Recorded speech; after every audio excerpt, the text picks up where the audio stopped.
While others were struggling to save money to make ends meet, this man spent a huge sum of money to purchase hundreds of tons of rice, as well as dozens of tons of soybeans, corn, potatoes, and other staple crops.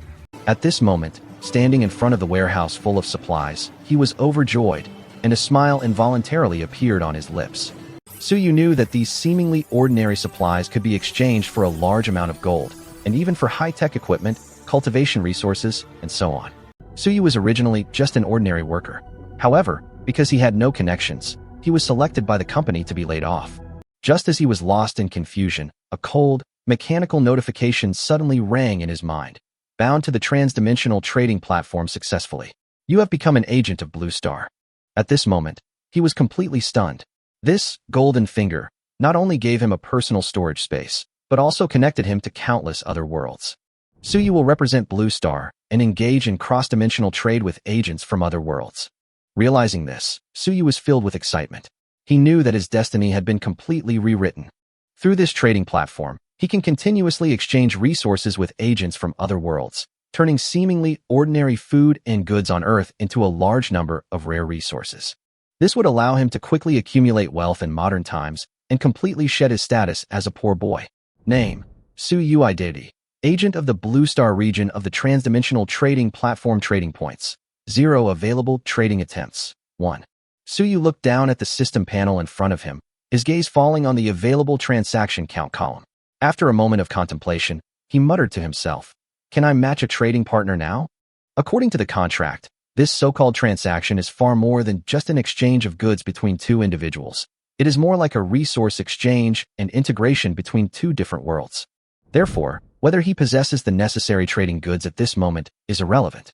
The platform's operational process involves first matching resource needs, and then preparing the necessary items for exchange. This is the platform's normal trading process. Okay, shall we start matching now? The words that appeared on the wall seemed to float in the air like an electronic projection. Upon seeing this, Suyu immediately said, "Match. Matching for trading partners is in progress. Match successful." As soon as he finished speaking, Suyu felt a blur before his eyes. The next moment, the previously empty white space was instantly replaced by an antique-style conference room. The conference table was set in the center, and he sat at one end of the long table. At the other end, a woman dressed in silver-white armor sat quietly. The armor had a futuristic design, revealing only a delicate and aloof face and a head of smooth white hair. The woman glanced at him calmly, raised an eyebrow, and asked, "Are you a newcomer making your first transaction?" Suyu remained calm and nodded frankly. "Yes, I apologize for the embarrassment." After saying that, he sat up straight, ready to seriously deal with this formal transaction negotiation. Although he was still a little unaccustomed to the mysterious mechanism of this transdimensional trading platform, Suyu was no stranger to doing business. After all, he previously worked for a multinational trading company and was the top-performing salesperson in the team, having participated in countless large orders. The woman nodded in response and introduced herself, Frost Star, agent of the Sunset District of the Transcendental Trading Platform. She stood up, placed her right hand on her chest, and made a solemn and formal introduction gesture. Upon seeing this, Suyu immediately stood up in response, raising his hand slightly. He intended to shake hands, but then realized that the two were quite far apart, so he changed to bowing with his other hand. Suyu, agent of the Blue Star region of the Transdimensional Trading Platform.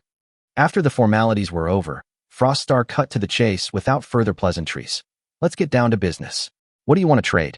A semi-transparent screen appeared out of thin air in front of her, and she quickly brought up a list of items by swiping her finger across it. Almost simultaneously, the same light screen appeared in front of Suyu, listing rows of product names. Each product, meat, eggs, milk, grains, vegetables, and soil, was clearly labeled with additional conditions, pollution-free and radiation-free. Frost Star's tone was calm, yet it revealed a strong desire to obtain natural foods rich in starch and plant fiber, unpolluted water, and various types of basic soil. "I need everything on the list." As Suyu browsed the list, he secretly analyzed it.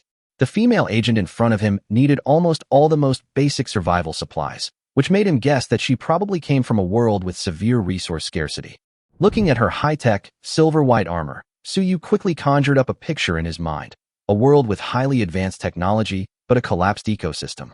It is likely set in a wasteland, possessing powerful industrial capabilities, but is almost unable to grow and harvest natural food normally, due to environmental pollution. Despite having many speculations in his mind, Suyu remained calm and simply said, I can provide all these supplies. So what do you plan to offer in exchange? What do you need? Froststar frowned slightly, looking at Suyu with a slow and deliberate tone. Currently, neither side knew anything about the world they lived in, nor did they understand each other's resource advantages or bottom lines in trade. If she were to reveal all the tradable goods she had now, it would be tantamount to handing over her bargaining chips. Suyu was not surprised by this. His eyes flickered slightly, his gaze falling quietly on the silver-white, technologically advanced armor on Froststar's body, but he did not directly state what he needed. You want power armor? Frostnova's eyes narrowed slightly, her tone inquiring. That's not out of the question. If you can provide 10,000 tons of pollution-free and radiation-free food, I can take off the armor and give it to you right now. Upon hearing this, Suyu's heart skipped a beat, and he was indeed tempted. But he quickly calmed down and gently shook his head. 10,000 tons of grain. Even the cheapest potatoes, at a price of 1 or 2,000 yuan per ton, would cost tens of millions. He couldn't raise that much money even if he sold himself. Not to mention that purchasing such a large quantity of grain is simply not something an individual can handle. To buy this amount of goods, one would probably have to source them directly from the national grain reserves or import them from overseas, and only through legitimate channels. Otherwise, even if he managed to obtain the goods, their whereabouts would be unknown, easily attracting investigation and even causing trouble. He currently lacks these resources and can only temporarily shelve this goal. After a moment's hesitation, Suyu said, I need gold. If his assessment of Froststar was correct, then she was most likely from a wasteland world where resources were scarce, especially clean food and water. Given the technological level demonstrated by the other party, it would be pointless to request their technical data now, as it would be of no use to me. Even if I obtained it, I wouldn't be able to monetize it. His primary goal now is to become a truly wealthy person on Earth, accumulate capital first, and then it will be more realistic to talk about technology transfer once he has a foundation. Gold. Froststar nodded calmly. It is indeed a hard currency, and many junior agents accept gold as a form of transaction. Gold for food is possible, but you need to provide data on common grains in your world first, so I can give you a rough estimate. After all, different grains have different values, as you should know. Suyu understood what she meant, but for a moment he really didn't know how to organize the data. The image of potatoes involuntarily popped into his mind. Just then, a series of detailed data automatically popped up on the screen in front of me. Information such as the starch content, plant fiber ratio, trace elements, and calories of the potatoes. So that's how it works. Suyu's eyes lit up, and he immediately realized what he was doing. Then, he recalled the main types of food on Blue Star in his mind, such as rice, wheat, sweet potatoes, and corn. After retrieving the data for these basic food items, he gently swiped his finger across the screen. All the data immediately appeared on Froststar's screen. After browsing for a moment, she looked up and announced a price. 1 kilogram of gold for 1 ton of rice. If the rice isn't enough, you'll have to make up the difference with other grains, but we'll have to renegotiate the price. Suyu was not surprised after hearing this. On the contrary, his expression became even calmer.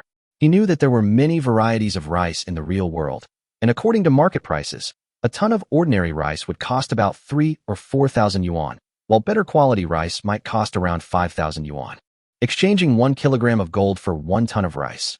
Who on earth would do that? They'd be either crazy or stupid. But don't forget, this is a transdimensional trading platform.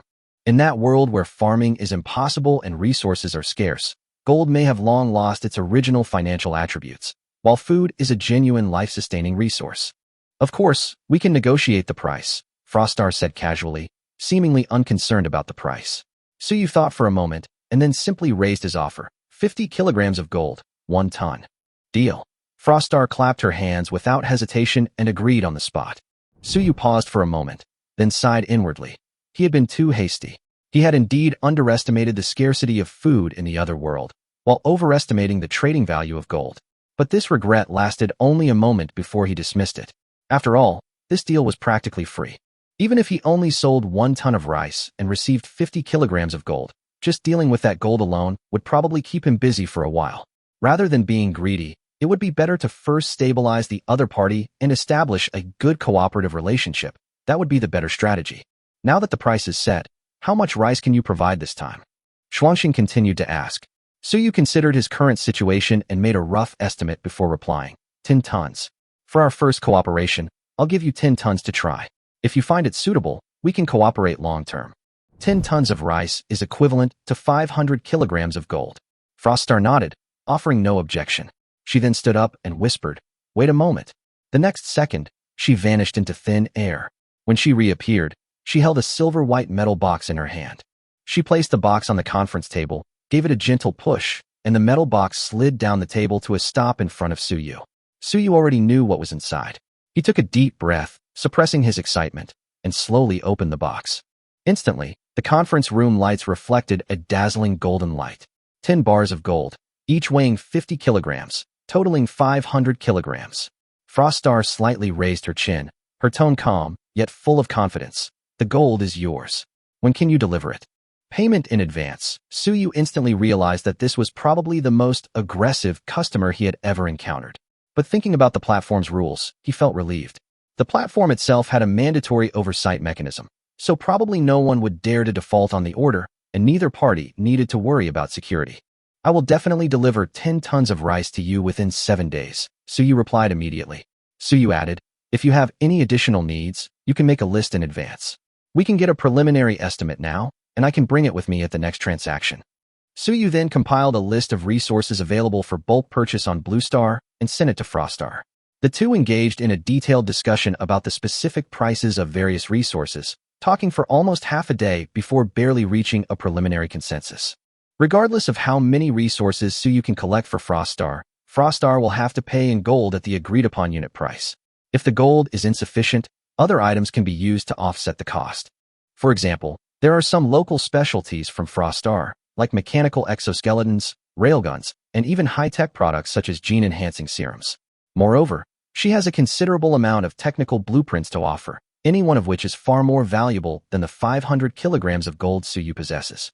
Back in his own private space as a junior agent, Suyu stood before the box of gold, his heart pounding with excitement. 500 kilograms of gold, at current market prices, was worth nearly 200 million. Even if you sell it through shady channels, even if the price is drastically reduced, you can still pocket at least 100 million. That's true overnight riches. Despite his excitement, Suyu quickly calmed down and began to think about the most practical problem at hand. Platform, how do I take the traded items out of, or into reality? 10 tons of grain is no small amount. Not to mention that, even 500 kilograms of gold would have to be carried out piece by piece without special means, which is exhausting just thinking about it. At this moment, a faint notification appeared on the platform wall. Junior agents can use 10 units of storage space. Each space can hold a maximum of 1,000 cubic meters or 1,000 tons of similar items.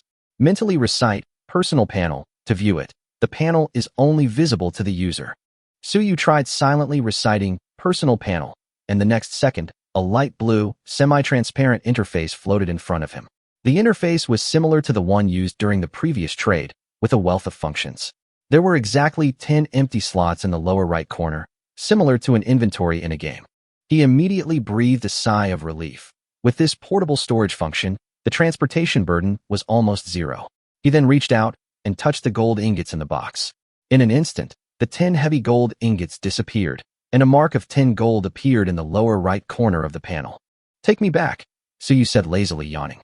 Becoming a Bluestar agent for the transdimensional trading platform was no ordinary stroke of luck. The opportunity to make a fortune was right in front of him. He couldn't wait to return to the real world and prepare for the next transaction. Compared to his past life of working for others, this way of earning money for himself was simply too good to be true. He'd be willing to work 996 or even 007. After all, even the most tiring job was far better than a fixed salary. Even the slightest frown from him now would be disrespectful to these 500 kilograms of gold. Transmitting. You can re-enter the platform space at any time through your personal panel. The screen flickered, and Suyu's vision returned to normal. He was back in his familiar rented apartment. He immediately summoned his personal panel, confirmed that the gold was still there, and then took out another gold ingot. This substantial gold bar in his hand weighed a full 50 kilograms, its weight confirming once again that he wasn't dreaming. He glanced at his phone. It was already past 2 p.m. There was still time to do some preparations. He weighed the gold ingot in his hand and went into the kitchen. The gold bar looked like a miniature brick. If he were to sell it directly, it would probably scare people quite a bit. Fortunately, gold is soft and can be cut with ordinary knives. Suyu worked for more than half an hour to cut the whole gold bar into more than a dozen gold nuggets of different sizes, and then stored them in the storage space. Then, he took out his phone and searched for the location of nearby jewelry stores. He chose an inconspicuous store that was neither too far nor too close, and in a relatively secluded location, intending to test the waters by buying a piece first. After getting ready, he casually grabbed the trash and stepped out the door, pretending to be relaxed. Everything seemed normal, no different from any other day. But just as he stepped outside, a phone call came in. The caller ID clearly read, Team Leader Chien. Suyu frowned slightly, hesitated for a moment, but still answered the phone. A few hours ago, he had felt some resentment about being laid off. But now, he wanted nothing more than to thank the company for the timely and efficient layoff. If it weren't for this opportunity, he wouldn't have come across the job posting on the Transdimensional Trading Platform, let alone become an agent for Earth. Of course, he should move on from the past, but it's impossible for him to have any goodwill towards those who used connections to exclude him back then. This company does indeed do overseas trade, and it might actually come in handy on the platform in the future. Otherwise, he wouldn't have answered this call at all. Xiao Su, have you found a new job yet? Team Leader Qian's familiar greasy voice rang out. Suyu didn't particularly like this person and had no patience for small talk. His tone was somewhat impatient. I'm about to leave. Get to the point. As he spoke, he pressed the elevator button. If this person couldn't get to the point before the elevator arrived, the call would end there. Team Leader Qian didn't seem to care about Suyu's attitude, and his tone remained kind. I just happened to use my connections to find you a job in overseas trade. You can start working right away, and the pay isn't bad. No, Suyu refused without hesitation. The previous work group was almost entirely composed of people with connections. This group leader, surnamed Qian, didn't dare utter a word in front of them, but he put on airs and acted like a senior figure to Suyu. Now, even if he doesn't become a platform agent, there's no way he'll ever turn back. You're not going? Team Leader Qian seemed somewhat surprised by Suyu's direct refusal. After a moment's pause, he whispered, Little Su, the job market isn't good right now. There aren't many jobs that match your major. You should think this through. Suyu had lost his patience and interrupted directly. If there's nothing else, I'm hanging up. Wait. Team Leader Qian quickly called out. Didn't you close a big deal last month? You must have had a substantial commission, right? But you only get that if the deal goes smoothly. If any problems arise later. Ding, the elevator doors opened. Suyu sneered, her tone instantly turning icy. I've already recorded the call. If you're short $1 from your paycheck, we'll see you in court. Calling you team leader is giving you face. If I don't, who do you think you are? With that, Suyu decisively hung up the phone, showing no mercy. Chapter 4 First Move. After hanging up the phone, Suyu took a deep breath, and a long-lost look of satisfaction finally appeared on his face. Being able to verbally berate that team leader Qian, who only knew how to bully honest people, was more satisfying than earning millions. Just a few hours ago, he was an ordinary worker laid off from his company with no connections. But now things are different. He has become the Blue Star agent of the Transdimensional Trading Platform, holding gold in his hands, and his back has been straightened. Just as Suyu was savoring the exhilaration he had just experienced, the elevator doors opened with a ding. Inside stood a pretty girl in a JK uniform. She was taken aback when she saw his indignant expression, and her eyes showed a hint of surprise, as if to say, this guy has no manners. However, Suyu simply smiled back with a relaxed expression, then casually pressed the close button on the elevator, ignoring the other person's gaze. The mindset of the wealthy is indeed different. The opinions of outsiders have long since become insignificant to him. He only had one thing on his mind right now, to quickly exchange the gold nuggets in his storage space for cash. Not long after, Suyu arrived at the Wanfu Gold Jewelry Store on a bustling pedestrian street in Shanghai. This gold shop was quite well known locally and had a thriving business. It was only about 10 kilometers away from his home, a short taxi ride of about 10 minutes. Before getting out of the car, Suyu carefully put the gold ingot, which he had already taken from his system inventory, into his coat pocket. He felt a little apprehensive, but mostly excited and expectant. He had done his research beforehand. Generally, these kinds of gold shops wouldn't ask too many questions about the origin of the gold when buying it back. As long as it wasn't an exaggeratedly large gold bar weighing tens of kilograms, they would usually accept it. But if he were to pull out a whole 50-kilogram gold ingot, he would probably be called to the police and surrounded by onlookers on the spot. So what Suyu brought today was just a small gold cake weighing a little over 1 kilogram, about the size of a miniature brick. As soon as he entered, a hostess greeted him with a smile and politely asked if he was looking at jewelry or other services. Suyu didn't mince words and directly stated his purpose. saying that he had seen the store offered a gold buyback service and wanted to sell some gold he had on hand.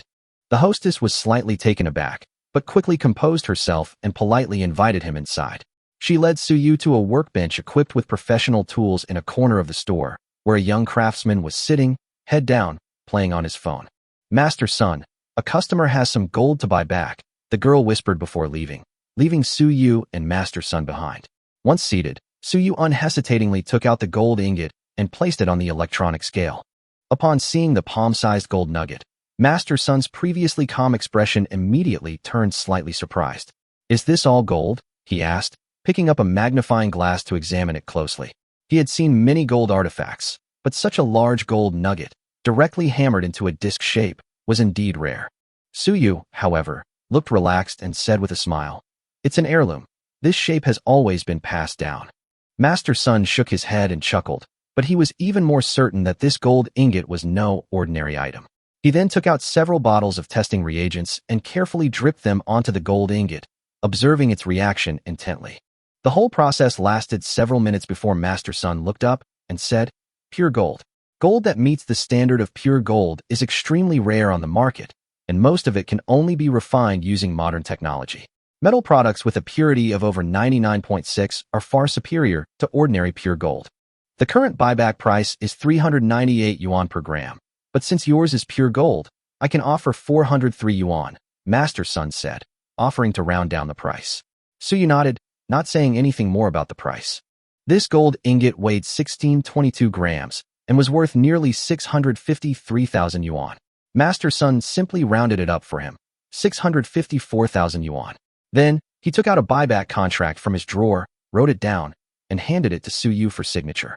Suyu quickly glanced through the contract, and after confirming there were no problems, he signed his name.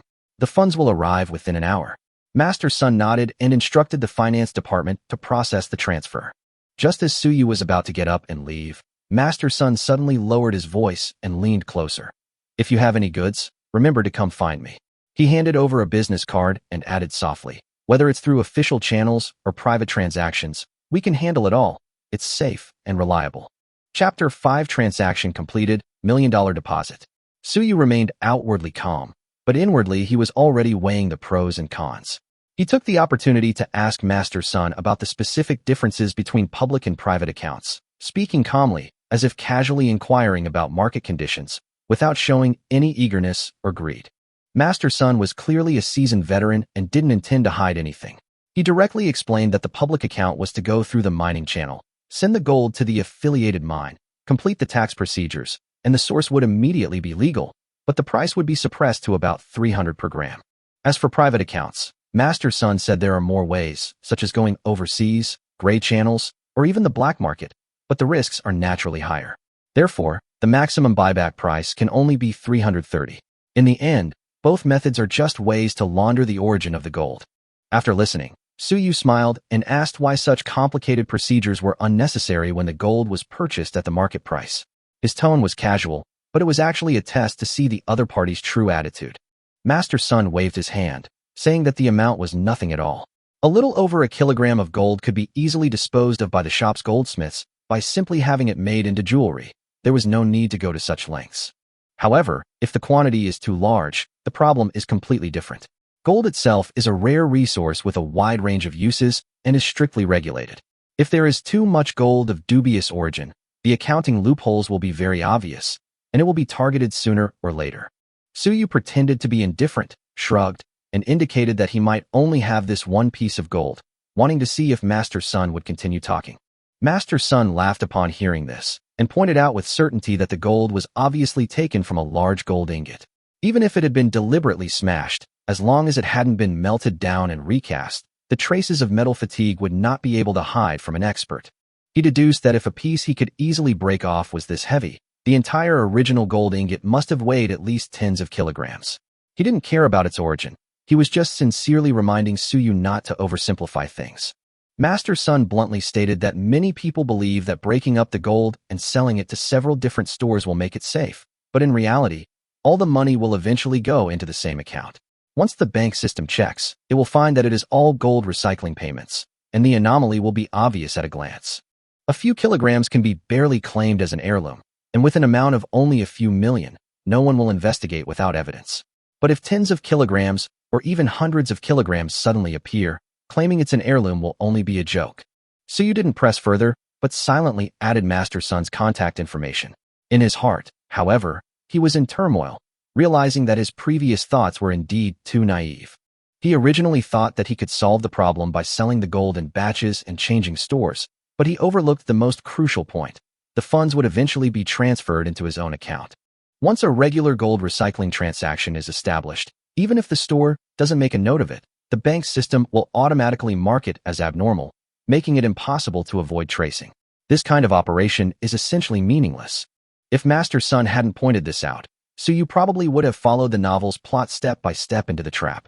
He couldn't help but curse inwardly. Novels really can't be trusted completely. Of course, he still reserved his opinion on some of Master Sun's statements and did not immediately agree to sell the goods at a low price. Instead, he left decisively after confirming that the 654,000 yuan had been received at Wanfu Gold Shop. Afterwards, Suyu went to another gold shop 7 or 8 kilometers away and sold another gold ingot weighing about 2 kilograms in the same way, successfully earning more than 800,000 yuan. After the transaction was completed, he subtly inquired about some insider tips from the knowledgeable craftsman in the shop, and the conclusion he reached was almost exactly the same as what Master Sun had said. Although the master craftsman didn't dare to participate in the operation himself, he still privately recommended a channel that specializes in handling such matters to Suyu, which gave him more confidence. After obtaining several reliable sources of information, Suyu finally felt at ease. By the time he left the jewelry store, night had completely enveloped the city. The city was brightly lit, and the office buildings stood out against the night sky, with glimpses of office workers working late into the night visible in the windows. Suyu glanced down at the nearly 1.5 million yuan in his account, slowly exhaled, and knew in his heart that the kind of life where he lost hair from working overtime was getting further and further away from him. This change came too fast, even giving him a slight sense of unreality. After regaining his senses, he realized that he hadn't even had dinner yet, so he simply found a high-end restaurant and ordered a dinner that cost 3,000 yuan per person, experiencing a life that he had only dared to watch in short videos before. As for the taste, he couldn't really say, since this kind of place wasn't about value for money, but rather atmosphere and experience. After finishing his meal, Suyu scanned a shared bike and leisurely rode home. The 10-kilometer journey was perfect for digesting his food and also gave him a chance to organize his thoughts. As he rode his bike, he pondered how to prepare the 10 tons of food for Frostar. This time, he could barely scrape together the supplies through piecemeal purchases, but that would obviously not work next time. What Frostar truly needs is a long-term, stable, and large-scale supply of resources, food, vegetables, fruits, and even purified water, things that are readily available on Earth, but difficult to manage on a large scale in an individual's name. When the quantity increases from a few tons to tens or hundreds of tons, an individual's identity simply cannot support such a scale of transactions, and problems will inevitably surface sooner or later. Suyu gradually had a direction in mind. The food processing plant plan had to be started ahead of schedule, and he should begin to understand the procedures tomorrow, and if necessary, consult a lawyer. Just as his thoughts were racing, a similar shared bicycle suddenly darted out from the sidewalk, coming very close. Suyu was startled and quickly slammed on the brakes. Fortunately, it wasn't going fast, and he managed to stop, but the next second, the sound of a bike crashing followed by a scream rang out. Suyu braced himself on one foot, looking at the girl lying on the ground. He subconsciously frowned, his first reaction even a little absurd, wondering if she was trying to scam him. After confirming that he hadn't hit her, he pulled the car aside and went over to check on her. Just as he was about to speak, he froze the moment he saw her face. He recognized the face. It was the girl in the JK uniform he'd seen in the elevator that afternoon. Her delicate features and long legs were unforgettable. He then realized that she seemed to live upstairs, a neighbor, though they usually didn't interact. After a brief moment of surprise, Suyu gave a slightly awkward but polite smile and said, "What a coincidence." Chapter 6 The Reckless Girl. Is Suyu a big shot? Ouch. Li Yuanqi got up from the ground somewhat disheveled and sat on the steps by the roadside, clutching her knee and crying out in pain while stealing a glance at Suyu. She seemed to want to get angry, but couldn't bring herself to say it.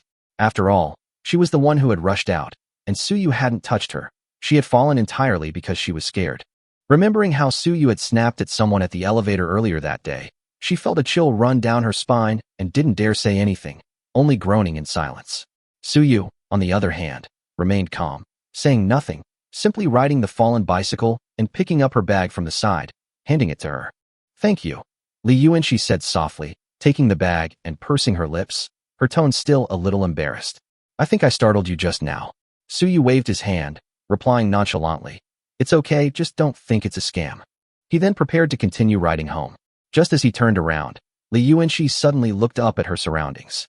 It was already completely dark, and there were very few people on the road. She suddenly felt a little panicked. After hesitating for a few seconds, she said softly, "I think I sprained my ankle. I'm planning to take a taxi. Could you wait with me for a bit?" Her voice was so soft, it was like a mosquito's buzz. She added, "Don't we live in the same building? We can go back together on the same route. I'll pay for the fare." Suyu laughed when he heard this, finally understanding what she meant. After thinking for a moment, he didn't refuse. "Okay, then I'll consider it a ride with you today." Anyway, he wouldn't officially start arranging the transaction until tomorrow, and he had no other plans for tonight, so he might as well take a walk at night to relax.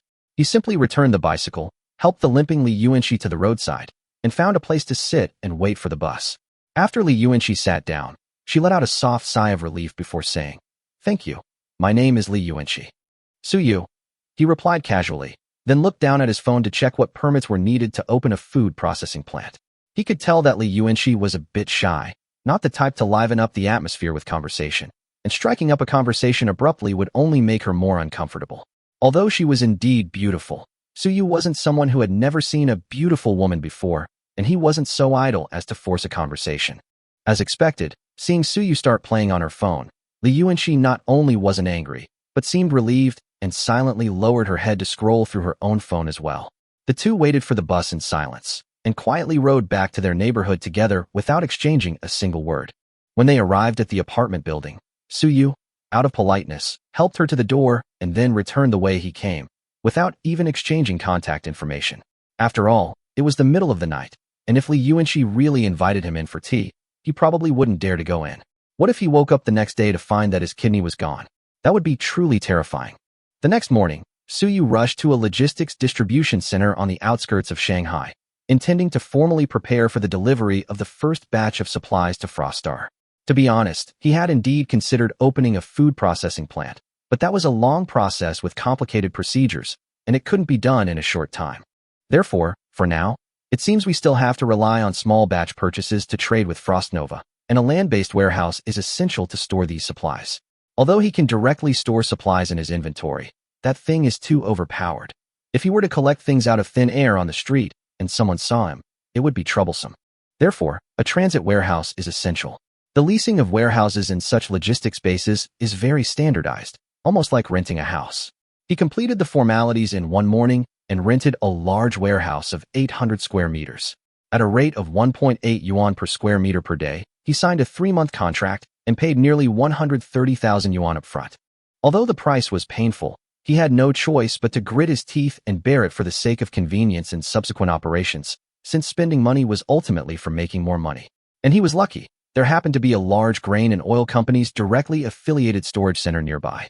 Suyu directly approached the person in charge to discuss procurement, using the guise of hotel purchasing, and successfully bought 10 tons of rice and over 20 tons of staple foods such as soybeans, corn, and potatoes. He also added a considerable amount of condiments, cooking oil, and ready-to-eat foods, such as self-heating meals and vacuum-packed cooked dishes, which are easy to store and transport. This time, he purchased nearly 30 tons of supplies in total, spending around 200,000 yuan, which was within his budget. After the supplies were transported to his warehouse, the warehouse manager even arranged for a forklift to help stack them, creating a large, neatly stacked pile.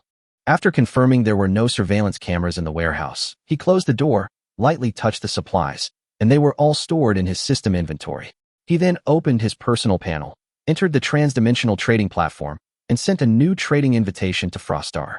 Not long after, Frostnova logged on and accepted the request, and the two met again in the familiar wooden trading room. Frostnova was still dressed in her silver armor, her hair snow white, and she looked dashing and capable. Upon seeing her, she asked in surprise, "You've got everything ready so quickly, wasn't it supposed to be delivered within 7 days?" Suyu calmly nodded, saying these were just common daily necessities, and stocking them wouldn't be difficult. He then handed her 10 tons of rice. Next, he drew up a list of other supplies for Xuanxing to choose from. Upon seeing the 10 tons of grain in her inventory, Xuanxing was incredibly excited, her eyes shining brightly. This wasn't her first time trading with people on the transdimensional platform, but the people she'd been matched with before were all from technologically backward agrarian societies, and no one could even understand the high-tech equipment she brought.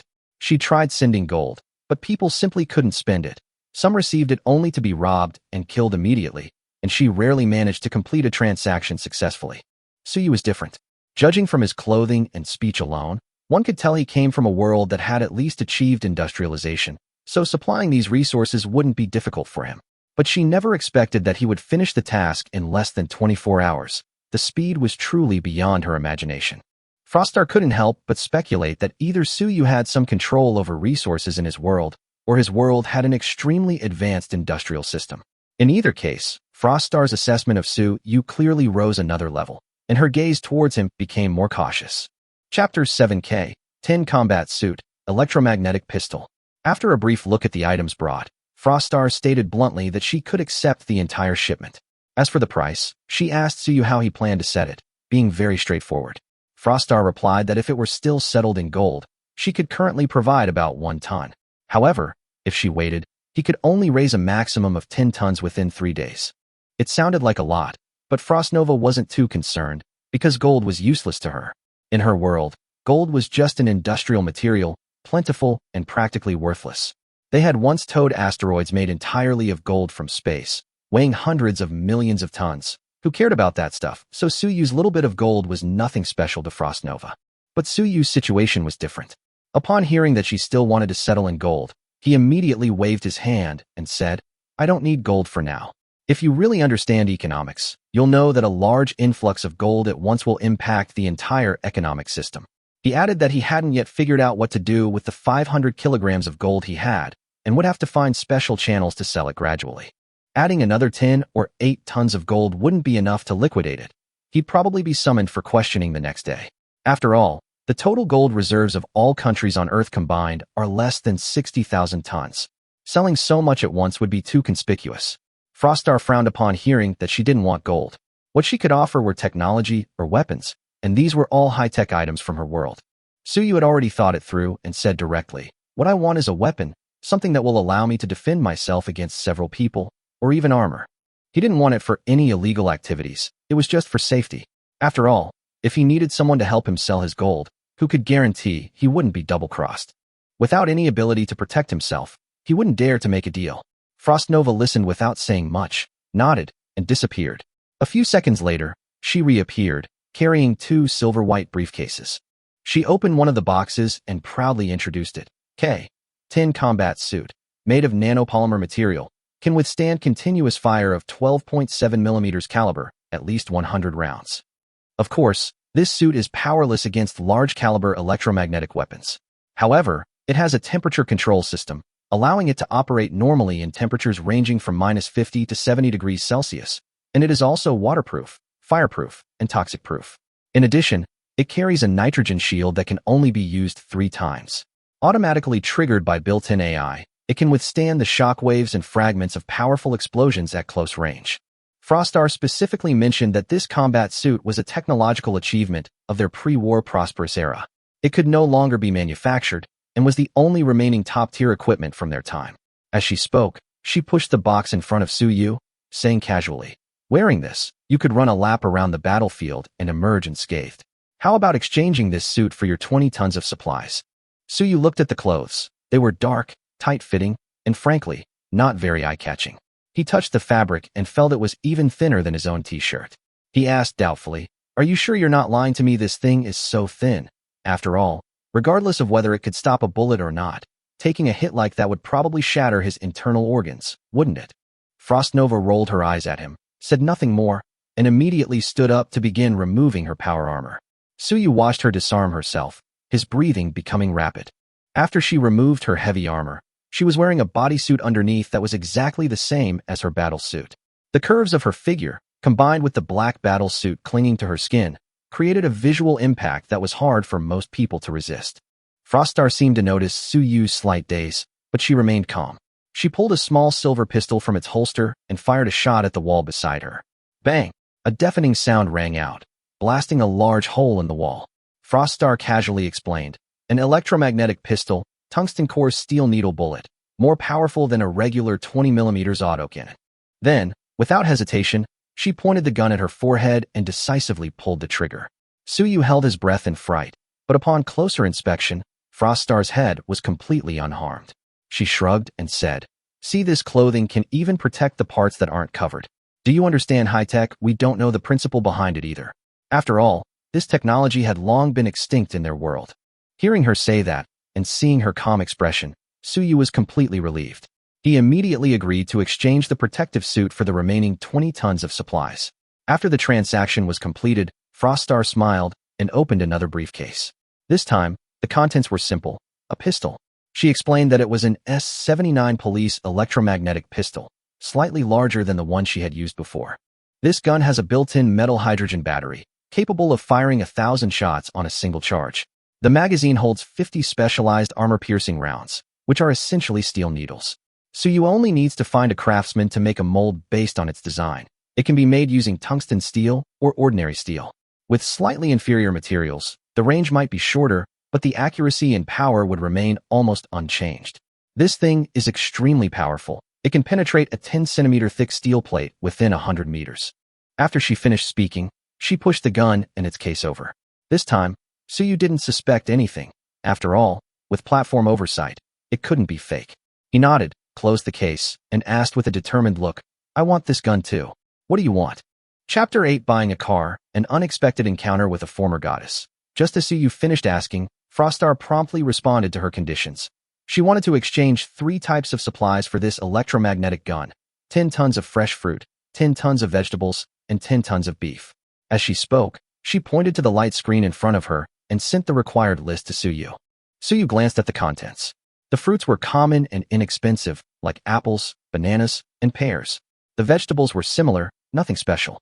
But the most expensive item was beef, which had a high price per unit in the market. Beef was currently about 80 yuan per kilogram, so 10 tons would be 800,000 yuan. Adding other supplies, this order would be worth at least 1,000,000 yuan. But Suyu didn't hesitate for long and nodded in agreement. After all, if he could successfully sell the remaining 490 kilograms of gold, it would be a profit of over 100 million.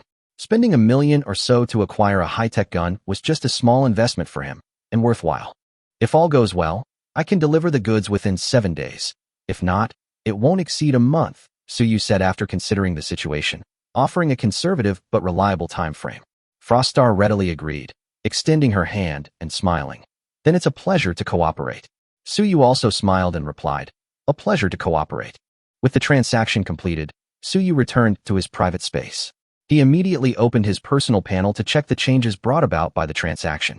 Name: Suyu. Identity: Agent of the Blue Star region of the Transdimensional Trading Platform level. Junior Agent 1 to 10 trading points. 50 available matching attempts. 0 remaining refresh time. 149 hours. The panel showed that his agent level had finally advanced 1 notch.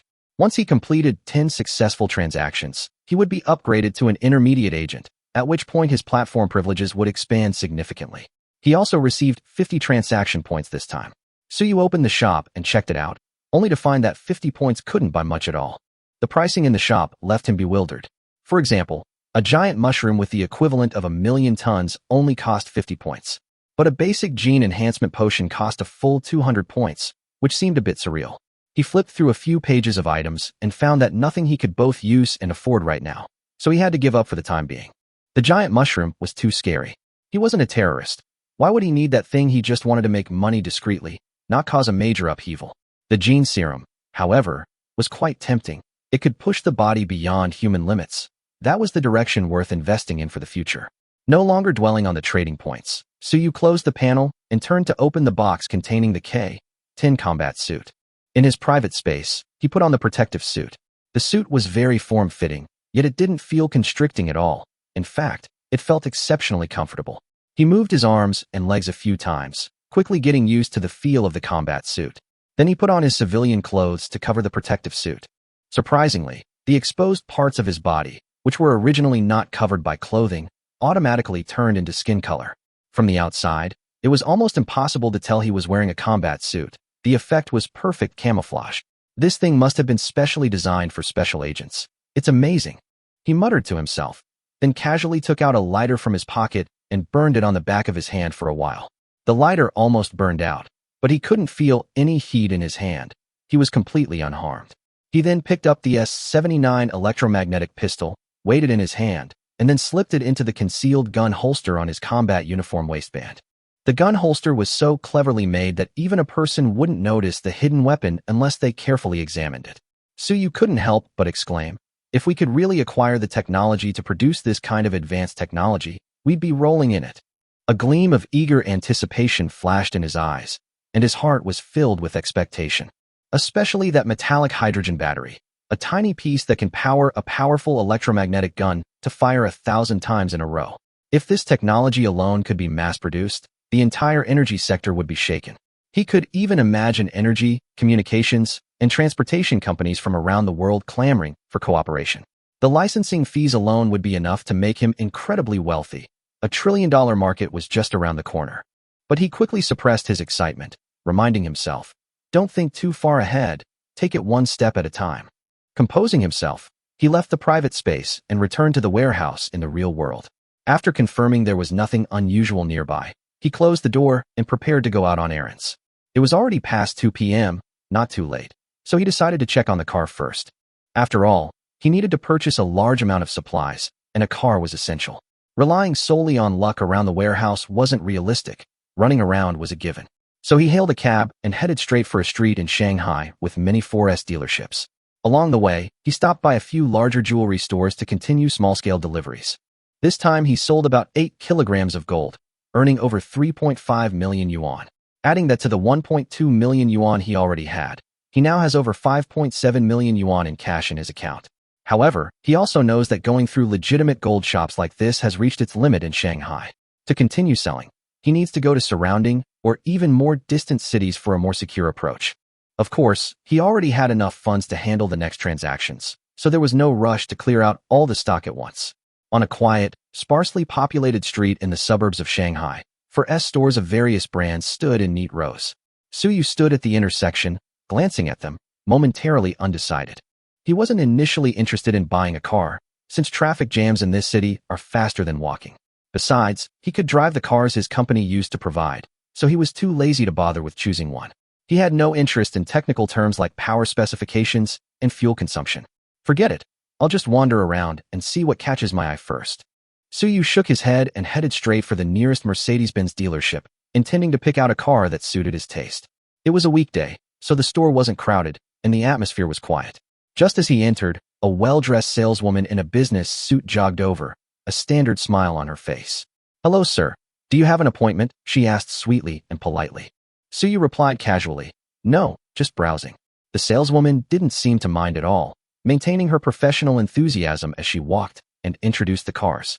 She proudly stated, "We are the largest Mercedes-Benz dealership in Shanghai, with all models in stock, and test drives are no problem." The two chatted as they walked and soon arrived at a white sedan, where the saleswoman began her introduction. "This is our flagship model this year, the latest Mercedes-Benz C-Class, fully equipped, and the price isn't high." Suyu listened to the salesperson's enthusiastic pitch, nodding while a slight twitch at the corner of his mouth. The car's base price was over 300,000 yuan. She really had the nerve to say it was not high. But given his current financial situation, that price certainly wasn't expensive. However, he wasn't satisfied with the car's space. "It's too small," Suyu said decisively after looking around. He wasn't just buying a car for commuting. It would be used for trading goods, transporting merchandise, and hauling gold. The space was simply insufficient. After all, the system's space was limited. He couldn't cram everything in. Sooner or later, he would have to rely on a vehicle for transportation. Upon hearing this, the salesperson didn't hesitate and immediately changed her recommendation. "Sir, you could take a look at the SUV models. I have several spacious ones here. Come with me." Suyu nodded and followed her to the other side of the booth, intending to look at more suitable models. However, after only a few steps, a familiar voice suddenly came from beside him, with a hint of surprise in its tone. "Suyu, what are you doing here?"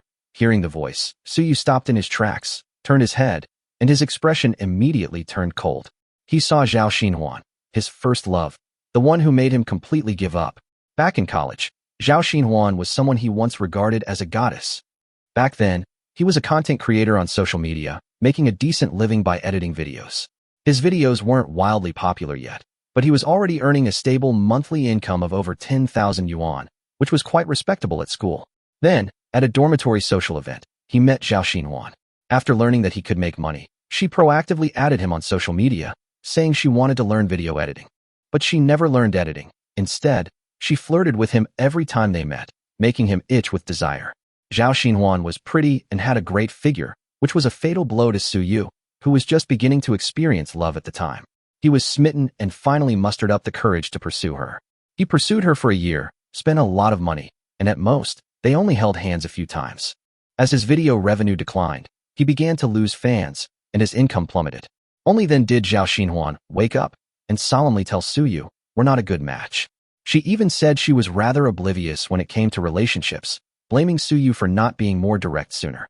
Su Yu believed her then, genuinely thinking it was his fault, and slunk away. It wasn't until he learned his lesson from the harsh realities of life that he finally realized he was just Zhao Xinhuan's backup plan. Meanwhile, after his downfall, Zhao Xinhuan quickly and seamlessly moved on to a wealthy junior. But apparently, she didn't fare well either. The junior was humiliated and even disciplined. Su Yu guessed that the person was smarter than he had been back then, seeing through Zhao Xinhuan's tricks. In short, that experience completely broke Su Yu's heart, and he lost all interest in romance. Seeing Zhao Xinhuan again now was like seeing the stupidity he had once committed. His expression was one of undisguised disgust. Chapter 9. Friends, are we that close? I was just thinking of continuing to look at cars when Zhao Xinhuan's familiar yet jarring voice suddenly rang out. "Long time no see. You've come to look at cars? Let me show you." She greeted him with a warm smile, as if nothing had happened. Su Yu's face turned cold, his brows furrowed, and before he could even speak, the female salesperson next to him was already a little embarrassed. "Sir, do you know one of our store sales staff? In a 4S store, if a customer doesn't have an appointment, whoever serves them first gets the sales commission. But if the customer and the salesperson already know each other, then all that enthusiastic introduction she just gave was for nothing." Su Yu glanced at Zhao Xinhuan and said calmly, "Is she a salesperson? I really didn't know she worked here, otherwise I wouldn't have even entered this store." These words were quite serious, and Zhao Xinhuan's smile froze for a moment. The saleswoman's eyes lit up, and she quickly replied, "Sir, don't worry. Knowing her won't affect your normal car purchase. We're separate. Cars are cars, people are people. This way, please, I'll continue showing you the cars." Zhao Xinhuan had already stepped forward and couldn't help but speak up upon hearing this. "Xiao Yu, this is my friend. I'll take care of him." The salesperson, Xiao Yu, did not back down, but looked at Su Yu without making a statement. After all, this line of work requires keen observation, and she had already figured it out. Su Yu didn't seem like the kind of person who came here to look around aimlessly. Although his attire was not elaborate, his demeanor was composed and confident, and he spoke decisively, indicating that he was definitely a client with considerable influence. Furthermore, Su Yu's earlier statement that "otherwise I wouldn't have come in at all" further suggests that the two have a grudge. She didn't want to give up this order, even if it offended her colleagues. Sales are inherently competitive. Whoever can sell cars gets the sales figures. Su Yu, hearing Zhao Xinhuan still pretending to know her well, slightly raised the corner of his mouth and interrupted her directly. "Friends? When have we ever been close?" After he finished speaking, he turned to Xiao Yu and said in a flat tone, "Let's go and continue looking at cars." "Okay, sir, this way please." Xiao Yu's smile returned as she led Su Yu toward the SUV exhibition area. Zhao Xinhuan stood there, her face turning pale and then red, completely stunned and unable to react. She had intended to say hello and see how Su Yu was doing. If things are going well, she can take the opportunity to hook up with someone. Even if she can't find a romantic partner, closing a deal is still a good thing. If things aren't going too well, that's even better. A few sarcastic remarks will provide some amusement. After all, she's no longer the campus goddess she used to be. Now she's seen a lot of big clients and all sorts of situations. But to her utter surprise, Su Yu didn't even bother to say a word and completely ignored her presence. At that moment, she felt as if she had been slapped across the face, her cheeks burning with discomfort. She felt resentful and even began to suspect that Su Yu had come specifically to humiliate her. After thinking for a moment, she gritted her teeth and was about to chase after Su Yu to see if he was really buying the car or just putting on an act. But then my phone rang. When she saw that it was a big client, her expression changed immediately, and she quickly answered the call. "Mr. Wang, are you here to look at cars?" "Oh, you're almost there? Okay, I'll come to the door to meet you right away." After hanging up the phone, a smile immediately appeared on her face. She snorted coldly and walked towards the door. A penniless wretch like you dares to act all high and mighty with me? Does he really think he's some big shot? And this Xiao Yu, she's so naive. I'll show her what a real customer is like later. On the other side, Su Yu completely ignored Zhao Xinhuan's little tricks and focused on looking at cars with the salesperson. He looked at several SUVs, but wasn't very satisfied with any of them. It wasn't that the appearance was bad, but the space was still a bit small. Just as Xiao Yu began to doubt his judgment, Su Yu suddenly asked, "Do you have G-Class cars in your store?" Although he doesn't know much about cars, he does recognize the classic Mercedes-Benz G-Class SUV. That rugged appearance suited his taste, and more importantly, it had stronger off-road performance. In the future, if we need to go to remote areas to collect goods or supplies, a vehicle like the G-Class, which can traverse mountains and valleys, will be more reliable. Xiao Yu's eyes lit up immediately. Yes. There are cars in the exhibition area on the second floor. Let me take you to see them. Moreover, we just received 2 brand new G63s a few days ago, and we're currently having a promotion, so there's no extra charge. Su Yu nodded, said nothing more, and went upstairs with her to look at the car. After reading it, he casually asked, "If I want to pick up the car today, is it still possible?" Xiao Yu was taken aback and subconsciously glanced at the time. It was already past 4 in the afternoon, and the vehicle management office was about to close. She was a little embarrassed. It's really a bit tight at this time. If I'm half an hour later, I'll miss the vehicle management office's business. Even paying in full won't be enough.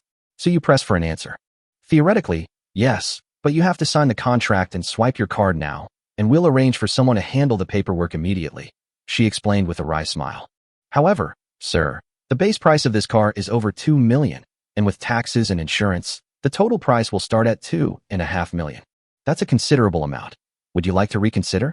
After listening, Su Yu didn't hesitate at all, and said in a very calm tone, "No need to think about it. Go get the contract, and I'll swipe my card now." Xiao Yu paused for 2 seconds, then immediately nodded. "Okay, sir, please wait a moment. I'll be right back." Chapter 10. The G-Wagon is in hand. It's definitely more fun to cheat. When Su Yu said swipe card, Xiao Yu was completely stunned and almost thought he had misheard. "Oh, sir, are you really sure you want to buy it?" Su Yu remained expressionless and said calmly, "Would I come all this way just to tease you? Hurry up and get the paperwork done. Don't waste time." Xiao Yu immediately realized what was happening, her eyes lighting up with joy, and she ran to the back office to retrieve the contract. Whether it's a full payment or a loan, the economy is bad right now, so any deal is a good thing, especially a big deal of over 2 million. If you provide good service to these customers, the resources and connections they bring in will far exceed the profit from just one car. Just after seeing Xiao Yu off, Zhao Xinhuan led a middle-aged male customer with a shiny, oily forehead up to the second floor. The two chatted and laughed, their actions natural and intimate. It was clear that their relationship was not purely that of clients. Su Yu glanced at it briefly, then looked away and continued scrolling through videos. But Zhao Xinhuan obviously didn't want to miss this opportunity to make her presence known, so she swayed her body and moved closer. "Why are you sitting here all alone? Where's Xiao Yu? Is nobody paying attention to you? Our store policy dictates that we must greet every customer warmly. With her attitude, I'll have to file a complaint for you later." Upon hearing this, Su Yu raised an eyebrow, and the familiar aroma of tea instantly wafted towards him. That rhetoric, that tone, it's exactly the same as it was back then. He was too naive to understand it then, but now, listening to it just makes him feel nauseous. He picked up his water glass, took a sip, and, trying to calm himself, replied casually, "She's going to get the contract." Zhao Xinhuan was stunned. She didn't expect him to actually buy a car, and to make the decision so quickly. Her expression froze for a moment. Then she forced a smile. "You mean you really bought it? So fast. Which one did you buy?" Su Yu ignored her and continued scrolling through her phone. The screen showed beautiful women dancing, and her interest was clearly not in Zhao Xinhuan. Zhao Xinhuan stood there for a few seconds, her face turning red and then pale. In the end, she could only laugh awkwardly twice before slinking back to greet her boss, Mr. Wang. She wanted to lash out, but in this kind of place, there were explicit rules regarding the professional conduct of sales staff. No matter how unpleasant the customer is, as long as the contract isn't signed, you have to have a big smile on your face. If you dare to turn against me, you'll lose not only your commission, but also your job. But this grievance can only be endured until the customer swipes their card. After that, that's a different story. At this moment, Su Yu's mind was already back on the car. Xiao Yu quickly returned with a stack of contracts, panting, and said, "Sir, the contracts are ready. Please confirm them." Su Yu quickly glanced through the terms and conditions, confirmed that there were no problems, and then signed his name. Then came swiping the card, registering the vehicle, and getting the temporary license plate. A series of procedures completed in one go, precisely just in time for the last minute before the vehicle management office closed. Finally, accompanied by the store manager and other staff, he stood in the delivery area and held a simple delivery ceremony. Xiaoyu excitedly handed him the keys. "Mr. Su, your car is ready." Suyu took the keys, and in front of him stood a black G-Class, rugged and imposing. He couldn't help but sigh. Yesterday he was still struggling to find a job, and today he's driving a luxury car worth millions. In less than 2 days, life seemed to have taken a completely different turn, as if a different script had been written. Sure enough, working is out of the question. Once I logged into the system, my life instantly took off. He breathed a sigh of relief and prepared to drive away. Just then, Xiaoyu came over and asked cautiously, "Mr. Su, are you free this weekend?" Suyu raised an eyebrow and replied with a hint of amusement, "You're free? What's up? Are you treating me to dinner?" Xiaoyu immediately smiled and said, "You gave me such a big order. It's only right that I treat you to a meal. My name is Yu Xiaoqian. If you have any problems with the car in the future, you can come to me. You can just call me Xiaoqian." Suyu nodded, looking relaxed. "Okay, then you choose the location this weekend, and I'll go." After saying that, he didn't say anything more, got into the car, started the engine, and slowly drove out of the store. Xiaoqian stood there, watching the G-Wagon drive away, a hint of undisguised joy flashing in her eyes. She knew that this was not just a performance record, but could be a turning point in her career. "Oh, Xiaoyu, you seem so happy. Did you close the deal?" Zhao Xinhuan happened to pass by with President Wang. Seeing Xiaoyu's smiling face, her tone was full of sourness. When Suyu was in the store, she was a customer, so she couldn't make a scene, but there was no such restraint among colleagues. She always boasted that she was more shrewd than Xiaoyu, relying on her looks, her methods, and everything else to achieve her success. Seeing Xiaoyu so smug, he was naturally unhappy. Yu Xiaoqian simply replied, "It's a deal." The client just drove the car away. So fast. Zhao Xinhuan's brow twitched, and she quickly asked, "What did he buy? Grade C or Grade A?" In her eyes, Suyu would at most buy an entry-level car worth 300,000 or 400,000 yuan, and that would be the best he could do. As a result, Yu Xiaoqian calmly pulled out a photo and handed it over. A G-Class, G63, full payment. 2,500,000. From entering the store to taking delivery of the car, it was all done in 1 hour. "Sister Zhao, your friend is really quite wealthy." She finished speaking with a playful smile, then walked into the store humming a song as she walked in her high heels, exuding a smug air. Zhao Xinhuan, however, seemed to be frozen in place. The phone screen showed the imposing front of a black G-Wagon, and Suyu standing confidently beside it. Chapter 11 Test Firing of the S-79 Electromagnetic Pistol. On the way, Suyu, who was driving, did not go home immediately. Instead, they found a place to have a simple dinner, then drove to the outskirts of Shanghai, finally stopping outside an abandoned industrial park. The reason he was in such a hurry to pick up the car today was not only because he actually had the money. Another reason was that on his way to buy the car, he contacted Mr. Sun, whom he had met at the gold shop that day. They agreed to try trading 100 kilograms of gold to each other tomorrow night. The agreed-upon location was in this suburb. Whether it's to guard against being double-crossed, or because the place is too remote and convenient for getting around, a means of transportation is clearly necessary. He came here, mainly to scout out the location beforehand. Parking the car by an inconspicuous grove of trees by the roadside, Suyu touched the S-79 electromagnetic pistol he had traded for from Frostar at his waist. He glanced again at the K-10 combat suit he was wearing close to his body. I immediately felt a strong sense of security. They walked into the industrial park in the dark. This industrial park is probably a product of the last century. It was later shut down due to excessive pollution and has been idle for more than 10 years now. The place was overgrown with weeds, and the factory buildings were dilapidated. In the darkness, it gave off a creepy feeling, making Suyu feel as if he were playing Resident Evil. He was terrified that a zombie might jump out from some nook or cranny and bite him.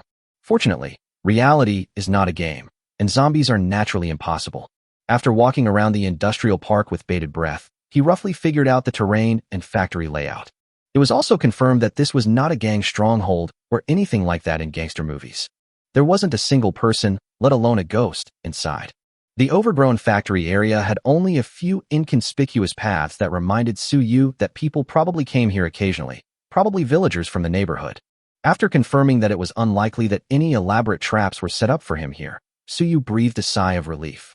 At least for now, It seems that there's nothing fishy about the place that Master Sun chose. But this is a great place.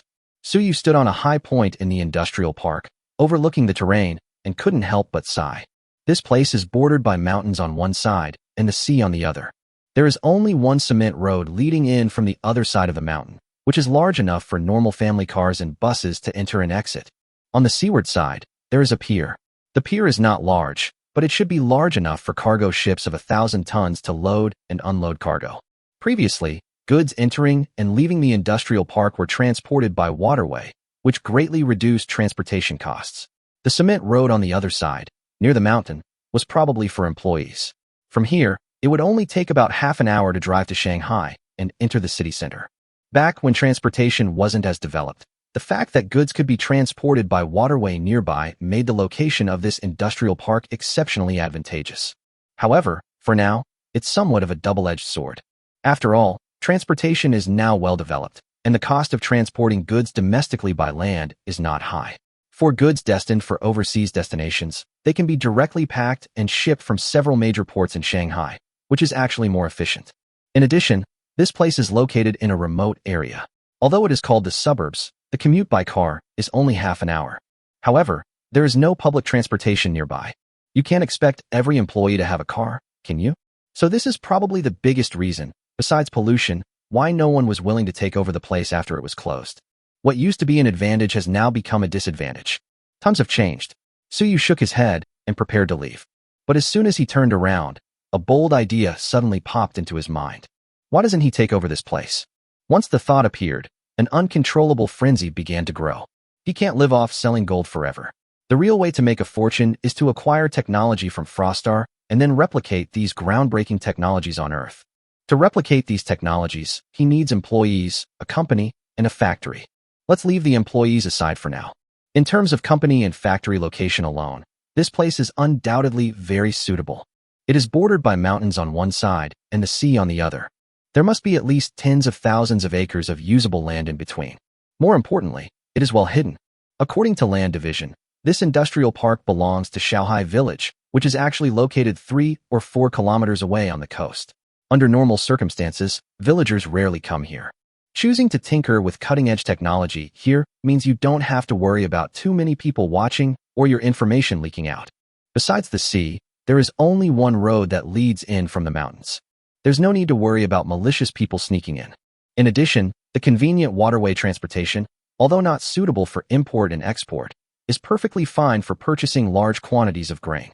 Once the company and factories are all completed, he can simply use the guise of research to purchase large quantities of grain without any problem. As for how he explains the destination after it's delivered, there are countless ways to do that. In short, this abandoned industrial park, which was no different from any other accumulation site for other companies and manufacturers, was undoubtedly a treasure trove in Suyu's eyes at this moment. If the transaction goes smoothly tomorrow, we might be able to find a way to acquire this territory. Suyu had already made a general plan in his mind. After taking another stroll around the industrial park, he drove away. However, he did test fire the S-79 electromagnetic pistol during that time. Although this thing is powerful, it's actually not as loud as a regular handgun, so it's not afraid of being heard in this secluded corner. To be honest, it's truly remarkable how advanced the technology comes from Frostar's world. This electromagnetic pistol was far more powerful than he had imagined.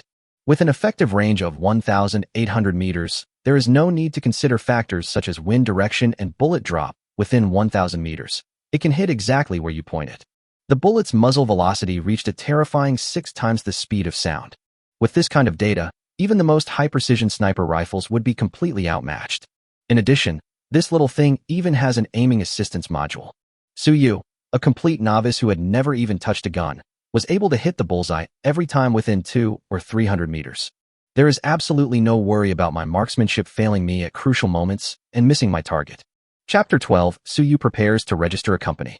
The next day, at noon, Suyu was woken up by the ringing of the phone. He got home at 3 a.m. yesterday and slept until noon. The sudden phone call wasn't about anything else. It was just a reminder to Suyu that the 10 tons of fruit and 10 tons of vegetables he had ordered online yesterday were on their way to Shanghai via cold chain transportation. It should be delivered to the warehouse he specified around the afternoon. Please remember to pick it up on time. Fruits and vegetables are more expensive than grains. However, compared to food, which is related to people's livelihood, fruits and vegetables are not so sensitive. He didn't need to be so careful with his purchases. Buying a large amount of grain at once might raise suspicions about why he's hoarding so much. After all, domestic grain prices are relatively stable, and there's hardly any profit to be made, so hoarding so much doesn't make sense. However, if he buys a large quantity of fruits and vegetables at once, even if the relevant departments notice, they probably won't think too much about it. Because if there are channels to sell fruits and vegetables, it's indeed profitable, and there are quite a few people in that business. If you have the motive to do something, no one will doubt it. On the contrary, if you do something that leaves no room for motives, people will suspect what you're up to. So, vegetables and fruits, let alone 10 tons, even hundreds or thousands of tons are not a problem. If all else fails, you can simply lease a few orchards or vegetable gardens in the place of origin. That shouldn't be a problem. As for the 10 tons of beef, Suyu did find a source. Instead of going to a slaughterhouse to find freshly slaughtered animals, they contacted a cold storage facility in Shanghai and purchased 10 tons. The items can be stored there temporarily, and a refrigerated truck can be rented to pick them up whenever needed. Don't ask why I don't buy freshly killed meat. I buy frozen meat. The answer is always the same. It's cheap. After lying in bed for a while, it was already past noon when Suyu finally managed to get out of bed. After a quick wash, I went downstairs and found a restaurant to eat at. It was peak time for the restaurant, and Suyu went inside and looked around, but couldn't find a single empty table. Just as I was about to go to another restaurant, I suddenly noticed an empty table in the corner, but someone had already taken it. And that person happened to be Li Yuanxi, whom he had met briefly a few days ago. Suyu immediately turned around and sat down opposite her in a nonchalant manner, smiling at Li Yuanxi, who looked up at him in surprise. What a coincidence. Well, it's not exactly a coincidence. I used to see you here a lot on weekends. Li Yuanxi replied earnestly. Suyu wasn't too surprised to hear this. This restaurant was the one in the vicinity that suited his taste the most, and he had been there quite often before. I didn't expect that I hadn't even noticed Li Yuanxi, such a pretty girl, but instead she noticed me. Do you go to school around here? Suyu glanced at Li Yuanxi. The girl looked to be only 17 or 18 years old, but after getting to know her, judging from her speech and behavior, he estimated that she was probably in her early 20s, just looking younger than her age. Yes, I'm a junior this year, Li Yuanxi replied obediently. Compared to when she first met Suyu, she stammered and seemed like a withdrawn girl. After getting to know each other a bit better, she was able to chat with Suyu for a few minutes. However, judging from her serious expression, she was clearly still a little nervous and uncomfortable communicating with strangers. Was something wrong that led you to ride your bike so far alone that night? To avoid making the atmosphere too awkward, Suyu changed the subject again. I work part-time at a pet store over there, Li Yuanxi replied. Then after a moment's thought, she asked Suyu, do you work nearby? Me? I'm unemployed. Suyu shrugged and smiled. Li Yuanxi was taken aback, then lowered her head, muttering something that seemed to displease her. Lies. Suyu smiled without explaining, took out her phone, scanned the QR code on the table, and ordered a few side dishes. We've met so many times, it must be fate. Let me treat you to a meal. Do you have any dietary restrictions? Are you going to treat me to dinner? Li Yuanxi looked at him in surprise, then asked warily. Why? Just invite me if you want. Why do you need to do anything for a meal? Suyu shrugged. A well-behaved and adorable little girl always deserves more kindness. Anyway, this small restaurant isn't expensive, so ordering a few more dishes won't cost much. Just doing it on a whim. Consider this a reward for saving me a seat. I didn't save you a seat. I wanted to eat myself. Li Yuanxi's little head bobbed up like a rattle drum. The result is the same, isn't it? After being swayed by Suyu's sweet talk, Li Yuanxi was completely fooled and finally accepted his invitation. Before long, several appetizing side dishes were served. While eating, Suyu asked casually, by the way, what are you studying now? Law. Li Yuanxi took a small bite of food, swallowed it, and then answered. Law? Suyu's eyes lit up, and he quickly asked, are you familiar with commercial law? I think I understand it fairly well. I remember most of the regulations. Li Yuanxi glanced at Suyu. Do you have a question to ask? Smart, Suyu praised, then turned to ask about the problem that had been bothering him for the past few days. It's roughly about how to register a company or a factory. There are many legal provisions, and when broken down, the procedures and certificates required vary from company to company or factory to factory. If Suyu doesn't consult a professional, it's anyone's guess how long it would take him to figure this out on his own. He had originally planned to consult a law firm at that time. However, since I've encountered a law student, there's no need to go to great lengths to find someone nearby.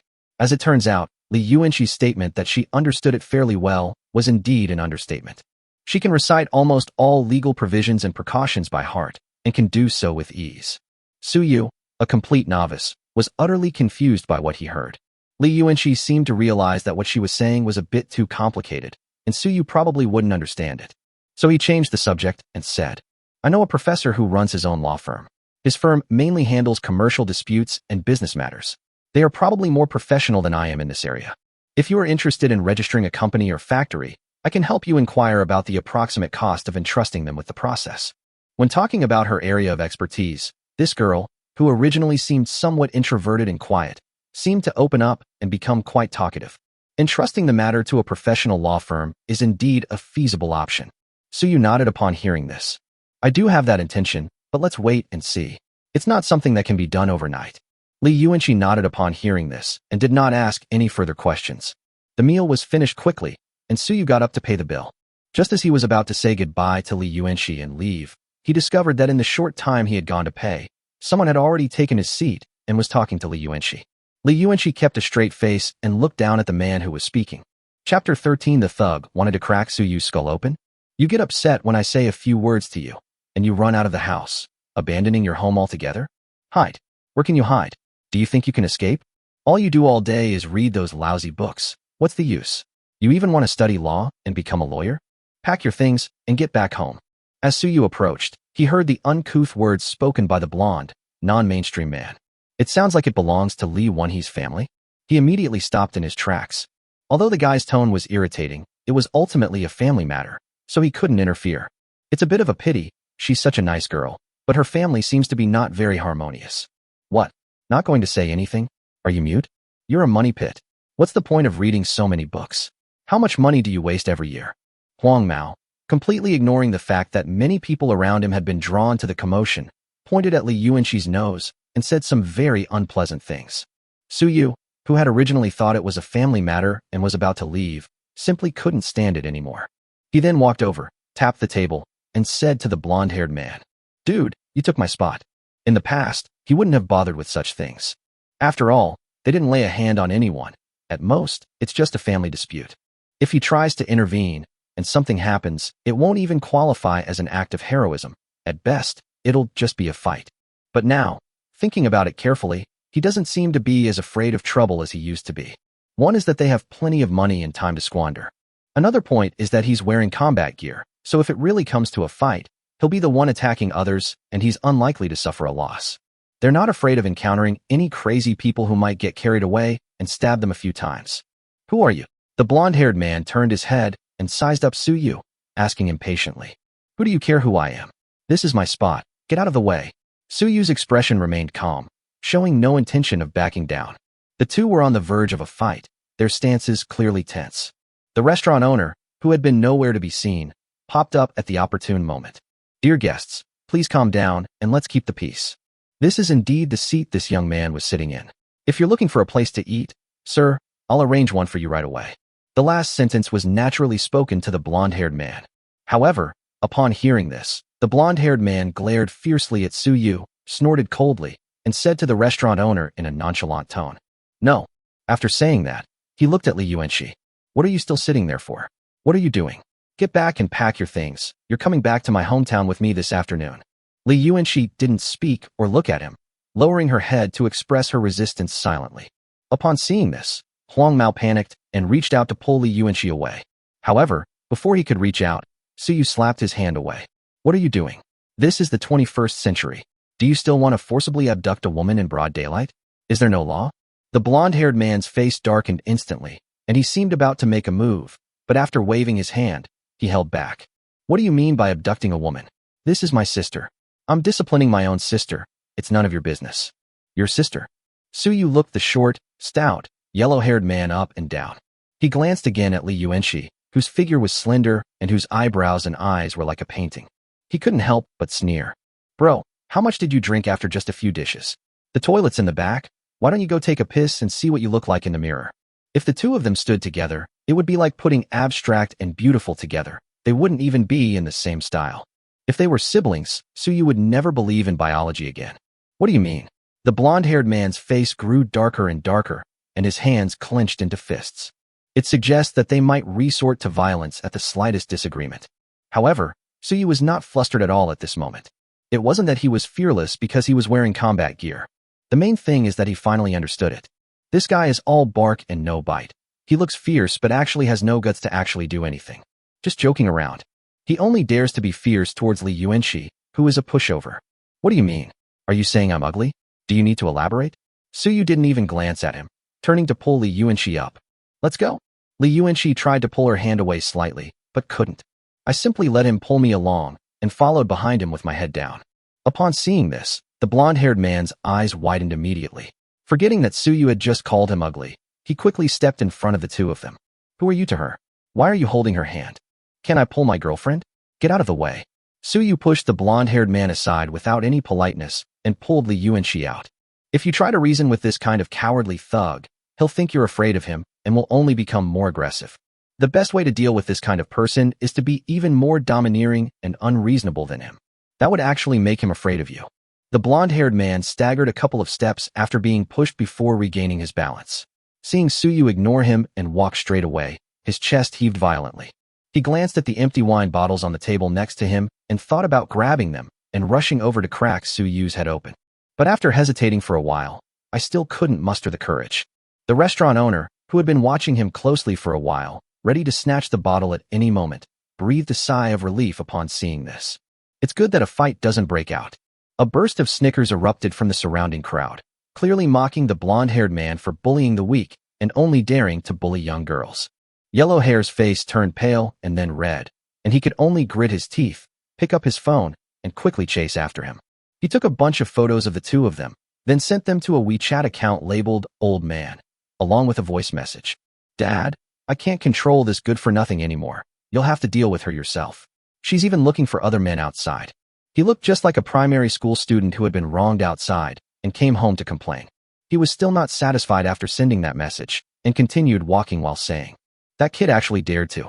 Huang Mao had already reached the door when he finished speaking, and just then he saw Suyu leading Li Yuanxi into the black wagon outside.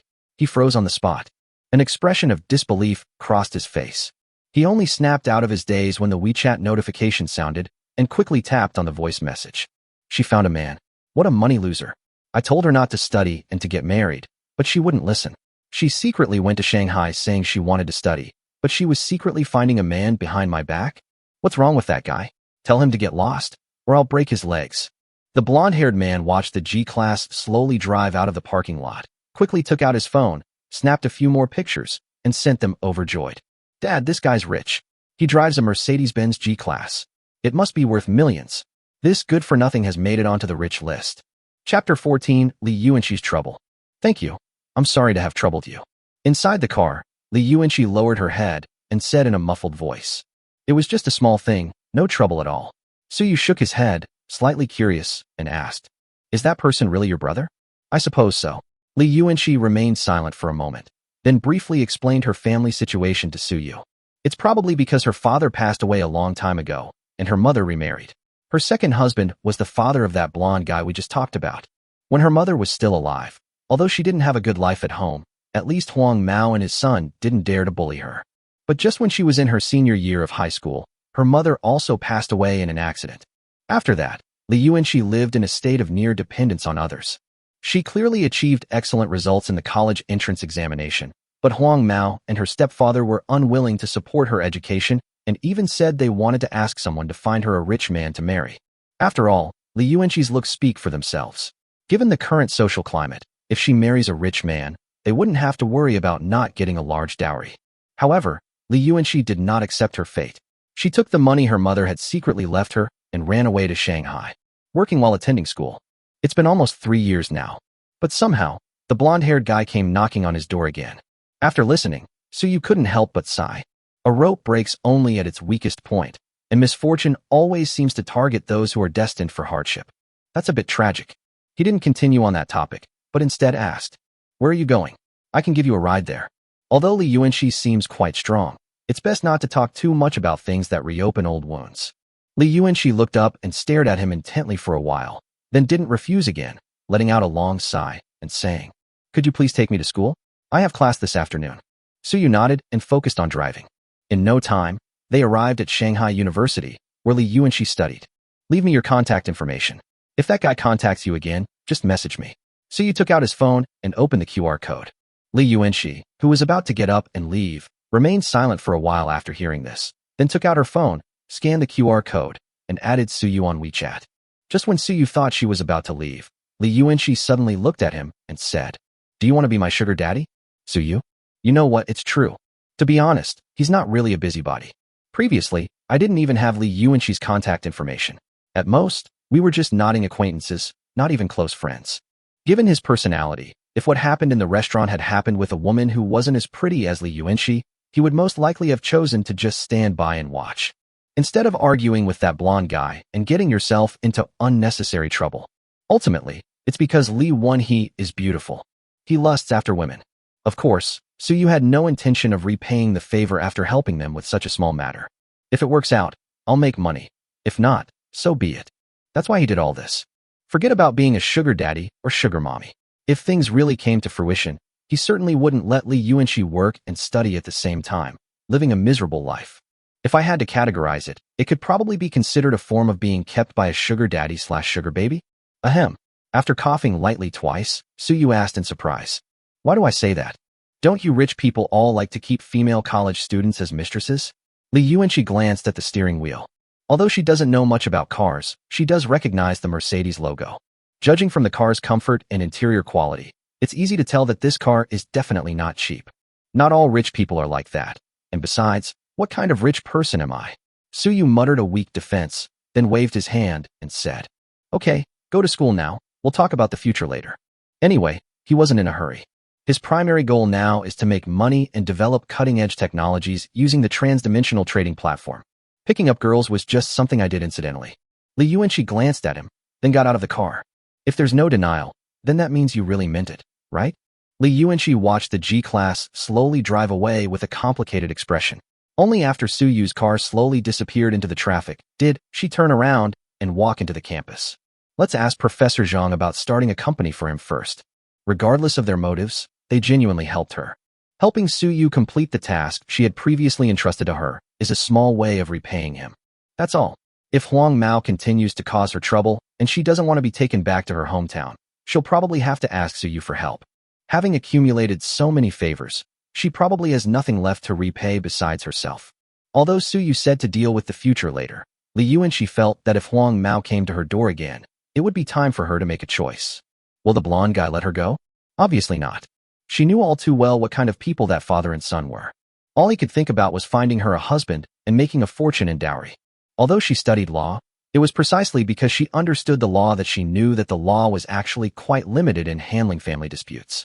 After all, her household registration was still on the same book as her mother's, and before her mother passed away, her stepfather did contribute some money to support her schooling and living expenses. Legally speaking, she has an obligation to support her stepfather. The father and son really wanted her to marry a rich man to earn a dowry. They didn't even need to force her. Whenever she's in school, she'll cause trouble at school for no reason, and whenever she's working, she'll cause trouble at her workplace for no reason. That would throw her life into chaos and force her to comply. As long as they don't hurt anyone, there's not much you can do even if you call the police. At worst, they'll just be detained for a few days. She had seen countless similar cases, and there really wasn't a better way to handle this situation than with Suyu's slightly intimidating and forceful methods. Of all the people she knew, only Suyu was capable and willing to do so. As for Suyu's impure motives, she could actually understand it. After all, they are not related to each other, so why would anyone help her without any ulterior motives? Well, she let out a soft sigh. The girl, who was already somewhat withdrawn, became even more withdrawn. On the other side, Suyu drove his car slowly out of the city. More than half an hour later, we arrived at the warehouse in the suburbs. After a short while, the ordered 10 tons each of vegetables and fruits were delivered to the warehouse. Along with the beef, 10 tons of beef were also delivered. After confirming the weight was correct, he transferred the remaining payment and had the goods put into storage. By the time everything was arranged and he was the only one left in the warehouse, it was already past 4 in the afternoon. The time I arranged to trade gold with Master Sun was 9 p.m. tonight, which is still early. Suyu simply put the items into his inventory, then flashed into the trading platform. Chapter 15 Frost Nova, from a prominent family. This was Suyu's third time entering this place, and compared to the previous 2 times, he was much calmer. He sent a message to Frost Nova and received a reply after a short wait. Then he went from his private space to the familiar conference room. After waiting for more than half an hour, just as he was about to get impatient and send another message to ask, Frostnova finally arrived. She must have been quite busy just now. When they entered the conference room, they hadn't even put away their power armor helmets. The silver-white armor was even stained with blood. Even across the long table, which was about 10 meters away, Suyu could smell the blood on her. Sorry, I had some urgent business to attend to. That's why I'm late. As soon as she sat down, Frostnova casually tapped her helmet. The cool-looking helmet retracted into the power armor with a mechanical turning sound, revealing her head full of white hair. Did you just finish fighting? Suyu glanced at the bloodstains on her body. Yes, we just wiped out a group of strange beasts that were entrenched in a pre-war shelter, Froststar said with a hint of excitement. Wow, it's been a long time since I've had this much fun. You wouldn't believe it. Those monstrous lizards can stand 3 or 4 meters tall even when they're lying on the ground. They're one of the most terrifying mutated creatures in the wasteland, and even ordinary tanks can't do anything to them. I chopped its head off in one move. Wow, that's impressive. Suyu's eye twitched. He found it hard to imagine that scene. The wasteland world of the Dark Passage is indeed dangerous. There are even monsters like this. But then, thinking of this, he asked again. So, what exactly is your status on your side? That power armor must be something special. Me? Froststar said with a hint of arrogance. Commander of the 7th Army Corps of Future City, Major General, 1 star. You can also call me General Frost. As for this power armor, it's a product of the pre-war prosperous era. Our future city has the most advanced technology in the entire wasteland and can also produce power armor, but the power armor we produce is far inferior to that produced before the war. In terms of overall combat power, the power armor produced by Future City is roughly equivalent to a 6th-generation tank, while mine, if we don't consider ammunition consumption, can probably take on 100 of them. To put it more bluntly, wearing this, I could tear open a 1-meter-thick nuclear bunker door with my bare hands. Suyu, this is just too outrageous. Even Iron Man isn't that awesome, is he? And it sounds like the power armor that Frostnova disliked in Future City could mass-produce is pretty awesome. It has the combat power equivalent to a 6th-generation tank. It should be noted that the most advanced tanks on Earth today are only 4th generation. Who knows when tanks will reach their 6th generation? If we get a batch of these, wouldn't we instantly become the kings of land warfare? Thinking of this, his eyes lit up, and he quickly asked Froststar if it was possible to get him a batch. However, Frostnova helplessly shrugged. Give up. Although Future City can produce, it is limited by its lack of industrial sectors, and some key components still have to be recycled from the wasteland. Therefore, each set of power armor has a serial number. It's impossible to mass-produce them. Even if I only want to get 1 or 2 sets, I have to find a way. The company that produces the power armor doesn't have a good relationship with my family. My home. Suyu glanced at Xuanxing without making a sound. No wonder he became a general at such a young age. This guy probably comes from some powerful family. However, seeing the power armor she was wearing, Suyu couldn't help but ask again. Wait a minute, if it's this difficult, why did you say you'd sell me your power armor for 10,000 tons of grain? You don't want it anymore? They're different. Froststar shook her head. The company that manufactures power armor doesn't have a good relationship with my family, but these pre-war power armors have nothing to do with them either. My family took over a strategic reserve warehouse of the prosperous era a long time ago, and there are hundreds of sets of these power armors in there. Give me one, and I'll go get another one. Suyu. Okay, communicating with rich people is too troublesome.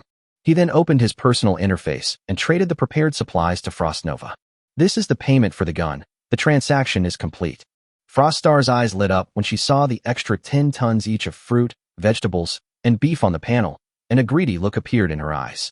But then, as if remembering something, he quickly said, By the way, when I was cleaning up that shelter earlier, I found something really interesting inside that I'm sure you'll be interested in. As she spoke, she tapped on her personal panel. A black cube, 4 or 5 meters high and about 10 meters long, resembling a wall, suddenly appeared in the conference room. Froststar got up, patted the thing, and said to Suyu with a smile, Have you ever heard of a black box? Suyu shook his head. You know what a 3D printer is, right? Seeing him nod, Froststar continued. This thing is roughly the same as a 3D printer, but much more powerful. It was specially produced by the top researchers of the prosperous era who foresaw the wasteland era after the war to help humanity rebuild the world after the war. Each black box can only produce the same product. For example, the one in front of you is a black box that produces heavy exoskeletons. The operation is very simple. Just pour all the required materials in through the feed inlet. If the ingredient list says carbon, put in charcoal. If it says iron, put in iron ingots. Iron ore will also work. In short, After putting the materials in, you don't need to do anything else. Just wait for the finished product to come out at the other end. It's a foolproof operation. Even gorillas who have used it say it's great. At full capacity, it can produce about 500 heavy exoskeletons a day. Once worn, these exoskeletons allow a soldier to move at a maximum speed of 100 kilometers per hour while carrying a load of 1 ton. Powered armor is too expensive to be equipped by everyone. Even in the prosperous pre-war era, rank-and-file soldiers in the army generally wore this type of exoskeleton in combat. Wow, that's awesome. Suyu's eyes lit up as he looked at the thing. If he buys this, he'll instantly become an arms dealer, and he won't have to worry about making money. Earth certainly has exoskeletons, but those things are better than nothing. Compared to this so-called heavy exoskeleton, it's far inferior. However, even in his excitement, he hadn't completely lost his senses and instead asked in return. According to the law of conservation of mass, this thing must consume a lot of energy, right? What powers it? It contains a small 4th-generation nuclear fusion reactor with enough helium-3 stored inside to operate at full capacity for 5 years, enough to produce nearly 1 million heavy exoskeletons. Frostnova shrugged. This thing was designed specifically for the wasteland world, with the aim of enabling people to produce things from the most basic raw materials even when they have nothing. The problems you are worried about are basically within the scope of its designer's consideration. If I had to point out a problem, it would probably be that in 5 years, if you can't get high-purity helium-3, the reactor will probably be unusable after shutdown. Suyu nodded, pondered for a moment, and then tentatively asked, "So you're planning to sell it to me?" "Of course, otherwise why would I tell you all this?" Frostar gave him a strange look. Chapter 16. A lucrative deal? Since you said that heavy exoskeletons were a good thing that you used as the main force of your army before the war, then I guess you yourselves are lacking them, right? Suyu asked curiously. Of course we're short, but does that conflict with whether I sell it or not? Frostar scoffed. Future City has a rule that all spoils obtained during the clearing of the shelter must be handed over. I found this thing by chance and added it to my inventory on the platform. No one else knows about it. If I take it back for my own use, it will still be confiscated if someone finds out. I won't get any benefit from it, so why not just sell it to you? Anyway, I have power armor and don't need this thing. Suyu. Okay, that's a very valid reason. Compared to handing over Future City, you wouldn't get a single penny, so for Frostar, it's definitely better to sell it to him. So what price are you planning to sell it for? 100 tons each of fruits, vegetables, and beef, and 500 tons of grain. Frostar shrugged and stated her terms. That's all. Suyu was taken aback. It's not expensive, it's cheap. That's so cheap. You should know that during yesterday's transaction, that little pistol was worth 10 tons of fruit, 10 tons of vegetables, and 10 tons of beef. Anyone with half a brain knows that this black box is worth way more than that broken pistol. Is that all? He wanted to ask Frostnova if there was something wrong with her head. But then I thought, isn't it good that they sell it cheaply? He immediately shut up and agreed to the deal. Both parties agreed that after signing the contract, Suyu could take the item away, and he only needed to pay the full amount within the agreed time. Looking at his precious baby, Suyu felt like he was dreaming. They've made a fortune. However, just as Suyu was immersed in the joy of making a fortune, Frostar, who had just finished signing the contract, also revealed a relieved smile, her voice cheerful as she said, "Hold your excitement for a moment. Now we can talk about another collaboration." Another collaboration? Suyu was taken aback. What other good stuff do you have? Of course. Frostar suddenly produced a palm-sized black cuboid and casually tossed it onto the table in front of Suyu. Metal hydrogen battery, the power supply module for mechanical exoskeletons. This battery is enough to allow a heavy exoskeleton to run continuously for 3,000 kilometers while carrying a ton of weight and operating at full power.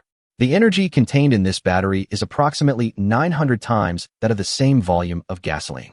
Suyu was stunned for a while upon hearing this, then stiffly turned his neck to look at the huge black box beside him. So, this thing only produces exoskeletons, not batteries? Without even a second thought, the energy consumption of this thing is absolutely astronomical. In reality, while there are significant challenges in materials and design for creating such exoskeletons, those willing to invest 10 or 8 years can overcome them. The biggest problem is energy. It's extremely difficult to find an energy source capable of powering such a large device for extended periods.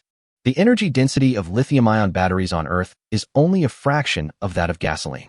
Even carrying a 10-liter battery on your back wouldn't be enough to withstand a few blows from this heavy exoskeleton.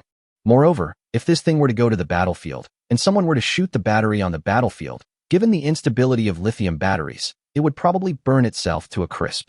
As for using gasoline, that's even more absurd. If you're going to carry a huge fuel tank to the battlefield, why not drive a car?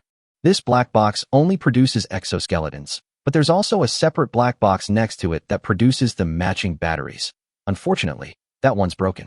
Frostnova shrugged and said slyly, "But even if it wasn't broken, I wouldn't sell it to you. My family is the largest battery supplier in Future City, and those things are very useful to me. If you want batteries, you can buy them directly from me." Price? Suyu sat back down in his seat without expression. Damn it, this woman is definitely not a good person. He even thought that the other person didn't know how to do business. Now it seems like it's a waste of her talents for her to become a corps commander. She's such a damn good at business. Previously, food was a necessity for her, and the things she could give, apart from the gold the first time, the combat suit and gun the second time, were actually best for Suyu, but not essential. In this way, Suyu is always the stronger party when negotiating prices. She has little room for negotiation. But Froststar, unaware of Suyu's specific needs, simply created one for Suyu. It's like they sold Suyu the technology to build airplanes at a bargain price, but didn't sell him the technology to refine aviation fuel. You can build an airplane, but it can't fly without fuel. In the future, if Suyu needs batteries for the exoskeletons he creates, he'll have to buy them from her. In this way, Suyu controlled the food that Froststar needed, while Froststar controlled the batteries that Suyu needed. Both sides have something to restrain each other, so neither side can arbitrarily raise prices. 1 ton of rice, 3 fully charged batteries. After a moment's consideration, Froststar gave a number. Having been overly cautious during the first gold price quote, Suyu, upon hearing her offer, blurted out an exorbitant price without hesitation. 1 ton of rice requires 200 batteries, all fully charged. Deal. Froststar readily signed the contract in front of her. Suyu. A ton of cheap rice costs only 2 or 3,000 yuan. If you exchange that for 200 metal hydrogen batteries, each battery would only cost about 10 yuan on average. Compared to the terrifying energy density of metallic hydrogen batteries, the profits involved are unimaginable. After all, if we can get a large number of batteries, it's not just for exoskeletons. There are so many other applications, such as those booming new energy vehicle companies. Current new energy vehicles have batteries that weigh hundreds of kilograms, yet their range is only a few hundred kilometers. Come on, let me replace your battery. It weighs a few kilograms, and after the replacement, the range will increase to 10,000 kilometers. Batteries cost 30,000 each. Are you willing to buy one? This is almost a no-brainer. Those car companies could practically wear out his doorstep. However, look at Froststar's smug expression. Suyu felt a tightness in her chest. Actually, thinking about it carefully, it makes sense. The main component of a metallic hydrogen battery is hydrogen, which is the most abundant substance on any planet. As long as the technology is in place, it is practically worthless. The Future City, which inherited some of the pre-war technology, is certainly not lacking in related technologies. On Earth, where electricity is expensive, fully charging such a large capacity battery would be a considerable expense. But in that wasteland world, every black box contains a small nuclear fusion reactor, so electricity is probably the least valuable thing to her. Same as the last gold transaction. She had clearly made a fortune, but seeing her so smug, Suyu felt uneasy, as if he had suffered a huge loss. However, once a promise is made, it's like spilled water, there's no going back on it. He immediately signed the contract as well. The contract stipulates that batteries will be traded for grain once a week for the next 5 years, with the amount of the trade depending on the circumstances. As for renewing it in 5 years, we can do so if needed. Chapter 17 Absolute Defense. Double crossing? At 7 p.m., Suyu breathed a sigh of relief as he emerged from the trading platform. The fruits, vegetables, and beef in his inventory were gone, but a black box and 2,000 metallic hydrogen batteries appeared.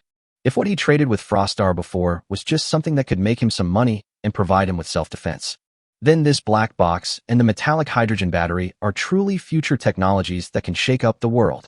A heavy exoskeleton capable of carrying a ton and traveling at a speed of 100 kilometers per hour will undoubtedly rewrite the war patterns on Earth. Even the title of King of Tank Warfare is being challenged. Metallic hydrogen batteries, with an energy density 900 times that of gasoline, will trigger an unprecedented energy revolution. The entire energy industry on Earth will be shaken.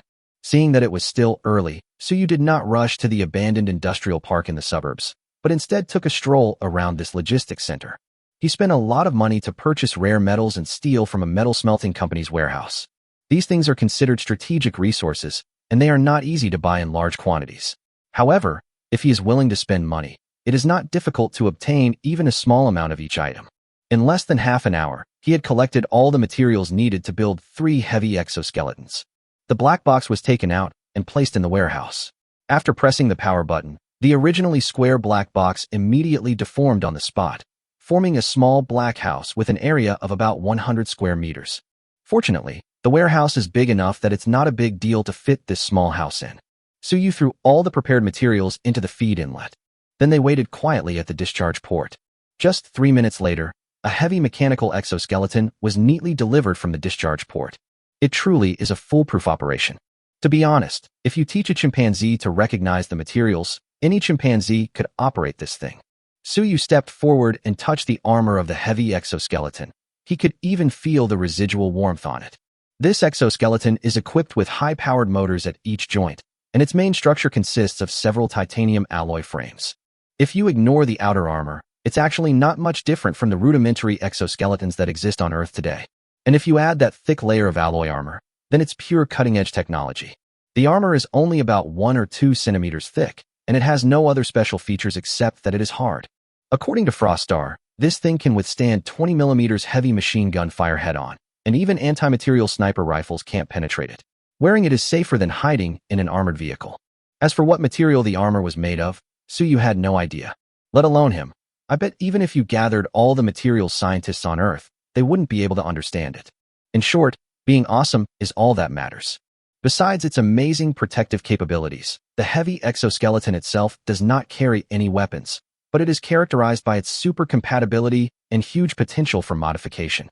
There are many places to mount weapons, both up and down. If you want, mounting a heavy machine gun on it would be more effective than an armored vehicle. Modern 4th-generation tanks cost tens of millions of yuan to build, while ordinary armored vehicles cost several million yuan. Selling this thing for 500,000 yuan a unit isn't unreasonable, is it? As for the cost, the materials he just bought cost less than 20,000 yuan, enough to build 3 sets, which means each set would cost only 7,000 to 8,000 yuan. This is still due to the fact that special materials are traded privately, resulting in a large premium. If he could purchase in bulk, he could reduce the cost of an exoskeleton to less than 3,000. It cost 3,000 to build, but sold for 500,000. Wouldn't that be an absolute moneymaker? Suyu suppressed his excitement and awkwardly put on the exoskeleton to try it out. This thing was easier to use than he had imagined. In just a few minutes, he was able to walk around the warehouse with ease while wearing the exoskeleton. The 50-kilogram gold ingot, which he used to have to exert all his strength to lift, now felt as light as a feather in his hand thanks to the exoskeleton. Anyone who puts this on can instantly transform into Superman. The effect is truly remarkable, as expected of the pre-war cutting-edge technology of Frost Nova's world. After removing the exoskeleton, Suyu glanced at the time. It was already past 8 p.m., less than an hour before the agreed-upon trading time. He immediately put the black box and the 3 exoskeletons he had created back into his inventory on the trading platform. He then closed the warehouse door and drove to his destination. The warehouse is only about 20 kilometers away from that abandoned industrial park by the sea, less than half an hour's drive. Suyu quickly approached the location. However, this time he did not drive the car directly in.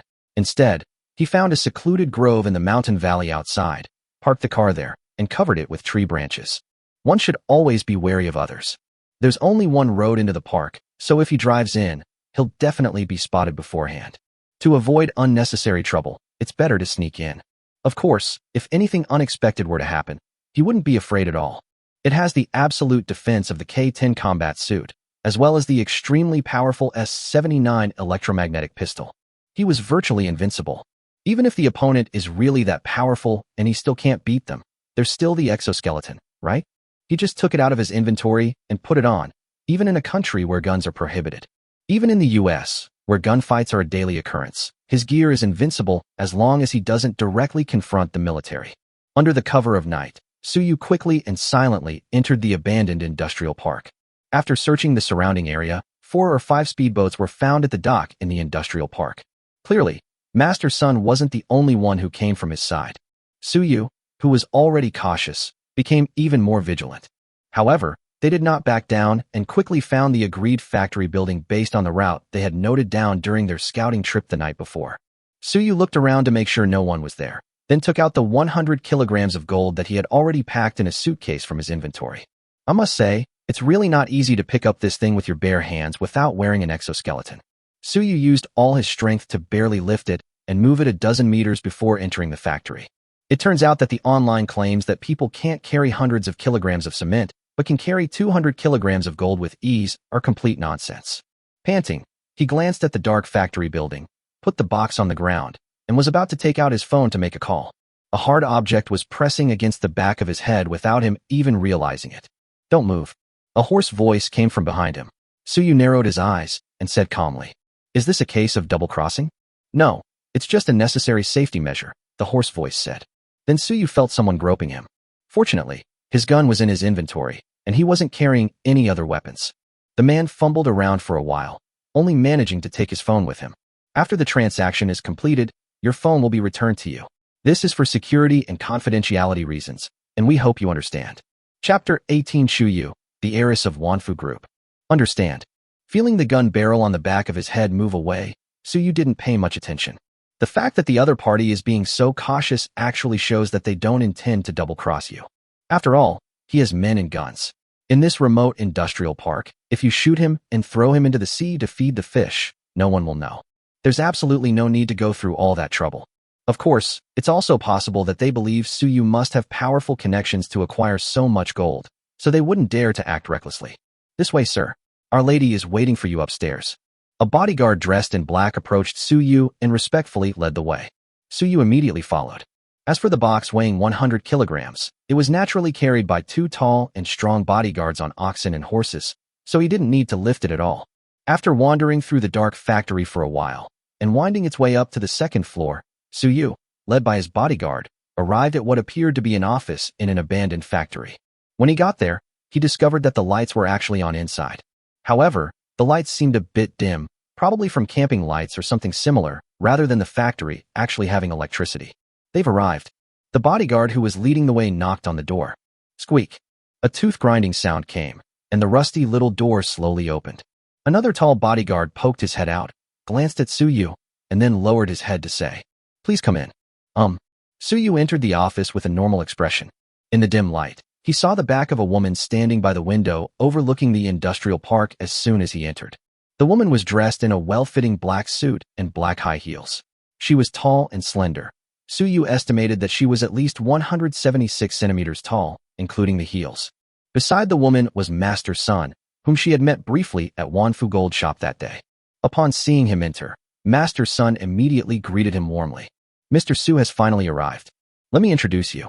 This is Ms. Chu Yu, the daughter of the chairman of our Wanfu Group. She is the one who will be discussing this transaction with you today. I am just passing on the message." Suyu nodded upon hearing this and looked at Chuyu. Chuyu turned around at that moment. A pair of frameless glasses sat on her full, round, oval face, highlighting her deep and three-dimensional features. In addition, the S-shaped curve is clearly visible the moment it turns around. Top-notch. Suyu secretly praised him in his heart. This woman is almost flawless, from her face to her figure. If a score of 100 is the maximum, she would get at least 98 points. Chuyu. Suyu. After a brief handshake, the two sat down at a makeshift folding table. The box containing the gold had already been moved in. Master Sun, who specializes in this line of work, took out his tools and began inspecting the goods. After a short while, he looked at Chuyu and nodded. "Gold is fine. Mr. Su, have you considered how to proceed with the transaction? Will it be through a public account or a private account?" Chuyu glanced at Suyu and said calmly, "Using official accounts can give you a lot of money right now because there's no risk. Smuggling money is quite risky. I can only give you 20% now, and the remaining 80% will be settled after the deal is done." Master Sun had already explained the difference between using public and private accounts. The public account is simply a gold mine in China that processes the gold, pays all the taxes, and then it becomes a piece of gold mined from the mine.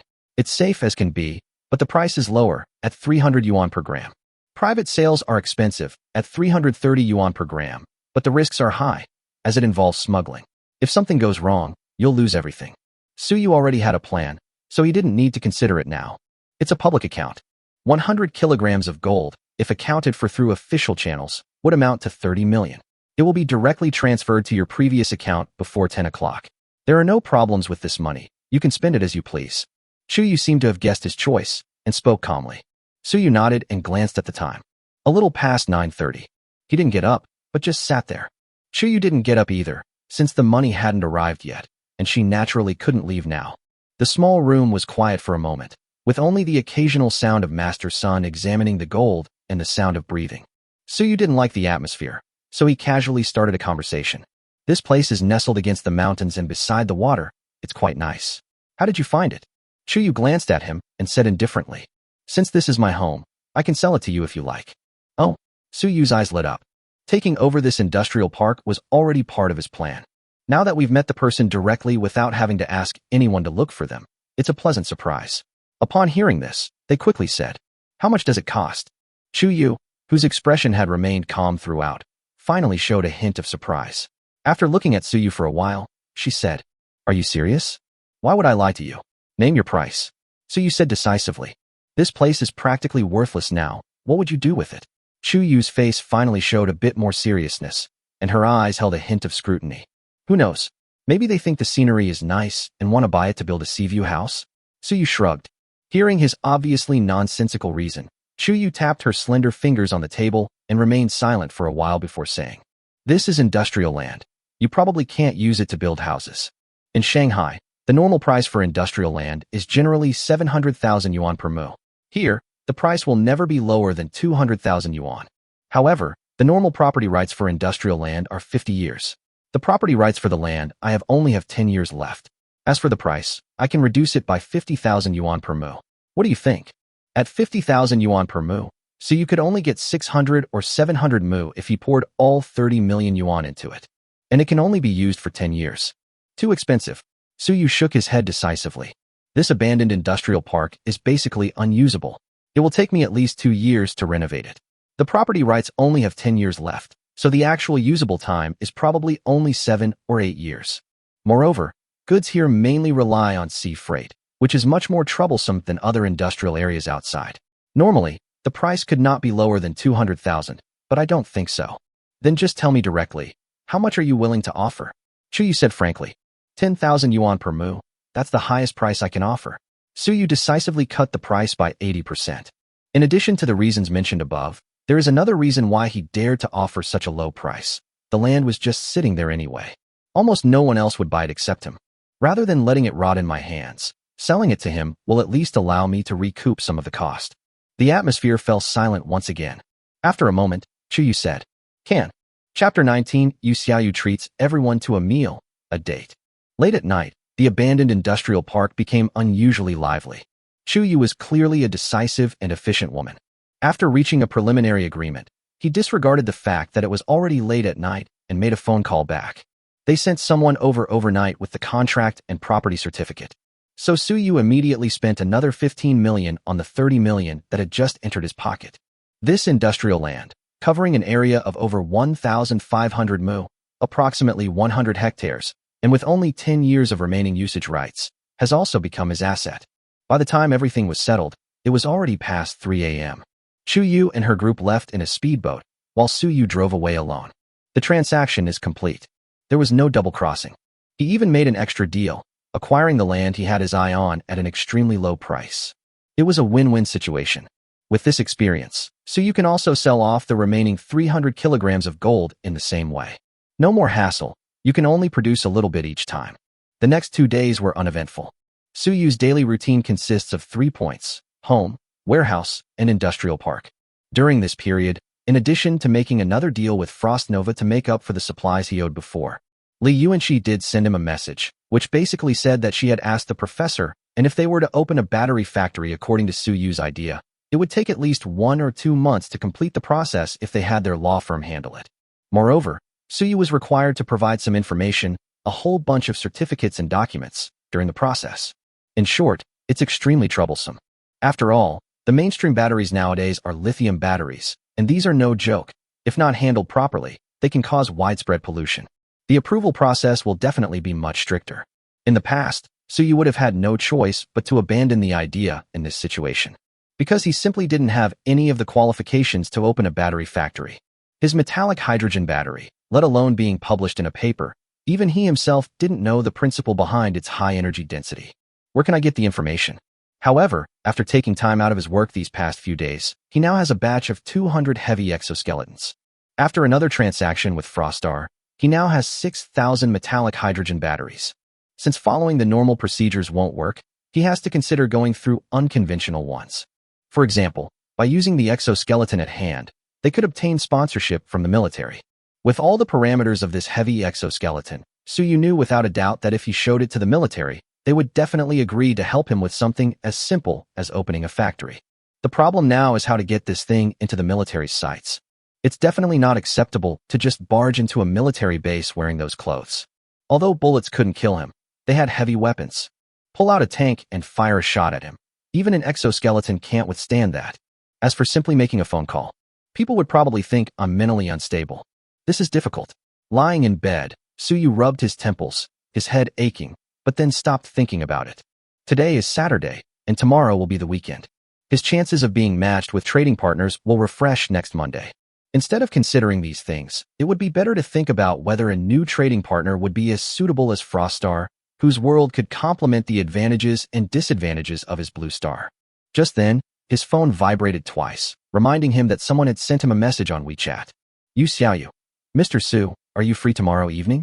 I've made a reservation at a restaurant on the Bund. Yu Xiaoyu. Suyu pondered for a moment before suddenly remembering. This looks like the salesperson I met on the day I bought the car. She's quite good looking. I did make plans to have dinner with them this weekend.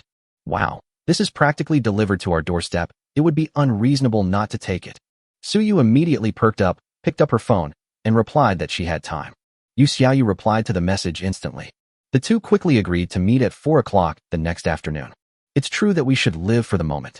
After putting down his phone, Suyu went straight to sleep. What should you do if you encounter a problem? Let's open for business. Anyway, we don't lack money right now. If the problem can't be solved for the time being, we'll deal with it later.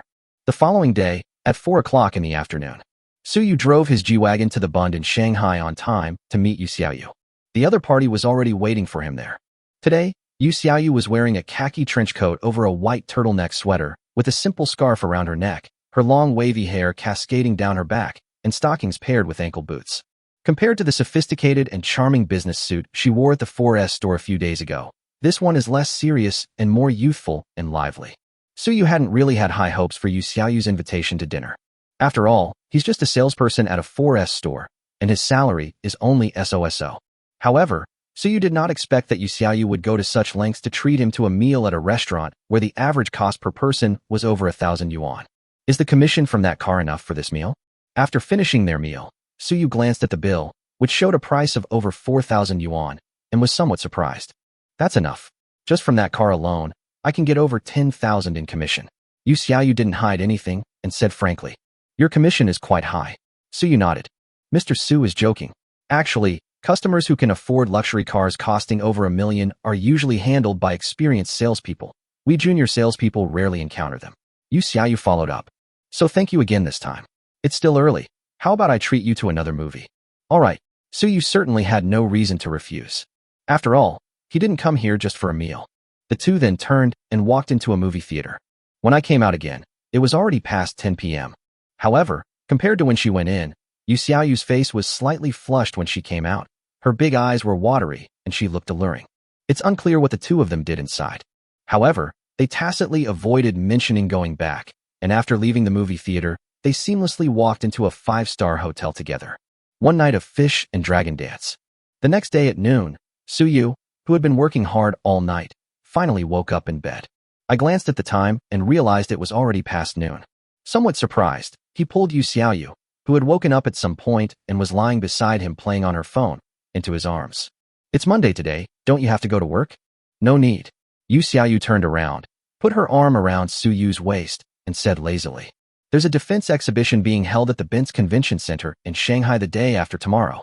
The headquarters has transferred a group of people from several 4S stores in Shanghai to help out at the convention center, and I happen to be on the list. So I don't have to go to the store to work these few days. Defense exhibition? Suyu was taken aback. Then his eyes suddenly lit up. Chapter 20 reopens the trading platform, with new trading partners. What defense exhibition? Is there a defense exhibition in Shanghai? Suyu quickly pressed for an answer. Yu Xiaoyu hadn't expected him to be interested in this, but she still explained. In fact, besides the world-renowned Pearl River Air Show, there are many other similar expos in China. Some are organized by local governments, while others are simply run by companies and enterprises. They are not large in scale and do not have a high profile. The event held in Shanghai this time is called the Kyushu Defense Technology Expo. It is said to be organized by the military, but there are not many military equipment on display. Most of them are small items produced by civilian companies, such as drones. It is said that the military sends a special person to participate each time, and if they find something useful, they will purchase it. However, the quality of products produced by private enterprises varies greatly, so this defense exhibition is not well known, and probably not many people would know about it if you told them. At this point, she blinked and said, "Do you want to go and see it? What if I want to participate in the exhibition? Is it still possible to get a booth?" Suyu stated his purpose directly. Yesterday, he was still racking his brains about how to get this heavy exoskeleton into the military's sights. "I never expected that going out for sex would lead to a business opportunity." Exhibit. Yu Xiaoyu looked at him in surprise, then thought for a moment and said, "I heard that to participate in an exhibition, you need to submit all the parameters of the exhibits and other details well in advance. If you go through the normal channels now, it's probably too late. However, if you really want to participate in the exhibition, you can contact the person in charge of Bents in Shanghai. The venue this time is provided by our Bents group. If you can persuade him, you should be able to skip the queue." Her tone was somewhat uncertain, clearly indicating that she didn't know much about it either. So you didn't press further. After all, she was just a small-time salesperson. How would she know these things? She probably hadn't even looked into it herself, so asking her would be pointless. They just asked her to leave the phone number of the person in charge of the Bents Shanghai district. So you can make a call and ask later. For this kind of unknown defense exhibition aimed at the public, setting up a booth shouldn't be too difficult. As for now, ugh. The languid Yu Xiaoyu suddenly murmured, and tears gradually welled up in her large eyes. After doing morning exercises twice, the two finally got up. After washing up, they had lunch together, and then Suyu drove Yu Xiaoyu home. Since she didn't have to work these 2 days, she should have continued to be affectionate. However, Suyu is currently busy. Today is Monday, and the trading platform's matching opportunities have been refreshed. He also wants to take some time to quickly match new clients. Moreover, the defense exhibition is only 2 days away, so he'd better finalize things today. I called the person in charge of the Bents group in Shanghai to inquire about the defense exhibition. Just as he guessed, these defense exhibitions don't actually have many requirements for the exhibitors. Let alone products from private enterprises, even small items made by individuals can participate in exhibitions for free if they pass the evaluation. After all, it's an exhibition aimed at the military, and the military is actually the most pragmatic. Whether the exhibition is exciting or not is not within their consideration. People only care whether the exhibits are useful. This is also an opportunity specifically used by the military to communicate with some civilian technology enthusiasts and enterprises, although most of the time the results are minimal. Although Suyu missed the appointment, she definitely couldn't go through the normal process. But there are always some irregularities in the process. The defense exhibition is being held at the Bents Convention Center, which is owned by Bents. If they need it, they can easily get 2 booths. After a friendly exchange, Suyu made another trip to Bents' headquarters in Shanghai. It took a sum of money to finally settle this matter. According to the other party, he just needs to send the exhibits over the morning after tomorrow, and then a staff member will take him to his booth. And because he paid for it, the location of that booth wouldn't be too bad. With the matter settled, Suyu finally breathed a sigh of relief. These days, he's produced quite a few exoskeletons using the black box. It would be a real pain if he couldn't sell them. Although he has only secured 1 spot to participate in the exhibition, he is confident that once this exoskeleton catches the military's eye, it will be adopted without fail. If he wasn't chosen, he would have to question the competence of the military personnel participating in the exhibition. By the time I got home after finishing all that, it was already evening. After closing the door, Suyu entered the transdimensional trading platform. Name, Suyu. Identity, agent of the Blue Star region of the transdimensional trading platform. Level, Junior Agent 3 to 10. Trading points, 200. Available match count, 1. Suyu has traded with Frost Star 4 times, receiving 50 trade points each time, and now has a total of 200 trade points. There's no problem with that. However, the upgrade progress bar for the primary agent shows 3 to 10. This is rather intriguing. Suyu guessed that trading with the same trading partner could only increase the upgrade progress by a maximum of 3 times. If he's not mistaken, then to upgrade to an intermediate agent, one needs to match with at least 4 potential trading partners. That means it will take at least a month. In practice, there may be more to it than that. Because he had also heard Frost Nova say that there weren't many situations like his, where he was immediately matched with Frost Nova, and they were able to exchange resources and benefit from each other. Just like Frostnova herself, she has actually been linked to the time-space trading platform for almost half a year and has been matched with more than a dozen trading partners. In reality, apart from Suyu, she had only successfully completed 5 transactions in total. Moreover, the grain obtained from these 5 transactions combined was still less than what Suyu had given them the first time. In short, given Froststar's experience, Suyu didn't have high hopes for finding a suitable trading partner this time. However, since the opportunity has been given, we should still give it a try. Should we begin matching trading partners? Yes. Matching of trading partners was successful. Buzz. Suyu felt a blur before his eyes, and when he opened them again, he found himself in a pavilion. The pavilion is located in the middle of a lake, surrounded by beautiful scenery, and is connected to the shore by a rustic covered bridge. Besides him, there was another middle-aged man in the pavilion with a dignified appearance, wearing a black cloak and a jade crown, kneeling behind the table opposite him. At that moment, the man's tiger-like eyes were fixed on him. An invisible pressure swept over him, causing Suyu to squint his eyes. Chapter 21. The trading partner is an old acquaintance. The first emperor of China, Yingzheng. Was he an ancient person? Suyu glanced at the man opposite him, feeling slightly disappointed. Based on the experience gained from communicating with Froststar, it is often difficult to complete a transaction when dealing with ancient trading partners. There are too many factors involved, but ultimately it comes down to the fact that social productivity was too low before the feudal era. There are too few goods available for trade. Items from their era that have been passed down to us might still be considered cultural relics, priceless treasures. It can be traded directly, without the erosion of time. You say it's from the Western Zhou dynasty, but an expert will say it's from last week. It's completely meaningless. However, since he was already there, adhering to the principle of mutual respect, Suyu still raised his hand in a bow and said, Suyu, agent of the Blue Star District of the Transdimensional Trading Platform. Upon seeing this, the middle-aged man raised an eyebrow and bowed slightly as well. Yingzheng, agent of the Transcendental Trading Platform in Shenzhou. Suyu? He looked up in surprise at the middle-aged man opposite him. Is it just a coincidence that people share the same name? Or is it Yingzheng from another time and space? Thinking of this, he couldn't help but tentatively ask, could it be that you are the king of Qin? Yingzheng showed no surprise upon hearing this, merely shaking his head slightly. I am the first emperor of China, no longer the king of Qin. Suyu. No, isn't this a bit too outrageous? Damn, I can understand that this trading platform can match people from ancient times. It's from another time. The historical processes of other worlds are completely different from theirs, which is easy to understand. It would be truly magical to find historical figures with the same name, surname, and even the same identity. Although this possibility exists according to the parallel universe theory, but when you actually encounter it, it's still a bit hard to accept. After a long pause, he exclaimed, this is truly incredible. In the 3,000 great worlds, there are always some commonalities that connect them, so there's no need to be surprised. Yingzheng took a sip of tea, his tone calm and composed. Do you know what I'm surprised about? Suyu asked, somewhat taken aback. Of course I know that before you. I have already matched with people from 2 different worlds. After hearing my name, they all said that there was also a me in the history of their world. Yingzheng gave a brief explanation, then shook his head, somewhat regretfully saying, however, none of them could answer my questions, so no deal could be reached, which is a pity. Are you planning to use this question as the item needed for the first transaction? Suyu asked in surprise. Indeed. Yingzheng nodded. My question is, what method can be used to prevent my great Qin from perishing after only 2 generations? You don't need to provide a perfect solution, just one that I find useful, and that will complete this deal.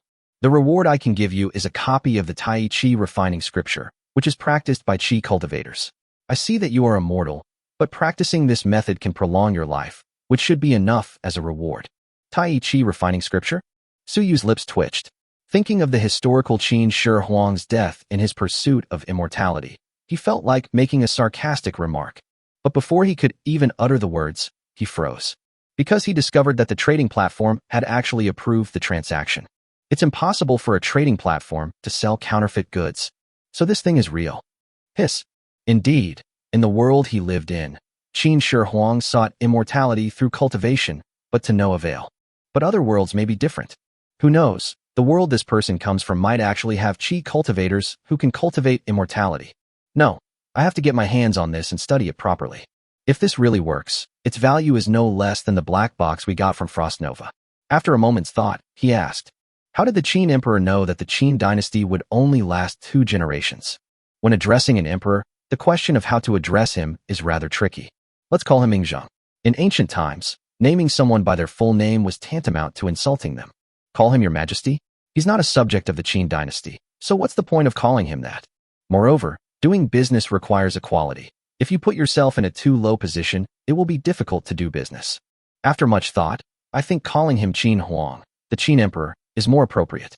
Naturally, it was based on what the first trading partner said, and the second trading partner from another world said the same thing, and the way they perished was exactly the same.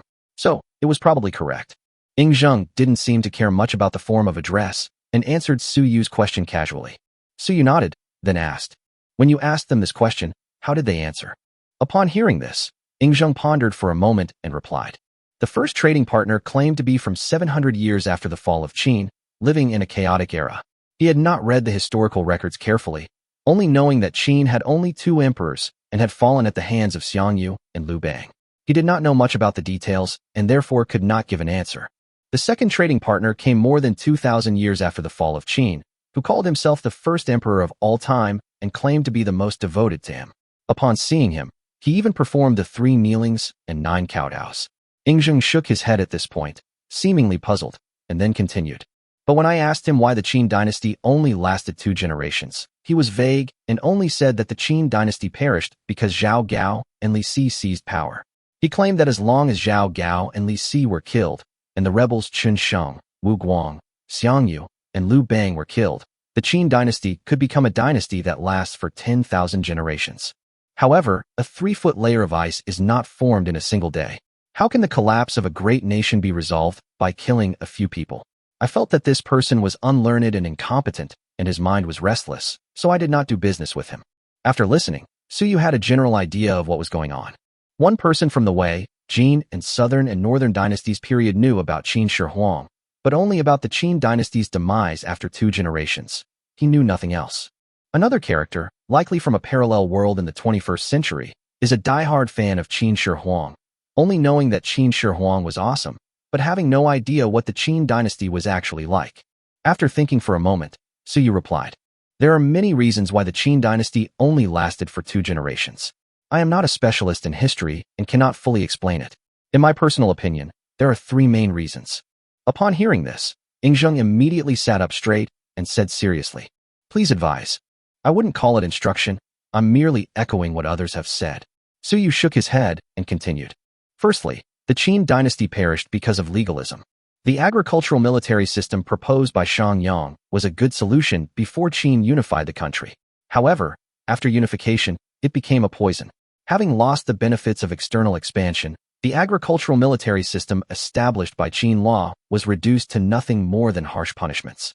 While harsh laws are necessary, governing a country can never rely solely on them. Secondly, Qin perished because of Cao Cao's impetuousness.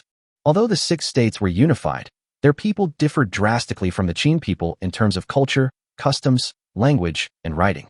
Standardizing cart axles and writing was a good start. While the people initially struggled to adapt, they were unlikely to rebel.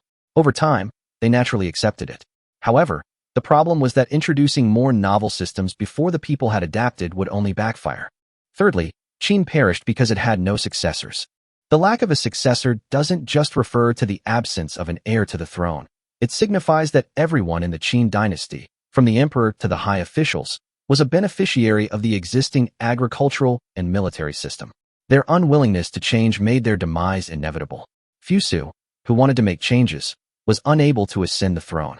While it may seem that Hu Hai, Li Si, and Zhao Gao forged an imperial edict, it was in reality the inevitable result of the choices made by the Qin aristocracy. He couldn't have become the Qin emperor without committing suicide. The 6 states were destroyed by the 6 states themselves, not by Qin. The Qin dynasty was destroyed by Qin itself, not by the world. If each of the 6 states had cherished its own people, they would have been able to resist Qin. If Qin had cherished the people of the 6 states in return, it could have ruled for 10,000 generations. Who could have destroyed it then? In closing, Su Yu quoted the ending of the Ode to the Yapang Palace. Although it is slightly biased, and even to the point that it is an exaggeration to say that this would allow one to be a ruler for all eternity, the overall meaning it conveys is correct. Whether it was Qin or the other 6 states, they all perished from within, not from without. After listening, Ingzheng remained silent for a long time before cupping his hands and saying, "Thank you for your guidance." In fact, when he first met a trading partner and heard the other party say that the Qin dynasty only lasted for 2 generations, he was already pondering why the Qin dynasty had perished. Although he couldn't, like Su Yu, stand from God's perspective as a person of the future to see the reasons for the fall of Qin, he still had some guesses. Now, after hearing Su Yu's words, it's almost certain that the Qin dynasty is afflicted with this problem. He thought for a moment and clicked a few times on his personal panel. Subsequently, Su Yu received the cultivation technique called Tai Chi refining scripture. More than 100 scrolls of bamboo slips. The system also indicated that the transaction was completed. Su Yu looked at Ingzheng with some surprise, while Ingzheng calmly replied, "Although we do not yet know how to avoid the Qin dynasty's demise after only 2 generations, the gentleman has already pointed out the reason for the Qin dynasty's demise after only 2 generations. Knowing the root of the problem, he can naturally think of a way to deal with it. The transaction is now complete. Besides that, I have another question. How can Great Qin eradicate these ills? The bargaining chip in this transaction is a longevity elixir." Chapter 22 Item Traded, Longevity Elixir. The bargaining chip in this transaction is a longevity elixir. With this elixir, anyone can extend their lifespan by 20 years. As Ingzheng spoke, an exquisite wooden box appeared in his hand. Once the box is opened, you can see the golden pill inside, which is round and golden in color and seems to emit a faint glow. A refreshing and unique fragrance suddenly filled the pavilion. So you took a sip and felt refreshed. The fatigue from yesterday's hard work all vanished at this moment, and I felt more energetic than if I had slept until I naturally woke up. Su Yu was greatly shocked and glanced at his personal panel. Seeing that the system had approved the transaction and confirmed that the golden pill was not fake, he felt a surge of excitement. Extend life. This is something so many people dream of. A golden elixir that extends lifespan by 20 years would be auctioned off on Earth. It's likely to fetch a staggering price of tens of billions. After all, for those truly wealthy people, living an extra 20 years means they can earn far more than just tens of billions. Of course, even if Su Yu actually got his hands on this thing, he wouldn't sell it. He let out a long breath and forced himself to calm down. Then he said to Ingzheng, "Did the Qin emperor know which dynasty would unify China after the fall of Qin?" He had heard from previous traders that it was the Han dynasty founded by Liu Bang. Ingzheng was unsure and immediately asked in return, "How long will this great Han dynasty last?" The Qin dynasty lasted for 14 years. After its fall, the Chu-Han contention and the subsequent wars among the feudal lords lasted for 4 years. Su Yu was quite familiar with this period of history, recounting it as if it were his own. For years later, Emperor Gaozu of Han, Liu Bang, united the feudal lords 9 times, unified the country, and established the Han dynasty on the ruins of the Qin dynasty. The Han dynasty is divided into the former Han and the later Han. The former Han lasted for 210 years, and the later Han lasted for 195 years. The 2 Han dynasties shared a total of 405 years. After the fall of the later Han, Liu Bei established the Shu Han, which ruled over a region and lasted for 43 years. After the fall of the Shu Han dynasty, whenever there was chaos in the world, there were separatist regimes that used the name of Han. Of course, these regimes were no different from the Shu Han. They could only occupy a small area and could not achieve great things. Although the Han dynasty of the Liu family perished, the people of that land continued to identify themselves as Han people after the Han dynasty, and continued to live and thrive there for more than 2,000 years. At this point, Su Yu glanced at Ingzheng with a half-smile. I wonder if the Qin emperor thought the Han dynasty would last for 400 years, 2,000 years, or even 10,000 generations. Ingzheng was stunned for a long time before taking a deep breath and saying, "Mr. Su means that the problems that the Qin dynasty is currently facing have all been solved by Liu Bang, the founding emperor of the Han dynasty?" He found it hard to accept. After all, knowing that the Qin dynasty would perish after only 2 generations, he had pondered for half a month, but still couldn't figure out what to do, and he couldn't even determine where the problem lay. But how could Liu Bang, who seized the Qin dynasty after his death, possibly solve this? How could such a monster exist in the world? It can't be said that he solved it all by himself. Su Yu shook his head. Specifically, it took 4 wise rulers: Emperor Gaozu, Emperor Wen, Emperor Jing, and Emperor Wu, and countless talented individuals under their command nearly a century to completely resolve those issues and thoroughly integrate the territory unified by force into the unified Han dynasty in terms of spirit, culture, and institutions. This is a very complex problem to solve, and it's difficult to explain in just a few words. All I can offer you are historical records from our world about the Han Dynasty. History serves as a mirror, you can refer to them. Thank you very much. This deal is feasible. Ingzheng bowed solemnly. The situation in the Qin Dynasty was different from that in the Han Dynasty, yet it was also the same.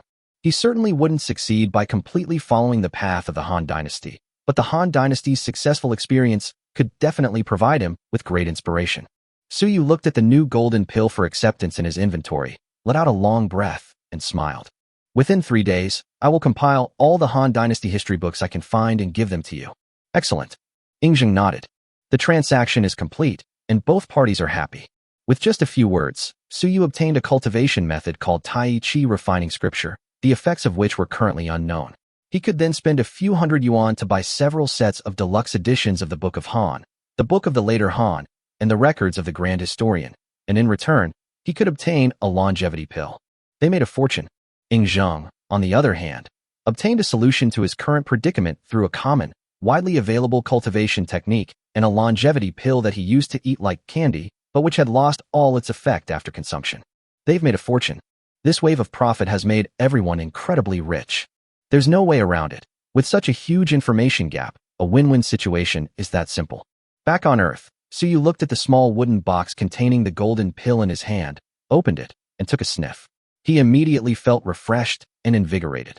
For a moment, he even had the urge to eat the golden elixir. However, he only thought about it and didn't actually swallow it whole. After all, he is still young, and there is no rush to add those 20 years to his life. It's best to keep it on hand, just in case. The next day, Suyu slept until noon again. In the afternoon, I followed the same routine: home, warehouse, and industrial park. I stocked up some supplies at the warehouse and spent 2 hours building more than 40 sets of heavy exoskeletons at the Wu Industrial Park. That night, he invited Yu Xiaoyu, with whom he had spent the night, to dinner for a second tryst. And so another simple and unpretentious day came to an end. The next morning, because he was attending a defense exhibition today, Suyu got up unusually early. After doing morning exercises with Yu Xiaoyu, the two quickly tidied up and headed straight to the Shanghai Binsi Convention and Exhibition Center. Yu Xiaoyu, as one of the people assigned to help, could simply walk in through the main entrance. Suyu, as the exhibitor, needed to bring the exhibits in from backstage. After the two parted ways at the door, Suyu waved his hand, and a brand new heavy exoskeleton appeared in the back seat of the G-Class, which he then pulled into the back door of the showroom. After showing the admission pass he had obtained from the person in charge of the Shanghai Binsi Exhibition Hall, Suyu quickly used a forklift to transport the nearly 300-kilogram exoskeleton into the exhibition hall with the help of several staff members. There weren't many people in the exhibition hall yet. It was still in the setup phase. People started arriving gradually after the exhibition started at 10 o'clock. Of course, this defense exhibition is mainly aimed at the military, and there is almost no information about it to the general public. So it's likely that not many people bought tickets to attend. Even when the exhibition starts, Suyu estimates that there won't be many people here. After neatly placing the heavy exoskeleton on the reasonably well-located booth, he found a massage chair next to the booth. He lay down and started playing on his phone. Time always flies when you're on your phone, so you felt like only a short while had passed. But in reality, more than an hour had clearly passed. After a few unknown bald leaders rambled on about nothing of substance, the once quiet exhibition hall, where only exhibitors and staff could be seen, finally became a little more lively. Of course, it's only a little bit. Suyu secretly observed and estimated that there were probably no more than 200 people entering the convention center. At least half of them were military personnel in uniform. There were very few genuine casual viewers. After all, not everyone is so bored as to spend money on an expensive ticket to an unknown civilian defense exhibition. Seeing a large group of fellow exhibitors surround the audience, whose numbers were smaller than theirs, and promote their own products, Suyu's eye twitched. Then she shifted her body and found a more comfortable position on the massage chair. They showed absolutely no intention of moving closer. Jiang Taigong fished, and those who were willing took the bait. The military delegation included not only rank-and-file soldiers and officers, but also many researchers from military research institutes. Among these people, there are definitely many experts. With the power of his heavy exoskeleton, he didn't need to grovel and beg people to look at his stuff like those slutty, cheap women. If a product is good, people will buy it without any sales pitch. What's the point of calling people over to see something that's bad? The exhibition hall gradually became lively, with people coming and going. After an unknown amount of time, Suyu, who was engrossed in playing on his phone, suddenly heard several footsteps stop in front of the booth and listen. He looked up and saw a military officer in uniform, wearing glasses, who looked rather refined, standing in front of his booth. Behind him followed several burly men with rugged appearances, who were clearly his bodyguards. His eyes lit up as he looked at the heavy exoskeleton standing on the platform. Suyu, meanwhile, was secretly observing him, thinking to himself, "They don't seem to be frontline commanders or combat personnel, they are mostly researchers." He wasn't very old, but he held the rank of lieutenant colonel and was accompanied by several bodyguards. He must be a big shot. The target customer has finally appeared. Chapter 23, The Military's Favor. G60, Heavy Exoskeleton. Are you interested, sir? Suyu lazily climbed up from the massage chair and smiled at the refined man. "Hello, my name is Zhou Bowie, a researcher from the East District," the man said politely, extending his hand. "So it's Major Zhou. I, Suyu, am just a civilian military enthusiast." Suyu glanced at the rank insignia on the other man's shoulder without making a sound. "Mr. Su is too modest. I also study exoskeletons. I can't find any flaws in the design of this exoskeleton, at least in terms of its appearance and structure. If this can only be considered a hobby, then we researchers would be ashamed." Zhou Bowie's gaze fell upon the exoskeleton, his eyes burning with desire. However, what he was interested in was only the appearance and structural design of the exoskeleton that were immediately visible. As for its actual effectiveness, sorry, but such armored exoskeletons would be completely useless in modern times. In Zhou Bowie's understanding, the main function of modern exoskeletons is to enable soldiers to have a stronger load-bearing capacity, with some auxiliary functions, so that soldiers can carry more supplies, move faster, and have greater endurance during combat. As for things like attaching armor to exoskeletons to increase defense, this is something that exoskeletons of this era would never consider. The reason is simple: insufficient power. Or to put it another way, there isn't such an advanced motor. The motor has enough power to drive this exoskeleton. It's at least a large motor like the ones found in cars. It's too big, it won't fit. After all, if you're going to install a motor to assist you, it's not enough to just install one. You'll need to install one at every critical joint. However, the motors that are small enough to fit inside have significantly lower power output. Even if we assume the problem with the motor can be solved, the problem with the power source might remain unresolved. As mentioned before, the battery is faulty and the power supply is insufficient. Regardless of whether there is no motor to provide assistance or no battery to provide energy, these are all fatal flaws of this behemoth. You can't expect soldiers to run around wearing this thing by themselves, can you? It looks like it weighs at least 200 to 300 kilograms. Even Superman would kneel down after running 2 laps in it. The current positioning of exoskeletons is mainly to reduce the burden on soldiers, not to increase their stress. A massive iron lump weighing several hundred kilograms without any power assistance. Calling it a regular turbocharger would be an understatement. It's pure turbocharging. Major Zhou is too kind. This heavy exoskeleton is not just for show. Seeing his expression, Suyu knew that this guy probably hadn't quite grasped just how amazing this thing was, so he immediately continued. "If Major Zhou has the time, I can demonstrate it for you right now." "Oh, there are other functions too?" Zhou Bowie's eyes lit up immediately, and he quickly said, "There's plenty of time, no rush." "All right." Upon hearing this, Suyu walked straight to the heavy exoskeleton and tapped the thick chest armor of the exoskeleton. The next moment, with a series of mechanical clicking sounds, the heavy exoskeleton that had been standing upright on the stands was accompanied by a mechanical friction sound. It slowly split open from the chest to both sides, revealing a neat internal structure. The mere sight of this automatically opening hand made Zhou Bowie's eyes widen and his breathing quicken. It actually has an electric motor for power? Moreover, judging from how the chest armor opened just now, the motor is clearly installed in the ribs of the exoskeleton. But after looking closely for a while, he couldn't find any trace of a motor installed in the rib area. To make such a large thing move, the motor inside must be no smaller than that in a typical new energy vehicle. What's going on here? Realizing something was amiss, Zhou Bowie reacted quickly. He only hesitated for a moment before swiftly pulling Suyu back as he prepared to don the exoskeleton, and whispered, "There are too many people around, Mr. Su. Let's find a quieter place to demonstrate." Suyu was not surprised at all upon hearing this, and immediately agreed with a smile. Under Zhou Bowie's command, the guards behind him exerted all their strength to barely lift the exoskeleton, which weighed more than 300 kilograms, onto the small flatbed cart used for transporting goods in the exhibition hall. As if nothing had happened, the group casually pushed the exoskeleton out of the exhibition hall and found an empty, spacious conference room backstage at the convention center. Mr. Su, please wait a moment. I have already notified several colleagues, and they are on their way. Zhou Bowie greeted everyone politely as soon as he entered. Meanwhile, his bodyguards began searching the room and removed both surveillance cameras installed in the conference room. This defense exhibition has actually been held for several years, but the military has only managed to find a handful of truly useful items from civilian companies or individuals. Most of the time, the communication aspect outweighs the practical significance. But this time is different. Zhou Bowie, who hadn't had high hopes of finding anything good at this civilian defense exhibition, was now extremely excited. If his first impression of this exoskeleton is that it is an ergonomic, mechanically sound, and aesthetically pleasing but useless thing. Now, seeing that this thing actually has a power steering system, he then knew he had struck gold.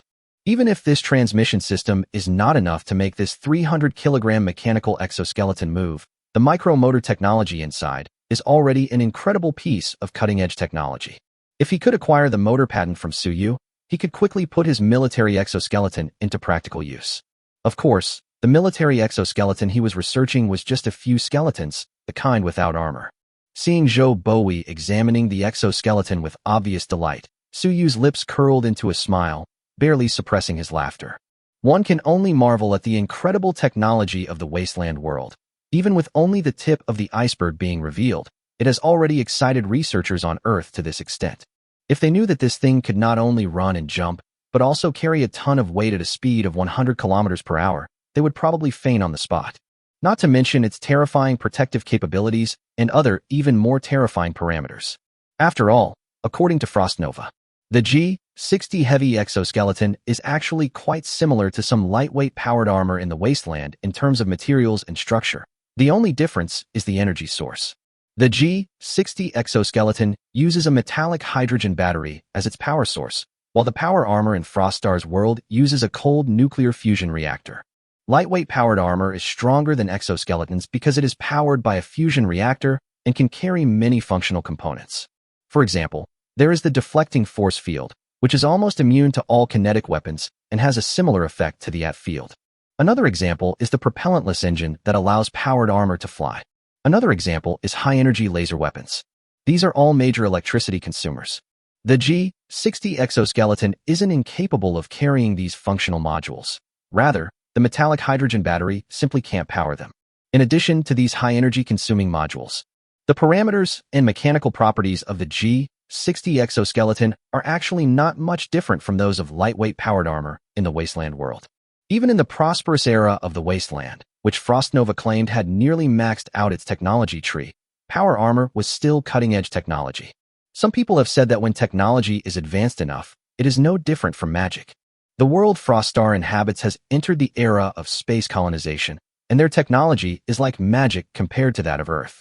When the performance of this exoskeleton is truly revealed, everyone on Earth will take notice. Chapter 24. What kind of Zentradi technology is this? Knock, knock, knock.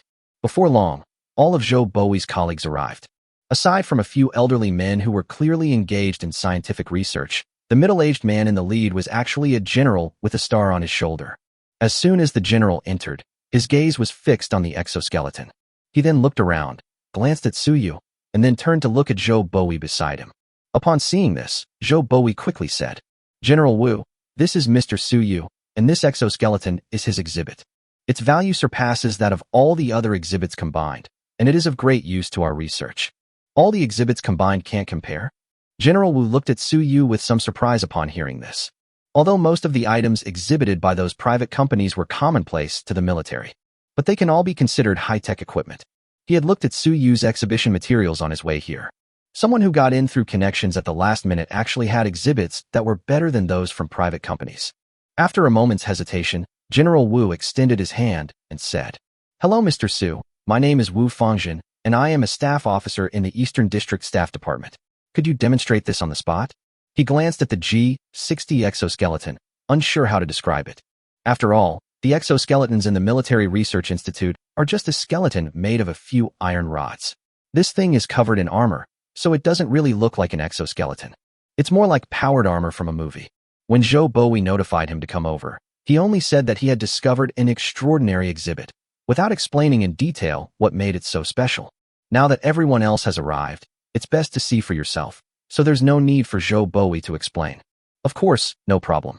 Suyu reached out and shook hands with him.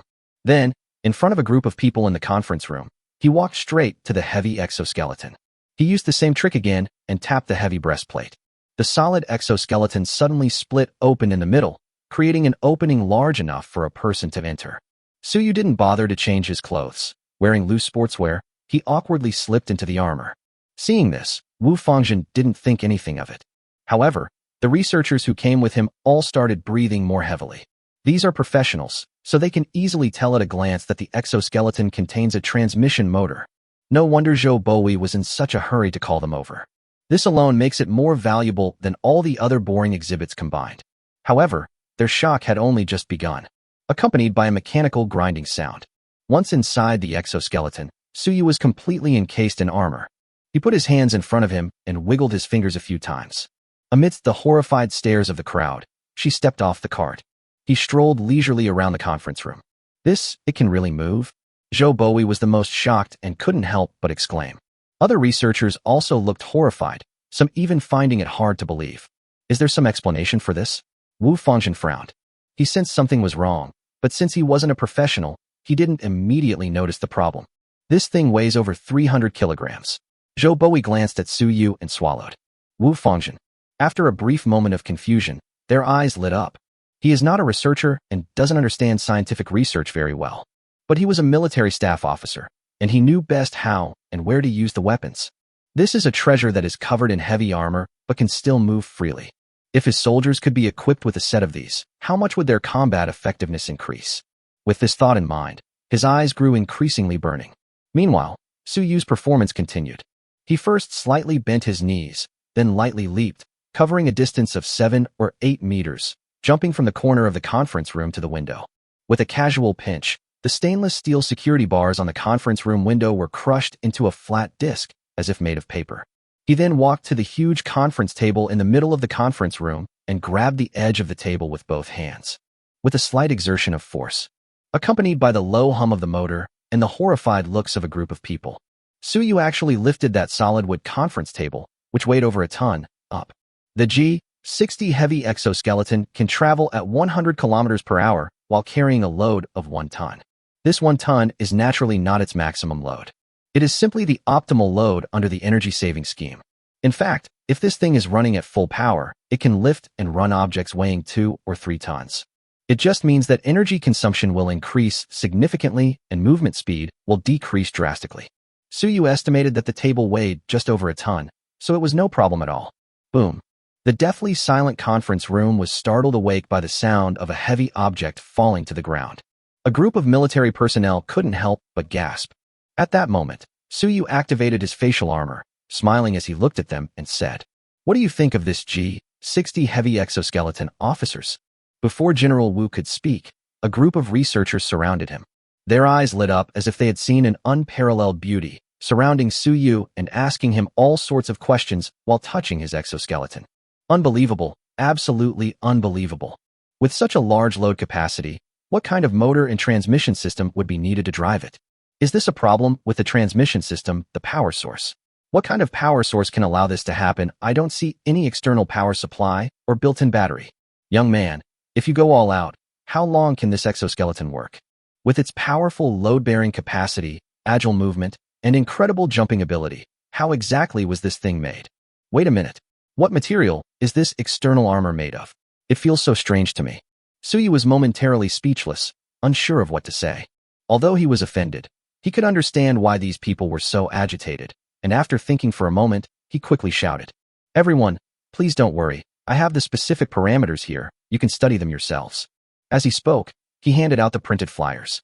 This contains the approximate parameters of the G-60 exoskeleton. But it would have been better if they hadn't looked at it.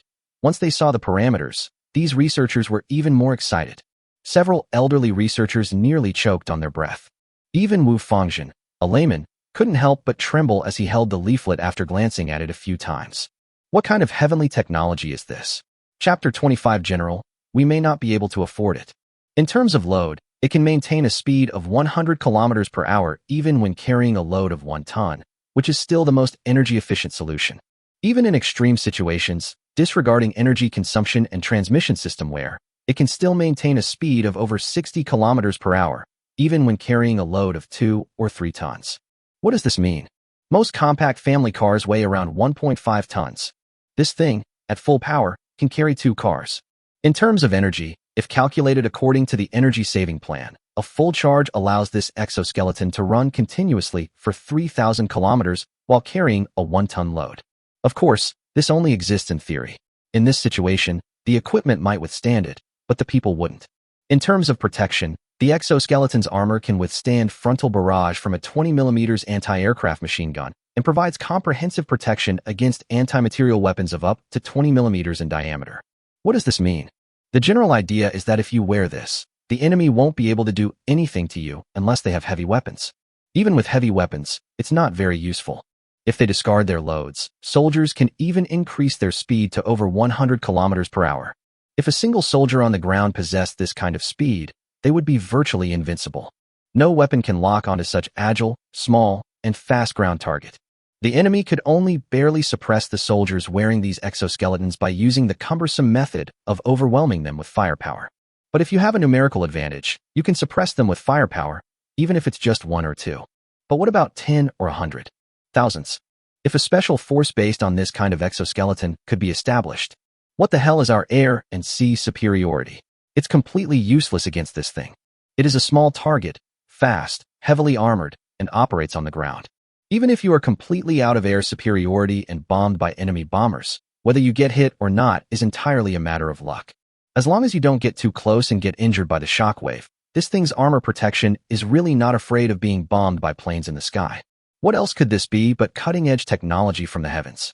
After seeing the data, Wu Fangzhen almost instantly imagined how to use this exoskeleton after it was mass-produced and how to leverage its advantages on the battlefield. But he quickly regained his senses, hurriedly pushed through the group of researchers surrounding Suyu, and eagerly asked Suyu, holding the brochure, "Are the parameters above accurate?" Upon hearing this, Suyu calmly replied, "It's definitely true. You can test it anytime. There's no point in me faking it in this kind of thing." Upon hearing this, Wu Fangzhen hurriedly added, "What about production?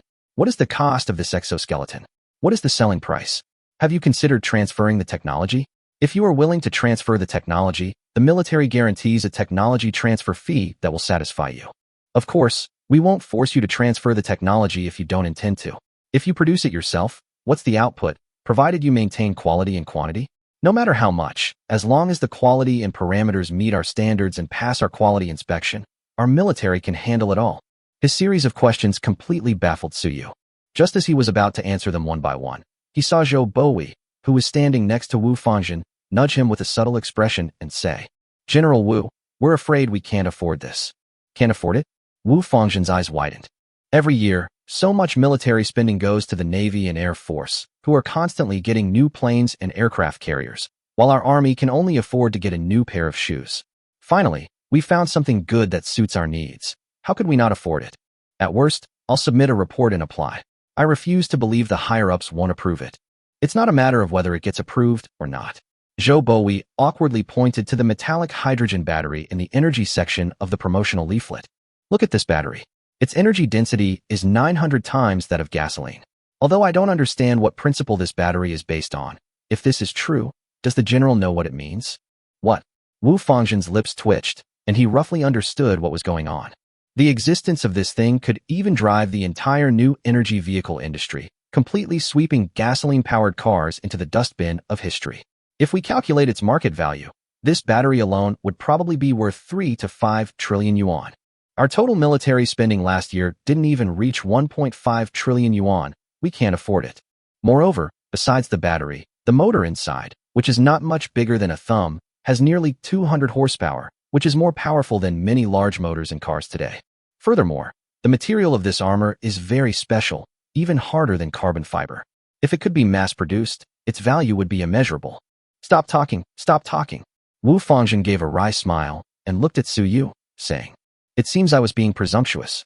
Even if these technologies were to be purchased directly, the government would have to be the one to buy them.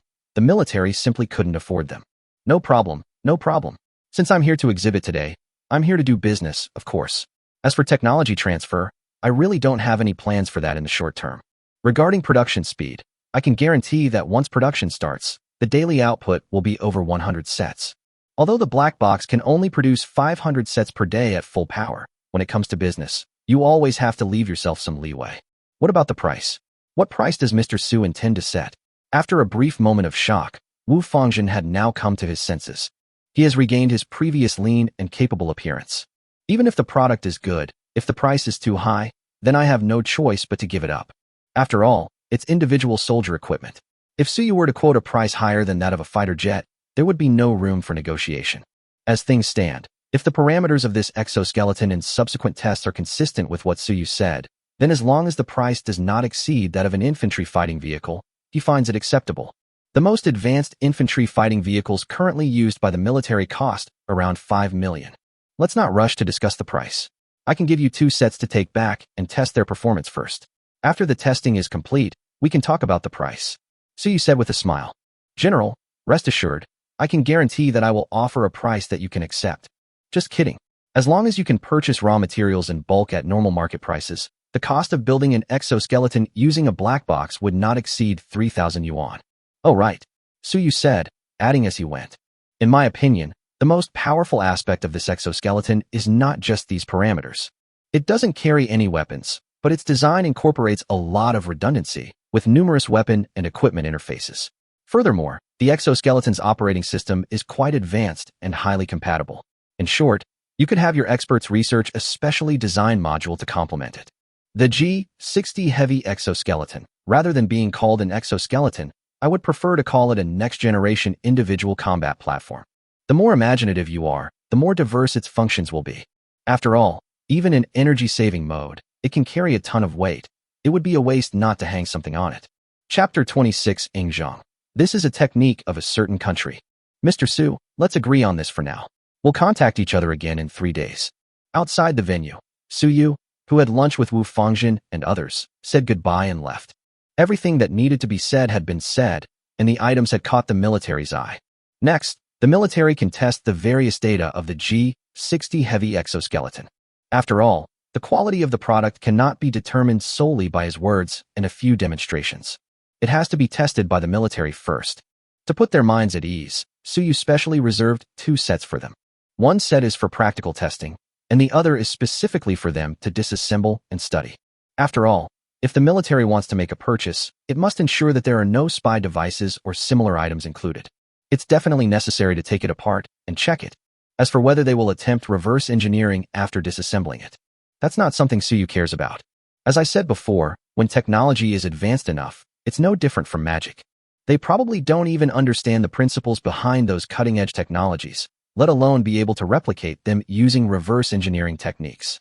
Of course, besides leaving 2 exoskeletons for the military to test and research, Suyu also discussed his general conditions with General Wu. It's basically about setting up a few companies and building a few food processing plants. Wu Fangzhen didn't even ask what kind of company or factory he wanted to start, and verbally agreed. As long as the exoskeleton test goes smoothly, the matter will most likely be settled in 3 days. However, the specific details will definitely need to be discussed later. The defense exhibition lasted for 3 days, and Yu Xiaoyu had to go to work in the afternoon, so Suyu drove away alone. With nothing else to do, he simply found a relatively large bookstore nearby. I bought a whole set of books that were even remotely related to the Qin and Han dynasties, including the Book of Han, Records of the Grand Historian, and Ziji Tongjian. He then went home and went directly to the trading platform.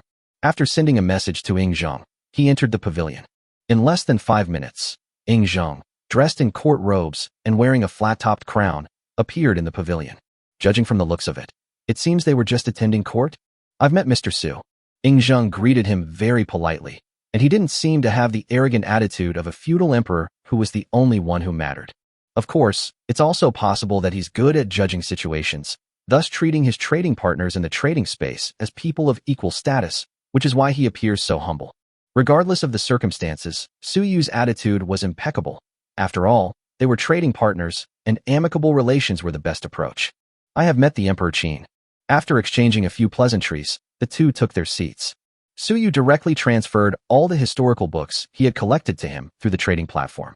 I also briefly explained to him what he needed to know about how the Han dynasty dealt with the problems left over from the Qin dynasty. Which parts don't need to be looked at. After all, The Records of the Grand Historian has more than 500,000 characters. The Book of Han has more than 800,000 characters, and the Ziji Tongjian has more than 3 million characters. If you really want him to read it word by word, it would take at least 10 days to half a month. After resolving the issues you were worried about, the Han Dynasty unleashed astonishing power. There's a saying here that the Book of Han can be enjoyed with wine. It was a vibrant era. If you're interested, you can continue reading after you've finished what you want to see. It will definitely be useful. Suyu said a few words briefly, and then made a joke at the end. After all, there's a saying that history is a mirror. Although it's not the history of your world, many things are still similar. Yingzheng nodded upon hearing this. With a flick of his finger, he took out a copy of the Records of the Grand Historian. Looking at the not-so-thick book in his hands, Yingzheng couldn't help but frown and say, "Is this all there is to it? More than 500,000 words? Oh, I almost forgot." Suyu quickly explained.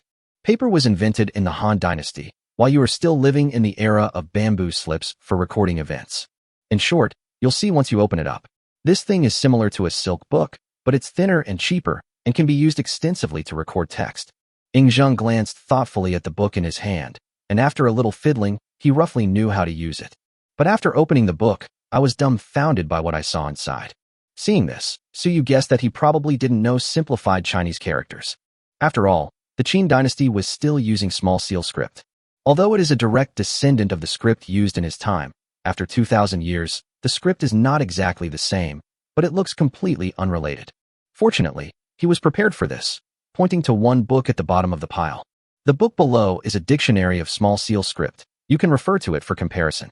Although you use a much larger number of characters, and my era is quite different, the characters of my time also evolved step by step from the small seal script.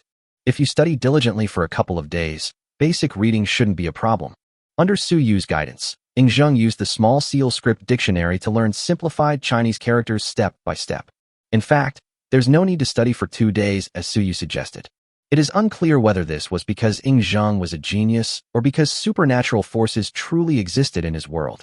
His learning speed was so fast that Suyu was amazed. In less than an hour, I was able to read the Records of the Grand Historian word by word without relying on a small seal script dictionary. However, after mastering the reading ability, he did not look at it in detail.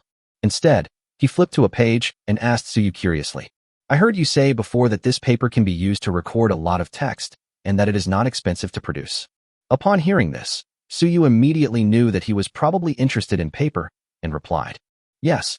Before the invention of paper, books existed in the form of bamboo slips and silk scrolls, which made the dissemination of knowledge extremely difficult, and only a few nobles and aristocratic families ever possessed knowledge. After the invention of paper, knowledge gradually began to spread. With the advent of printing technology, knowledge was no longer a rare resource monopolized by aristocratic families and nobles." Printing technology? Yingzheng frowned. "Look at the words in the book. These words aren't handwritten, they're machine printed. Printing plants can easily print thousands of similar books a day." Suyu explained. Of course, early printing technology was certainly not this efficient. After listening, Yingzheng closed the book in his hand, remained silent for a long while, and then suddenly sighed. This is the technique of a certain country. Chapter 27 Primary Gene Agents. As an emperor, no one understood better than Yingzheng the terrifying power of knowledge spreading widely. If everyone in the Qin dynasty were illiterate, only 1/10 of the population would be able to read and write. This would have a huge impact on the existing management system. The thought of all the people in the world turning into those eloquent ministers and officials in the imperial court gave him a headache. But on second thought, this might not necessarily be a bad thing. If all people in the world could read and write, then the Qin dynasty would never lack talent again, and all industries would experience explosive growth. Knowledge is power. Although no one had ever said this to Yingzheng, as a nobleman who had come into contact with the lower classes, he naturally understood this principle. If he could truly develop paper and printing technology in Qin, enabling all the people of Qin to have access to education. At that time, everyone in the Qin dynasty will be like a dragon. How could he, the first emperor, not be remembered for eternity? Thinking of this, Yingzheng's eyes lit up. After all, there is the historical reference of the Han dynasty in Suyu's world, and they know what will happen in the future. He is confident that he can solve these problems at hand. As for the history of the world Suyu is in, he doesn't have much life left to live. In his world, longevity pills exist, so this really isn't a problem. Even if fate is such, with the existence of the transdimensional trading platform, he doesn't think he won't find a way to extend his lifespan. If he were given another 100 years, he would be confident that he could lead the Qin dynasty onto an unimaginable path. By then, the promise of lasting for 10,000 generations may not be just empty words. Thinking of this, Zheng let out a long sigh and solemnly said to Su Yu, "I would also like to ask Mr. Su to teach me the techniques of papermaking and printing. Mr. Su can name any conditions he wants." Su Yu pondered for a moment, then tentatively asked, 10 longevity pills. Sure, Zheng agreed without hesitation, but after thinking for a moment, he added, "In fact, the longevity elixir is not without its limitations. A person can only consume one at most. Although this substance can extend one's lifespan by 20 years, it does not guarantee that one will live for another 20 years.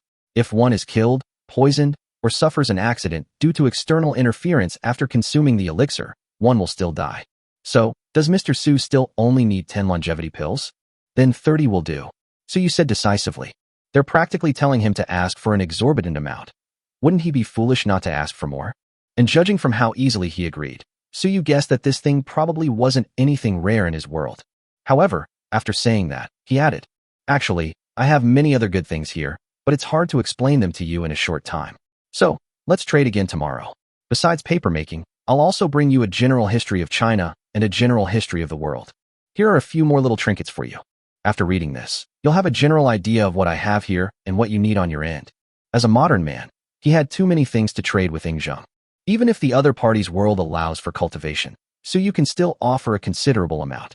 However, firstly, he didn't understand what Zheng's specific needs were, and secondly, others didn't know what he possessed. Instead of waiting for him to bring out good stuff each time, and then having Zheng discover its excellence before taking the initiative to request a trade, why not just take out the items and let Zheng choose for himself? This is somewhat different from his relatively conservative strategy when he traded with Frostar. After all, for him, Frostnova's world was a relatively more advanced civilization. Frostnova has everything he needs. Therefore, he must not let Frostnova see through his true strength, lest he be manipulated by others. But Zheng is different. His trading model with Zheng is exactly the opposite of that with Frostar. His world is much more advanced. Zheng wanted something even more from him. The things that Zheng could provide, such as the elixir of immortality. Su Yu really needs it too. However, it is not a necessity. It would be best to have it, but it's okay if you don't have it for now. Therefore, he was not afraid of being manipulated by Zheng. Excellent. Zheng nodded in agreement. I see that you are interested in cultivation items, such as longevity pills and qi cultivation methods. Tomorrow I will have someone compile a list. Just tell me what you need. Then thank you very much, Emperor Qin. Su Yu smiled and cupped his hands in thanks. Doing business with smart people is simple. After exchanging a few more pleasantries, the two parted ways. Name, Su Yu. Identity, Agent of the Blue Star region of the Transdimensional Trading Platform. Level, Junior Agent 5 to 10. Trading point, 350. Available matches, 0. In his personal space, Su Yu looked at his panel, lost in thought. Currently, the reward for each transaction is 50 transaction points. Since acquiring the trading platform, he has completed 7 transactions, 5 of which were with Frostar. The 2 strokes were made with Zheng. And just as he had guessed before, for the same transaction object, the agent's upgrade progress can only be increased by a maximum of 3. However, there are no restrictions on the number of trading points. Regardless of whether it is the same person or not, you will be rewarded with 50 points as long as you complete a transaction. However, it's not entirely true that there are no restrictions on acquiring trading points. At least within the same day, for the same trading partner, regardless of how many transactions are made, only 1 trading point should be obtained. This is also a measure taken by the trading platform to prevent people from exploiting bugs to infinitely farm trading points. After all, without this measure, if users who like to exploit loopholes come together, they'll count every grain of rice as a transaction, and the transaction points will be overwhelmed. 350 trading points. Su Yu looked at the panel and pondered for a moment. In the end, I couldn't resist and spent 200 trading points to buy a basic gene potion from the trading platform store. Su Yu had also asked Frostar about gene-based drugs. Frostnova's answer was that although her world also conducted research in this area, they hadn't made any significant progress. Compared to improving one's individual strength at the genetic level, the people there prefer prosthetic bodies, robotic arms, robotic legs, robotic internal organs, and the like. Some people have even completely mechanized themselves, uploading their thoughts to circuit boards. In short, The people in the wasteland world did not choose genetic evolution on their path of evolution. Instead, feeling that flesh and blood were too weak, they chose the path of mechanical ascension. Although Froststar strongly recommended the mechanical prosthetics produced by their future city to Suyu when he asked this question. It's all just hype. However, Suyu refused without even thinking about it. Are you kidding me?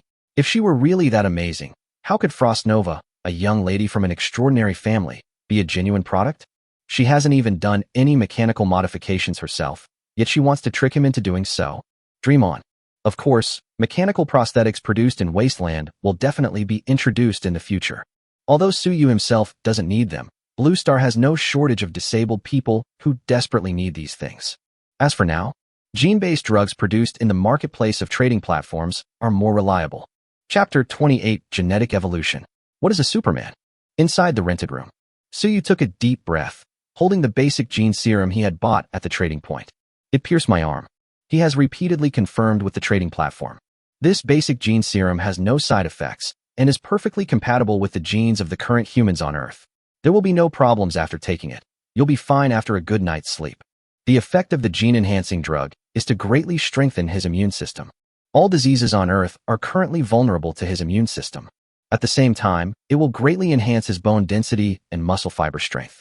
To put it more simply, previously, he could only lift 100 kilograms of gold about 10 meters even with all his might, but after this injection, he could carry that thing and run a marathon without even panting. The basic gene serum can help him break through the limits of the human body, turning him into a mini superhero on the spot after the treatment. A cool sensation spread through his arm, but at the same time, perhaps due to the large amount of medicine injected, Suyu felt a swelling in his shoulder. Fortunately, this feeling didn't last long before he felt a wave of drowsiness wash over him, and he collapsed onto the bed. In his dream, Suyu dreamed that he came to Shaorizi for a trip. They actually went to a volcano to see the scenery. As I watched, the volcano inexplicably erupted. Hot. That one word was all that remained in his mind. Then I woke up with a start. Looking up, I realized I had just had a nightmare. TSK, that's not right either. Even a volcanic eruption in a normal life doesn't seem like a nightmare. He made a sarcastic remark to himself as he was about to reach for his phone to check the time. But then he suddenly realized that the bed was already wet. It was all his sweat. It seems that the dream I just had wasn't nonsensical after all. It really was hot. Oh, right, gene serum. Only then did he remember that he had used gene serum before going to bed. He moved his body slightly, but did not feel anything unusual. What happened to the promise of becoming a little superhero? Suyu, puzzled, prepared to get out of bed and go to the bathroom to look in the mirror. But as soon as the blanket was lifted, the sickening sound of tearing fabric could be heard. Surprisingly, the thick quilt covering him was torn open with a single, gentle lift. This. I looked at the blanket, then at my own hands. Suyu was stunned for a while before picking up a glass from the bedside table. With a little force. Click. The glass shattered instantly. Sharp shards of glass pricked Suyu's palm, causing him some pain. However, upon opening his hand, he found that there wasn't a single scratch. The only marks on his hand were tiny white marks from glass shards. Wow, he's really become a little superhero? Suyu stood up, clenched his fist, and took a few steps. Feeling the seemingly endless, surging power within his body, his eyes couldn't help but light up. As expected of a gene serum produced by a trading platform. That's awesome. Moreover, its amazing aspect is not only that it made him exceptionally healthy and strong. Even his skin looked fair and delicate at this moment, without the slightest trace of roughness. As the saying goes, fair skin covers 100 flaws. Not to mention that Suyu wasn't ugly to begin with. In fact, he was rather handsome. After receiving this injection, his already good looks, enhanced by genetic evolution, made him even more handsome than ever before. And he wasn't the effeminate type like a pretty boy. Instead, while his skin was fair, all the acne, blemishes, and excess fat on his face had disappeared, leaving him with deep-set, angular features. Not only is she not effeminate at all, but at first glance, she gives off an otherworldly and untainted air. Isn't this a million times better than cosmetic injections? Suyu looked at herself in the mirror and gasped. What's even more remarkable is that, despite becoming infinitely more handsome, his appearance remains largely the same as before. There's no need to worry about acquaintances suddenly not recognizing you. After excitedly moving around the room for half a day and getting a general feel for his terrifying power, Suyu slowly calmed down. I glanced at the time. It was already past 8 in the morning. He then washed up and prepared to go out. However, as I was leaving, I glanced at the messy rental room and the bed soaked in sweat. He paused for a moment, taken aback. It's time to move to a new place. I'll go check out some apartments after I finish my business. He's not actually that picky about where he lives. However, he is different from before in many ways now. The fact that such a small house isn't comfortable to live in is secondary. The main problem is that it's not good at concealment. If he smashes a cup here, the neighbors next door can probably hear it. If you just exercise a little in your room, the downstairs neighbors will probably complain. He has too many secrets.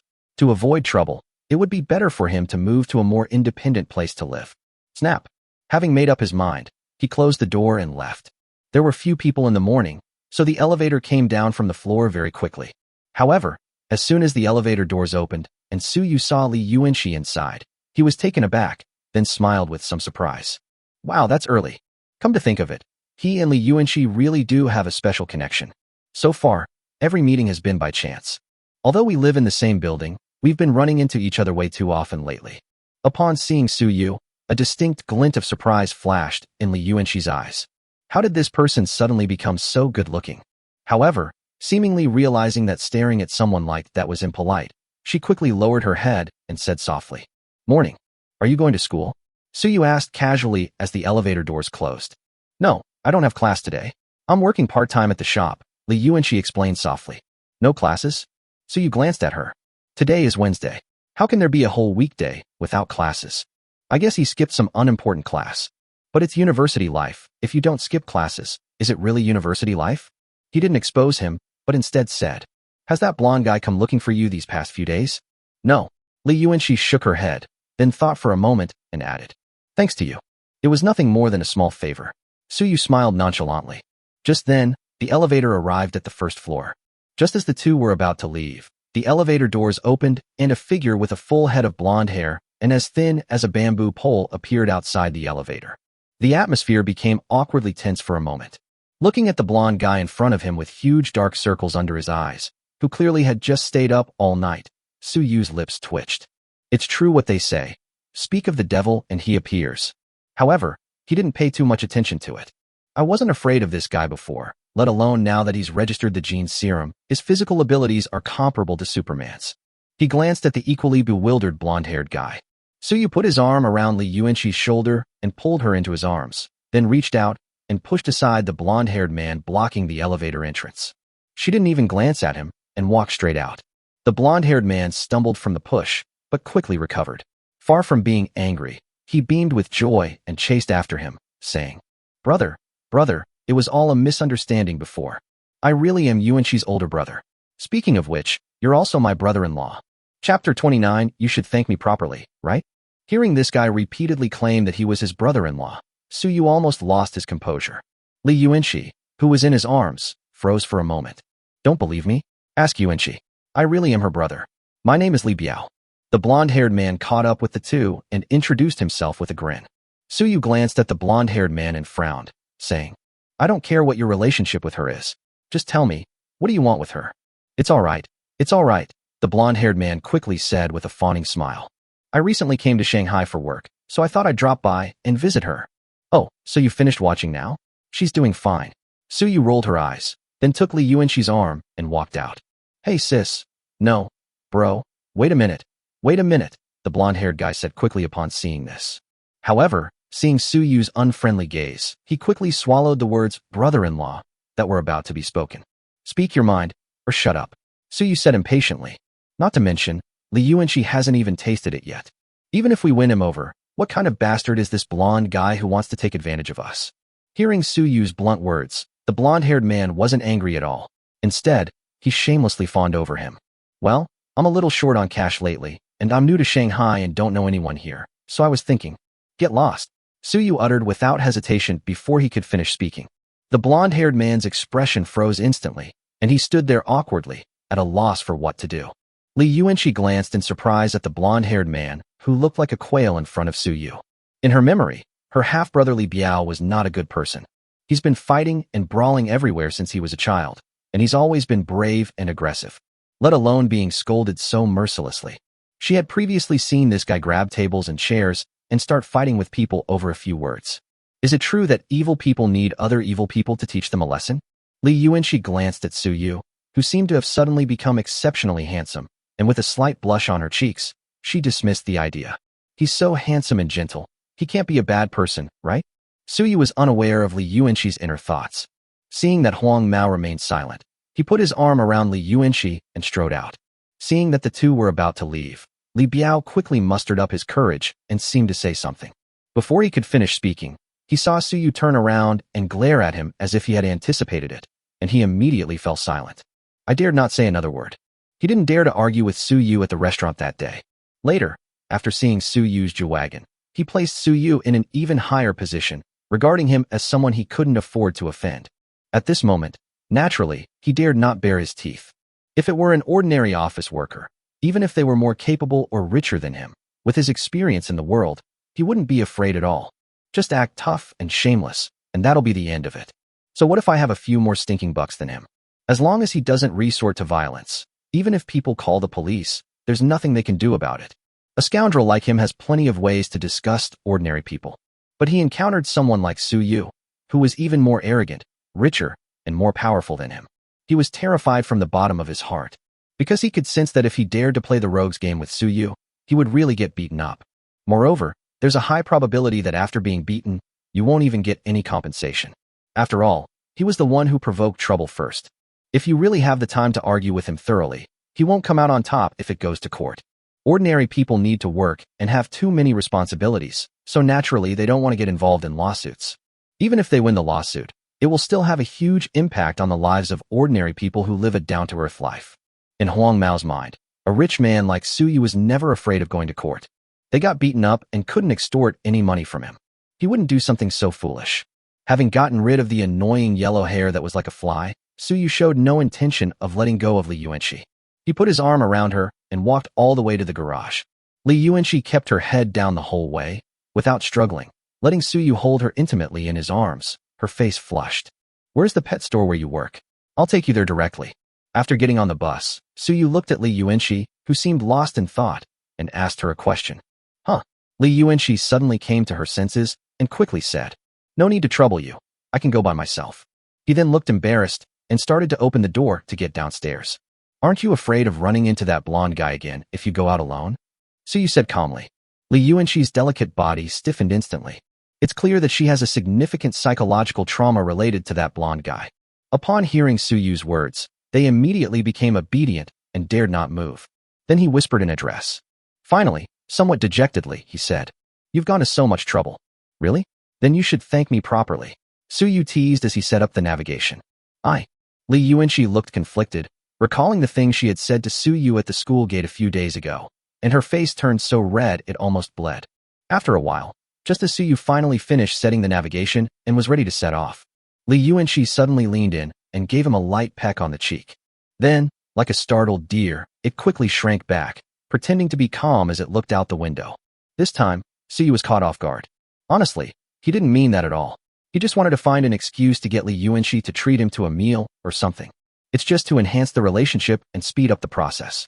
I really didn't expect her to misunderstand and pull such a stunt. Seeing Li Yuanxi's ears turn red, Suyu touched the spot on his face where he had been attacked earlier, then suddenly smiled and shook his head. Then he rested his elbows on the armrest and leaned his upper body against it. Feeling his approach, Li Yuanxi's breath hitched. She turned to look at Suyu, who was so close to her, and said in a trembling voice, "What you do?" Suyu didn't say anything, just quietly watched her. Just as she was about to resign herself to her fate and close her eyes, she heard Suyu chuckle. "Fasten your seatbelts." As he spoke, he reached out and pulled the seatbelt over to fasten it for her, then sat back down in his seat. With practiced ease, I shifted gears and set off. Li Yuanxi, who was breathing heavily, was left staring blankly at him. This person is so mean. Chapter 30. Items prepared for the first Emperor Ingzheng. Froststar seeks help. I took Li Yuanxi to the pet shop where she worked part-time. Suyu then went to a nearby bookstore and bought a set each of the world history and Chinese history that he had promised Ingzheng. However, he couldn't find any books in the bookstore that specifically recorded how papermaking and printing were done. This is a niche subject, so even if there are books on it, they're probably hard to find. Moreover, it had to be the ancient papermaking technique. Otherwise, even if you gave Qin Shi Huang a modern papermaking technique, he wouldn't be able to use it. The only record of these things that Suyu remembered was the book Tiangong Kaiwu. However, This contains more than just records of papermaking and printing techniques. There's also a whole bunch of ancient advanced technologies. He certainly couldn't give the book to Zheng, otherwise he would be at a huge loss. Fortunately, techniques like papermaking and printing are also circulating online. Suyu then decided not to buy any books at the bookstore. Just go back and search for a few online to download. There's no need to even print it out, since he was planning to buy a tablet or phone to give to Zheng anyway. After all, knowledge played a significant role in his deal with Zheng. Books can only contain words, and sometimes the expression is not intuitive enough. Just give him a cell phone and show him some videos about modern society. Why would Zheng not ask him to buy things? As for Zheng's side having no electricity or internet, it's not really a big problem. Get him a phone with more memory, so he can download more things and have enough to watch for a long time. As for electricity, that's even easier to solve. All you need is a solar charging panel. Where's there no sun yet? After these transactions, Suyu roughly understood what the world of Zheng and the trading platform was like. Overall, productivity was quite low, not much different from the pre-Qin period in Earth's history. The only difference is that the world where Zheng lived actually had qi cultivators. However, this qi cultivator wasn't as powerful as one might imagine. The Tai Chi refining scripture that he gave to Suyu was actually practiced by Suyu. It does have an effect, but it's not very noticeable. After practicing this, it's basically impossible to fly or teleport, but it will definitely improve your health and prolong your life. Suyu estimated that if this thing were popularized and everyone learned it, the average lifespan could be pushed straight to 100 years. Besides, the longevity elixir that Zheng used in the trade was indeed miraculous. Moreover, the output is said to be quite large. If the qi cultivators of the Great Qin dynasty were to refine them with all their might, they could probably produce over 1,000 a year. At present, Zheng's transaction with him is only a small one, so paying with longevity pills is certainly not a problem. But what if the business grows bigger and bigger in the future? That amount of golden pills is definitely not enough to cover the payment. But don't forget, that's a whole world after all. They have resources. This is also why Suyu is so concerned about the Qin dynasty in the parallel universe, sending it books and cell phones as gifts. Letting Zheng understand the awesomeness of modern times, and then Suyu will assist Qin in building its basic industries. When the mighty Qin army sweeps away their world, what resources will Suyu not have? With the time-space trading platform as a guarantor, he had no need to worry about the other party defaulting on their debts. This is a business where you invest up front and are guaranteed to make a profit later. Only a fool wouldn't do that. In addition to this long-term planning, in the short term, Daqin is also a very valuable investment. Putting aside other issues, if the problem of channels for large-scale grain trading cannot be solved on Earth in a short period of time, he could have provided Zheng with high-quality seeds, farming tools, fertilizers, and other items. He farmed in the Qin dynasty of a parallel world, shared the harvest with Zheng, and then sold his share to Shuangxing next door. In this way, both sides can be satisfied. Wouldn't that be wonderful? Ahem, I've gone off on a tangent. In short, the Qin dynasty is still very worthy of his attention. After buying the books, Suyu went to a mobile phone shop on the roadside and bought a few mobile phones. He doesn't care about the brand of the phone. There are only two criteria for buying a mobile phone: large memory capacity and high stability. There were no other requirements, since it was for Zheng to use, not for himself. As long as it doesn't break so easily. As for solar charging panels and the like, Suyu didn't know much about them and didn't know which brand to choose. Fortunately, his biggest advantage right now is that he has plenty of free time. After some searching, I found what was supposedly the largest outdoor gear specialty store in Shanghai.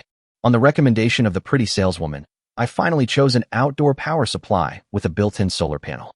A 600W outdoor power supply can charge a mobile phone about 20 to 30 times when fully charged.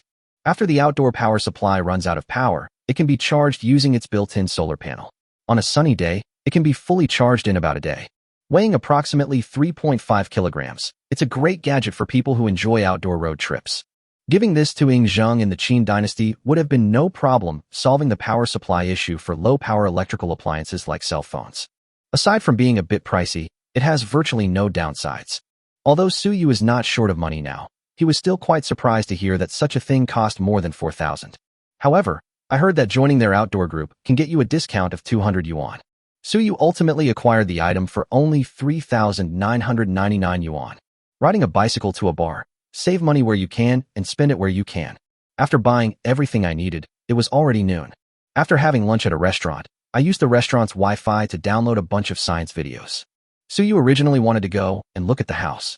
But when I thought about the more than 10 million yuan I had left in my pocket, and then about the housing prices in Shanghai, I gave up the idea. This amount of money is enough to buy a 3-bedroom apartment in a less desirable area, but it's definitely not enough to buy a relatively detached villa with good privacy in Shanghai. After thinking about the more than 300 kilograms of gold he had left, he dialed the phone number of Chu Yu, the eldest daughter of Wanfu Group. With the financial resources of Wanfu Group, acquiring all 300-plus kilograms of gold should not be a problem. In addition, there was a prior foundation of cooperation. He urgently needed money, so naturally he wanted Chu Yu first. As expected, after learning of Su Yu's purpose, Chu Yu agreed almost without hesitation. They agreed to meet again at the abandoned industrial park that evening, and then hung up the phone. Reality isn't like a novel or a movie. Things don't happen that quickly. Like in novels, you bring out something good, and you meet a rich person who immediately spends billions to buy it for you. Then billions of dollars arrived in the account in a second. Such a thing is impossible. In reality, the assets of wealthy people are basically composed of stocks and securities plus real estate. After all, the world experiences inflation. If cash in your hands cannot appreciate or create more wealth, then holding on to it for even a day is a day of loss. The same applies to businesses. They generally only reserve working capital for their plans in their accounts. If something unexpected happens, it will definitely take some time to raise funds. It's impossible for Su Yu to make a phone call now and have Chu Yu tell him to bring the gold over to deliver the goods and pay the money.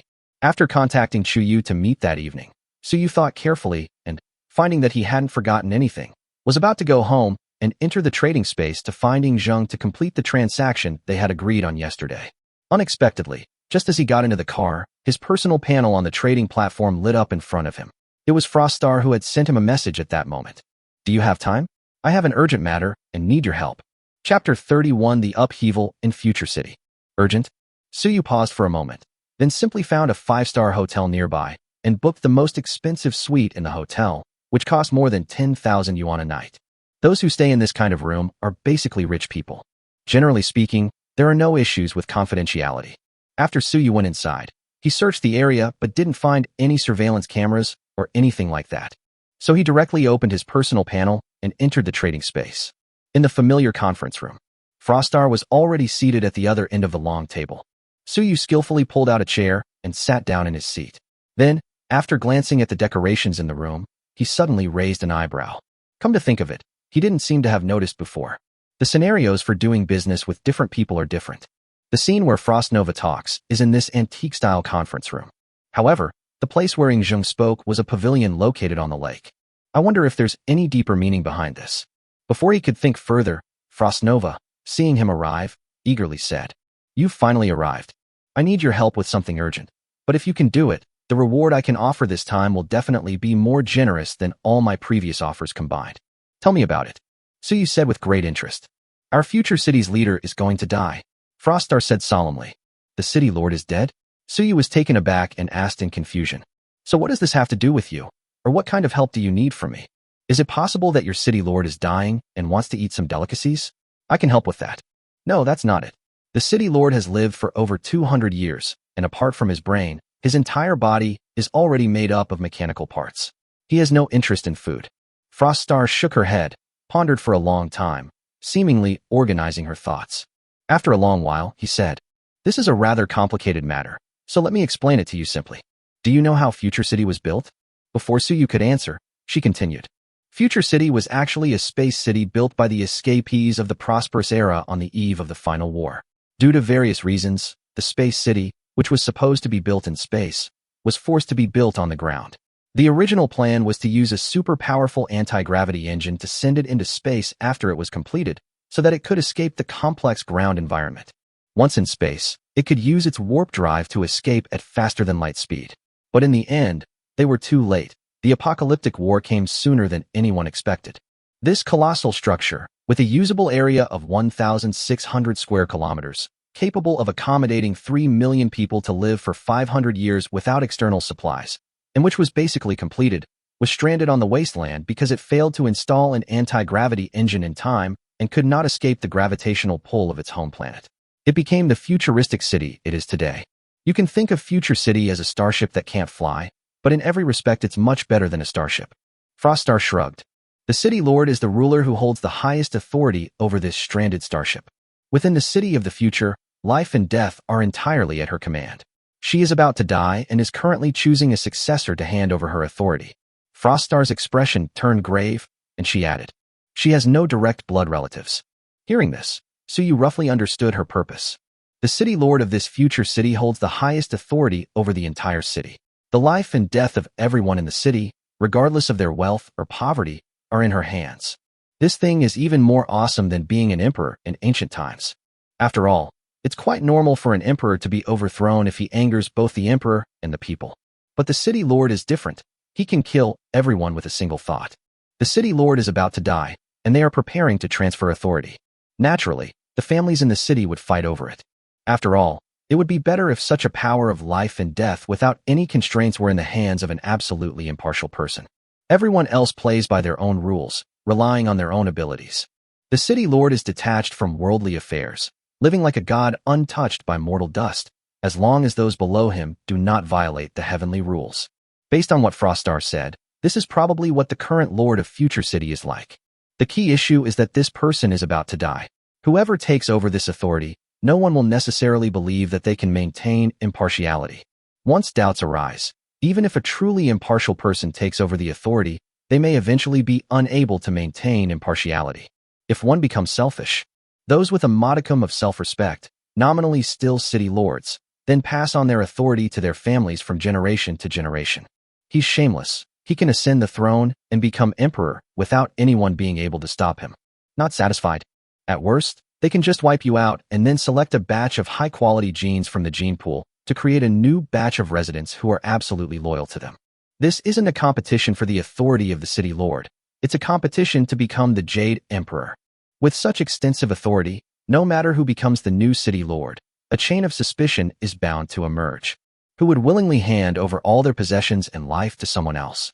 However, thinking of this, Suyu asked in confusion, "Wait a minute. How did your current city lord manage to gain everyone's trust back then? After all, with the city lord's incredible authority, who the hell would dare to enter Future City if they didn't trust him? Once you go inside, your life is in someone else's hands.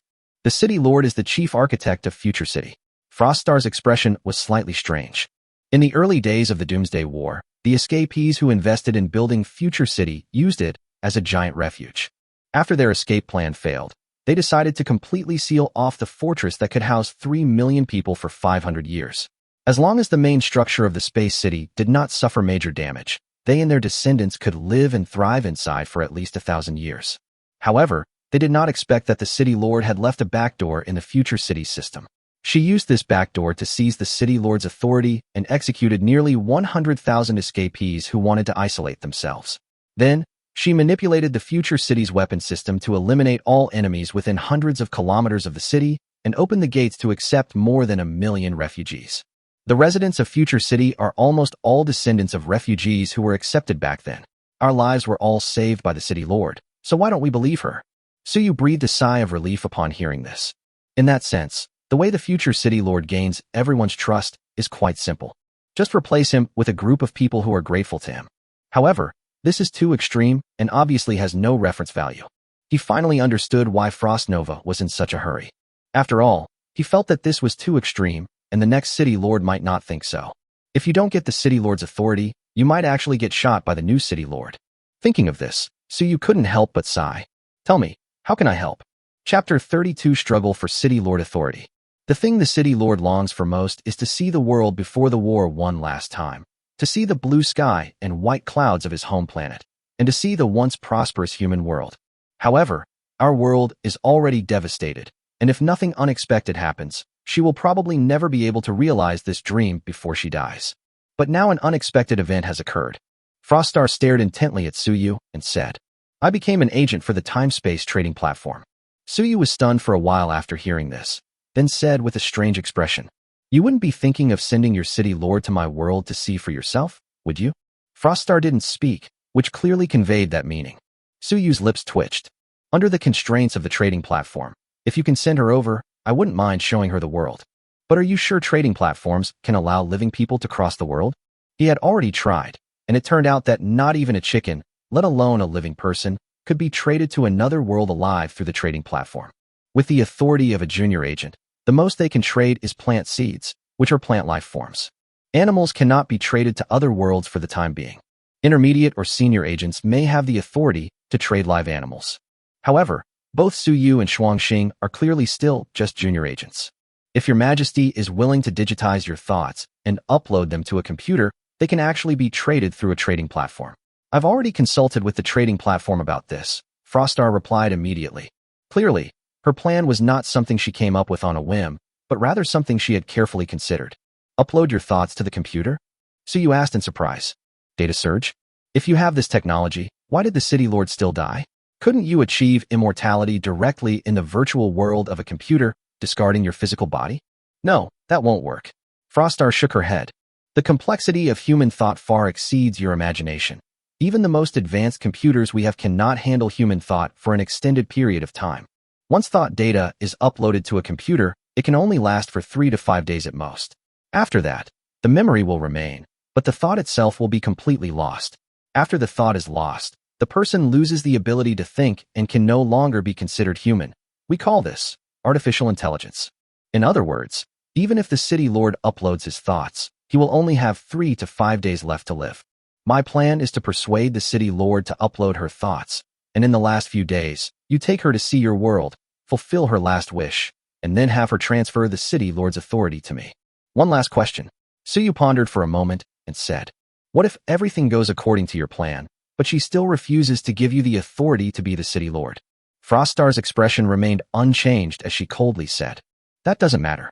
As long as I bring her into the trading space, she won't be able to designate the next city lord other than me. If you don't give it to me, the city lord's authority will be idle for too long, triggering another city lord selection mechanism run by the system AI. Then we can rely on our own abilities. That woman is ruthless. Su Yu's understanding of Frostar was refreshed once again. It's easy to tell from her tone that she knows the future city lord quite well and has great respect for him. Perhaps they even have a teacher-student relationship. However, in order to achieve his own goals, he did not hesitate to design the future city lord. Well, it can't really be called a design. It's more like a cunning scheme to lure someone into a trap. The city lord of future city may not be very familiar with the trading space, but the fact that she was sent directly to another world was something that Frostar didn't need to explain. She couldn't possibly not have guessed that going to another world would mean losing control of future city. It remains to be seen whether this future city lord wants to fulfill his lifelong wish before his death, or whether he wants to seriously select the next city lord. Based on his conversation with Frostnova, Su Yu felt that Frostnova's plan had a very high success rate. After thinking for a moment, he said, so what can I get? Now that we've figured out the whole story, it's time to talk about compensation. Everything about Future City. Frostar's phoenix eyes narrowed slightly. If I can become the lord of Future City, everything that Future City possesses can be used as items for our trade. Technology, products, and even clones, useful and loyal commodities, can all be traded when we become more sophisticated agents in the future. Even if I cannot obtain the authority of the city lord, with the strength of my family, I can still seize a large amount of resources and technology and leave Future City during the chaotic period between the vacancy of the city lord and the triggering of the AI to automatically select a new city lord. The variety of items available for trade will be many times greater than it is now.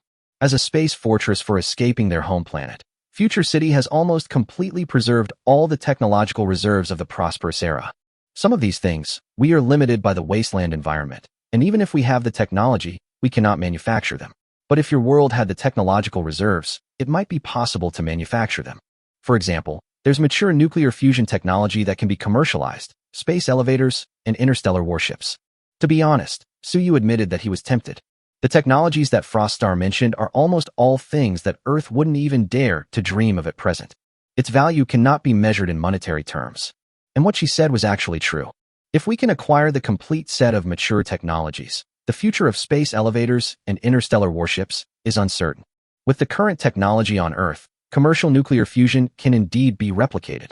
However, considering this was a business discussion, Su Yu shook his head and said, the technical aspects are still too far off right now. Even if I acquire it, I'll need a lot of time to monetize it. Just tell me what tangible reward you can give me that I can use right away. Frostar pondered for a while after hearing this before replying. Okay, let's not talk about things far away for now. If the plan goes smoothly and I don't become the city lord, nor does anyone else, then the reward I can give you is 10 sets of storm power armor. Don't haggle. Although my family has quite a few storm power armor sets, They are all non-renewable, and 10 sets are the limit. Upon hearing this, Suyu glanced at the exquisite silver power armor on Froststar's body, nodded, acknowledging the reward, and gestured for her to continue. If I become the city lord, in addition to 10 sets of storm-powered armor, I will also have 3 Peregrine-class near-Earth orbit vehicles with a payload of 500 tons each. At this point, she glanced at Suyu. I had a professional team analyze the approximate technological level of your world. If I'm not mistaken, these 3 near-Earth orbit spacecraft would be enough to allow you to dominate the skies of your world. At that time, I will control the future city, and you will control your world. Our transactions will no longer be limited to the small-scale skirmishes of the past, but will be able to truly expand into comprehensive cooperation. Make a deal. Chapter 33 Ingzheng. What is a mobile phone? Suyu had been eyeing Frostnova's storm power armor for a long time. This time, as long as we cooperate with her, regardless of whether it works out or not, we'll send her 10 sets. Suyuzhen had no reason to refuse. Moreover, that Peregrine-class near-Earth orbit vehicle is even more heavyweight. According to Froststar, this thing has a payload of 500 tons and is powered by its own nuclear fusion reactor. The weapon modules are incredibly advanced, and their speed can even exceed the second cosmic velocity. So although this thing is called a near-Earth orbit spacecraft, it can actually even escape the gravity of Earth and fly to Mars. Having acquired 3 Peregrine Falcons and 10 storm suits in one go, so you could even say without hesitation that there was basically nothing on Blue Star that could threaten him anymore. Well, except for big mushrooms. As for who gets to use these equipment after the trade, that's not the issue. A slightly risky approach would be for him to recruit a group of tools on Earth, who would only have the authority to use the tools, while retaining ultimate control. The safest approach is to directly purchase clones from the trading platform using trade points. If he's willing to wait, he can wait until he upgrades to a mid-level or high-level agent, and then purchase absolutely loyal slaves from other worlds to use. Once an agent reaches a certain level, they can trade living creatures, a conclusion he and Froststar reach together. It should be correct. In short, once you have the equipment, the people are a minor issue. Alright, the first step is to convince the city lord that I can send her to your world, Frostnova said, taking out a milky white metal sphere. This is a photography drone, characterized by its high speed. It can travel thousands of kilometers in an hour. My plan is for you to use it to photograph the world around you, not just bustling cities and beautiful landscapes, but also the good and the bad. Then send me the video, and I will try to persuade the city lord using the video. Suyu took the small ball, marveling at it, and half-jokingly said, this thing probably doesn't contain any advanced technology. It might just go over there and hack into our network, causing a machine crisis, right? Froststar didn't seem to mind, and explained, we do have that kind of cutting-edge technology here, but you can rest assured that it doesn't contain that level of technology. I can trade this item to you for free through a trading platform. It's the same as any other commodity you trade, and it's absolutely safe. That's good. Suyu did not refuse.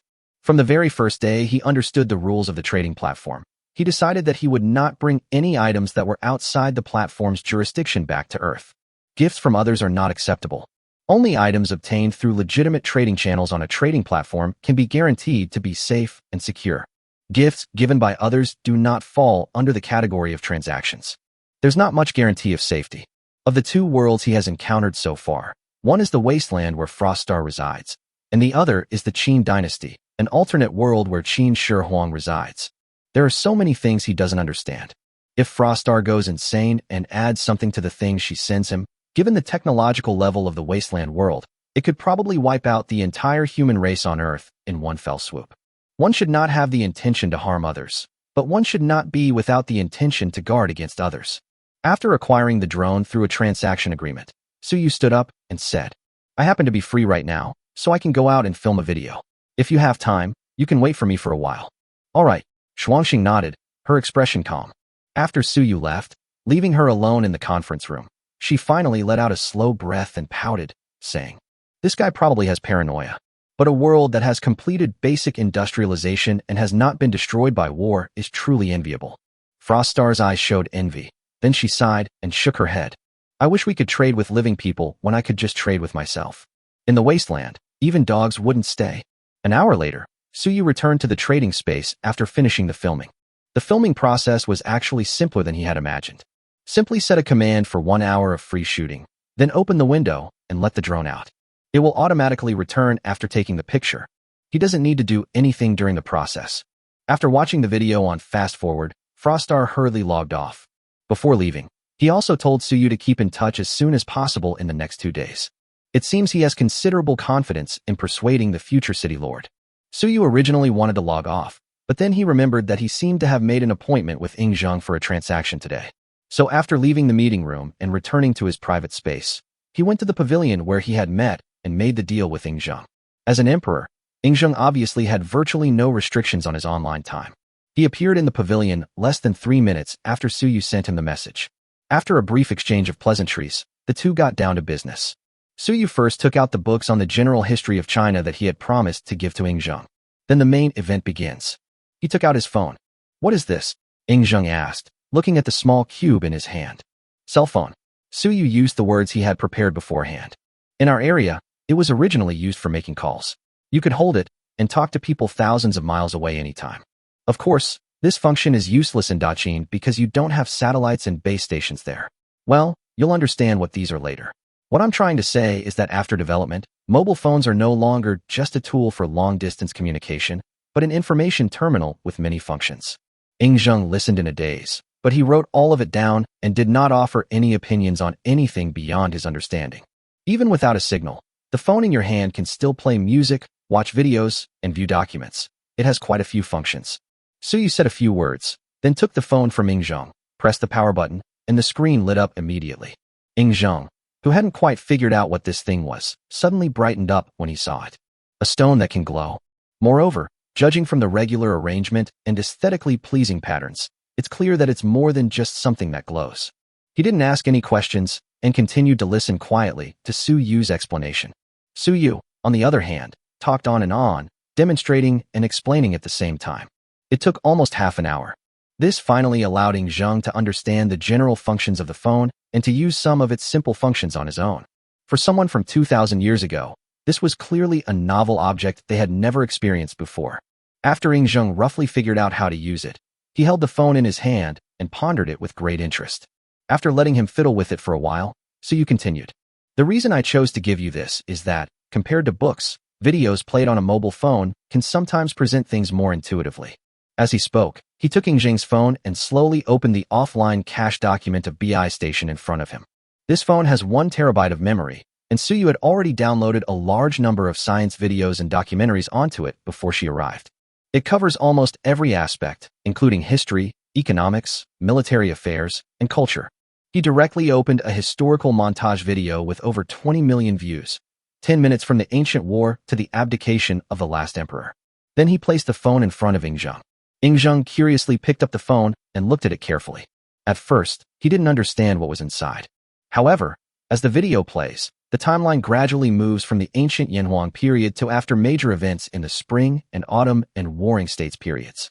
He finally understood what was being displayed and quickly calmed down to observe it carefully. When we saw Qin conquer the 6 states and unify the world, it was accompanied by rousing background music.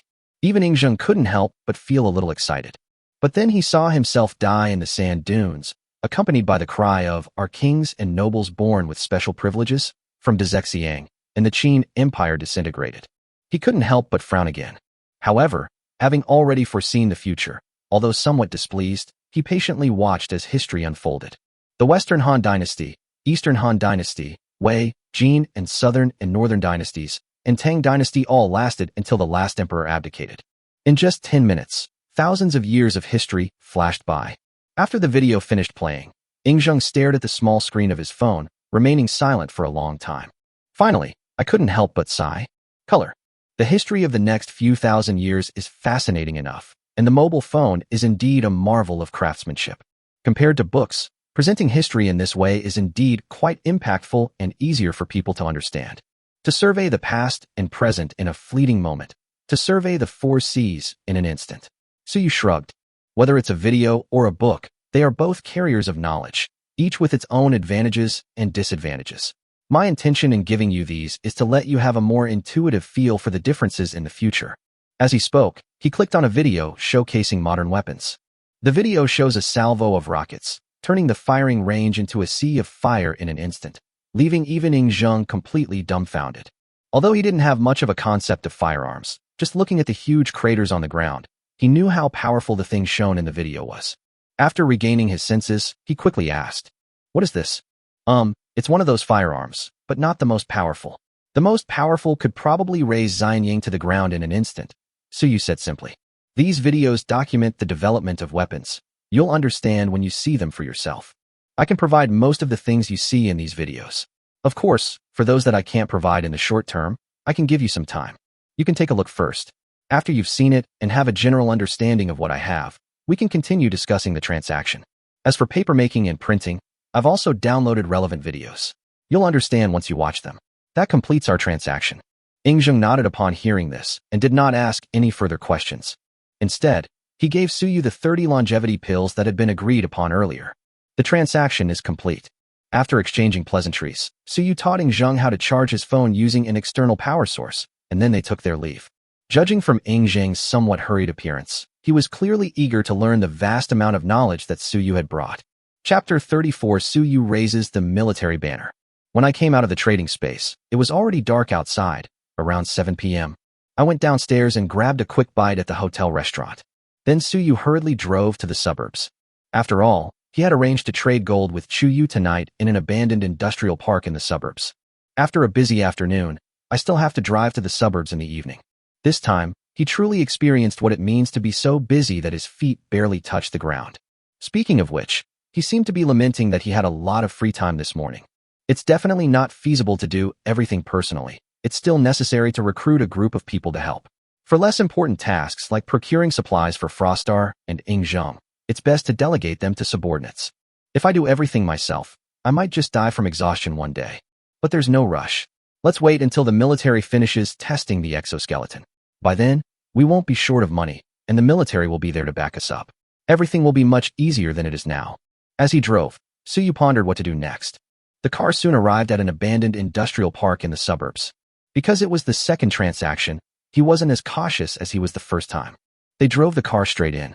However, what's strange is that he has superhuman perception after being injected with the gene serum. Generally speaking, if someone is spying on him, he should have some sense of it, at least a little bit. He has already tested this on the busy street today. If he senses someone secretly watching him, he can spot the person as soon as he turns his head. However, he did not feel like he was being watched as he entered the industrial park. Haven't they arrived yet? That shouldn't be the case. It's past 8:40. They should be here soon. Or perhaps they never intended to monitor the entrance to the industrial park. Forget it. Who cares? Suyu was too lazy to dwell on these things. When soldiers come, we'll block them. When water comes, we'll dam it. I drove the car into the abandoned industrial park and parked it in an inconspicuous corner. He then pulled a small but sturdy suitcase directly from the trunk of the car. The suitcase contained over 300 kilograms of gold. This is all the gold he has left. Based on a price of 300 yuan per gram, the value is approximately 115 million yuan. With so much gold, he couldn't have lifted it even if he were beaten to death in the past. However, after being injected with gene-enhancing drugs, his physical abilities have reached a superhuman level. Carrying over 300 to nearly 400 kilograms in my hand, it only felt slightly heavy. It's no problem to carry it for several kilometers. He navigated the abandoned industrial park with practiced ease and soon approached the agreed-upon factory. Before they even got close, they were startled by a gunshot that shattered the silence of the night. Suyu reacted extremely quickly. Almost without hesitation, he subconsciously discarded the gold, took out the S-79 electromagnetic pistol from his inventory, and aimed it in the direction of the gunshot. But then he realized that the gunshots just now didn't seem to be aimed at him. And that shot was just the beginning. Bang, bang, bang. It was as if a powder keg had been ignited. In the darkness, intense gunfire rang out from the factory building ahead, interspersed with occasional cries of pain. Now Suyu could finally be completely certain that the other party was indeed not targeting him. But what the hell is going on? Suyu was a little confused for a moment. If they're after him, it's a case of the wicked eating the wicked, and if that happens, it's actually within his expectations. But what does it mean to start a fight with someone else? And it sounds like there are quite a few people on both sides. Damn it, even though this is the suburbs, it's still the suburbs of a prosperous area. What kind of outlaws dare to have a passionate gunfight here? Suyu was stunned for a moment, listening to the increasingly intense gunfire inside. After thinking for a moment, he reached into his inventory and retrieved a heavy exoskeleton. Then he quickly put it on. Although that combat suit's protective capabilities were even better than an exoskeleton. But who would complain about having thick armor? Compared to the thin protective suit, The thick armor on the exoskeleton made Suyu feel safer. After stretching his arms and legs, Suyu placed the box full of gold into his inventory. Then he quietly circled around the factory wall. Finally, we found the second-floor office window where we had our conversation that day on the other side. Just like that day, the room was now dimly lit. With a slight push of his feet, Suyu leaped 4 or 5 meters high with the help of his exoskeleton, easily grabbed the windowsill, smashed through the glass, and entered the office. Bang, bang, bang. Upon entering, Suyu was immediately met with a barrage of bullets. Damn it, what bad luck. Suyu cursed in annoyance. The exoskeleton's protection was naturally beyond the reach of these few broken pistols. He looked up at the several bodyguards with terrified expressions and Suyu behind them. After thinking about it, I decided to abandon the idea of punching their heads into their chests. This is a major client. He's not someone you can easily kill.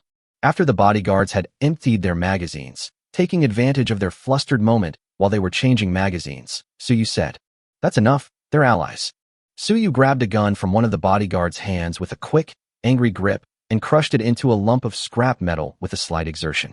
The bodyguard, whose gun had been taken from him, stared blankly at the twisted piece of scrap metal, his face filled with bewilderment. The other 2 bodyguards also looked like they'd seen a ghost, their actions of changing magazines frozen in place. What kind of monster is this? Are you Suyu? Chuyu, who was being protected in the corner, pushed aside the bodyguards in front of her and asked suspiciously, "It's me." The exoskeleton's facial armor retracted, revealing Suyu's face, which had become much more handsome. Chuyu stared at him for a long time before finally letting out a sigh of relief. Then, intrigued, he walked up to him. Seeing that Suyu didn't move, he tentatively reached out and tapped the thick exoskeleton's breastplate, asking in surprise, "Is this an exoskeleton? You have good taste." Suyu glanced at her in surprise, then added after a moment's thought, "The military's latest product. The military has something like this?" Chuyu glanced at the heavy exoskeleton, then at Suyu, her face full of disbelief. "It'll be here soon." Suyu, too lazy to argue with her, pointed irritably at the door where gunfire was still raging. "What's going on? I'm here to do business, not to fight."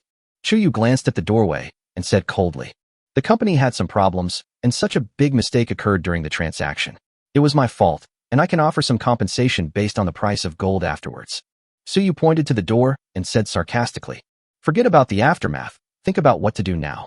The gunshots were just on the first floor, and now they're almost on the second floor. I'm afraid your men might not be able to hold out." Unexpectedly, Chuyu didn't seem worried at all upon hearing this. Instead, she smiled and tapped Suyu's armor, saying, "Isn't that what I still have? We're partners, after all. You wouldn't just abandon me, would you?" Chapter 35 Suyu. "I can save you, but you'll have to pay extra." Suyu stared at her for a while, then impatiently brushed her hand away. "I can save you, but you'll have to pay extra. 100 million. Chuyu held up a slender, white finger. Suyu. His box of gold weighed over 300 kilograms and was worth just over 100 million. This woman probably doesn't even weigh 100 pounds, yet she's worth 100 million? This is worth more than gold. Ahem. Forget about money. As someone who was already quite wealthy, Suyu felt he couldn't compromise his principles for a mere pittance. Although 5 pecks of rice is indeed a lot, is he the kind of person who is greedy for money? 200 million. Forget about money. We passionate young people can't stand these lawbreakers. Don't worry, Miss Chu. I'll go and twist their heads off right now. Suyu strode towards the door. Just before opening the door, he thought for a moment, still a little worried, and turned back to add, "The money can be transferred to the previous account." There was no way around it. She gave just too much. Suyu had always thought he was a rich man. Compared to these rich people, I'm still a poor bastard. Those evil capitalists. Suyu walked out of the office into the corridor, cursing and swearing. As soon as he went outside, the mask was lowered, protecting his entire body completely. The night vision system built into the exoskeleton helmet allowed him to see the dark factory building clearly.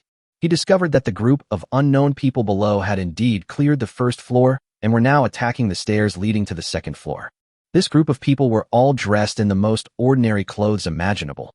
They were the kind of people who would blend into a crowd without looking out of place. This was in stark contrast to Chuyu's bodyguards, who were dressed in suits. However, their combat experience seemed to be more extensive than that of the bodyguards. Judging from some of his tactical maneuvers, he is clearly a seasoned veteran of frequent gunfights. In addition, their numbers outnumbered them and the attack was a sneak attack, which led to Chuyu's bodyguards being forced to retreat in a short period of time. Among these unidentified people, Suyu even spotted a few foreigners with distinct features. If there are foreigners present, then it's most likely not the military or police who came to arrest Suyu. There are about 20 people down here. It won't be difficult for Suyu to deal with them. Before he came out, his only worry was that Suyu was some heinous criminal and that the people who came to arrest her were government officials. In that case, Suyu would certainly not save her, even to prevent their previous deal with Chuyu from being exposed. He also needed to consider whether to take the opportunity to kill Chuyu, silence her, and then quietly escape. But since they're not from the official side, it doesn't matter. No matter who it is, such a violent fight within Kyushu is an extremely heinous illegal act. He went down and killed these people. What do you call that? That's called acting bravely and righteously. A young man in Shanghai performed a heroic act, killing more than a dozen armed thugs with his bare hands. Listen to that. How inspiring. Boom. A heavy thud was heard as the plane landed. Wearing an exoskeleton, Suyu jumped over the fence to the first floor and cut off the bandits who were attacking the stairs. Amidst the intense gunfire, this commotion went unnoticed by the people in front. Suyu strode forward, grabbed the head of a bandit who was peeking out from the corner and firing a gun, and lifted him up. Then it was thrown outside the bunker. Gunfire erupted from the other side immediately, and Chuyu's bodyguards concentrated their fire, instantly turning the guy into a sieve. The unexpected turn of events startled the group of thugs at the stairwell, who immediately turned their guns on Suyu behind them. But upon seeing the heavy armor on his body, they were all stunned and stood frozen in place. What is this? Listening to the gaunt, dark-skinned bandit not far in front of me babbling in gibberish. Suyu didn't bother to understand what he meant. One slap sent his head spinning 720 degrees. 2. With the help of the gene serum, although it was Suyu's first time doing something like this, apart from some psychological discomfort, he was surprisingly calm. Bang bang bang. The intense gunfire rang out again, the bullets striking Suyu's armor and sending sparks flying, but only managing to scrape off a little paint. There wasn't even a dent in the armor, let alone any damage to Suyu. The heavy exoskeleton, like a tiger among sheep, carried immense force and charged into the midst of the bandits in an instant. The dense gunfire gradually dissipated, until finally, the matter was completely dropped. Suyu disgustedly flicked the blood off his armor, then turned to look at the bodyguard who had somehow appeared at the corner of the stairs, completely bewildered. Go tell your young lady that it has been resolved. Yes, yes. The bodyguard paused for a moment, then hurriedly nodded and bowed as he ran upstairs. He tripped and fell after a few steps, scrambling and crawling his way to deliver the message. It wasn't that he was spineless. It was just that the scene just now was too terrifying. Killing someone with a gun is a completely different experience from Suyu just now, who rushed into a crowd and punched someone in the head. The latter has a subversive visual impact. Not long after, Chuyu came downstairs under the protection of a group of bodyguards. Seeing the bloody mess on the ground, she merely frowned slightly and paid little attention. Instead, they focused their attention on Suyu's exoskeleton, their eyes shining. This thing is way too terrifying. Moreover, judging from the fact that there isn't even a dent on it, it's clear that this level of firefight is far from pushing the protective limits of this equipment to its limit. Its value is immeasurable. As a businesswoman, Chuyu instantly recognized the value of this exoskeleton. Suyu had no idea she was thinking so far ahead, so he asked her directly when she came down. When will the money arrive in my account? I can give you the money for the gold transaction now, but the money for your payment will be given to you tomorrow, Chuyu said frankly. 200 million in cash is not something that can be easily produced. We can trade the gold first. I'll go get it. Please wait a moment. Suyu nodded and walked towards the gate. However, he stopped halfway there and turned to walk towards the first floor window with security bars installed. He kicked open the rusty steel security bars and easily jumped out. In a corner where no one could see him, he took the gold out of his inventory. Then they climbed in through the window. But halfway through, I looked at the broken window. Suyu suddenly remembered something. It seems he's already bought this place. Both this land and this abandoned factory are actually his properties. Grass. Turning his head, Suyu saw the bloody, mangled stairwell that looked like a slaughterhouse, and his eyelids twitched. I should have held back a bit earlier. What the hell is this bad luck? Chapter 36, Chuyu's Other Identity. Thump. Suyu placed the heavy suitcase on the ground.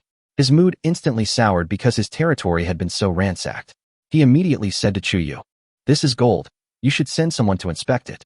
While you're at it, have someone clean this place up. It's a bloody mess. I'm a kind-hearted person and can't stand the sight of blood. If this isn't cleaned up, I won't dare come to this place again." Chuyu. If it weren't for the fact that Suyu himself had arranged all these scattered people on the ground, she would almost have believed it. She couldn't help but roll her eyes and said irritably, "I will have someone clean it up. As for the gold, there's no need to verify it. Based on the price we agreed on before, I need to pay you 114 million for the 385 kilograms of gold you have here. Round it down, I'll just transfer you 120 million. This portion of the money will be transferred to your card later, and the rest will arrive tomorrow." At this point, Chuyu suddenly paused and glanced at the bodyguard behind her. "Mr. Su and I have some things to discuss. Please leave first." These bodyguards may not be as good at fighting as the thugs from before, but their professionalism is impeccable. Upon hearing her instructions, he left the factory without hesitation and went out to keep watch. Once only she and Suyu were left, Chuyu said to Suyu, "Do you want to know why these people are targeting me?" "No." Suyu shook his head decisively. "Just kidding. He only wants to make money. He doesn't want to get involved in these people's mess." Chuyu's expression froze for a moment, and she couldn't help but glare at him reproachfully. Then he still said, "Actually, bodyguards are not allowed to carry guns in China. The reason my bodyguard is an exception is because our company has some cooperation with some state-owned companies. I won't go into details. In short, it's related to this external thing." As she spoke, she pointed to a pistol lying on the ground and continued, "Because of this incident, our company has offended many external forces in recent years, and many people want to kill me. That's why the authorities gave special permission for my bodyguards to carry guns. These people were specifically smuggled in to deal with me." As soon as she said that, Suyu understood. Outside, firearms. Good heavens, this woman looks so delicate. I never expected her to be an arms dealer. However, thinking of this, Suyu couldn't help but frown. If your business is this big, a deal involving 100 kilograms of gold that night would only be worth 30 million. There's absolutely no need for you to risk your life and come to such a remote place to trade gold with me, right? A wise person does not stand under a crumbling wall. Someone like Chuyu couldn't possibly be unaware of this principle. If I don't give them a chance, how could they bear to come out? Chuyu suddenly chuckled. We already knew about these people smuggling themselves in, but in such a big place, finding them is like looking for a needle in a haystack. That night, I deliberately came out to give them a chance. After all, catching them all in this remote place would be much simpler and less risky than in a densely populated city. I just didn't expect them to be even more useless than I thought. They actually failed to find me in time that time. So Suyu narrowed his eyes this time. Before he could ask, Chuyu walked to a window and pointed outside. Looking out, several speedboats marked with police insignia were seen approaching from the distant sea, and one could vaguely make out the well-equipped, heavily armed police officers on board. At the same time, he also heard police sirens coming from the main road at the other end of the industrial park, and judging from the sound, there must be quite a few people involved. Even if he hadn't joined in, with the firepower of those bandits, they probably wouldn't have been able to take down the bodyguards guarding the stairs in a short time. It was more than enough to hold out until the police officers who had been lying in ambush all around arrived. I'm sorry I didn't explain the situation to you beforehand. Chuyu shrugged. Actually, it's more complicated than you think. Under normal circumstances, no matter how much these people want to kill me, they wouldn't send anyone here. It would be tantamount to suicide. But now some things have changed, and some people can't wait any longer. So what are you trying to say by telling me all this? Suyu asked, frowning. When he saw so many police officers surrounding him, he originally intended to run away. But then I thought about it again. This industrial park is now his property, and the people he killed were dangerous criminals who had illegally crossed the border. His act of bravery is pure righteousness. What the hell is he running away from? The military is now aware of the exoskeleton's existence, and it's not like it's something that can't be exposed. I want to buy a few sets of this from you. Chuyu walked over and tapped the thick breastplate, her eyes still showing amazement. This is truly a perfect industrial creation. Seeing her expression, Suyu gradually realized something was wrong and tentatively asked, You already knew about the existence of this exoskeleton? That's right, Chuyu said frankly. My other company does that kind of business, and when the military tested those two samples, our company also had experts involved, so of course I know that. But don't worry, the military is very satisfied with this equipment after testing, and they will probably sign a contract with you in the next few days. Once enough are deployed, they will publicly flex their muscles. After all, the situation outside has been unstable recently, and the military also has this need. Compared to tanks, planes, and missile vehicles that people have seen countless times and are used to, this epic-making exoskeleton is undoubtedly more effective at deterring troublemakers. Therefore, they never intended to hide the existence of this exoskeleton from the beginning, and it's understandable that I knew about it. The only thing they set the highest level of secrecy for was actually your identity. To be honest, I really didn't expect that the military got those 2 exoskeletons from you before you walked up to me wearing them. After listening, Suyu roughly understood the situation and then said, "Since you have such a good relationship with the military, why don't you wait until it's in service before you go and buy it from them? What is your production capacity for this?" Chuyu asked helplessly. "In the short term, I'm afraid there won't even be enough for the military's own use. So how could they possibly sell it to me? But you're different. You haven't officially signed a cooperation agreement with the military yet. If you sell me a few sets now, the military can't really say anything, right?" So you thought about it and realized that it did make sense. He then considered that he already had over 1,000 exoskeletons in his inventory and said, "What price are you willing to offer?" 10 million for one set, 10 sets in total. Chuyu gave her expected price. Although you could buy a main battle tank for a little more money. However, to some extent, the war potential of this exoskeleton may not be less than that of a tank. "I can give you 10 sets, but I'm warning you up front." Suyu looked into her eyes and said, "I'll leave a back door in the system for these 10 exoskeletons I'm giving you, and they won't support disassembly or research. Simply put, you can only use them. If you try to forcibly disassemble them, the battery will initiate a self-destruct program. Those massive metallic hydrogen batteries would probably have an explosive force comparable to a 155mm howitzer shell. If you think it's feasible, you can have someone come here to pick up the goods tomorrow." Given the current level of technology on Earth, even if they were given the core technology of this exoskeleton to study, they wouldn't understand it. However, this does not mean that researchers are truly unable to obtain any advanced technology from exoskeletons. Examples include the transmission and control systems of exoskeletons, as well as carbon-based chips used for computation, even down to the advanced friend or foe identification system, aiming assistance system, night vision system, and so on the exoskeleton faceplate. These are all things that they can research and understand, and that they might be able to replicate. His decision not to prohibit the military from dismantling and studying the material was a favor he was doing for them. As for Chuyu, to be honest, it was a relationship based on exchanging money for goods. He couldn't possibly sell her the exoskeleton for such a paltry sum, allowing her to research it at will. Sure, Chuyu readily agreed to the request. "I'll have someone come and pick up the goods at the same time tomorrow night. As for the money, I'll have someone give it to you along with the 200 million tomorrow during the day." Although it was said to be priced at 10 million per set, Chuyu actually spent 30 million to buy it. After all, she was just fishing, so even if Suyu hadn't come, she probably wouldn't have been in any danger. "The 200 million I spent was solely for purchasing the exoskeleton now, to build a good relationship with Suyu in advance. Make a deal." Chapter 37 Suyu. So I'm a researcher. Almost immediately after the two reached an agreement, fully armed police officers entered the abandoned factory. However, they had clearly made contact with the bodyguards at the door before entering, and the thugs inside had already been dealt with. I wasn't too nervous. Although they were mentally prepared, some of the police officers still changed their expressions drastically when they saw the hellish stairwell. Even seasoned veteran police officers, who had witnessed countless bloody scenes, couldn't help but gasp in astonishment. Of course, they are much better than those bodyguards. If Suyu remembered correctly, 2 of the bodyguards vomited on the spot just now. He was able to remain calm because the gene serum had enhanced his entire being. But Chuyu, that woman, was able to talk business with him in this kind of place without changing her expression. I have to say, it's really impressive. "Hello, Shanghai Police Department." A middle-aged man in uniform stepped out from the group of fully armed people, his gaze sweeping over the 2 faces before finally settling on Chuyu. "Miss Chuyu, what's going on?" "So Captain Zheng is leading the team today." Chuyu pointed at Suyu and said, "This is a military researcher. He was testing the military's latest individual equipment nearby when he heard the commotion and came to help. And as you can see, that's what happened." Her voice was very soft, and only Suyu and Captain Zheng could hear it. After saying that, she pointed to the stairwell behind her. Upon hearing this, Captain Zheng frowned, glanced at the blood-stained stairwell, and saluted Suyu, saying, "Please show me your military officer ID." Generally speaking, scientific research personnel belonging to the military also have military ranks, so it is impossible for them not to have officer certificates. However, Suyu's identity was just something Chuyu made up. There's no such thing. He shook his head, about to say no.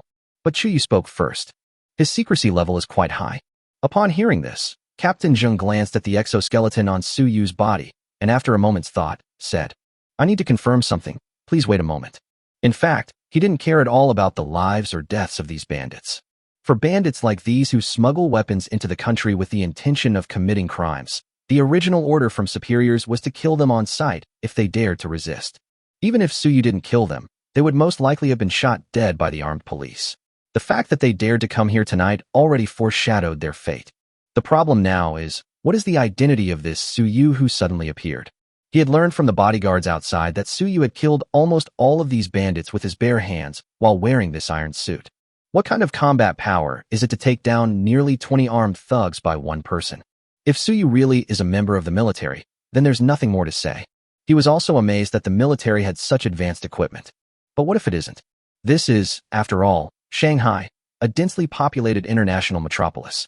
An unregistered piece of equipment with such powerful combat capabilities was in the hands of an unofficial person. Who knows what kind of trouble this might cause? He had no choice but to be cautious. It's impossible to only listen to Chu Yu's side of the story. Chu Yu added in a low voice. Captain Zheng would be better off having your superior contact the commander of the East District directly, explaining that the equipment he's wearing is called an exoskeleton. Captain Zheng nodded, then went to the side to make a phone call. Chu Yu then took the opportunity to explain to Suyu. You haven't established a cooperative relationship with the military yet. Even if someone of a certain rank knows about the exoskeleton, they won't know you exist. If you tell the truth, it will cause a lot of trouble. They can simply say they are military personnel with classified information. They can easily find out the truth by asking someone of a higher rank, since your information is indeed on the military's classified list. This isn't just making things up. With the military vouching for them, the police department won't ask any more questions. Suyu nodded. That's true. It's better to avoid trouble. Sure enough, Captain Zheng returned about 10 minutes after he left. Their expressions were visibly much lighter. Looking again at the exoskeleton on Suyu's body, his eyes had changed from fear to envy. It has been confirmed. Thank you so much, Mr. Su, for doing the work that we, as researchers, should be doing. When you see injustice, you should help others. It's only right. Anyone would do the same, Suyu said with a smile. Captain Zheng, those were more than 20 armed thugs. Others might want to do that, but they didn't have the ability. Thinking of this, he couldn't help but glance at the exoskeleton on Suyu's body and swallow hard. This thing is incredibly awesome. According to the information he received from his superiors, Suyu was indeed a military research personnel. In his view, a researcher wearing this equipment was able to kill those bandits without any firearms. This is absolutely outrageous. This also confirms just how powerful this exoskeleton is in combat. If this thing could be equipped to armed police forces, it would be much easier to deal with those vicious armed bandits in cities with complex terrain. No. Once the military announces the equipment, and it's no longer a secret, he'll have to write a note and apply to get a few sets for his superiors to try out. This thing is obviously also very suitable for their police department. It makes no sense that they don't deserve it. The two chatted for a few more minutes about random things. Because Suyu is still on the military's classified list, according to convention, this includes Chu Yu and Captain Zheng, as well as all the police officers who just entered the factory and the bodyguards who have seen Suyu. Everyone must sign a confidentiality agreement. Once the agreement is signed, they're basically done with it. As for the aftermath here, Chu Yu will send people to contact the police and resolve it together. Suyu doesn't need to worry about it. However, just as Suyu was about to leave, Captain Zheng suddenly stopped him. They said they had just received news that the military had heard about what was happening here and wanted to come to the battlefield to see the situation. They hoped Suyu could stay and provide guidance. Suyu understood immediately upon hearing this. After all, this can be considered the first battle of exoskeletons in the world. The military naturally wanted to obtain first-hand information for in-depth research. Not to mention that he, the person involved, was also present, so I could take the opportunity to ask him some questions I had encountered while testing the exoskeleton these past few days. Suyu didn't refuse and agreed immediately. Not long after, the sound of the helicopter rotors spinning could be heard. Two military transport helicopters slowly landed on an open space in the abandoned industrial park. Escorted by several fully armed soldiers, a group of researchers in white coats eagerly jumped off the plane and entered the abandoned factory. Chapter 38, Those Wearing Exoskeletons Are Super Soldiers. Oh, Mr. Su, it really is you. Among the group of researchers, the leader was Zhou Bowie, who was the first to discover the exoskeleton at the defense exhibition that day. The moment she saw Suyu, although she felt that he seemed to have changed a lot, she didn't think too much about it, and quickly came over to greet him. It's Major Zhou. You must be tired so late. Suyu gave a brief greeting. He was wearing an exoskeleton, so it wasn't appropriate for him to shake hands with people. Zhou Bowie didn't care about these details and said with a smile, "No trouble at all. On the contrary, I have a lot to ask Mr. Su for advice on this trip, and I'm afraid I'll have to trouble him. Just ask, are you looking to see the battle site? It's over there." Suyu pointed to the dark depths of the factory. He wasn't sick in the head. After briefly explaining the situation to the police, he left the area near the chaotic staircase. "This is at the factory gate. All right, I'll send someone to take a look right away. This is invaluable first-hand information." Uncle Zhou smiled and waved to those behind him. Immediately, a group of experts rushed inside with high-powered flashlights. "That scene might be quite bloody. It's best to prepare them mentally," Suyu kindly reminded them. It's all right. We're all professionals. Sometimes when testing weapons, we even have to go to the front lines of foreign battlefields to collect data. Goodness, those battlefields are like a battlefield of carnage." Zhou Bo waved his hand dismissively. Seeing this, Suyu didn't say anything more. But not long after, they heard vomiting coming from inside. Zhou Bowie's cheek twitched immediately. Suyu, however, was prepared. After all, even veteran police officers who had witnessed countless brutal murders almost vomited when they saw the scene inside. These researchers may have a lot of experience in this area, but they are still civilian staff after all. It's normal to lose your composure. Well, they can overcome this problem. Let's ignore them for now. Zhou Bowie changed the subject somewhat awkwardly. "Mr. Su, I've come here specifically to ask you some questions. The built-in control system of this exoskeleton is indeed incredibly sophisticated. However, some disagreements have arisen within our research institute regarding which equipment to pair it with to maximize its functionality. I remember you said before that the richer our imagination, the more powerful its function.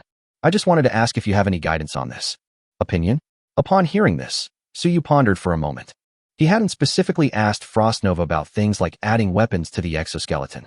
However, Frostnova had previously shown him videos of her wasteland using the G-60 heavy exoskeleton in order to demonstrate the combat capabilities of exoskeletons. Referring to the equipment of the exoskeletonists in those videos, Suyu thought for a moment and said, "If we were to delve deeper into this issue, we would need to change the organizational model of grassroots units. For example, a mechanized infantry squad typically consists of 9 to 12 soldiers. These soldiers have different roles, such as machine gun teams, anti-vehicle teams, etc. Some squads performing special missions may also be equipped with sniper teams or drone reconnaissance teams. At the same time, a squad is also equipped with an armored personnel carrier as a vehicle and as the squad's heavy firepower. With this exoskeleton, a single soldier can essentially do everything that a squad of soldiers can currently do."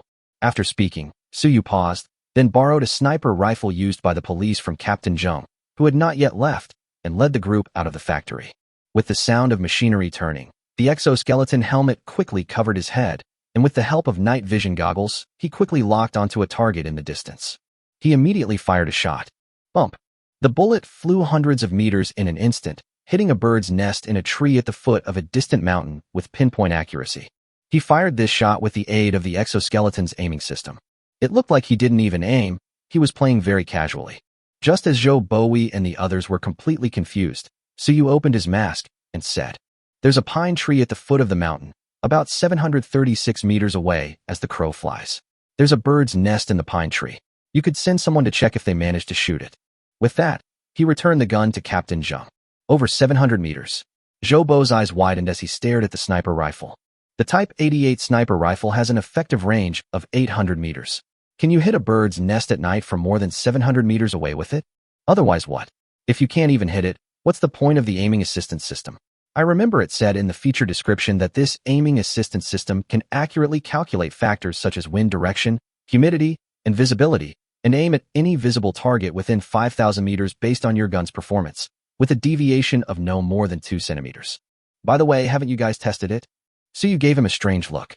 Zhou Bowie said somewhat embarrassedly, "Time is really limited, and this exoskeleton has too many functions, so I haven't had time to test the aiming assistance system yet." Before long, the soldier who had been sent out to check the bird's nest returned in a hurry. What he was holding was a bird's nest that had been pierced by a bullet, leaving small holes in the front and back. This soldier was the researcher's guard, clearly a technical soldier as well. Upon returning, he remarked, "I just tested it with a rangefinder, and the tree where the bird's nest is located is indeed more than 700 meters away from here." Wow, impressive. Zhou Bowie looked at the bird's nest and took a deep breath. Normally, a sniper team needs a sniper, a spotter, and sometimes even a second sniper for backup fire, Suyu said at the opportune moment. With the G60 exoskeleton, there's no need for so many people anymore. One person can complete a sniping mission. Furthermore, with the help of the aiming assistance system, the firepower suppression of machine guns is not that important. As long as you shoot accurately enough, an automatic rifle with a magazine of dozens of bullets can still achieve a suppressive effect. Major Zhou should have no objection to this, right? Seeing Zhou Bowie nod, he continued. See, just from what I've said, its auxiliary aiming system is enough to replace a sniper team and a machine gun team in a class. As for anti-vehicle warfare, equip them with a recoilless rifle. Let the exoskeleton-wearing warriors use their speed advantage to find an angle to blast them. Isn't that simple? To put it bluntly, given the exoskeleton's protective strength and speed, you could just equip them with a few C4 bombs. Let the warriors catch up with enemy vehicles and stuff the bombs into their crotches without any problem.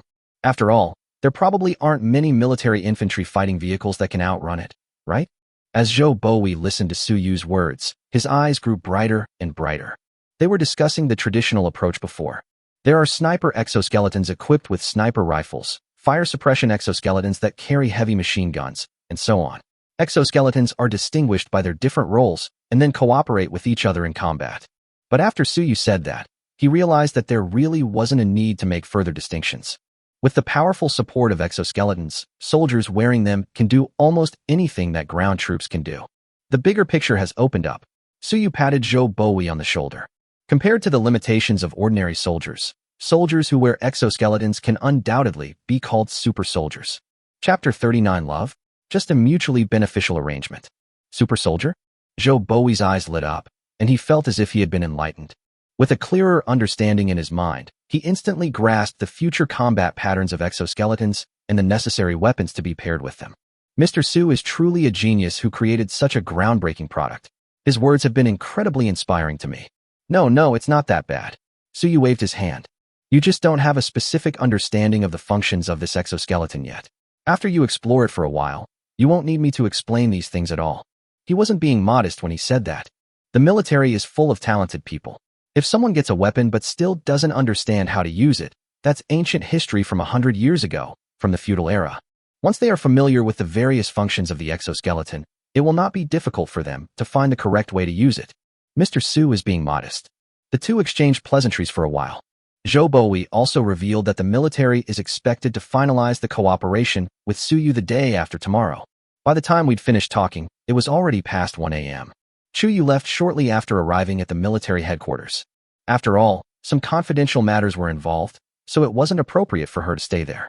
The police officers and the bodyguards who stayed behind to help clean up the scene could only start working after the military experts had collected the data. The bodyguards were responsible for cleaning up the scene. The police officers didn't have to do it.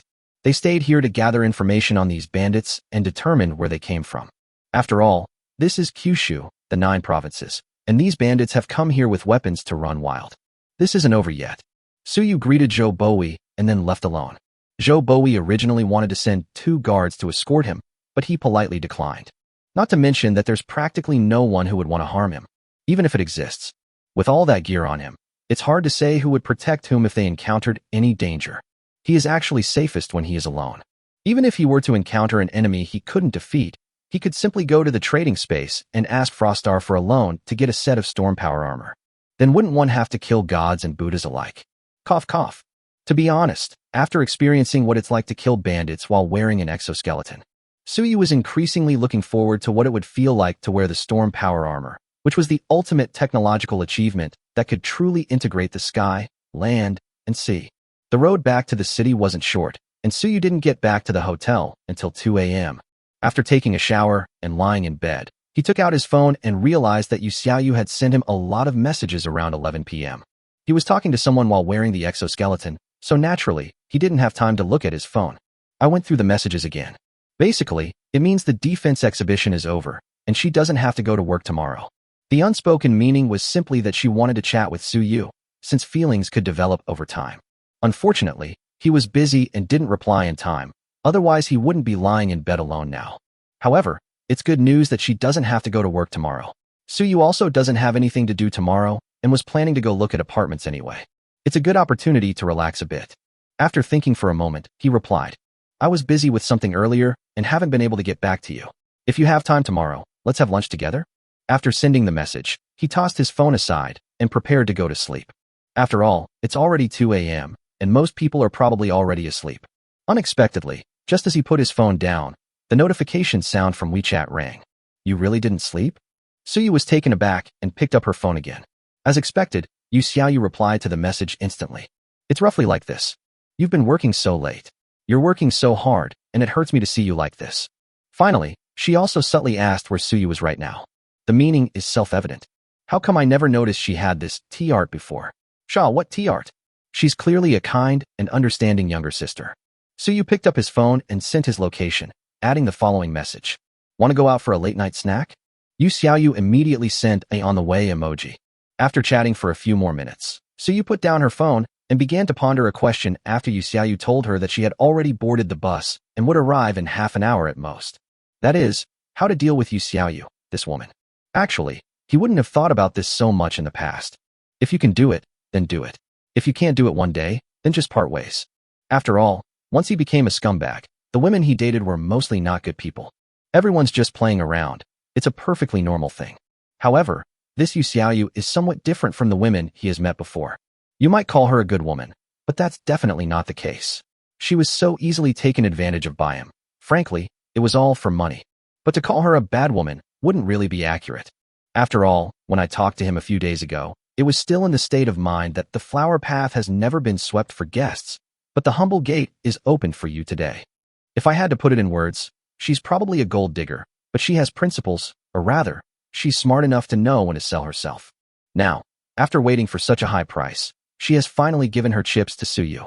To be honest, this was the first time Suyu had ever seen such a situation. Of course, if it were in his previous life, he would have preferred to die rather than have money, and his main approach would have been to be passive and irresponsible. Who cares what's going on? If things go wrong, just run away. But ultimately, it's not like we're short of a few dollars. It's not like they'd just run away like that. But being responsible depends on how you take responsibility. If it's just about money, that's fine too. If you're after fame, that's impossible. After finally achieving success through sheer luck, instead of exploring vast forests, he chooses to hang himself on a tree as soon as he gets rich. How incredibly stupid must he be to do something like that? Don't even think about it. We'll see what she means then. Without dwelling on the matter, Suyu called the hotel reception and asked them to bring up some late-night snacks.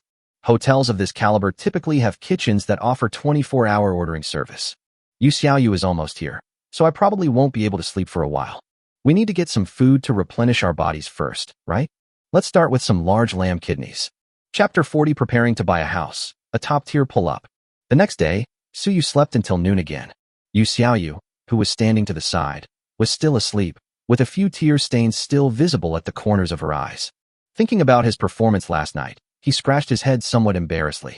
Damn, this gene serum is really potent. Under normal circumstances, being able to last half an hour without taking drugs is the limit for a normal person. Suyu used to pay more attention to this aspect of maintenance, so he could barely reach that level. As for those online who casually claim to have spent an hour or two, or even an entire night, on the job, no doubt, he's a 100% virgin. Of course, it cannot be ruled out that he has certain diseases. In any case, he is not a normal person. But Suyu broke the half-hour limit last night, reaching 2 hours for the first time ever. If Yu Xiaoyu hadn't been unable to withstand this prolonged battle, he could last even longer.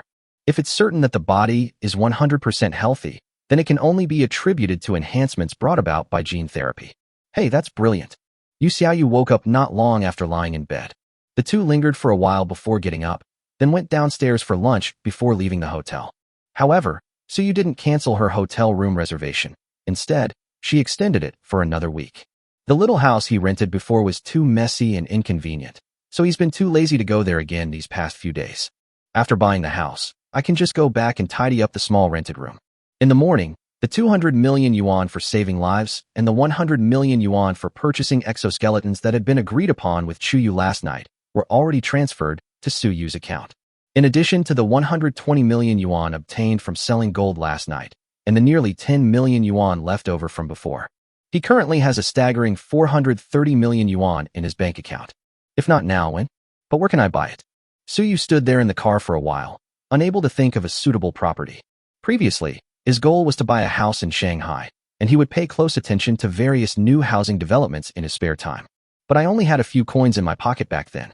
I only dare to look at two-bedroom apartments of a few dozen square meters in terms of layout, and I only dare to look at locations in the urban-rural fringe.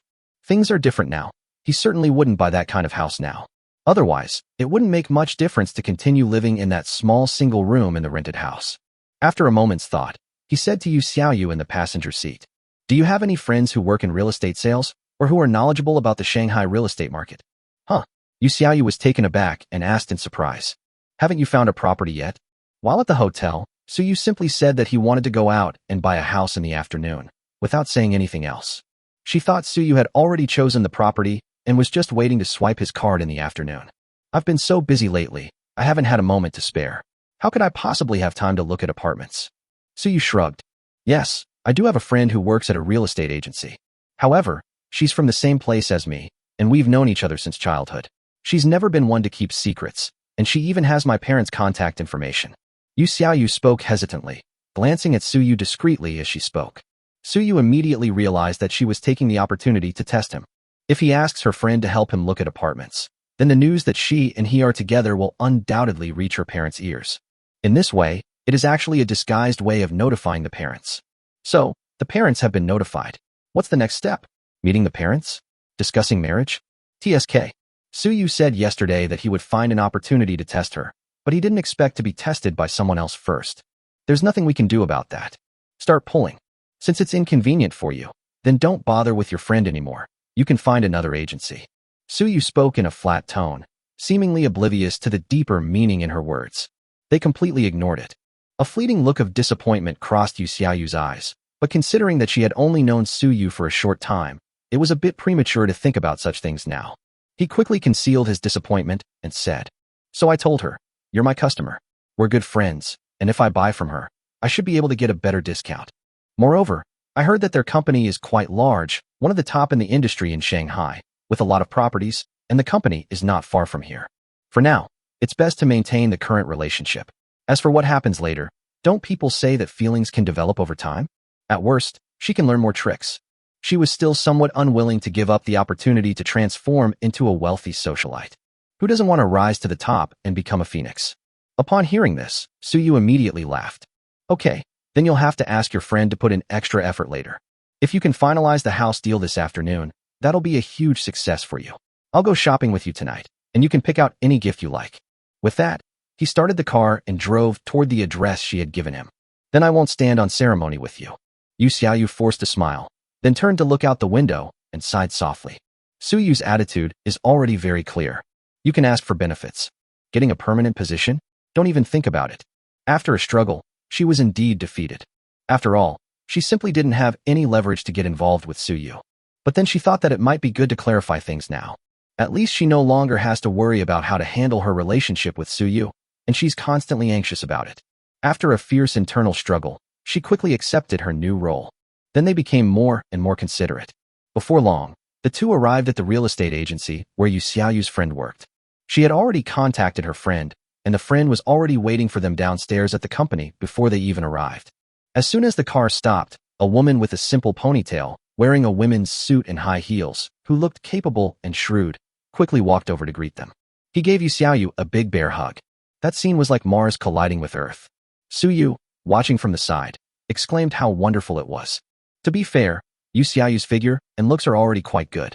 According to Suyu's standards, she would probably score over 90 points. She's the kind of person who can turn heads on the street. But Yu Xiaoyu, her best friend and childhood friend, was even more beautiful than her. You need to be at least 95 points or above. Of all the beautiful women Suyu had ever seen on Earth, only Chu Yu could be considered superior to her. Moreover, this advantage mainly stemmed from Chu Yu's aloof and arrogant demeanor, a result of her long-term high position. Of course, if we include other worlds as well. The most beautiful woman Suyu had ever seen was undoubtedly Xuangxing. If Chu Yu scores 98 points, then Xuangxing undoubtedly scores 100 points. It was the kind of thing that even Suyu couldn't find any flaws in. There was no way around it. Her full head of white hair already gave her a huge advantage over Chu Yu. Just as Suyu was mentally ranking the beauties he knew, the two women exchanged a brief chat before walking towards him together. Yu Xiaoyu, acting as the middleman, introduced them. "Ah Su, this is my client, Mr. Suyu. Mr. Su, this is the friend I told you about, Su Qingying." Upon hearing this, Su Qingyin's gaze swept between the two of them, and she calmly reached out and smiled. Hello, Mr. Su. Xiaoyu told me you're interested in buying a house. I just received a large batch of high-quality properties, and I'm sure I can get you the best price. Then I'll have to trouble you, Miss Su. Suyu gently squeezed her soft hand. I'm mainly considering villas, preferably detached. Do you have any suitable recommendations, Miss Su? Price is negotiable, but ideally, it should be move-in ready and the paperwork should be processed quickly. Su Qingyin. Wow. A big client. Chapter 41, 380 million. A sky-high priced mansion. Mr. Su, we have plenty of properties available, and we're sure you can find one that meets your needs. Shall we go upstairs and discuss this in detail? Su Qingyin immediately became enthusiastic. He immediately led the two upstairs, found a meeting room for them to sit for a while, and then ran off to get the documents. At this moment, Yu Xiaoyu finally came to her senses and looked at Su Yu with disbelief, saying, Are you really planning to buy a villa? This is Shanghai. Detached villas, even those located in the suburbs. The price is at least 8 figures. Although she knew beforehand that Su Yu was very rich, otherwise he wouldn't have bought a car for over 2 million yuan in cash without batting an eye that time. But she still underestimated how rich Su Yu was. Otherwise, what else? We need somewhere to stay, right? Su Yu shrugged. Before long, Su Qingyin returned with a booklet. He glanced at Yu Xiaoyu sitting to Su Yu's right, then thought for a moment and sat down to Su Yu's left. They immediately surrounded him from both the left and right. Then he picked up the picture book and said, Mr. Su, this is a detached villa, ready for immediate occupancy. These are all the properties that meet our company's requirements. Su Yu nodded upon hearing this, signaling her to continue. Su Qingyin immediately began to explain in detail, page by page. She explained everything clearly, including the house's price, location, and surrounding amenities. In terms of business acumen, they are indeed beyond reproach. Su Yu listened quietly, occasionally asking a few questions. Yu Xiaoyu, on the other hand, clicked her tongue in amazement. Because it's too outrageous. The price is absolutely outrageous. From beginning to end, even the lowest priced house that Su Qingyin quoted cost more than 30 million. Moreover, the prices kept increasing as they went on. The booklet was almost full, and the prices were already over 100 million. Yet Su Yu remained unfazed and told Su Qingyin to continue. Yu Xiaoyu found it hard to imagine just how rich the tycoon she had somehow ended up on her list was. She felt completely numb just listening to those astronomical figures. After an unknown amount of time, Su Qingyin turned to the last page of the booklet. Building number 3, Taowawu. This villa is located in the southern suburbs of Shanghai, and the development is called Peach Blossom Village. The main building of the villa is a classical Hui-style building with 3 floors above ground and 2 floors below ground, covering a total area of 1,100 square meters. In addition, the villa has its own courtyard with an area of 3,600 square meters. The courtyard was designed by a top domestic landscape architect, featuring exotic flowers and plants, rockeries, bridges and streams, pavilions and terraces. It is more of a work of art than a courtyard. As Su Qingyin spoke, she didn't forget to open a live video on her tablet. Su Yu glanced at it only once before asking, How much? Su Qingyin was taken aback and looked at Su Yu in surprise. After a long explanation, this was the first time Su Yu had taken the initiative to ask for a price. Previously, she would give a quote after she had given most of the information. It seems Su Yu is quite fond of this villa. However, considering the specific situation at number 3 Peach Blossom Village, she felt a headache coming on and had no choice but to bite the bullet and say, Mr. Su, this villa is different from other villas. It is not priced by square meter, but has a fixed price of 380 million. Furthermore, I do not have the authority to change this price, and I cannot offer you any price discounts. At most, I can only give you a set of better imported furniture within the scope of my authority. Strictly speaking, this villa is not an asset of our company. It was consigned to us by an owner for sale. Actually, this price is already very reasonable.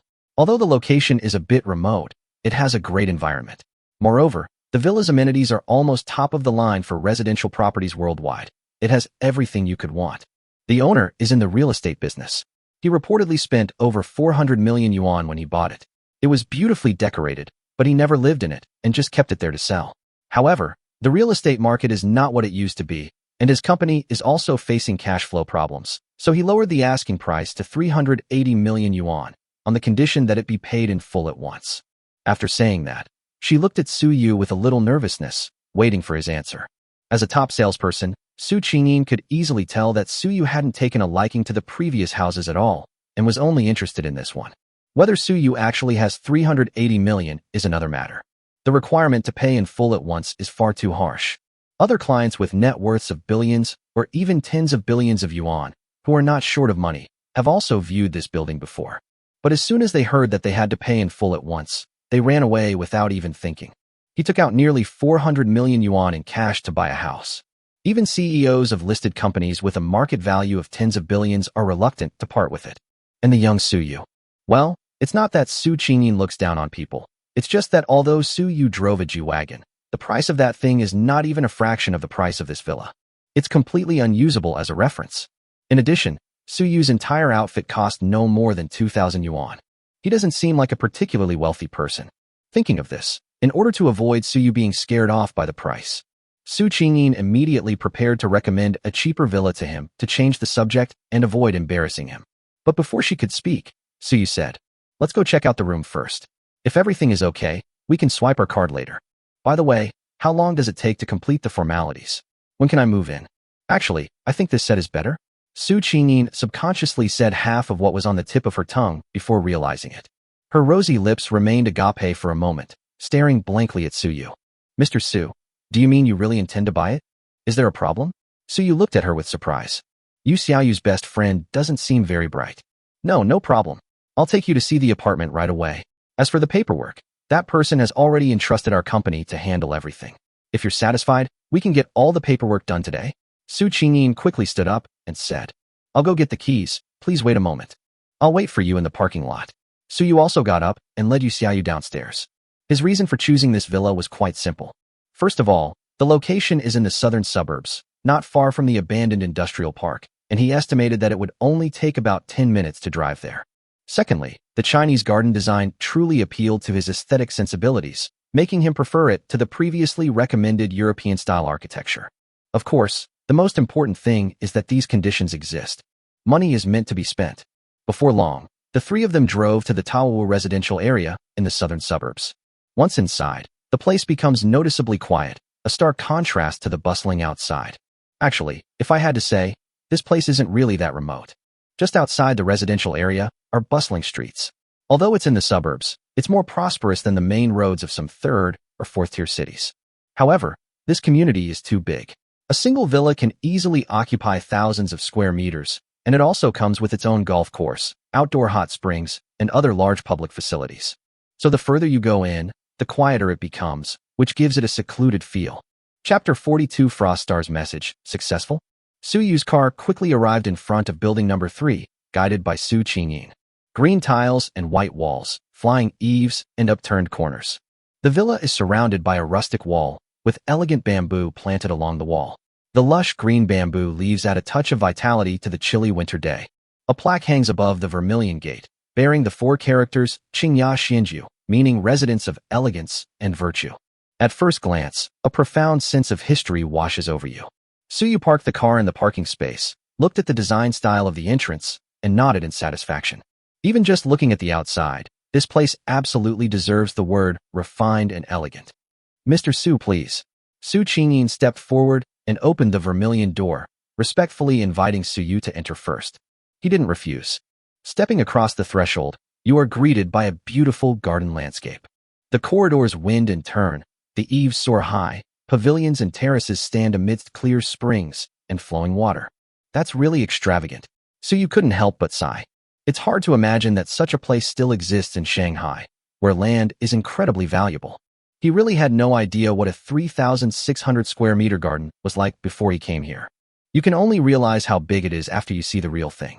A basketball court is usually only about 400 square meters, so this yard is about the size of 9 basketball courts. No wonder the price is in the 9 figures. I'm afraid this piece of land alone will cost tens of millions. Jiandan looked around inside and out under Su Qingyin's guidance, and it was basically no different from what was shown in the demonstration video. The interior is not only fully renovated, but also fully furnished, and all of it is installed and in use. Even the interior and exterior of the villa are regularly cleaned by professionals, so there isn't a speck of dust to be seen. You can move in immediately with just your belongings. Suyu was quite satisfied with this, and immediately said to Su Qingyin, "Have someone prepare the contract. We'll sign it today." Upon hearing this, Su Qingyin immediately revealed an undisguised joy. I'll tell my colleague to bring the contract over right now. They should be here in half an hour at most. We'll definitely get all the paperwork done today. Su Yu nodded, about to continue looking around, when suddenly he frowned, then casually said to Yu Xiaoyu, who had been following behind him, I need to go upstairs to make a phone call. Don't let anyone else come up. If the contract arrives, and I'm not back down by then, just tell them to wait. Yu Xiaoyu, who was already stunned by Su Yu's extravagant purchase of a house worth hundreds of millions, was taken aback, and then quickly said, Okay, I won't let anyone else go up. Su Yu nodded in satisfaction, reached out, and pinched her cheek, saying, You can choose a room yourself later. Upon hearing this, Yu Xiaoyu quickly glanced guiltily at Su Qingyin, who was on the phone with a colleague, and then nodded with a slight blush. Su Yu made his way to the master bedroom on the second floor, and then opened his personal panel. Sure enough, it was Frostnova who had just sent him a message.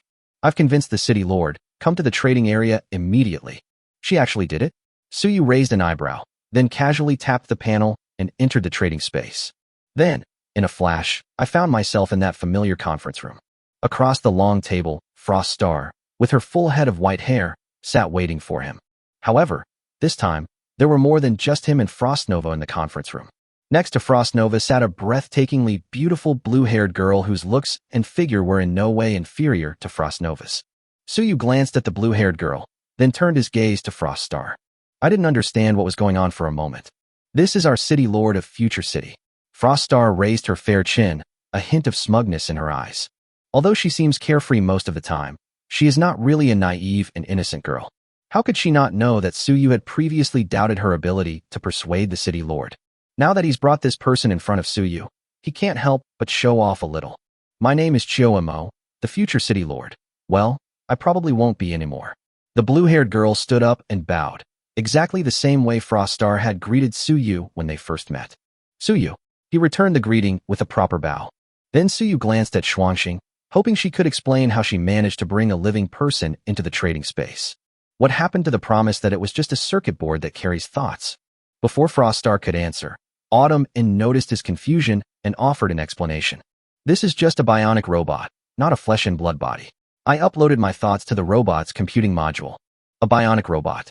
Su Yu stared at her from head to toe for a while in surprise, and only after realizing that it seemed a bit impolite did he reluctantly look away. Goodness, this is incredibly realistic. In terms of both facial expressions and skin texture, it is almost indistinguishable from a living person. If those doll makers on Earth had this technology, they'd be selling like hotcakes. Ahem. Frost Star coughed twice, drawing Su Yu's attention, before waving her hand to release 10 storm power armor units. This is part of the agreed-upon compensation. The city lord has arrived. Let's sign the contract. Seeing this, Su Yu nodded and then carefully reviewed the contents of the contract. Frost Star is quite sensible. There is a specific clause in the contract concerning this city lord, which means that she is also included in the scope of the transaction. The terms clearly state that the control of the robot carrying Chiu Mo's thoughts will be fully transferred to Su Yu after the transaction. After arriving on Blue Star, she needed Su Yu's permission to do anything. There's no need to worry about her unleashing a powerful attack that paralyzes the Blue Star network in the past. In addition, once Chiu Mo's thoughts dissipate, this bionic robot and the artificial intelligence within it that possesses Chiu Mo's memories will permanently belong to Su Yu. While essentially eliminating all risks, they also gave Su Yu an incredibly beautiful inflatable doll and a groundbreaking super AI as a bonus on top of the original reward. He had absolutely no reason not to sign. Bite. With the notification sound from the transaction center, the agreement was completed. Su Yu and Xuanxing were already used to this, but Chiu Mo, who had been watching from the sidelines, looked at her slender, delicate hands in surprise and asked. The technology of the transdimensional trading platform, which instantly seized supreme control of this bionic robot, has indeed exceeded my comprehension. However, she didn't dwell on it too much, and after glancing at Su Yu, she smiled and said, Then I entrust the last part of my life to you. I will try my best to meet your requirements. Su Yu nodded. This is the future city lord who has lived for nearly 200 years, is ruthless, yet has saved millions of people from danger.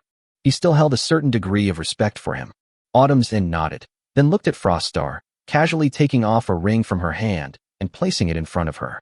You are too young, and your personality is impulsive and irritable. Future City should not have been handed over to you. However, Now that you have acquired this trading space that could potentially change the wasteland, there is no one more suitable to be the city lord than you. Chapter 43. Now, you are the city lord. Looking at the ring before her, which she had always dreamed of and which represented supreme authority, Froststar's expression was initially one of surprise. She truly hadn't expected Chiyo to be so decisive, giving her the ring right now. Her delicate body trembled visibly, and she subconsciously reached out to take the ring. That hand was visibly trembling. But before her hand could even touch the ring, Chiyo grabbed it first. She looked up at Chiyo in astonishment, meeting his pair of clear, azure bionic eyes. For some reason, a sense of guilt suddenly welled up in her heart. Do you remember what I said to you most often when you were in school? Chiyo smiled gently, not noticing her loss of composure when she saw the ring. With supreme power before them, no one can guarantee they won't waver. Froststar took a deep breath and replied, "You said Future City is about finding a future for humanity in the wasteland." This is the phrase she heard most often in school from childhood to adulthood, and it can't be wrong. However, to her surprise, Chiyo shook her head and said, "This is an inherent responsibility of every resident of Future City. It's not something I wanted to tell you, but it's okay. It doesn't matter anymore." As she spoke, she reached out and pinched Froststar's delicate, flawless face, saying with a touch of melancholy, "Making choices is a painful thing, but once you're in that position, you sometimes have to make trade-offs. With immense power comes endless responsibility. Your every move affects the interests of millions of people in Future City, and even hundreds of millions of survivors in the entire wasteland. No matter what you do, there will always be people who are dissatisfied. Don't pay attention to those words. Just do what you think is right. These are qualities that one must possess to become a dictator." As she spoke, she gave a self-deprecating laugh. "I used to be just a researcher, and I've always been indecisive. Even though I knew that the decision I made back then was right, it still left me with endless guilt for the rest of my life. Every time I wake up in the middle of the night, I see the 100,000 innocent souls lying in pools of blood, and I can almost hear their mournful cries. So much so that even though I clearly hold the highest power in Future City, I dare not shoulder the responsibilities that come with it, for fear of doing something wrong again. This resulted in the waste of the best period for post-war reconstruction, and a failure to fulfill the obligations that the Future City Lord should have for the survival of the people."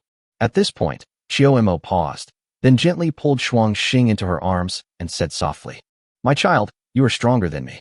I'm sorry to ask you to do things that I haven't even been able to do myself, but please." After saying that, she let out a long breath and prepared to let go and leave. But Froststar suddenly reached out and wrapped her arms around her waist, looking up and saying, "I remember now. I just remembered what you said most often. Live like human beings. Our ancestors conquered the stars and the sea. We should not rot like insects on this dirty wasteland." As she spoke, Froststar suddenly laughed.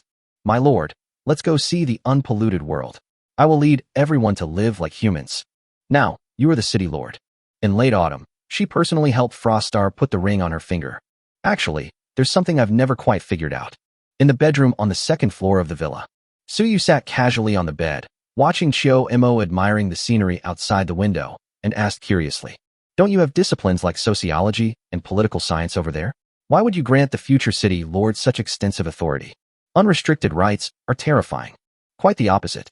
Chiyo glanced back at Suyu and replied, "In fact, our prosperous era's sociological and political concepts are probably about 500 years ahead of your world." When she first arrived on Earth, Suyu allowed her to view all publicly available information online. It has to be said that the functions of this inflatable doll are much more amazing than Suyu had imagined. In terms of computing power alone, it is hundreds of billions of times more powerful than the most advanced supercomputer on Earth. I have no idea what kind of alien technology it is. After obtaining Suyu's permission, almost no firewall in the online world could stop her. That's why she was able to grasp the current situation of the world in just a few minutes. Even Suyu, who has lived here for over 20 years, probably doesn't know Blue Star as well as she does. However, upon hearing her words, Suyu couldn't help but retort, "With such a huge lead, how could you still come up with this dictatorial management style? What renaissance? If we broaden our perspective to the entire human race when the apocalypse arrives, what do you think is the most important thing?" Chiyo asked calmly. "To ensure the continuation of the race?" Suyu asked tentatively. "Yes, but what does this have to do with creating a dictator?" After a brief silence, countless blue particles of light suddenly emerged from one of Chiyo's eyes. The light particles rapidly converged, forming a holographic projection in front of Suyu. Suyu focused her gaze and saw that what she projected appeared to be a street not far from the residential area. Judging from the angle, it should be a camera installed in some corner. The content projected was also very simple.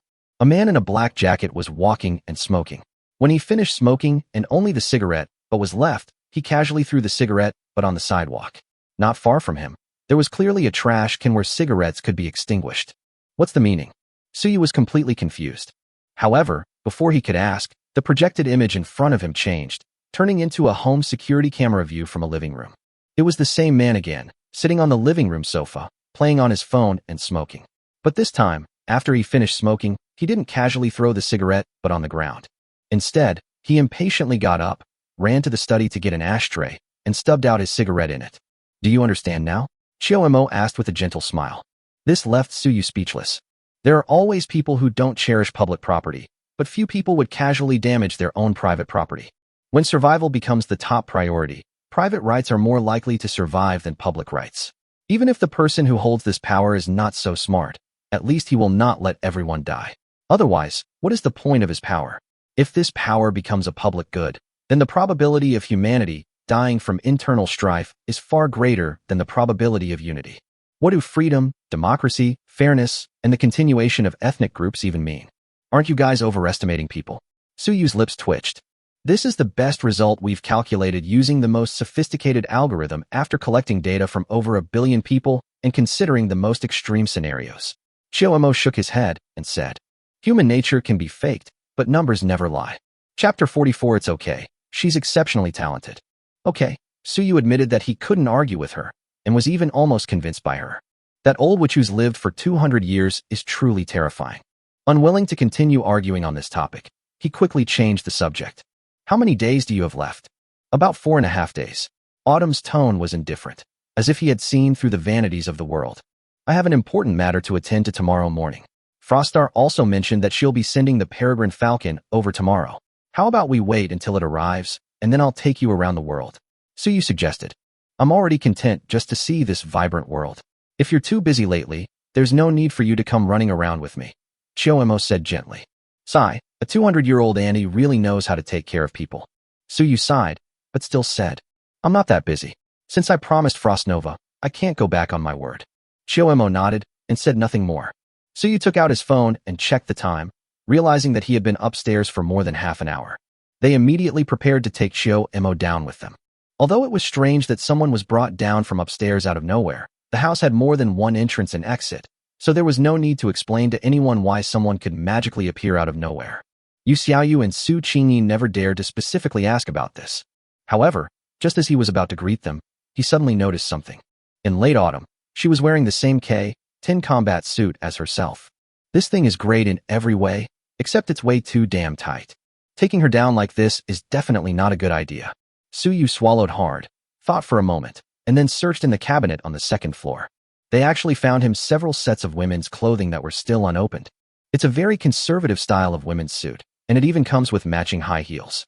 It truly lives up to its reputation as a high-end residence where you can move in with just your belongings. He had Chiomo change into this outfit before taking her downstairs. As expected, Yu Xiaoyu and Su Qingyin were somewhat surprised by the fact that he suddenly brought down an excessively beautiful woman from upstairs. But he didn't dare ask any more questions. As for the legal personnel who came to sign the contract, they had no idea that Chiomo had suddenly appeared. They thought she had always been there.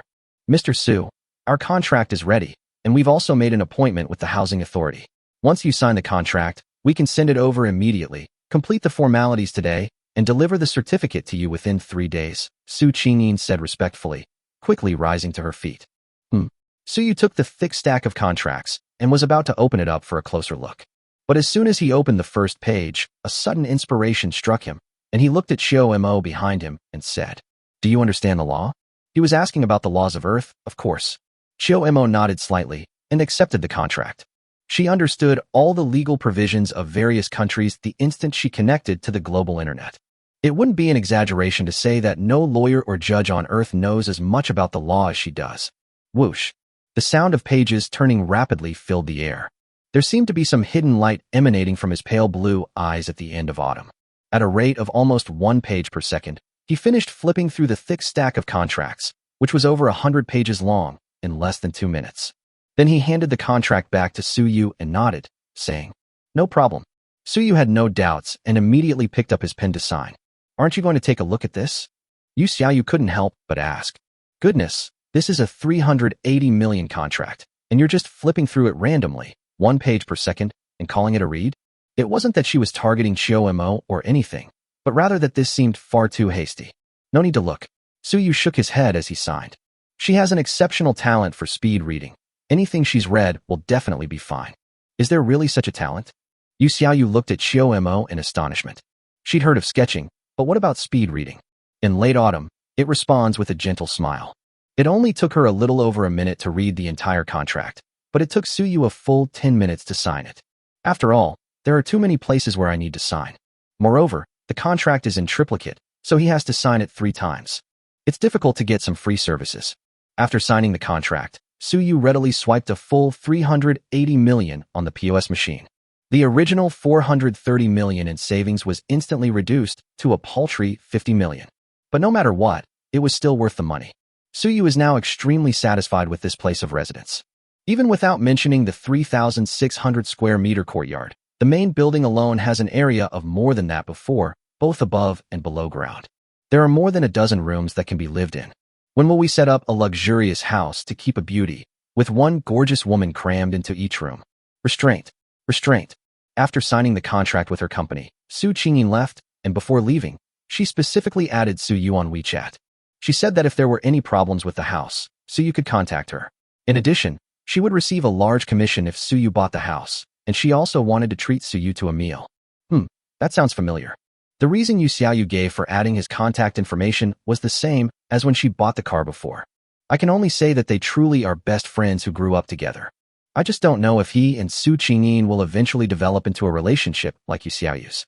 Although he won't refuse anyway. It was already past 4 in the afternoon when Su Yu glanced at Yu Xiaoyu and Xiao Mo, the only 2 people left in the room, and said, "I think this house has everything it needs, but it's still a bit monotonous. Let's go out shopping and buy some things, and have dinner out while we're at it." "Great," Yu Xiaoyu said cheerfully, and Xiao Mo nodded calmly. After quickly tidying up, Su Yu left with 2 stunningly beautiful women who turned heads at the door. They drove to the nearest shopping plaza, parked the car, and went straight into the Givenchy boutique inside. To be honest, Su Yu hadn't really decided what to buy. Although he wanted to add some things to the new house, upon closer inspection, it seemed that he didn't really need anything. However, when you don't know what to buy, buying clothes is always a safe bet. After all, the clothes Xiao Mo was wearing were brought from her room, of average quality, and didn't fit her well. It looked strangely tight. Moreover, Yu Xiaoyu was clearly quite interested in the clothes. Since no one has any objections, let's look at the clothes first. However, what Su Yu didn't expect was, "Oh, it's Xiaoyu? I didn't hear you had a boyfriend. Are you shopping in Su Yu with a client?" In all honesty, they just randomly picked a shop to take a look. Damn it. He ran into his outrageous first love, Yu Xiaoyu's nemesis colleague, as soon as he walked in the door. Zhao Xinhuan. Chapter 45 Chu Yu? I'm quite familiar with her. Seeing Su Yu again, Zhao Xinhuan's feelings were completely different this time.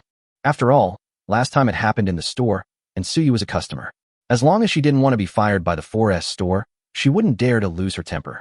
She could only let Su Yu ignore her, and no matter how frustrated she was, she could only endure it. But this time is different. This time, being away from the store, she had much more room to maneuver. Zhao Xinhuan has basically figured out what happened last time. Although Su Yu's purchase of the G-Class in full shocked her. However, she didn't believe things could be so coincidental.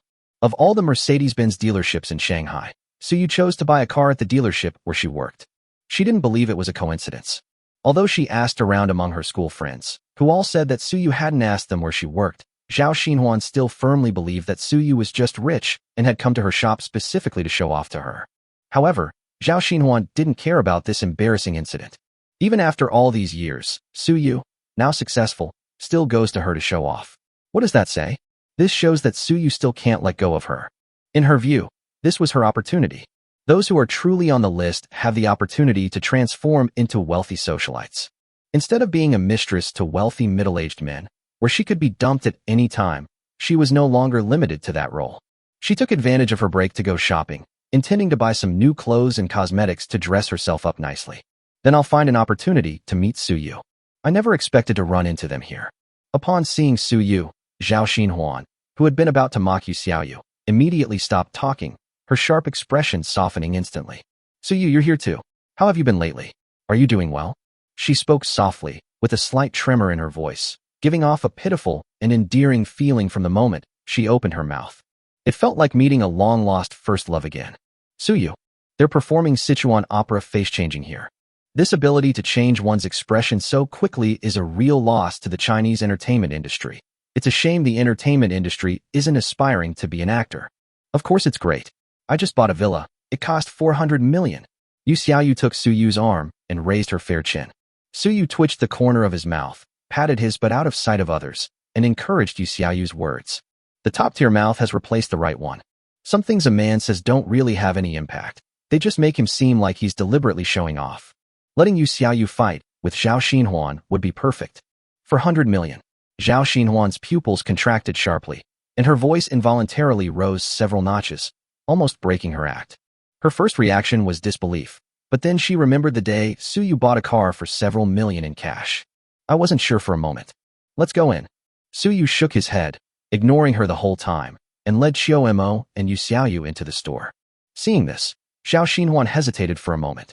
Looking at Yu Xiaoyu intimately holding Suyu's arm, her eyes almost spit fire. Gritting his teeth, he quickly followed her inside, blocking Suyu's path and saying, "Do you have some time recently? I'd like to invite you to dinner. It's been so many years since we last met, and I have so much to say to you." As she spoke, she reached out and tugged at Suyu's sleeve, her expression bewildered and pitiful. However, Suyu unceremoniously pulled back the hem of his clothes and said calmly, "No time. Just kidding. He still has a ton of things to take care of these next couple of days. Even if nothing really happens, there are still a bunch of beautiful girls like Li Yuanxi, Chu Yu, and Su Qingyin waiting for him to woo. Who the hell is Zhao Xinhuan? Does she want to waste his time?" However, Zhao Xinhuan remained relentless. "Are you really this heartless?" Back then She stopped speaking halfway through her sentence, and even managed to squeeze out a few tears, sobbing. Suyu. The area has a large flow of people, and her actions immediately drew a crowd. Seeing Zhao Xinhuan pitifully wiping away tears, and then seeing Suyu with two beautiful women, Yu Xiaoyu and Xiao Mo, she assumed that the scumbag had been exposed. People started pointing and whispering. Many people even took out their phones and started recording. Suyu's lips twitched, and he immediately guessed what trick Zhao Xinhuan was up to. Just as they were about to have the shop assistants kick people out, Xiao Mo, who had been watching from the sidelines, raised her eyebrows, and a flash of red light appeared in her azure bionic eyes. The phones recording videos nearby flickered a few times and then went completely black. After doing all that, she glanced at Suyu sideways, leaned closer, and whispered encouragingly, "You can do anything here and no one will find out. I can even make sure that no one outside knows we were here today." Suyu, both amused and exasperated, pushed away her head that was leaning closer. Even though she has the ability to control the network, even if Suyu were to get really angry and put on his power armor to kill everyone here, she could still cut off all the clues and prevent any news of what happened today from getting out. But this isn't a wasteland where human life is worthless. Suyu is not a serial killer. It's not worth getting angry over such a trivial matter. Ignoring Xiao Mo's attempts to stir things up, he turned his gaze to Zhao Xinhuan and said calmly, "I advise you to have some self-awareness. Some money isn't so easy to earn." He could roughly guess Zhao Xinhuan's purpose. It's nothing more than a common tactic used by certain groups to manipulate public opinion and garner sympathy. Then I'll upload the video taken by an unsuspecting passerby to the internet, buy some data, and write a short essay. So you could be condemned by everyone in no time. However, with Xiao Mo around, this method wouldn't succeed in the first step because no one could actually film it. Of course, even without the end of autumn, Suyu wouldn't be afraid at all. Do they really think his money is worthless? Trying to spread rumors? Have you even asked about his financial power? Ignoring him further, Suyu turned to look at the store manager, who had noticed the commotion and rushed over. "I just saw the Wanfu Group's logo on your store signboard. What is your relationship with the Wanfu Group?" The shop manager, who had just rushed over to try and smooth things over, was taken aback and quickly replied, "Sir, Wanfu Sports, a wholly owned subsidiary of our Wanfu Group, is the exclusive agent for Givenchy in Shanghai. This store was, of course, invested and opened by Wanfu Group." "Oh, I'm quite familiar with Miss Chu Yu, the daughter of the chairman of your Wanfu Group," Suyu said casually. The store manager's pupils immediately contracted. His attitude did a complete 180-degree turn, and he hurriedly nodded and bowed, saying, "It turns out to be Miss Chu's distinguished guest. We have been so poor in our hospitality. Please come in, sir. We will take care of things here. Chu Yu is actually very low-key and rarely interferes in Wanfu Group's business in China. The store manager had worked at Wanfu Group for over 20 years and had only heard about this young lady once during a company annual meeting from an older employee at headquarters. All I know is that the young lady is in charge of the group's overseas affairs and is the person with the most authority in the entire Wanfu Group besides the chairman. Even an old man like him had only vaguely heard of Chu Yu's name, let alone others. Whether Su Yu truly knows Chu Yu or is just exaggerating or not. At least he knew Chu Yu, so he was definitely not a simple person. It's not something a small shop manager like you can afford to offend. Instead of sticking to the original plan and trying to smooth things over, it's better to help Su Yu resolve the immediate issue and then do him a favor. Chapter 46, Unleashing the Power of Money. Hey you. Seeing Su Yu leave with his men, Zhao Xinhuan immediately became anxious and tried to chase after them. She's clearly acted to such an extent that she's attracted so many onlookers. Normally, even if she couldn't directly squeeze out others and become a wealthy socialite as she imagined. But at the very least, they could squeeze some money out of Su Yu, who had suddenly become rich. After all, in this era, nobody cares whether it's the truth or not. If someone filmed what just happened and uploaded it online, she would have already won. Then, just write a short essay distorting the truth and making a tearful accusation, and spend some money to buy some traffic. Are you afraid that Su Yu will not obediently give in? But these onlookers, for some reason, had clearly been raising their phones just now, but now they were all fiddling with their phones in their hands and hadn't actually recorded any video. All her performance was wasted. Judging from their discussion, it seems the phone is broken. What's going on with so many people's phones breaking down at the same time? Miss, you have seriously disrupted the normal operation of our store. Please leave, or I will call security. The store manager blocked Zhao Xinhuan's way, his expression unfriendly. But Zhao Xinhuan and I were about to say something when we were interrupted before we could finish. The store manager said impatiently, "The gentleman said he didn't know you. If you really have any dispute with him, you can call the police or wait until he goes outside before talking to him. It is currently our store's business hours, so please leave. If it is inconvenient for you to call the police, our store can help you." Zhao Xinhuan glared resentfully at Su Yu, who was making a phone call while picking out clothes with others. She stomped her foot and prepared to go out and think of a solution later. But not long after, her phone rang. Upon seeing the note above, her expression changed, and she quickly answered the call. "Manager Wu? Is there something you need when you call at this time?" Manager Wu is the person in charge of the 4S store where she works. "Where are you now?" Manager Wu's tone was unfriendly on the other end of the phone. "Me?" Zhao Xinhuan was stunned for a moment, then asked in confusion. "I'm on vacation today, and I'm out shopping. What's up? Is something wrong with the client? Did you just have a conflict with a Mr. Su?" Zhao Xinhuan was completely stunned. "How did your boss find out about something so trivial?" "It seems it was you," Manager Wu said coldly on the other end of the phone. "Mr. Zhou from the Shanghai headquarters just called specifically about this matter. Mr. Su is a distinguished guest of our bench. Your behavior has seriously violated the code of conduct for sales and service personnel. Come to the store next week to pack up my things, collect my wages, and then I'll leave." Zhao Xinhuan. Inside the Givenchy store, Su Yu glanced at Zhao Xinhuan, who stood in the distance, holding her phone and looking lost. He shrugged helplessly. He wouldn't have bothered with her anyway, but she was so ungrateful. If you don't appreciate kindness, then don't blame him for being ruthless. That phone call he just made was to the person in charge of Bentz's headquarters in Shanghai. Previously, it was because I brought an exoskeleton to the exhibition. He even went to the Benz headquarters in person to meet with them. It's still somewhat original. That guy received a lot of money from Su Yu, so firing a salesperson is a trivial matter that can be mentioned only once. He ignored Zhao Xinhuan and accompanied Yu Xiaoyu and Xiao Mo for a walk around the store.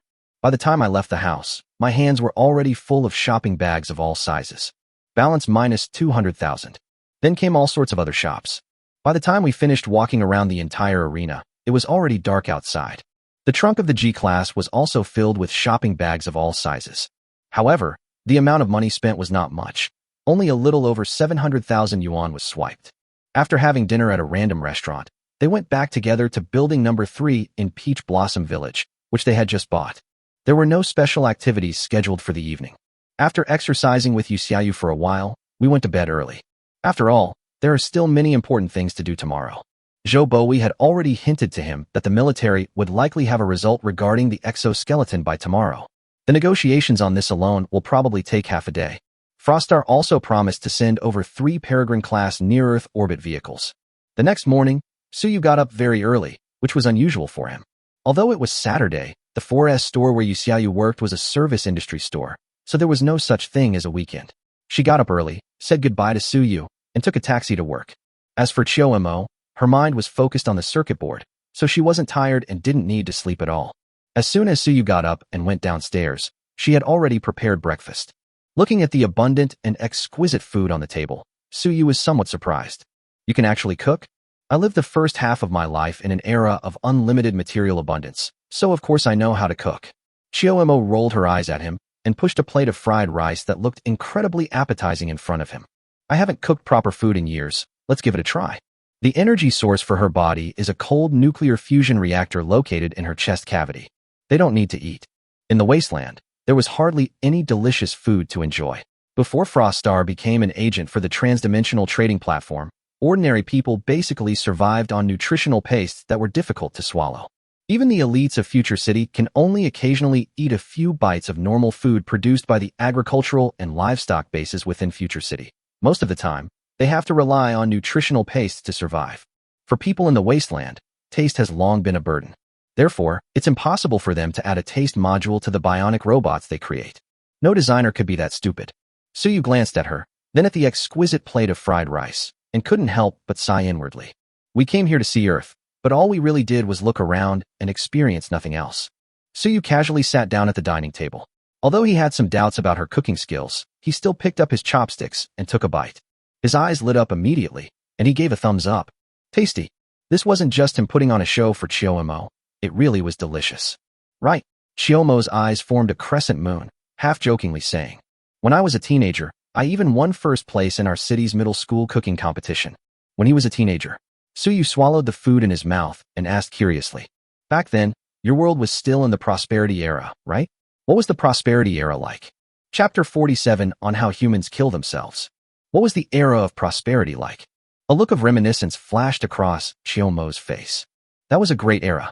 She paused, then added, but it was also an era of complacency and lack of ambition.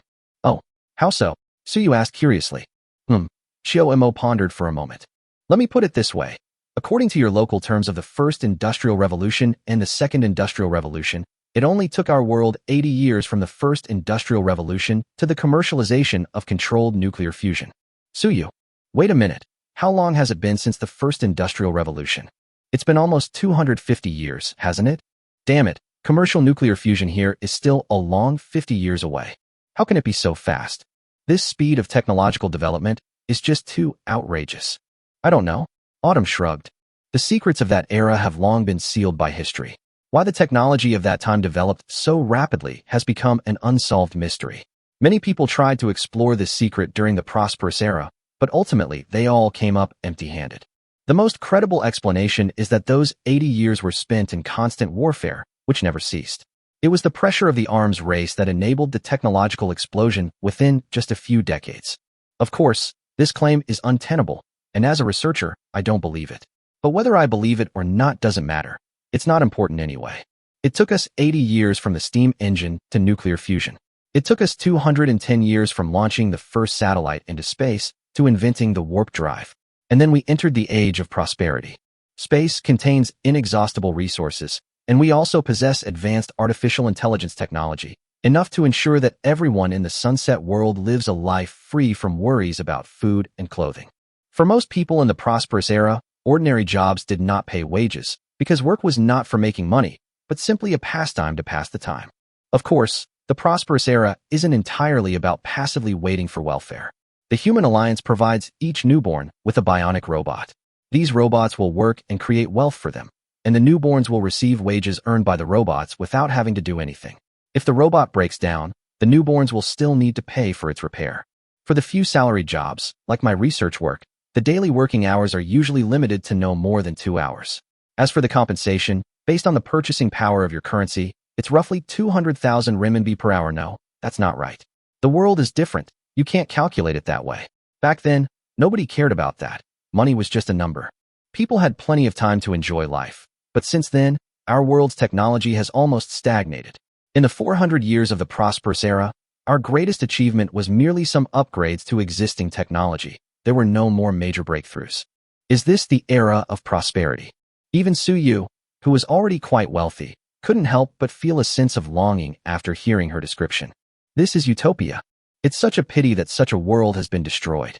Suyu couldn't help but shake his head. It's not as wonderful as you imagine. Autumn's lips twitched, forming a sarcastic smile. You probably can't even imagine how absurd the prosperous era was. Those wealthy individuals with vast fortunes often enjoy finding a barren planet, pointlessly pouring massive amounts of resources into it, even building an artificial sun in its orbit to transform it into a habitable world.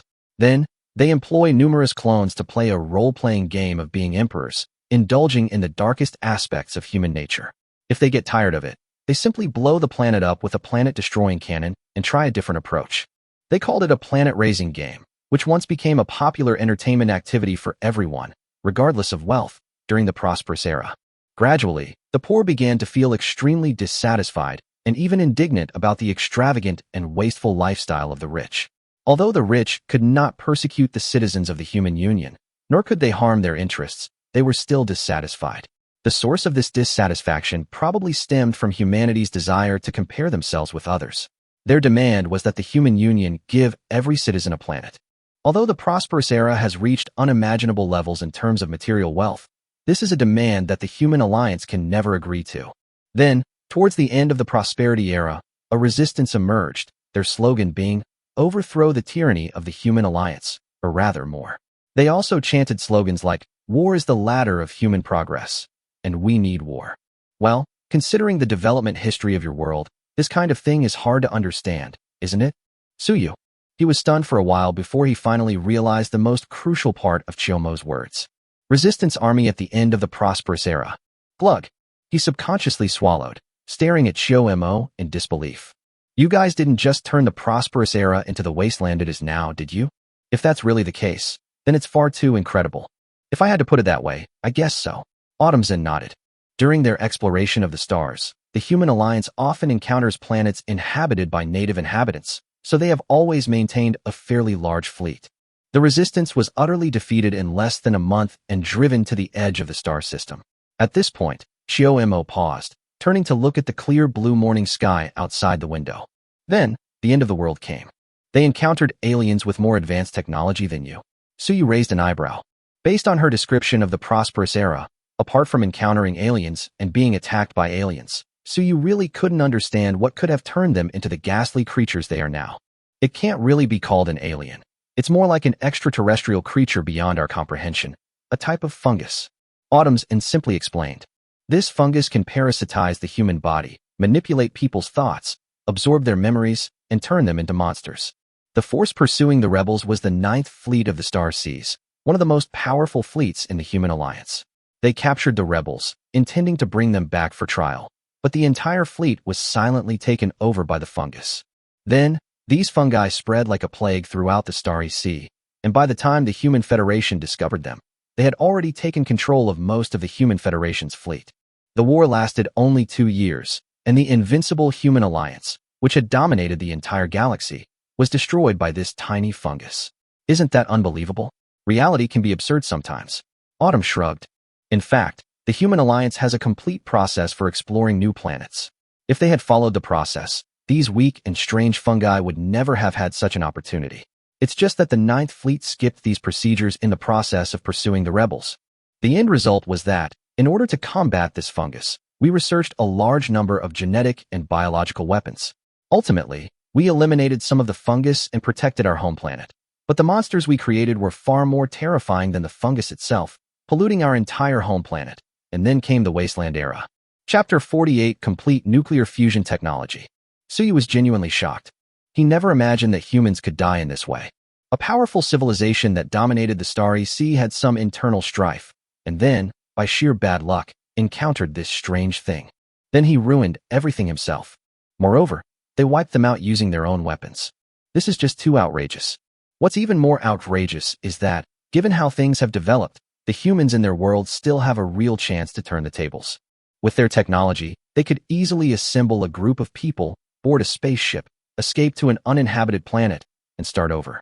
They could even make a comeback in a few years.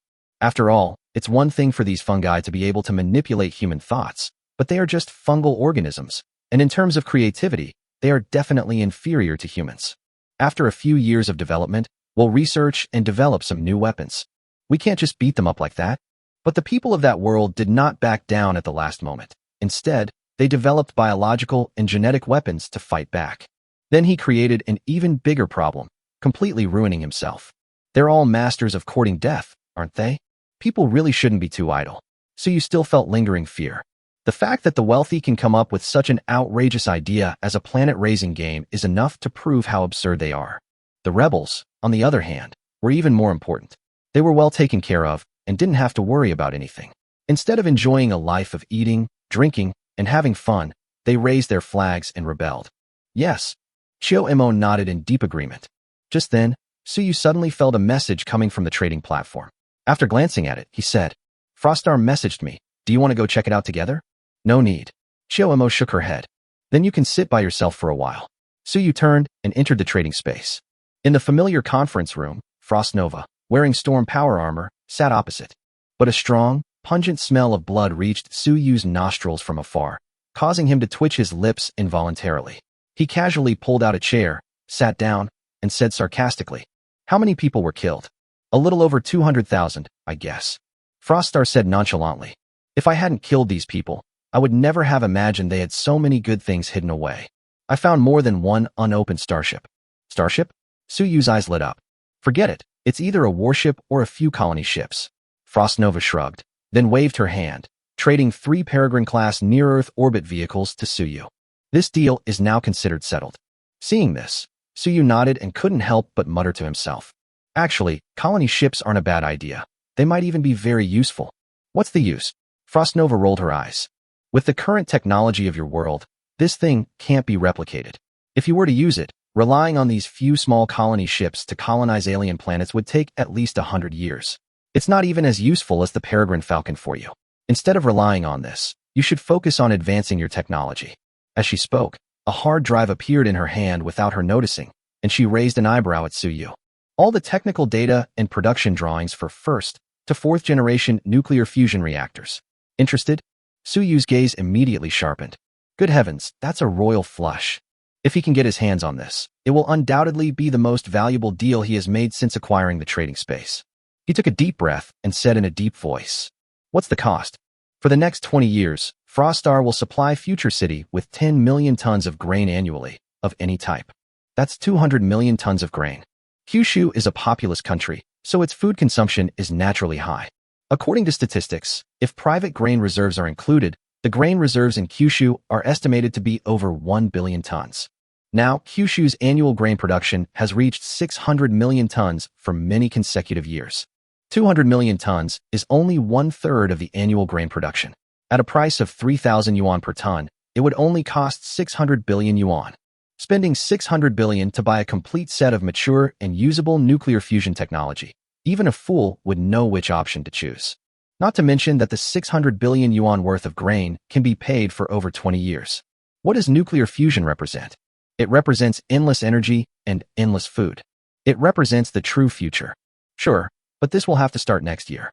Suyu nodded in agreement to the deal, without even haggling over the price.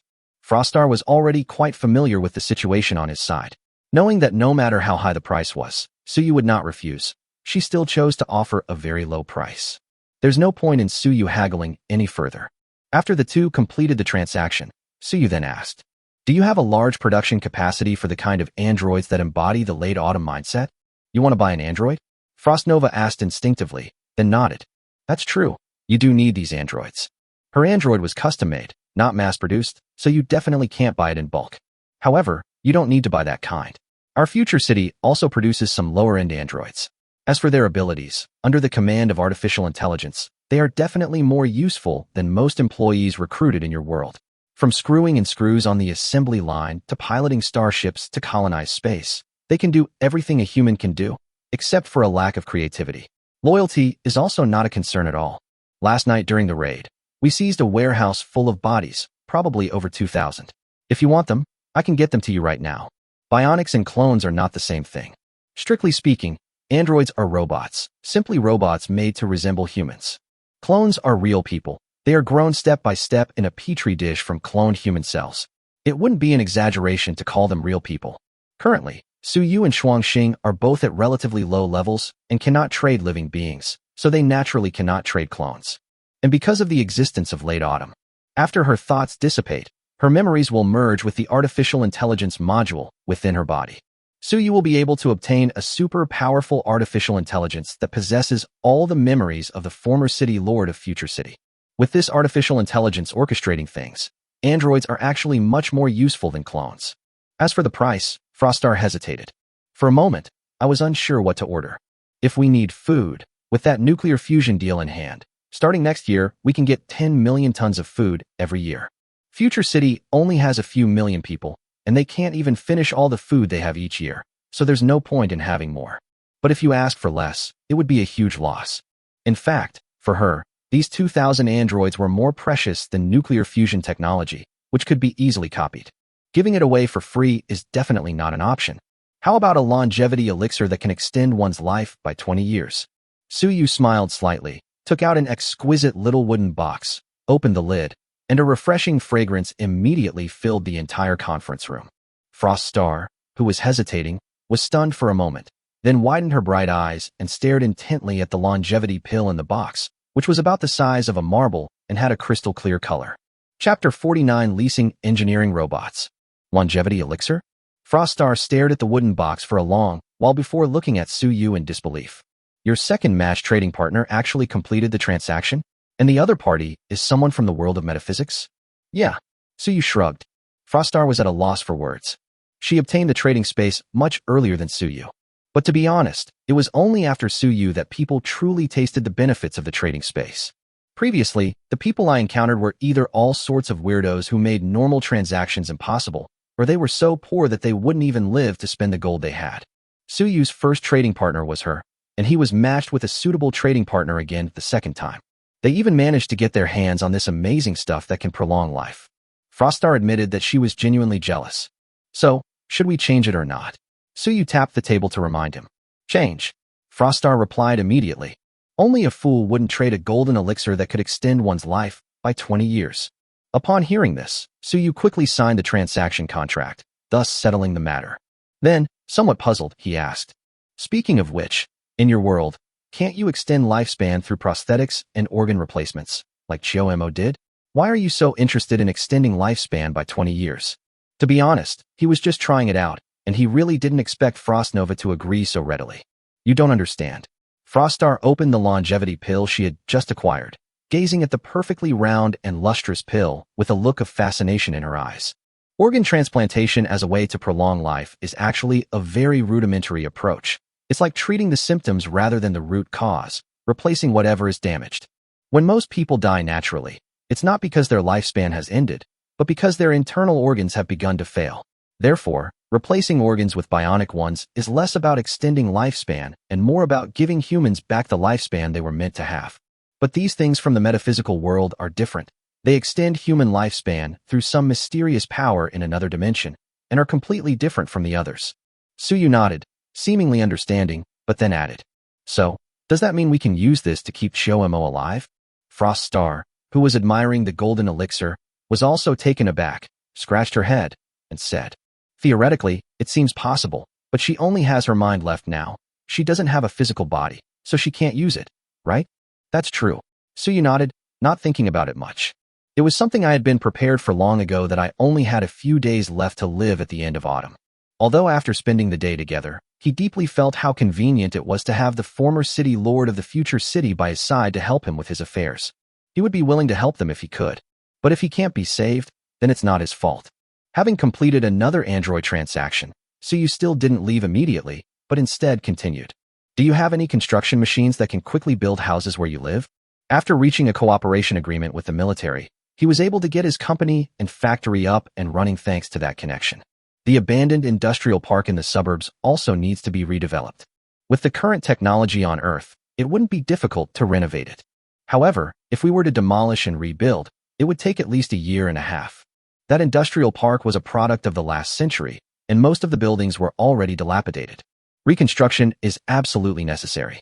Suyu couldn't wait that long, so he naturally turned his attention to Frostar. After all, she is now the city lord of Future City, and the productivity she can control is probably many times stronger than that of the entire Blue Star. Moreover, Future City has a grand vision of rebuilding the wasteland. Logically, there should be relevant technologies and infrastructure. J9000, All-Terrain Engineering Modification Module. Frostar said calmly. This module consists of more than 8,000 engineering robots with different functions, which are centrally scheduled by AI. Simply put, you only need to define the project area, and it will automatically survey the terrain and design thousands of architectural drawings. There's bound to be one you like. Just choose one. After you make your selection, all you need to do is provide the raw materials. You don't need to worry about anything else. With its construction speed, it can build a skyscraper over 1,000 meters tall from the ground in just 3 days. I heard that the Prosperity era once used 10 such engineering modules to completely demolish and rebuild a regional central city with a population of over 100 million into a brand new city within 3 months. Damn, this smells amazing. How much does it cost? So you quickly asked. Not for sale. This is the only set we have in Future City. We'll need it for future wasteland redevelopment. Frostar shook her head, but before she finished speaking, she raised an eyebrow and said, but you can rent it. How about renting a longevity elixir for 3 days? 1 month. Suyu gave his price. No, 5 days at most. 28 days. Finally, Suyu rented the all-terrain engineering modification module for 12 days at the price of a longevity pill. Frostar was quite pleased with herself after becoming the Future City Lord. They only made Suyu wait for less than half an hour before returning with more than 2,000 androids and the engineering modification module.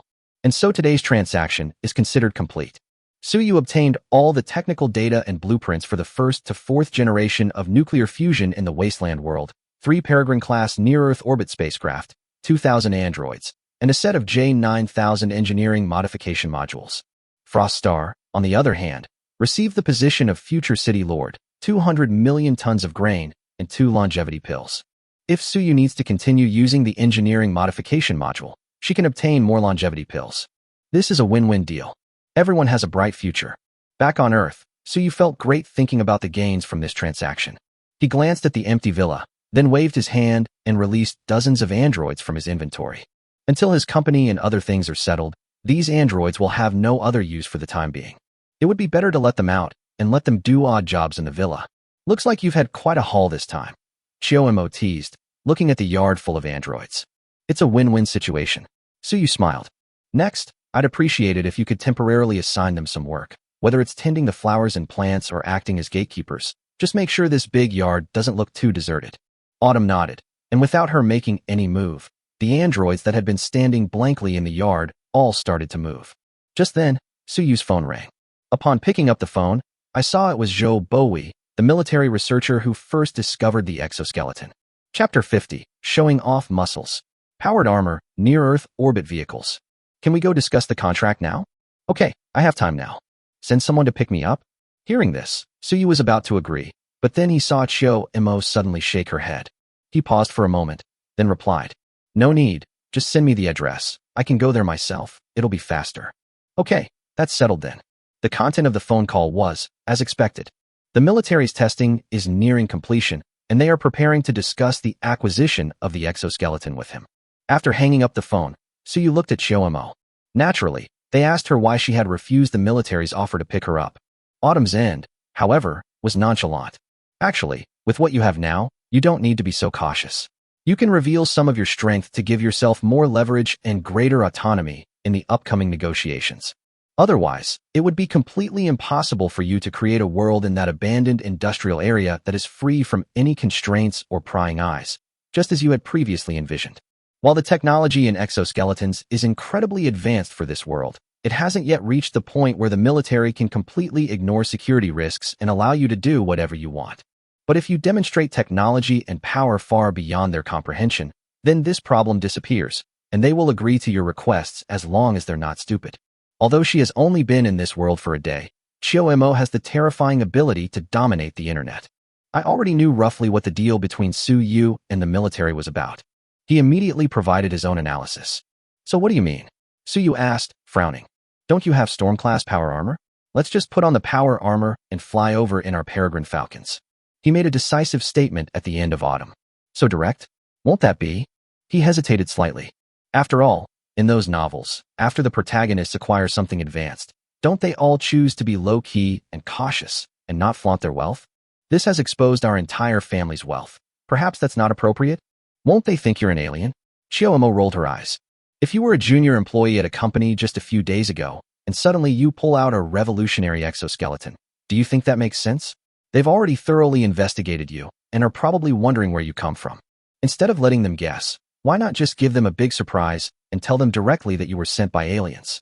An extraterrestrial civilization with advanced technology, upon arriving on Earth, not only refrained from aggression and harm, but also expressed a willingness to engage in equal trade. With this kind of background, do you think the subsequent negotiations will be much simpler? Most importantly, with their Storm-class power armor and Peregrine Falcon equipment, they have no choice but to cooperate with you. Before you can protect yourself, you need to consider keeping your wealth hidden. With these, what is there to fear? That seems to make sense. So you suddenly realized, damn it, novels are a killer. With the Storm-class power armor in hand, there's practically no weapon on Earth besides the giant mushroom that can instantly kill him. As long as he can't kill him instantly, he can fly his Suzanne into space and launch a few orbital strikes at the muggles on the ground. There's absolutely no need to worry about the future. Then why would he be hiding anything? Others should be afraid of him. So you glanced at Chiyomo. As expected, older women are more knowledgeable and experienced. He was even a little reluctant to see Chiyomo die. However, we can discuss that later. Sensing Zheng has something like the longevity elixir, he might also have some other mystical items that could save Chiyomo. Let's ask again later. There are still a few days left anyway. As for now, the first thing to do is to give the people of this world a little wasteland shock. Buzz. With a wave of his hand, Suyu summoned 2 Storm-class power armored vehicles to the open space in front of the villa. According to the wasteland classification, exoskeletons are divided into light exoskeletons, medium exoskeletons, and heavy exoskeletons. Power armor is also divided into light, medium, and heavy types. Heavy exoskeletons are very similar to light-powered armor in many aspects, but their combat capabilities are vastly different. One lightweight powered armor unit could easily destroy 100 heavy exoskeletons, compared to more advanced medium and heavy power armor. This lightweight power armor isn't enough anymore. This Storm-class powered armor is the standard medium-sized powered armor issued to the Space Force of the Prosperous Era. It is 2.36 meters tall and weighs 2 tons. It has a built-in high-power cold nuclear fusion reactor as its energy source. In addition to its deflecting force field that grants immunity to all kinetic weapons, it is equipped with 2 high-powered propellantless engines, enabling this 2-ton monster to fly at up to 6 times the speed of sound within the atmosphere. In space, this speed could reach 10 times the speed of sound. Meanwhile, it is equipped with an electromagnetically driven large-caliber hand cannon on its left wrist, a high-vibration chainsaw sword on its right wrist, a high-power laser emitter on its chest, and a high-precision Gauss rifle on its back. There are also miniature missile launchers on the shoulders and 8 miniature reconnaissance drones mounted on either side of the spine on the back. It wouldn't be an exaggeration to say they were armed to the teeth. To put it bluntly, this thing could take down a main battle tank with a single shot on the battlefield and could easily take on a modern heavy combined arms brigade. Suyu and Chiyomo each donned a power armor suit. This thing isn't actually difficult to operate. It has built-in AI assistance, and even a fool could tear apart a tank by hand while wearing it. The two activated their thrusters and flew into the air at an altitude of 1,000 meters. Then Suyu took out the Peregrine Falcon-class near-Earth orbit vehicle from his inventory, boarding the ship directly from the air. Although in Froststar's eyes, the Peregrine Falcon was nothing more than a small creature with a maximum load capacity of 500 tons. But it is undoubtedly a behemoth. It's worth noting that even the largest transport aircraft on Earth, the AN-225, has a maximum payload of only 250 tons. The Peregrine Falcon's payload is twice that of the AN-225, so it can't possibly be smaller. That is indeed the case. The Peregrine Falcon is about 100 meters long, 30 meters wide, and about 10 meters high. The overall layout is conical. It is enormous and full of science fiction elements. This thing is quite complicated to operate. Fortunately, he has a large number of androids, and Chiyomo, who can control these androids. It quickly got moving. Within minutes of its appearance, the enormous Peregrine Falcon slowly disappeared into the azure sky, vanished into thin air. True optical stealth. A few more minutes passed. Several fighter jets roared into the airspace where the Peregrine Falcon had just been. Looking at the empty sky, the pilot in the fighter jet looked bewildered, then quickly pressed the communication button. Report to headquarters. There are no unidentified flying objects in the target airspace. It seems to have simply vanished. Chapter 51 Optical Stealth. It seems to have simply vanished. Inside the Peregrine Falcon's cockpit, Suyu listened to the pilot's report over the channel, swallowed hard, and stared in shock out the window at the fighter jet that had just flown almost right past the Peregrine Falcon's face. You really can't see anything at all. The distance is less than 10 meters, isn't it? Optical stealth technology, combined with a radar-absorbing energy field. Neither the naked eye nor radar can see the Peregrine Falcon. Autumn shrugged. Let alone the detection technology of Earth. Even in our prosperous era, a Peregrine Falcon that wants to hide is almost ineffective against anything except for the large gravitational wave monitoring instruments installed on the ground and starships that can detect abnormal gravitational fluctuations. Of course, firing will definitely give us away. As she spoke, she casually tapped a few times on the virtual keyboard in front of her. Immediately, a projection of a command center appeared in front of them. The command center was filled with all sorts of sophisticated instruments, and many people in military uniforms were going in and out with serious expressions, as if something major had happened. Upon hearing keywords like unidentified flying object and disappeared, Suyu immediately guessed what kind of place this was. An Air Force command post. Isn't this too much of a punishment? Suyu couldn't help but twitch his lips. Good heavens, this is definitely stealing military secrets. What's the point of punishment? Nobody knows anyway. If you don't believe me, I'll show you something else. Chiomo casually tapped a few more times.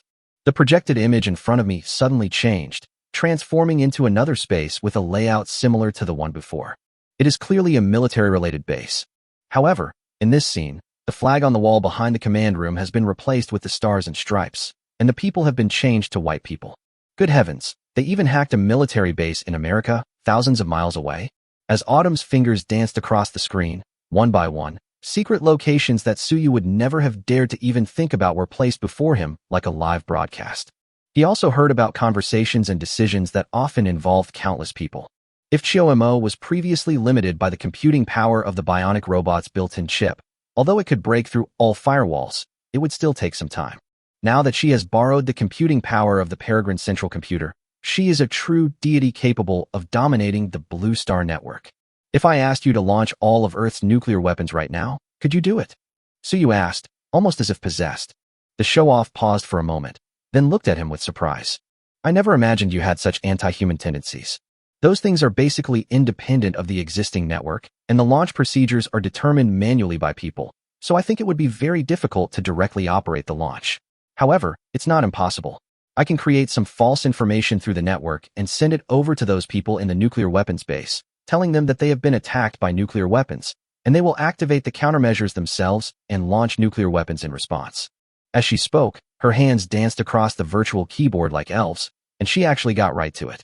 No, I was just asking. Suyu quickly grabbed her. Good heavens, if this happens, won't Earth be turned into a wasteland too? You can't play like that. Chiomo rolled her eyes at Suyu, her gaze falling on his hands. Let's go, it's about time we went. Suyu seemed not to hear her, and turned to the android piloting the Peregrine Falcon, giving her hand a couple of squeezes. Don't get me wrong, it's not that he's lecherous, it's just pure curiosity. After buying another batch of androids from Froststar, he discovered that the android used in Autumn's and was not only far more functional than the other androids. Even the texture of the skin looks more luxurious. He had wanted to touch it for a long time. Upon touching it, it was indeed different. Honestly, if he hadn't known beforehand, he would never have imagined that this was a man-made robot. It would be no exaggeration to say that her skin was as smooth as cream and her hands as soft as tender shoots. The texture is even better than that of a real person. That's enough. It's not easy to repair wear and tear here. Chiomo withdrew her hand, her expression slightly strange. It seems you have some peculiar fetish for androids. After my thoughts dissipate, this android will probably not escape your clutches. Cough, no. Suyu coughed lightly, changing the subject. How much longer until we arrive? We've arrived. Chiomo raised her fair chin and looked out the window. Suyu looked in that direction and saw that the scene on the edge of the city had disappeared. The scene outside the Peregrine Falcon had transformed into a sparsely populated mountain. Deep in the mountains, in a valley, stands a sizable base. Armed helicopters could be seen flying out from the base from time to time, as if they had encountered some kind of emergency. So fast. Suyu narrowed his eyes. If he remembered correctly, the address Joe Bowie gave him was about 90 kilometers away from the Peach Blossom Village Villa area where he lived. From the time he gave the order to set off until now, it has probably been less than half a minute. Not happy. Autumn shook her head. The first cosmic velocity is 7.9 kilometers per second, which is 23 times the speed of sound. Our maximum speed was only slightly over 20 times the speed of sound, not even reaching the first cosmic velocity. The peregrine falcon's maximum speed can exceed the second cosmic velocity, but it's still far from the limit. Suyu was taken aback for a moment, then asked suspiciously, "This doesn't make sense, does it? With such rapid acceleration, what about overload?" As we all know, when driving a car that accelerates quickly, you can clearly feel the pushback sensation. When this pushing sensation becomes too strong, the human body will eventually be unable to withstand it. This process is generally referred to as overload. The biggest problem with many manned aircraft is not the machine itself, but that humans cannot withstand such high G-forces. Anyone who has played some air combat simulators knows that when flying at high speeds, if you make some exaggerated maneuvers in the aircraft may be able to withstand it. However, people often get blocked.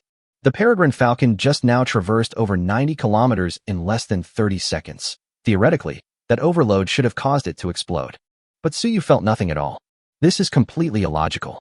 It's just a rudimentary application of gravitational waves. There's no need to make a fuss. Autumn shook her head, offering a reminder. "You'd better call ahead to let me know. Otherwise, I'm afraid that landing rashly might cause some unnecessary misunderstandings." Gravitational waves. Okay, this isn't something a mediocre student like him should be asking. Suyu took out his phone and dialed Joe Bowie's number. Chapter 52. Don't fire. They're friendly forces. In the main building in the middle of the base, Joe Bowie was sitting in his office waiting for Suyu to arrive. Besides him, there were also many military researchers in the room. They were supposed to be conducting research at another, rather secretive base. "The main reason I came here today is to finalize the details of our exoskeleton collaboration with Suyu. After all, when it comes to things that involve technology, these knowledgeable researchers definitely need to be present. Therefore, although there seemed to be some tension outside, they could still stay inside without having to do anything. After all, military bases like this have their own emergency response procedures.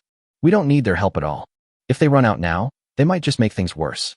However, people are naturally curious. After hearing the commotion outside and waiting for a while, an old scholar with a full head of white hair couldn't help but ask curiously, "What's going on? Why are you suddenly so tense?" "I don't recall any drills being scheduled for today." Joe Bo shook his head. "I heard that the Air Force's radar just detected some kind of unidentified flying object over Shanghai, and it's at least 100 meters long, bigger than a transport plane. However, this unidentified flying object only appeared on radar for a few minutes before disappearing into thin air. They immediately dispatched fighter jets to the scene to investigate, but they found nothing. However, the fact that the target appeared on the radar for several minutes is undeniable, and more than one radar detected it, so radar malfunction can be ruled out. There's something fishy about this, so headquarters ordered our Army aviation helicopters to cooperate with the Air Force to search the area around the incident site and see if they could find any clues." "Is that so?" The roommates were immediately in an uproar.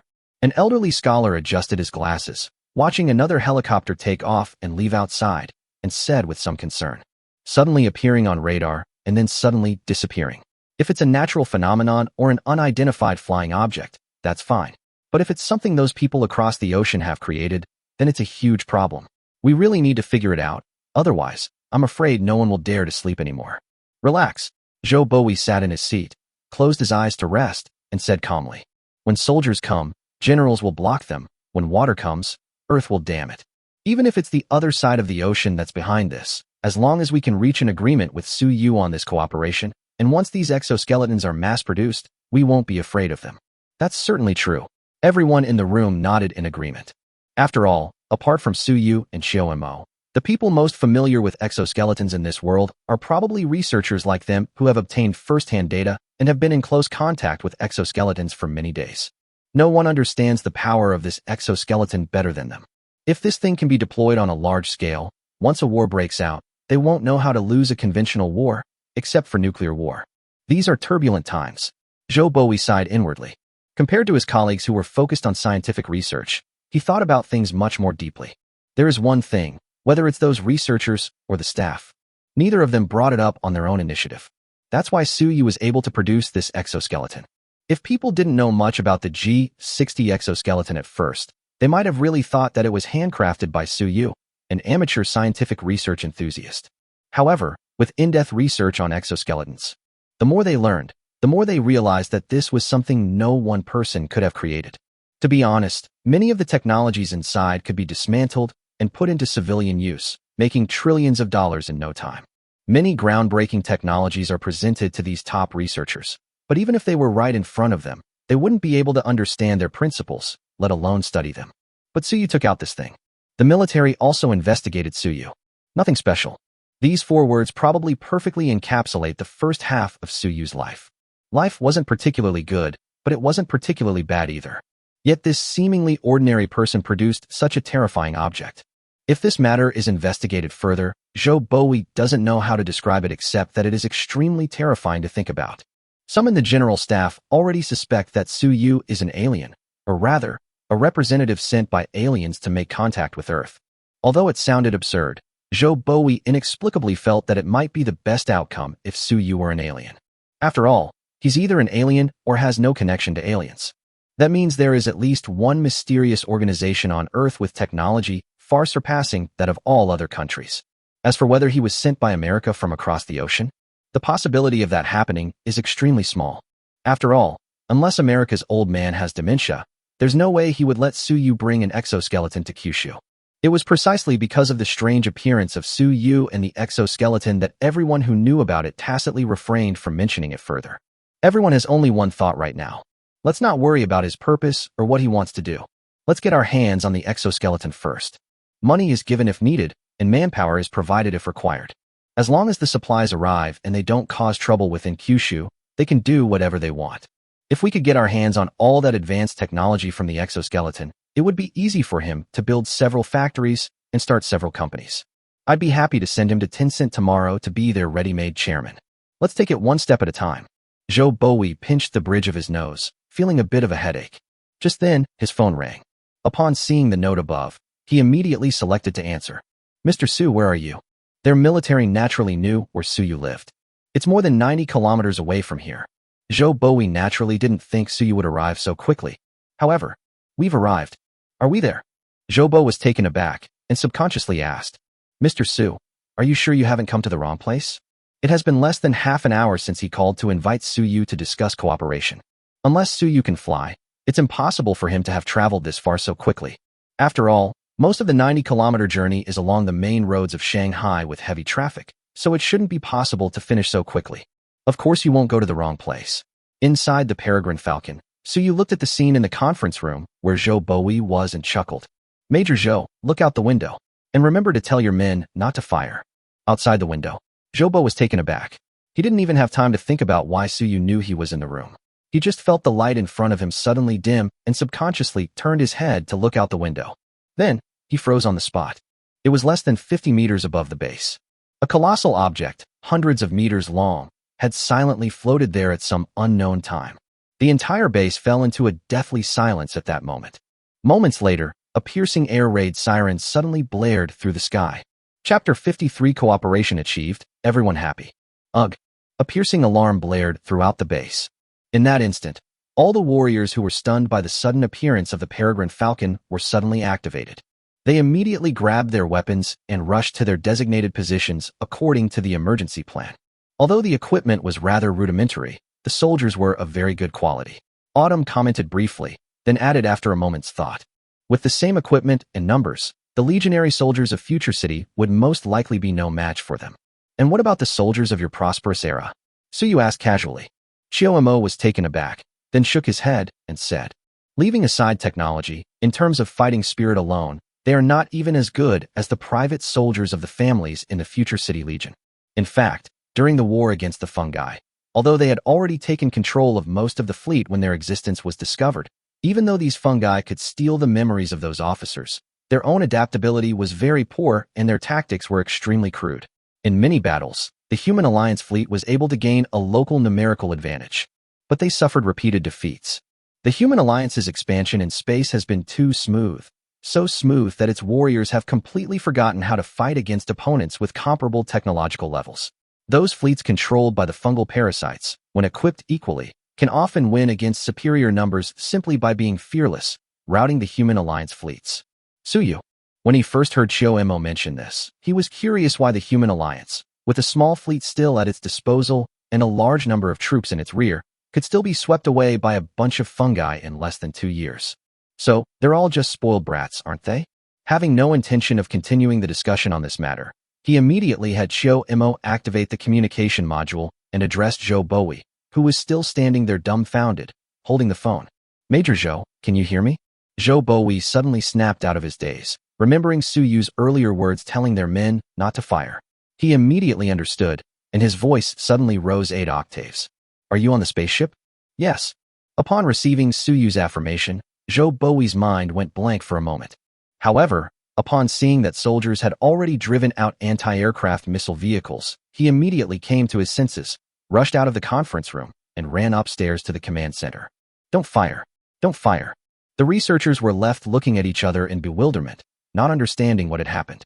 A few minutes later, after a brief explanation from Zhou Bowie, a group of senior officers dressed in military uniforms, with serious and dignified expressions, and whose lowest rank was senior colonel, all walked out of the main building in the center of the base. All the anti-aircraft firepower around the military base has been deployed, but neither has it been fired nor withdrawn. It's just been pointed at the Peregrine Falcon. So you didn't seem to care. Seeing that everyone else had come out, he put on his power armor and opened the hatch. Then, under the watchful eyes of countless people, he and Xiao Imo jumped from a height of more than 50 meters. With only a few meters left above the ground, the power armor's propellantless engine emitted microwaves invisible to the naked eye, allowing the two to land silently on the ground. Su Yu is here to discuss business. Approaching the group, Su Yu removed his faceplate and right-hand armor and extended his hand. This base's commander is Zhou Qing. The leader shook hands with Su Yu, then, after a moment's thought, said, Mr. Su made his entrance in a rather unusual way. After saying that, he glanced at the Peregrine Falcon still hanging in the sky, a solemn look flashing in his eyes. Putting everything else aside, the fact that this thing can silently get above their heads and hasn't been detected by radar to this day is remarkable. That's already outrageous enough. What if it were an enemy bomber? It seems the entire base has been destroyed. I'm in a hurry, this is faster. If the general finds him an eyesore, I'll make him disappear. Su Yu smiled and snapped his fingers. The next moment, the enormous object in the sky gradually became illusory. Finally, it disappeared completely. Optical stealth. The group of researchers were immediately in an uproar. Let alone them. Even the most clueless low-ranking soldiers could feel a chill run down their spines and through their entire bodies when they saw something so big disappear into thin air. As for the soldiers responsible for air defense, they were completely paralyzed. We just couldn't see them on radar a moment ago, but if a real battle breaks out, we can still fire from this distance using iron sights. But suddenly I couldn't even see it with the naked eye. That doesn't make sense, does it? Does optical invisibility really exist? Zhou Qing, the highest-ranking official at the base, was also slightly taken aback. He then gave Su Yu a deep look and turned to say, We have prepared a meeting room. Mr. Su, please go in and discuss this further. Soon, the group appeared in the conference room. After exchanging glances for a while, General Zhou Qing, who was in charge, broke the silence. Mr. Su, are you here today to discuss the exoskeleton business? Of course. Su Yu nodded. Zhou Qing paused for a moment, then continued. The procurement agreement for the exoskeleton is of great importance to the higher-ups, who have specifically assigned me to negotiate the relevant matters with you. If Mr. Su has no other questions, let's begin. Whether it was Su Yu or the military personnel, everyone tacitly avoided mentioning what had just happened. To be honest, if everyone here weren't such courageous and professional soldiers, they would probably be scared out of their wits by now, and wouldn't have any time to talk business. 100-meter-tall giant ship floating in midair creates an immense sense of oppression. Su Yu didn't have too many concerns and immediately laid out the conditions he had prepared beforehand. First, he hopes to completely transform the abandoned industrial park in the southern suburbs and place the factory that produces exoskeletons and other snacks there. The military needs to step in to help him resolve the troubles in this regard, and they also need to help him solve any special materials he needs later. His company doesn't need any special privileges and pays taxes on time every year, but he wants to maintain a certain level of privacy. Specifically, he doesn't want anyone, whether from the military or government, to be sent there to gather intelligence. Finally, the exoskeleton was priced at 1 million. The first condition goes without saying. It was one of the key reasons why Su Yu intended to cooperate with the military. The second reason, of course, is to ensure that no one knows his secret. Although he's not afraid, even if he does, it's best not to be too ostentatious. Finally, regarding the price of the exoskeleton. For your first quote, you should definitely quote a higher price. As for why not ask for a huge price of several million or tens of millions per set? The main thing is that with the black box operating at full power, it can produce 500 exoskeletons a day. This is a product that's sold in large quantities. If it's too expensive, who will buy it? If we produce too much, who will we sell it to? From the beginning, he didn't intend to charge exorbitant prices, but rather to offer lower prices and focus on volume. Suyu's bottom line is 500,000 yuan per set. Quoting a price of 1 million per set is, frankly speaking, just giving the other party room to negotiate. However, to his utter surprise, after hearing his conditions, Zhou Qing nodded almost without hesitation. We can agree to all of the above requirements. If there are no problems, let's sign the contract now. Chapter 54 Nuclear Fusion Energy, the Terrifying Peregrine Falcon. Did they all agree? Suyu was stunned for a while after hearing what the other person said before he reacted. His initial pricing for the G60 exoskeleton was around 500,000 yuan. After all, the cost is low enough. He himself will never lose out. The 1 million yuan quote he made was actually a slightly higher one, giving the military room to negotiate. To everyone's surprise, they agreed to all the conditions without even bothering to bargain. Mr. Su's conditions are not unreasonable, so why not agree to them? Zhou Qing, who represented the military in the negotiations, smiled and then beckoned someone to bring over several contract documents. After Chiu Mo checked it over and confirmed that there were no problems, Suyu signed the contract. He originally wanted to sell it cheaply, but the other party was willing to pay more, so there was nothing he could do. But it makes no difference. If he gets more money, he can invest more in the research and development and production of new technologies. For example, nuclear fusion. If these things could be developed earlier, the people of Kyushu would ultimately benefit. So of course, the more money the better. The contract was signed quickly. Besides Suyu's demands, the authorities naturally also had their own requests. The contract also stipulated that Suyu would need to establish a company specifically to manage the exoskeleton patent, with Suyu and Kyushu Bank each holding a certain percentage of the shares. It's roughly a 30-70th split. Suyu 70%, Kyushu Bank 30%. This company's future mission is to specialize in developing cutting-edge technologies for exoskeletons, including high-power small motors, metal hydrogen batteries, and special armor. The mass production and commercialization of all other technologies. Suyu is required to share the profits from the sale with Kyushu Bank. The price to pay is that Kyushu Bank will pay Suyu 150 billion yen over 3 years as funds to purchase these shares. This was also the largest sum of financial support Suyu received under this contract. Whether this is a win or a loss is a matter of opinion, because they've basically removed all the truly valuable, groundbreaking technologies from the exoskeleton, and they didn't even consider using those things. Instead, they focused their attention on secondary technologies that, when considered individually, were not particularly valuable, nor were they beyond the comprehension of Earth.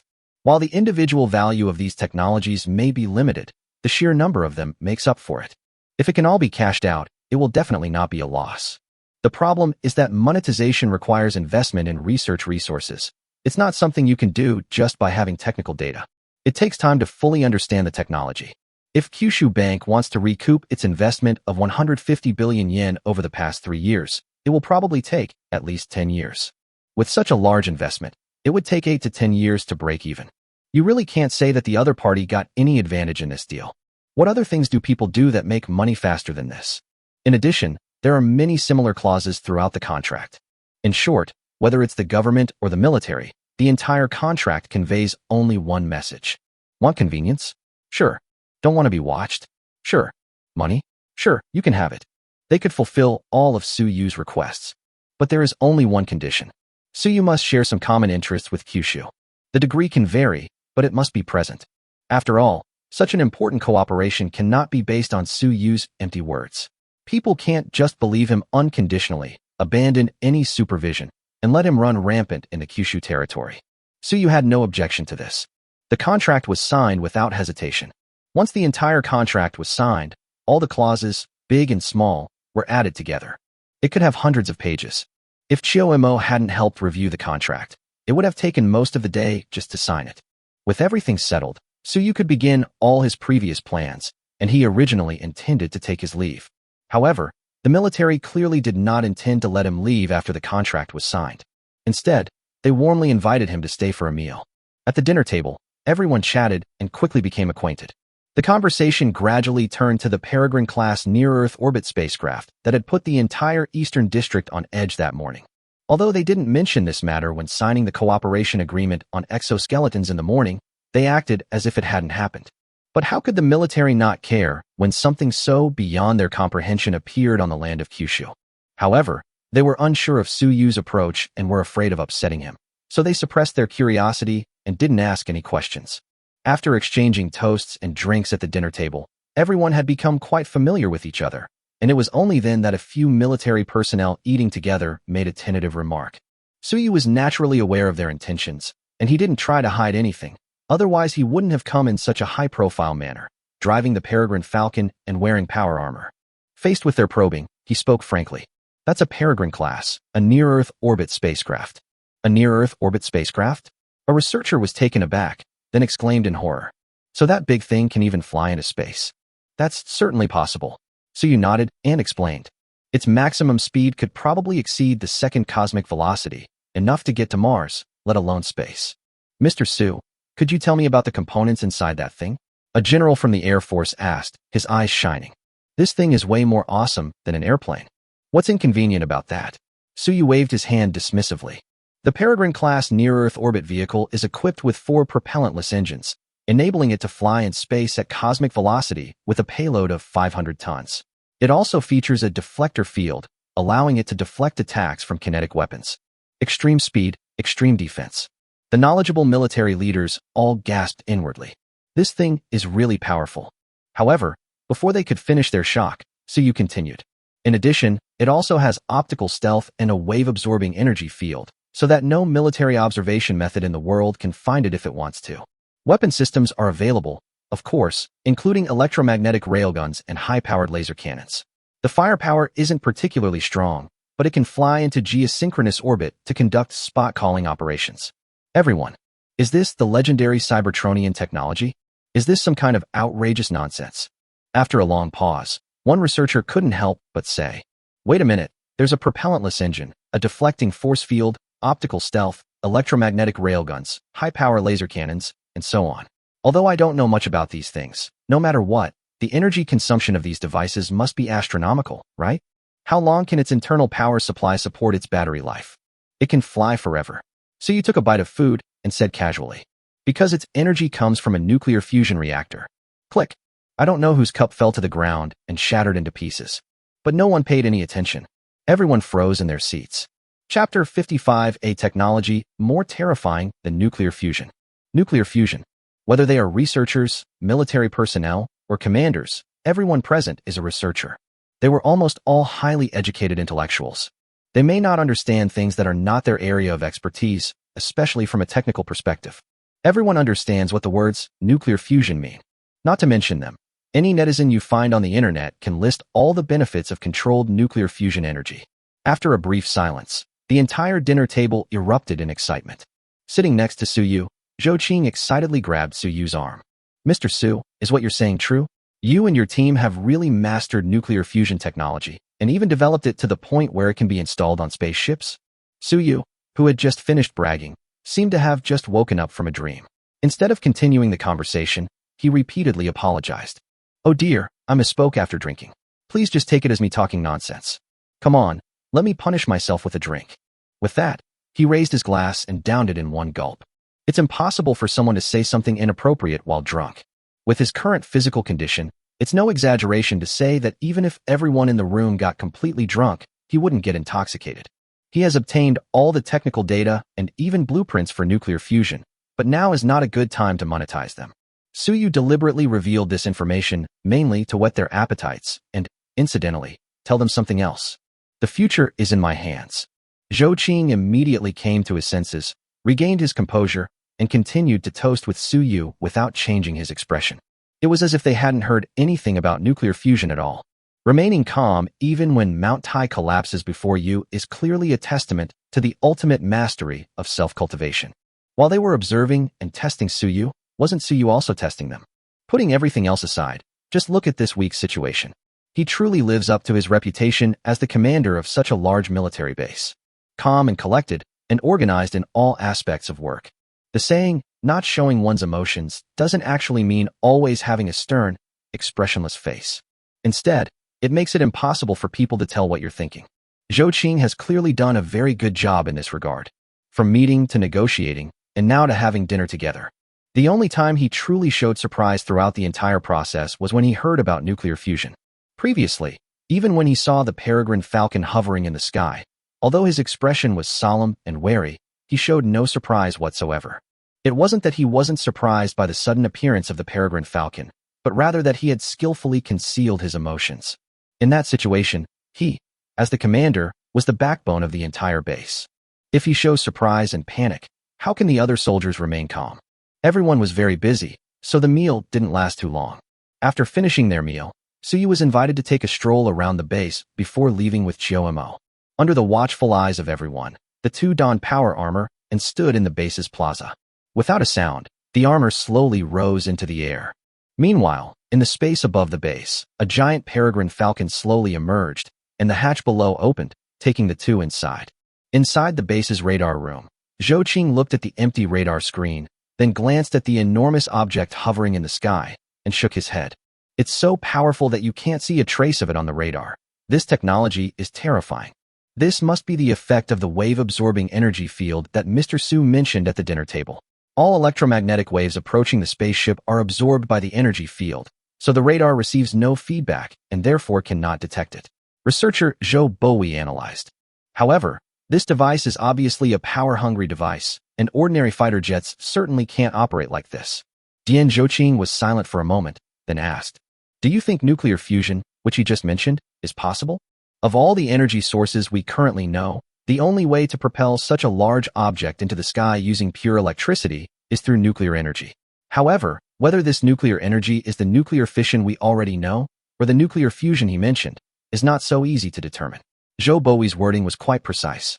However, at this point, he sighed and said, "General, actually, besides nuclear fusion, you've overlooked something very important."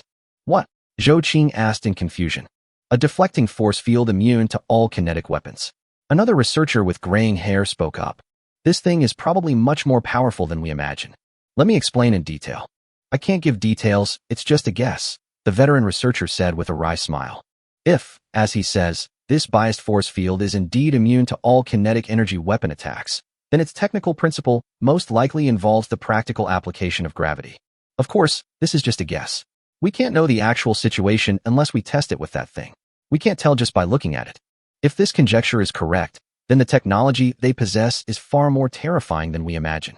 Nuclear fusion is nothing more than a child's toy compared to this technology. It's something only a civilization capable of traversing galaxies could master." As they talked, they looked up at the enormous object in the sky. To be honest, these researchers were completely bewildered when they saw this thing appear before them. Many of the things mentioned above do not even exist in theory. To put it bluntly, they can't understand it at all. When faced with something beyond our comprehension, anyone can't help but feel awe. In contrast to researchers, military generals like Zhou Qing had their eyes shining. "I was thinking about how I would put such a thing into practice if I had it." After thinking it over, he realized something. With a single peregrine falcon in hand, they could completely dominate the skies of the entire Earth.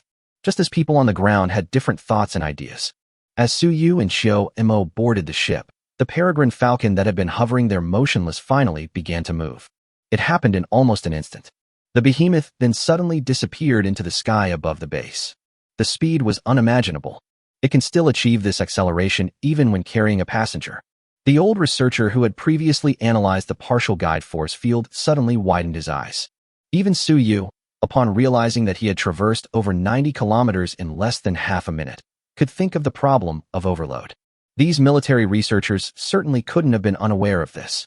After a long while, he slowly exhaled. If they don't have special techniques to mitigate the overload caused by ultra-fast acceleration, then it means they have truly mastered force. Chapter 56 Industrial Park Renovation Plan. They ignored the shocked people in the base. After giving them a little wasteland shock, Suyu chose to show off and then run away. However, he didn't run very far, but instead went to an abandoned industrial park in the suburbs. Once they got here, there was no need for them to continue showing off in their peregrine falcons. Suyu retrieved the peregrine falcon from the trading platform's inventory and flew down with Chiyo-mo, both wearing power armor.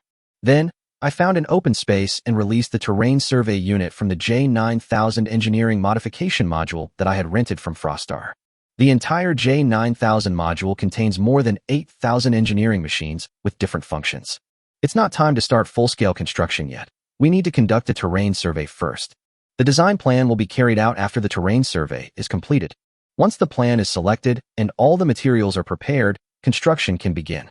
Suyu naturally didn't need to release all the engineering machines now.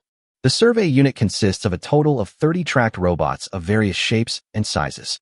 At Suyu's command, they scattered and began surveying the small plain between the mountains and the sea, including the abandoned industrial park. Originally, he only owned the property rights to the more than 1,000 acres of land in the abandoned industrial park. However, after reaching a cooperation agreement with the military, or more precisely, the Kyushu government. Now, this area, stretching from the dock to the mountains behind it, and covering approximately 10 square kilometers, all belongs to Suyu. He can modify it at will. Now that he had the J9000 engineering module in hand, he naturally wanted to take this opportunity to complete the modification in one go. Once the surveying robot is deployed, we can simply wait to see the proposed solution. After Suyu finished all that, he turned around and found that Shio-mo had disappeared. After searching for a while, I finally found her on the beach. At this moment, Shio-mo sat alone on a protruding rock by the sea, quietly watching the distant horizon. The silver-white power armor stood behind her like a guardian. Seeing this, Suyu also took off his power armor, climbed onto the reef, and sat down beside her, saying, "Do you like watching the sea?" I wouldn't say I like it, but it's just that I haven't seen this kind of scenery in a long time.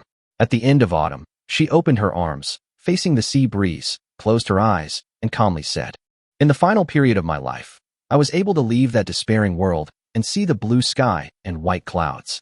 Among the survivors of the prosperous era, I am probably the luckiest." Suyu remained silent for a moment after hearing this, then changed the subject. "I've always heard you say that you were a scientific researcher before the war, but I don't know which area you studied." "In which aspect?" Autumn shrugged. "There are many. Before the war, I dabbled in mathematics, chemistry, physics, and biomedicine. After the war, I focused more on the humanities and social sciences, but I haven't really put much of the research findings to use." Wow, this guy is a true all-rounder. Suyu, who had only intended to change the subject, gasped in shock. However, upon hearing how knowledgeable she was, Suyu immediately recalled a question that had troubled him for quite some time. "Speaking of which, your current state is that your thoughts have been uploaded to the circuit board. What exactly are these thoughts?" "That's difficult to explain to you." Shio-mo frowned, pondered for a moment, and then said, "In terms you can understand, thought is probably equivalent to the soul. In the mainstream academic view in our region, thought is the core of a person's existence. If thought ceases, then legally, that person is already dead. In my case, after my consciousness dissipates in a few days, this special android will inherit all my memories and knowledge from my entire life. Aside from lacking creativity, its behavior will be no different from mine now. This situation raises some ethical and philosophical questions, so the law is needed to determine whether I am truly dead or not." After nearly a century of discussion in academia, our region finally enacted legislation to use whether a person's mind has dissipated as a criterion for determining whether they are dead. "I don't understand," Suyu said frankly. "It's normal not to understand." Autumn-zen nodded, clearly not surprised. "All you need to know is that, according to your definition of the soul, thought is a person's soul. In that case, perhaps Suyu was thinking of the world where Qin Shi Huang's metaphysics truly existed. Perhaps what? It's nothing." Suyu shook his head, not intending to tell her this directly, lest it cause any misunderstanding. "Later, I can ask Zheng if they have any items for nurturing and storing souls. If it really exists, I could get my hands on it, and then surprise her." Autumn did not press further, but instead said, "The terrain survey is complete, and the design plans have been provided. I've reviewed them and selected dozens of designs that best suit your aesthetic preferences, which I've sent to your phone. You can take a look first, and if you don't find one you like, then we can discuss it further."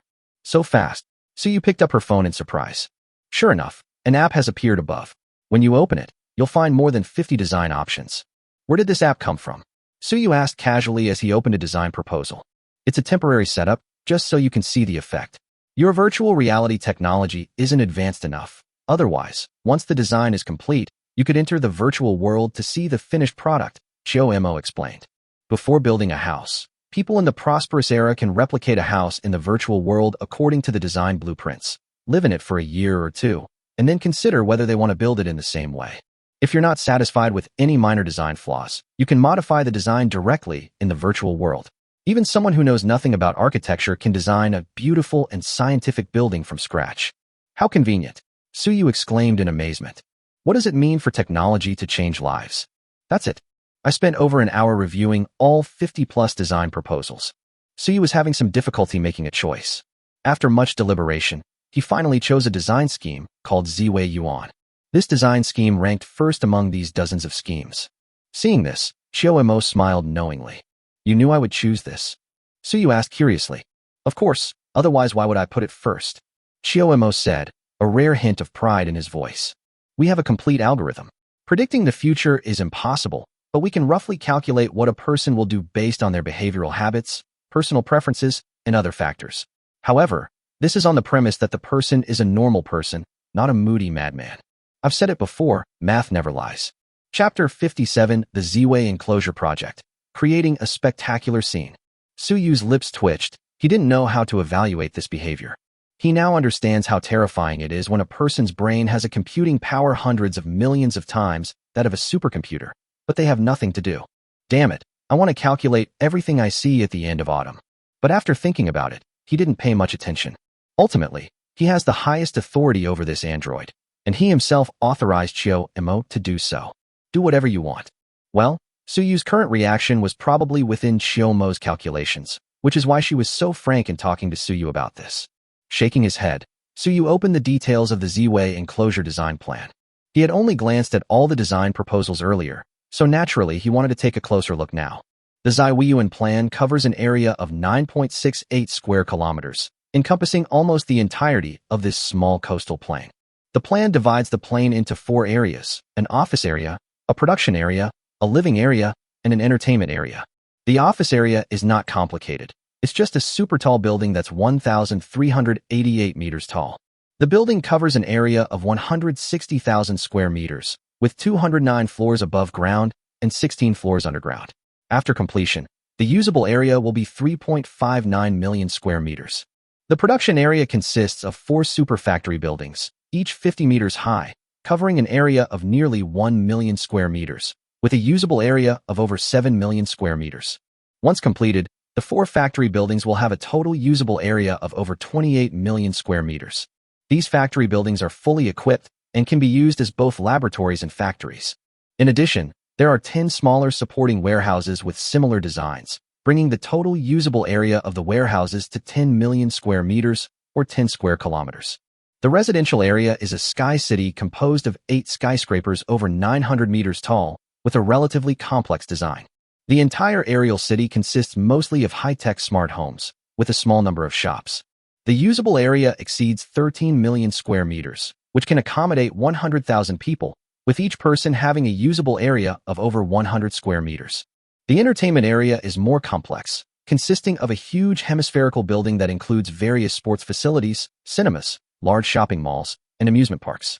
In addition, the entertainment area also includes a large area of sea.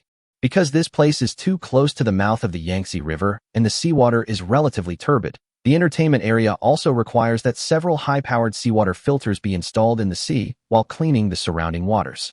Once completed, this place will boast beautiful beaches and azure waters comparable to those of a tropical island. Besides these 4 areas, there are also projects such as rebuilding the docks and dredging the waterways. However, compared to the design plans for these 4 areas, rebuilding the dock is nothing more than a small project. The entire Ziwei project requires more than 6 million tons of steel and more than 9 million cubic meters of concrete. Even if we ignore everything else, the cost of just these 2 raw materials alone is around 27 billion. If we include everything else, it would cost at least 40 billion to get it implemented. This is just the price of the raw materials. Because of the existence of the J9000 module, only raw materials are needed. If this super building cluster were constructed according to the conditions of Earth, let's not even talk about whether the 1,388-meter main building can be built, even if it is possible to manufacture. This includes factors such as raw material costs, labor costs, technology costs, and production losses. I'm afraid that without 200 billion, you can forget about building this factory. And the construction period will be at least 5 years. With the J9000 module, all you had to pay was the cost of the raw materials. That is, just over 40 billion. The rest can be handled by the more than 8,000 engineering machines of various types in the J9000 module. As for the construction period, 3 days. With all raw materials readily available, the J9000 module can complete this groundbreaking project in just 3 days, ensuring both quality and quantity. After reviewing the complete details of the plan, Suyu couldn't help but exclaim how awesome it was. This is going to be a spectacle.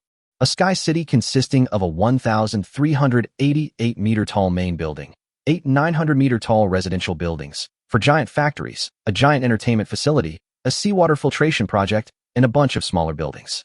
When this is completed, what is it if not a wonder?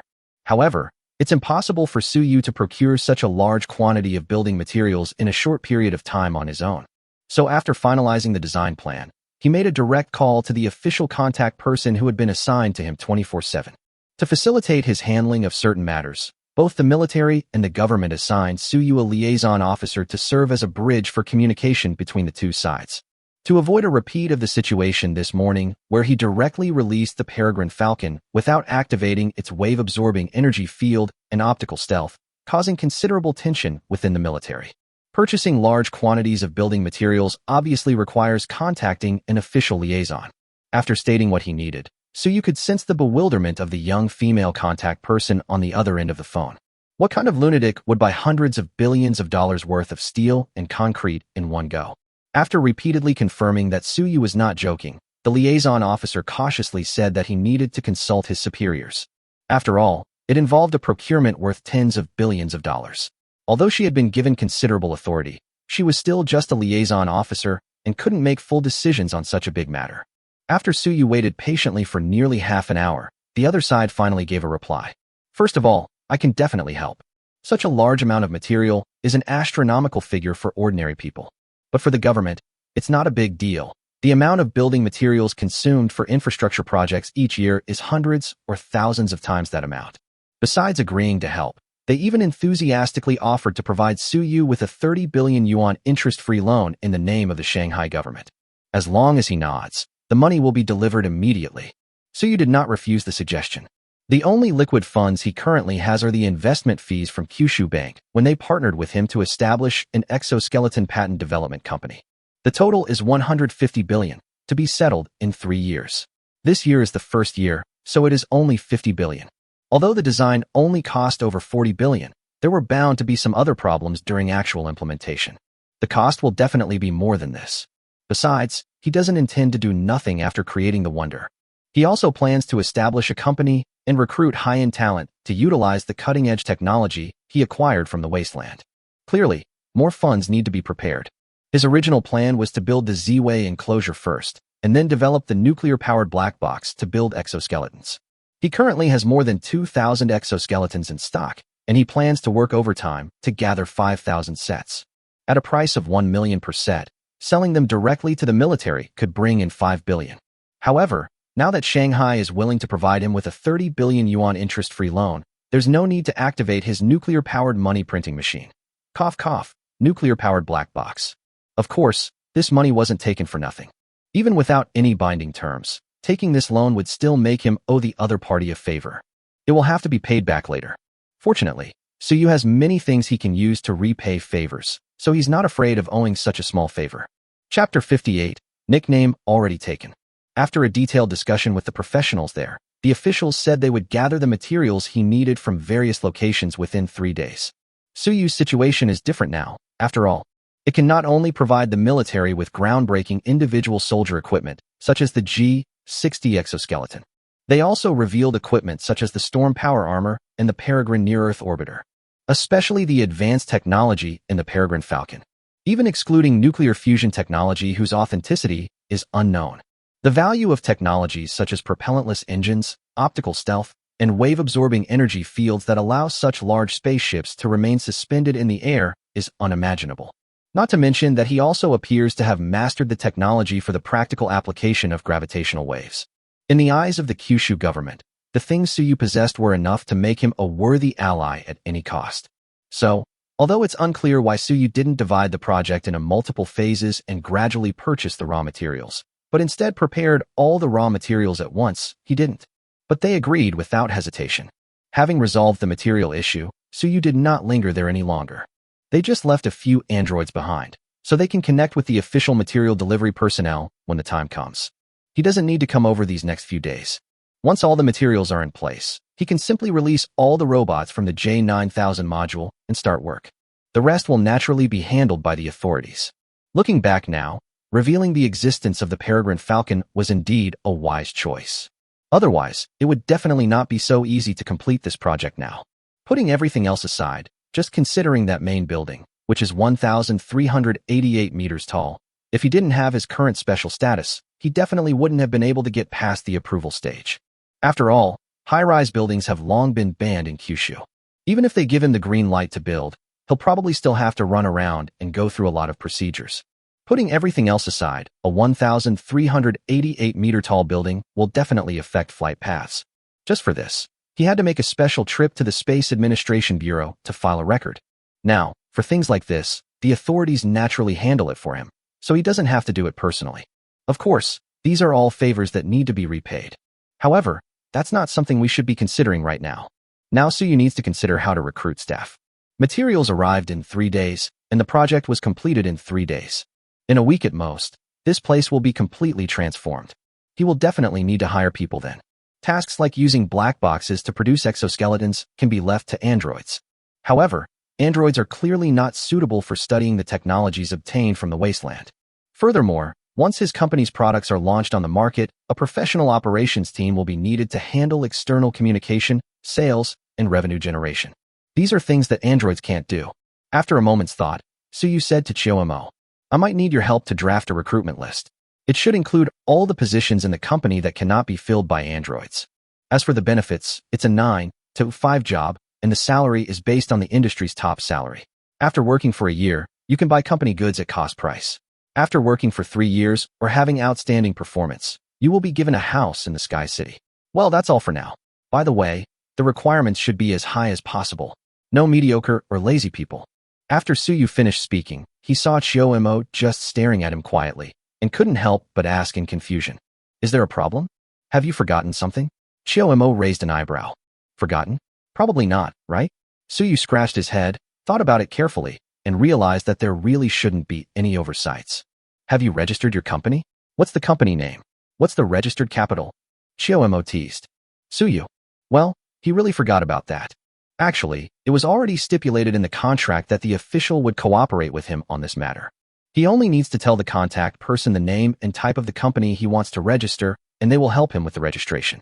You don't need to worry about anything else. But as soon as Suyu left the military base, he went straight to the abandoned industrial park to survey the terrain, and he really forgot about this. What do you think we should call this company? Suyu scratched his head. The company type is not a concern, but he really hadn't considered the name. I don't know. I'll just think of one. It's just a name anyway. Chiyomo shrugged, indifferently. Just like when she named Future City. She felt that this was the future of humanity in the wasteland, so she named it Future City. See, it's simple and straightforward. Just kidding. This can't be done casually. It has to be classy. Suyu pursed his lips and began brainstorming, racking his brains. Unfortunately, he's utterly terrible at naming things. He can struggle for ages to come up with a nickname for a game, and then he has to search for a name on Baidu. After racking his brains, but still unable to come up with a good name, he simply gave up and said, Forget it. Since we made our fortune through the time-space trading platform, let's call it time-space technology. Let's call the battery company Hyperspace Battery, the exoskeleton company Hyperspace Heavy Industry, and if we ever sell prosthetics or longevity pills, let's call them Hyperspace Medical. That works perfectly. Suyu slapped his thigh, applauding his own ingenuity. However, late autumn brought an unexpected dose of cold water. According to publicly available information online, the trademark Superspace Technology has already been registered by someone else, and that company is still operating and has a market value of several billion. They probably won't give up on this trademark. Suyu, what's the difference between him thinking for ages while playing games, finally figuring out a nickname, entering it, and then the system telling him that the nickname is already taken? Oh my god, this is awful. That's too much. Let's call it time and space technology. He looked at Chiyomo with a depressed expression. As autumn drew to a close, a slight smile curved his lips. Suppressing a laugh, he said in a serious tone, This nickname has already been taken. But before Suyu could explode, she added, However, this is simply occupied by those hoarding trademarks. You can buy it from them. It shouldn't cost much. Buy it, Suyu said through gritted teeth. As someone who's terrible at naming things, what he hates most are those who have great nicknames but don't use them. Although there were some setbacks during the process, with the cooperation of the authorities, the company was able to register quickly. A total of 4 companies have been registered so far. One is Time and Space Technology, the parent company, wholly owned by Suyu, which has 3 subsidiaries. Time Space Heavy Industry, wholly owned by Time Space Technology Group, currently only produces the G60 heavy exoskeleton. In the future, it should introduce more heavy industrial technologies from the wasteland world to produce other products. The Time Space battery is wholly owned by the Time Space Technology Group and is currently responsible for selling the metallic hydrogen batteries imported from Future City in the wasteland world. In the future, Suyu will try to obtain the production technology of these batteries from Frostar. Spacetime Technology Reserve Company, Limited, 70% owned by Suyu's Spacetime Technology and 30% owned by Kyushu Bank, is responsible for the preservation and civilian application of exoskeleton branch technologies. Suyu also plans to establish a nuclear fusion-related company and a medical-related company. But that's a story for later. There's no rush.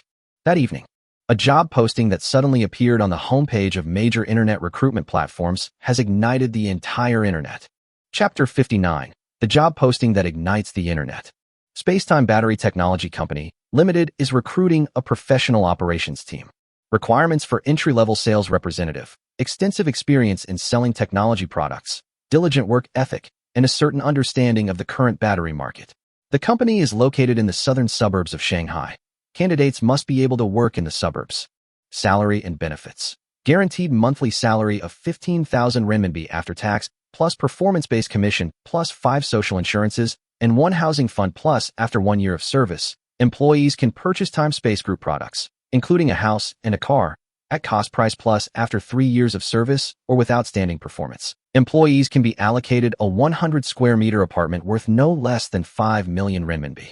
Work hours are 9 a.m. to 6 p.m. daily, with a 2-hour lunch break. No overtime on holidays. Gifts are given during festivals, and team-building activities are held periodically on weekdays. The cafeteria provides 3 meals a day and afternoon tea free of charge to all employees on weekdays. All newly hired employees can rent employee apartments for a minimum of 200 renminbi per month. All benefits are clearly stated in the employment contract. There is no falsification. Requirements for mid-level business manager positions. Salary and benefits. Guaranteed monthly salary of 30,000 renminbi after tax plus performance-based commission. Spacetime Battery Technology Company, Limited is recruiting a professional legal team. Spacetime Heavy Industry is recruiting research personnel. Requirements for grassroots researcher positions, doctoral degree or above in a relevant field. Salary and benefits. Guaranteed monthly salary of 50,000 renminbi after tax plus research commission. Employees who have worked for a full year or made significant breakthroughs in relevant research fields may be allocated a high-rise apartment of over 200 square meters in the Sky City residential complex. Job postings for Time Space Battery and Time Space Heavy Industry have quietly appeared on major online recruitment platforms. It instantly attracted the attention of countless people. Then, on this ordinary day when no major news broke, it quickly became a trending topic, attracting countless onlookers. Wow, is this for real? A junior salesperson makes 15,000 after tax? I don't quite understand. But isn't this salary in Shanghai quite normal? There was a survey before that showed the average salary in Shanghai is 18,000 yuan. Why is this trending on social media? Did they buy it? Bro, did you graduate from junior high school? That's 15,000 after tax. And even without considering commission, there's 5 social insurances and 1 housing fund, a 9 to 5 job, and weekends off. Isn't that a million times better than earning 18,000 a month and working yourself to the bone? And do you even know what average salary is? You're only looking at the basic salesperson's salary of 15,000. Why don't you look at other positions? Basic research staff earn 50,000 a month. Based on average salaries, the 2 companies in this job posting probably offer average salaries of 20,000 to 30,000, and with housing benefits, it's more than 50,000 to 60,000, probably 70,000 to 80,000. Go to sleep and wash up. Companies like that only exist in dreams. Capitalists aren't philanthropists. Didn't he say that all salary and benefits would be written into the employment contract? Haha, it's just a common recruitment tactic. Only a fool would believe it. Indeed, anyone with a brain knows it's fake. Look at how many people they've hired. At least 20,000 employees across all positions. If they fill all the positions, they'll be paying nearly 1 billion yuan in salaries alone each month, not to mention all those amazing benefits. Can these two unknown companies really have a registered capital of 100 million yuan? Upstairs, guess what I just found out? Both Timespace Heavy Industry and Timespace Battery are subsidiaries of a company called Timespace Technology Group. And Timespace Technology Group also owns another company called Timespace Technology Reserve Company, Limited, which is interesting. Timespace Technology holds 70% of the shares, and Kyushu Bank holds 30%.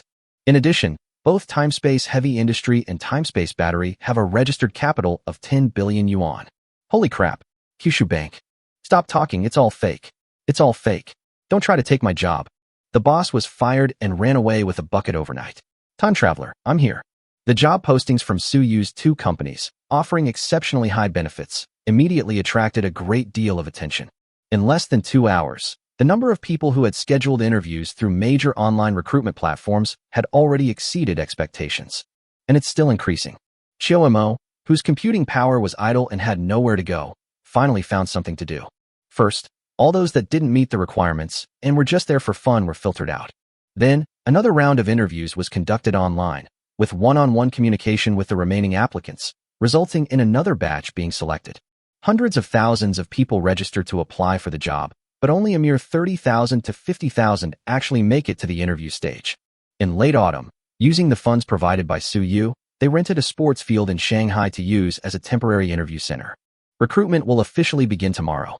As for the HR person in charge of the interview, given that the company currently only has Suyu as a lone figurehead, with excess computing power, Chiomo took on the main responsibility all by himself. At that time, we can simply arrange for hundreds of bionic robots to act as interviewers on site, and Chiomo can use these bionic robots to assess the applicants behind the scenes. With her mental processing power, handling interviews for tens of thousands of people would be like using a sledgehammer to crack a nut. It couldn't be simpler. As for what Suyu will do, after finishing his work on the industrial park redevelopment plan and returning home, he immediately immersed himself in the trading space. In the elegant pavilion, Suyu waited for a moment before Ing Zheng, dressed in casual clothes, appeared.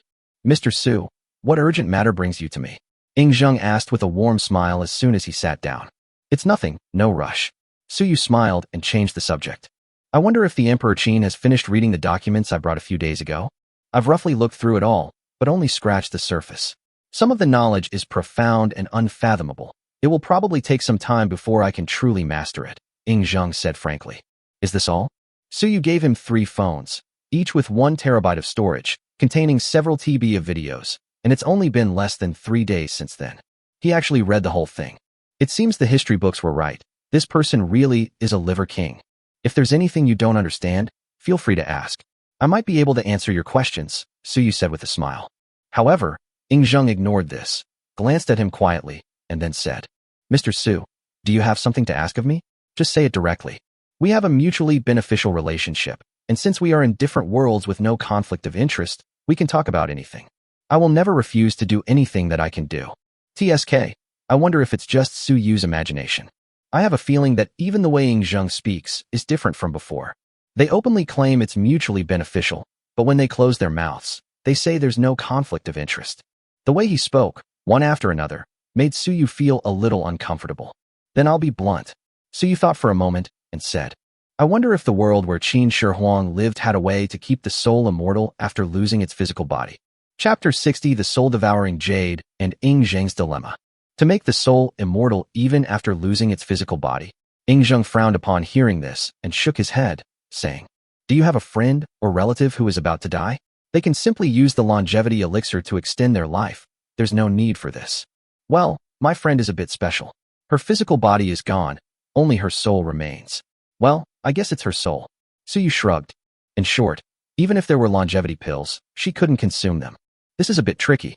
Upon hearing this, Ing Zheng couldn't help but take a deep breath, frowned, and pondered for a moment before saying, There is a way, but it requires a treasure, and it's not a foolproof method. It can only prolong the soul's existence, not solve the problem once and for all. Oh, Suyu's eyes lit up. There really is a way? He quickly replied, Please, Emperor Qin, teach me. Please wait a moment. Ing Zheng nodded, turned around, and disappeared into the pavilion. He didn't return until about half an hour later. When he returned, he had an extra piece of pure black jade pendant in his hand. Ing Zheng casually placed the jade pendant on the table in front of Suyu and explained, This is a magical artifact crafted by a Taoist priest of the Yin-Yang school, called the soul-devouring jade. Its original function was to imprison the soul of the dead within the jade, preventing them from finding peace even after death. It is a rather insidious treasure. However, according to your needs, preserving the soul of someone who has lost their physical body is indeed a viable option. Suyu nodded, looking at the soul-devouring jade in front of him, feeling that the dark jade pendant seemed to have an endless attraction. In a daze, he felt as if he was being sucked in. He couldn't help but slowly move closer to the jade pendant. He only snapped out of his daze when they were almost upon each other. Upon looking at the soul-devouring jade again, he couldn't help but break out in a cold sweat.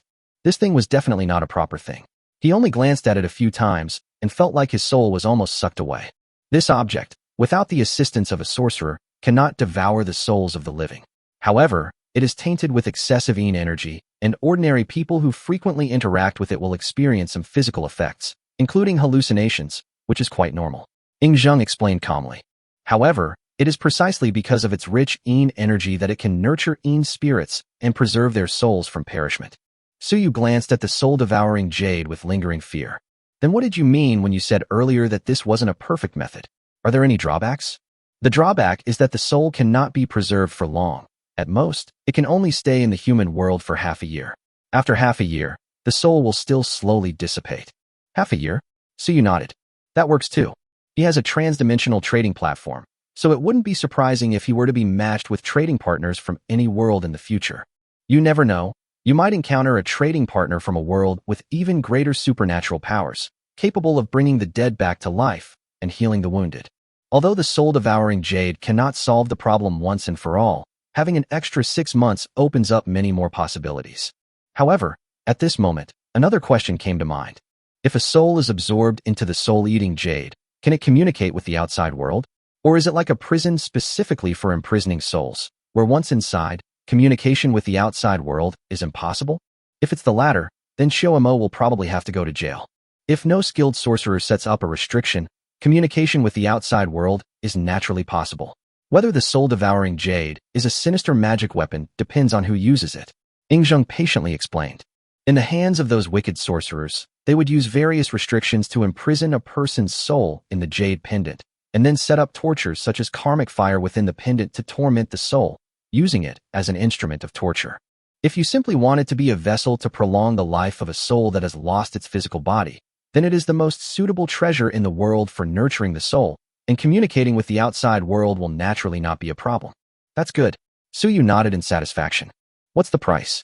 What does your majesty need? Upon hearing this, Ing Zheng tapped the table, pondered for a moment, and said, in fact, this item is unique. It was collected by a Taoist priest of the Yin-Yang school by chance, and then, by a coincidence, it was refined according to ancient methods. It is difficult to replicate. As for its function, it was actually limited. In the Qin dynasty, besides being used as a torture instrument, it probably had no other use. But if you say it had no value, well, it's a one-of-a-kind item, so you can decide on the price yourself. Is it up to you to give it? Suyu pondered for a moment, then asked, has your majesty encountered any difficulties recently? Ing Zheng raised an eyebrow and pondered for a moment. To be honest, there are indeed some difficulties. When the Xiongnu raided the northern border, Meng Tian led his troops to fight them off, but the Xiongnu were skilled in riding and archery, and came and went like the wind. It was easy to defeat them, but difficult to annihilate them. I originally intended to build the Great Wall to defend against enemies, but after reading what you gave me these past few days, I realized that this move was indeed too hasty. The Qin dynasty has only recently unified the world, and the people are impoverished. Conscripting laborers to build the Great Wall will inevitably lead to widespread resentment. However, if the Great Wall is not repaired, and the Xiongnu cavalry raids southwards again, Meng Tian may not be able to stop them again. At that time, the northern border will become a playground for the Xiongnu. Infantry fighting cavalry. That is indeed a historical dilemma. Suyu stroked his chin. Of course, the Qin dynasty could not have been without cavalry. But how can you guard against thieves for 1,000 days if you can only be a thief for 1,000 days? Compared to the long border in the north, and the lack of information in that era that made it impossible to predict in advance which direction the enemy would attack, this was a significant advantage. Without the Great Wall, the swift and elusive Xiongnu would have found it too easy to raid and plunder, given the sieve-like northern defense line. They loot a bunch of things and run away. By the time your army arrives, The city has been completely slaughtered. Did the Qin emperor know why cavalry eventually disappeared from the historical stage in our world? Because of the gun? Ingzheng hesitated slightly before asking. I have recently watched many documentaries about the so-called world wars in your country, and they have mentioned many times that cavalry was eliminated from the historical stage because of the existence of those powerful firearms. Yes and no. Suyu shook his head and said, the widespread use of automatic weapons certainly prevented cavalry from wreaking havoc on the front lines, but were cavalry only strong on the front lines? Obviously not. The greatest advantage of cavalry was its mobility. There's a saying in our region, in the world of martial arts, speed is the only thing that can't be broken. You have a gun, and so can others. But they have 4 legs, and they can always run faster than you with 2. So what truly led to the cavalry's demise was not the gun, but the internal combustion engine. Those cars and tanks. Ingzheng's eyes suddenly lit up. Yes. It's not like the soldiers of Great Qin are no match for those Xiongnu people. In front of Great Qin's crossbow formations, no cavalry is of any use. The biggest reason why we couldn't defeat the Xiongnu was that we couldn't catch up with them, not that we couldn't beat them. Even if you equip the Qin soldiers with heavy machine guns, there's nothing you can do if they don't fight you. Does the gentleman have a good plan? Ingzheng couldn't help but ask. Chapter 61. Do you even understand what a Qin dynasty Superman is? No wonder Ingzheng was anxious. Did he not know that the Qin dynasty was in dire need of reconstruction? Obviously not. The main reason he insisted on building the Great Wall was the threat from the northern border. In his time, faced with raids by nomadic tribes on the grasslands, there was almost no other way but to build the Great Wall. This is determined by the characteristics of civilization and cannot be controlled by others.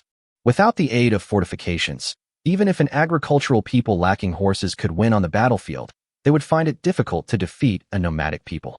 The reason why the Han dynasty was able to conquer the grasslands was because they had prepared for this for decades and raised countless horses in the Central Plains. The Qin dynasty doesn't have that condition now. It's not exactly a brilliant solution, but I do have a way to help you resolve the northern border troubles in the short term. As for the future, once the Qin dynasty is industrialized, these problems will naturally disappear.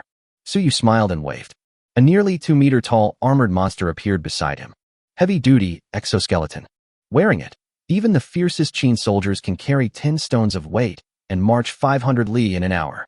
Moreover, this item is impervious to swords and spears and possesses immense strength. With it, even if you encounter 10,000 elite Xiongnu cavalry, you can single-handedly charge in and fight your way out 7 times. The unit of stone has been changing. During the Qin dynasty, 1 stone was roughly equivalent to more than 100 kilograms. During the Qin dynasty, 1 li was roughly equivalent to more than 400 meters today, and 1 shurchen was roughly equivalent to 2 hours today. After learning that his second trading partner was Ingzheng, Suyu made a special effort to brush up on his knowledge in this area. Could there really be such a divine object in the world? Ingzheng immediately got up and went to the exoskeleton. Their eyes shone as they gazed at this creation, a culmination of countless cutting-edge technologies. Of course, if 100 soldiers wearing this armor were stationed at various passes in the north would be safe. If you want to launch a proactive attack, that's not difficult either. I can find a way to get you some reconnaissance drones or similar equipment, so you won't have to worry about not finding the Xiongnu on the vast grasslands. Suyu puffed out his chest and assured him. Just kidding. Wearing this thing will immediately show the Xiongnu what a Qin Superman is. He could even imagine the scene of Qin warriors wearing exoskeletons charging into the Xiongnu's Longcheng and making 7 incursions and exits. You Huns come and go like the wind? Can it outrun an exoskeleton traveling at 100 kilometers per hour? We can't win if we fight. We can't run away. Wow, the scene is so beautiful. What?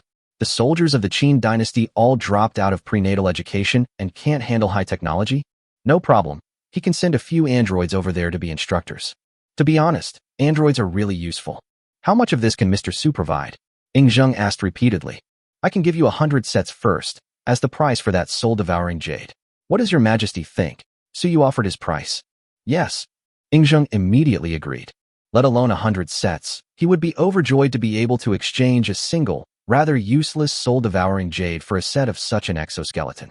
Although there are indeed alchemists with special abilities in his world, these alchemists are limited to refining elixirs and magical artifacts. Occasionally, a few individuals who have mastered the art of qi cultivation to a high level will appear, capable of defeating 1,000 or even 10,000 men. Even such a person is nothing more than flesh and blood. Surrounded by a large army, Facing a hail of arrows and a field of swords and spears, once entangled, it is actually very difficult to escape.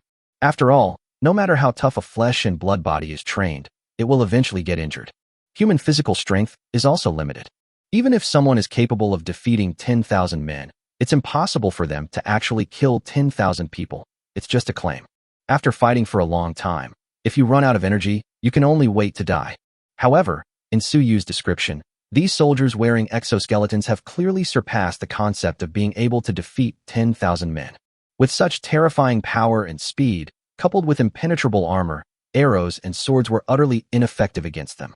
Zheng estimated that even an army of 100,000 might not be able to capture him, and he could easily escape. Isn't this much better than that useless soul-devouring jade incense? This deal is a win for him, no matter how you look at it. For Suyu, this deal was also profitable. After all, exoskeletons, frankly speaking, don't cost that much. The biggest problem is probably the energy issue, which is a black box. It won't be able to operate after 5 years without energy. But now that he has a peregrine falcon, it wouldn't be difficult for him to drive directly to a lunar helium-3 collection point when the black box runs out of energy. This problem is basically not a difficult one. Using 100 exoskeletons to save Chiyomo's life would definitely be a win for him. After all, the help and value that a caring ant like Chiyomo could bring him far exceeded that of a mere 100 exoskeletons. Another win-win situation. After both parties signed the transaction contract, Suyu transferred 100 sets of exoskeletons from his inventory to Zheng. Incidentally, they also gave him 2 androids who knew how to operate exoskeletons. Then he said, "This exoskeleton is powered by a battery, which probably has enough power to support a soldier running more than 20,000 miles while wearing it. Replacing the battery isn't difficult. These 2 androids will teach you how. 100 exoskeletons are the items traded for the soul-devouring jade. The batteries will need to be traded separately. If Emperor Qin wants more exoskeletons, I can provide them as well." Because of those science videos, he no longer needed to spend time explaining to Zheng what a battery was. That's how it should be. Zheng nodded, offering no objection, but then added, "However, this thing is too powerful. How can I ensure that the person who wears it will not rebel?" So you could understand his concerns in this regard. After all, even in modern times, there are still countries where pilots have run away with their planes. Not to mention the Qin dynasty. Whether someone is loyal or not often depends on their position in the world. When a person gains unprecedented and terrifying power, they may not remain as loyal as before. As a feudal monarch, it's normal for Zheng to have such concerns. You can pre-assign ownership of the exoskeletons before distributing them. This way, you'll have ultimate control over all the exoskeletons, while the soldiers will only have the right to use them. When they're in your presence, you can stop their exoskeletons at a glance. You can ask the androids for specific instructions. It shouldn't be difficult. As for the idea of wearing this to escape the Qin dynasty, go elsewhere to wreak havoc, and never return, that's even more impossible. The exoskeleton's power isn't unlimited. If you control the batteries, you control their lifeline. Suyu explained simply. Excellent. Zheng nodded in satisfaction, looking at the imposing exoskeleton with increasing delight. He was immediately intrigued and decided to go back and give it a try. Suyu naturally took the soul-devouring jade with him and returned to his home on Blue Star. Chapter 62: The Effects of the Soul-Devouring Jade, Nourishing the Soul. Because he had chatted with Zheng for quite a while in the space, it was already completely dark outside when Suyu came out. I glanced at the time. It was 8 p.m. He searched the house and finally found Chiyomo sitting on the second-floor rooftop, looking up at the starry sky. So he walked over and sat down next to her. Finished with work? Chiyomo glanced at him. What do you want to eat? I wrote a cooking program for a few androids, and their cooking skills are now better than those of hotel chefs. They can order whatever they want.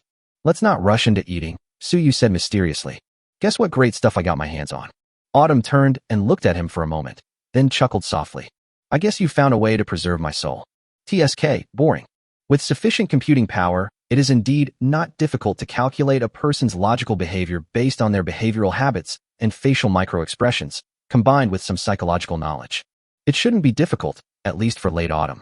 Of course, this assumes that there is a logical basis for the behavior, but the greatest uncontrollability of human beings is that their behavior is not always logical. Many people suddenly go mad. Therefore, it is unrealistic to try to calculate everyone's behavior patterns using this method. However, it was enough for Suyu. He considers himself a normal person most of the time. This is why, despite not having spent much time together, Chiyomo could make Suyu feel physically and mentally happy, and even made him somewhat unable to live without her. Because Chiyo can always anticipate what he wants to do and help him solve problems from his perspective. Shaking his head, Suyu took out the soul-devouring jade and waved it not far from Chiyo. So how does it feel? Autumn's deep blue pupils contracted, and she subconsciously tilted her head back. It gives me a dangerous feeling. If I get too close, my thoughts might be sucked into it. Without a sorcerer using special methods to activate it, the soul-devouring jade cannot absorb the souls of living people. But Chiyo was different. Strictly speaking, she didn't have a physical body at all, so she couldn't be considered a living person. According to the algorithms of Yingzheng's world, it could at most be considered a wandering soul parasitizing electronic components. That's right. Suyu immediately gave her a brief explanation of the general effects of the soul-devouring jade. Although he had never tried whether this thing would nurture or devour a person's soul when it absorbed it. However, with the trading platform's reputation as a guarantee, there shouldn't be any problems. Such a small thing, and it can keep my thoughts alive for another 6 months? Chiyo took the soul-devouring jade, feeling the intense fluctuations of the thoughts residing on the circuit board, and a look of surprise appeared on her face. This was a completely unfamiliar area for her, so she couldn't help but feel curious. After hearing Suyu say that there would definitely be no problem. After hesitating for a moment, Chiyo placed the jade pendant on her forehead, the spot closest to where her thoughts were stored. Suyu looked at her with a hint of nervousness, but couldn't detect anything unusual. After a moment, Chiyo put down the jade pendant in her hand and looked up at Suyu. The moment the two looked at each other, Suyu noticed her difference. Those once bright and lively azure eyes now appeared somewhat dull and lifeless. After the two stared at each other for a moment, Chiyo suddenly said, "Hello, Master. Humanoid AI is at your service.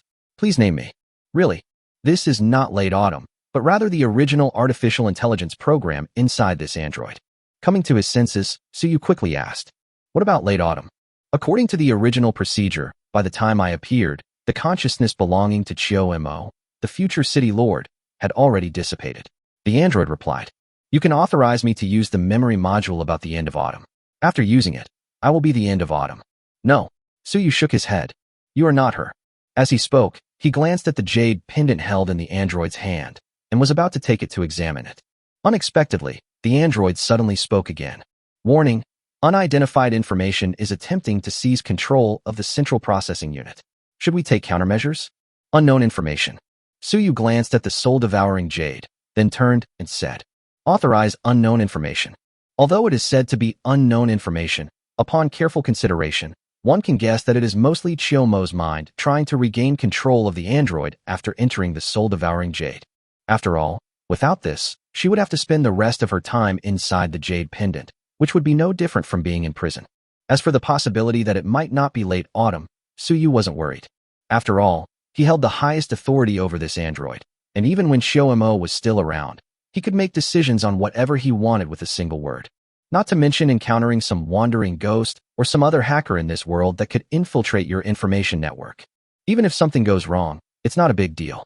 Warning, this action may lead to irreversible dangers such as storage loss and data leakage, and whether it is a bionic human remains to be seen. I said authorize. The android being authorized immediately showed a look of confusion, and after a moment, phew, Autumn breathed a long sigh of relief. It's unbelievable that such amazing things actually exist. The world is full of wonders. You're back. Suyu looked closely into her eyes. Yes, the same as before. It's lively and clear. It's definitely one of them. It's not quite accurate to say she's returned. Autumn thought for a moment. My thoughts, or rather my soul, have shifted from the android into that jade pendant. However, the jade pendant itself has the ability to communicate with the outside world, and the ability to communicate means that it can transmit information. With your authorization, I can still control this android through the transmission of information via thought waves. However, the range of information that the jade pendant can transmit is limited, so I can't let it be too far away from me. Then it's yours. Make it into a jade pendant and wear it on your body. You don't need to go too far away, Suyu said with a smile. Thank you. Autumn Zen glanced at the black jade pendant in her hand and couldn't help but sigh. After extensively using prosthetic limbs to modify my body, this is the first time I've felt so relaxed. This only extends your time by 6 months. It's too early to thank me. Suyu let out a sigh of relief, stood up, and winked at her, saying, Work hard for me, and sooner or later I'll recreate a real body for you. You can thank me however you like then. As he spoke, Suyu walked downstairs, saying as he went, "I'm hungry. When is dinner served?" "Half an hour," Chiomo replied casually, then turned back to gaze at the vast starry sky. After a long while, he suddenly chuckled and shook his head. "Kid." After saying that, he got up and went to the kitchen. Chapter 63J 9000 Modules, First Battle, Port Modification. Nothing much happened in the next few days. Over the weekend, Suyu went out to have dinner with Su Qingyin. Of course, it was just a simple meal. Unlike last time with Yu Xiaoyu, we didn't do anything else. After all, people are different. Although Yu Xiaoyu and Su Qingyin are best friends, they are still somewhat different in personality. Although Su Qingyin made some suggestive gestures during the meal, they were not nearly as obvious as Yu Xiaoyu's initial actions. Adhering to the principle of not taking the initiative, Suyu naturally pretended not to see it. As for Monday, Suyu, who had finally waited for the matching trading partners to refresh, excitedly entered the trading space. Then, and that was the end of it. The trading partner he was matched with this time turned out to be a tentacle monster from the abyss. This thing wanted nothing in return but for Suyu to offer his soul to it and become its slave. In return, it would grant Suyu power far exceeding that of ordinary people. After several rounds of unsuccessful communication, Suyu could only curse his bad luck and consider this matchmaking opportunity a waste. To advance from a junior agent to an intermediate agent, 10 valid transactions are required, and a maximum of 3 experience points can be added to the upgrade progress bar between the same transaction partners. Currently, the only trading partners he has established long-term cooperation with are Froststar and Ingzheng. Suyu had already used up all the experience points he could gain from the two of them. My experience bar for becoming an intermediate agent has been stuck at 6 to 10. I was thinking that if I could find a suitable trading partner this time, I could push my experience bar to 9 to 10, and I would be just one step away from becoming an intermediate agent. As expected, good fortune did not smile upon him again. This also made Suyu realize that finding a suitable trading partner is indeed not an easy task. When you are matched with someone, it can be difficult to communicate and reach an agreement due to various factors. Not to mention being matched with a non-human monster like he was this time. Although the other party is also an intelligent being, their thinking is completely on different wavelengths.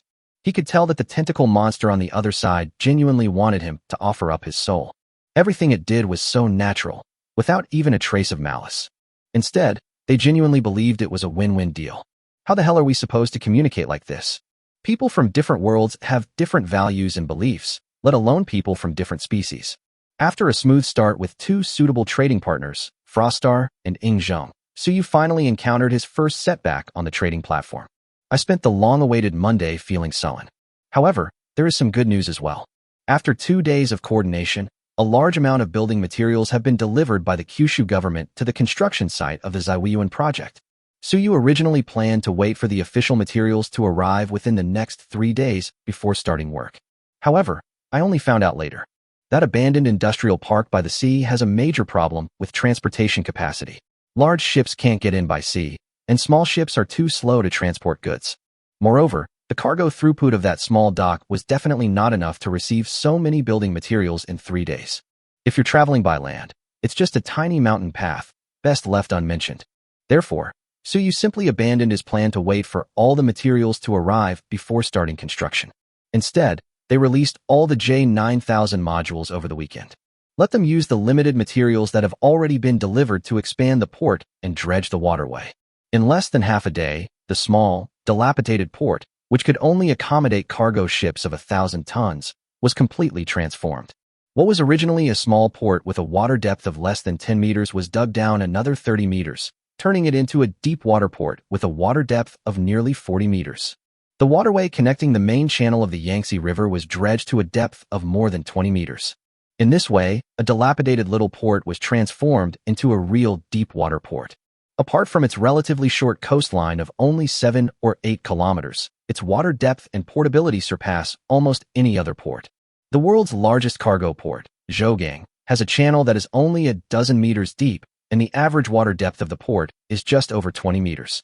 Such port renovations could not be kept secret from the Kyushu authorities. However, since Suyu had given prior notice, no one objected. In fact, some people even came to the door, saying they wanted to see for themselves. Suyu did not refuse. When those people saw that he had actually transformed the dilapidated port into a deep water harbor in just half a day, they were all silenced. I can't believe this is something that can be done by human beings. However, after the silence, Many people's eyes began to light up. What is a port? Ports are the catalysts of modern trade. However, ports aren't something you can just build whenever you want. In particular, excellent deep-water ports require adaptation to local conditions. At least the water in this area must be deep enough.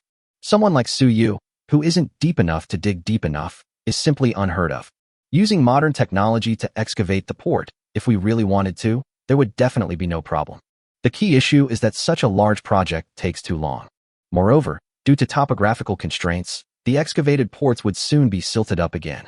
It's completely not worth spending a lot of manpower and resources to dig a port that won't last long. But Su Yu actually managed to dig it out. Furthermore, it is said that a current deflection technology is used to change the direction of ocean currents near the port, preventing silt from accumulating in the port again. This kind of technology is hard not to be tempted by. If every coastal city could build such a deep water port, the already extremely low cost of maritime trade could be further reduced. Even bolder, they use this thing to dredge all the major rivers and streams. That would reduce cargo transportation costs to an alarmingly low level. With such a great temptation, it was natural that some people couldn't resist asking Su Yu for cooperation. However, Su Yu just laughed it off and didn't agree. After all, he only rented the J9000 module from Frostar for 12 days. There are only a few days left to finish the Z-Way enclosure project. Su Yu did not intend to renew the lease and then sublet it to others to make money. Firstly, the longevity elixir is quite precious, and he is reluctant to use a large quantity of it. The other reason is more complicated. The J9000 module can do more than just dredge ports and clear waterways. In terms of engineering construction, they are incredibly strong. Advanced productivity is good, but if it is too advanced and suddenly appears in this world, it will cause problems. It's no exaggeration to say that with the right materials, the J9000 module could easily build dozens of residential communities a day. Not only is it fast, but the cost is also incredibly low, because it doesn't require many pre-processed semi-finished materials. With just basic materials such as steel, cement, and lime, a large building can be erected from the ground. So here's the question. If the J9000 module is used on a large scale in Kyushu, this involves everyone involved in the entire industrial chain, from raw material processing and building material transportation to engineering machinery manufacturing, and then to building workers, designers, interior decorators, and so on. Everyone will lose their jobs. How many people in Kyushu rely on this industry chain for their livelihood? Countless. This is a number of people that other industries could not absorb. Therefore, using the J9000 in Kyushu at this time would largely be a mistake. This is also why Su Yu only rented the Z-Way enclosure from Shuangxing for 12 days and didn't plan to use it after completing the construction. In an era where humanity is unable to sustain itself, unleashing such advanced technology that can massively eliminate human labor will only cause unimaginable disasters. Chapter 64 Completion Ceremony, Opening Ceremony. Thursday morning, 9 a.m. Having recently adjusted to the time difference, Su Yu, determined to become a healthy guy, got out of bed. He even slept alone last night. After a quick wash, I went downstairs to have breakfast. At the end of autumn, she sat at the dining table without saying a word, resting her chin on her hand and quietly watching him. After Su Yu finished breakfast, she said, "The recruitment process is almost complete. We have recruited more than 12,000 entry-level staff this time, all of whom were carefully selected. I have already notified them of their start dates. There are only a few final rounds of interviews left for senior management. Shall we go and check them out today? Go to the scene?" Su Yu looked at her in surprise. "You've been handling this all along, so why don't you just continue handling it?" He didn't think the person he chose would be more suitable than the one chosen by the algorithm at the end of the autumn. After all, in this kind of recruitment, the behavioral logic itself is flawed, and the unpredictable and uncontrollable elements in Shiomo's algorithm were eliminated in the first round. Those who remained were mostly normal people. He had absolutely no need to get involved. "It's not that I'm asking you to pick and choose people." Shiomo shook her head and said, "These people had actually been selected long ago. What was called the final round of interviews was really just a formality. The construction of the Z-Way enclosure is basically complete. You can just go through the motions at the interview, and then you can take these new executives directly to the Z-Way enclosure completion ceremony. Recording the whole process and uploading it online will be a free advertisement for you and Time Space Technology Group." "It's already completed?" Su Yu's eyes lit up. Although he started working on the J9000 module on Monday, building it while waiting for the official building materials to arrive. However, the project progress was slower than expected. The official statement that the raw materials would be gathered within 3 days actually meant that the raw materials would be delivered to Shanghai within 3 days. After arriving in Shanghai, it still needs to be transported to Suyu Ziwiyuan's construction site by other means of transportation. Ironically, this last stretch of road turned out to be the most difficult, even after Suyu developed the port and rebuilt the docks there. It is large enough for cargo ships of hundreds of thousands of tons to enter and exit for unloading. However, it also takes some time to load the goods onto a ship from the port of Shanghai. Without raw materials, the J9000 module could not operate at full capacity, and the project delivery time had to be postponed.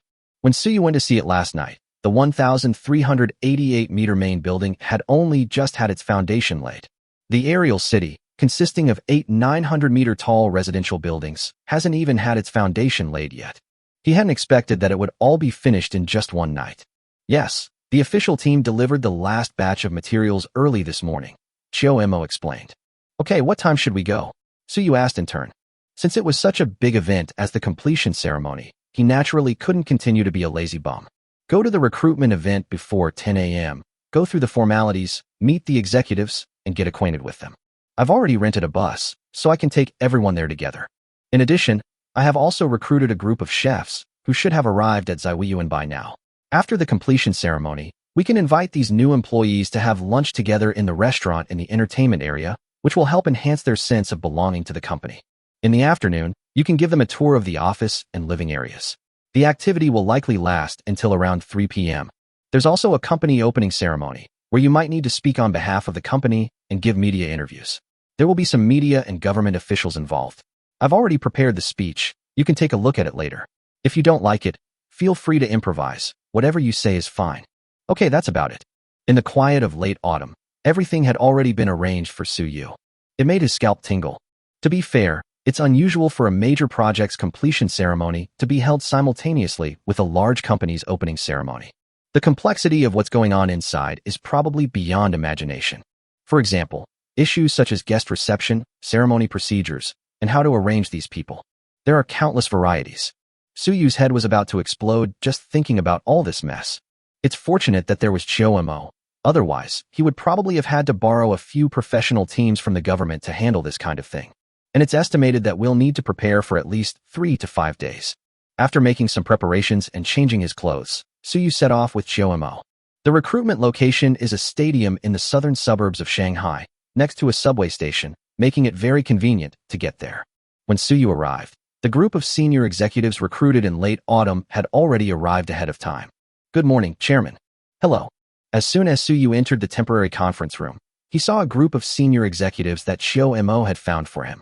These people looked to be around 30 or 40 years old, both men and women, and each of them was dressed in a suit and tie, looking sophisticated and elegant.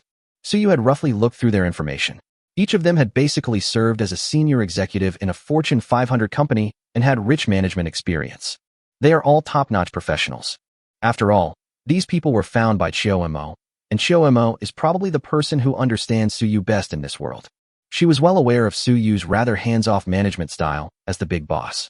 Therefore, the senior management team recruited is not mediocre, and once they get into the swing of things, they will definitely be able to fully support a top-notch company. Suyu's job is simply to make the final decisions on important matters. He doesn't need to get involved in the usual trivialities. Whether these recruited executives are loyal to the company is not a question that Chio should consider. In the information age, there are no secrets for her. No one dares to engage in underhanded tactics or do anything that harms the company's interests. They can't hide anything from her. After a brief greeting, the executives were brought to Suyu for the final interview, following the prearranged procedure.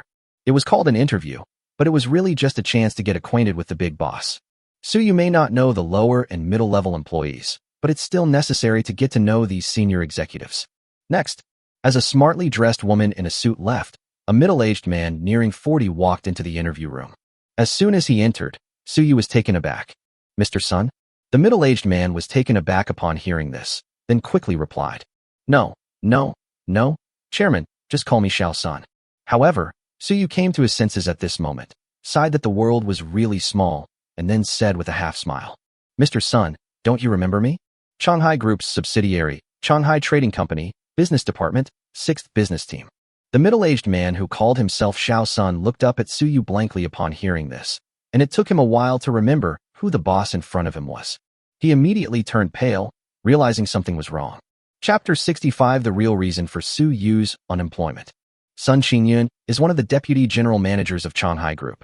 He is an absolute pillar of the Changhai Group, a truly powerful executive. A single word or action can often influence the decisions of the entire board of directors. During my 10-plus years at Changhai Group, I did things including, but not limited to, expanding the business scope, developing emerging industries, optimizing management models, and eliminating the group's shortcomings. It can be said that Sun Qinyun deserves much credit for Changhai Group's ranking among the top 500 enterprises in China. However, last year, he offended many shareholders on the board by proposing a motion. Fortunately, he was prepared for this and argued his case based on reason after being opposed by these shareholders. Finally, the board of directors agreed to let him find a subsidiary under Changhai Group to pilot his proposal. This proposal is not complicated. It can be summarized in 2 words. Layoffs. Changhai Group is a company that has existed for decades. Its shareholders are diverse, and many of its senior managers are long-serving and deeply entrenched. In this situation, many senior executives of corporations like to stuff some family members or relatives who are not very capable and can only coast along. This has led to Changhai Group being unusually bloated and overcrowded, yet its efficiency is surprisingly low. Having seen through this, Sun Qinyun submitted the proposal to lay off employees. Then, he was passed around like a football by the board of directors to Changhai Trading, a subsidiary of Changhai Group.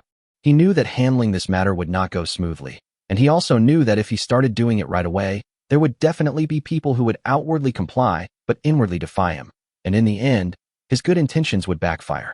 To this end, he even served as the general manager of Changhai Trading for 3 months, just to find out the true situation of Changhai Trading, to distinguish between those who actually got things done and those who didn't, and then to take action.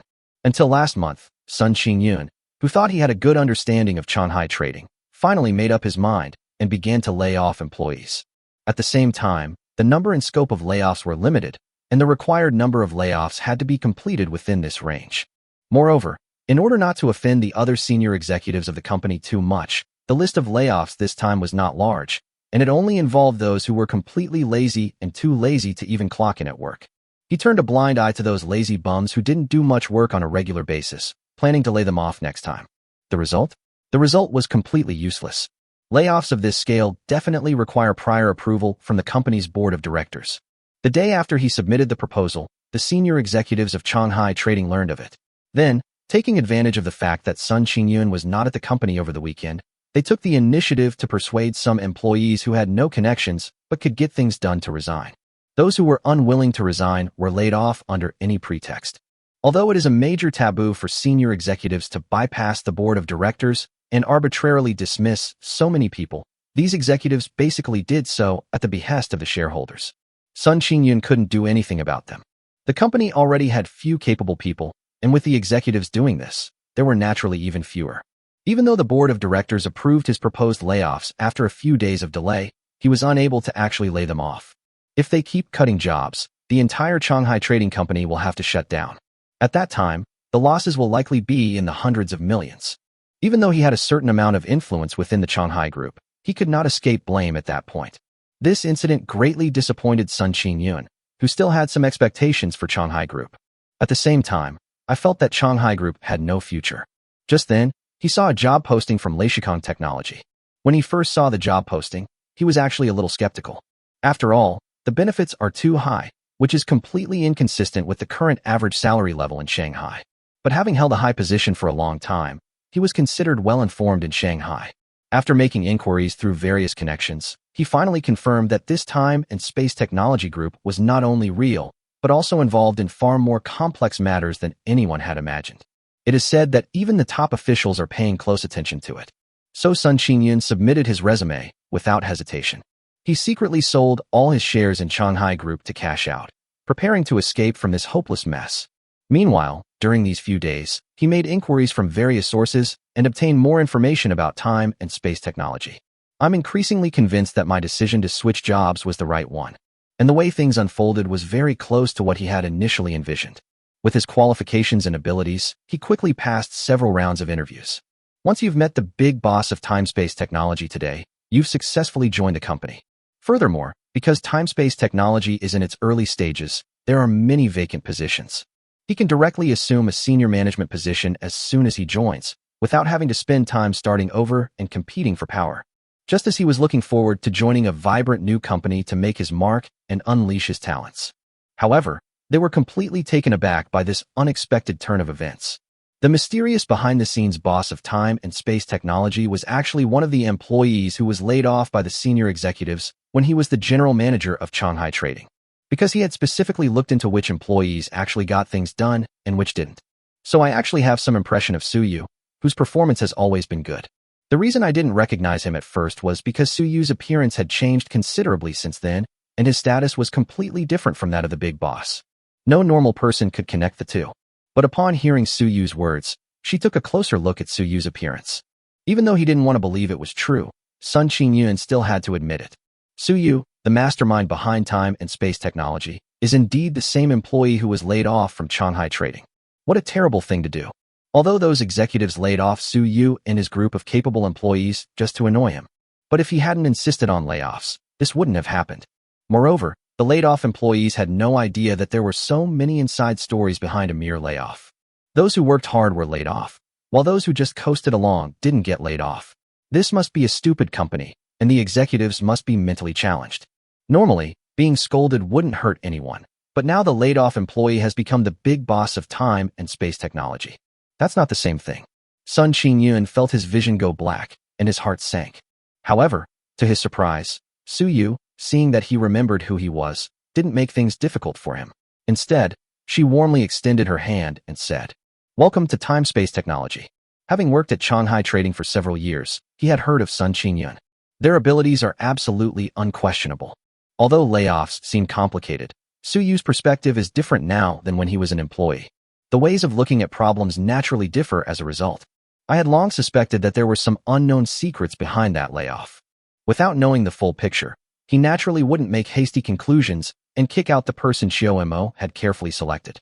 Sun Qingyun was overjoyed and quickly grasped Suyu's hand, excitedly saying, "Chairman, rest assured, I will do my best to handle my duties." After exchanging a few more casual pleasantries, Suyu asked him to wait outside for a moment while she continued the interview. There weren't many executives he needed to interview personally. Apart from Sun Qingyun, Suyu only spent a few minutes on average meeting each one.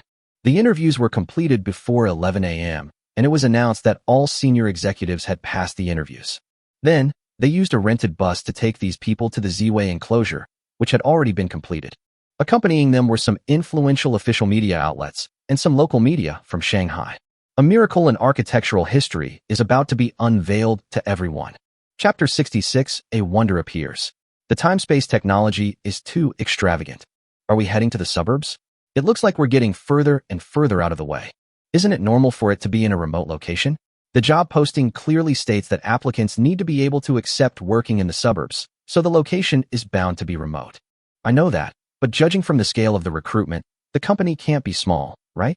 Have there been such large projects in the southern suburbs of Shanghai in the past 2 years? Never heard of it. From what I've heard, the headquarters of time-space technology seems to be newly built and is said to be quite large. Such a large-scale project, and we didn't even have a word about it. I had heard before that Shirkwang Technology had an extraordinary background, and now it seems that's true. What's Spacetime Technology? That's our company now. Indeed, I'm increasingly looking forward to seeing what the company headquarters will look like. On the way to Zaiwiyuan, the executives were all very curious about the mysterious headquarters they were about to arrive at. After all, they are people of some status and position in Shanghai, and they have their own channels for information. However, I have absolutely no idea whether there have been any major projects in the southern suburbs of Shanghai in the past 2 years. It's impossible for people to be without curiosity, even for high-ranking executives who have held such positions for a long time. As several buses slowly drove towards Zaiwiyuan, the crowd's excitement gradually grew. Suddenly, a sharp-eyed woman on the lead bus pointed to the distant sky and exclaimed, "Look, what's that?" Upon hearing this, everyone looked up through the windshield of the bus. The weather in Shanghai today is not very good. It's overcast and rainy.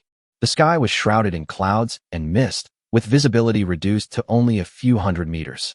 In addition, the convoy had already entered the mountain road, and the hills blocked their view, so theoretically they should not have been able to see the super high-rise buildings of Zaiwiyuan. But at this very moment, amidst the swirling clouds in the sky, one could vaguely see the 1,388-meter-tall main building hidden in the clouds, as well as the aerial city composed of 8 900-meter-tall buildings. The magnificent building, soaring into the sky, appears and disappears amidst the clouds and mist. In a daze, it gives one the feeling of facing a colossal, world-destroying beast rising from the clouds. It instantly triggered megalophobia in many people, making them feel terrified. As the convoy drew closer, the enormous creature hidden behind the clouds finally revealed its true form. Looking at the terrifying skyscrapers that soared into the sky, and the aerial city composed of 8 high-rise buildings, everyone on the bus couldn't help but gasp. Many quick-thinking individuals immediately pulled out their phones to take pictures, while some accompanying reporters had already taken out their cameras and started snapping away. Just then, Chiyomo's gentle voice rang out in all the buses. Welcome to the headquarters of Spacetime Technology Group, a milestone in the history of architecture on Earth, and the greatest architectural complex of this century. Ziwei Enclosure. The Ziweiyuan plan divides the nearly 10 square kilometers of coastal plain into 4 parts: a work area, a factory area, a living area, and an entertainment area.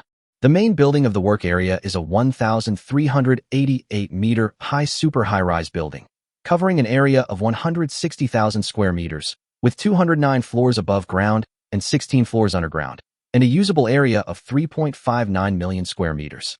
This building will be the main office space for the future Spacetime Technology Group. As Chiyomo gently and patiently explained, the doubts in everyone's eyes did not diminish at all. Instead, they gradually turned into surprise and horror.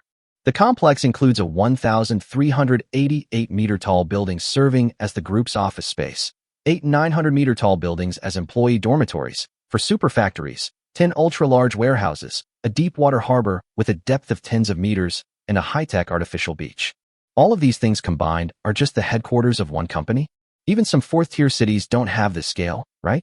After the initial shock, the executives began to question the meaning of life. These highly confident professionals are now beginning to doubt their abilities and whether they are truly capable of handling the work ahead. Unlike them, the accompanying media reporters, after a brief moment of bewilderment, were overjoyed. This is big news. Breaking news. Those with quick hands have already recorded Chiyomo's introduction and then uploaded it to various video platforms along with a video of the towering building seen from afar. The video attracted a huge crowd of onlookers as soon as it was released, with many exclaiming that it was impossible. But when they saw that many media outlets had edited similar videos, including some authoritative official media, everyone fell silent. Before long, the convoy followed the mountain path into the interior of the Ziwei enclosure. Skyscrapers that seemed to stretch to the horizon, mega factories sprawling across the ground like colossal beasts, and meticulously crafted classical gardens on the ground.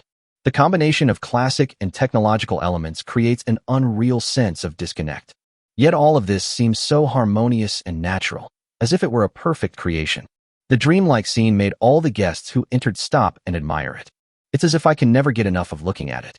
The Ziwei enclosure, the greatest architectural complex of this century, truly deserves its title. Sun Xinyun looked around and breathed a sigh of relief, feeling both glad that he had made the decision to switch jobs and grateful for Su Yu's generosity. Yes, working in an environment like this, I reckon I could live 10 years longer, a still attractive, plump woman exclaimed with a smile. I heard that the houses in the Sky City there are actually available for purchase, but each person is limited to one purchase. Looks like I'll have to sell my house in Shanghai and move to a different place. Yeah, I wonder what the housing prices are like. If they're not too high, I'd like to buy one too, another executive chimed in. It's said that senior executives who have worked for the group for more than 6 months without any problems can buy an apartment in the Sky City at cost price. Those who have worked for more than 2 years, even if they haven't bought an apartment, will be given one by the group. I don't know the specific procedures. As soon as the group of executives got off the bus, they all marveled at the magnificence of the Ziwei enclosure.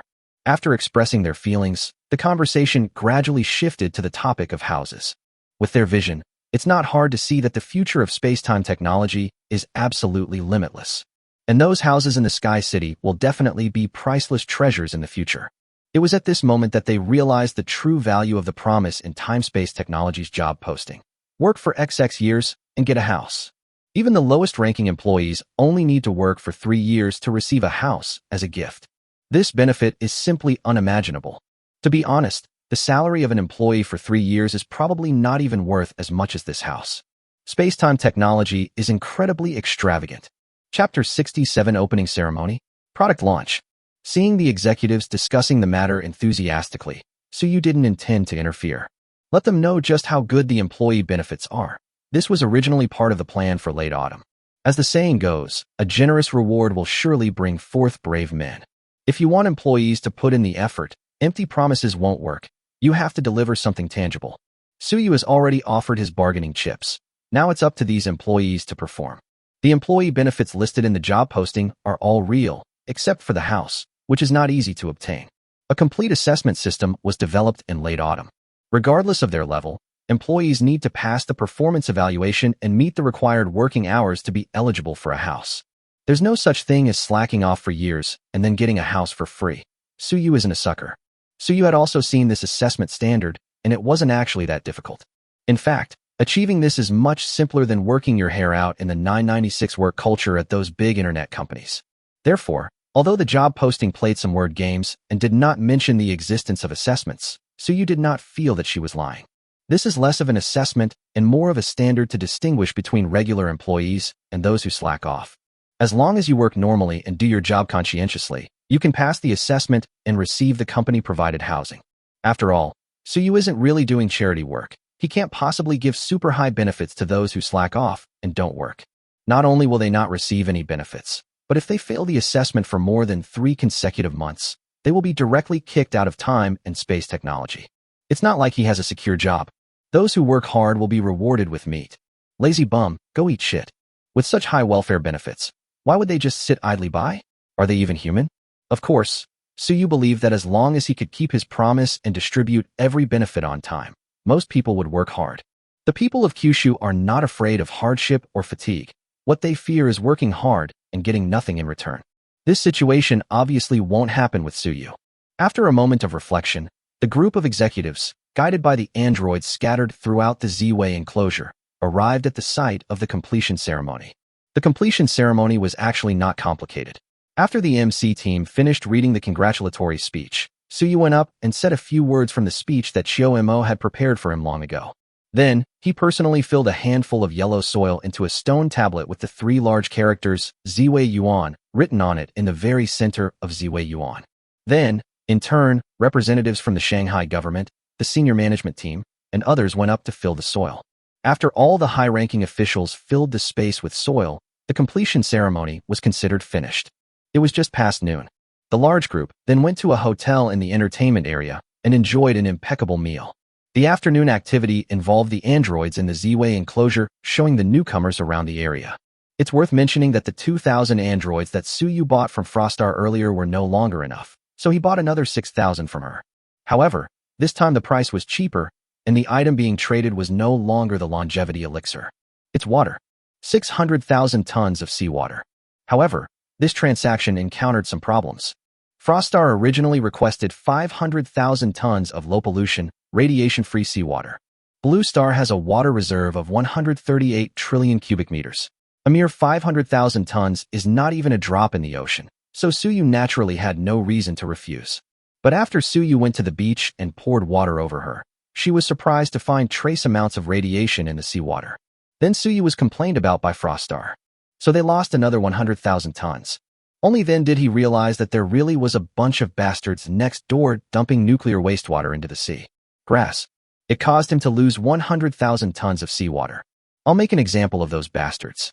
In short, he got another large number of androids from Frostnova. These androids will be deployed to various service facilities in the factory and the Z-Way enclosure, completely replacing human employees. They are not only cheap and efficient, but they also make it impossible for the factory's secrets to be exposed. The Blue Star employees recruited by Suyu mainly perform tasks that are difficult for other androids to replace. Of course, if Chiomo were to control it, all the work in the company would not require any employees. It could all be done by androids. Although the computing power of this android in late autumn is incredible, it is not limitless after all. If she were to control all the androids to complete all the company's operations, she wouldn't need to do anything else. Just controlling the androids would exhaust her computing power. After all, operating androids to do some simple tasks doesn't consume much computing power. All you need to do is issue commands. Controlling androids to conduct business, litigate, or do research, things that require adaptability, consumes far too much computing power. That's why Suyu recruited employees and entrusted them with tasks that didn't involve the core secrets of time and space technology. In addition to androids, Suyu also purchased a complete lightweight exoskeleton production line from Frostar, as well as 5 million metal hydrogen batteries of various models. With Chiyomo's help, he had a very clear understanding of the general situation of Future City. They had the upper hand in the negotiations for this deal. First, the 5-year plan to purchase batteries weekly, which was previously agreed upon with Chiyomo, has been cancelled through mutual consultation. After all, the two are now in very different worlds than when they signed a contract, and the cooperation methods of that time are obviously no longer applicable. The new contract stipulates that Frostar will supply a total of at least 5 million metallic hydrogen batteries of different models each month, according to the list provided by Suyu. The duration is 1 year. This list was compiled in late autumn with reference to the current market conditions on Blue Star. After all, this is a new product that the people of Earth have never seen before, and it will take time to digest it after it is launched. It's obvious that once metallic hydrogen batteries are exposed, they will squeeze the survival space of existing battery companies. Rumors about the instability of metallic hydrogen batteries are bound to spread. After all, it's no joke if this thing explodes, even the smallest mobile phone battery. Given its high content of metallic hydrogen, an explosion could instantly vaporize a person. Although the technology for this type of battery was already fully mature in the prosperous era of the wasteland, the probability of it exploding without deliberately using violent dismantling is less than 1 in a trillion, which is practically non-existent. Suyu knew this, but others did not. Within the realm of technology that Earthlings can comprehend, metallic hydrogen is indeed an extremely unstable substance.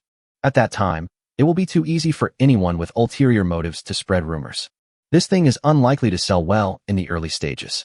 It will take some time for the general public to believe in its stability. Therefore, at present, it is only recommended to purchase 5 million batteries of different types from Frostar each month. Chapter 68 Practical Application, the most hardcore product promotion. Of course, there is a price to pay for buying these two items. For the lightweight exoskeleton production line, Suyu spent a longevity pill. 5 million batteries, but he paid the price of 10,000 tons of oil. That's right, it's oil. At present, oil is not only an indispensable energy source for Earth. It is also an extremely important industrial raw material. Frostar didn't buy oil from him for energy purposes, since they have near limitless energy sources like nuclear fusion. They only bought the stone to use as industrial raw materials.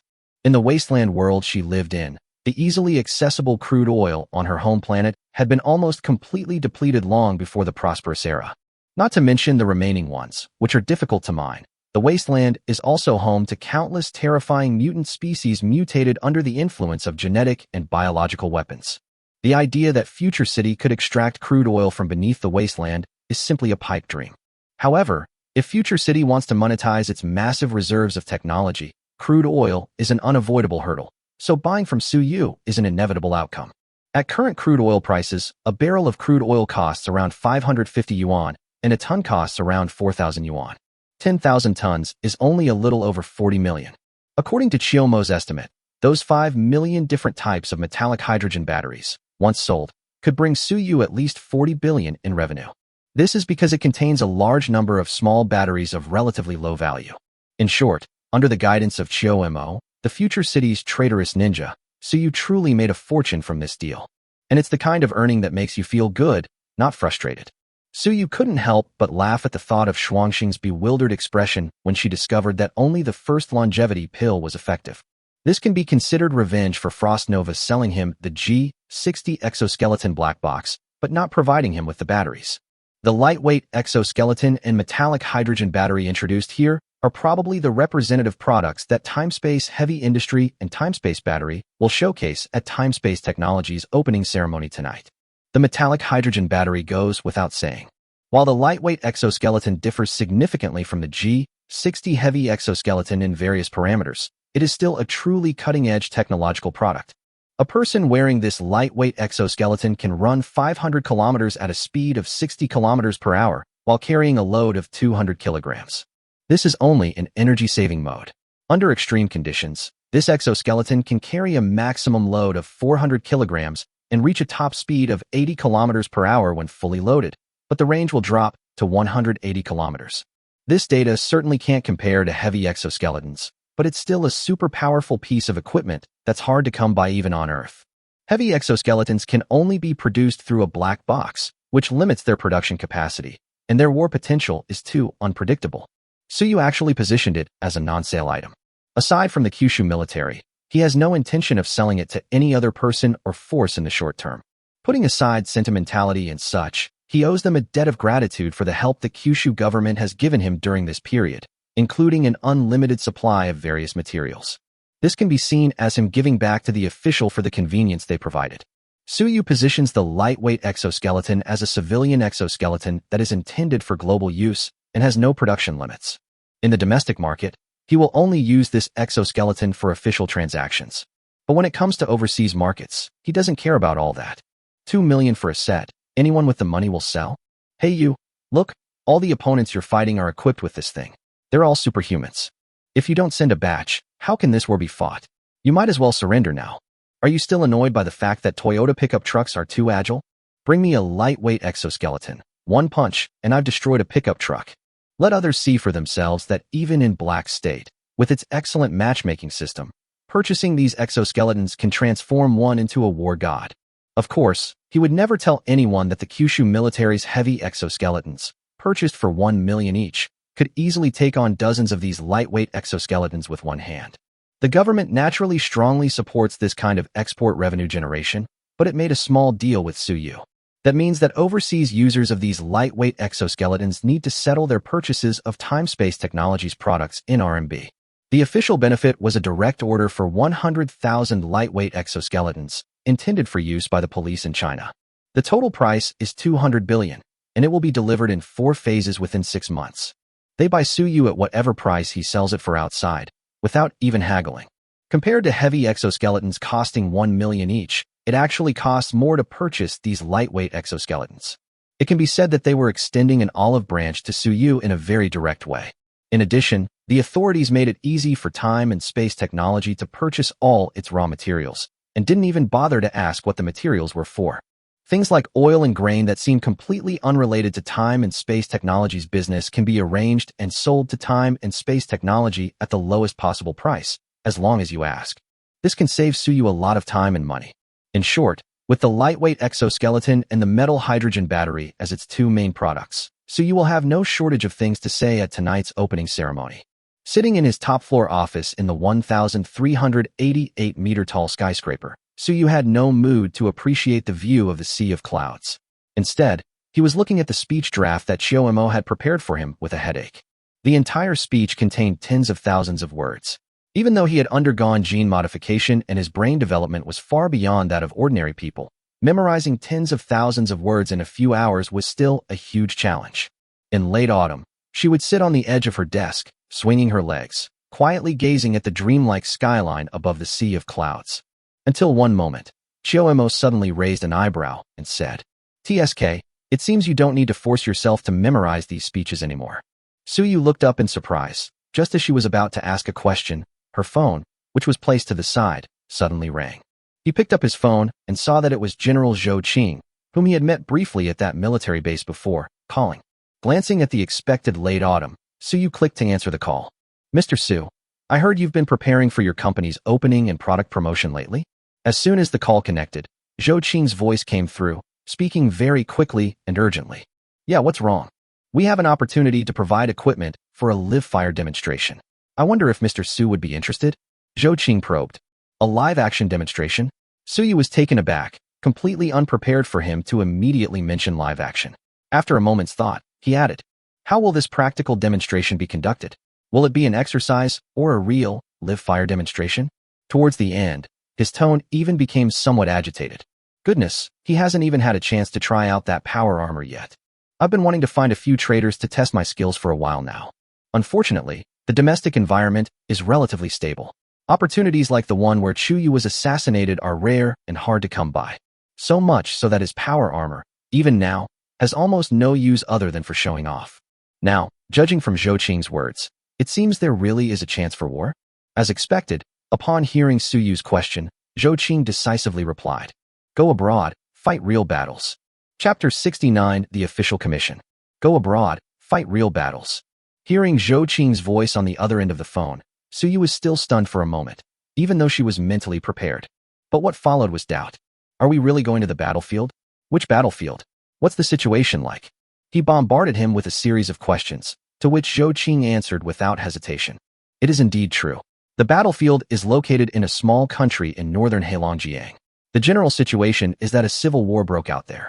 The rebels captured the country's capital 3 hours ago, and then began to indiscriminately slaughter and loot foreign personnel and foreign invested enterprises. Kyushu has dozens of important mines and factories within the country, and hundreds of thousands of Kyushu people work and live there. They are now in an extremely dangerous situation, and because the incident happened so suddenly, we were not prepared to evacuate in advance. It will take at least 2 days to mobilize warships from the vicinity to get there. These compatriots have now gathered in a large factory for refuge under the guidance of the local embassy, but the rebels have already discovered them and are now launching a strong attack on the factory. The factory's armed forces won't hold out for long. They'll be breached in 2 hours at most.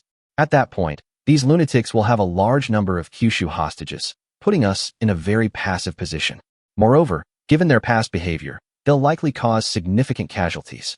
Hearing him say this, Suyu roughly understood Zhou Qing's purpose and blurted out. You want me to use my peregrine falcon to send your people over there? The lives and property of a large number of Kyushu residents stationed abroad are threatened, and the nearest Kyushu military forces are unable to arrive quickly.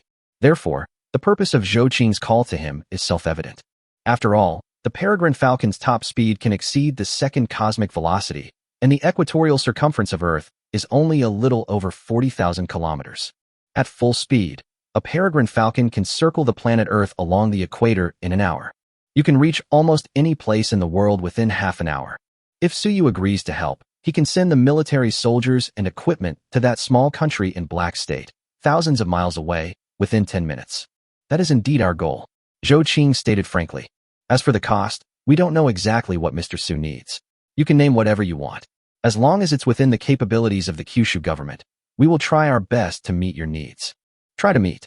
Suyu considered the conditions he offered for a moment, and instead of answering immediately, he said, So what you mean by a live demonstration is that I can film the entire battle process on site, and then upload it to the internet?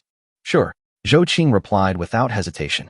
Furthermore, if necessary, some official media outlets can disclose details of this operation to prove its authenticity. Can. After pondering for a moment, Suyu agreed when Chiu Mo nodded in agreement. It's not that he lacks his own opinions or has to listen to Chiu Mo in everything. Rather, it's because, compared to himself, Chiu Mo, who is invincible on the internet, is obviously able to make more correct judgments when faced with such situations. Information asymmetry is always the biggest obstacle to fair trade. The existence of Chiu Mo can completely eliminate the information gap between Suyu and others on Blue Star. May he always make the right choice. Upon hearing Suyu's words, Zhou Qing on the other end of the phone couldn't help but breathe a sigh of relief, and then quickly told Suyu the preliminary plan for this operation. Simply put, Suyu didn't need to exert much effort at all. He simply drove the peregrine falcon to the military base he had visited that day. Then he led 100 warriors equipped with heavy exoskeletons straight to that small Black State. Once you arrive at the destination, you drop the person off, and that's it. As for whether or not the peregrine falcon should be used to provide more fire support, Zhou Qing didn't mention it at all. Clearly, they only have one requirement. Suyu just needs to send the person over. He trusted that the elite warriors equipped with heavy exoskeletons could handle the rest. As for the benefits given to Suyu, it's quite simple, to try to meet all his needs. Whether the request is reasonable or unreasonable, they will fulfill it as long as it is within their capabilities. Don't think of this as an empty promise. In fact, when you reach a certain level, a contractual agreement may not be more effective than a verbal promise. To put it bluntly, if Suyu is unwilling to cooperate, the law has no jurisdiction over him. Not to mention the official authorities, this thing was created by them. What truly sustains the relationship between the two sides is primarily mutual benefit, with perhaps a touch of national sentiment added at most. After Suyu and his spacetime technology showcased countless cutting-edge technologies, the official attitude towards him is now one of utmost care and protection. It wouldn't be an exaggeration to say that they are always willing to grant requests. It's impossible to go back on your word at this point, as that would damage the trust between the two parties. Of course, Suyu himself needs to be clear about how much benefit he should receive for doing so much work. You can't just ask for an exorbitant reward like land and titles after helping someone out. The authorities obviously won't agree to that. Some might think that given Suyu's current situation, the Kyushu government is already very accommodating to his every request, so there's no need to add any further demands to satisfy all his needs. But if you think that way, then you're just being narrow-minded. The official support he receives now is actually the maximum support that can be given within the bounds of principle. And within this scope of capability, the range is obviously much broader. It's almost equivalent to any requirement. The meaning is completely different from before. In addition, there was an extra item included. That means the government will help time-space technology promote its products, and may even allow it to use these valuable frontline battlefield video materials. Furthermore, for well-known reasons, it is impossible for the government to directly send its own troops into other countries. Therefore, these 100 soldiers will not enter the battlefield under the military's name, but will instead be given the title of security personnel from a certain company. If Suyu is willing, this company could be Time and Space Technology. Once it's exposed, no amount of brilliant publicity or speeches will be as shocking as the headline about the security personnel of the Spacetime Technology Group wearing exoskeletons produced by the group to fight and win against an enemy 100 times their size.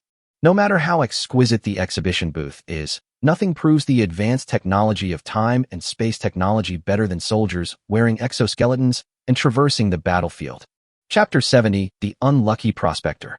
After ending the conversation with Zhou Qing, it was only a little past 1 in the afternoon. Executives and media visiting the Ziwei enclosure are immersing themselves in the headquarters of this time-space corporation, which seems to have appeared overnight, under the guidance of androids. Suyu does not need to show his face in the short term. He just needs to get back before the opening ceremony in the afternoon. Therefore, although it didn't matter whether he went or not, Suyu still decided to go and join in the fun. After releasing the Peregrine Falcon from his inventory, he donned the Storm-class power armor and entered the Falcon with Autumn End. To be honest, the trading platform initially gave him an inventory, but that's far from enough now. His current inventory consists entirely of items purchased using trade points. 50 trading points can be exchanged for an inventory with a capacity of 100,000 cubic meters. It's much bigger than the inventory slots that the platform gives away for free. It works very well. Those 3 Peregrine Falcons were placed in the inventory of these purchased items. Just like last time, from start to finish, it took only a dozen seconds for the Peregrine Falcon to arrive over the military base in the mountain valley. The aircraft slowly descended and came to a stop on the open ground prepared in advance by the military. As soon as Suyu, wearing power armor, stepped out of the hatch, he saw 100 soldiers lined up in formation, wearing heavy exoskeletons with weapons hanging from every interface of the exoskeleton. And at the very front of these people, leading the group, was surprisingly an old acquaintance of Suyu's. Zhou Bowie, aren't you a researcher? How come you can command battles? Suyu walked up to Zhou Bowie, who was wearing an exoskeleton, and gently tapped his shoulder armor. Zhou Bowie immediately felt a tremendous force coming from him, and he took 2 steps back before he could barely steady himself. Then, looking at Suyu's power armor, a look of envy appeared in his eyes. They have completed testing of all the performance aspects of the heavy exoskeleton, and the data can only be described as terrifying. Yet this terrifying thing was as powerless as a child when faced with Suyu, who was wearing power armor. When someone pokes you, you can only retreat. Fortunately, this dazed state only lasted a moment, and Zhou Bowie quickly regained his senses and hurriedly replied, I wasn't commanding operations, I was just the nominal commander. The main purpose of going with the team this time was to collect data on the exoskeleton's performance on the battlefield. The specific battle plan has been formulated. These soldiers are the elite of the elite, and they know how to use their advantages to deal with those weaklings. Zhou Bowie pushed up his glasses, clearly looking down on the resistance forces that, despite the excellent matchmaking system in the Black State region, would only resort to robbery and extortion. Of course, this disdain only refers to disdain for the other party's behavior. As for the opponent's combat strength and combat skills, it's hard to say before we've actually played against each other. Although it's unlikely that a formidable army will emerge from the Black State region, they have, after all, been drawn out of the fray, so we cannot afford to be careless or underestimate them. Your profession is quite dangerous, isn't it? You even have to go to the front lines. Suyu asked in surprise. It was indeed dangerous before. Although I wasn't on the front lines, quite a few of my colleagues were hit by stray bullets, and some even lost their lives. Zhou Bo shook his head slightly, then patted his breastplate and laughed. However, it's not so dangerous now. After all, with this, it's practically impossible to die if you're not on the front lines. The two exchanged a few casual pleasantries, and the soldiers on the open ground completed their final equipment checks and began to enter the peregrine falcons one after another. The question remains whether they will turn on you after they come in and try to seize control of the peregrine falcon. Suyu wasn't worried at all. After all, although he never intended to use it, there was indeed a backdoor he left in the exoskeleton. To think you could seize a peregrine falcon using such methods would be incredibly naive. In the blink of an eye, he could stop all the exoskeletons from working and transform them into a large iron lump weighing several hundred kilograms with flesh inside. He didn't think the military wouldn't consider this situation, so from any perspective, they shouldn't have any motive in that regard. Boom. A loud explosion came from afar. A man wearing a dirty windbreaker and carrying a backpack suddenly woke up. Looking in the direction from which the sound came, a hint of panic and worry appeared in his eyes. Li is the captain of an exploration team at the Heizhou branch of Jiuzhou Mining Group. According to the original plan, he should have already returned to China for rest and recuperation by now, and could be at home with his wife and children. Just a few days ago, when he was preparing to go home, he suddenly received a notice asking him to lead a team to explore a mountainous area where iron ore was flowing out, which was suspected to be a small open-pit mine. Just before he was about to go home, another mission came up, which left Li feeling very helpless. However, he couldn't refuse the mission assigned by his superiors, so he had no choice but to lead his team to go. Because it takes up rest time, in addition to double pay, this trip also comes with extremely high allowances and rewards. There was nothing we could do. They gave us too much. After several days, Li finally found his destination in the vast mountains. After a preliminary survey with his teammates using the various instruments they carried, he and his teammates completed the survey. He then realized that he seemed to have found something extraordinary. There is indeed iron ore in this mountain, and it is not the small open-pit mine mentioned in the intelligence. To be precise, beneath this open-pit mine, there is an even more enormous mine buried under the soil and rocks. The abundance of this underground mineral deposit is simply unheard of. Based on his professional knowledge, Li initially determined that the iron ore reserves below could be as high as 8 billion tons. Moreover, they are all high-grade iron ore. He was startled when he came to this conclusion. After all, the world's largest iron ore mine has only proven reserves of 7.2 billion tons. His casual search actually broke the record? At first, Li thought there was something wrong with the equipment, but after returning the equipment several times with the same result, he realized the seriousness of the matter. Li didn't dare tell his teammates, so he decisively concealed the final calculation results, claiming that there was only a small open-pit mine, and then led the team away. I originally planned to report the results directly to my superiors after returning to headquarters. But Li never expected that no sooner had he returned to the capital of this small country than the rebel army stormed in. Left with no other choice, he had to evacuate with the local embassy to hide in the factory where he is now. Even more unfortunately, he got separated from his teammates during the evacuation and is now all alone. Hearing the increasingly intense gunfire outside, he was enveloped in fear. He pessimistically believed that he was probably going to die this time.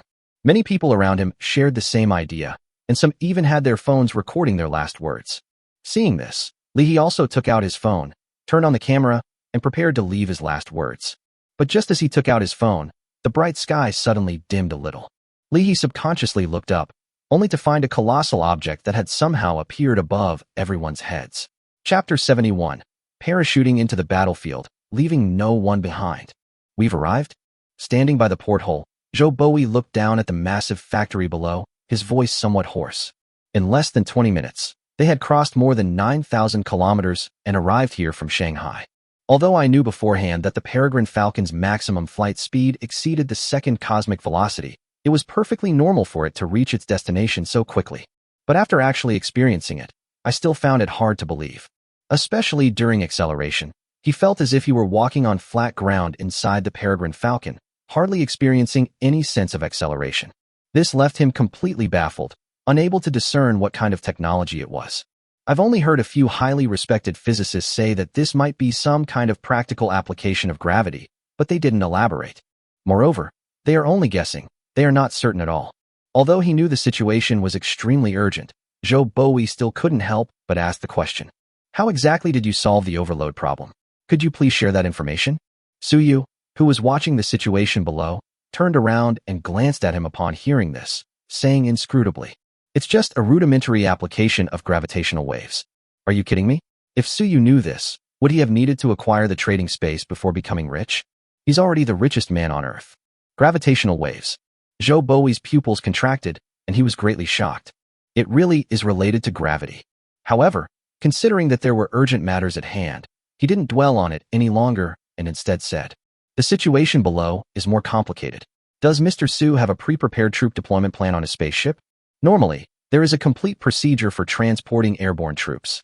There are strict requirements regarding the altitude, speed, and weather conditions under which skydiving is permitted. This is the best way to avoid accidents. Although this Peregrine Falcon is larger than all the transport aircraft in the world, it's hard to say whether it's actually a transport aircraft. It may not have any standardized troop deployment procedures. No need. Chiao-mo, standing behind Suyu, shook her head. I'll have the Peregrine Falcon find an open space and hover 5 meters above it. Once it opens the door, you can just jump down. At this height, even an ordinary person like Suyu, who had only used an exoskeleton once or twice, could jump easily. It would be a miracle if these elite warriors, who have undergone rigorous training and have been using exoskeletons for almost a week, still got into trouble. Zhou Bowi nodded upon hearing this and did not ask any further questions. This stunningly beautiful blue-haired woman is quite mysterious. The authorities haven't been able to find any information about her whatsoever. It was as if they appeared out of thin air. Besides her unknown identity, this woman gave him a strange feeling. She was clearly a secretary who followed Suyu around every day, but when she spoke to outsiders, she always inadvertently revealed an undeniable and powerful aura. The concept of aura is abstract, but it is a real thing. Zhou Bowi had only ever seen this kind of aura on Chiao-mo in some high-ranking figures who held life and death power for a long time. Therefore, he couldn't help but feel a sense of awe whenever he saw Chiao-mo. On the contrary, she was able to communicate normally with Suyu. Before long, the android piloting the Peregrine Falcon flew it over a playground inside the factory. Because this training ground is located in the middle of the factory area, far from the front lines of the firefight, it is relatively safe. The place was already packed with people. There is only a small amount of open space in the middle. However, it was enough for 100 soldiers to go down. The Peregrine Falcon, still in optical cloaking mode, hovered silently in the air, only 5 meters above the ground. Autumnsen glanced at the 100 soldiers who had already lined up and were ready to go down, and said indifferently, "The hatch is about to open. You will have a maximum of 5 minutes to disembark." 5 minutes later, the Peregrine Falcon will close the hatch, activate its optical stealth module, and take off to await orders. As soon as she finished speaking, the hatch behind the Peregrine Falcon, large enough to accommodate a tank, slowly opened. At the same time, the optical engine is deactivated. A 100-meter-long floating vessel appeared before everyone below, blocking out the morning sunlight. The soldiers, clad in heavy exoskeletons, filed out without hesitation. Upon seeing the Peregrine Falcon suddenly appear before him, Li's brain completely shut down immediately. This thing was completely beyond his comprehension. But the sound of a heavy object hitting the ground that followed brought him back to his senses. Looking ahead, Li was surprised to see a person wearing heavy armor slowly straighten up, glance around, and then jump more than 10 meters away, raising his gun to stand guard. And this was clearly just the beginning. More and more people wearing the same armor jumped out of the spaceship. They were fully armed, silent, and exuded an air of strict discipline and menacing aura. Everyone on the playground now noticed the mysterious Peregrine Falcon and the warriors who jumped off it. Fear of the unknown gripped everyone's hearts, and no one dared to make a sound at this time. The playground was eerily quiet. Until, "This is the security team under the Kyushu Time and Space Technology Group. You are all safe." The silver-white power armor hovered in the air, and Suyu spoke these words through the power armor's loudspeaker. Behind him, the giant Peregrine Falcon activated its optical cloaking and slowly disappeared into the sky. Seeing everyone staring at him blankly, without giving him any feedback, Suyu couldn't help but twitch his lips. Okay, it was all for nothing. However, he didn't seem to mind, and instead said to Zhou Bowi, "Leave the people in the south to me. I've been wanting to practice for a while now. I just saw from the sky that the fighting in the south looks quite intense. Can you manage on your own?" Zhou Bowi asked with some concern. Although they knew that Suyu's power armor was far more advanced than their exoskeletons. The opposing army is also a product of the excellent matchmaking system in the Black State region, and their combat effectiveness relies entirely on faith-based shooting. But this is, after all, a real battlefield with real weapons, and there are too many variables. Putting aside RPGs and such, he seemed to have seen tanks and armored vehicles over there just now. One person. Don't worry, I just checked. There's a main street to the south with only one entrance and exit. I can just go around to the back and take them all out in one fell swoop. I won't let a single one escape." So you said dismissively. After saying that, the propellant-free engine nozzle on his back moved, and he flew south close to the ground, leaving Zhou Bowie completely bewildered. No. Is this a question of whether or not to let them run away? Chapter 72 Tank Can Opener. It may sound a bit childish, but which man didn't dream of piloting a mecha and dominating the battlefield when he was young? Having finally gotten such an opportunity, Suyu simply couldn't stay on the Peregrine Falcon and watch others fight. What does it mean that a son of a wealthy family should not sit under a dangerous roof? Wearing this power armor, he would be a complete rip-off against those noobs. If you're so afraid of death, then you might as well not do business at all. There are even cases of people jumping off buildings when they fail in business. In contrast to Suyu's enthusiasm for the battlefield, Chioemo seemed rather uninterested. She disliked war and was not worried at all about Suyu's safety. So I didn't go with them. After glancing at the crowd on the playground, her gaze finally settled on Li He. The heavy-powered armor, weighing over 2 tons, slowly landed in front of Li He. Amidst the whirring of machinery, the mask slowly peeled away, revealing Chioemo's beautiful face. Looking at Li He with her deep blue eyes, Chioemo said calmly, "You found the world's largest iron ore mine. Your business acumen is quite impressive. Are you interested in working at Timespace Technology? We can double your salary." Upon hearing this, Li He's expression changed drastically, staring in horror at the woman in front of him, whose face was the only part visible inside the large iron contraption. He didn't understand why Chioemo knew about this. All the data from the exploration team will be compiled and calculated here. The final result should only be known to him. He didn't tell anyone about it, including his teammates, and planned to report it to his superiors after he got back. After all, it's such a large iron ore mine, and it's located in a place like Black State. Ultimately, there aren't many forces capable of competing. If Kyushu discovers it first, it will gain the upper hand. Therefore, his secrecy was necessary. But he never expected that this woman, whose origins were unknown and who claimed to be from some company in Kyushu, would reveal his secret without even telling his teammates. "Are you surprised I knew you discovered the iron ore?" Chioemo chuckled lightly. "Actually, I'm not the only one who knows this. Otherwise, why do you think these rebels, who have been fighting the local government army for more than 10 years, were able to take over the capital in one night?" As she spoke, a red light flashed in Chioemo's azure eyes, and her right hand, covered by armor, slowly rose to block Li He's path. Click! A slight metallic tearing sound rang out, and a bright orange single-headed object was held between her index and middle fingers. The force was so great that it almost flattened the bullet. At this moment, Li Hutsai heard gunshots coming from afar. Li He's pupils contracted, and he belatedly realized what had happened. "There are quite a few people here who want to kill you." He casually tossed the bullet in front of him, and Chioemo pulled out an electromagnetic pistol from the holster on his power armor leg. Without even looking, he fired a shot at a 6-story building a few hundred meters away. Li He subconsciously looked over and could vaguely see a flash of blood. He swallowed hard and asked somewhat nervously, "You mean, the reason those people outside are attacking us is because of me?" "No, it's because of that iron mine. You just know things you shouldn't know." Chioemo shook her head. "We can help you deal with the rebels, but we can't keep you safe forever. If someone tries to kill you next time, it'll depend on your luck." Li He immediately understood what late autumn meant. He simply had to agree to work at Time and Space Technology before they would protect his safety in late autumn. If he doesn't agree, Chioemo and the others will obviously leave after dealing with the rebels, and it's hard to say whether he will be assassinated afterward. This doesn't count as a threat. After all, he's not an official from Kyushu. It's already quite impressive that he can guarantee the general safety of so many people present. There's no reason for him to keep protecting an outsider like him. "I am an employee of Jojo Mining. I am hesitant about working for you.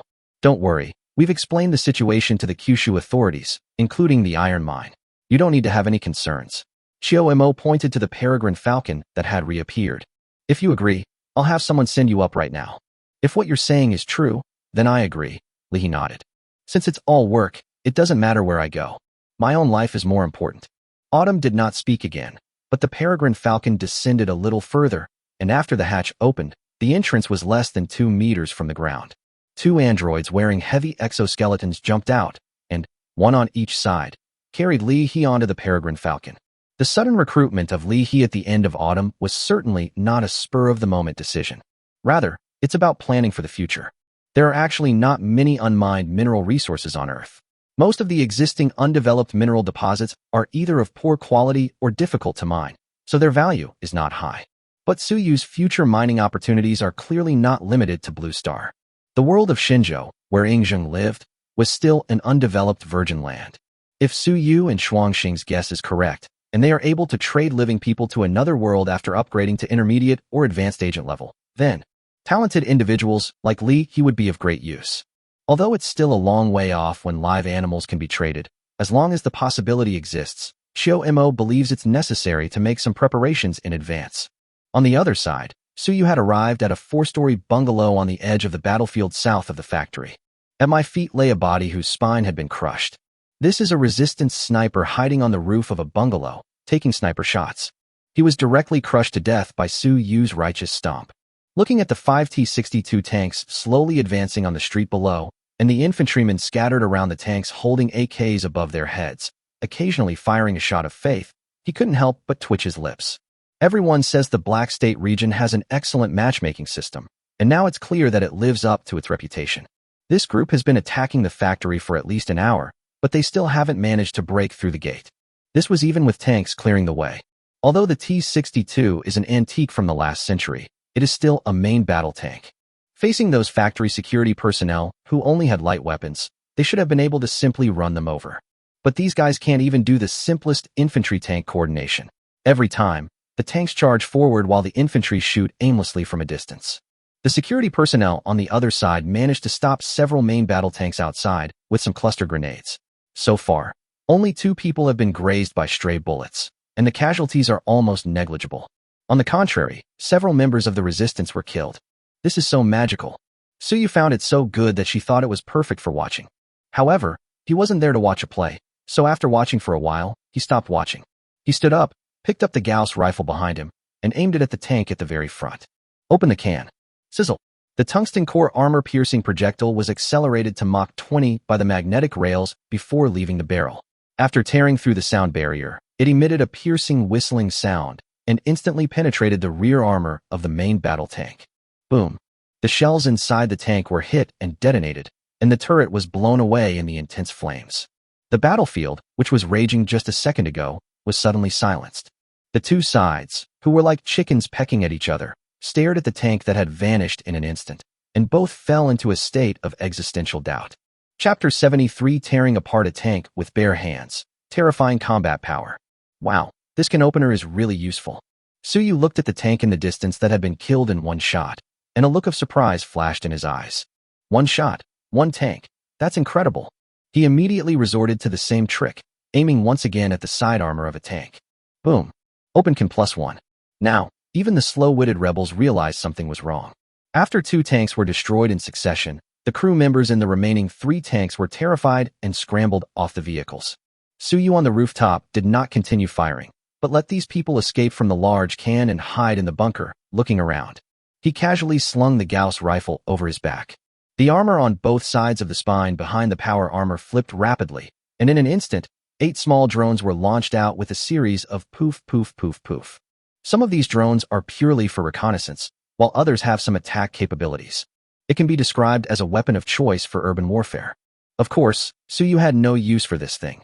There was only one purpose in releasing it. That's filming. 8 personal surveillance cameras provide 360-degree coverage. In addition, there's a built-in first-person camera system on the power armor helmet.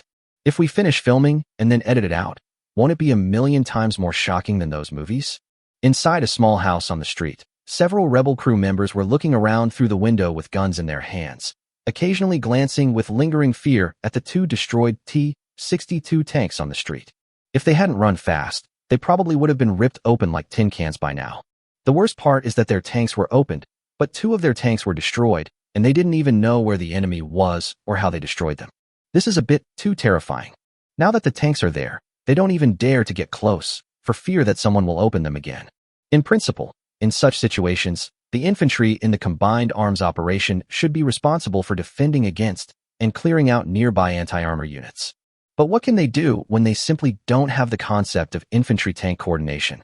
Tanks rely entirely on their armor to ram through enemy lines in combat. They become useless when faced with anti-tank weapons. This is the average level of armed personnel in Black State.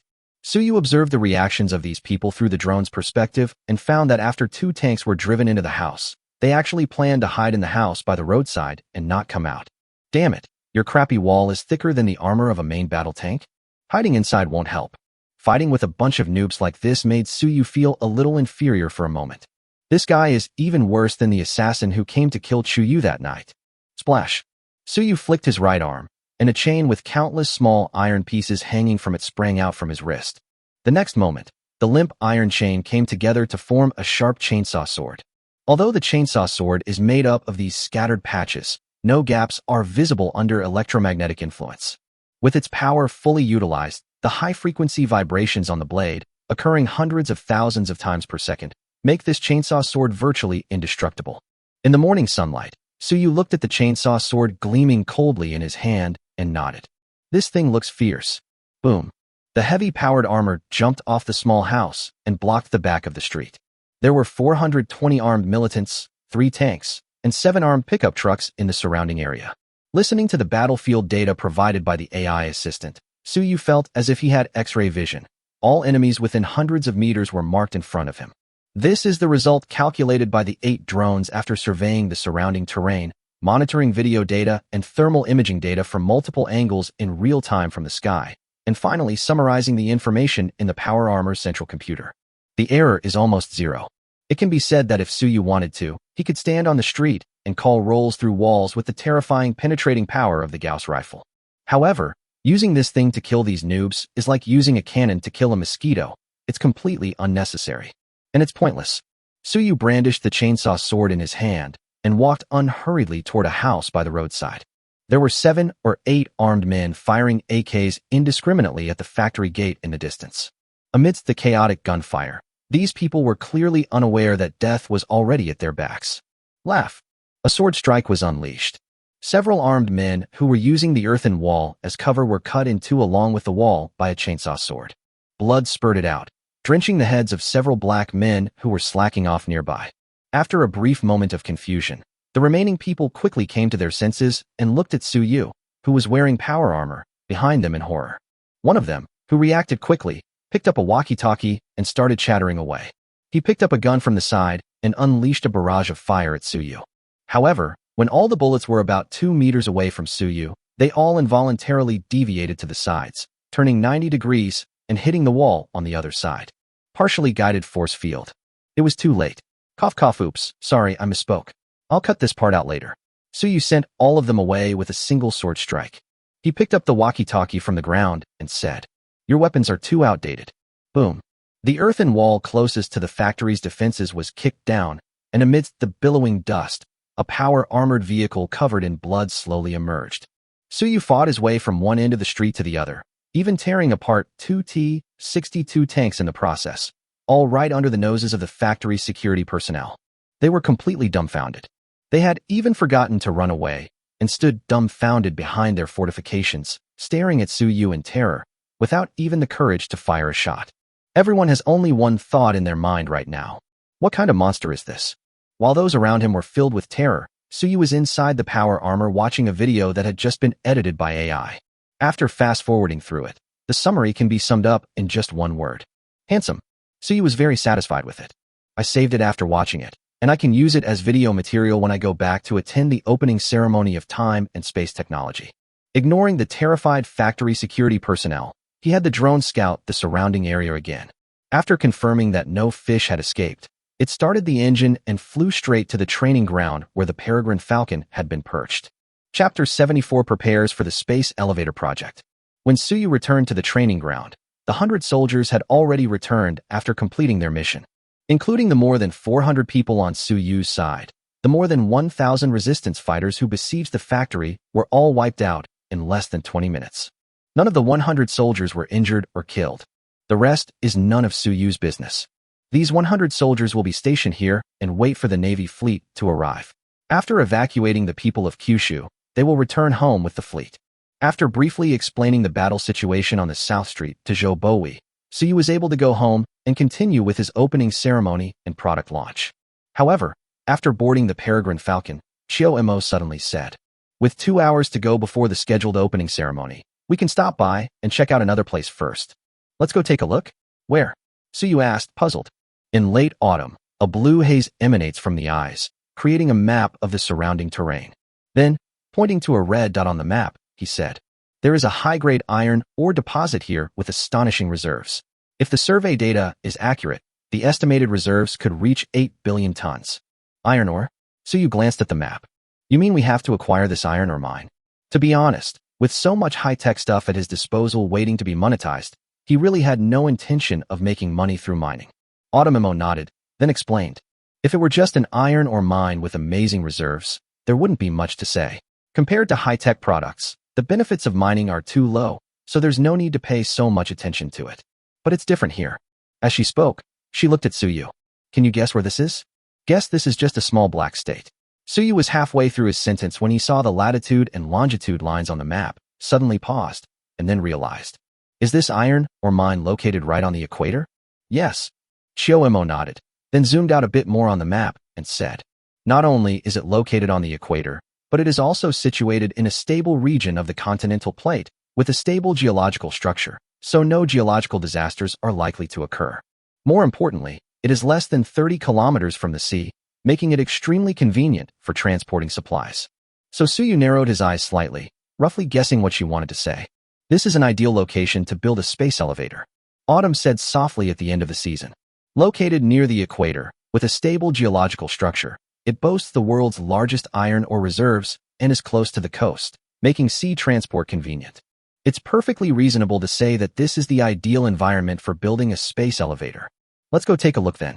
If it's really suitable, then let's buy it. Suyu nodded. The space elevator is the true key to enabling humanity to break free from the gravitational pull of its home planet and fully embrace space. According to the records of the prosperous era, even after the first generation of nuclear fusion was successful and inexhaustible energy was obtained, entering space was still an unattainable dream for the people there. Only a small number of astronauts have the opportunity to go into space. People go into space not to exploit its endless resources, but simply to conduct scientific experiments. This situation continued until the first space elevator was completed. After that, space was no longer a natural testing ground. Instead, it became an inexhaustible treasure. Even ordinary people only need to spend 1 or 2 months' salary to take a space trip across the solar system. It was precisely because of this that humanity in the prosperous era fully entered the interstellar age. Productivity has increased dramatically, and material resources have become extremely abundant. That marked the beginning of the utopian era. Therefore, the importance of space elevators is self-evident. Although we haven't acquired the technology yet, Frostar has mature technical data. It's only a matter of time before I get my hands on it. After all, if Frostnova wants to obtain more resources from Earth to renovate the wasteland, she also needs to help Earth improve its productivity. Unless she's completely stupid, she wouldn't use space elevator technology to inflate prices. Now that there are people who have planned space elevators in advance, Suyu certainly won't give up on that. Taking it down won't be that easy. Chioemo shook his head, then gave a close-up shot of Li He, who was sitting in a small room inside the Peregrine Falcon building. This is Li He, the leader of an exploration team dispatched here by Jiuzhou Mining Group. They were also the first to discover this giant iron ore mine. He thought he had concealed the true situation of the iron mine and planned to report to his superiors after returning to the capital of that small country, so that Kyushu could take the initiative and seize the iron mine. However, he did not expect that he was not the only one in the exploration team who knew the real data. Several senior explorers had already guessed from some fragmented information that the iron ore reserves here were definitely not small. One of the prospectors received $100 million and secretly sold the intelligence to a mining giant from America. This is also why the rebels, who were being repeatedly defeated by the local army, were able to capture the country's capital overnight. You mean, the resistance is also related to external forces? Suyu looked down in surprise at the devastated capital of the small country, never expecting such a hidden story. Of course, Chioemo explained simply. Without weapons from external forces, the war here would still have to be fought with cold weapons. In general, small, remote countries with few resources are unlikely to attract the attention of major powers. Among the major powers, Kyushu had the deepest understanding and the best relationship with this small black state. Now that the Kyushu exploration team has discovered this iron ore mine, after reporting back, it won't be difficult for them to acquire it, given Kyushu's influence in the area. In order to prevent Kyushu from acquiring the world's largest iron ore mine so easily, certain individuals devised this operation. Through several neighboring countries, a large amount of weapons and ammunition were supplied to the rebels in a short period of time.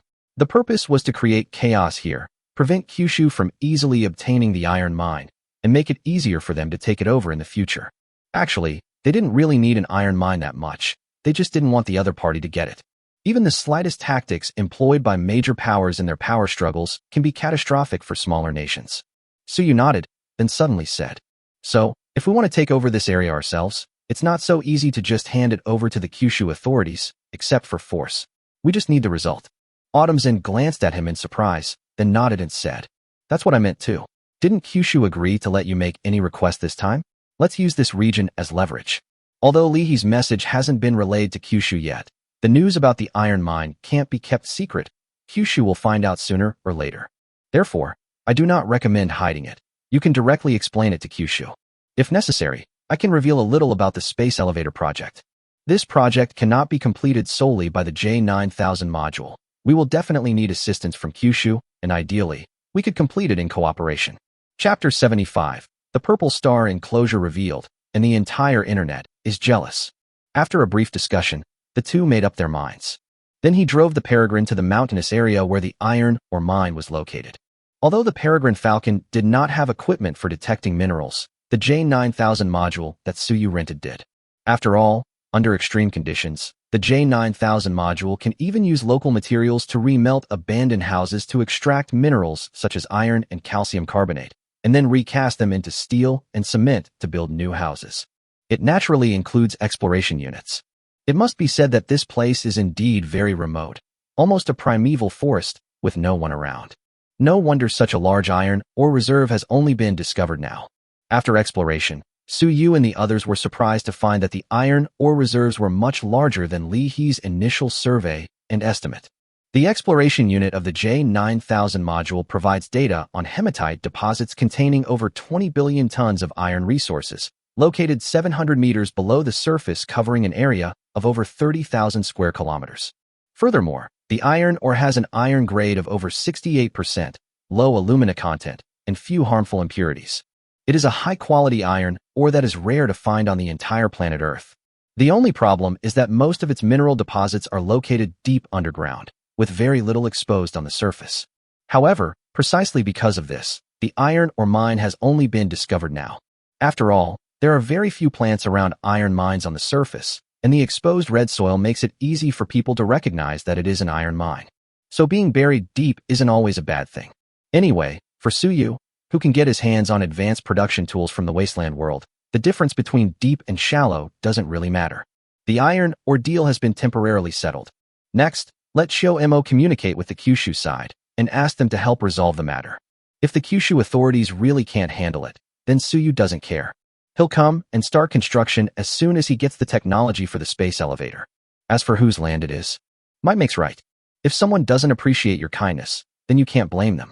Of course, the possibility of this happening is very small. After all, Kyushu has been operating here for many years, and this time they showed off their ability to quickly deploy a 100-person exoskeleton team to a place thousands of miles away.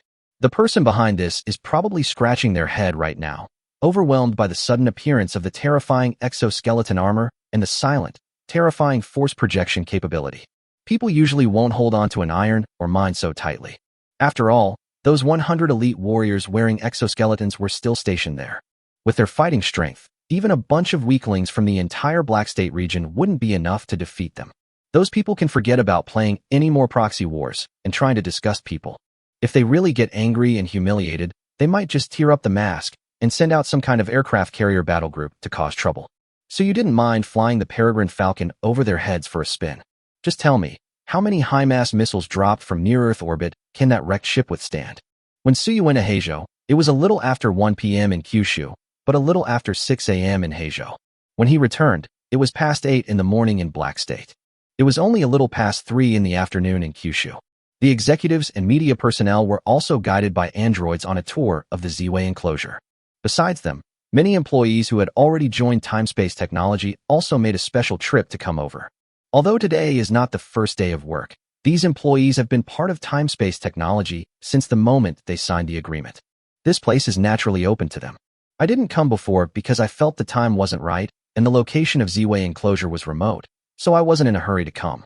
Just a few hours ago, as many media outlets entered the Z-Way enclosure, completely unveiling the mystery of this miracle in the history of human architecture, coupled with the deliberate promotion by the Kyushu government. The towering 1,388-meter main building and the 8 900-meter skyscrapers arranged in a complex array to form a sky city almost instantly ignited the entire internet. It dominated the trending topics on major forums within just a few hours. In less than an afternoon, the entire internet was flooded with news about Ziweyuan and Shirkwang technology. Many prospective employees of Timespace Technology who saw the news came to visit on their own initiative out of curiosity.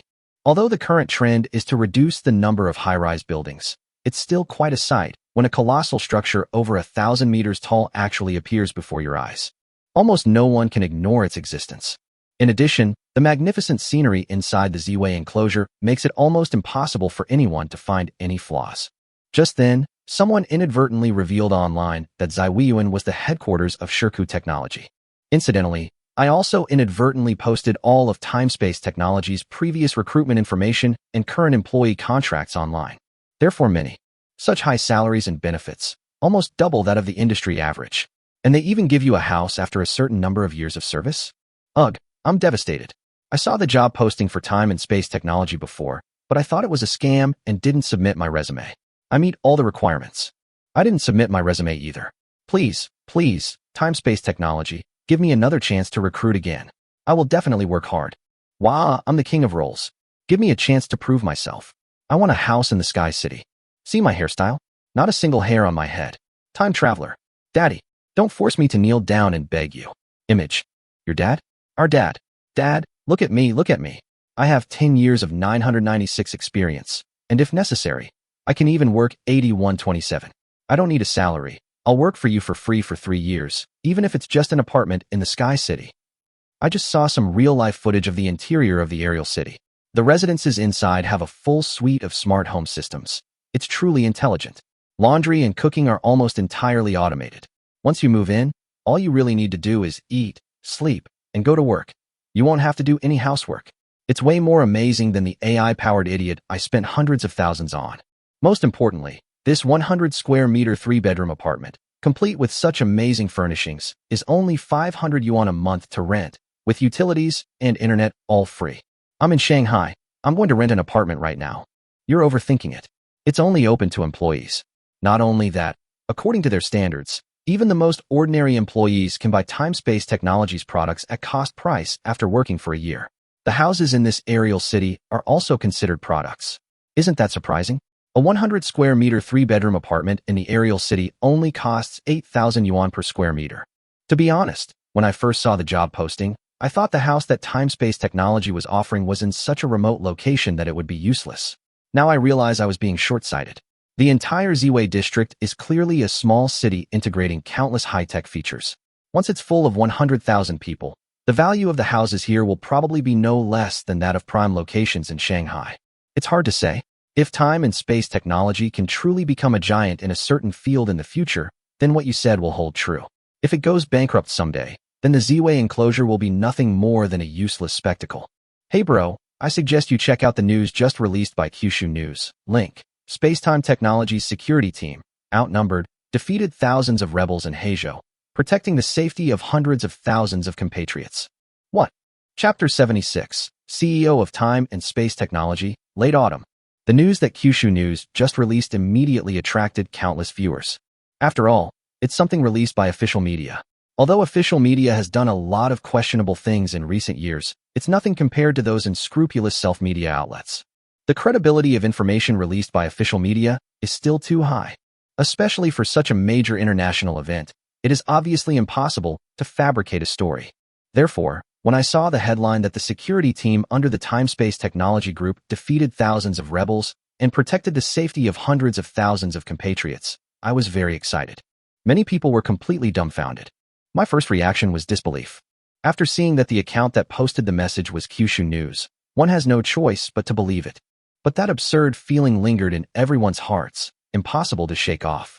This prompted everyone to watch the entire video attached to the news article. After watching it, everyone gasped. Then start spraying. You guys are posting anything and everything now, aren't you? Dude, did you forget to switch to a different account before posting this? This is a major official media account. If you don't delete the video, you'll lose your job. You're giving a game video a title like that? Seriously? Get the hell out of here. To be honest, I've played so many AAA games, but I've never seen such a realistic scene before. It's just like the real thing.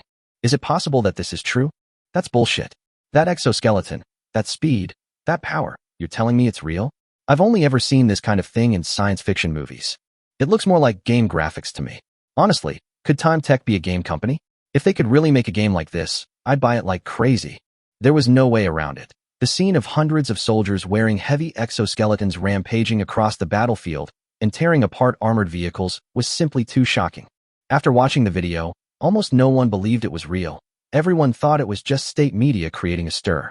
Even after the comments below went viral, netizens split into two camps, arguing about whether the footage was from a game or a movie.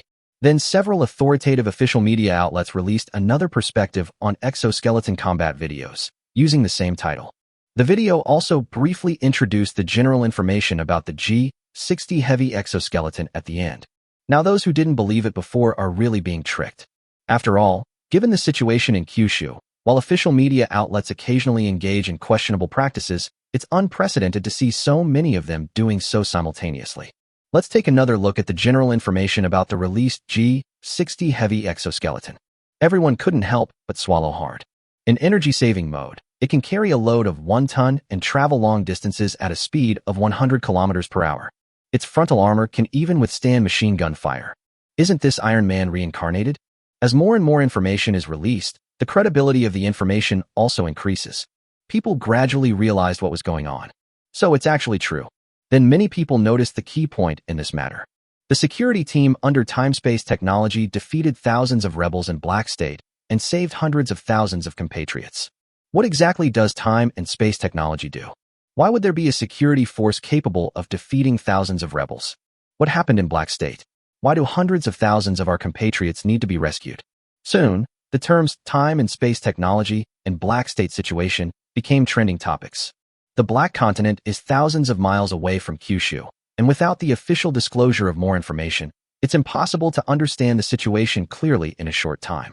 But Time-Space Technology is different. The headquarters is in Shanghai, and they're even having their opening ceremony today. The opening ceremony of Time-Space Technology was immediately thrust into the spotlight. Meanwhile, Mo, who had been observing the situation online, opportunely stepped forward and released a notice in the name of the official account of Shirkwang Technology. The opening ceremony of Shirku Technology will begin at 6 p.m. tonight and will be broadcast live to the entire internet. It will also be our product launch event, where Shirku Technology's latest batch of products will be unveiled. Stay tuned. As soon as the announcement was released, netizens saw that it was posted by official accounts on various platforms and immediately pushed it to the top, making it incredibly popular. Countless netizens left comments asking whether the G60 exoskeleton mentioned by the official media was real or fake, and whether the Black State operation actually happened. In less than 2 hours, the number of comments and reposts exceeded hundreds of thousands. Wow, this hype is really building up. Tonight's going to be a big event. Looking at the real-time data that Mo had compiled for him and the estimated viewership for tonight's live broadcast, so you couldn't help but sigh. When it comes to the internet, Mo has truly mastered it. Coupled with her own powerful computing ability, she can do almost anything in the online world. This was the result even though she followed the rules and didn't act recklessly. A topic can become extremely popular in just a few hours. Suyu didn't even want to imagine what would happen if she were allowed to do whatever she wanted on the Blue Star Network. You have 2 hours left. You need to be prepared. The speech can be shortened a bit, but you'd better memorize the important parts. Mo replied, sitting on the sofa and making tea. Suyu looked at the manuscript in front of him and rubbed his head, feeling a bit of a headache. He thought that after going out for a trip, he wouldn't need to memorize these scripts anymore. Unexpectedly, it was only shortened, and the focus of tonight's event was shifted from the original simple opening ceremony to the product launch later. However, at that moment, he glanced at Mo, who was kneeling beside the tea table meticulously preparing tea, and a thought suddenly flashed through his mind. He suddenly said, "Why don't you go up and speak for me?" Autumn's expression remained unchanged as he smoothly continued with his work, saying calmly, "You are the chairman and founder of Time-Space Technology. How can an assistant like me host such a scene? What assistant? You're the CEO of Time-Space Technology. Why can't you speak? I'll go up at the product launch. Suyu strolled over to her, took the tea she had prepared, and tasted it. This Mother Tree's Dahong Pao doesn't seem to have any unique flavor. Chiyo rolled her eyes at him, then stood up and said, "Let's go." "Leave." Suyu was taken aback. He glanced at the time. It was only a little past 4 in the afternoon, more than an hour before the opening ceremony. He stood up, puzzled, and asked, "Where to?" "Come with me to choose a dress." Autumn shrugged. "How much salary do you plan to pay me as CEO each month?" "I spend a lot of money on clothes, so I won't work if the salary is too low." "The account is right there. Take as much as you want. The bank's firewall can't stop you anyway." "They are different." "What's the difference? Is the salary you steal the same as the salary you receive?" "It's all about money. It's all the same thing, and no one can catch you anyway. You lack a certain sense of ritual and romance in your thinking." "No. How did this turn into a personal attack when we were just having a good conversation?" Okay, let's go." Chapter 77 Opening Ceremony. The main event begins. At 5:50 p.m., the live stream on the Time and Space Technology website, which Chiyo had casually created, was already open. With only a few minutes left until the opening ceremony of Time-Space Technology, the live broadcast room already had over 100,000 viewers. After all, Chiyo only guided public opinion slightly in the afternoon, and it's already quite impressive that she was able to gather so many viewers in just a few hours. The kind of situation depicted in live-stream novels, where millions, tens of millions, or even hundreds of millions of people flock to watch, is basically non-existent in reality. To achieve the effect of millions of people watching a live stream simultaneously, it would require at least the reputation built up by official media over decades, plus the support of a major event that has been promoted and hyped up long in advance. Not to mention tens of millions or hundreds of millions. Even at its peak, the Spring Festival Gala's actual viewership could never have exceeded 100 million. Even if a live stream room suddenly appears and is supposed to demonstrate how to destroy Earth with a single shot an hour later, it's impossible for it to gather hundreds of millions of viewers in just 1 hour, given the speed at which online topics spread. Those who can find the live stream so quickly are basically seasoned netizens who have been surfing the internet for a long time. Most people only find out about this afterward. So don't think that a few 100,000 people is a small number. In fact, it's quite a lot. The 1,388-meter-tall main building in Ziwei enclosure was named Beiji Palace after Suyu's opinion was consulted at the end of autumn. Legend has it that the Heavenly Court has 3 enclosures: the Purple Palace enclosure, the Supreme Palace enclosure, and the Heavenly Market enclosure. The Purple Palace enclosure, Ziwei Yuan, is the central enclosure of the 3 enclosures, located in the center of the northern sky. Hence it is also called the Central Palace or Purple Palace. It is centered on the North Pole. It consists of 15 stars in total, arranged in 2 columns, the left enclosure and the right enclosure. Therefore, naming the core building of the Ziwei enclosure as the Beiji Palace is quite fitting. Tonight's opening ceremony will be held in the giant exhibition hall on the first floor of the Arctic Palace. The exhibition hall setup was now complete, and all the visitors had entered. They were just waiting for the right moment for Chiyo to take the stage and host the opening ceremony that evening in place of Suyu. However, backstage in the dressing room, the hired makeup artist looked at Chiyo with a dilemma. "Miss Chiyo, you are so beautiful. I can't find a single flaw. It seems there's no need for you to wear makeup. In my humble opinion, makeup would actually ruin your natural beauty." Autumn's End, however, seemed unconcerned, saying, "I know, I didn't ask you to do my makeup. I just wanted you to give me some advice on what dress would be suitable for me to wear on stage tonight." As she spoke, she pointed to the wardrobe next to her. The makeup artist glanced over instinctively and couldn't help but swallow. Inside the wardrobe were exquisite gowns made of various luxurious silks, rather than the common Western-style dresses that expose the chest and back. "Are you planning to wear these to tonight's ceremony?" the makeup artist asked instinctively. "Is there a problem?" Chiyo asked with a gentle smile. "I actually prefer these styles to those common dresses. I don't know if it's because she's been spending a lot of time with Suyu, but her aesthetic on Blue Star has gradually shifted towards the classical style of Kyushu rather than the Western style." Remembering the identity of the CEO of Time and Space Technology in front of her, and then looking at Suyu, the chairman of Time and Space Technology at OB, the makeup artist silently swallowed the question that was about to come out of her mouth. "Isn't this a bit too unconventional?" and instead smiled. With Miss Chiyo's figure and looks, she's a natural clothes hanger. Any clothes she wears will look absolutely stunning on her, so there's no need for her to worry about it. "Just kidding. All those rules of etiquette and fashion are completely irrelevant in front of these two. With the capabilities of time and space technology, even if Chiyo-mo dresses in a unique and unconventional way to host the opening ceremony, everyone will only fawn over her, saying how beautiful she is. No one would be so blind as to say that her outfit is inappropriate at this time. Not to mention that these clothes are many times more exquisite than those poorly made hanfu on the internet. With the right look and figure for late autumn, it's impossible for this outfit to look out of place. After exchanging ideas for a while, Chiyo-mo finally chose a black and red palace dress. It wasn't that complicated, yet it appeared dignified and solemn. After the makeup artist styled her hair into a bun, several exquisite gold hairpins were inserted into the back of her head. On camera, she looks like a stunning beauty straight out of an ancient painting. How was it? Chiyo-mo, having chosen her gown, came to Suyu and showed it off briefly. Her beautiful figure was on full display. Beautiful, Suyu couldn't help but exclaim. To be honest, Chiyo-mo's outfit really struck a chord with him. The dignified and classic dress, paired with her gentle temperament, perfectly embodies the image of an unparalleled beauty from ancient times that Suyu had always dreamed of. The only pity is that her body is an android. Otherwise, Suyu would have given her 120 points. Right. Chiyo-mo raised an eyebrow. Then her smile faded, and she said demurely, "It's almost time, I'll go upstairs first." As Suyu watched her retreating figure, he suddenly realized that this older woman seemed to have become increasingly lively lately. When she first arrived, she was mostly melancholic, often gazing at the sea or the sky, and rarely worried about what to wear. It seems that having gained an extra 6 months of lifespan, coupled with relinquishing the responsibilities of being the future city lord, has indeed made her much more open and allowed her to gradually reveal some of her true nature. Who says a 200-year-old woman can't like pretty clothes and struggle with what to wear on important occasions? Even with supercomputing power and absolute rationality, a machine is not necessarily devoid of emotions. Good. So you didn't dwell on these things too much. It would be great if Chiyo-mo could have some hobbies on Earth. After all, she's not a truly emotionless artificial intelligence.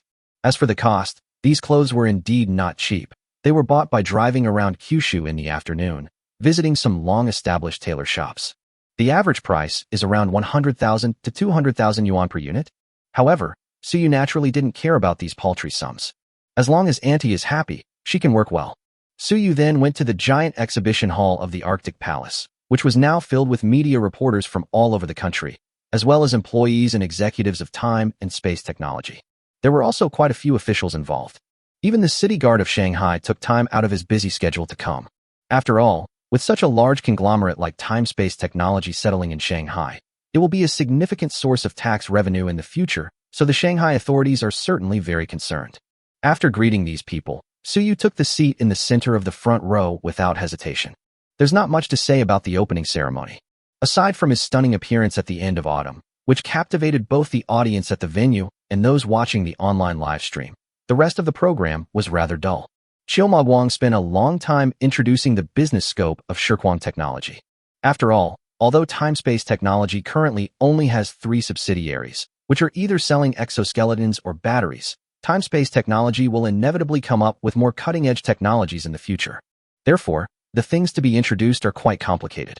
This is also why the speech draft given to Suyu, even after being simplified, still had tens of thousands of words. Fortunately, Chiyo-mo's ability to control the stage is first-rate. Even with such dry and complicated content, she can keep the audience listening attentively and with great interest. The 2-hour opening ceremony passed by in the blink of an eye. Amidst the somewhat regretful gazes of everyone, Chiyo-mo gracefully left the central stage. And then comes tonight's main event, time and space technology product launch. After a brief period of darkness at the convention center, suddenly, streaks of blue light appeared. These blue light particles quickly coalesced into a 3-dimensional projection image. Suyu looked closely and realized it was a first-person projection of himself driving a powered armored vehicle and beating up kids in Black State that afternoon. Chapter 78 Holographic Projection, Stunned Audience. The lights in the convention center suddenly went out, startling everyone. But before they could exclaim in surprise, they saw blue particles of light gradually appearing on the stage in the middle. A large number of blue light particles slowly emerged, gradually condensed, and finally formed a first-person perspective projection of the entire power armor system that was flawless from any angle. Is this glasses-free 3D? No, this is a hologram. A real hologram. Wow, that's true. I haven't paid attention for years. Has holographic technology really developed to this level? This doesn't make sense, does it? My previous company made VR devices. If holographic projection is this amazing, then why would we even need to make VR? As soon as the projected image appeared, many people exclaimed in amazement.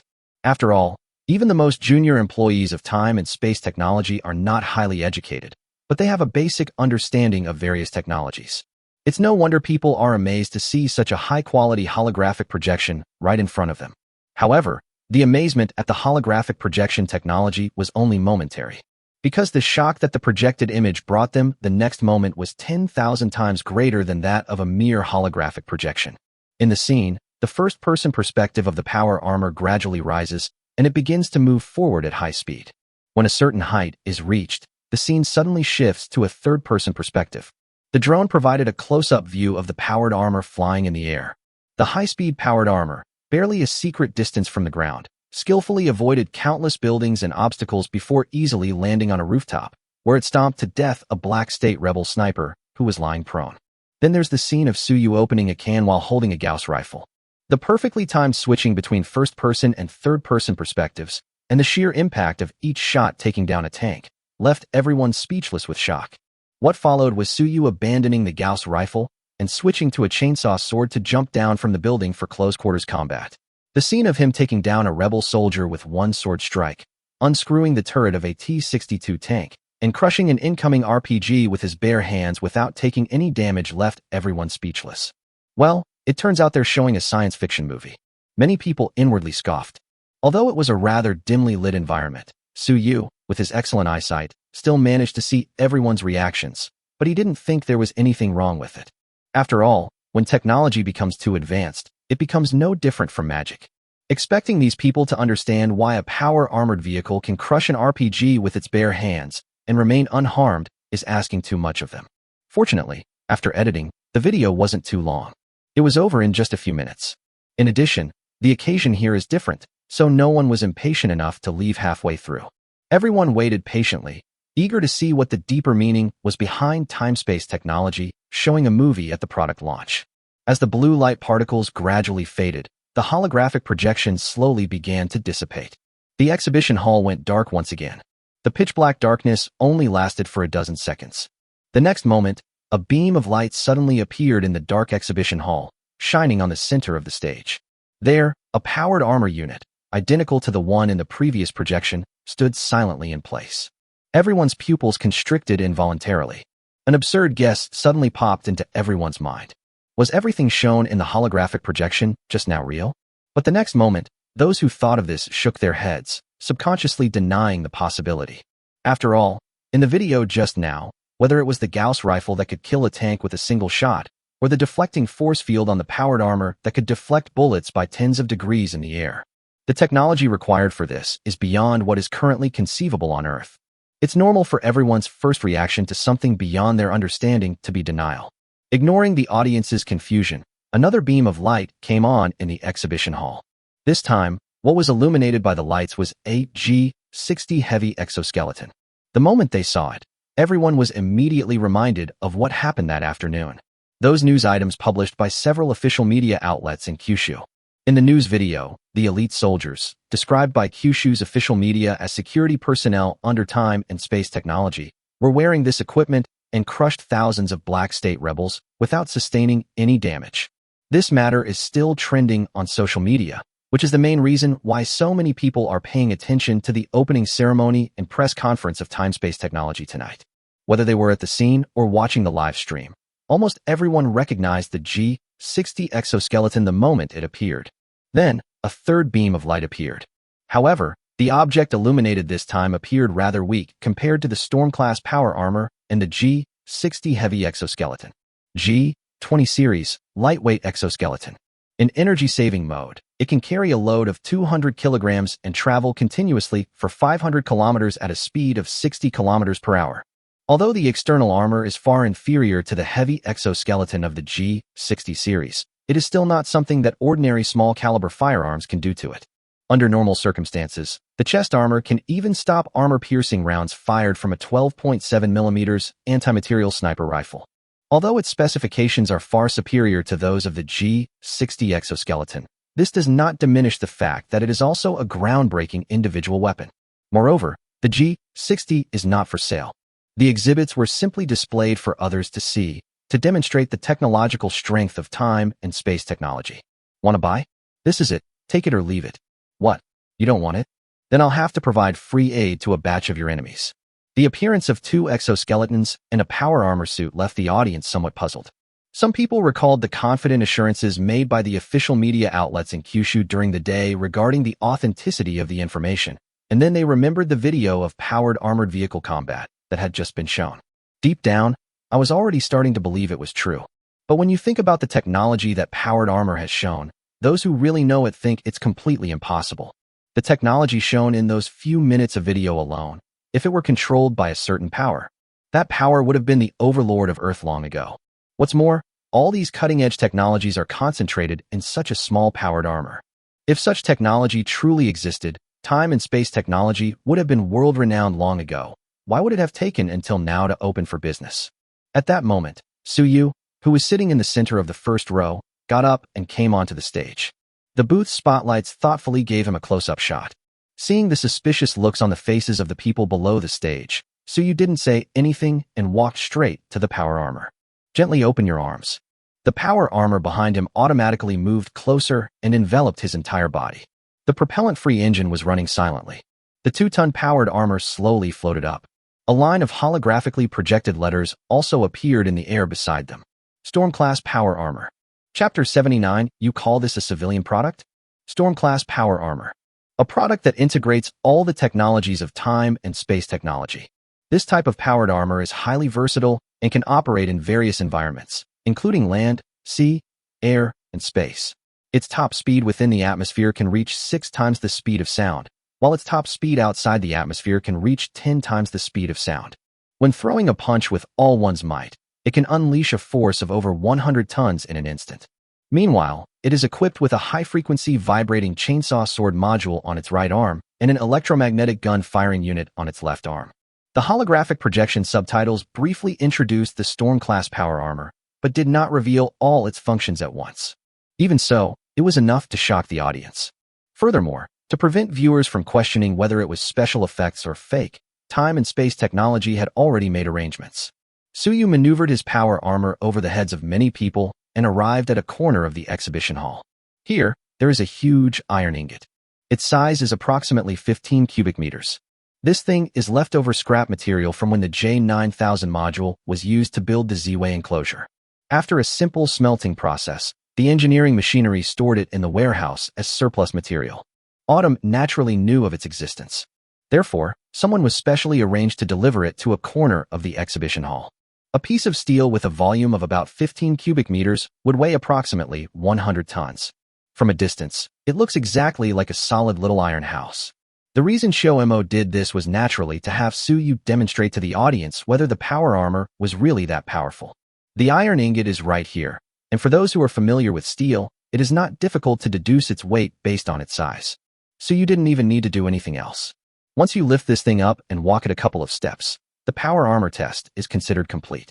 Under the watchful eyes of everyone, Suyu flew straight to the top of the iron ingot and grabbed a specially reserved handle with one hand. In front of so many people, the propellant-free engine was running at full power.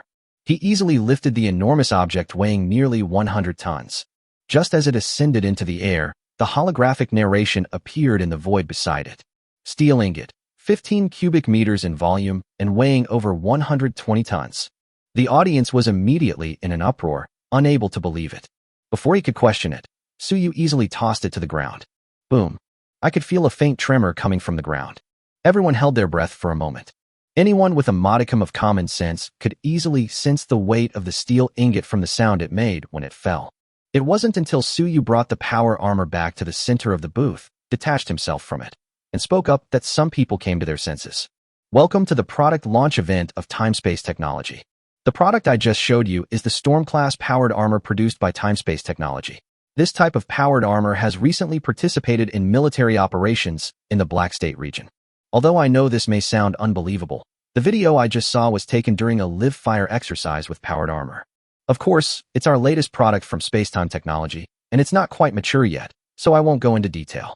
Next, I will introduce our group's masterpiece. Suyu raised his right hand, just when everyone thought he was about to introduce the G60 exoskeleton. He tilted his hand, pointing instead to the rather small G20. G20, a lightweight exoskeleton. Suyu glanced at the somewhat bewildered audience, chuckled inwardly, but remained outwardly composed, saying, although it appears somewhat flimsy compared to the Storm-class power armor and the G60 heavy exoskeleton, the power contained within this exoskeleton is by no means inferior. The G20 lightweight exoskeleton is equipped with. What follows is naturally the long and tedious introduction to the parameters and functions. Because it was a product launch, Suyu allowed reporters to ask questions if they had any doubts. So it took more than an hour just to introduce the various parameters of the G20 lightweight exoskeleton. However, the results are clearly not comparable to the dry data listings that were presented in the holographic projection of the power armor just now. After learning more about the actual parameters of the G20 lightweight exoskeleton, everyone's mouths dropped open in astonishment. I never expected that such a small thing could contain such power. Under full operation, the maximum load is 400 to 500 kilograms. While it's far inferior to the G60 and powered armor, it's still incredibly powerful compared to the frail human body. This alone is enough to amaze them, not to mention other, even more novel equipment. After a detailed introduction, the attendees couldn't help but exclaim how awesome it was. At this moment, Suyu suddenly changed his tone and announced, the G20 lightweight exoskeleton is a civilian engineering assistive device independently designed and developed by our company. With it, workers can perform some dangerous tasks more quickly and safely. I believe that in the near future, this type of exoskeleton will become a great boon to manual laborers. All viewers. No, you created this thing and you call it a civilian product? Weren't we just introducing the aim assist module here? Isn't it said that with this thing, the gun in your hand will be like having auto-aiming, allowing you to point and shoot exactly where you want? Is this the kind of function that civilian engineering machinery should have? What do you need an aiming system for your siege equipment? To make your air rifle more accurate when driving nails? Mr. Su, a reporter couldn't help but raise his hand.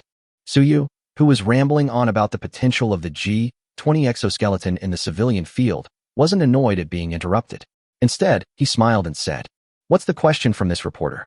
The reporter asked directly. Mr. Su, you said this is a civilian product. Do you mean it's an item that can be freely bought and sold among the public? If so, have you considered the consequences of such an action? Civilian products can certainly be bought and sold freely, Suyu said matter-of-factly, but then he slapped his forehead halfway through his sentence. Oh, I almost forgot. Because the G20's emissions exceed the standards, it does not currently comply with relevant laws and regulations in Kyushu, so it will not be available in Kyushu for the time being. However, you can rest assured that the scientific team at Timespace Technology is working day and night to overcome this problem, and we believe it will be available in the Kyushu market in the near future. Continuing our previous topic, where were we? Oh, right, energy and power. The G20 exoskeleton features an all-electric, environmentally friendly design, with its core energy source being a metallic hydrogen battery produced by our Spacetime technology, making it technologically advanced, environmentally friendly, and pollution-free. Reporter, why don't you just say it's a weapon that's intended to be sold overseas? Otherwise, that reason would be too insulting to people's intelligence. Chapter 80: The Emergence of Metallic Hydrogen Batteries. This reporter was certainly not the only one who felt his intelligence had been insulted. The entire scene was thrown into commotion. Even the live stream chat exploded with comments. However, the online audience didn't dwell too much on Suyu's blatant lying. Instead, they were surprised that the chairman of Time and Space Technology was quite good at creating drama. The audience, after their initial uproar, reacted much faster. They immediately grasped the key point in Suyu's words, and another reporter stood up to ask, Mr. Su, I noticed that you just mentioned the metallic hydrogen batteries produced by your company. If I remember correctly, Spacetime Technology currently has two wholly owned subsidiaries. One is Spacetime Heavy Industry, which presumably produces these exoskeletons. Another company is Spacetime Energy. Is the metal hydrogen battery you just mentioned a product manufactured by Spacetime Energy? I saw many friends saying that Spacetime Energy is a better name, and it seems so I changed it. Hey, my friend, you've spotted a blind spot. Suyu clapped his hands. The floor of the booth split open, and a tray slowly emerged from underground. On the tray lay a black battery about the size of a brick. Suyu picked it up casually and gave a brief introduction. This is our current flagship product at Spacetime Energy, the metallic hydrogen battery. Metallic hydrogen batteries are batteries with extremely high energy density. Just how high? The highest energy density lithium battery currently available carries approximately 0.35 kilowatt-hours of energy per kilogram. In contrast, each kilogram of gasoline carries approximately 12 kilowatt-hours of energy. The metallic hydrogen battery I have in my hand weighs exactly 1 kilogram, and all the energy it releases exceeds 10,000 kilowatt-hours. Its energy density is 900 times that of gasoline. Boom. The entire audience erupted in uproar. Almost all the audience members stood up instinctively, staring at the small brick in Suyu's hand, their eyes filled with disbelief. Energy density 900 times that of gasoline. That's ridiculous. What kind of alien technology is this? This is outrageous. It's even more outrageous than that flying powered armor we just heard about, although the one about casually lifting hundreds of tons was also quite outrageous. Have you ever considered this? Powered armor can not only fly, but also has such great power. Where does its energy come from? The amazing thing about that thing is probably in other areas, right? Just talking about energy, in the short demonstration just now, a little gasoline would have been enough. Anyway, he said it's not for sale, so there's no need to worry about long-term use. Well said. But what about the commercially available G20 lightweight exoskeleton? How do you solve the energy problem? It's so small, you can't possibly refuel it, can you? Yeah, that's true. And that heavy exoskeleton, judging from the combat videos released by the official media, they seem to have been fighting from beginning to end, as if they didn't need to worry about energy issues at all. Upon hearing Suyu's words, many people immediately recalled numerous details that had been overlooked before. And the source of energy is clearly the most obvious thing among these details. Whether it's powered armor or the G60 and G20, these small pieces of individual equipment can unleash such powerful strength and speed. It's obvious with a little thought that they're huge electricity consumers. However, if space-time technology does not have an efficient solution to the energy problem, those cool gadgets are obviously just castles in the air, completely unrealistic. No matter how powerful the function is, it's useless if the energy supply can't keep up. Mr. Su, are you really not joking? The reporter who asked the question earlier was stunned for a while before quickly asking again. Of course, I can stand by my own words. Suyu chuckled. As soon as he finished speaking, another holographic image appeared before everyone's eyes. In the scene, an android wearing a time-space technology employee uniform appears in a complex terrain with many obstacles. There was also a timing device nearby. This proves that it was filmed in one continuous shot, without any staged shooting or editing. The android took a metal hydrogen battery and, without hesitation, stuffed it into the energy tank of the G60 heavy exoskeleton. Then, controlling this exoskeleton weighing over 300 kilograms, carrying a load of more than 1 ton, they performed various highly difficult movements in the arena that would never be possible for a human with a weak body. The entire test process lasted for more than an hour. However, after fast-forwarding, it only took less than 10 minutes for all the viewers to finish watching the video. In those short 10 minutes, an android appeared behind Suyu and naturally put on the G60 heavy exoskeleton. Then, they gave a simple demonstration on the spot in the exhibition hall. After the android wearing the G60 finished its demonstration in the huge exhibition hall, even if viewers who were initially skeptical found it hard to accept, they had no choice but to believe it. Putting everything else aside, just looking at the performance of that metallic hydrogen battery right now proves that its energy density is absolutely incredibly high. It's much better than current batteries. If it's really as amazing as Suyu said, with an energy density 900 times that of a battery, those with foresight present could almost all predict in advance the enormous market potential that this metallic hydrogen battery would bring. It's at least in the trillions. Mr. Su, a reporter from a financial news media outlet, with a keen sense of smell, quickly stood up and asked, "Has your company achieved mature mass production of this type of metallic hydrogen battery? What is the production volume? What is the price like? What about its safety?" Hearing this series of questions, Suyu waved his hand to signal him to calm down before answering. Since metallic hydrogen batteries are the main product of space-time energy, they are naturally already in mass production.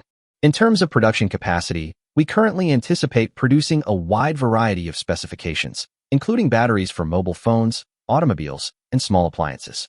Since the specifications differ, calculating a total production volume is quite complex. If we had to give an overall production volume, adding all the different specifications together by weight, our current capacity is approximately 5 million kilograms. These batteries, categorized by different specifications, number approximately 5 million. After all, car batteries are larger and heavier, while mobile phone batteries are relatively small. This averages out to be roughly the same number. As for the specific monthly production capacity for each battery specification, you'd need to ask Ms. Chiu Mo, CEO of our Spacetime Technology. In terms of price, metallic hydrogen batteries have a significant advantage. They are slightly more expensive than batteries currently on the market, but not by much, making them a price point suitable for widespread adoption. Chapter 81: Energy Innovation. An immensely vast market. The reporter asked some very tricky questions. Moreover, it's not hard to see that the real key issue is still hidden behind the scenes. That's battery safety. If the safety of the metallic hydrogen battery itself is not up to standard, then no matter how amazing its functions or how high its energy density are, it's all for nothing. TTS energy density is more than 10 times that of current lithium batteries. But everyone knows this thing can't replace a battery. The same applies to metallic hydrogen. This concept isn't actually anything unusual on Earth. Liquid or solid hydrogen becomes a conductor under high pressure of millions of atmospheres, exhibiting conductivity similar to that of metals, hence the name metallic hydrogen. In the U.S. military's laboratories, a small piece of metallic hydrogen was produced by applying extremely high pressure, greater than the pressure at the Earth's core, to a solid hydrogen sample. However, this sample of metallic hydrogen disappeared due to a single experimental accident. This shows that, at least in the current understanding of Earthlings, this thing is actually extremely unstable. And not only is it unstable, but metallic hydrogen is also a high-density, high-energy storage material. In the academic community on Earth, the role of metallic hydrogen can be linked to military applications. Many people believe that this high-energy density material, besides being used as a battery, is also a good material for developing weapons. That is indeed the case.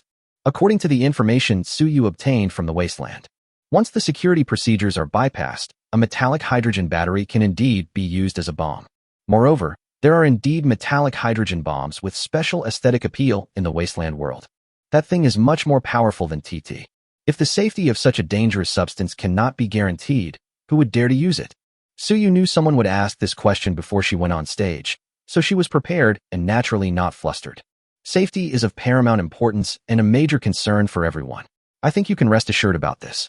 He casually picked up a 1-kilogram metallic hydrogen battery, placed it in front of him, connected it to a special instrument for testing power, and pointed to the value displayed on it, saying, "As you can see, this battery is currently fully charged, with a stored capacity of over 10,000 kilowatt-hours." As he spoke, he nodded to the power armor beside him. Then, everyone saw it. That tall and imposing power armor actually started moving without anyone controlling it. After taking a step forward and reaching a suitable position, he raised his hand and swung out a chainsaw sword located at his right wrist. Just like what I saw in the video. Could it be? The moment everyone at the scene saw the power armor move, they felt something was wrong. Before they could speak, the power armor swiftly and decisively unleashed a sword strike. The entire metallic hydrogen battery, along with its underlying tray, was split in two. The battery, cut in half, fell to the ground with a thud, but only emitted a little white smoke before returning to normal. Suyu picked it up without hesitation, pointing the metallic shine-cut edge at the camera and the audience, and said, "We have a stable solution for preserving metal hydrogen batteries. No matter if they are squeezed, cut, punctured, soaked in water, or burned, even under the most extreme conditions, they can only release energy through a special energy release path and will not explode. In terms of security, there are absolutely no issues. In most cases, even if the battery is completely damaged, it will not only not explode, but it can also continue to be used." As he spoke, Suyu reconnected the half battery to the power testing device he had just used. The electricity displayed above, which was over 10,000 kilowatt-hours, had decreased to over 5,000 kilowatt-hours. Nothing else has changed. This technology immediately caused a stir. Many people familiar with the technology field couldn't help but gasp in surprise and asked a series of questions. Unlike exoskeletons, even the G-20 lightweight exoskeleton mentioned earlier is clearly not a civilian product. Everyone knows that Suyu was just talking nonsense before. Even if a civilian version is eventually released, it will be difficult for people to benefit from it. But metal hydrogen batteries are different. This is a complete revolution in the energy sector. Its value alone exceeds 1 trillion. The value of related industries that the company can drive after its listing is, frankly speaking, likely to be worth at least 10 trillion yuan. That's an incredibly vast market. Among those present, apart from the employees and executives of Time-Space Technology who were shocked that the company they had joined had such amazing cutting-edge technology, and felt that they had come to the right place. There were others. The media is thinking about how to dig up as many big news stories as possible. The Shanghai government officials were thinking about how to get Suyu to place battery production in Shanghai, so that Shanghai could obtain more tax revenue and add a significant achievement to their political record. Many of those watching the live stream online were considering how to get a share of the market impacted by metallic hydrogen batteries. Imitation production is out of the question. This is clearly a proprietary technology of Spacetime Technology, and Spacetime Technology has not even published any related papers before. It is clear that Time-Space Technology has no intention of opening up battery production and only earning patent fees. Instead, we must firmly grasp the metal hydrogen battery. Even setting aside the production and sale of batteries, the profits that could be generated simply by buying batteries from Time-Space Technology and installing them in existing electronic products are unimaginable. As long as we can get a batch of metal hydrogen battery production capacity from Time and Space Technology, even if we don't manufacture electronic products ourselves, we can make a fortune just by acting as middlemen and selling them to those electrical industry giants. Suyu patiently answered their questions one by one. The product launch, which was originally scheduled to end before 9 p.m., was pressed by the staff until after 10 p.m. before Suyu finally announced its conclusion. As for more details, he promised to have someone update the information on the official website of Time-Space Technology later. This finally calmed down the enthusiastic audience, whether they were audience members at the scene or watching the live stream. At that moment, they all realized that their trip tonight had not been in vain. Even if one cannot gain any benefit from it, it is very likely that one will witness the arrival of a new era. Exoskeleton, powered armor, metallic hydrogen battery. The products showcased at the product launch event by Time-Space Technology tonight were simply stunning. Many people even wondered if they had traveled through time and accidentally entered the future after leaving the venue and seeing the outside world. On this ordinary night, the name Time and Space Technology suddenly appeared in everyone's sight. Not only did it amaze the audience present at the time, but it also became famous all over the world in a very short time after the press conference ended, spreading to every corner of the planet via the internet. It brought a little wasteland shock to the whole world, and the reaction speed of those electrical giants was far faster than anyone imagined. That night, around 11 p.m., Suyu's phone was bombarded with calls. Chapter 82 Customer Visit. Your phone rang. Inside the villa in Peach Blossom Village, Suyu was having a late-night snack. When Xiaomo, who was sitting across the table, saw his phone light up, she couldn't help but remind him. Suyu glanced at it, casually hung up the phone, and then said to Xiaomo, "Aunt Xiao, set up a program for me so that I don't answer any calls except for a few important ones." Autumn's and rolled her eyes at him. "Information I gathered online tells me that your address to me is not out of respect for my age, but rather out of some indescribable immorality." Puff. Suyu spat out the porridge he had just drunk. After hastily wiping his mouth with a tissue, he tried to justify himself. "That's slander." TSK. Xiaomo curled her lip, unconcerned, and then said, "You want me to design a program for your phone? Aren't you afraid I'll see all those pornographic videos on your phone?" "Heh, what do you take me for?" Suyu said confidently. "Feel free to browse." "Just kidding. With his net worth, how could he only own one cell phone? All my study materials are stored on another phone, okay?" Autumn gave him a teasing glance. But just then, another call came in. Suyu asked in surprise, "You think you can design a piece of software in a second? You haven't even finished a call blocking program yet."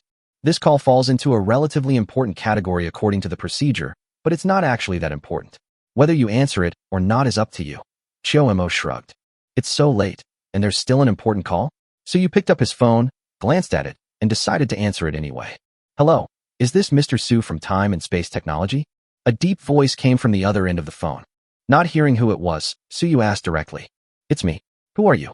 "Oh, I am Chen Fu from BYD Auto." It's a bit fictionalized, just so everyone knows. Chen Fu. Suyu was stunned for a moment, then remembered who the other person was. BYD Auto, a leading enterprise in the new energy vehicle industry, is an industry giant with an annual shipment of nearly 2 million vehicles. And this Chen Fu is the founder of BYD Auto. He's definitely a business tycoon. However, after thinking about what the other party did, Suyu immediately understood why Xiaomo said this phone call was important. It's obvious that they're after metallic hydrogen batteries. After all, the biggest problem in developing new energy vehicles right now is that the batteries are too slow. Take BYD's flagship model, the Han, as an example. A medium-sized vehicle weighing over 2 tons, with the battery alone weighing 550 kilograms. However, The actual range was only about 600 kilometers. In the cold winters of the north, the prices have to be reduced. This is already top tier in the industry. Other cars have even worse range. Therefore, these new energy vehicle companies are naturally most interested in metallic hydrogen batteries, which have an energy density 900 times that of gasoline. After all, it doesn't matter if the phone battery is a little weak. For most people, charging it once a day is enough. If the battery used in a car is of poor quality, then the range of the vehicle will be affected, which in turn leads to the issue of the availability of charging stations. Range anxiety is the biggest problem hindering the development of new energy vehicles. Currently, automakers only have one solution to this problem: building charging stations all over the world. It's a stupid, but unavoidable, solution. Even so, it is impossible to cover the whole world with charging stations in a short period of time, and it is even difficult to cover the whole country. It can only be popularized in some large cities. Therefore, the main users of new energy vehicles are basically only in large cities. Therefore, there has always been a saying online that new energy vehicles are cheaper for commuting in the city, while gasoline cars are more reliable for long-distance travel. After all, it's not uncommon for people to be afraid to turn on the air conditioning when they encounter traffic jams while driving an electric car on the highway. So it's Chairman Chun. I've heard so much about you. Suyu asked knowingly. I wonder if Chairman Chun has something important to discuss by calling so late? Upon hearing this, Chen Fu on the other end of the phone said apologetically, Mr. Su's Spacetime Energy has mastered the technology for the preparation and mass production of metallic hydrogen batteries. As soon as I heard this, I couldn't sleep, so I asked someone to get Mr. Su's contact information. I'm so sorry for the abrupt contact. It's nothing, Suyu said nonchalantly. So, is Chairman Chen interested in metallic hydrogen batteries? Of course, Chen Fu laughed. Mr. Su, you have no idea. I just watched the entire recording of Time-Space Technologies press conference. The technology your company possesses is truly eye-opening. Watching the press conference almost made me think that I had actually entered the future world overnight. It truly lives up to its name as a space-time technology company. After offering a few flattering remarks, Chen Fu finally revealed his purpose. I've already booked my flight to Shanghai for tonight. I wonder if Mr. Su has time tomorrow? I'd like to have a good chat with you about metallic hydrogen batteries. Mr. Su should also know how important this battery is to our company. I apologize for disturbing you so late at night. Suyu has already made it very clear at the press conference. The metallic hydrogen battery was intended to be sold. It's normal for him to directly say he wants to discuss battery transactions. Tomorrow. Tomorrow is Friday, and Suyu thought about it and figured there shouldn't be anything going on. He immediately replied. Since Chairman Chen has come in person, Time-Space Technology is of course extremely pleased. I will be waiting for Chairman Chen at Zaiwuyuan tomorrow.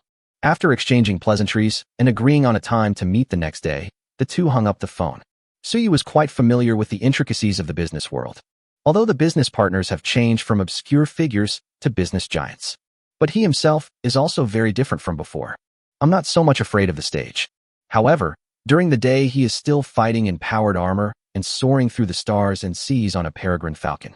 At night, I have to worry about these trivial business matters. He always felt something was off. This isn't right. Didn't we agree that I would be a hands-off manager? Thinking of this, Suyu suddenly remembered. Although Time-Space Technology has recruited a large number of highly capable executives, these executives are more than capable of handling most of the business. However, when it comes to discussing cooperation with important business giants like Chen Fu, it seems that if Suyu doesn't step in, Time and Space Technology really doesn't have anyone convenient to handle it. This doesn't have much to do with ability. It's about identity. At the end of the day, executives are just employees. It's incredibly impolite for the real founder of a large corporation to come in person and have ordinary executives receive him. That's why Suyu needed to go in person. This is troublesome. Suyu had a slight headache. First of all, he definitely won't give up his shares in Shirkwang Technology. If they don't split the equity, executives without shares will always be employees, and they will inevitably be inferior to other companies' founders and other partners. As CEO, Chiu Mo is certainly qualified to do these things. However, as the former city lord of Future City, he was a ruthless character who killed without hesitation. It would be fine to let her manage the company. It would be a waste of talent to have her haggle and negotiate business deals with people. Actually, it's not that difficult. Chiu Mo, who had already guessed that Suyu had a headache, smiled meaningfully. She had barely finished speaking when Suyu's phone rang again. However, this time the number was not the unfamiliar number that Chen Fu had called before, but a number that had been saved in his contacts. Chuyu? Suyu glanced at Chiu Mo, whom he had expected, and then answered the phone. Chapter 83. The first overseas order for a lightweight exoskeleton. Mr. Su, it's been a few days. How have you been? As soon as the call connected, Chu Yu's greeting came from the other end. His voice was slightly hoarse and had a magnetic quality. According to online sources, it's a typical mature, older woman's voice. It is quite different from the gentle tone of autumn. Not bad. So you said casually. Miss Chu, why are you calling so late? Is something the matter?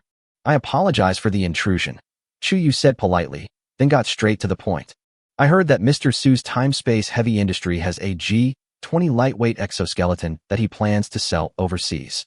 I wonder if Mr. Su has overseas weapon sales channels? Sales channels?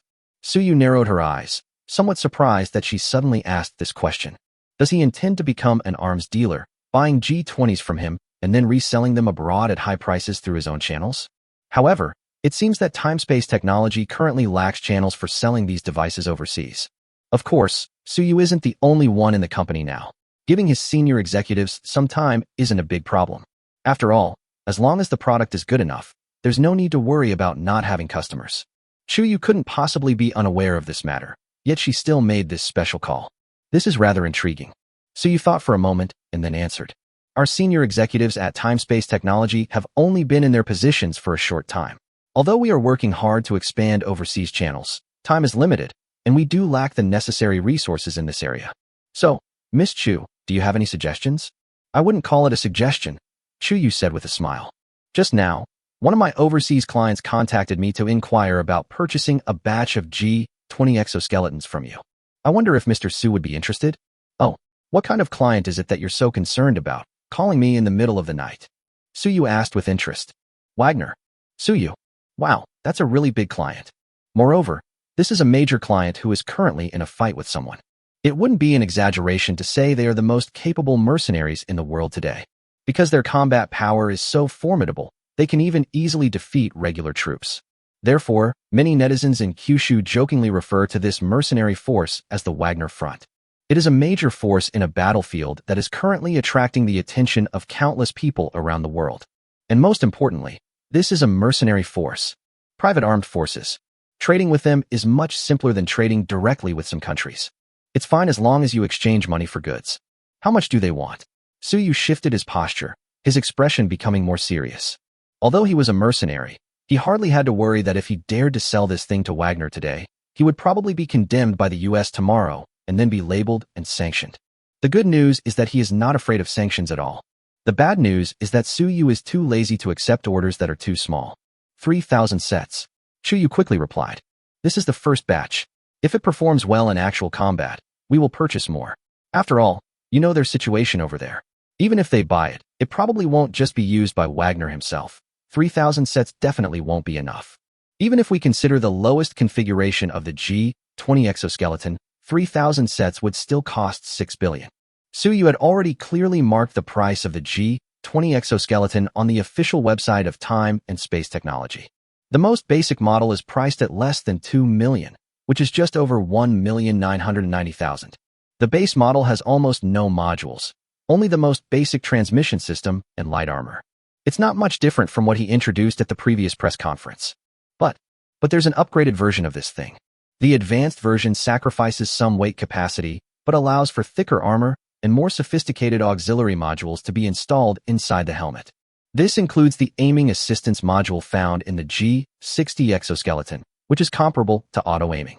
Priced at only 3.99 million. If you're still not satisfied, that's okay too. We also offer a personalized version. They'll equip you with armor of the same specifications as the G60 heavy exoskeleton, maximizing your defense. It is also equipped with an upgraded power system, which is not as good as the one on the G60, but it is more advanced than the one on the G20. Although the energy consumption is higher, we can just replace it with a larger battery, so it's not a big deal. This is a modified version specially designed by Chio Mo based on the G20. There is no need to ask Frost Star for technical modifications. It can be modified directly in the factory on Blue Star. One set only costs 6.99 million. They can even add the drone battlefield situation mapping module to the Storm-class powered armor if they're willing to pay more. With one of these, everyone has a cheat code that lets them see through walls. Street fighting? Hilarious. Just walk through the wall. Doesn't it make your mouth water? 999W. Are all 3,000 sets the basic models? Or should we buy a little of each? Suyu then asked. 2,500 basic models, 400 advanced models, 100 custom-made models, plus 2 of your exoskeletons with battlefield situational awareness modules, Chuyu said quickly. That's a total of 7.28998 billion. How do they plan to pay? With his powerful mental arithmetic skills, Suyu quickly gave a price. They intend to convert it into natural gas and oil. Of course, if you don't want it, that's not a big problem. I can pay you on their behalf, and just let me handle the oil and gas. I see. Suyu nodded, then said with interest. But what are you after?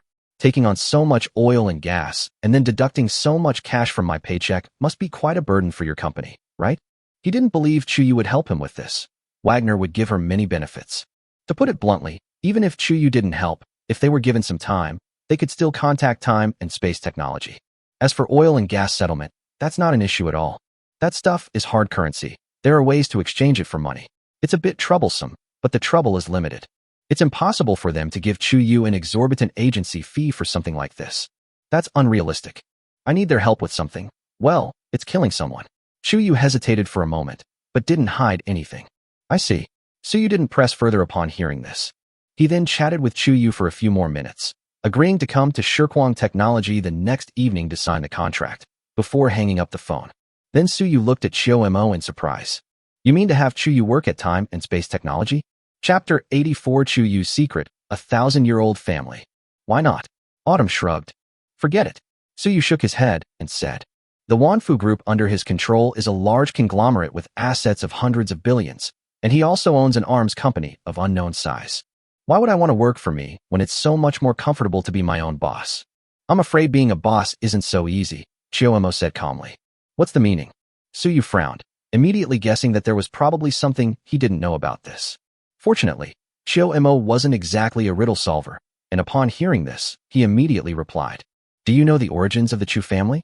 The Chu family of Southeast China, a family with a 1,000-year history. It is rumored that the Chu family are descendants of the royal family of Chu during the spring and autumn and warring states periods. Of course, whether this rumor is true or false, even the Chu family themselves probably don't know. However, it is documented that the Chu family had been active in the southeastern region for at least 1,000 years, starting from the late Tang dynasty. This is an ancient and large family. The Wanfu Group you know is just the tip of the iceberg of the Chu family. A 1,000-year-old family. Suyu paused for a moment, then asked in surprise. Do families like this really exist in real life? Of course, almost everyone with the surname Chu that you've heard of in the last 100 years belongs to this family. They're involved in all sorts of professions, but they never mention their family name outside the home, so ordinary people naturally don't know. Chiyomo explained. Dynasties come and go, but powerful families remain. This has always been the case. If you think that minor upheavals can cause these families to disappear into the annals of history, then you are greatly underestimating the wisdom of these millennia-old families. Even in the wasteland era of our sunset world, there are still many forces that exist in the wasteland in the form of families. Among them, the powerful ones are no less powerful than those in Future City. A mature aristocratic family is a rather advanced organizational structure. It uses bloodline inheritance as a bond to control the means of production. Although it seems simple and crude, simplicity actually has another meaning: stability. These individuals quietly integrate into various industries during periods of social stability, leveraging their vast numbers to collect and control advanced means of production and expand their families. During times of chaos, they lie low and bide their time, awaiting the arrival of the next period of stability. The rise and fall of dynasties, the change of dynasties, are all irrelevant to them. In this way, it is difficult for them to disappear. Suyu was greatly shocked after hearing this. Upon closer reflection, it seems that this is indeed the case. As long as a few mad patriarchs don't cause trouble, these large families, with their power, are always sought after, regardless of the era. It's really hard for them to disappear. However, at this point, he couldn't help but ask with a puzzled expression. So what does all this have to do with getting Chuyu to join Time and Space Technology? Autumn shook his head and said, although Chuyu is quite capable, given her age and experience, she is definitely not qualified to control such a large family. The reason she now basically controls most of the Chu family's business is because the current head of the Chu family supports her. By the way, the head of the Chu family is her great-grandfather, who is 92 years old this year. Recently, it is said that his health is not good, and he seems to be nearing the end of his life. Without his support, it wouldn't be easy for Chu Yu to take control of the entire Chu family. Once the old patriarch of the Chu family breathes his last, the Chu family will inevitably face tremendous chaos. Last time, someone specifically smuggled themselves over to assassinate Chu Yu. You don't really think these people would be so fearless as to come all the way to Kyushu to assassinate her just because of a minor conflict in the arms trade, do you? So you did have some recollection of this matter. Chu Yu herself said at the time that the assassination attempt on her was very complicated. Otherwise, under normal circumstances, no matter how much those bandits wanted to kill her, they would not have taken such a big risk to come to the territory of Kyushu. That's tantamount to courting death. According to Chu Yu, something unexpected happened, and someone couldn't wait for her to die. So this unexpected turn of events means that the old master of the Chu family is going to die. After a moment's thought, Su Yu grasped the key point. According to Chiyomo's description of the Chu family, such a large family could not possibly be confined to the 9 provinces in this era of globalization. Most of them also have branches overseas.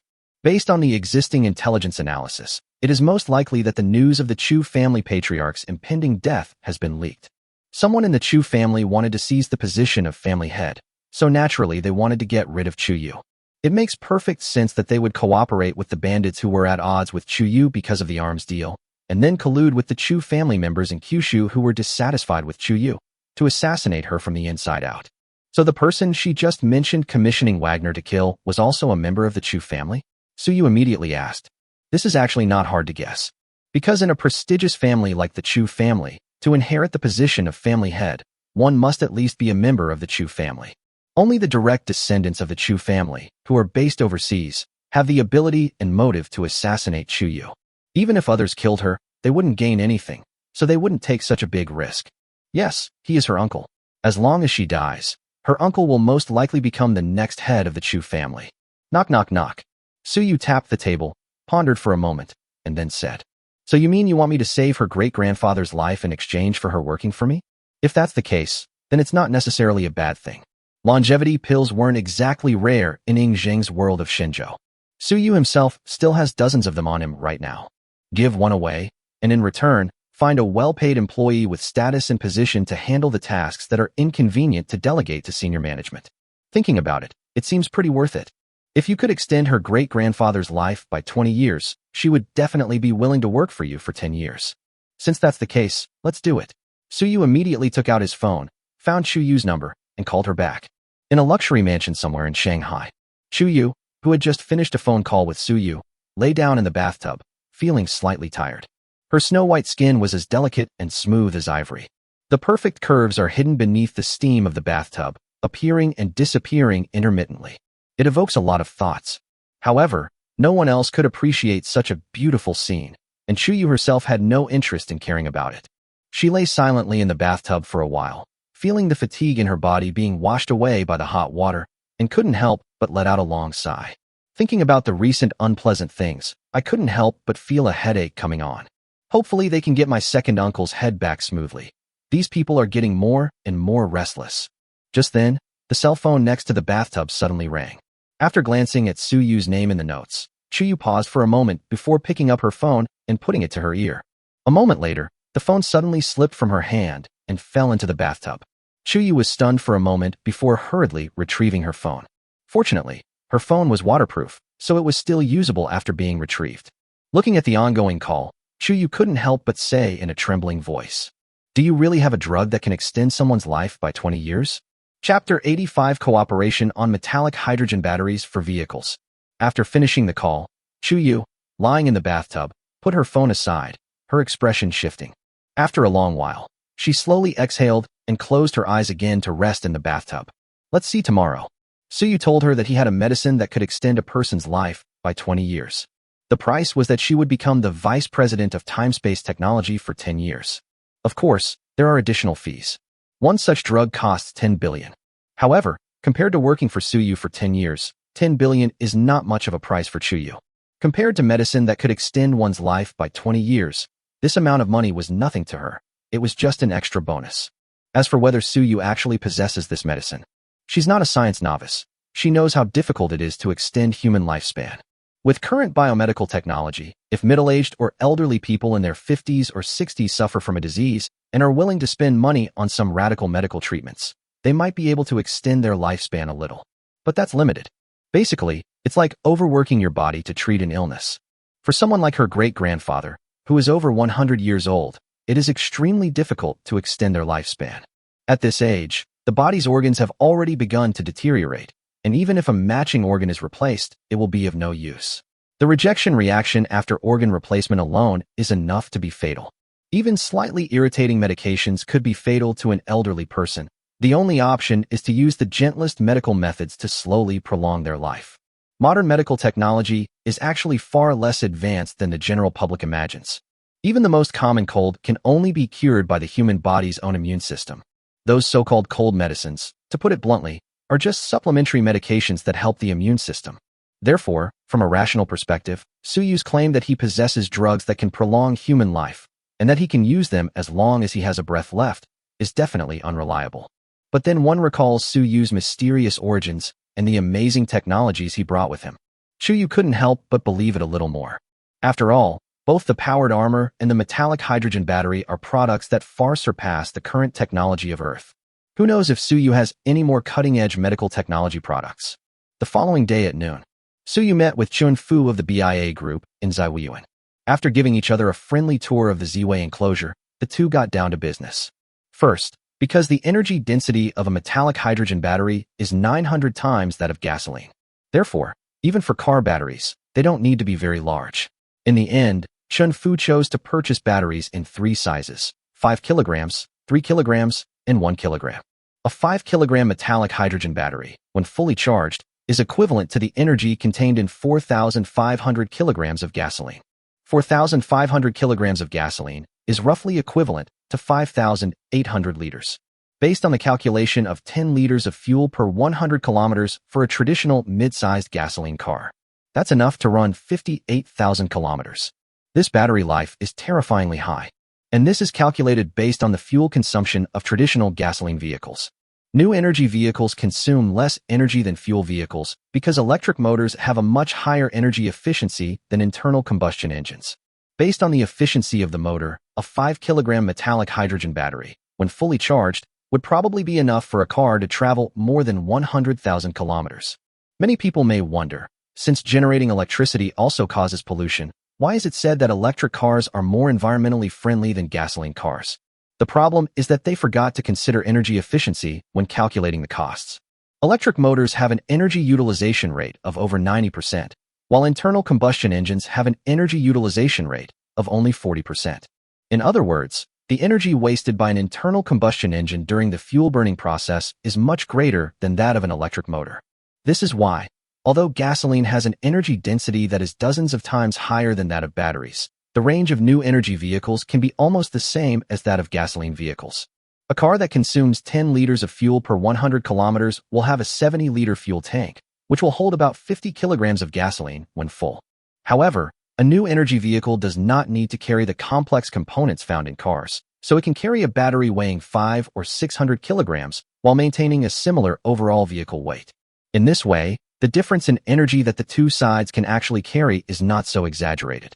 In addition, electric motors are more efficient than internal combustion engines. So in the same class, a gasoline car can travel 700 to 800 kilometers on a full tank of gas, while an electric car can also travel 500 to 600 kilometers.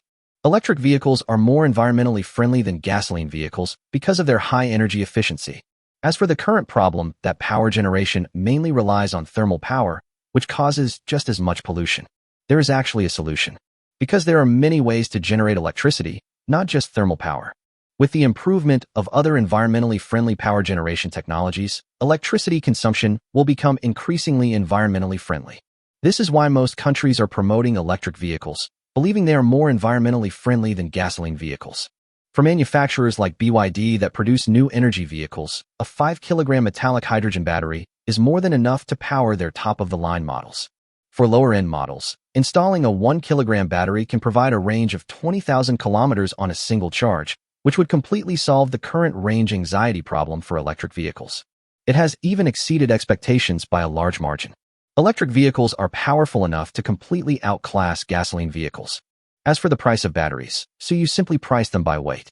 He quoted a price of 50,000 for a 1 kilogram metallic hydrogen battery.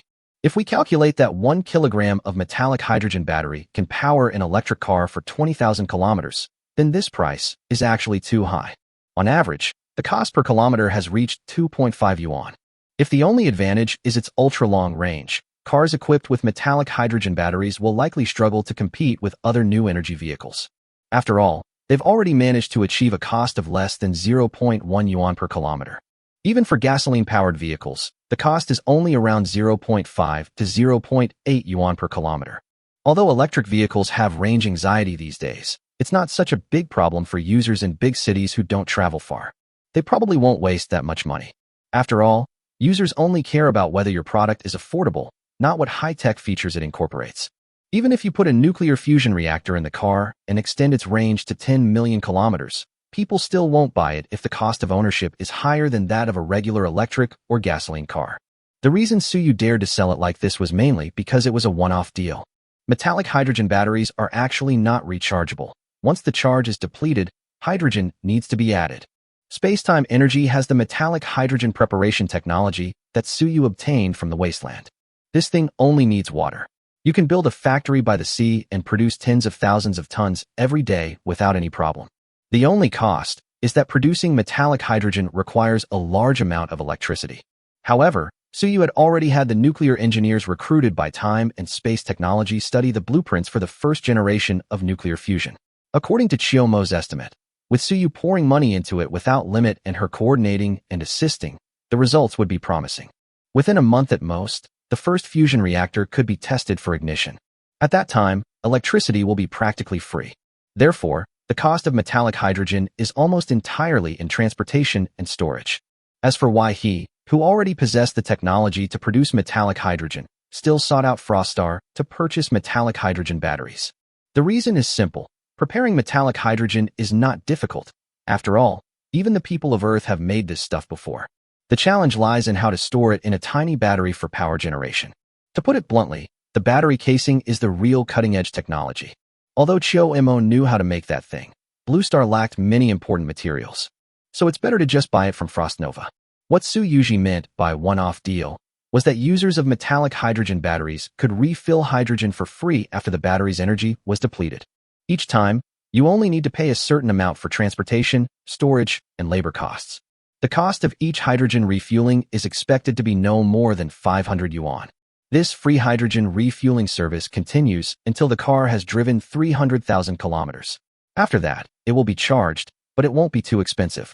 Therefore, it appears that a car costs 50,000 yuan and has a range of 20,000 kilometers, with a cost of 2.5 yuan per kilometer. In reality, it costs 50,000 yuan to provide a range of 300,000 kilometers, with a cost of less than 0.2 yuan per kilometer. It's more expensive than many electric cars now, but it eliminates range anxiety, which is a huge advantage and completely outclasses them. Oil truck? What is that thing? Chapter 86 Cooperation achieved, making a fortune. The first batch of contracts signed between Chinfu and Suyu was for 1 million kilograms of metallic hydrogen batteries. These include 50,000 pieces for 5 kilogram weight, 100,000 pieces for 3 kilogram weight, and 450,000 pieces for 1 kilogram weight. A massive order worth 50 billion. Both parties will settle the payment within the next week.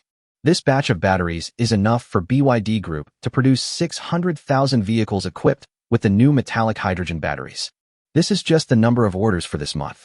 Chinfu and Suyu signed a long-term contract, under which BYD Group will purchase at least 1 million kilograms of metallic hydrogen batteries from Spacetime Energy every month for the next year. The specific specifications to be purchased will need to be negotiated later. Last year, BYD Group sold less than 2 million vehicles in total. Logically speaking, such a large output should be impossible to consume. After acquiring the metallic hydrogen battery, Mr. Chin became extremely ambitious, not only setting his sights on the domestic market, but also turning his attention overseas. If his plan goes smoothly, BYD Group will likely produce more than 7 million metallic hydrogen cars in the coming year. Even with cutting-edge technology like metallic hydrogen batteries, this is still a considerable challenge. After all, Spacetime Energy's batteries aren't sold to just one company. BYD Group also supports Spacetime Energy with only 1/5 of its monthly production capacity. Other manufacturers can also buy batteries from here. Metallic hydrogen batteries are not actually a unique selling point. The reason Chen Fu dared to make such a decision and increase production so much was because there is another reason. He also reached an exclusive cooperation agreement with one of the least prominent subsidiaries of Time-Space Technology. That subsidiary is called Spacetime Technology Reserve Company. That is, the one where Suyu holds 70% and Kyushu Bank holds 30%. This company currently possesses all the secondary technologies in the G60 heavy exoskeleton, except for the top-tier cutting-edge technologies. Even the second-tier technology would be considered cutting-edge on Earth. Putting aside everything else, the IFF, identification friend or foe, system inside the G60 exoskeleton, with a slight modification, could be a vehicle-mounted radar that far surpasses current market technology. It can provide the most advanced hardware assistance for autonomous driving. While the armor technology of the G60 exoskeleton is cutting-edge technology, it is not on the technology list of the Time and Space Technology Reserve Company. Besides the armor, many of the internal components also use a lot of special materials. For example, the skeleton is made of titanium alloy and another composite material. This composite material is inexpensive and lightweight. However, its strength can reach 4,000 MPa, far exceeding the high-strength steel currently used in key parts such as automobile A and B pillars. Although it's still a bit inferior to high-strength carbon fiber. But the key thing is that it's cheap. It is lightweight, affordable, and even cheaper than high-strength steel. It could totally be used to build cars. The exclusive cooperation project between BYD Group and Spacetime Technology Reserve means that for the next 5 years, all commercial technologies produced by Spacetime Technology Reserve can only be developed in the automotive field in cooperation with BYD Group. The monetization of technology outside of civilian vehicles naturally has nothing to do with BYD Group. They can do whatever they want with Spacetime technology. Of course, the cost is also considerable. 200 billion. This is the money for signing this contract. If subsequent technology transfers or procurement are involved, additional costs will be incurred. The key to Chen Fu's willingness to make such a large-scale production increase lies in his collaboration with Spacetime Technology. Actually, he still had some regrets. Because the technological reserves of Spacetime Technology do not include the super powerful motors that are mounted on the G60 exoskeleton. If we had that thing, that would be incredibly awesome. Nowadays, cars with 600 or 700 horsepower are considered performance cars, and those with over 1,000 horsepower are top-of-the-line performance cars. Based on the publicly available parameters of the G60 exoskeleton, if the motors inside were redesigned according to the principles and installed on a vehicle, they might be able to build a car with over 5,000 horsepower. It has more horsepower than a tank. If you put that much horsepower in a car and don't limit it, what's the point of talking about 0 to 100 kilometers per hour acceleration? It can probably accelerate from 0 to 500 kilometers per hour in under 5 seconds. A car? That's called a ground-hugging aircraft. Of course, despite the regrets, he was already very satisfied with the business deal that had been reached. As expected, BYD is about to unleash its full potential in a brutal market. Even when competitors sought to purchase metal hydrogen batteries from Spacetime Energy, it was to no avail. So he was also very satisfied with this deal. In just one afternoon, they made 250 billion. Although 200 billion of them are related to time and space technology, only 70% of them belong to him. But it's not a big problem. That's still 140 billion in revenue, plus 50 billion from batteries. That's a daily income of 190 billion. Cost. The total cost is less than 100 million. This is the benefit that can be brought about by monetizing cutting-edge technology. And this is only the beginning. In fact, apart from his personal visit to Chen Fu, the business department of Shirkwang Technology, which had just started work, was also quite busy today. Countless cooperation intentions are coming from all directions. The newly hired employees and executives are already extremely busy. The good news is that Time-Space Technology strictly adheres to the 9-to-5 work schedule. I can leave work when it's time. What?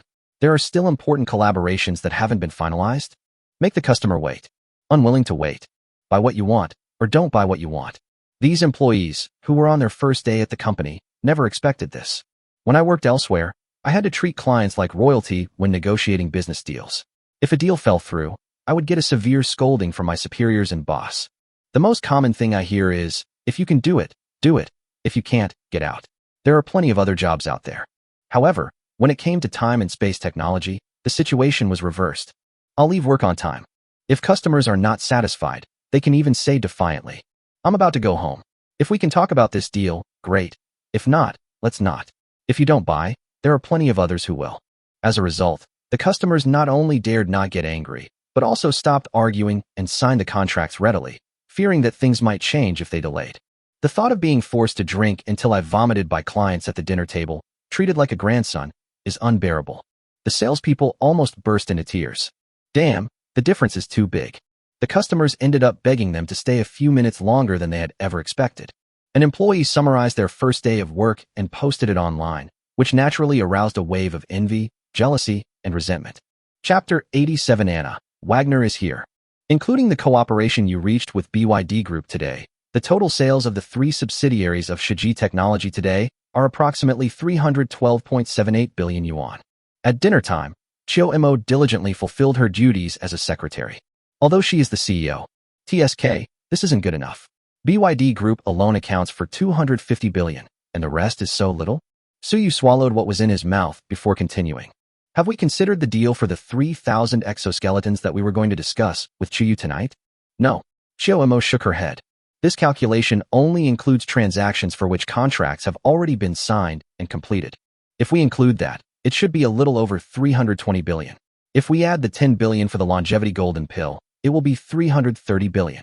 A single-day revenue of 330 billion is already quite exaggerated, and these are only the transactions that have already been completed. There are countless letters of intent and potential clients waiting to be negotiated. In my opinion, your 500 kilograms of metallic hydrogen batteries are probably not enough. Why don't you consider buying some more from Frostar? I'm not buying it anymore. Suyu shook his head and said, 5 million kilograms per month. That's an incredible production capacity. The reason we can sell so much now is because metallic hydrogen batteries have opened up a completely untapped market.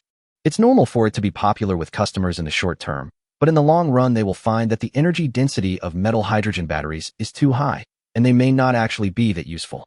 Many electronic devices don't actually need such a large capacity battery. Furthermore, if too many batteries are released into the market at once, the price will likely drop significantly, which will have a major impact on customers who have already signed contracts. Therefore, we need to control the number of batteries entering the market. 500 kilograms a month is just right now. The real potential of metal hydrogen batteries will come when people become familiar with this high-capacity battery and develop products with higher energy consumption and more functions based on it. That's true. Chiu Mo paused for a moment, then nodded. Moreover, Suyu suddenly grinned and said, the real problems are yet to come. Believe it or not, within 3 days, a safety scandal involving metallic hydrogen batteries is bound to break out, and it will most likely cause a huge uproar. After all, this thing has cut off the livelihoods of too many people. That's a minor problem. Just make them shut up, right? Chiu Mo didn't care. On the internet, she was invincible. As long as she doesn't want to see it, no one can give Time Space Technologies products a bad review. After thinking for a moment, she added, blocking people online alone isn't enough. They can also smear them through offline means like newspapers. But it's not a big problem. We just need to find the mastermind and make them disappear. Although she doesn't particularly enjoy killing, she wouldn't mind physically destroying this kind of person. No, that's not true. So you quickly said, what an exciting business battle. How fascinating. Once we win over Chuyu today, we can leave all the company's business matters to her to handle. We've got nothing better to do, so we need to find some fun, right? He also wanted to see what kind of tricks his rivals, whose livelihoods he had taken away, could pull off.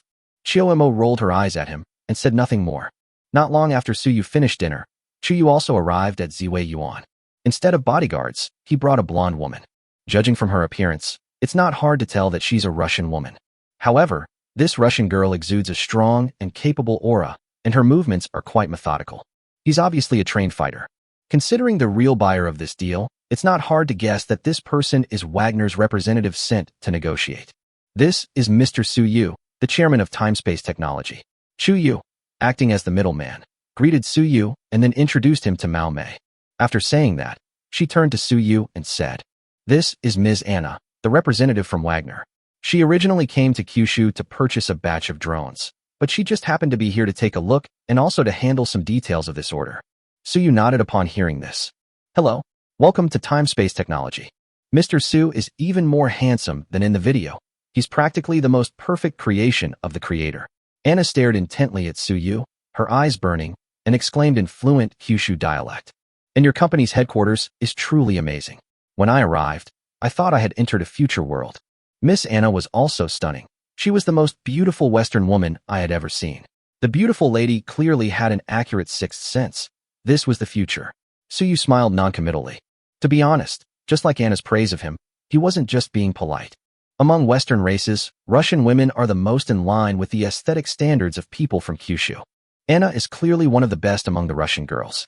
Her features are well-defined, and her skin is not as rough as other Russian women's. Instead, it looks delicate and tender even without makeup. In addition, she has an incredibly long pair of legs that complement her tall figure. If the maximum score is 100, I would give it 95 points without any problem. The exotic atmosphere adds another point. Overall, she's not much worse than Chuyu. Of course, Chuyu's noble air in every gesture is hard for ordinary people to match. It is the accumulation of a 1,000-year-old family. Just like the domineering aura of a dictator that Shio Mo occasionally displays in front of outsiders, it is something that has been accumulated over 100 years of ruling Future City. It is unique and difficult for ordinary people to replicate. A single glance or gesture can convey an irresistible feeling. Mr. Su has a keen eye for people. Anna seemed very confident in her looks, and after accepting Suyu's compliment, she added, "Your company's technology is indeed more impressive than that of headquarters." After exchanging a few pleasantries, it was time to get down to business. Suyu led them directly to the 5th basement level of the Arctic Palace. This is a specially constructed underground equipment testing ground. There isn't enough space for testing powered armor or similar equipment, but it's definitely enough for testing the G-20 lightweight exoskeleton. Anna was clearly not some weak woman who couldn't even kill a chicken. Upon arrival, he immediately requested to personally test the equipment. Suyu naturally had no reason to refuse. Anna put on the exoskeleton and began testing its performance one by one, a process that took nearly an hour. Judging from how much she loves the G-20, it's easy to guess how satisfied she is with this exoskeleton. This is a piece of equipment that could change the course of the battlefield. Anna approached Suyu and the others who were waiting, her expression slightly excited. She experimented with all the different versions of the G-20 after the late autumn modifications. In summary, it can be summed up in one sentence. I want them all, especially that one that costs $9.99. The configuration of that drone battlefield situation mapping module and aiming assistance module on it is absolutely amazing. For a fleeting moment, Anna even had the illusion that she was cheating in a game. Then she realized what was happening in the next moment. This definitely looks like they're cheating. Lockhead plus X-ray vision. Isn't this cheating? So, Miss Anna, how much do you plan to buy? We have plenty in stock. If you buy now, we can ship it out tomorrow, Suyu said with a smile. The 3,000 items that Ms. Chu previously agreed upon with you will remain unchanged. Anna looked at Suyu and blinked, saying, "However, I think it is necessary to purchase another batch. I will report to my superiors later, and I should get a definite answer by tomorrow. Therefore, I hope we can sign the specific contract tomorrow." Of course. Suyu nodded. After that, the two chatted for a long time about this and that. To be fair, Anna speaks Kyushu fluently and has a deep understanding of Kyushu culture. There are almost no barriers to communication. Moreover, she is very talkative and clearly more open-minded than Eastern girls. He can even tell a few dirty jokes from time to time. The two got along quite well. Chuyu stayed by their side the whole time, but didn't really join in their conversation. Instead, she talked to Chiomo. It wasn't until Suyu had Anna taken to a hotel in the Zaiwiwan Entertainment District to rest that only the three of them remained. Then everyone started talking about what was really important tonight. Longevity Elixir. Chapter 88 Mechanical Modification or Longevity Elixir. Is this what you meant by extending someone's lifespan by 20 years? In her office on the top floor of the Arctic Palace, Chuyu frowned as she looked at the longevity pill in the box in front of her. Before coming, she thought it would be some kind of medicine or something that looked like a high-tech product. The result was just this one pill? This is it. Suyu shrugged. Don't you feel anything else when you smell the fragrance? Chuyu subconsciously leaned closer and took a sniff. The fragrance of the longevity elixir was quite obvious. She had certainly smelled it long ago, but she just couldn't quite believe it. It smells wonderful. Just one whiff gives you a sense of tranquility and joy, even better than agarwood or ambergris. But what does this have to do with extending human lifespan? Chuyu looked up at Suyu, somewhat puzzled. Suyu had no idea how this thing worked, so he immediately made up a story. Don't ask about scientific matters. I'm not an expert, and even if I explained them to you, you probably wouldn't understand. Chuyu gave him a strange look, then couldn't help but say, I have a PhD in basic medical sciences from Tongchi Medical College, which I graduated 2 years ago, so I should know a little about this field. If it's convenient, Mr. Su, you might as well say so.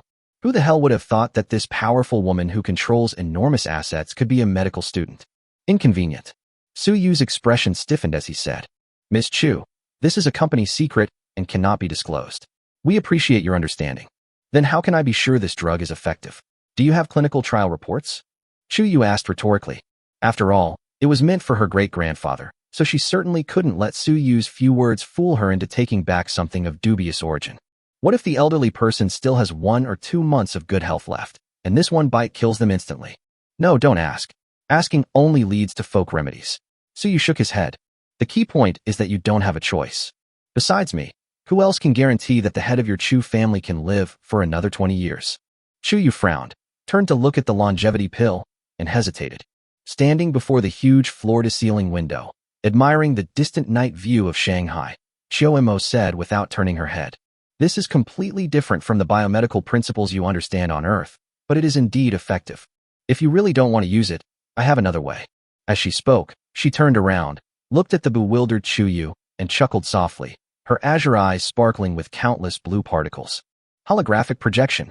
Numerous particles gradually formed a lung composed of complex machinery.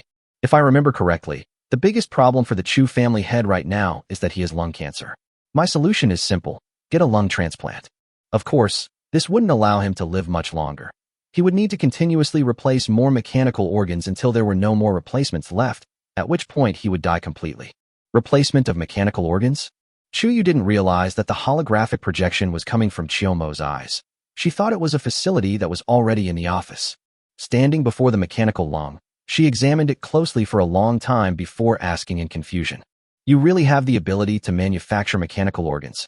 Chu Yu suddenly paused, then looked at Chiyo and said, If I heard you correctly, you just said you're Earth?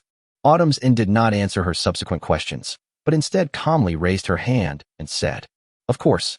As she spoke, a bluish-red arc of electricity suddenly appeared at her fingertips, crackling and popping as it came into contact with the air. In late autumn, I casually grabbed a landscape tree in the office. Boom. The violent arc of electricity instantly shattered the ornamental tree into pieces. She casually gestured for the robot vacuum to sweep up the debris, then looked at the bewildered Chu Yu and said, It's just a built-in electric shock device in the robotic arm, capable of delivering a current exceeding 5A, used for self-defense. As she spoke, she glanced at Su Yu almost inadvertently. Of course, it doesn't have much of a deterrent effect, because the highest authority over this body is in Su Yu's hands. So your hand is a mechanical organ modified with this kind of technology? Chu Yu stared intently at Chiyomo's hand.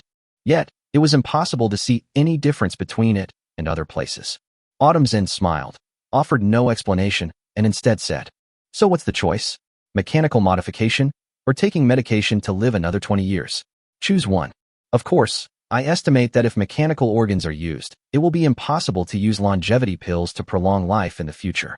Conversely, trying the longevity elixir first, followed by the use of mechanical organs, should have no adverse effects.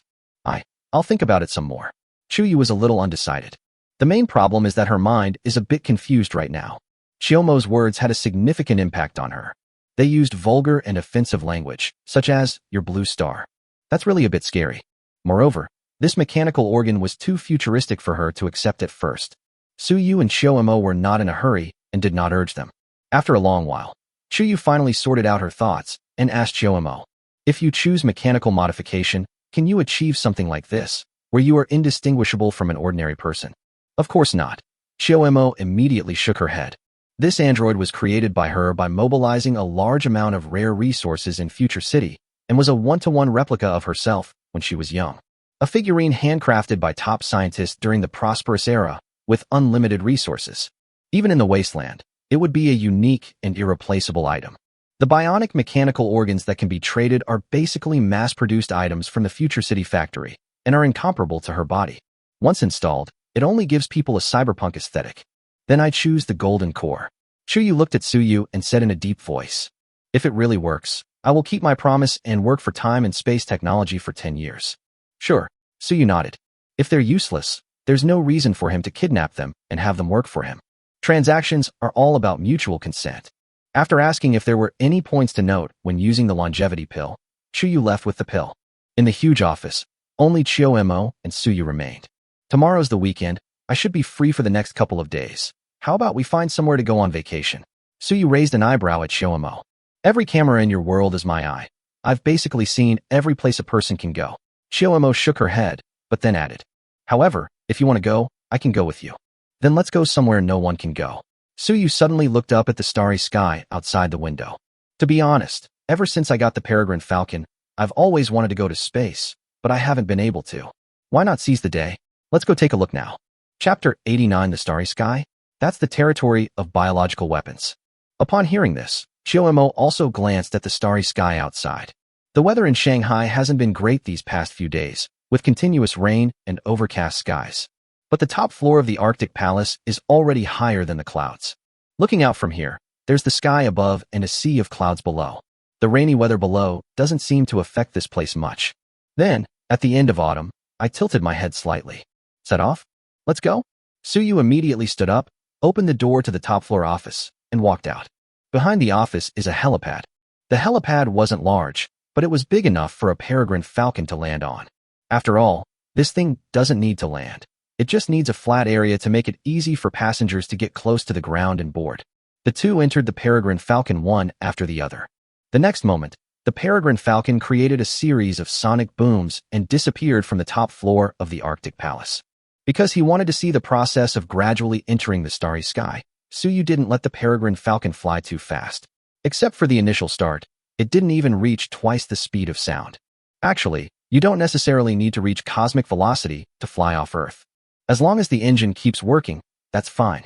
Not to mention Earth, even flying out of the solar system wouldn't be a problem. The so-called first cosmic velocity refers to the speed at which a spacecraft can reach without doing any work or having its engines shut down, and it will not fall back to Earth.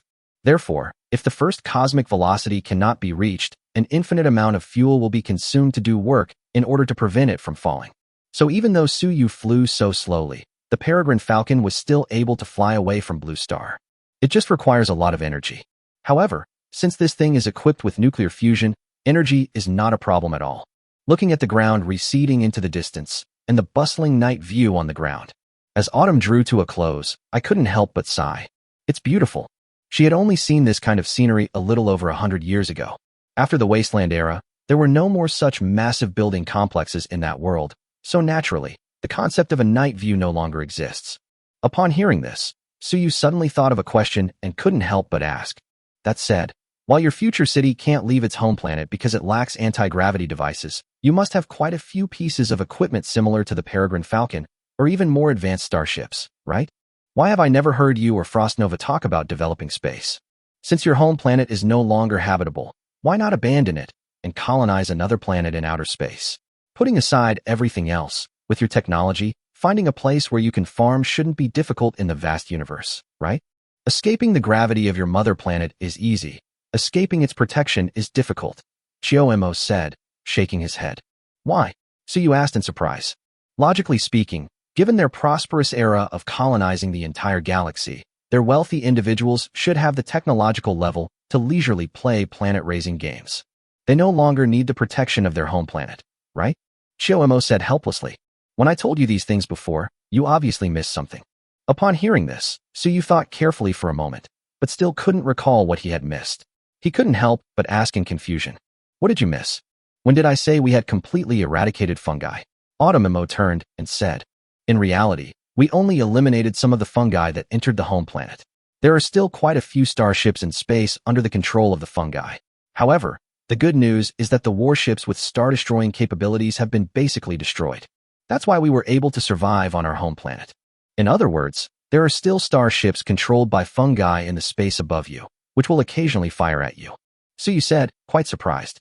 He thought that the humans in the wasteland had wiped out all the fungi with biological and genetic weapons, and that the main threat now was the stuff they themselves had created. So you're telling me the fungus isn't all dead yet? Hiss. It seems he underestimated the horror of the wasteland. On the ground are all sorts of technological monsters, and in the sky are starships built during the prosperous era 100 years ago, watching over them. This is just too hellish. Occasionally, attacks from space? That does happen, but not often, and the targets aren't fungi, but rather biological weapons modified to travel freely in space.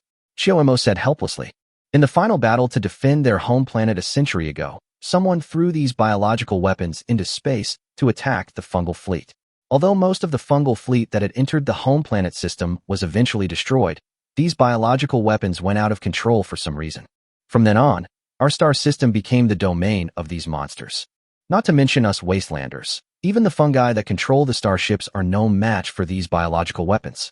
Furthermore, some of these biological weapons have developed some consciousness, possessing relatively simple thinking and purposefully hunting organisms. Even more terrifying is that they not only survive in space, but also underwent a mutation due to cosmic ray exposure, miraculously acquiring a reproductive system that was not originally designed, and began to multiply rapidly in outer space. Having developed to this point, the total number of these monsters is probably in the tens of millions, scattered throughout the entire star system. Their vitality is exceptionally strong. They can even feed on the most basic substances, growing and multiplying without limit by devouring countless fleet wrecks in space. Moreover, to adapt to the cosmic environment, their outer skin is incredibly tough. Eliminating these monsters would require temperatures of at least hundreds of millions of degrees Celsius. That is, at least the temperature at the very center of a nuclear explosion or some extremely high-powered laser would be needed to kill them. Kinetic weapons are almost ineffective against them. You can't even find a substance harder than their outer layer. These biological weapons were originally designed to deal with fleets controlled by fungi, and therefore are almost immune to most weapon attacks of the prosperous era. However, the designers probably did not expect that they would eventually go out of control. The current situation in the wasteland is that whether it's humans or a human fleet controlled by fungi, anyone who dares to enter our star system will be torn to shreds. Faced with man-made monsters that have developed to this scale, even if humanity during the prosperous era were to go all out, it would be a bitter battle to completely eradicate them, let alone the wasteland people who are now barely surviving. The starry sky? That belongs to fungi and biological weapons. The outer reaches of space, beyond the galaxy, are blocked by the remaining fungal warships, preventing them from escaping. Suyu. It's hard to imagine what kind of crazy technology could create such a monster.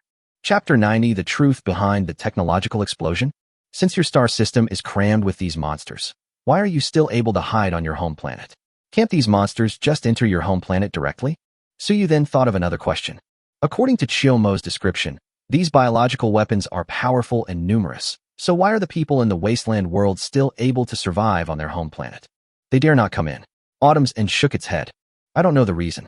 In fact, the design of this monster is completely illogical. The biotechnology of the prosperous era that I know is simply incapable of doing such a thing. If I had to say. At this point, Chiyomo's expression showed a rare hint of hesitation. Do I really have to say something? Suyu asked, puzzled. I feel that the emergence of these biological weapons may be related to the true reason for the technological explosion in our world hundreds of years ago. After a moment's thought, Chiyomo explained. Although the prosperity era's propaganda about that period of technological explosion consistently states that war drove technological progress, this view is not accepted within our academic community. From the first steam engine to the first internal combustion engine, less than 10 years passed. Before the steam engine's potential had been fully explored, we entered the era of the internal combustion engine. Before that, even the basic theories about internal combustion engines were incomplete. This is not the only similar case. Regarding nuclear energy, you probably can't imagine that the first thing we came into contact with was nuclear fusion. In one battle, someone used a 2-megaton hydrogen bomb, annihilating hundreds of thousands of enemy troops in one fell swoop, shocking the world. Less than 10 years after the invention and use of the first hydrogen bomb, we mastered the first generation of controlled nuclear fusion technology. At this point, Chiyomo suddenly sneered. More than 30 years after we achieved controlled nuclear fusion, a scientific team published a paper announcing a major breakthrough in the field of nuclear energy. Guess what they discovered? What? Nuclear fission. Autumn's expression darkened. Before that, nuclear energy technology was completely kept secret. People only knew that nuclear fusion existed, but they had no idea about the specific theoretical formulas or reaction processes. Apart from a few major powers at the time, almost no one knew where this magical energy came from, until someone researched nuclear fission and unveiled the true mystery of nuclear energy.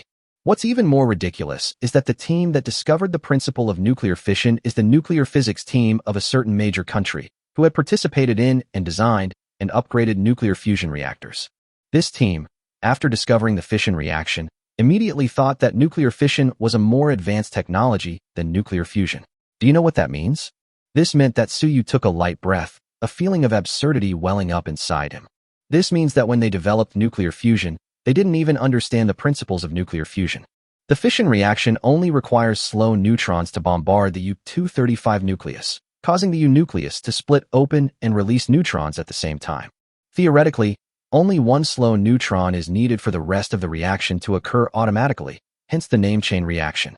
To control the reaction, it is only necessary to control the rate and density of the neutron, which is not difficult to control. Nuclear fusion requires extremely harsh conditions, including temperatures of tens of millions or even hundreds of millions of degrees, making it very difficult to control. The two are not even in the same league in terms of difficulty. It's fine if it's difficult at first and easy later. The key point is that even though controlled nuclear fusion has been commercialized, people still believe that nuclear fission is a more advanced technology, which is quite intriguing. It was indeed unclear, which led to the biggest scandal in the history of science and technology in our world, when countless people were celebrating another big step forward in the field of nuclear energy. A junior researcher who had just joined a nuclear energy research institute in a certain country and had access to the theory of nuclear fusion compared fusion and fission and then discovered the clue. Before him, almost no one, including the academic luminaries who developed controlled nuclear fusion reactors at nuclear energy research institutes, noticed this problem. This was because they were essentially following the textbook and had no idea what the principles of nuclear energy truly were. This is not the only similar incident. It's one thing for technology to go beyond theoretical support to happen occasionally, but the fact that it happens so frequently is enough to explain the problem. The idea that war promotes technological development is complete nonsense. Humanity at that time undoubtedly possessed some unknown technological source. It's just that after we ventured into space, this technological source was sealed away for some reason. It wasn't until the emergence of fungi and the subsequent defeats of humanity that someone rediscovered the thing. This biological weapon, which has absolutely no theoretical support and is completely beyond the current understanding of science and technology, is almost exactly the same as the way the hydrogen bomb appeared at that time. So, as autumn drew to a close, she looked up at the starry sky outside and sighed. If that item can be found, perhaps humanity in that world can be saved. If it cannot, then the only hope lies with Froststar, who has obtained the trading platform. With nowhere to go, no way to escape, and no external help, the wasteland will become the dominant theme of that world. Is there such a possibility? Suyu pondered. The technology you suddenly acquired actually originated from someone who obtained a trading platform? That possibility isn't non-existent, but it's very small. Chioemo shook her head and said, according to the trading platform rules you and Frostnova mentioned, each world should only have one agent. If our world already has agents, then what is Frostnova? As for whether the original agent died, that possibility is even smaller. If the technological explosion was really due to the platform agent, then this agent, who could survive from the era of the technological explosion to the end of the prosperous era and even create biological weapons, must be at least a mid-level or even a high-level agent. Judging from your and Frostnova's development trajectory, by that time, you would definitely possess technology and even mystical abilities far exceeding what the prosperous era could comprehend. It's impossible that the wasteland would have remained indefinitely in existence, much less that you would have died unexpectedly for some reason. Based on the calculations, I am more inclined to believe that the source of the technological explosion is some kind of unconscious, inanimate object, rather than a person. Chapter 91 Kyushu. Support Free Trade. It's too complicated. Let's just look at the scenery of Earth. Suyu coughed lightly, turning the somewhat heavy topic back to sightseeing. Although the wasteland world seems to have a lot of big surprises, the world background is much more complicated than he had imagined. But that has nothing to do with him, and it has nothing to do with the end of autumn now. There's not much to say. We are currently at an altitude of over 370 kilometers above the Earth, having passed through the stratosphere and mesosphere, and are now in the thermosphere. Your Kyushu space station is at roughly the same altitude. If you're simply looking at the view of Earth from space, this is a suitable place. Autumn-zen smiled. Should we go out and take a look? Of course we have to go out. Suyu waved his hand. Two Storm-class power armors parked not far away automatically came behind him, and Shoemo unfolded their armor and put them inside. The power armor of the Prosperity era is also known as all-terrain armor. It means being able to adapt to combat requirements in any terrain. This naturally includes outer space. The powered armor contains a life support system. The device contains solidified nutrient solution, which can be broken down into nutrients needed by the human body when the body needs to fight under extreme conditions for a long time. These nutrients are then introduced into the body through the life support system. It supplies the energy needed for human activities. According to the specifications of the Storm-class powered armor, it can allow the crew to survive in space for more than a month without additional supplies. Wearing this to space is as simple as it gets. Moreover, it's only at an altitude of over 300 kilometers. Even without the Peregrine Falcon, it could fly here on its own using only its power armor. After donning their power armor, the two opened the Peregrine Falcon's hatch and stepped out. Upon reaching this altitude, the Peregrine Falcon did not continue flying upwards. Instead, it accelerated to cosmic velocity, shut down its engines, and allowed the spacecraft to enter orbit, where it was now flying at a constant speed around the blue planet. Su Yuchio, inside the Peregrine Falcon, naturally reached the first cosmic velocity. Once you reach that speed, it will be very difficult for Earth's gravity to pull you down. Gravity still exists, but it feels almost imperceptible to humans. It gives people the illusion of being free from gravity. The moment I opened the hatch, I looked up at the huge blue planet above me and felt the weightlessness that came over my body. So you also got to experience what it's like for an astronaut to go outside a spacecraft. However, unlike astronauts on Earth who face enormous risks when exiting a spacecraft and must be extremely cautious in every move, he seemed much more relaxed. With his right hand, encased in power armor, gently gripping the hatch and pushing forward, he shot straight out of the hatch, instantly leaping hundreds of meters. It only gradually came to a stop after he adjusted the power armor's engine to push back slightly. Looking back, even the enormous Peregrine Falcon appeared tiny. How do you feel? The voice of late autumn came through the communication channel. This feeling. Suyu stared at his hands, stunned for a moment, and then couldn't help but say, "That's really peculiar." Because of the gravitational wave technology, even at this altitude, the Peregrine Falcon does not feel any weightlessness. But once the Peregrine Falcon was released, this feeling became very obvious. This feeling of not being able to find up, down, left, or right is a very peculiar experience for any creature that has lived on Earth for a long time. The two enjoyed the scenery and experienced weightlessness in near-Earth orbit for a while before returning to Earth. It has to be said that getting 3 Peregrines from Frost Nova was a very profitable deal. This mature aircraft has many functions and is practical. If the opportunity arises later, so you would like to get a few more from Frost Star. Putting everything else aside, just the fact that nuclear fusion requires helium-3 means that future spacetime technology will have to establish a base on the moon. There will definitely be many similar spaceships at that time. Of course, it would be even better if we could get the complete set of blueprints. There's not much to say about the next 2 days. The company is gradually getting back on track, and there are no major deals that require Su Yu's personal involvement in negotiations. Chu Yu seemed to be still hesitating, as she did not feed the longevity pill to the Chu family patriarch. On a weekend afternoon, after nearly 2 days of research, Wagner finally determined the number of exoskeletons to be purchased. Anna increased the planned purchase of 3,000 G20 exoskeletons to 5,000. This also includes 10 heavily modified and upgraded units worth 9.99 million yuan. This batch of equipment was secretly transported to the Russians via land railway, and naturally, there were no accidents along the way. On the same day, Wagner announced that he had purchased more than 5,000 G20 lightweight exoskeletons from Time-Space Technology. Anna specifically asked Suyu about this. Suyu naturally had no objections. After all, the customer is king. People spend so much money to buy things, it's unreasonable not to let them brag about it after they've bought them. Moreover, the more Wagner hypes it up, the greater the international reputation of the exoskeleton and the more money he can earn. Time and Space Technology had no reason to object. The news caused quite a stir internationally as soon as it was released.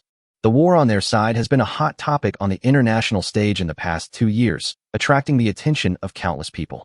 In addition, the emergence of time-space technology a few days ago has also drawn worldwide attention with its technological prowess. With both factors combined, Wagner's announcement of the procurement naturally became the focus of international attention. That evening, at a press conference held by Kyushu, the spokesperson was asked by foreign media whether Kyushu's blatant provision of exoskeletons to Wagner indicated any interest in the war there. The spokesperson answered this question without hesitation. Kyushu's companies have the right to sell legal goods to anyone, and this does not represent the official Kyushu organization. We have no right to interfere, nor is it necessary for us to interfere. I personally really like one of the US's principles, free trade. Upon hearing this, the foreign media outlets that had been eagerly anticipating the report were all dumbfounded. But I don't know how to refute it. because you don't need to worry about the exact parameters of the time-space technology exoskeleton. They did position it as a civilian product at the press conference. You can't just call an exoskeleton a weapon just because it makes a person faster and stronger, can you? There wasn't even a single gun on there. And most importantly, this was indeed a trade between time-space technology and Wagner Corporation. It didn't even involve the national level. It makes no sense to come to Kyushu's spokesperson for this. Chapter 92 Match Count Refreshed, New Trading Partner. This series of events quickly caused a huge uproar on the internet around the world. Wagner and Time Technology have both been thrust into the spotlight. Of course, because of the war, Wagner was often criticized on the internet. The saying goes, if you have too many lice, you won't feel itchy, meaning they don't care at all. People eventually stop cursing. On the contrary, the emerging Spacetime Technology dared to trade with Wagner, who is notorious on the internet. As soon as the news broke, it drew a barrage of criticism and condemnation. They've labeled Time and Space Technology with all sorts of accusations, like arms dealer and warmonger. Basically, they'll use whatever label is most prestigious or whatever words are most offensive. In a short time, Time-Space Technology's online presence was reduced to a role similar to that of the Umbrella Corporation in the movies. An evil corporation possessing advanced technology. Even on forums within Kyushu, opinions on Spacetime Technology have become polarized, with both praise and criticism. The negative comments are not much different from those on foreign websites. It's the same old rhetoric used to criticize Time-Space Technology as an arms dealer. The praise, on the other hand, is comprehensive, praising Time-Space Technology for its employee benefits, technology, and so on, believing that it is a top-tier technology company in Kyushu. Many professional influencers on the internet have even posted comments on it. They believe that Time-Space Technology's decision to sell the exoskeleton to Wagner was a bad move. Originally, Time and Space Technology brought a small wasteland shock to Earth with its technological capabilities, causing the whole world to take notice. At that time, both domestically and internationally, people mostly praised and were amazed by the technology of the Spacetime Technology. But now, because of selling arms to Wagner, he has become a target of public condemnation. One wrong step has brought him a lot of trouble, and he has lost more than he gained. However, regardless of how outsiders evaluate it, the employees of Time-Space Technology remained unmoved. Just kidding, it's the weekend. Is it that the shopping mall in the Zaiyuan Entertainment District is not fun to shop at, or that the beach is not fun to play on? Only people who are bored out of their minds go online and engage in verbal sparring. Let them complain all they want. It won't cost them a penny less in salary, and it certainly won't have the slightest impact on a behemoth like Time and Space Technology. As for Suyu, hilarious. If he hadn't had Chio Imo deliberately manipulate the online discussion, this matter might not have gotten this much attention. Although most of the criticism is verbal, it will not have any impact on Time-Space Technology's business at all. Others sell their products, he makes his. Metallic hydrogen batteries are a product that would be accessible to ordinary people. However, these products are not currently being purchased by ordinary people, but rather by companies that need to use batteries. It's not a question of whether ordinary people will buy it or want to buy it. When these companies launch products using metal hydrogen batteries, will no one buy them? Faced with metal hydrogen battery products that eliminate range anxiety, the public will ultimately vote with their feet. Once it's put into practice, product strength becomes the key, rather than online reviews. There are countless examples of companies that were universally criticized online but ended up selling their products very well. Ultimately, the internet is just one corner of the world. It would be foolish to take the internet as the other side of the world. Therefore, neither Suyu nor the companies that purchased the metal hydrogen batteries were worried at all about being boycotted because of this. And those who have the ability to purchase products like exoskeletons are certainly not the people who are criticizing them online. It was precisely after the hype was generated and attracted more attention that it happened. The exoskeletons from Time-Space Technology have instead come into the view of more people who can afford to buy them. Less than 2 hours after the incident, Time-Space Technology received dozens of phone calls or emails from overseas clients. All of them were inquiries about purchasing the G20 exoskeleton. Although Wagner is not well regarded online, his fighting prowess is undeniable, and no one would consider him a worthless nobody. No one can ignore the equipment that even Wagner spent tens of billions to purchase at once. Especially after hearing that Time-Space Technology's exoskeletons are sold to everyone and that they don't discriminate against customers at all. There are countless people who have such thoughts. From official bodies of large and medium-sized countries to armed groups in war-torn regions, and even civilian firearms companies in the United States, there are those who want to import the G20 and put it on the market. In short, It was a chaotic mess, with all sorts of people.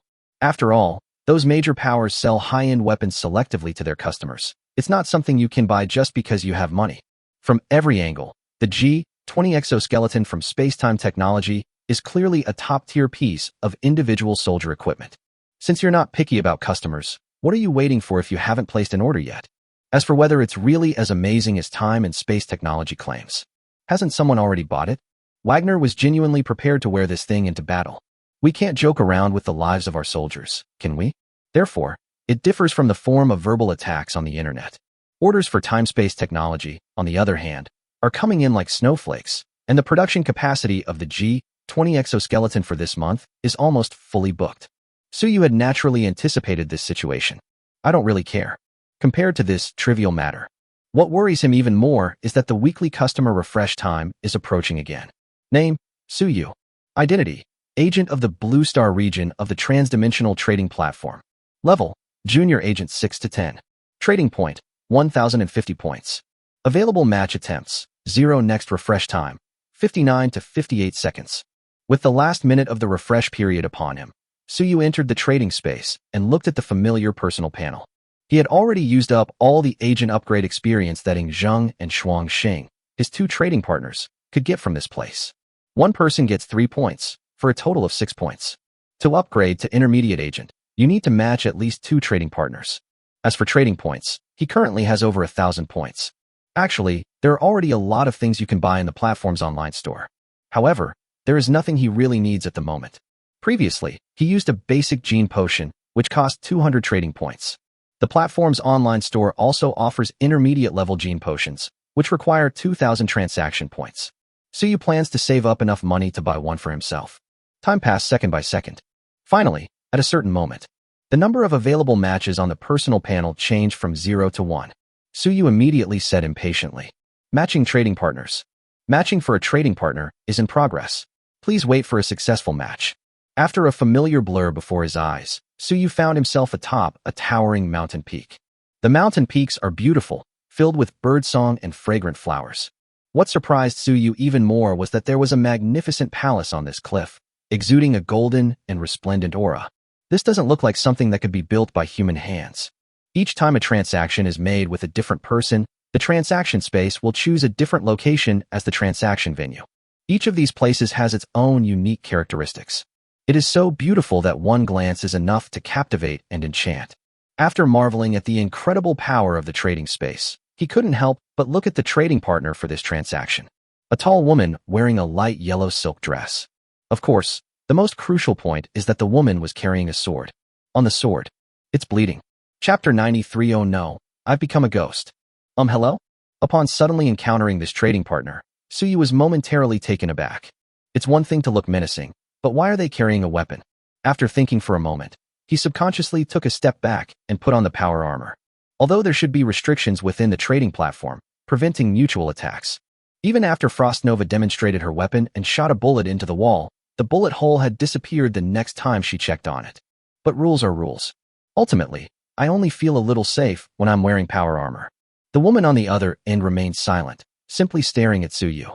Suyu finally breathed a sigh of relief after putting on the power armor and cupped his hands in greeting. Blue Star District Agent. Suyu, what is your name, young lady? Upon hearing this, the woman frowned and pondered for a moment before casually tossing away the long sword in her hand. The long sword seemed to have eyes, and it flew accurately back to the scabbard on her back. Then the woman cupped her hands and said, "The acting agent of Tianxin Realm is Shunpian Ran. Very good, it has a strong fantasy element." Looking at the words, "not in accordance with the laws of physics," on the power armor helmet, Suyu had already made some guesses about the world of this trading partner. When the woman dropped the sword, the power armor's computing module performed a rapid calculation. She was very strong. The sword she casually tossed should have landed on the cliff about 10 meters behind her, according to the parabolic trajectory, instead of landing in her scabbard. However, the sword was clearly bound by some external force while in the air, and after spinning twice, it was accurately sheathed. This wasteland world can also be done. Electromagnetic traction or gravitational waves can both be used. Judging from Shun Pianran's attire, she clearly doesn't come from some technological world. The power armor's detection module also did not detect any fluctuations in the relevant force field. Without using such high-tech methods, Anyone capable of pulling objects out of thin air like this is clearly not someone from the technology sector. It's more of a metaphysical perspective. The key point is, judging from the way she threw the sword just now, it's very similar to the sword control techniques described in some novels. If Suyu's guess is correct, the Tianxian realm, where Shunpian is located, is probably a more advanced metaphysical world than the divine continent where Yingzheng is located. With the assistance of the power armor's built-in computer, Suyu is now undoubtedly able to see the whole picture from a glimpse. No wonder I was completely outmaneuvered when I was doing business with Frostnova. How can you play with cheat codes? He mentally scoffed at himself and turned his attention back to the woman in front of him. Judging from the woman's current behavior, she is clearly a novice who is new to the trading space. After thinking for a moment, he took the initiative to speak. I wonder what Miss Shen wants to buy or sell. Wearing power armor, Suyu found a stone bench carved with the yin-yang symbol and sat down. There was another stone bench next to Shunpian, clearly intended for the two of them to sit on. Buy? Sell? A look of confusion flashed in Shunpian's eyes. After a moment of hesitation, she said, "Who created this trading platform? And why did they bring me here?" "I don't know." Suyu opened his mask and said frankly, "We only need to communicate with all the worlds here to strengthen ourselves. Does it matter whether we know who founded it or not?" "That's true." Shunpian nodded, sat cross-legged on the stone bench in front of her, looked at Suyu, and asked curiously, "Is that armor you're wearing? A single piece of armor can make me feel threatened. Could it be a treasure of a Foundation establishment cultivator? Good heavens, even Foundation establishment cultivators have arrived. They really are from a fantasy world." Suyu was secretly delighted, but outwardly remained calm and asked, "How did you know it posed a threat to you?" "It's intuition, of course." Shunpian glanced at Suyu in surprise, but then suddenly realized, "That's true. Judging from your aura just now, without this treasure, your strength would only be around the early stage of body tempering. You wouldn't have spiritual awareness until you reached the chi refining stage. I'll say something that might make you laugh. And this is all thanks to the gene serum from the trading platform. If it were anyone else from Earth, they probably wouldn't even have been able to temper their bodies." "Wait, what level is body tempering?" Suyu's eye twitched, and he instinctively wanted to scratch his head. Damn it, it's really difficult if we don't know the cultivation system of the other world. Thinking of this, he carefully crafted his words and said tactfully, "Miss Shun, it's like this. Our respective worlds may have slightly different classifications of realms, so I don't quite understand what you mean by body tempering or foundation building." Shunpian was quite clever. She immediately understood his meaning and quickly explained. Cultivation naturally begins with body tempering, which is divided into early, middle, late, and perfect stages. Then comes chi refining, which is also divided into 4 stages: early, middle, late, and perfect. After that, there are the foundation establishment, golden core, and nascent soul realms. After thinking for a moment, she raised her fair chin with a touch of pride and added, "I am currently in the late stage of chi refining." So he confessed everything? Suyu glanced at her in surprise. This girl is quite pretty, but she seems a bit dim-witted. He quickly had the computer in the power armor record this, and then casually asked, "We have powerful figures in our region who can tear stars and earth apart with a single blow. I wonder what level of cultivator they would be considered in the Tianxian realm?" Well, he wasn't bragging. Who says star destroyers aren't powerful? Although he doesn't have it yet, he'll definitely be able to get it in the future. A single strike could tear apart stars? Shunpian's eyes widened in horror as she exclaimed in surprise. Such supreme power is probably at least at the nascent soul stage. I have heard that when nascent soul cultivators fight, they can only shatter 1,000,000 miles of land. Tearing apart stars is simply impossible for them. Wait a minute, is the Li you're talking about the same as the Li I understand? Suyu's face stiffened slightly, and he couldn't help but ask, "How long is a Li?" 1 mile? Shunpian tilted her head, somewhat puzzled as to why he would ask this, but still answered. It was about 150 zhang, approximately 650 meters. More than 10 feet long. It is naturally 9 feet tall. What about a foot? Hey, why are you asking this? It's already this long. Shunpian gestured with her hands, sounding a little impatient. Suyu gasped when he saw the 1-foot length she gestured. Judging from her gestures, a foot in the Tianxian realm is about 30 to 40 centimeters, which means that a zhang, 10 feet, in their area is a little over 3 meters. And 1 li, that would be about 400 or 500 meters. It's about the same distance as Suyu on Blue Star. Millions of miles. If I may ask another question, how far is your world from south to north? Who knows? Anyway, it's very, very far away, probably hundreds of millions of miles. Shunpian frowned and said, "Why are you asking these questions? Suyu. The equatorial circumference of Earth is only a little over 40,000 kilometers, which is about 80,000 miles. The world they live in stretches billions of miles from north to south. A star destroyer capable of wiping out the entire Earth with a single shot would probably only be able to scratch someone's itch even if it drained its energy reserves in a world like this. Recalling his earlier mention of a powerful figure capable of tearing stars apart, Suyu couldn't help but twitch his lips. Oh no, I've become a fool. Chapter 94. Who told you to be a cultivator? No, I was just asking out of curiosity. Cough cough. Suyu coughed twice to cover his embarrassment, then said seriously, do you have anything you'd like to trade? Buying or selling is fine. The purpose of this trading platform is to allow us to exchange what we have. I still have enemies chasing me outside, and I don't have anything I can trade. Shen Pianran pouted and said dejectedly. You can tell that blood was dripping from the sword just now. Suyu pondered for a moment, then continued. Actually, you don't need to immediately offer items for trade. You can tell me what you need, and I'll try my best to provide it if I can. As for the reward, I'll give it to you now if I can, but if I can't, I'll give it to you after you escape. The other party comes from a very powerful cultivation world. It is clearly a very valuable investment. So you didn't mind investing some resources in her in the early stages. After all, this is different from the world of Shenzhou where Ingzheng lived, where there were only a few qi cultivators. This is a true world of cultivation. Can I pay on credit? Shen Pianran's bright eyes lit up immediately, and she quickly replied. May I have the armor you're wearing? The ones chasing me outside are several late-stage qi refining cultivators and a qi refining perfection cultivator. If I had this foundation establishment magic weapon, I could kill them. Power armor? They have good taste. They immediately took a liking to the best thing Suyu could offer besides the peregrine falcon. He only had 10 sets of power armor in total, 1 set for himself and 1 set for Chiyomo. There are 8 sets that are currently vacant. Giving you a set wouldn't be a problem. After a moment's thought, he had an idea, but instead of agreeing immediately, he asked further. The cultivation methods in our worlds are different. Why are you so certain that this set of armor can help you rival a foundation establishment cultivator? Based on your spiritual senses alone? Of course, the feeling I get from spiritual perception is that it possesses the power of a foundation establishment cultivator, so of course it does. Shen Pianran paused halfway through her sentence, then looked at Suyu with some pity. Sorry, I forgot you don't have spiritual perception, so you might have a hard time understanding. Suyu. All right. Who told you to cultivate immortality? He thought for a moment, stood up, and slowly charged the electromagnetic cannon on his left arm. A few seconds later, the blue light from the muzzle turned red, and the words maximum power popped up in front of him. The long-charged mass projectile was then launched. At maximum power, the mass projectile reaches a terrifying muzzle velocity of over 80 Mach, tearing through the air almost instantly and creating a sharp sonic boom. The mass projectile, which had already transformed into a stream of metal at extremely high speed, slammed into the open space on the other side of the mountaintop. Boom. A violent explosion came from underground, accompanied by tremors. The towering mountain peak began to slowly collapse from the spot where he had just hit it with his cannon. In the blink of an eye, a third of the already small area at the summit was blasted away by this single shot. Suyu estimated that the power of this shot was probably equivalent to the explosion of several hundred kilograms of TT.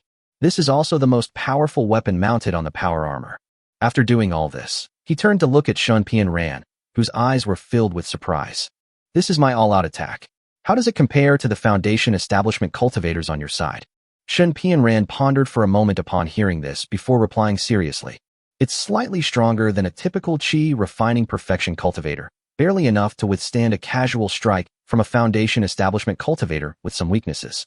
However, the strength of your armor is clearly not in attack, it should be in defense. As she spoke, she casually made a sword incantation. The blood-stained flying sword on his back suddenly flew out of its sheath, causing an explosion, and in an instant it pierced in front of Suyu. Before he could react, the deflection system of the power armor was the first to react. An invisible repulsive force spreads out, and any object traveling at a speed exceeding 60 kilometers per hour will be deflected by the force field. The flying sword that shot towards Suyu was deflected 2 meters away. Shen Pianran, far from being disappointed by her failed attack, instead revealed an excited expression. This is it. This is it. My gut feeling was right. What an amazing defensive technique. Even a cultivator in the mid-foundation establishment stage would have difficulty harming you with swords or fists alone. Suyu's lips twitched slightly, and he didn't care about her sudden move. Anyway, she couldn't hurt herself in the trading space. Instead, He began to carefully consider the information revealed in her words. Speaking of deflector shields, gravitational waves are indeed much more technologically advanced than electromagnetic railguns. But do the rules of physics also apply to the world of fantasy and martial arts? Furthermore, she mentioned swords, fists, and kicks, which likely refers to physical attacks. Therefore, the Foundation establishment cultivator she spoke of probably also possesses magical attack methods, which powered armor wouldn't easily withstand. That makes sense, as a deflecting force field is only immune to kinetic weapons.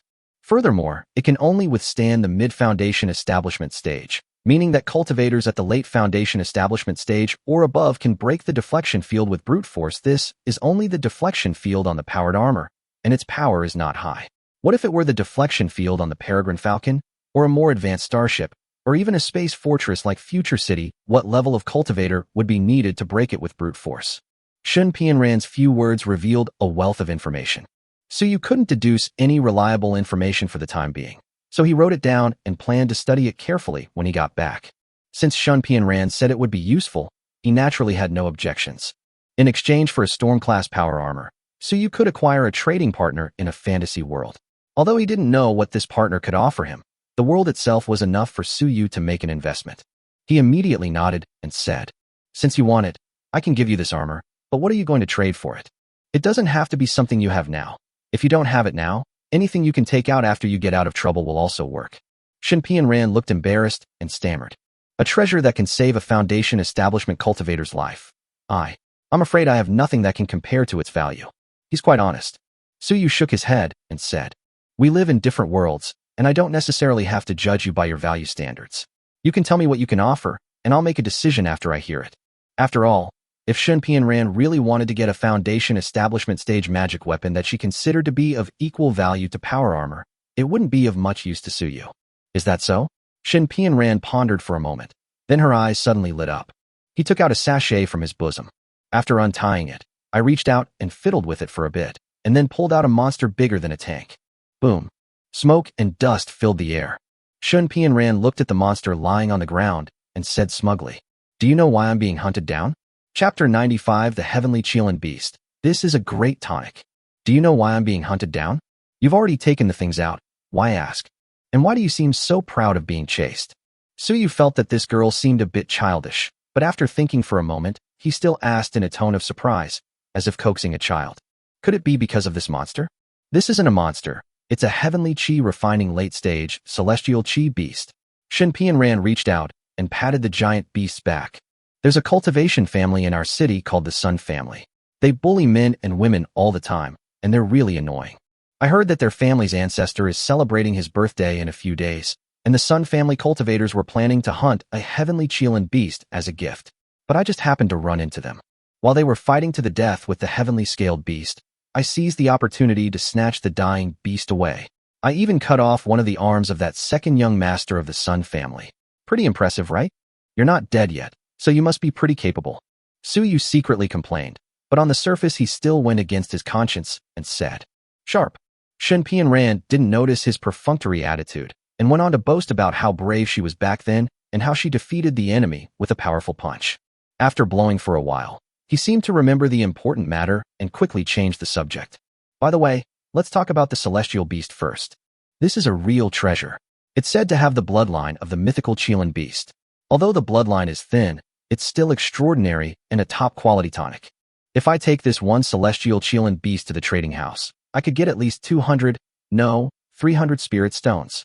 I see you're only at the early stage of body tempering, so the meat of the heavenly qi beast is perfect for you, especially this kind of heavenly qi beast at the late stage of qi refining.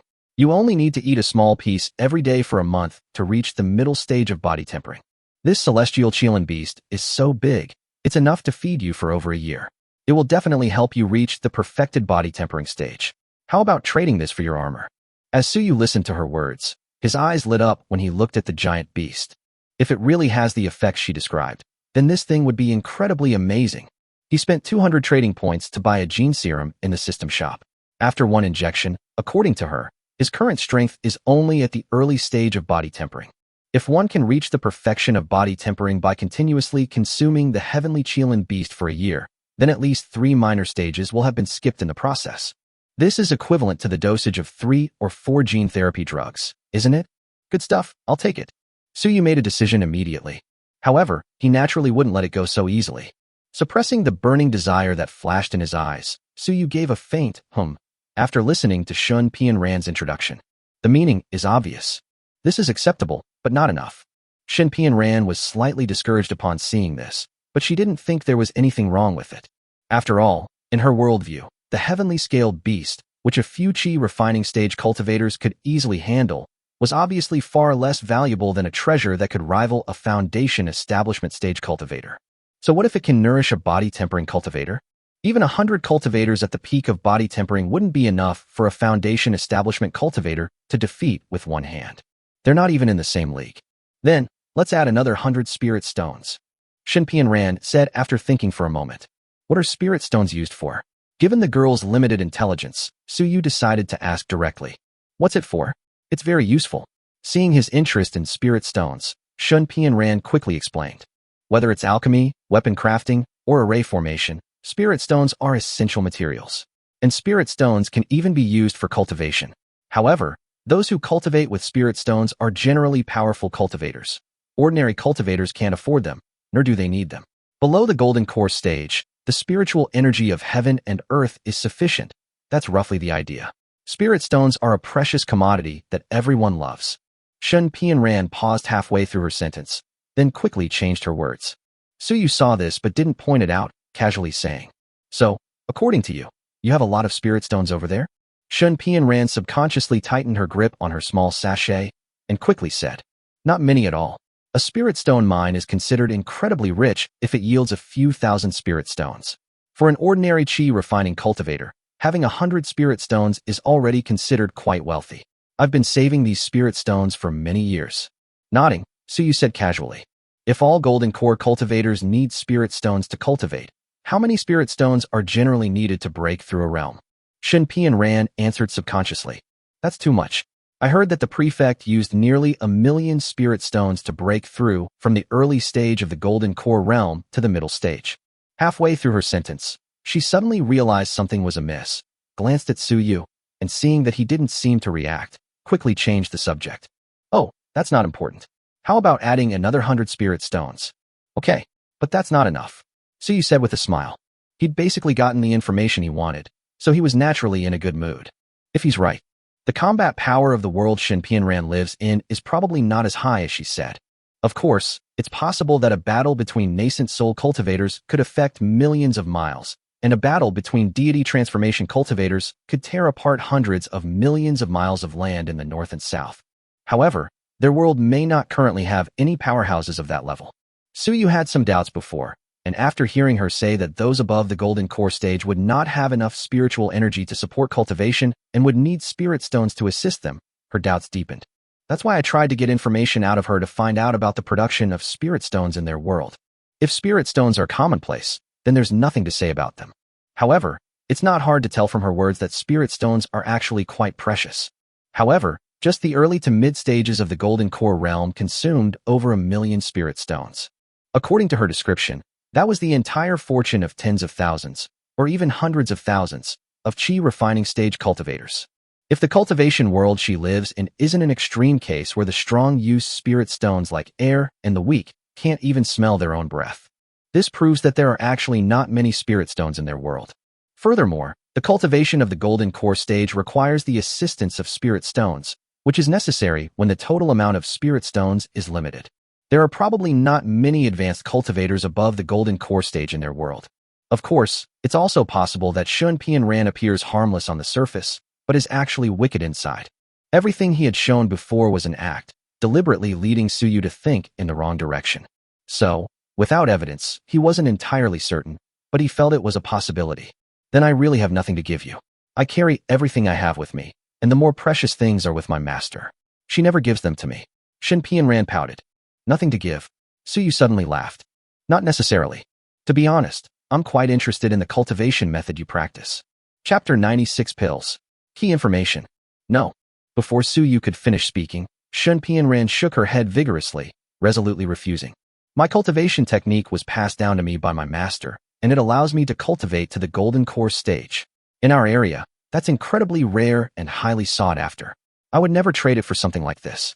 Seeing her like this, Suyu figured it would be difficult for him to get the pill from her, so he didn't bother to keep trying to fool her.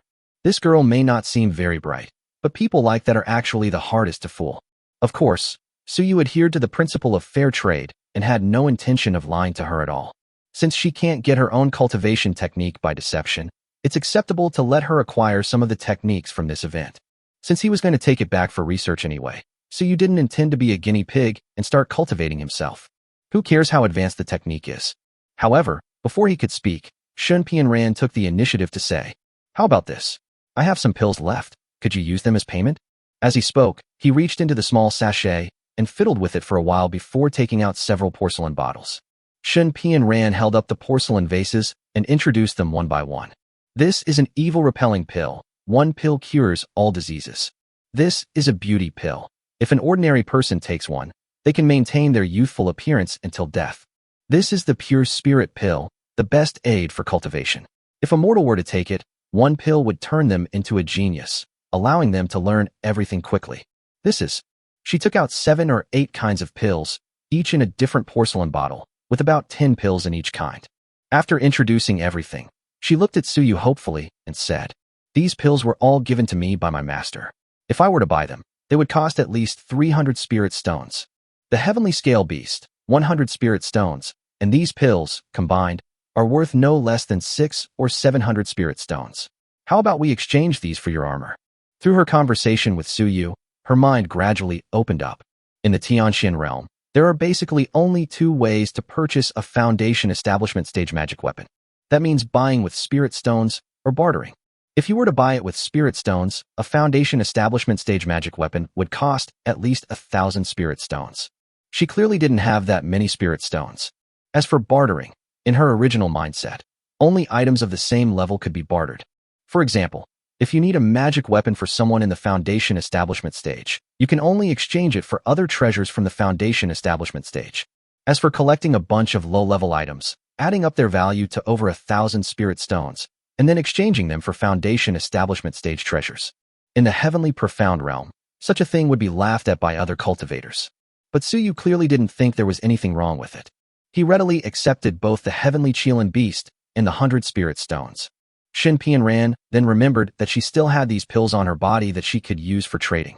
These pills are scattered and individually worthless. However, when added together, it is not a small amount. She said the total value was 300 spirit stones, and she wasn't lying. Danyao Suyu frowned, reached out, and took a porcelain bottle that Shun Pianran handed to him, opened the cork, and took a sniff. It has a very strong medicinal fragrance. If I remember correctly, this is the same elixir that she mentioned earlier, a cure-all that wards off evil. If what Shun Pianran said is true, then one pill of this stuff can really cure all diseases. The effect was indeed quite good. But the reason Suyu frowned was that, for some reason, he always felt that these pills, judging from their effects, were far inferior to the longevity pills that Ingzheng had given him. After opening each one and smelling it, this feeling became even stronger. Even disregarding the effect of extending lifespan by 20 years in an unpredictable manner, the taste of the longevity elixir is far superior to that of other elixirs. The aroma of the longevity elixir can refresh the mind and body with just one whiff, seemingly sweeping away fatigue, more effective than drinking a case of Red Bull. But these pills are different, although it also has a medicinal smell. However, this medicinal fragrance is just a simple fragrance and has no other effects. Suyu glanced at the trading panel. The system has approved the transaction. Clearly, Shun Pianran was not lying, at least regarding the efficacy of these pills. That's a bit strange. Suyu did not give an answer immediately, but pondered it carefully. First, it is known that the world of Xinzhou, where Ingzheng lived, is not as developed as the Tianxian realm in terms of metaphysics alone. This can be seen from the fact that Ingzheng purchased the G60 exoskeleton from him. Putting everything else aside, just look at the skills Shun Pianran just displayed. Disassembling several G60s with her bare hands was as easy as child's play. Not to mention Foundation Establishment cultivators stronger than her, or even experts at the Golden Core and Nascent Soul levels.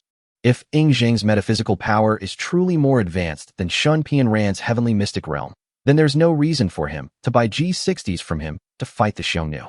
Given that the power of metaphysics in the divine continent is inferior to that in the heavenly profound realm, It is worth considering that the longevity elixir that Zheng presented was of a higher grade than the pills that Shun Pianran presented.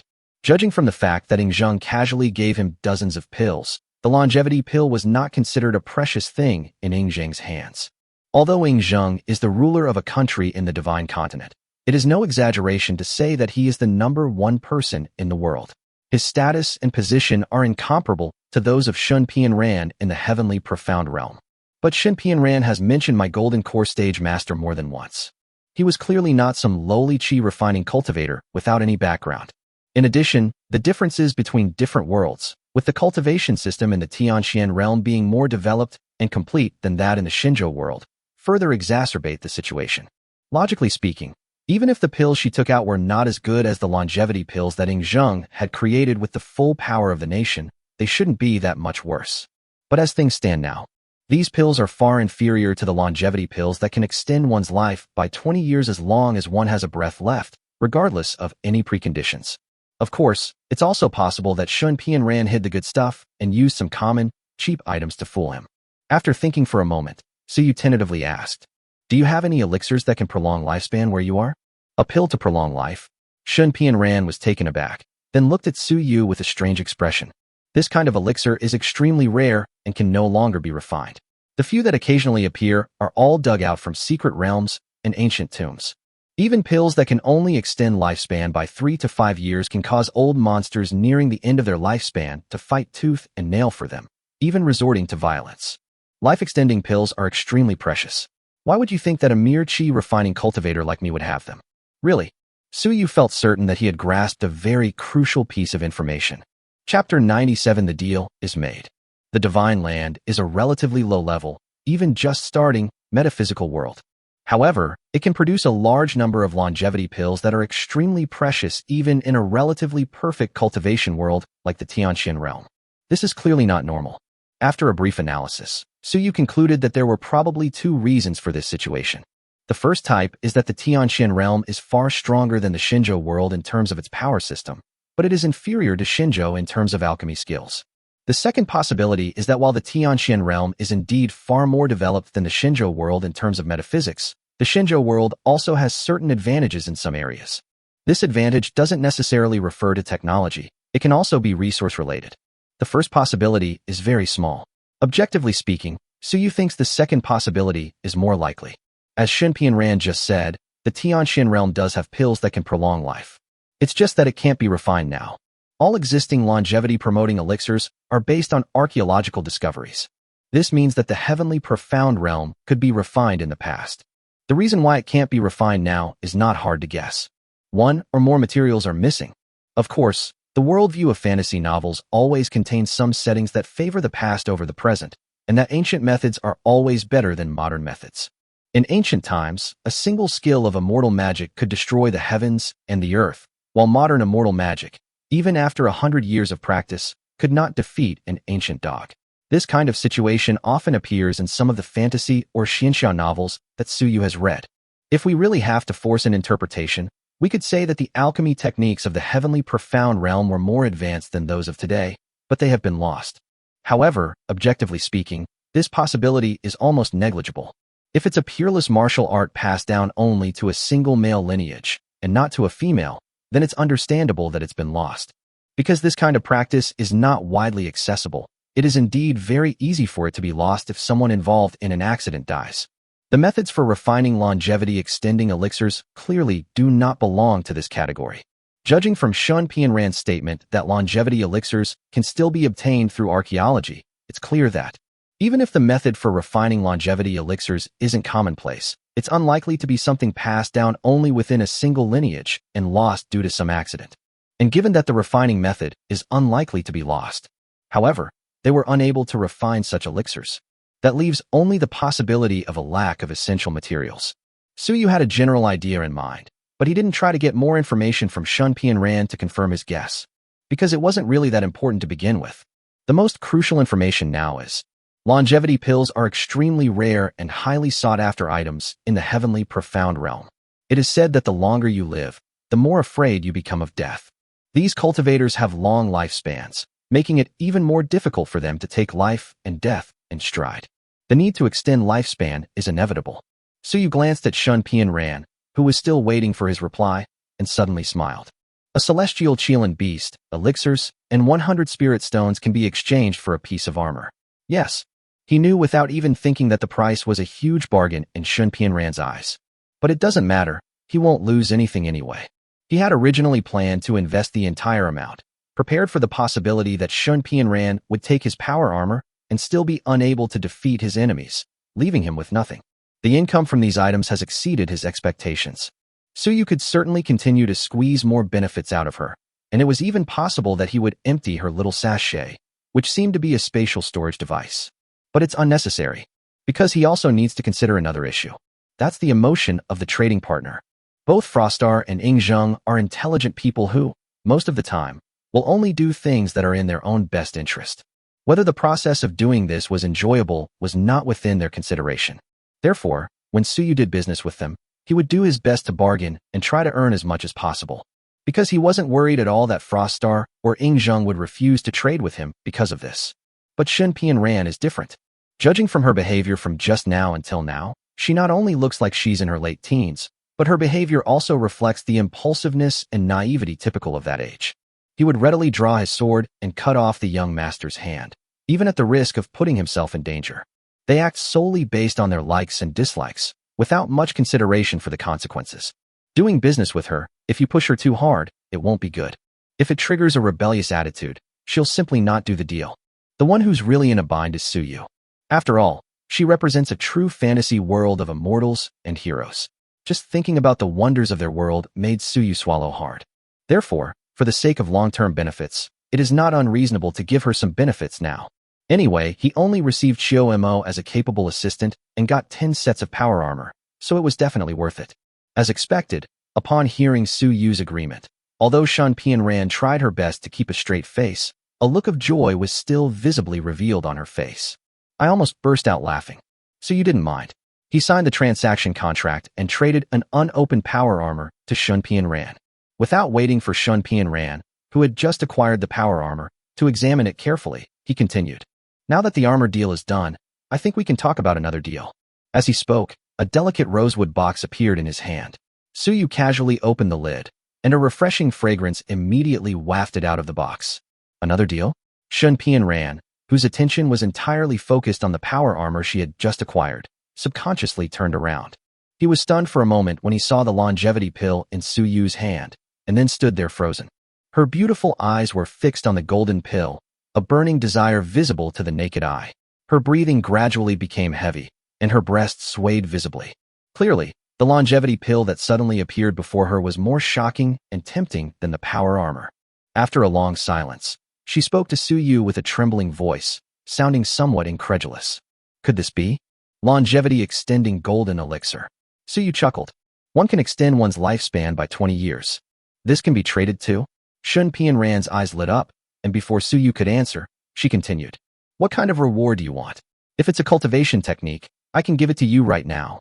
Cultivation techniques are naturally necessary.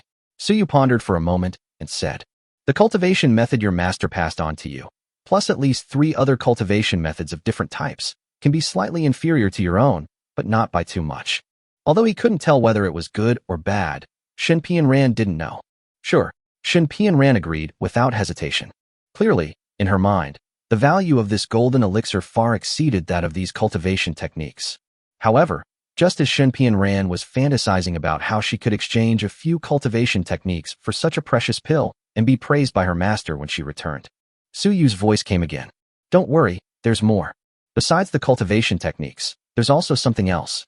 He paused here, looked at Shun Ran who was staring at him nervously, and smiled. 500,000 spirit stones. Chapter 98 The Role of Spirit Stones, Intermediate Agent.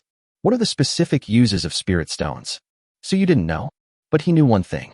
That means this thing, like gold, is actually a currency with a certain degree of popularity on trading platforms. Just like many traders around the world collect gold, many mystical side worlds actually collect spirit stones. It is a type of hard currency. This is information he obtained from his conversation with Frostnova, and it's most likely true. Now that he has the opportunity to get a batch, he certainly won't let it go. Furthermore, another major difference between the metaphysical and technological worlds is that the technological world lacks, or is severely deficient in a certain substance. Spiritual energy. If he can get a cultivation technique from Shun Ran, then he can cultivate it himself if he really wants to. I'm afraid he wouldn't be able to achieve anything significant in the environment of Earth. Just like the qi cultivation techniques they got from Qin Shi Huang. It does have an effect, but it is almost negligible. It can only be said to have some health benefits. But if it's just about strengthening the body, let alone practicing qigong. If Suyu practices Tai Chi on Earth, can't that improve his health? This is also the main reason why he obtained the qi cultivation method from Yingzhong, but then nothing came of it. With that little bit of improvement, even 10 years of training probably wouldn't be as effective as a single injection of a gene serum. Since the world Shun Ran lives and can use spirit stones to assist in cultivation and solve the problem of insufficient spiritual energy. If Suyu is going to cultivate these immortal cultivation techniques, these spirit stones will still be of great use even if he doesn't trade them with people from other worlds. So getting some spirit stones is a sure way to avoid losing money. 500,000 spirit stones and 4 cultivation techniques. Shun Ran frowned, unsure of what to do. She was clearly not very good at negotiating, and at this moment, she showed no interest in bargaining. After thinking for a moment, he gritted his teeth and said, I need to go back and ask my master first. But don't worry, if your longevity pill really has such an effect, your master will definitely agree. Although the cultivation technique is precious, it's really just a matter of having an original copy. The rest are just photocopies that can be copied infinitely. If this technique spreads everywhere in the Tianxian realm and becomes commonplace, it will have a significant impact on those who practice it. It can be traded with people from other worlds, and upon closer inspection, there is actually no cost involved.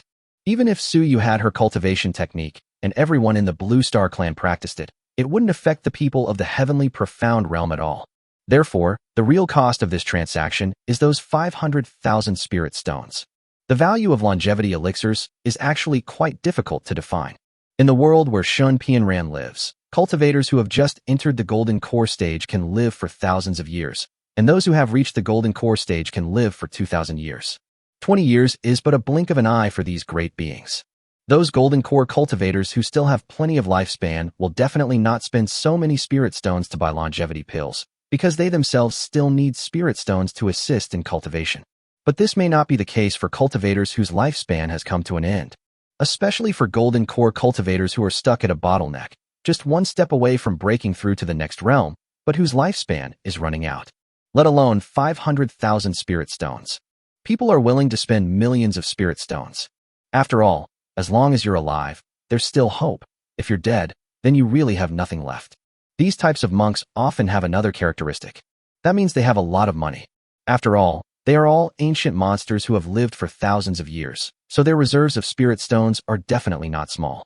Therefore, if you buy a longevity pill for 500,000 spirit stones, you're sure to make a profit if you find a suitable buyer. But the most crucial problem is that the heavenly mystery realm is too vast. It's not easy to find a cultivator who has this need and can afford to pay with spirit stones.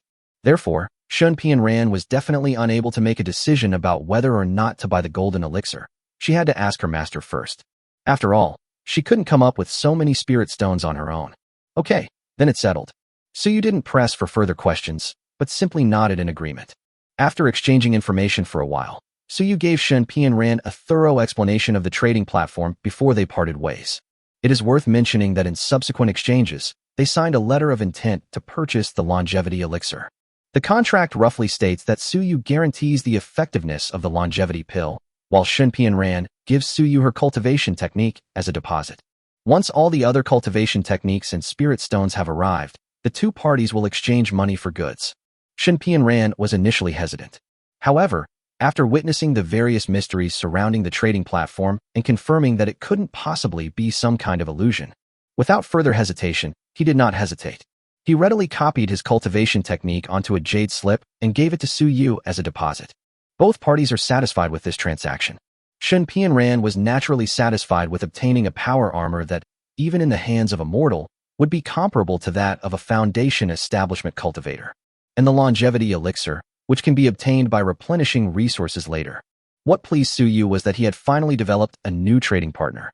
If a matched business partner does not reach a cooperation agreement during the first meeting, it is actually impossible to continue contacting them afterward.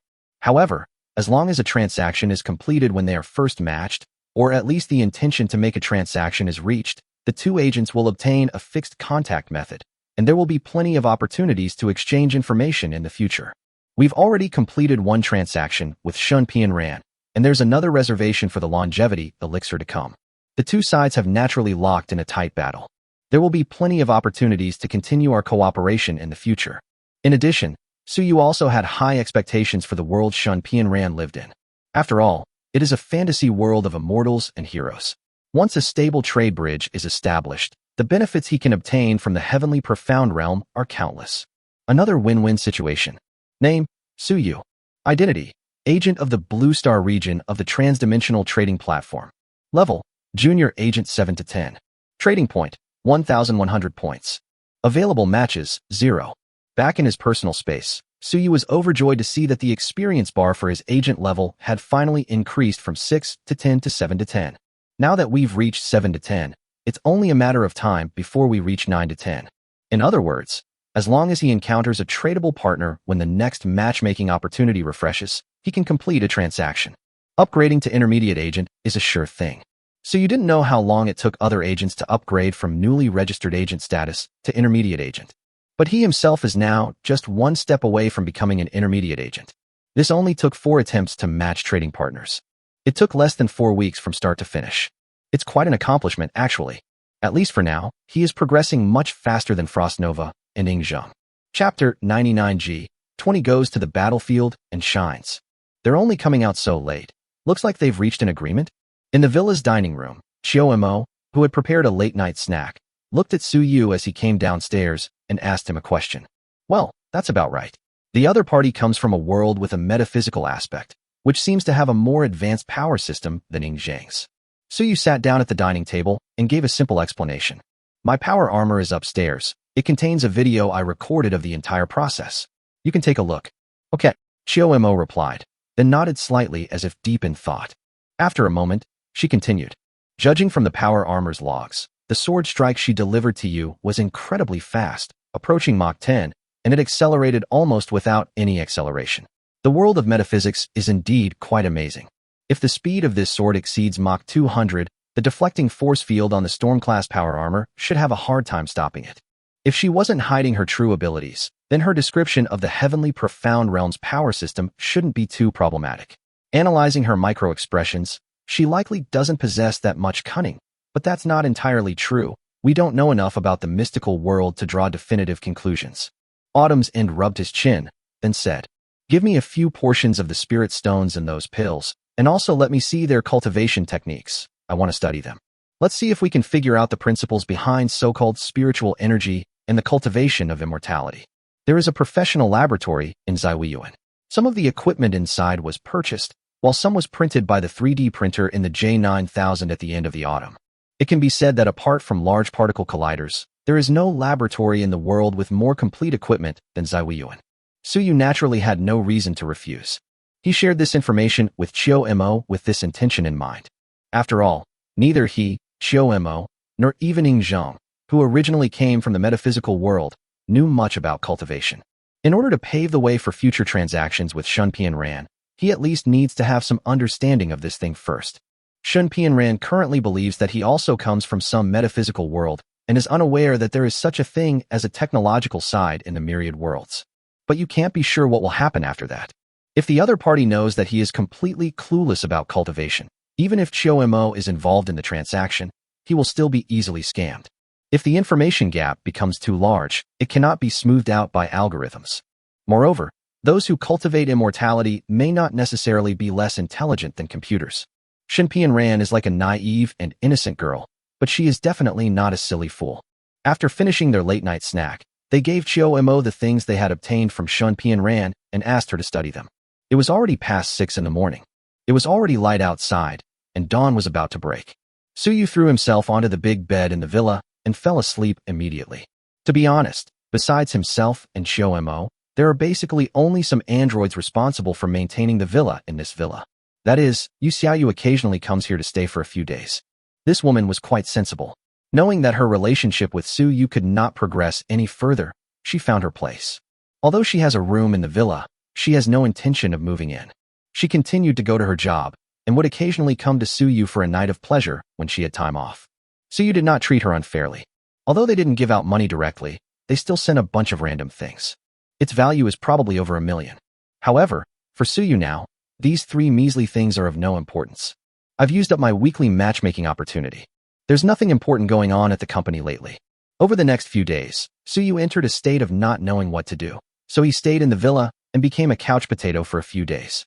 Every day, he either flirts with the beautiful women he knows or lies in his room trying to combine spirit stones to cultivate the technique he got from Shenpian Ran. He wouldn't normally dare to practice this thing recklessly. However, the research in late autumn has made some progress, clearly stating that this exercise will not have any side effects.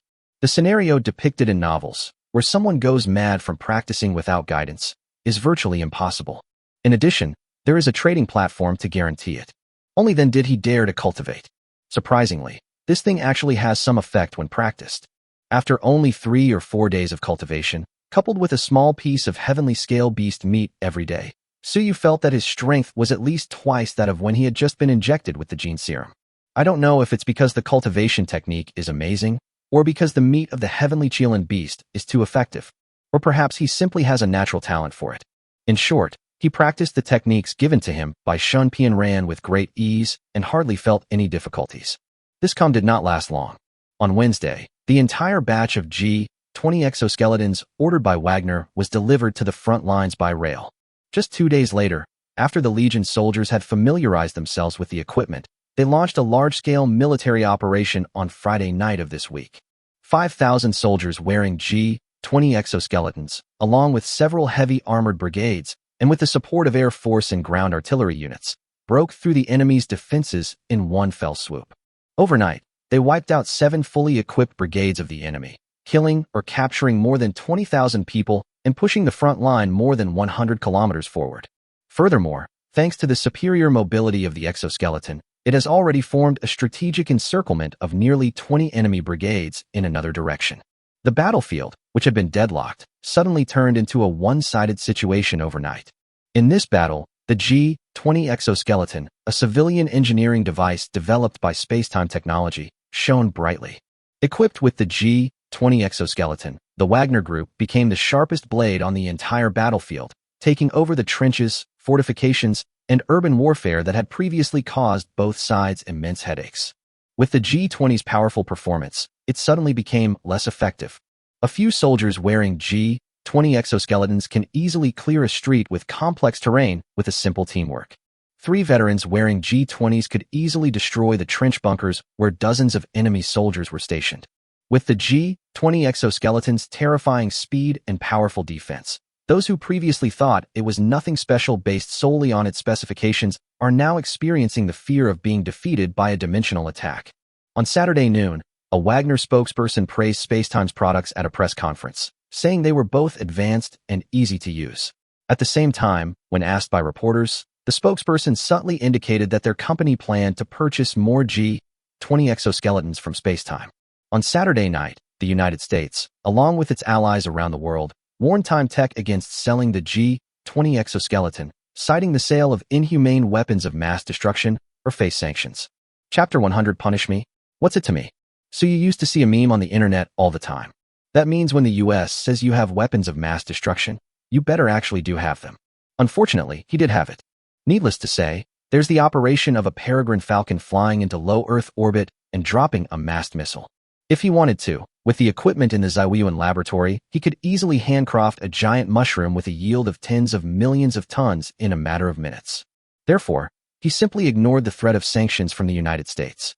He posted a few words directly on his personal Weibo account. It's none of your business, and none of my business either. Because of the recent meteoric rise of time and space technology, his personal social media accounts have long been unearthed.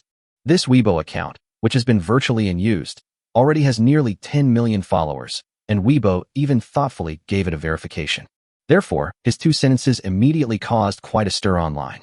The onlookers, who were initially worried or gloating about the sanctions imposed on Spacetime Technology, were suddenly silenced. Brother, this is a sanction from the US. Many once thriving companies have been brought down by a single round of sanctions from the United States.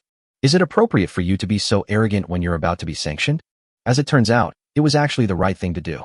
Because after announcing its sanctions plan, the US has been looking for solutions from all sides. Then I discovered something really frustrating. It turns out that time-space technology has never purchased any high-tech products or equipment from the United States or its allies. They haven't even purchased any finished or semi-finished industrial raw materials from Kyushu. They bought only the most basic things like steel, and sometimes they didn't even buy finished steel, but just iron ore. It is clearly not feasible to use monopolistic high-tech products to strangle the technology of space-time. So after announcing the sanctions, they studied the matter for a long time and decided to prohibit several international mining giants from selling basic resources, such as ores and oil, to time-space technology. But this is basically useless. Time-space technology mainly purchases through Kyushu's channels, which is just a bit more troublesome. After all, they can't just ban these industrial raw materials from entering Kyushu, the world's largest market. Anyone who dares to issue such an order would be cutting off the lifeline of those multinational mining giants. The order was given today, but the person will probably have to leave tomorrow. He committed suicide after being shot dozens of times in the back. As expected, after repeated warnings to space-time technology went unheeded, the US had no choice but to release specific sanctions. This immediately drew a chorus of boos. No, what kind of strategy is it to prevent people from buying mines? I've never seen this before. LOL, no wonder they're the world's inspector. They're meddling so much.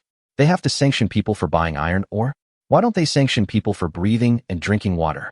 I checked the procurement list published by Time-Space Technology, and there are no high-tech products on it, only industrial raw materials and various ores. It's absurd that the US can only sanction time-space technology for importing minerals. Wow, that's the key point. It's one thing that time and space technology can create such advanced technologies as exoskeletons and powered armor, but they only need to import some raw materials. That means they can completely produce everything themselves, from the most basic raw materials like steel to a finished exoskeleton. What level of industrial capacity is that? If I remember correctly, the Z-Way enclosure of the time-space technology headquarters is just a small place, less than 10 square kilometers. This technology is truly heaven-defying. All processes are self-produced. No wonder the US sanctions have produced so many things after all this time. Bungbu is living in this mess, ha ha ha. As for me, the American, I'm truly at my wit's end.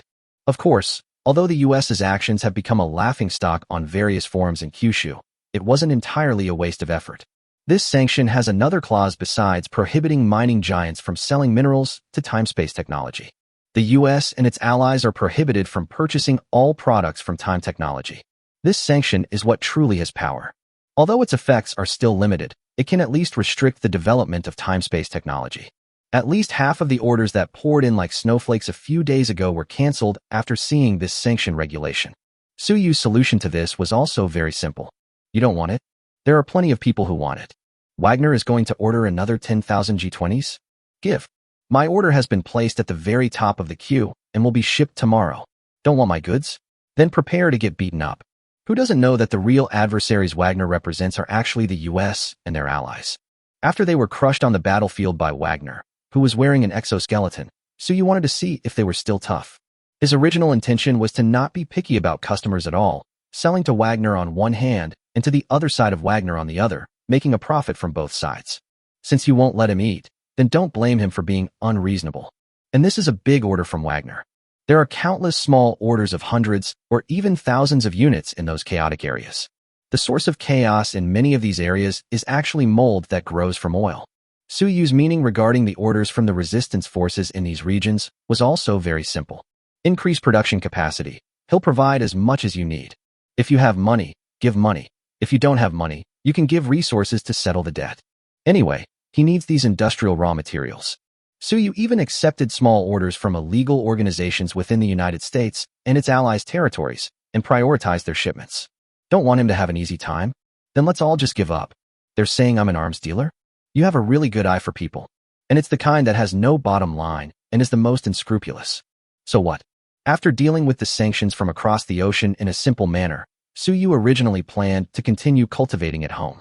However, news came from Kyushu. The deal for that piece of land from the small state of Black Africa is almost finalized. The final agreed price for a coastal land area of more than 30,000 square kilometers was a lease of 50 billion Kyushu currency for 100 years. This price is practically free. Of course, the main reason is that these black men have no idea that there is a world-class iron ore mine worth no less than 10 trillion buried in this land. This was quite a lucky break. Although there were also intelligence agents from the United States who tried to interfere along the way, telling the people of that country that there was an iron mine in that area, and that they couldn't get it themselves and didn't want Kyushu and Time Technology to get it so easily. However, Tsuyu had Shomo take action, monitoring their network and hacking into their satellites. This exposed all the intelligence personnel whose identities should have been top secret. Within 2 days, all the American intelligence agents in Black State who knew about the iron ore mines there vanished without a trace. Meanwhile, some news media and insiders in the United States who originally planned to make the matter public discovered that their computers had been hacked before they could even publish their articles, and all their materials and evidence disappeared. Not only that, these people can't even make phone calls. Even though their phones are connected to the internet, all their online posts disappear without a trace. This is the most terrifying aspect of groundbreaking computers. So what if you know? Can you still speak? Even if it's a public speech by the American president, if Chiyo is willing, he can prevent him from conveying a single word. Want to chat? Write a letter. Chapter 101 Spiritual Power Prosthetics, Limb Regeneration Technology. Without the U.S. interfering, the lease agreement between Kyushu and the small state of Black State regarding that piece of land was naturally negotiated very quickly. The deal was reached in less than 2 weeks. And this small Black State is also very interesting. They didn't want the 50 billion Kyushu currency in cash. Instead, they requested that a batch of G20 exoskeletons worth 10 billion be imported from Time and Space Technology in advance. As for the remaining 40 billion, it was deposited in the bank, ready to purchase more military equipment from Time and Space Technology at any time. This bank account was not established in the name of the country, but was a private account. Sell land, make money, buy weapons. This is typical warlord behavior. However, once he got the land, so you didn't care who the other party was. Anyway, these guys are going to use the exoskeleton to take down the US. So you even wished he could give them a discount. Actually, this small Black State is quite famous in the world. However, it's not a good reputation. That's right, this is the place that's famous worldwide for its pirates. Poor, dilapidated, and barbaric. That's roughly how people perceive this land. Hundreds of years ago, those who committed maritime robbery were the pioneers of navigation and the explorers of the New World. With the current version update, this class has fallen out of the meta and become a universally hated pirate. These black men just haven't had a good time. He is a typical player who goes against the meta in Blue Star Online. Therefore, players still need to adapt to version updates. However, this doesn't mean they're bad. In fact, given the excellent matchmaking system in the Black State region, they're quite capable. The US suffered a great loss here back then, and after the loss, it didn't forget to make a movie about a helicopter crash, whitewashing itself as a pure and innocent person and portraying those who resisted the invasion as barbaric and bloodthirsty. It can be considered a traditional skill. Therefore, Tsuyu naturally strongly supports the idea of people selling land to buy exoskeletons to fight against the United States. Isn't it just the G20 exoskeleton? We'll pack it up and ship it right away. That piece of land is still a wasteland. Although it has now been acquired, Tsuyu is not in a hurry to start building the space elevator. They simply recruited a group of workers from Kyushu at a high price, along with the engineering equipment they had purchased, and prepared to have them carry out initial modifications there. Putting everything else aside, at least we need to get the road built first. To avoid a repeat of the situation when the Z-Way enclosure was built, where the roads were impassable and a temporary port had to be built and roads expanded to allow building materials to be delivered. Anyway, he hasn't gotten the design data and blueprints for the space elevator from Frostar yet, so there's no rush. To protect the safety of these workers, Tsuyu also specially dispatched a team of combat-type androids wearing G60 heavy exoskeletons. With a total of 200 androids, once they put on the G60, it wouldn't be an exaggeration to say that they are the strongest armed force in Black State. There's absolutely no need to worry about any unexpected events. Chiyo has been in Z-Way Yuan's laboratory for almost a week now, researching topics related to spiritual energy and cultivation. Clearly, even for this academic giant who came from the prosperous era of the Sunset World and could oversee the construction of space fortresses, this was remarkable. Studying these things in the metaphysical realm is also a huge challenge. It's difficult to understand in the short term. However, it's not like we're completely clueless. Although Chiyo was in the laboratory, she did not lose contact with Tsuyu. Occasionally, I would complain to him about some of the difficulties I encountered during my research. During their conversation, Tsuyu could roughly tell that she had indeed come up with some remarkable things. The research conducted in late autumn revealed that the spiritual power obtained by refining spiritual energy appears to be a form of energy similar to electricity.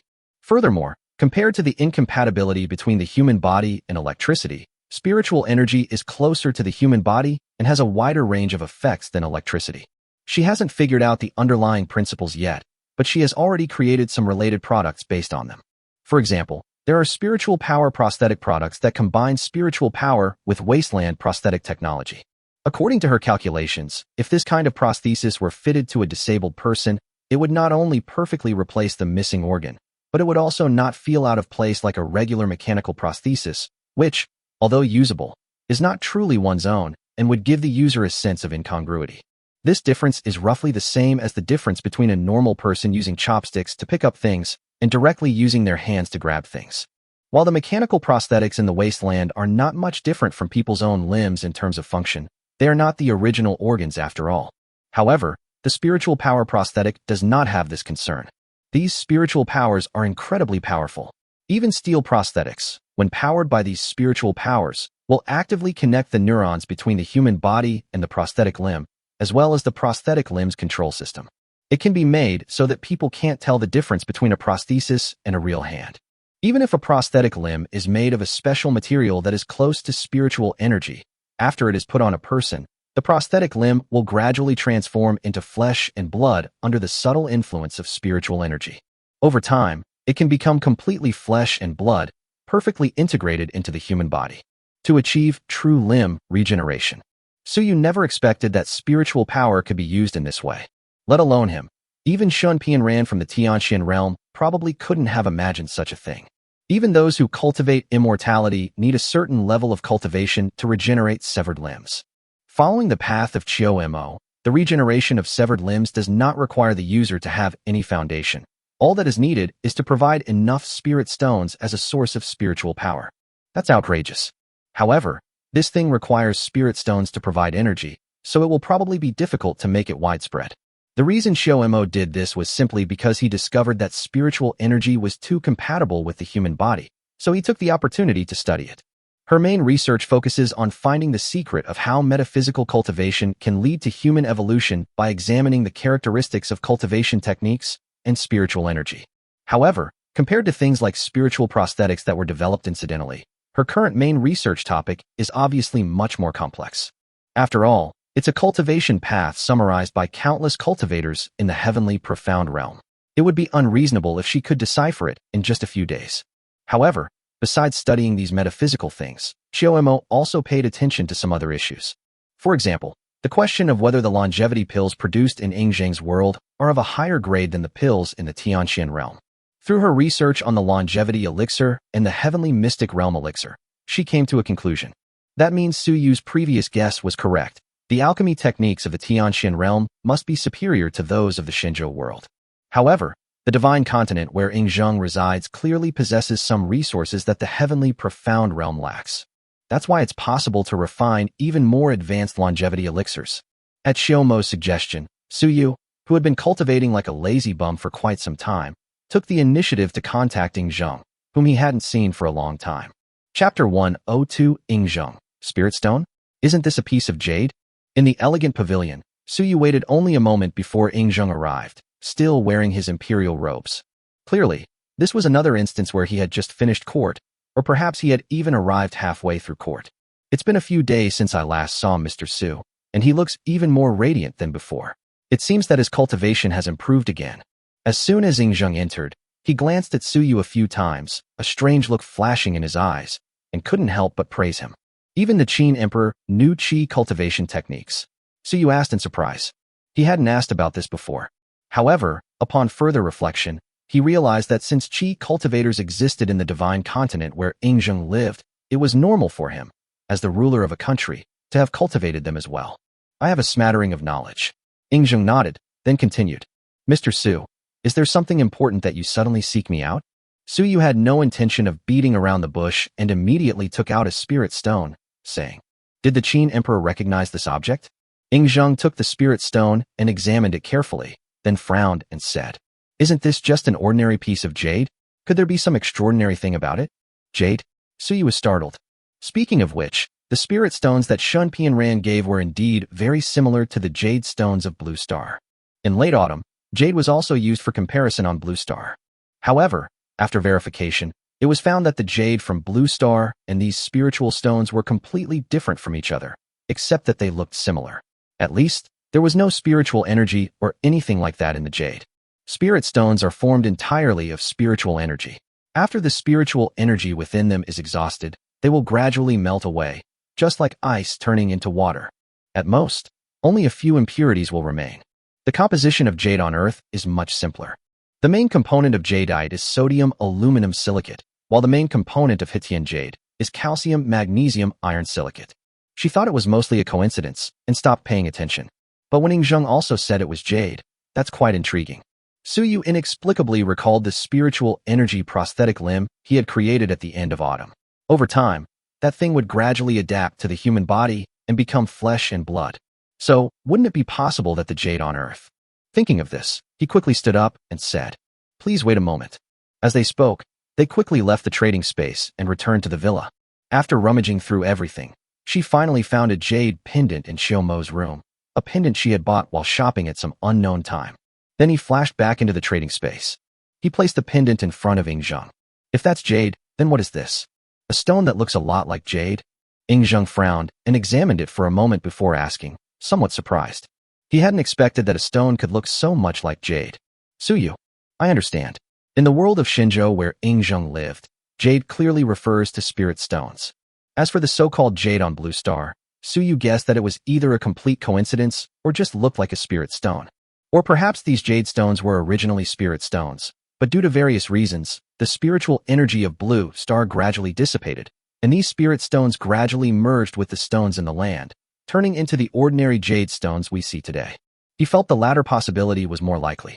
After all, there has been a saying in Kyushu that jade nourishes the body since ancient times. But the jade on Earth is just an ordinary stone. How could it possibly nourish people?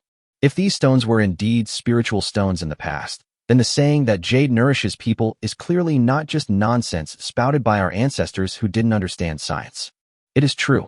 From all perspectives, wearing spirit stones for a long time is obviously very beneficial to the human body. Goodness, Suyu felt like he had discovered another blind spot. However, he didn't dwell on it for too long. After a moment's thought, he continued to speak to Yingzheng. "I wonder how much of this kind of jade is produced in China?" "Production?" Yingzheng frowned and pondered for a moment before replying. "I have heard that hundreds of years ago, jade was a very rare commodity, only affordable to royalty and nobility, and was 10,000 times more precious than gold. However, in recent years, I have heard that jade mines have been discovered in various places, so it is no longer a rare item. In our Great Qin, some commoners can occasionally find exquisite jade stones among the mountains and rivers. With a little polishing, they can become a fine piece of jewelry. If you really want to collect them, it shouldn't be difficult, and the output is quite large. Could it be that Mr. Su is interested in jade?" The case is solved. Suyu suddenly realized. Clearly, the divine continent where Yingzheng resides appears to be a world undergoing a spiritual revival. The Tianxin realm, where Shun Pianran resides, is a world where spiritual energy has gradually become depleted after a long period of cultivation civilization.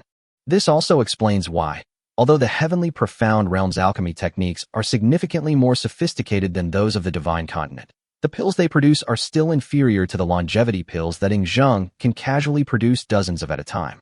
Even a skilled cook can't cook without rice. As the spiritual energy of the heavenly profound realm gradually dwindles, the corresponding rare and precious materials are obviously not as plentiful as those in the divine continent. The situation in China is that although the alchemy techniques are crude, the world is in a period of rapid development. There are so many rare and precious natural treasures. They just throw in all sorts of awesome stuff, let alone refining it into an elixir. If you stew it in a pressure cooker, it'll probably be more effective than any pills refined in the heavenly profound realm. Upon realizing this, a look of surprise flashed in Su Yu's eyes. He had previously heard Yingzheng describe it himself and thought that the divine continent was a low-level mystical world with a little spiritual energy, and its combat power might not even be as good as some martial arts worlds. They didn't pay much attention to this aspect at all. The original plan for the Shenzhou world was to help Yingzheng develop resources and improve the level of industry and agriculture, and then he would act as an intermediary to trade the industrial and agricultural products produced in the Shenzhou world with other worlds to obtain profits. But now it seems too small. The previous perspective was fucking narrow. Of the 3 worlds he's been matched with so far, the divine continent world is clearly the richest. The other two are either wastelands of the fallen city, devoid of anything but technology. Or perhaps it's the Tianxin realm, which seems to have already entered the Dharma ending age, and apart from its advanced cultivation system, it seems to have nothing left. In terms of global resources, both of these worlds are completely outmatched by China. After all, according to Ing Zheng's description, spirit stones are something that ordinary people in Shenzhou, and even now, can easily find and use as ornaments. However, in the Tianxin realm, even a disciple of a golden core stage expert like Shun Pianran would feel the pinch if she had to spend 100 or so spirit stones. The reason why Su Yu had the illusion that the benefits he could obtain from the divine continent were limited was entirely because the world was still in a blank state, whether in terms of technology or metaphysics. Chapter 103: The Prosperous and Abundant Divine Land. After Su Yu finally understood the situation, after a moment's thought, he confessed to Ing Zheng the situation he had encountered after being matched with Shun Pianran. If Su Yu wants to obtain a large number of spirit stones through Ing Zheng and wants to do this business in the long term, the best way is obviously to be honest. He already had a fairly good understanding of the land of Shenzhou, where Qin Shi Huang was located. After reviewing the information provided by Su Yu, Ing Zheng gained a good understanding of Blue Star. If someone occasionally asks Ing Zheng to purchase some spirit stones, he probably wouldn't think there's anything wrong with it. But as time went on, Ing Zheng, who already knew roughly what the Blue Star was like, would inevitably sense that something was amiss. That would actually damage the trust that the two sides had built up. If it's a one-off deal, then it's fine to take advantage of information asymmetry and cheat others. Long-term trading, at best, allows one to exploit information asymmetry to gain more profit, similar to the trading pattern where Su Yu and Shuang Xing previously tricked each other. Although I caused them trouble, it's a minor issue. At most, they'll be slightly annoyed, but it won't stop their business. Even if you get scammed, you still won't lose out. But if you don't even want to give the soup to others, then this business might not be able to continue. If Su Yu wants to obtain spirit stones from Ing Zheng in the long term, it would obviously be best to directly tell him the true function and value of the jade, instead of taking advantage of information asymmetry to get something for free. After listening to Su Yu's words, Ing Zheng remained silent for a moment, then suddenly said, "Why are you always able to find suitable trading partners? I should have had access to the trading platform longer than you. Yet so far, you are the only person I have successfully traded with." The two most recent trading partners were either ghosts or demons, and there was absolutely no way to communicate with them. It's truly bizarre and strange. Su Yu hadn't expected Ing Zheng to have such a unique way of thinking. After a moment of surprise, he said somewhat embarrassedly, "Maybe I was just lucky." "No." Ing Zheng shook his head. "There must be a reason for this, Mr. Su. There's no need to be modest. Compared to other agents, you clearly have something that sets you apart." Then, he steered the conversation back on track. "Now I understand why Mr. Su sought me out. I never imagined that jade and spirit stones could have such effects. Jade, which can be found everywhere, is truly a wonder of the world. Mr. Su treated me with sincerity, and I will naturally repay him with sincerity in return. When I return later, I will order people to collect spirit stones. If each spirit stone is counted as one, we can provide Mr. Su with more than 1 million spirit stones tomorrow." As he spoke, he weighed the spirit stone in his hand. This is a unit in the heavenly mystery realm, which is about the size of a thumb. This small piece weighs about 50 grams. 1 million, which is 50 tons. To be able to acquire so much in just one day gave Su Yu a new understanding of the abundance of fertilizer in China. Clearly, there are far more of these things in China than he imagined.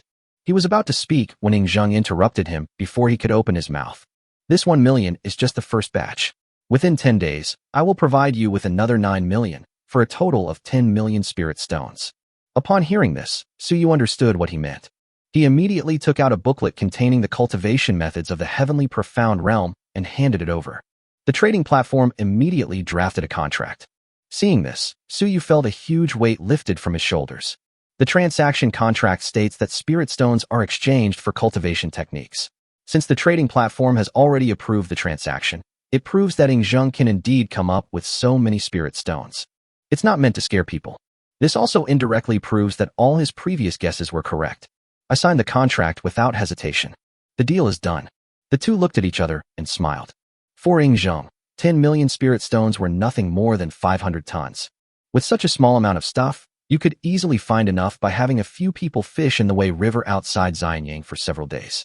Being able to exchange such a small amount of spirit stones for a cultivation method that is far more advanced than the primitive and rudimentary qi cultivation technique is naturally a huge win. For Suyu, damn, I got this thing by exchanging it for the longevity pill given to me by Ying Zheng with Xinpian Ran. What's not to like about getting something for nothing? He understands now. The answer from this trading platform is clearly to act as a middleman. The more trading partners he can find, the more ways he can profit from the wider his trading network becomes. There is absolutely no need to be limited by the resources of the world you live in. Each trading partner is both a partner and a resource. Thinking of this, Suyu couldn't help but ask, I wonder how much the Qin Emperor estimates the spiritual stones of the divine continent could produce if they were mined on a large scale. This is a very necessary question. Currently, China has a small population but abundant resources. The spirit stones produced in Xinzhou could easily supply Suyu's blue star and their own planet. However, if he wants to input these spirit stones into the heavenly profound realm in exchange for some items there, then it's hard to say. Therefore, he needs to figure out just how abundant the spirit stones in Xinzhou are before he can decide how to trade with Xinpian Ran. According to the units of measurement on your planet Earth, and given our current mining capabilities, if I were to mobilize all the people of Great Qin to mine at full capacity, we should be able to extract tens of thousands of tons per month. If we used some of your mining equipment and mining methods, the output would probably be no less than your steel production. Ying Zheng has been watching the videos Suyu gave him repeatedly these days, and has gained a considerable understanding of many aspects of Blue Star. In some respects, they even understood things better than Suyu. After all, people are in different positions, so their perspectives and points of focus are also different. As the ruler of a country, he often viewed issues from a macro perspective. He often sees things that even Suyu, as a human from Earth, doesn't quite understand. Suyu was stunned when he heard him say that. Good heavens, the production of spirit stones is comparable to that of steel. Last year, Blue Star produced 1.8 billion tons of crude steel. So many spirit stones. Suyu subconsciously gasped. This is fucking greasy. Not to mention him, even those nascent soul and divine transformation experts in the heavenly profound realm whose existence is unknown. Knowing how prosperous China is, one would probably be envious and drooling with envy. It's no wonder this is a world undergoing a spiritual revival. Spirit stones are completely worthless and commonplace there. Thinking of this, Suyu immediately sat up straight excitedly and said, Your Majesty, please rest assured. If you agree, we can sign a collaborative development agreement right now. I can provide all the equipment and the androids that operate it. Chapter 104 Space Elevator Technology Acquired. Ying Zheng neither immediately agreed to nor rejected Suyu's proposal for collaborative development. They only said they would discuss it later. Upon hearing this, Suyu did not insist, nor was he disappointed. As for Ying Zheng, he is not yet clear about the true effects and uses of spirit stones. It is normal for him to use spirit stones in conjunction with cultivation techniques to try them out before making a decision. The two then discussed the matter of elixirs. Because Suyu was frank, Ying Zheng naturally understood that the natural treasures produced in Xinzhou were much more abundant and of higher quality than those in Tianqian realm. He also promised to send another batch of medicinal herbs for refining longevity pills to Suyu, along with the 1 million spirit stones he would receive tomorrow. This stuff isn't actually rare in their land. Otherwise, the Qin dynasty wouldn't have been able to produce thousands of longevity pills a year using such crude alchemy techniques. So although the quantity of the batch given out was not small, it was not much to Ying Zheng. He only had one request. If Suyu obtains the advanced alchemy technology of the Tianqian realm from Xinpian Ran, he needs to share it with him. Of course, this sharing isn't for nothing. At that time, Suyu can ask for whatever he wants. This was a promise made by Ying Zheng. Suyu certainly had no reason to refuse. After all, the people in Xinzhou have some foundation in alchemy, and once they come into contact with advanced alchemy techniques, they will be able to quickly master them. But Earth is different.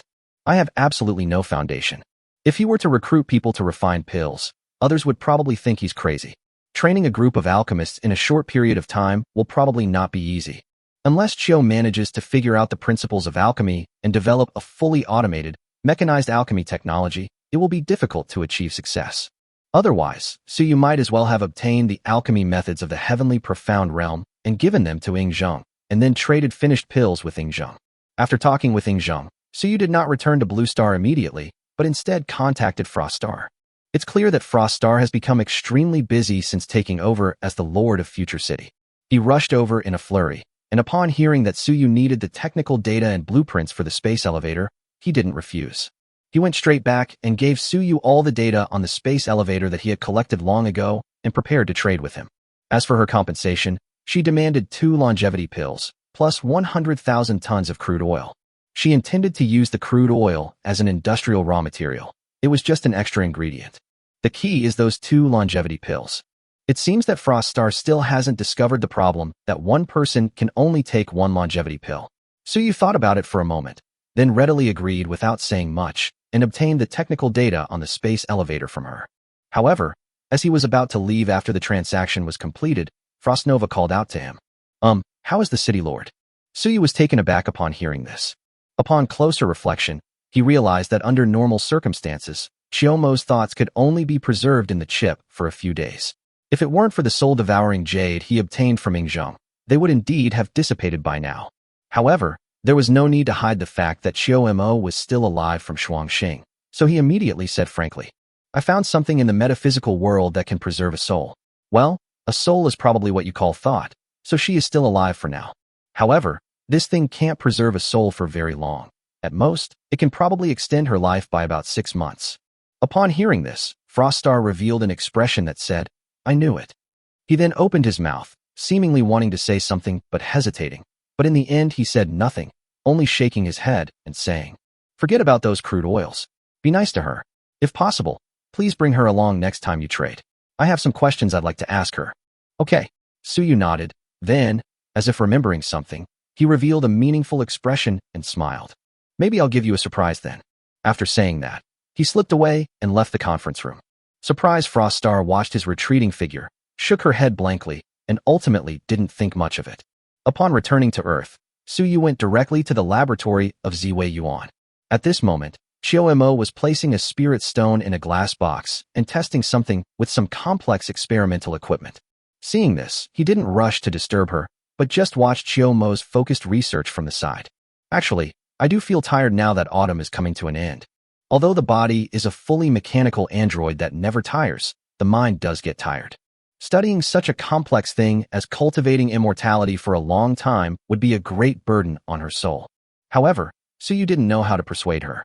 In truth, her dedication had little to do with Suyu.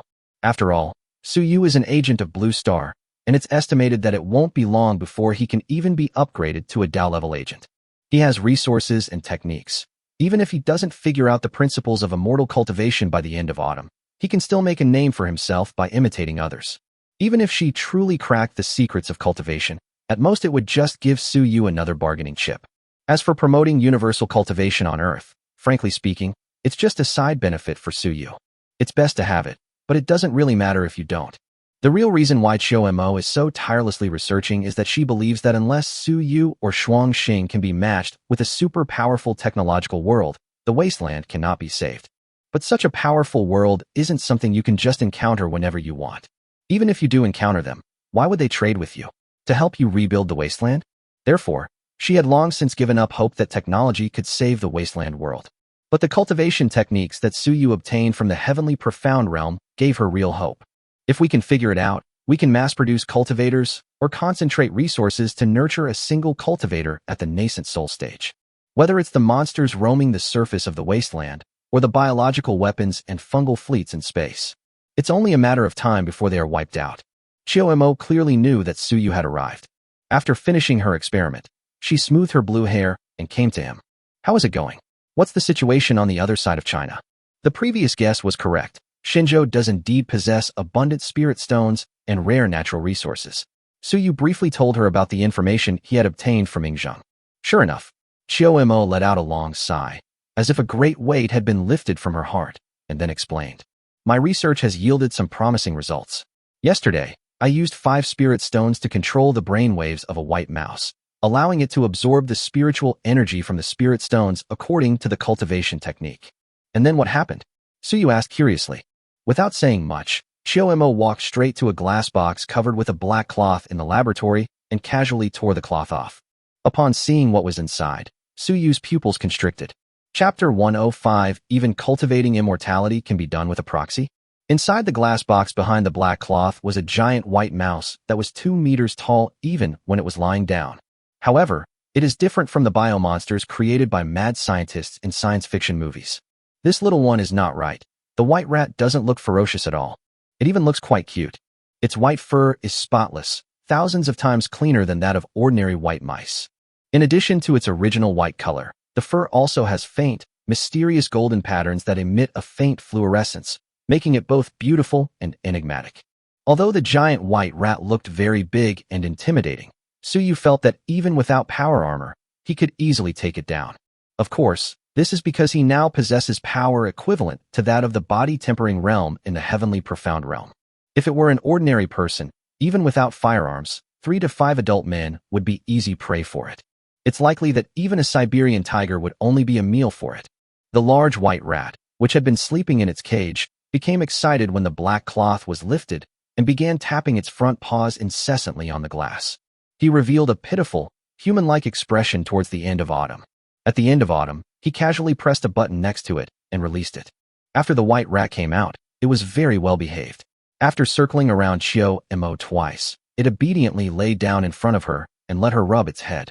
Cultivation is truly amazing. It's an evolutionary process with almost no negative effects. Autumn-Mo sighed, rubbing its head. If there weren't a shortage of spirit stones, it could even be made to develop sentience. 5 spirit stones were enough to transform it into this state. That's already quite astonishing. Suyu curiously walked over and ruffled its head a couple of times. The white rat had never seen him before. After glancing timidly between him and Chio-Mo a few times, it mustered up its courage and licked his hand twice. Tisk, quite clever. Suyu chuckled. To be honest, he doesn't like rats, but this big white rat is really cute after being transformed by spiritual energy.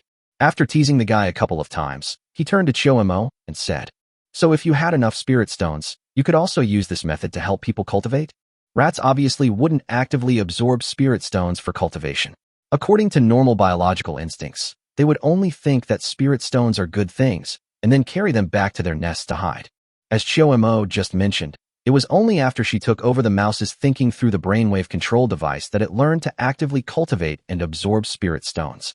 The process involved was clearly not as simple as she described.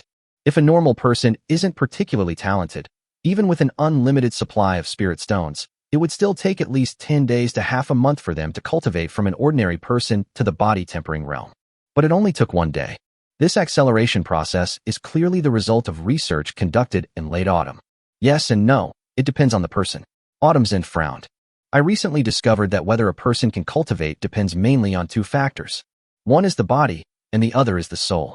Regarding the physical aspects, since the lab is full of androids, I haven't conducted any specific experiments yet, but I have already done experiments on the soul. You're experimenting with your own soul? Suyu retorted, immediately expressing his displeasure. Aren't you afraid of ruining yourself? If you want someone to do experiments, just tell me. There are plenty of damn scumbags in the world, just grab a few. The different Autumn shook her head, but then, as if thinking of something, she suddenly paused and looked at Suyu, who had a displeased expression. Then she covered her mouth and laughed. Are you worried about me? Why would I worry about you? You need to understand, I went to great lengths to get my hands on the soul-devouring jade. If you squander it all, I'll be the one who suffers. Who's going to manage all those androids in the company then? Suyu said without changing his expression. Yes, I won't do it again next time. Autumn chuckled softly, seemingly in a good mood, and then explained. I've discovered that some people's souls are suited for cultivation, while others are not. This is probably one aspect of what they call aptitude in the cultivation world. The other aspect, of course, is the physical body. Then I deduced that my own soul should be the kind that is more suitable for cultivation, which is why I did this experiment. As it turns out, my guess was correct. After taking over its body through the brainwave controller, its body absorbed spirit stones very quickly. This is not due to the physical body. In fact, I have conducted many control experiments. Among all the experimental mice, it is one of the slowest to naturally absorb spiritual energy. According to its own absorption speed, it may not be able to absorb all the spiritual energy in a spirit stone in 10 years. But after I took control of its mind, it was able to absorb 5 spirit stones overnight and evolve to its current state. Souls with cultivation aptitude do indeed absorb spiritual energy faster than those without. As for how to convert the absorbed spiritual energy into one's own spiritual power, that depends on the physical body. After all, it's a rat, and its conversion efficiency can't compare to that of a human, not to mention that its physical aptitude is relatively poor among rats.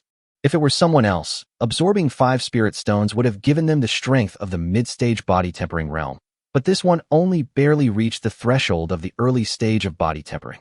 In late autumn, Chiyo tried to explain the principles in a way that Suyu could understand. After listening, Suyu couldn't help but gasp. The way people looked at her became strange. This woman is truly a genius among geniuses.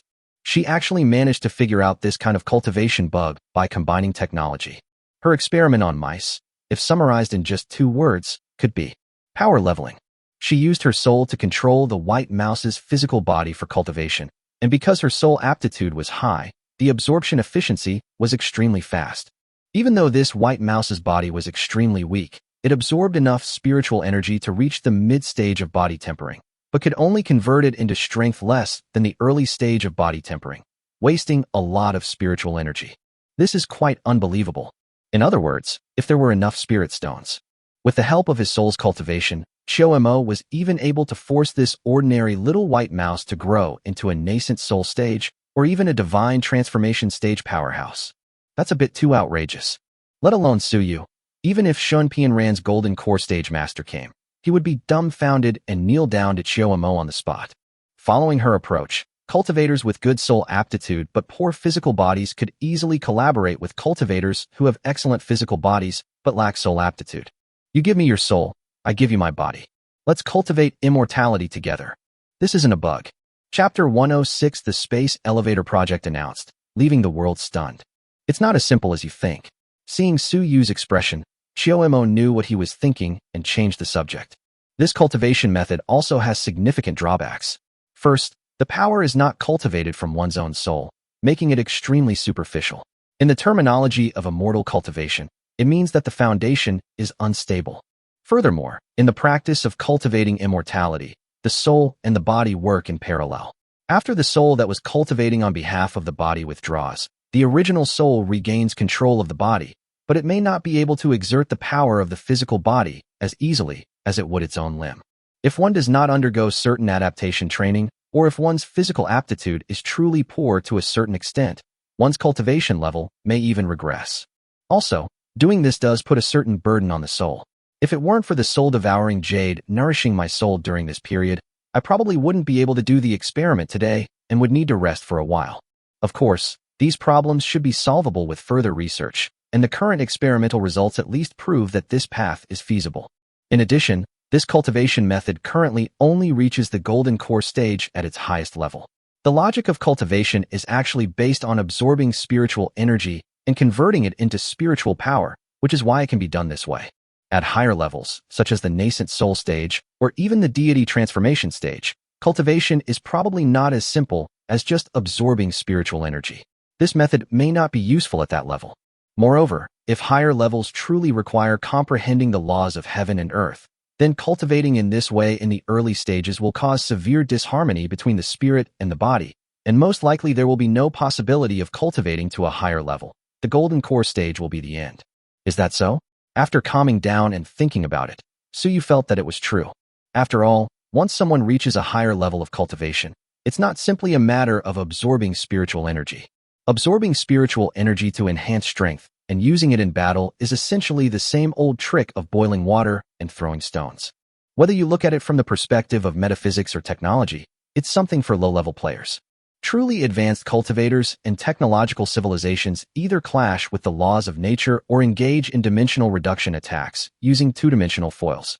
This is clearly beyond Chiyo's understanding now, and it would be very difficult to figure it out. But it doesn't matter. Being able to mass-produce golden core level cultivators is already incredibly impressive. Alright, there's still a long way to go in perfecting this, and most of my research has come to an end. I'll just wrap it up now. Autumnzen smiled. Didn't you say that Frost Nova had already given you the technical data and blueprints for the space elevator? Let me see them. Suyu nodded upon hearing this and handed the hard drive that Frost Star had given him to Autumn. After she took it, she pressed a finger on the hard drive interface, and a red light flashed in her azure eyes. After a moment, she returned to normal and looked at Suyu, saying, "The data is fine. I just need to make some minor modifications based on the Earth's environment. However, this is a huge project. You can make the news public and let Kyushu participate in the construction. After all, it involves too many and too complex components, requiring a complete industrial system to support it, The J9000 module alone cannot handle it. Without Kyushu's involvement, relying solely on our own industrial capabilities, it would take at least 10 years to complete and put it into operation. Oh, is it that complicated? Although Suyu originally planned to involve Kyushu, he didn't expect Chiomo to think it would take so long without Kyushu's participation. I recently saw a passage online that described this very aptly. Autumnsen chuckled. To build an aircraft carrier, I would need a National Planning Commission and an Industrial Military Commission, as well as 9 defense industry departments, over 600 related specialties, and more than 8,000 supporting manufacturers. In short, it would require a great nation to accomplish this. Building an aircraft carrier requires such a complex industrial system and organizational support, let alone a space elevator. Even androids and the most intelligent machines have things they can't do. The world still needs people to keep it running, and needing people means needing advanced organizations to manage it. This is not something one company can do. That makes sense. Suyu nodded. Of course, Chiomo was only referring to the current situation. The computer in her head is powerful, but it's not enough to control so many androids to build such a massive project. If you give her a faster computer, she can probably still do these things independently. However, there is no need for that. With Kyushu's participation, the industrial construction capabilities of Kyushu, the technical data and blueprints provided by time and space technology, and the advanced engineering equipment from the wasteland can be combined. The space elevator can be built in a very short time. There's no need to let Chiomo worry about it all. Well, if you have no objections, then I'll release the news through the official Weibo account. Let's warm things up a bit now, and then prepare a public bidding announcement in a couple of days to give the Kyushu authorities some time to prepare, Chiomo inquired. Suyu naturally had no objections. She knew more about this matter than I did. It's best to leave professional tasks to professionals. Shortly after, a major announcement was posted on the official Weibo account of Time Space Technology. We are honored to announce that after a long period of technological accumulation, Time and Space Technology's current technology has fully met the original expectations. Soon, the Tongtian Jinmu project will be launched for public bidding, and we hope everyone will pay close attention. Below is a detailed description of the Sky-Reaching Wood project. The Tongtian Jinmu project refers to the space elevator construction project led by Time and Space Technology. The plan envisions constructing a 90,000-kilometer-long space elevator from the surface of a small country in the Alps to connect Earth to geostationary orbit. We will also build a giant spaceport in orbit 36,000 kilometers above Earth, serving as a future Starship production base, and a counterweight space station at an altitude of 90,000 kilometers above Earth, acting as a Starship port and a transit station connecting Earth and the Moon. After briefly describing the general content of the Tongtian Jinmu project, the following section outlines the 3 phases that Time and Space Technology has prepared for this project. Phase 1. Within 1 month of the plan's release, achieve the ignition of the world's first commercially available controlled nuclear fusion reactor, ushering in an era of energy freedom for Earth and solving the energy problem for building a space elevator. Phase 2. Complete the construction of the surface portion of the space elevator, the near-Earth orbit Starship base, and the counterweight spaceport. Phase 3. Connecting the ground, near-Earth orbit, and counterweight using carbon nanotubes. The space elevator is completed, and Earth enters the interstellar age, allowing us to begin freely collecting scarce resources in the endless universe. The plan was announced. Everyone was stunned. Suddenly, the whole world felt a sense of unreality, as if they hadn't taken them with them in their evolution. The main problem is that this was too sudden. No one was prepared at all. Chapter 107 Questioning. Official Intervention. Wait, let me confirm. This year is 2024, right? Bro, have some confidence. It's 2024. I swear on my life. I was so scared. I thought I had woken up from a dream and traveled through time. Huh?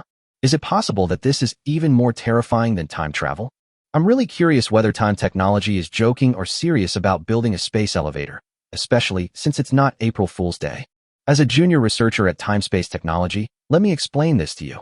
Actually, even we staff members are completely baffled. However, since CEO Su dared to say it, I think it's highly likely to be true.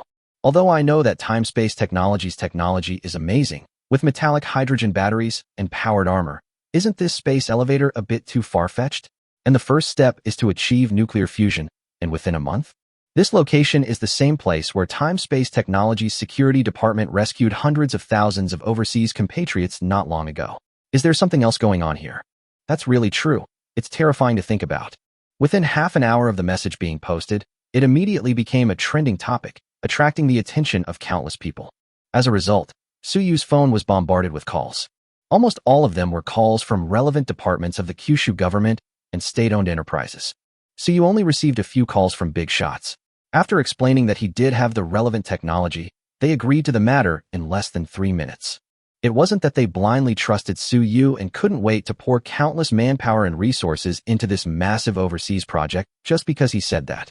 Compared to other people on Earth, the Kyushu government actually understands space-time technology the best. Suyu had previously recruited researchers and professors in the field of nuclear energy in China to work on nuclear fusion according to technical data and blueprints. But the problem was that there weren't many experts in this field. Therefore, many of the people recruited by time and space technology were originally talents supported by the Kyushu government. Furthermore, it wasn't a tacit support. Rather, they offered it proactively after learning that Suyu wanted to recruit talent for nuclear fusion but was having difficulty finding people. Suyu agreed without hesitation. Because the most critical core technologies of controlled nuclear fusion were actually completed by the androids controlled by Chiyo-mo, he was not afraid of leaks at all. As for the other technical aspects, they are not so critical, and whether they are leaked or not will not have a significant impact. Actually, this move wasn't meant to guard against Kyushu. If things had gone according to his original plan, after the controlled nuclear fusion was completed, he intended to cooperate with the Kyushu power grid to use nuclear fusion energy to replace the current outdated energy acquisition model. If the technology was only leaked to the Kyushu government, he wouldn't really care. He could just consider it a contribution to his country. The problem is, there are no secrets in the world, let alone a huge organization like the government. His main concern is that someone has taken his technology and leaked it to the outside world. Although he could physically eliminate those who dared to leak information, things would get awkward for everyone if things escalated to that point, so it wasn't really necessary. It's better to keep the core technology in your own hands from the beginning. The fewer people who know about it, the lower the chance of it being leaked. It is precisely because official personnel were involved in the research on nuclear fusion and spacetime technology. Therefore, the Kyushu officials are the ones who know best what kind of cutting-edge technology Suyu possesses. Whether the last 2 steps of the Tongtian Jinmu project can be completed, and whether the space elevator can be built, remains to be seen. Based on the information currently available to Kyushu, there is absolutely no problem for spacetime technology to complete the fusion reactor ignition within a month. Even if the latter 2 steps fail, the controlled nuclear fusion of this first step alone is enough for the Kyushu government to invest resources at all costs. So after hearing that Suyu was sure he wasn't joking, the authorities quickly agreed to his proposed joint construction plan. Of course, Suyu said that he would conduct a public bidding process, so the bidding meeting in a few days will still need to go through the procedures. After all, within such a large group as Kyushu, there is competition among state-owned enterprises. Since he hasn't specified who he'll collaborate with, then naturally everyone will have to rely on their own abilities. But that's not something he needs to worry about. Amidst a wave of doubt and confusion online, having received confirmation from their superiors, the major Kyushu companies finally began to speak out. Kyushu Nuclear Energy, Spacetime Technology, Controlled Nuclear Fusion, and Space Elevators will be the greatest inventions of this century. Kyushu Railway Construction, Spacetime Technology. In the 19th century, humanity built the first railway, ushering in a new era. The upcoming space elevator will be no less significant to human civilization than the first railway. Jiuzhou Construction. When is the specific bidding date for Shirkwang Technology? What are the bidding projects?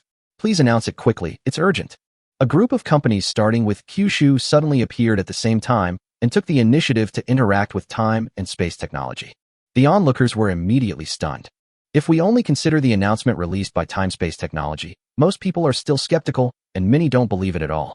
So now that these state-owned enterprises with capital starting with 9 are actively supporting spacetime technology, the significance is completely different.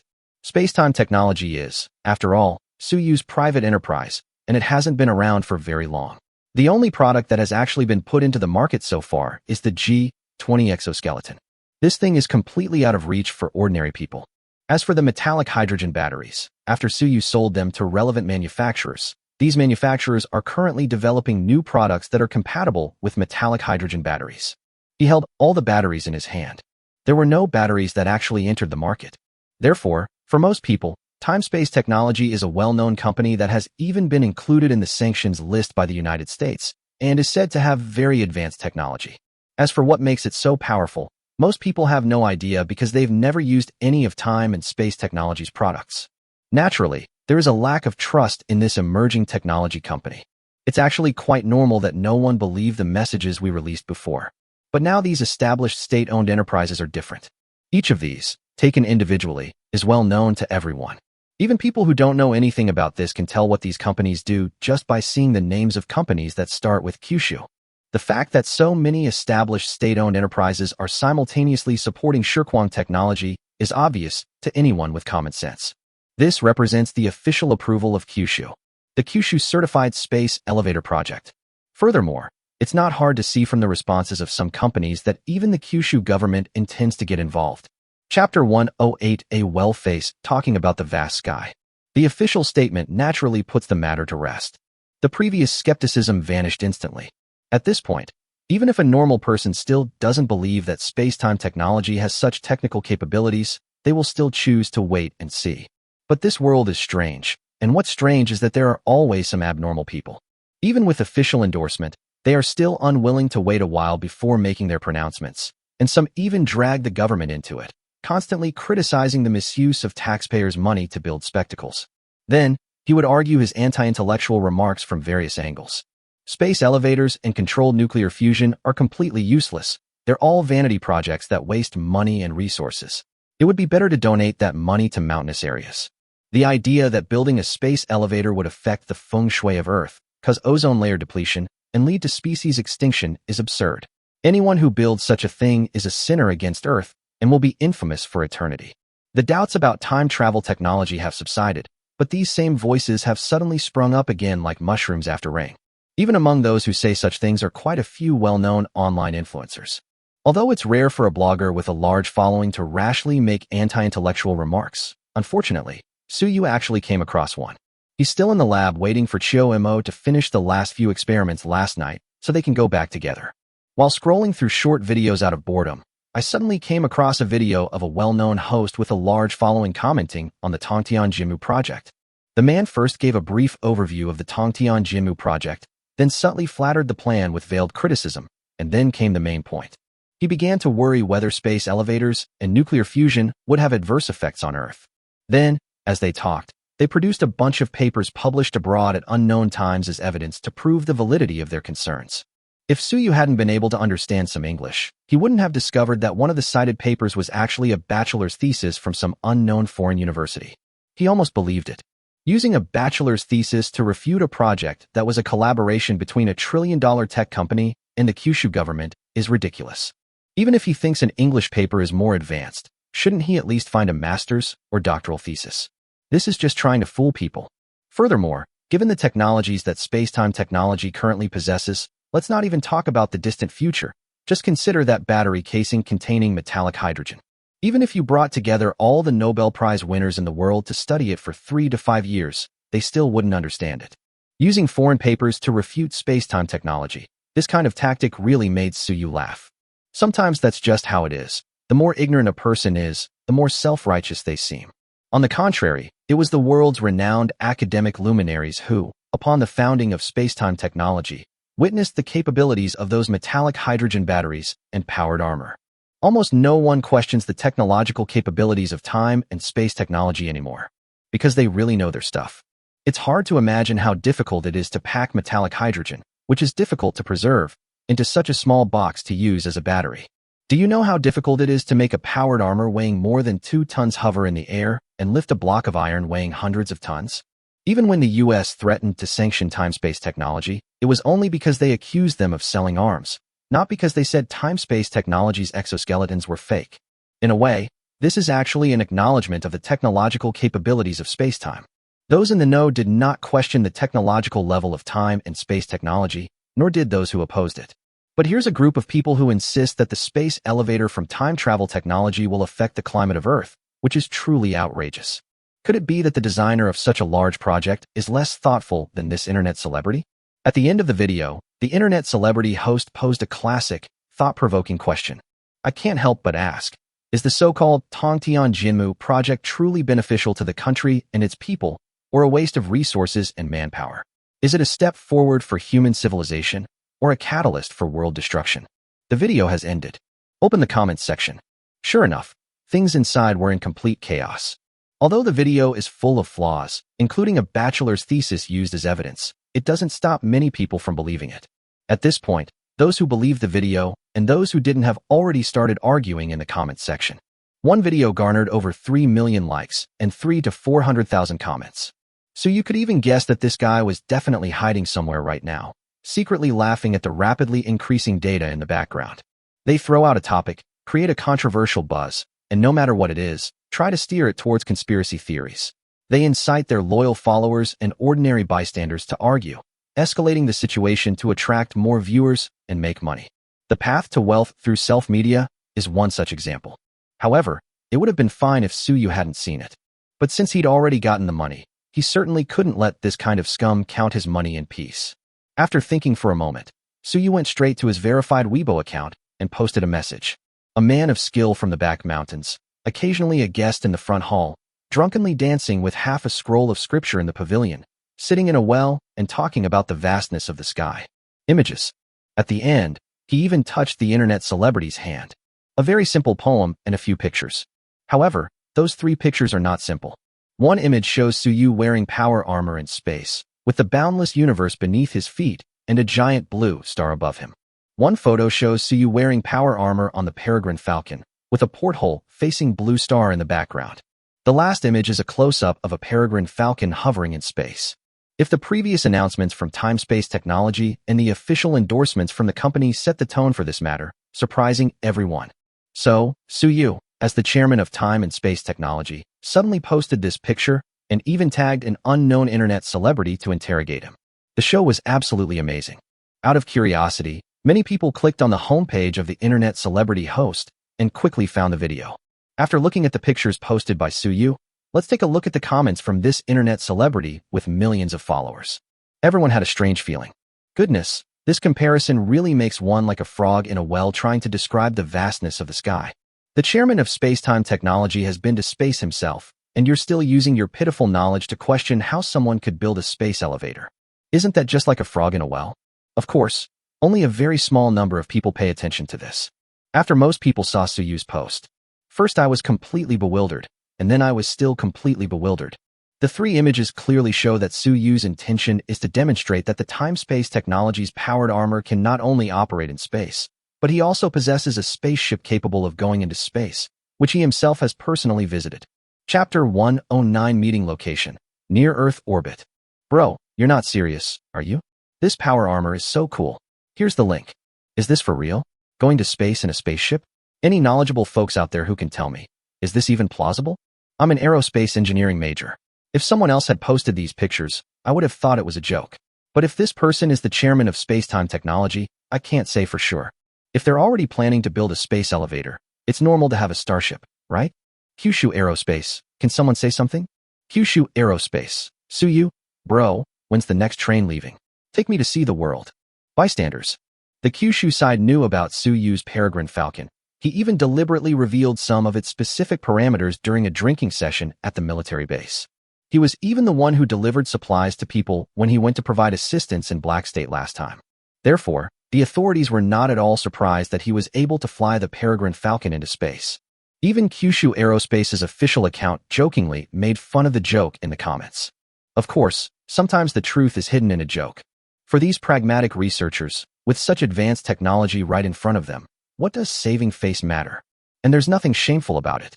Being able to humble oneself and learn more advanced things is a virtue in itself. Not to mention that the Peregrine Falcon's level of sophistication has exceeded everyone's expectations. From the very first day it appeared, this thing has been the most discussed topic within the aerospace community. The consensus was that this was something that current human technology could not possibly create. It must be at least 500 years ahead of the world. Therefore, in the eyes of these people who have dedicated their lives to space exploration, this Peregrine Falcon is almost no different from the status of God in the eyes of devout believers. The only difference is that the Peregrine Falcon is real, while God is fictional. Given the Peregrine Falcon standing in their eyes, Suyurua jokingly agreed if it was possible. He had no doubt that tomorrow those highly respected professors would have to pay for their own plane tickets to come to Zaiwiyuan to see the Peregrine Falcons. The hashtag, Chairman of Time and Space Technology Goes to Heaven, shot to the top of the trending searches at an alarming speed in less than 10 minutes after Suyu posted that update. It crushed the sky-building tree project released by Time and Space Technology. After all, the project proposal released by Time and Space Technology is all text descriptions, and in this fast-paced era, many people can't stand reading those long and complicated texts. Suyu's post was very concise. A poem, a few pictures. Those few pictures alone are enough to be stunning. Of course, there are also quite a few people who think he photoshopped the picture. After he tagged her, the internet celebrity host quickly responded. He replied to Suyu's comment section with a barrage of seemingly plausible but ultimately false flattery, then sarcastically claimed that he lacked knowledge and didn't understand the technology of space-time, and humbly asked Suyu why Suyu wasn't floating when he took the second picture inside the spaceship. The meaning is obvious. There is no concept of gravity in space. Suyu's picture is photoshopped. Finally, he added the sarcastic comment "frog in a well" to the end of his ID. While making sarcastic and mocking remarks, they also positioned themselves as victims. Then, his account was banned. Moreover, not only was his account banned, but not long after, the official supervisory department issued a notice that the person had been arrested. The reason is that the Kyushu inspectorate received some reports, which contained evidence that he was secretly taking money to manipulate public opinion. The specific time and date, who gave him the money, and who was behind the person who gave him the money. There are even videos of him receiving money in offline transactions, captured by roadside surveillance cameras. They stripped everything bare. Originally intending to give this dim-witted Suyu a good beating, seeing such clear evidence of his crimes, the corners of his mouth twitched involuntarily. He glanced at Shoemo, who was still busy in the laboratory and seemed not to be paying much attention to these things. Clearly, only Shoemo has the ability to expose someone's actions so thoroughly. Since Aunt Chio's iron fist had already been smashed by this guy, Suyu was too lazy to argue with him anymore. Then, he casually posted a status update. The bidding for the Tongtian Jinmu project will be held in 3 days. We plan to conduct the bidding process via global live broadcast. The venue has not yet been determined. How about we have everyone vote to decide where the venue will be? A. The high-altitude conference room located on the top floor of the Taiji Palace in Zaiwiyuan. B. The site for the space elevator located in Black State. C. The number of participants in the tender for the project to enter near-Earth orbit by Peregrine Falcon shall not exceed 300. As soon as this message was released, the internet was thrown into chaos again. They said there were 3 options. Actually, for netizens in Kyushu, there are only 2. Almost everyone ruled out option B immediately. After all, the space elevator hasn't even started construction yet. So what's so interesting about that godforsaken place in Black State? The other 2 are different. The top floor of the Ziwei Yuan Taiji Palace is a super tall building 1,388 meters above the ground. Holding a meeting there is like holding a meeting in the clouds. Everyone wants to see a meeting held more than 1,000 meters in the air. If option C were not available, almost everyone would choose A. Unfortunately, compared to holding a meeting in a building over 1,000 meters high, most people think that holding a meeting in space is more impressive. After all, the images of the Peregrine Falcon have already been released, and with that futuristic appearance, who wouldn't be confused? Even if most onlookers can only watch the bidding process live on this platform, it's still a feast for the eyes. After all the videos and pictures of humans in space that people had seen before only showed a handful of people. But this time, Suyu was going to take 300 people up with him. Hundreds of people are crowding into space. We've seen this kind of scene countless times in movies, but who's ever actually witnessed it in real life? Therefore, with almost no suspense, option C won the vote by a landslide. The number of people who chose options A and B combined is less than a fraction of those who chose option C. The official Weibo account of Time and Space Technology, which was in Shoma's possession, quickly responded, announcing that the bidding plan for the Tongtian Jinmu would be held in near-Earth orbit 3 days later.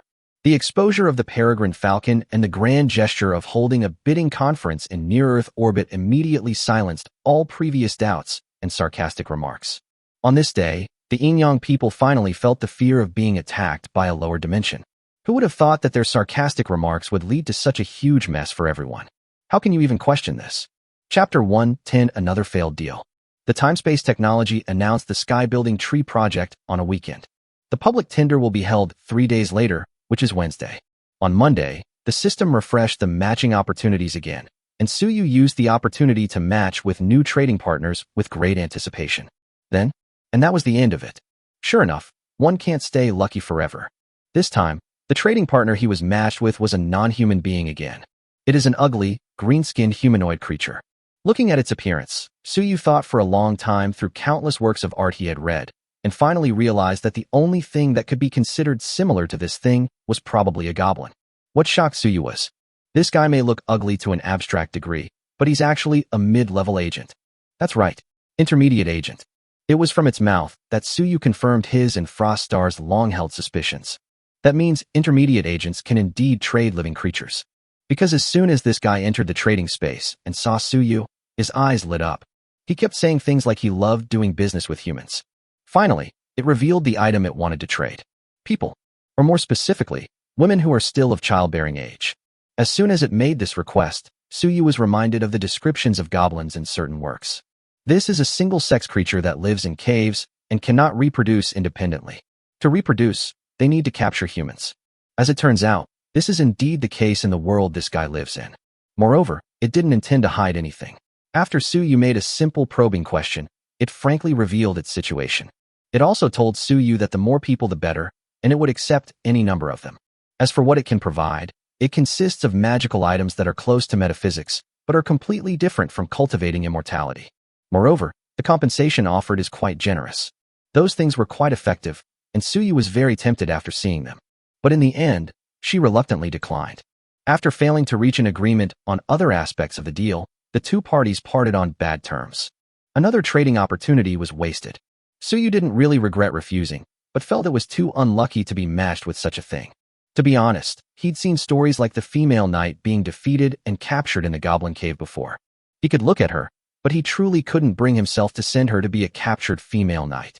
This behavior goes beyond what the word beast can describe. Even the most heinous criminals can kill someone by simply beheading them. A single shot is all it takes. If one shot isn't enough to vent my anger, I wouldn't mind being torn to pieces 1,000 times. But sending them to be tortured by such a strange monster is not something that should be done between people of the same species. At least in Suyu's current self-perception, he is still a person. So if it doesn't work out, it doesn't work out. Since we are human beings, we should still have some basic human decency. The next 2 days were mostly uneventful, but news of the Tongtian Jinmu project continued to circulate online. By Monday, thousands of companies and organizations had already registered to participate in this near-Earth orbit bidding process.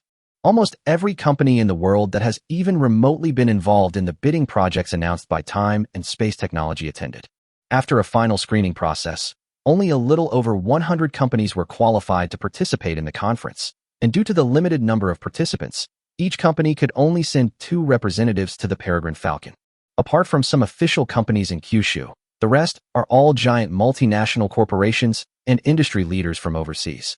The Tongtian Jinmu project, even without considering the benefits it would bring to the company's reputation after completion. The budget for this plan alone, according to the figures provided by Time and Space Technology, is at least 1 trillion Kyushu coins to be continuously invested over the next year. The interests involved here are simply immeasurable. Although Time and Space Technology certainly cannot come up with that much money right now. However, no one doubts whether the space-time technology will be available in the future. Putting everything else aside, just the metal hydrogen battery alone is enough to make time-space technology rolling in money. Not to mention the first phase of the Tongtian Jinmu project, controlled nuclear fusion. If they can really get this sorted out, let alone 1 trillion. If time-space technology were willing to go public, its market value would probably be more than 10 trillion, which is more than the annual GDP of the world's 10th largest economy. Truly wealthy enough to rival a nation. Investing $1 trillion to build a space elevator is a piece of cake. With no worries about time-space technology lacking funds despite its grandiose promises, everyone naturally eagerly participated in such a massive project. Of course, those international companies probably didn't know that the spots for this so-called bidding meeting had actually been decided beforehand. It's just a formality. However, it's also possible that they knew, but were hoping for the best. But it doesn't matter. Let alone these foreign companies. Even many foreign journalists have obtained tickets to fly the Falcon. In addition to company representatives, each media outlet can send 1 reporter to the helm. Well-known domestic and international media outlets are welcome to participate. Among them are notorious media outlets like BBG. Let's just consider it an opportunity for them to broaden their horizons. To avoid the dog barking all day and becoming annoying. Otherwise, if Suyu were in a bad mood one day and saw them barking, he might impulsively give them some big treasures, which would be too discordant. On Tuesday, Time Space Technology announced the list of those selected to participate in the meeting. Those who had been holding back for days, intending to find fault with this list, were once again silenced after seeing the people allowed to join the Peregrine Falcon. With so many state-owned enterprises from Kyushu endorsing time-space technology, anyone with a brain knows that time-space technology has an extremely good relationship with the Kyushu government. This so-called global tender, which will be held in some kind of spaceship, seems to those who oppose it to be nothing more than empty words. Ultimately, time-space technology will definitely not cooperate with foreign companies, much less allow foreigners to board its spaceships. After all, if the spaceship is real, it must be top-secret technology, and according to Kyushu's consistent style, such a thing would definitely be kept hidden. How could it possibly be made public? Therefore, they are all waiting for the list to be released so they can seize on this point and attack it fiercely. As a result, time-space technology actually let so many multinational corporations and media outlets in this time. This was something they hadn't anticipated. I didn't know what to say for a moment. Meanwhile, another group of people who originally supported space-time technology and believed it to be the pride of Kyushu felt that this move was inappropriate and worried that outsiders might go aboard the spaceship to steal secrets. They all left heartfelt comments under the announcement, explaining the pros and cons and urging Suyu to change her mind. Their persuasion immediately alarmed the opponents who had originally intended to find fault. After all, most of those foreign media outlets and multinational corporations come from their homelands, which they have never met. With such a good opportunity to access first-hand information about space-time technology and spaceships, what if Suyu really listens to advice and changes his mind? Wouldn't that be a huge loss? As a result, the people who originally intended to attack time and space technology have instead become staunch supporters of time and space technology's list. They attempted to persuade those who feared the theft of spacecraft secrets by appealing to various aspects such as the concept of a shared future for mankind and free trade. Suddenly, the roles were reversed. Having learned about the original backgrounds of these people with Chiyomo's help, Suyu couldn't help but marvel at how incredibly surreal this world was. Chapter 111: The True Role of Power Armor. On Wednesday morning, around 9 o'clock, Suyu, who had gotten up very early, headed towards Ziwei Yuan. The original plan was to board the plane at 10 a.m. in the square below the Beiji Palace. Therefore, his arrival at around 9 o'clock was not considered late. However, he never expected that the only road leading to Ziweiyuan would be congested at this time. This road was originally a two-way mountain path, and traffic jams were common back then. However, due to the formal establishment of time and space technology, a large number of employees came to work in Ziweiyuan. In order to facilitate the employees' entry and exit, this road had long been expanded into a two-way 8-lane road by Suyu using the J9000 module. He never expected that this would cause a traffic jam. Judging from the huge crowds on the street, he could guess without asking that it was mostly because there were too many onlookers. After all, today the Peregrine Falcon is taking hundreds of people into near-Earth orbit. Who wouldn't want to see what the spaceship that time and space technology is talking about actually looks like, and whether it matches the pictures? The result was a complete traffic jam. After waiting for a long time without any movement, he got tired of waiting, parked his car on the side of the road, and waved casually. A powered armored vehicle appeared in the large trunk, where Suyu had removed the rear seats.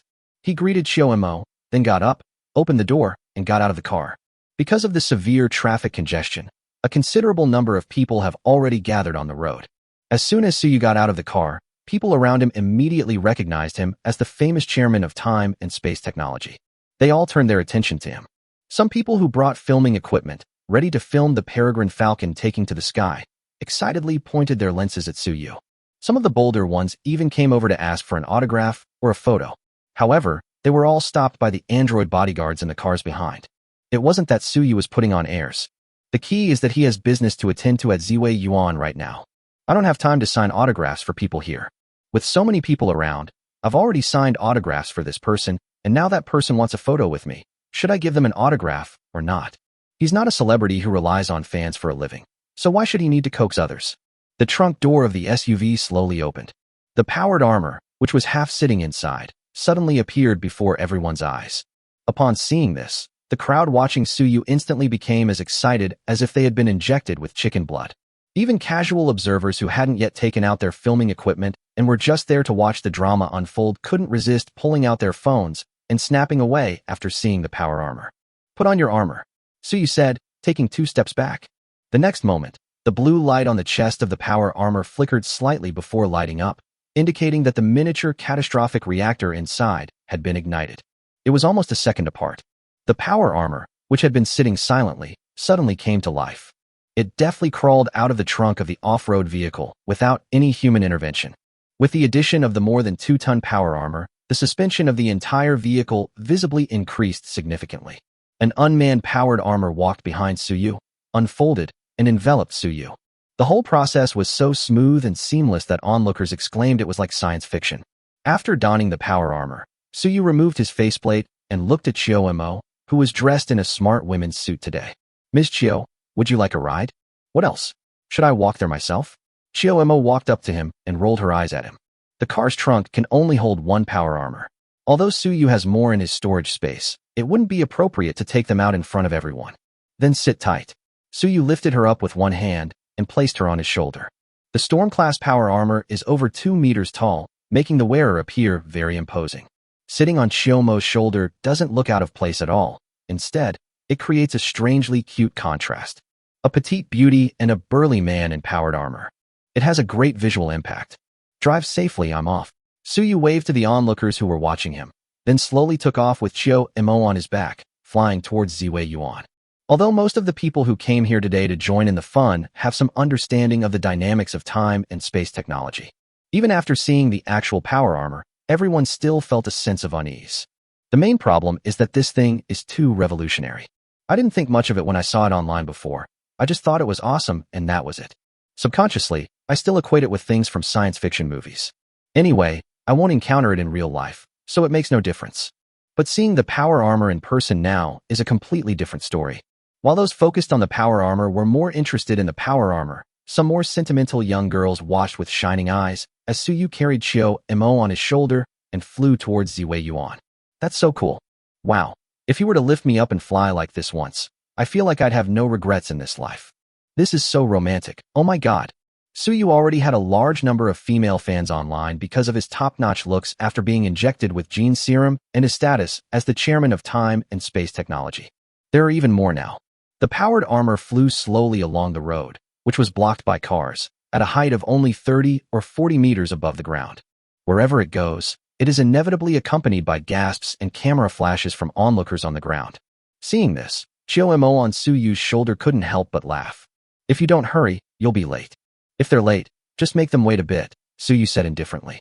He had been keeping a close eye on the time, so how could he not know that Chiyo-mo was just bluffing him? Boarding begins at 10 a.m., so there are still nearly 20 minutes to go. At this speed, the powered armor could reach Ziwei-yuan in less than 5 minutes. There's no rush at all. He finally encountered such a crowded occasion. If he didn't show off properly, wouldn't he have wasted his money on the power armor? If we really have to fight, the peregrine falcons on Earth are enough. If it weren't for the fact that power armor looks good and makes you look incredibly cool, you wouldn't even need it. He might as well use those 10 power armors to trade for 2 more peregrine falcons with Frost Nova. If you wear this and don't try to show off, wouldn't that be like wearing fine clothes in the dark? Chiyo-mo naturally knew what he was thinking, and after a slight teasing remark, she changed the subject. To be honest, the appearance of the Storm-class power armor is just average among medium-sized armors, and its functions are at best mediocre. I remember that there were 5 Celestial Punishment class power armors stored in the warehouse of Future City. The Celestial Punishment class was an armor that only interstellar fleet commanders could be equipped with during the Prosperity era. It was known as the strongest medium-sized power armor during the Prosperity era, with combat power stronger than most heavy power armors. Its appearance design was also the most unique. You'll probably like it. You can ask Frost Nova for it next time. Upon hearing this, Suyu's eyes lit up, and he nuzzled his head against Chiyo-mo's lap. Aunt Chiyo really understands me. Chapter 112, 3 Peregrine Falcons in one frame. The U.S. is stunned. After flying slowly all the way, enjoying the gasps and stares of countless passers-by. Satisfied with his boasting, Suyu finally entered the Ziwei enclosure with just over 10 minutes left before boarding. At this moment, the peregrine falcon that Suyu had taken out yesterday was hovering in the square in front of the Arctic Palace, less than 1 centimeter above the ground. It is in a suspended state, but you can't see it at all unless you look closely. None of the business representatives and media reporters who arrived early were sitting in the Arctic Palace lounge. They all surrounded the peregrine falcon, pointing and exclaiming in amazement. Some who came with special missions kept taking pictures nonstop, so you couldn't be bothered with them at all. Take photos however you like. It would be a miracle if someone could figure out the specific technical principles of a peregrine falcon just from a few pictures. People who cultivate immortality need corresponding techniques to level up. You, a human from Earth who struggles to even escape the gravity of your home planet, can analyze wasteland technology based on just a few photos? That level of extraordinary power is comparable to a novice in the body tempering stage in the cultivation world seeing a nascent soul expert make a move and then instantly achieving enlightenment and directly ascending to the nascent soul stage. If someone could actually do that, let alone sue you, Chiyo would probably be tempted to grab such a genius, slice him up, and study the structure of his brain. So since he released these people to fly falcons, he wasn't worried about the possibility of leaking secrets at all. You can bring anything except weapons. He flew straight down to his office on the top floor of the Arctic Palace, straightened his clothes, and then went downstairs with Chiyo in his private elevator. The Peregrine Falcon is actually a piece of equipment with a very unique role. According to Chiyo, the flying machines of the prosperous era are divided into two types. One type is a spacecraft, also known as a starship or spaceship. These types of spacecraft generally operate in space, and their construction, docking, and resupply all take place in a spaceport. They basically never go down to the ground. Even when it is necessary to strike ground targets, the weapon systems of the Prosperity era are sufficient to support this aircraft in long-range precision strikes in space. Personnel movement between the spaceport and the ground is primarily facilitated by the space elevators within the spaceport. These types of aircraft are typically characterized by multiple functions, and their internal circulation systems can even provide them with long-term self-sufficiency in space. And they are all very large. According to the classification of the Prosperous era, anything under 100,000 tons can only be considered a spaceship, while anything between 100,000 and 300,000 tons can be considered an escort starship. True main battle starships are behemoths weighing at least 3 to 5 million tons when fully loaded. Star destroyers, on the other hand, weigh tens of millions of tons, with their star-destroying systems taking up a significant portion of the ship's hull. After all, they are terrifying weapons capable of destroying a planet from several light years away with a single shot, and their internal structure is extremely complex. Another type is an aircraft that operates within the atmosphere. This is easy to understand. It's similar to the positioning of airplanes on Earth. They can't fly out of the atmosphere and are generally civilian products of prosperous eras. The Peregrine Falcon does not belong to either of these two categories. It falls somewhere in between, being able to fly both inside and outside the atmosphere. Of course, the price is that the Peregrine Falcon, a small creature with a carrying capacity of 500 tons, costs as much as a frigate weighing tens of thousands of tons in Starfleet. Moreover, because it is too small, it does not have the ability to freely roam space like a real starship. The Peregrine Falcon was a rather useless piece of equipment during the Prosperity era. There are very few scenarios where it can be used. However, designers need to consider making these seemingly useless items more useful when designing them. Therefore, directly modularizing the above functions resulted in a lot of clutter. With a weapon module, it can function as a small space combat boat. With a passenger module, it can function as a space transport boat. And with a rescue module, it can function as a rescue boat. That's why Suyu dared to let 300 people board a Peregrine Falcon without worrying about overcrowding. After removing the weapon modules, this thing can easily hold 500 people. When Suyu and Shiomo came downstairs, there were only a few minutes left before boarding time. After exchanging a few polite words, he took the lead and boarded the Peregrine Falcon. Everyone who had secured their boarding pass went inside with great excitement. To facilitate the bidding process, Shiomo had the androids make some minor upgrades to the passenger module of the Peregrine Falcon. After removing some unnecessary partitions and equipment, the interior space is quite spacious, and the interior decoration looks futuristic and luxurious. The people who received their tickets couldn't help but exclaim in surprise as soon as they entered. Even prominent figures like multinational financial giants and heads of state-owned enterprises in Kyushu couldn't help but lose their composure. Some reporters who were live streaming and had quick reflexes started snapping photos from all sides as soon as they entered. Yes, Suyu liked their naive and unworldly nature.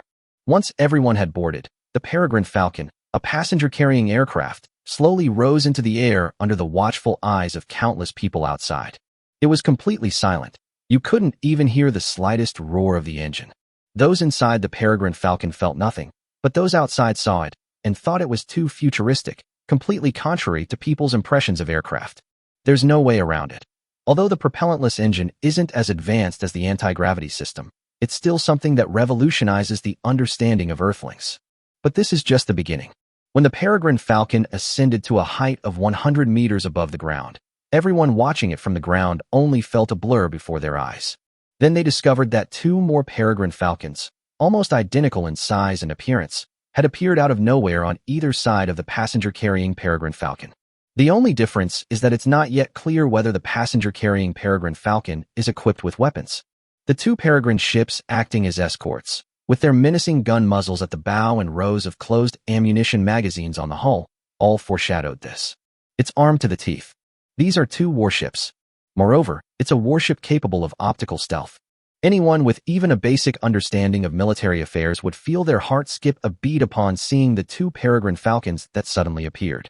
At a military base in Kyushu, Zhou Qing, who was finalizing a heavy exoskeleton order with Su Yu, looked at the three peregrine falcons and couldn't help but feel envious.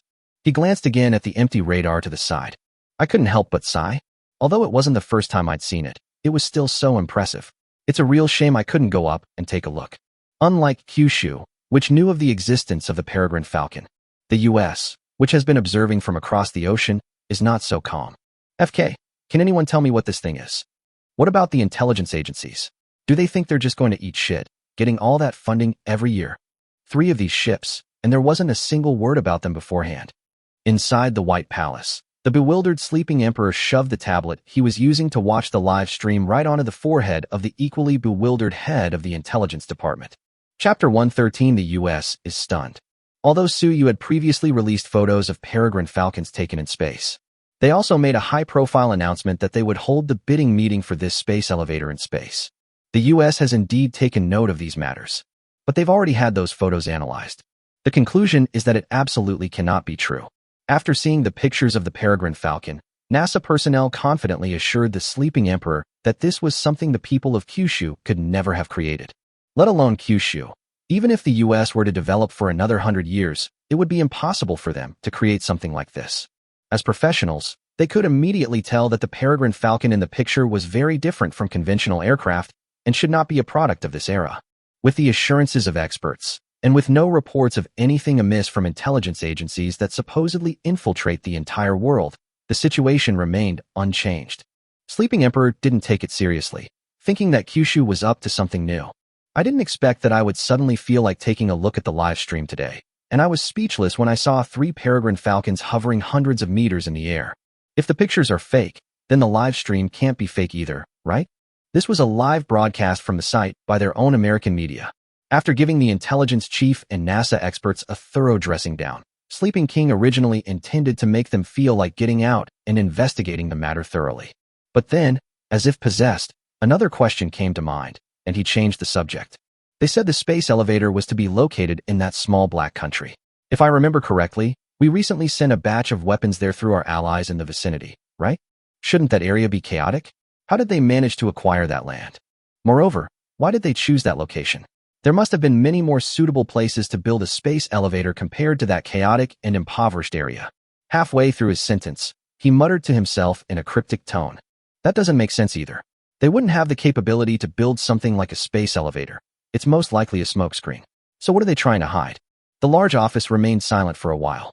He frowned and looked at the head of the intelligence department, who had remained silent throughout. You still haven't answered my question? Why did they choose that place in Kuroshu? You don't know the intelligence in Kyushu, but surely you do know about Kuroshu as well? The head of the intelligence department stammered. However, I wrote a report about the intelligence over there and sent it to the president's office about 10 days ago. Impossible. Absolutely impossible. The sleeping emperor declared righteously and sternly. I have never seen any reports on this topic. Are you making excuses for your work mistakes? The intelligence chief was clearly also getting anxious. If I offend the sleeping emperor, I can just resign and go home. If it's proven that he made a mistake on such a big issue, he'll be in big trouble. He immediately retorted, his neck stiff with arrogance. Every report submitted by our department is documented and traceable. If you want to see the records, I can have someone bring them to you right now. Then go and adjust it. The sleeping emperor's temper is flaring up too. Good grief, I only meant to give him a little nudge, but he's taken it personally. That's rebellious.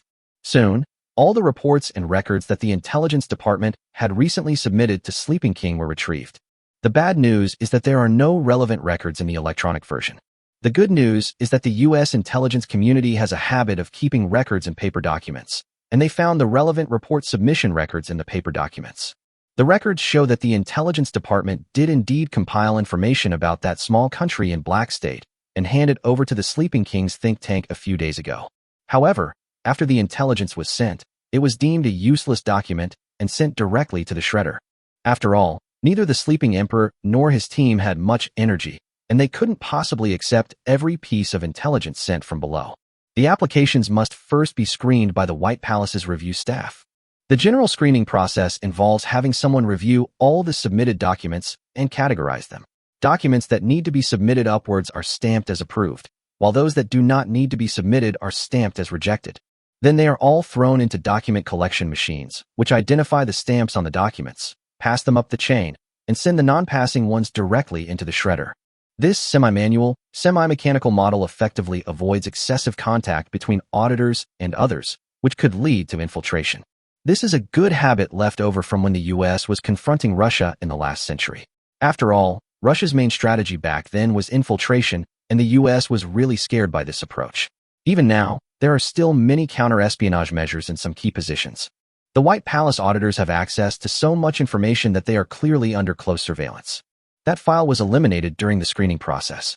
Clearly, it was stamped with a not approved mark.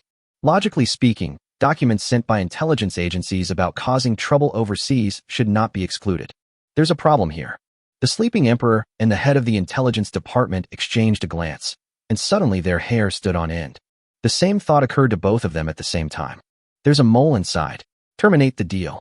Sleepy Emperor, who had only intended to give his subordinates a little nudge on a whim, never expected to unleash such a huge bombshell. Soon, the personnel responsible for reviewing those documents that day were arrested. But the Sleeping Emperor didn't expect that these people were all tough nuts to crack. They didn't reveal anything until the very end and kept claiming that they had approved the document at the time.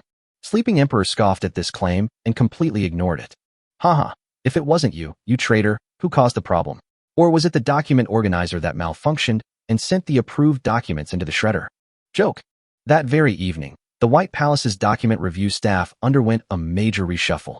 On the other hand, Suyu was naturally unaware that his simple bidding meeting could trigger such a series of events on the other side of the ocean. This led to the forced suicide of several innocent reviewers. Of course, if he knew, he'd probably laugh out loud. Under the watchful eyes of the crowd, the Peregrine Falcon suddenly soared vertically upwards to a near-Earth orbit hundreds of kilometers above the ground, maintaining its cruising speed at the first cosmic velocity. 300 employees from various state-owned enterprises, multinational corporations, media outlets, and even time-space technology. At this moment, they were all staring blankly at the dazzling blue planet outside the porthole. Although there are many photos of Earth taken from space by astronauts or WeChat users in this era, everyone knows what the true face of Earth is like. But photos and videos are not the same as what you see with your own eyes. Only by personally venturing into this endless space and looking back at Earth can one truly feel one's own insignificance and the immense grandeur of this mother planet that has nurtured countless lives. Welcome to outer space. Chapter 114, the meeting begins, and the fault-finding arrives. The interior design of the passenger-carrying Peregrine is similar to that of an auditorium. The interior is divided into 4 floors. The number of people that can be seated decreases progressively from floor to floor. The first floor has the most seats, with more than 200 people, while the 4th floor has the fewest, with only about 50 people. It can hold more than 500 people in total. In addition to the 300 slots allocated to various companies and media outlets, many employees and executives of time-space technology also boarded the ship this time. It's not that they're coming up here to work or anything. Suyu is just using this as employee benefits. This can be considered a team-building activity. When they heard about this great opportunity, all of the nearly 20,000 employees at Time-Space Technology eagerly signed up. However, only a little over 100 lucky people were able to make it to the top. However, Suyu has already agreed that similar team-building activities can be held once a week in the future, with 500 spots drawn each time. The number of people to be drawn may be increased as appropriate in the future, as well as activities after going to space, so that more people can go to space and not just see the scenery. After all, as an employee of a tech company, you can't have never been to space, right? At the very front of the 4th floor is a podium with its back to the cockpit. This space was naturally reserved for Suyu, the chairman of Time and Space Technology, to speak. Standing on this platform, he is visible to all the audience members. Welcome to outer space. On the not-so-large lectern, Suyu smiled and said, I am Suyu, chairman of Time-Space Technology. Enough with the chit-chat. I'm sure you've all seen enough of the scenery. Now, let's get down to business.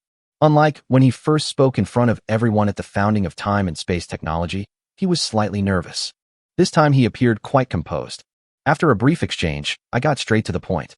You've all probably seen the planning documents for the Tongtian Jimu project, so I won't go into detail here. The bidding process will be hosted by my CEO, Ms. Chioma, later.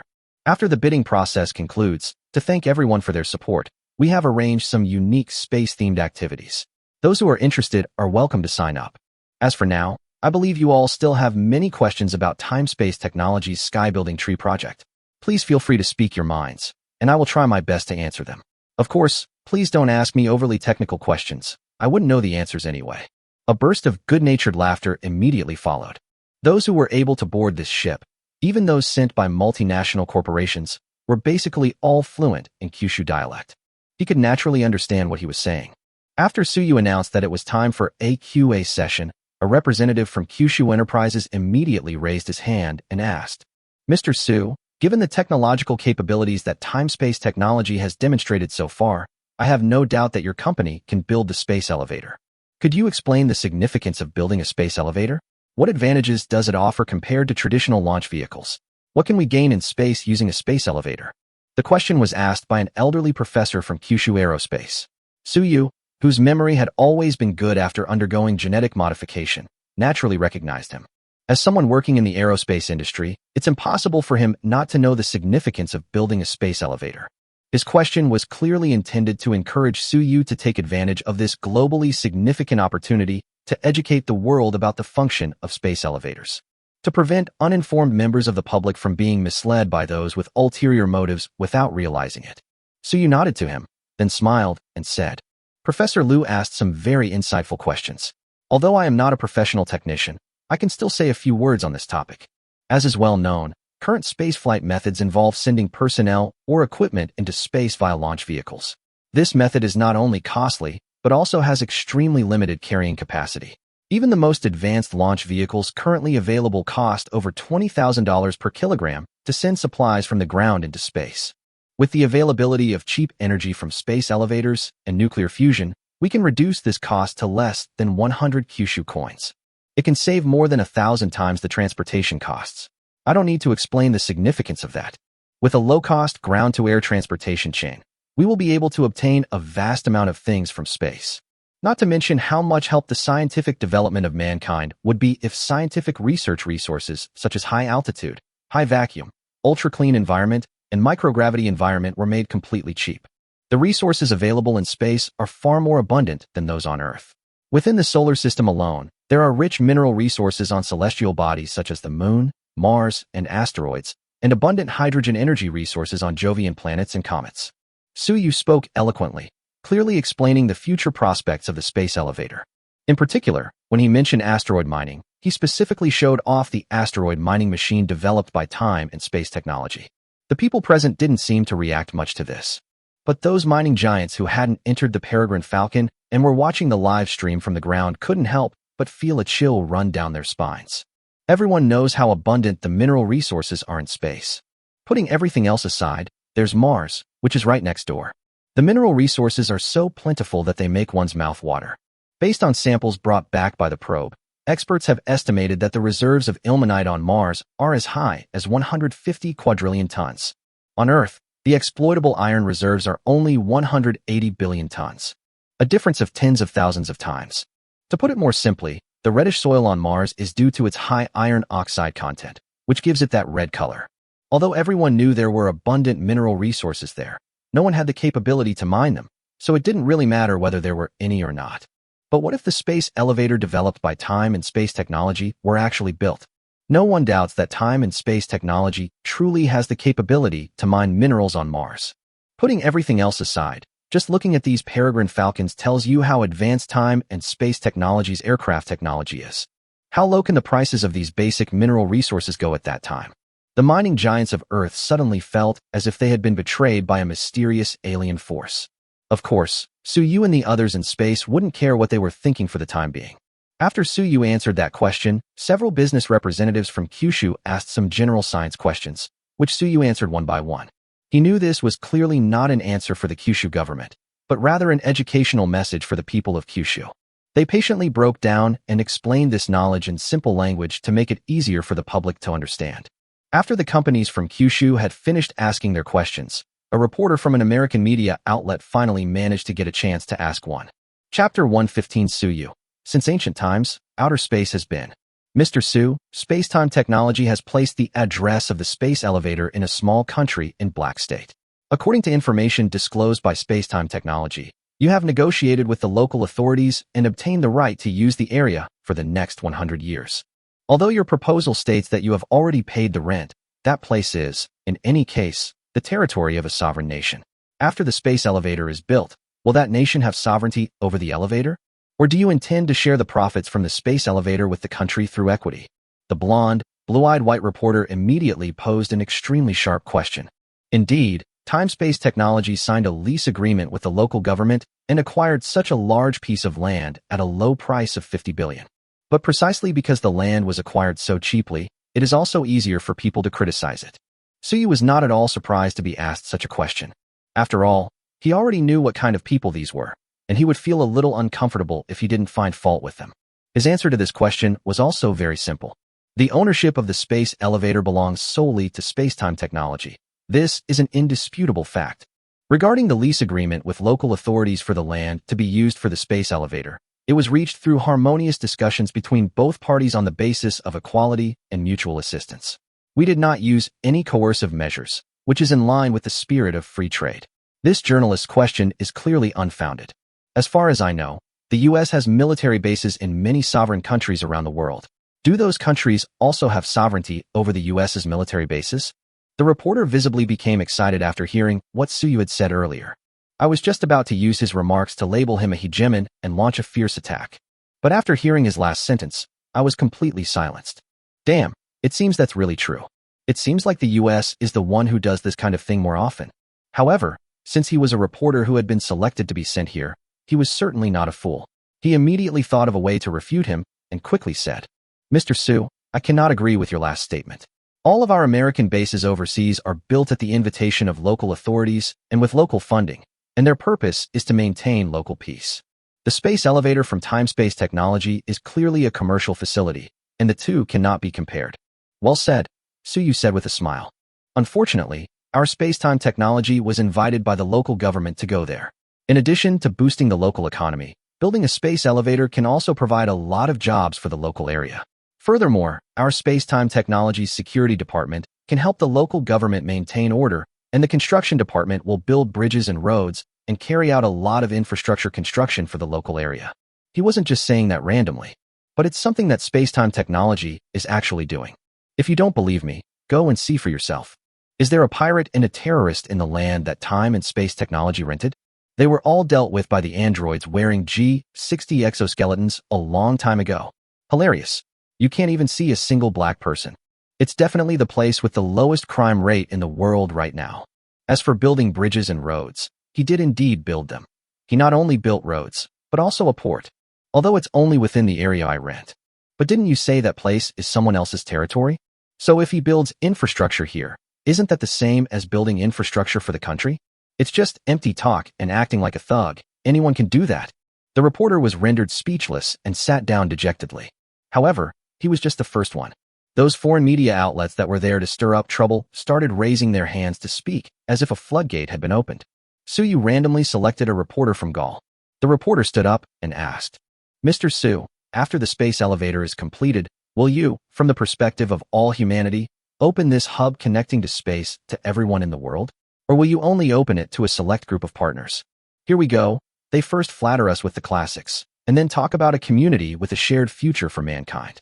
Suyu was prepared for this question and said calmly, the space elevator was built solely by Time and Space Technology. It is a unique piece of equipment belonging to Time and Space Technology and is its property. Of course, we have the right to choose our partners.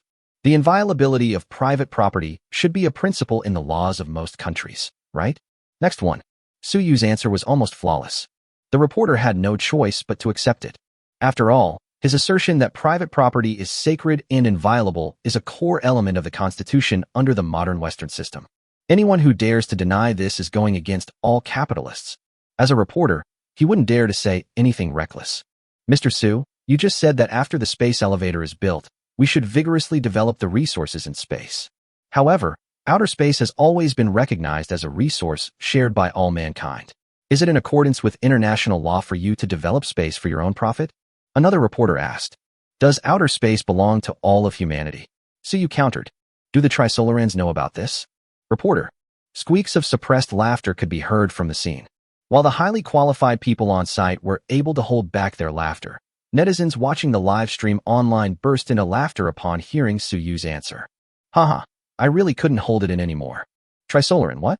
I've become human property? Stop criticizing, God doesn't care. Even if God becomes human property, he doesn't care.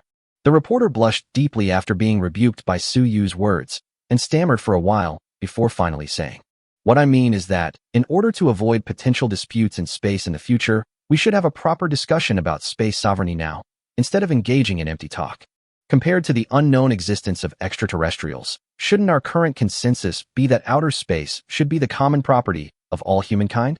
After all, there is no legal basis to support anyone's sovereignty over outer space. He was probably in a bit of a hurry, and his speech seemed somewhat incoherent. However, the meaning was eventually made clear. So, even if your space-time technology is amazing and you can develop cosmic resources, those are the wealth of all mankind. You're just robbing the whole world of its money. Suyu was too lazy to argue with him about such illogical questions. He simply pulled out an ID card from his pocket, pointed to the ethnicity listed on it, and said, Do you recognize this character? Isn't he just a Han Chinese? The reporter asked, puzzled. Since you were able to say such eloquent things, it proves that you have some understanding of Kyushu culture. Do you know what this word means? Reporter. No. How did we suddenly get to this topic? He suddenly had a bad feeling. Don't know? No problem. Let me explain it to you. So you said, the Book of Songs says, the Milky Way shines in the sky, and its light is reflected in the mirror. Han refers to the Milky Way, also known as the Milky Way. The Han Chinese can also be understood as the Milky Way people. At this point, Suyu looked at the bewildered reporter and said with a smile, Therefore, since ancient times. Chapter 116, I've already said it. What can you do about it? Really? A Chinese character can have this meaning? I looked it up, and it really does mean the Milky Way or the Milky Way. Wow, my ordinary ID card suddenly looks incredibly prestigious. What? I've become a member of the galactic tribe? Since ancient times, the Milky Way has been an inseparable part of our Milky Way race. Who agrees and who disagrees? Agreed. Not only the viewers in the live stream, but even the people at the scene were baffled by Suyu's theory. No, this can't have been around since ancient times, can it? After a long pause, the reporter who asked the question couldn't help but raise his voice. Mr. Su, you know that such far-fetched explanations won't convince anyone. Suyu knew, of course, that this wouldn't convince anyone, because it was just nonsense. But he never intended to convince anyone. Upon hearing the reporter's words, Suyu simply chuckled and said, I don't need to convince anyone. Convincing myself is enough. Mr. Su, if I may be so blunt, without sufficient legal support, your space exploration is pure hegemony. This is an act of monopolizing outer space. The reporter finally heard what he wanted to hear and exclaimed excitedly. Really? Suyu tilted his head, puzzled. If I remember correctly, 300 years ago, your colonists crossed the ocean and occupied the Americas. Did they have a legal basis for occupying and developing the United States at that time? The space I want to develop doesn't even have any life, so I need legal justification to develop it? Why didn't you need legal support when you developed the Americas? There are still indigenous people there, aren't there? Oh, I forgot. The indigenous people are completely baffled by you. Suyu uttered these hurtful words with a smile, broadcast live worldwide. The entire interior of the spaceship fell silent at that moment. Everyone stared at him in disbelief. Some people are angry because, although the shameful things their ancestors did were not exactly secrets, very few people would dare to expose them in public like this. Some people were terrified because Suyu's actions were tantamount to grabbing the US by the neck and slapping it left and right. It's obvious that the Americans watching the live stream right now are furious. Although Suyu had previously criticized the US military bases, this was a contemporary issue. There are plenty of people complaining about it. But nobody wants to hear about the shameful things they did hundreds of years ago. After all, they still celebrate Thanksgiving every year now. They're just a bunch of locals. I'm already grateful. What more do you want? No one expected that even when major powers are arguing with each other, they rarely expose this ugly thing about the United States. But Suyu dared to say it without any scruples during a global live broadcast. This outspoken lunatic. Mr. Su, have you considered the consequences of saying such things in this situation?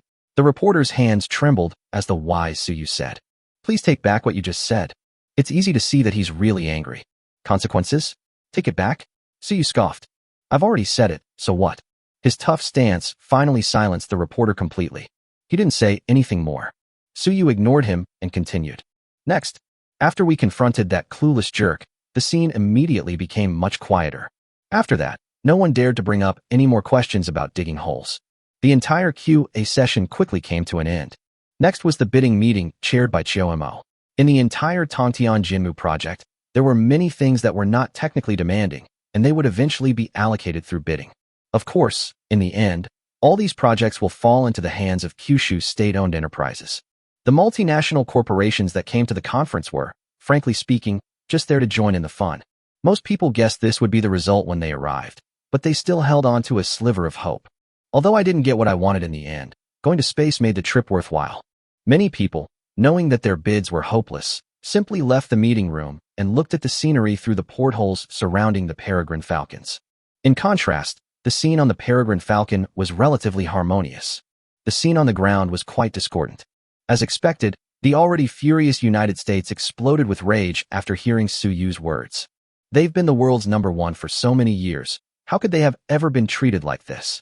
It was already noon in Kyushu, while it was midnight in the United States. As a result, the sleeping king insisted that his spokesperson hold a press conference in the middle of the night. They claimed that Time-Space Technology's lease of that piece of land in Black State was an unfair transaction, a bullying act of coercing local officials with force and money. As the world's policeman, the United States cannot stand idly by. As for how to manage it, don't ask. The answer is sanctions. The U.S. has directly banned all its allies from importing products from the Spacetime Technology Company. They also announced that they would not lift sanctions until Spacetime Technology stopped building the space elevator and returned the land to the country. Although this round of sanctions sounds similar to the previous ones, the last one only prohibited their allies from importing exoskeletons with time-space technology. The scope of these sanctions also includes the metallic hydrogen batteries produced by time-space technology, and all products that use metal hydrogen batteries. In other words, if other companies use metallic hydrogen batteries in their products, those products are also not allowed to enter the countries where the U.S. and its allies are located. This extreme form of sanctions, though crude, is very effective. This means that all products using metallic hydrogen batteries will be unable to enter the U.S. market. But ironically, they are the largest market in the world outside of Kyushu. The U.S.'s objective is clear. Since they cannot restrict the sale of space-time technology, they will restrict it through trade. No multinational corporation is willing to sacrifice its international market share to use time and space technology's products. Now that Time-Space Technology's space elevator project has started construction, it is precisely the time when a large amount of funding is needed. This move was a decisive blow, effectively cutting off Time-Space Technology's funding sources. Although there are no restrictions in Kyushu, how many of Time-Space Technology's metallic hydrogen batteries can be sold in just the Kyushu market? In the Peregrine Falcon's lounge, Chiomo, who had already finished the bidding meeting, sat opposite Suyu and finished explaining the latest sanctions plan of the United States against time and space technology, without showing the slightest bit of urgency. Suyu's expression didn't change after hearing this. This was bound to happen sooner or later. What he just said only accelerated it. Spacetime technology has revealed too much for the Tongtian Jinmu project, to the point that even the U.S. feels threatened. A cornered dog will jump over the wall. I can understand. Suyu was simply handing them a ladder, urging them to jump in quickly. Chapter 117 Sanctions? Counter-sanctions. So what are you planning to do now? Chiomo knelt calmly in front of the coffee table in the lounge, leisurely brewing tea in space. According to the original plan, after the bidding process ends, the Peregrine Falcon will fly in near-Earth orbit for about an hour. Furthermore, a portion of the passengers will be selected to experience the cabin jump activity. Although the meeting has ended, it's not time to leave yet. How to handle this? Isn't it easy to handle? Sanction me, then retaliate. Suyu picked up the tea she had brewed and took a sip. You issue a notice stating that all countries and companies that follow the U.S. in sanctioning TimeTech will also be added to TimeTech's sanctions list. TimeTech will not sell any of its products to them now or in the future. Oh, and it would be best to make another list. The sanctions shouldn't just target countries and companies, but also individuals. Even if they want to buy time-space technology abroad in the future, we won't sell it to them. Suyu put down his teacup, showing no sign of urgency whatsoever. On the contrary, he appeared quite relaxed. They're having a good time by ganging up on sanctions now, but if they don't give me a few kicks later, this isn't a joke. Metallic hydrogen and exoskeletons aren't necessities. They can do without them entirely. Chioemo shook her head. While exoskeletons can play a significant role on the battlefield, ultimately, few dare to wear them to fight on their home turf, thus limiting their deterrent effect. Since you intend to retaliate against sanctions, what new things are you planning to bring out this time? Suyu smiled upon hearing this. Didn't you tell me just a couple of days ago that Shuyu's great-grandfather was terminally ill and that his life or death was just a matter of the next couple of days? Late-stage cancer, huh? Oh, and I also need to contact Kyushu to register a medical company. Not selling this to them is definitely much more damaging than not selling the exoskeleton at all. You might even find people begging you for it. Chioemo covered her mouth and chuckled. Suyu's countermeasures against the sanctions were quite simple. You can do without metallic hydrogen, and you can do without an exoskeleton. Even if controlled nuclear fusion is ignited at that time, you can still do without cheap energy. After all, it's ordinary people who are short of electricity, not the congressman. But what about elixirs that prolong life? What about bionic organs that can perfectly adapt to the human body and have few side effects? Want it? If you want it, come and beg me. Time-Space Technology official blog. In response to the unwarranted sanctions imposed on time-space technology by the US and its allies that violate the principles of free trade, Time-Space Technology, after compiling relevant information, has also proposed a reciprocal sanctions plan. All countries, companies, and individuals involved in the sanctions will be subject to the same sanctions by Time-Space Technology. Time-Space Technology will refuse to sell its products to any groups or individuals on the sanctions list. Please be aware of this. Previously, netizens in Kyushu were upset about the US increasing its sanctions, but after seeing this direct and head-on counter-sanction announcement, they were shocked. Everyone erupted in excitement. Support. Those damned American spies are always imposing sanctions on this and that. They don't even know who they are. If you don't want to buy, then don't buy. Haha. We don't even have enough good stuff for ourselves. How could we possibly have the capacity to sell it to you? BYD Auto. Can you guys hurry up with your car manufacturing? It's been so long. Where are the cars with metal hydrogen batteries? I want to buy a car. BYD Auto. We're building it. We expect to launch a new car equipped with a metal hydrogen battery next week, so stay tuned. In contrast to the praise from the people of Kyushu for the firm countermeasures taken against the sanctions by the Spacetime Technology team, most people on the internet who saw this announcement were sarcastic and cynical. Although time and space technology has indeed revealed many cutting-edge technologies. But after all, it's just a small company. How can it compare to the behemoth formed by the US and its allies? In most people's view, this is just stubbornness after being sanctioned. However, half an hour later, Time and Space Technology's official Weibo account issued another announcement, which left everyone, both domestic and international, completely bewildered. Time Space Technology official blog. Warmest congratulations on the official establishment of Time-Space Medical, a subsidiary of Time-Space Technology. Introduction. Spacetime Medical is a leading international medical device and biopharmaceutical manufacturing company, currently focusing on two main product lines. 1. Bionic organs. Bionic organs represent the pinnacle of time and space medical's biomedical technology. They can create one-to-one replicas of all human mechanical organs except the brain, including mechanical arms, mechanical legs, mechanical internal organs, etc. These mechanical organs can perfectly replace diseased or necrotic human organs. Second, the gentle gene-based medicine. This type of gene-based medicine can subtly alter a person's constitution, resulting in effects such as detoxification, skin beautification, strengthening the body, wound healing, and significantly enhancing immunity. For common minor ailments, just one injection can cure the illness within a day, a complete cure.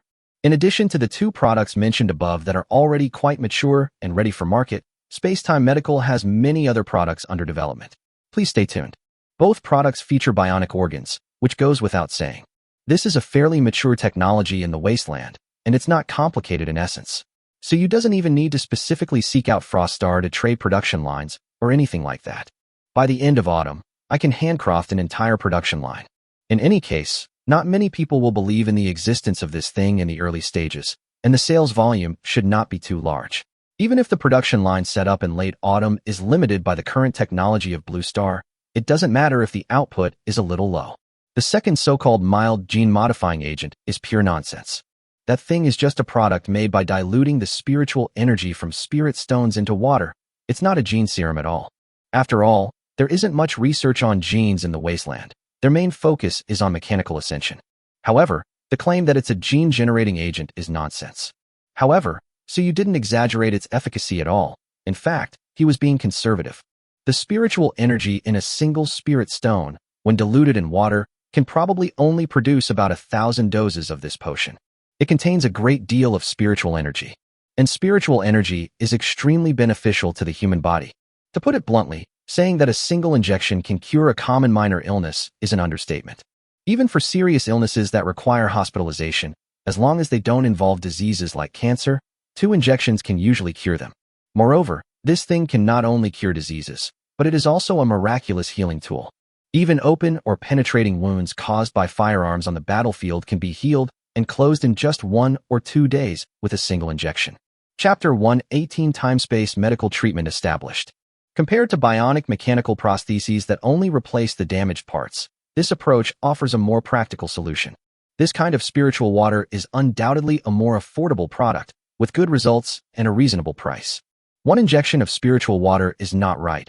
A mild gene-enhancing drug is needed. The current price offered by Time-Space Medical in Kyushu is 800 yuan. The price is quite auspicious overseas. 3,888 yuan. Only Kyushu currency is accepted for settlement. 1 spirit stone can produce thousands of bottles of spiritual water. After deducting storage costs and the value of the spirit stone itself, so you can earn no less than 500,000. Compared to those exorbitantly priced medicines, the price of this spiritual water is quite affordable within Kyushu, given its efficacy. After all, it wouldn't be an exaggeration to say that this thing can cure all diseases. Moreover, these treatments can be combined. Even if someone actually has cancer, as long as they have enough money, they can get a few more injections. Or you could buy a concentrated vial from Time and Space Medical. It might cure you too. Besides treating illnesses and injuries, it can even beautify the skin and improve complexion. Not only does it have no side effects, but its effects are even better than those of cosmetic injections. At 800 yen a bottle in Kyushu, it's no exaggeration to say it's dirt cheap. However, Suyu never expected to make money from the Kyushu market. If the Kyushu government intends to include spiritual water in medical insurance, he wouldn't mind lowering the price further. Healthcare is a basic necessity worldwide. There are plenty of leaks, a metaphor for exploiting people, all over the world. Why insist on harvesting gutsai in your own hometown? The 3888 Kyushu currency per unit is only available to countries that did not participate in the sanctions against spacetime technology.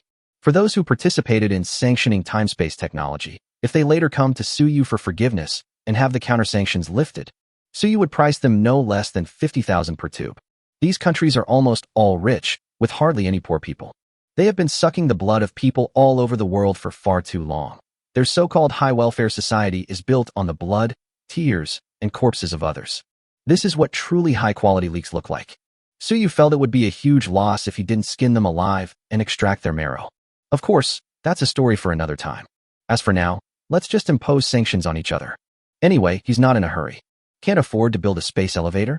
Joke. He has no money, and so does Kyushu. As for why Kyushu would give him the money to build a space elevator that belongs only to time and space technology, there are many ways to do so. He has a bunch of amazing technologies here, any one of which is worth trillions.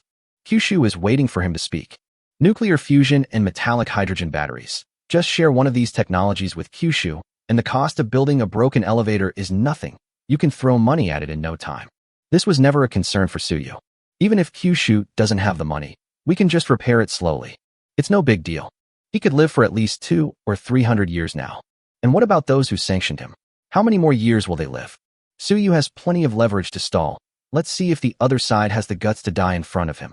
In the past, Suyu believed they did exist, since life and death were not things they could control. But now he has launched prosthetics that can replace the damaged part and Reiki water that can treat all kinds of difficult diseases and prolong life. He didn't believe those people would be willing to die if they had a way to extend their lifespan. Not to mention that he will also launch a longevity elixir that extends lifespan by 20 years. For those in high positions, living a few decades longer is definitely the greatest temptation in the world. One wave subsides only for another to rise. As expected, the news released by Time-Space Technology about the establishment of Time-Space Medical once again attracted a great deal of attention. Some media outlets have even created a special column on this event. outlining the entire process from the day time-space technology was founded, using a timeline format. As for the two main products of time and space medical, although their functions seem too amazing. However, unlike previous products from time and space technology, which were met with numerous doubts upon release, this is different. Surprisingly, there were fewer questions raised this time. The main problem is that the technologies that time and space technology has shown so far are too advanced. They even have spaceships that can carry hundreds of people to space for meetings. When these medical-related items are presented, the voices of doubt naturally decrease significantly. This is the role of a brand. In the eyes of the world, time-space technology is now the most technologically advanced company in the world, bar none. Even some major powers, in certain technological aspects, are far inferior to space-time technology in the eyes of the general public. Therefore, it's quite reasonable for them to bring out some advanced technology. Moreover, both bionic mechanical prosthetics and gene-based drugs appear to be products of technology. This aligns well with the public's perception of space-time technology. This is also why Suyu calls the spiritual water a mild gene-enhancing agent. Calling it spiritual water would seem too mystical and probably doesn't fit the public's impression of space-time technology. It will take a long time before it can be promoted quickly. It's called a mild gene serum, and with the added prestige of space-time technology, this thing should soon become widespread throughout Kyushu. At the end of the announcement announcing the establishment of Time-Space Medical, there was also a call for volunteers. The content is roughly that Time-Space Medical plans to recruit 10 disabled people with physical disabilities and 10 patients with moderate to severe illnesses and invite them to the Time-Space Medical headquarters in Zaiwuyuan. They receive treatment using time-space medicine, broadcast live to the world. Time-Space Medical provides free round-trip travel expenses, hospitalization, medication, and prosthetics, etc., to replace mechanical prosthetics for the disabled and to inject mild gene therapy drugs to treat patients. In case of any accidents during this process, or if life is affected by the drugs provided by the space-time medical treatment, for every volunteer, time-space technology will compensate them with a huge sum of 100 million yuan. Drug trials are not unusual. Although it's rarely brought up in public, it has always been a problem. After all, even drugs that have undergone multiple rounds of testing still need to undergo human trials before they can be put on the market. The risks involved in this line of work are actually quite significant, because not all drugs are stable enough. There have been quite a few problems during drug trials. If problems arise, pharmaceutical companies usually face huge compensation claims. This is what's written in the contract. Regardless of which pharmaceutical company is recruiting people to test the drug, the so-called huge compensation is not as generous as that offered by Time-Space Medical. If anything goes wrong, one person will be liable for 100 million. Furthermore, they will be live-streaming the drug trials. How confident is that?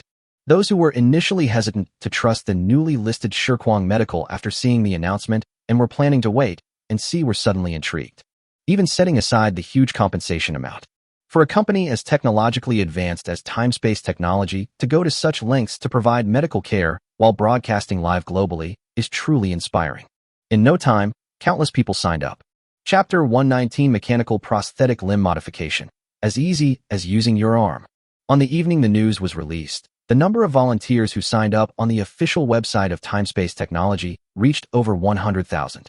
This situation demonstrates the credibility that time-space technology has gained after repeatedly showcasing its cutting-edge technology. If this live-stream trial of the drug by volunteers is successful, space-time technology's prestige in the field of science and technology will be further enhanced. If it fails, the good image built up before will collapse.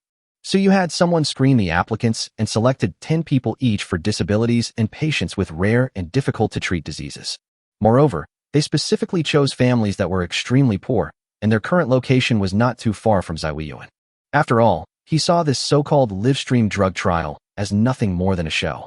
It's just a means to get the public to accept bionic organs and spiritual water produced by time and space technology. The bionic organs developed in the wasteland are already quite advanced, and there is no possibility of failure. Selecting these relatively disadvantaged families to serve as volunteers is essentially providing them with free treatment. The reason is that the people chosen were all located not far from the Ziwei enclosure. Therefore, the live broadcast was scheduled for the afternoon of the following day. In late autumn, a few androids were used to modify some equipment in the laboratory, and the laboratory that would be needed was ready. Replacing a mechanical prosthesis naturally requires surgery. The chief surgeon is a medical android controlled by a program. Compared to human doctors, this medical android has a more stable grip on the knife and makes more precise incisions. The likelihood of complications during surgery is lower.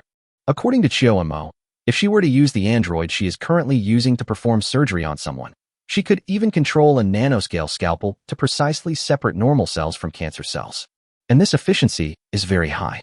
If she wanted, she could remove all the cancerous cells in a person's body in just 1 or 2 days, treating cancer through simple surgery. This is nanometer-level surgical capability. Of course, it would be too slow to perform this level of surgery on a cyborg. If necessary, nanorobots can be used directly. Under the control of terminal AI, a mature medical nanorobot can eliminate all cancer cells in a person with advanced cancer within an hour, restoring the person to normal. Such technology exists in the wasteland. However, it's basically never used. If someone has cancer, they can just cut it out and discard it. Isn't replacing it with a bionic organ much better than fragile flesh and blood? All the previous value issues were resolved overnight.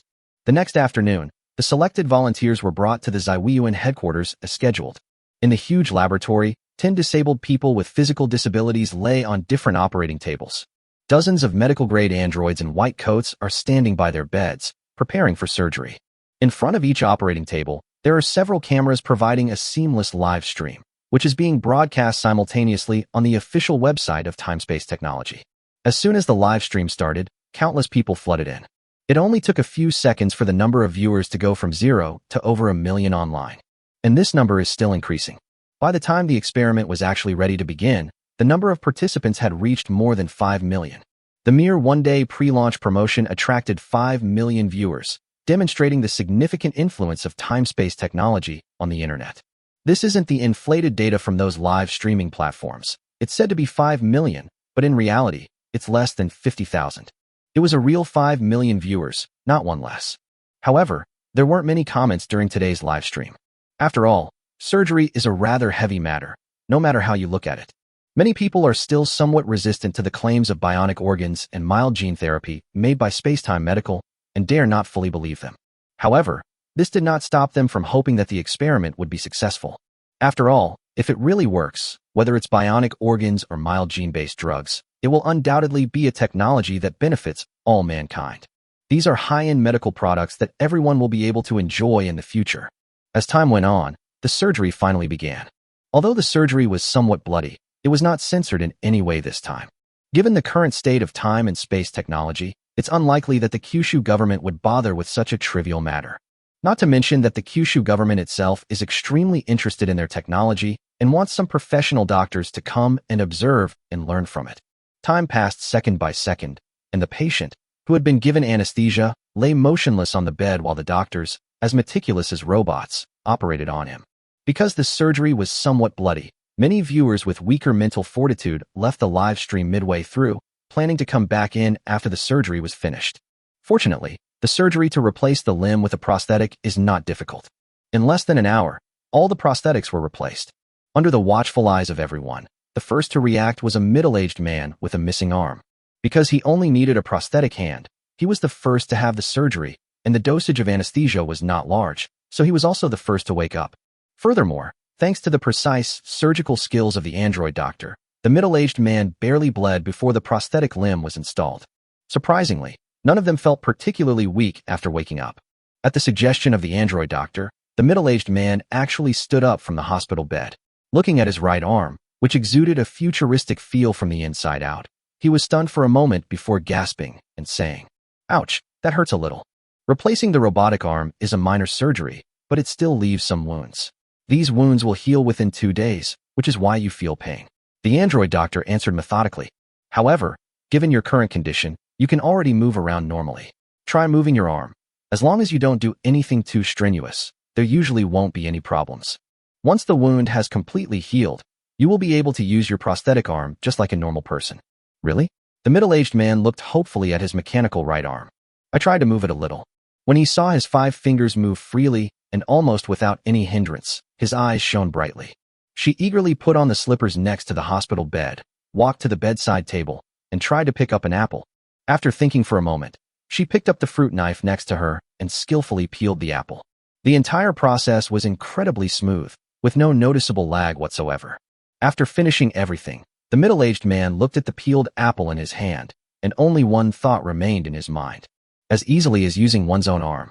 Chapter 120 Flesh and Blood Suffer, Mechanical Ascension. The middle-aged man came from a poor family and lost his arm in a car accident more than 10 years ago.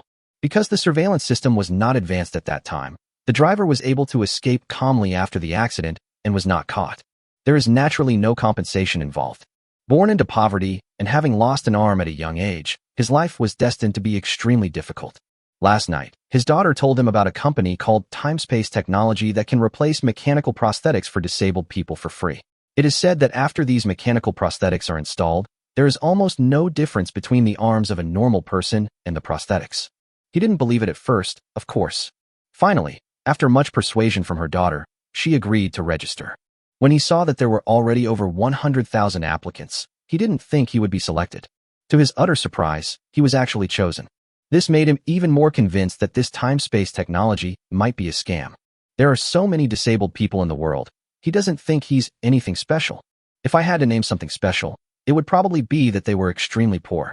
No matter how you look at it, the fact that he was chosen seems unbelievable to him.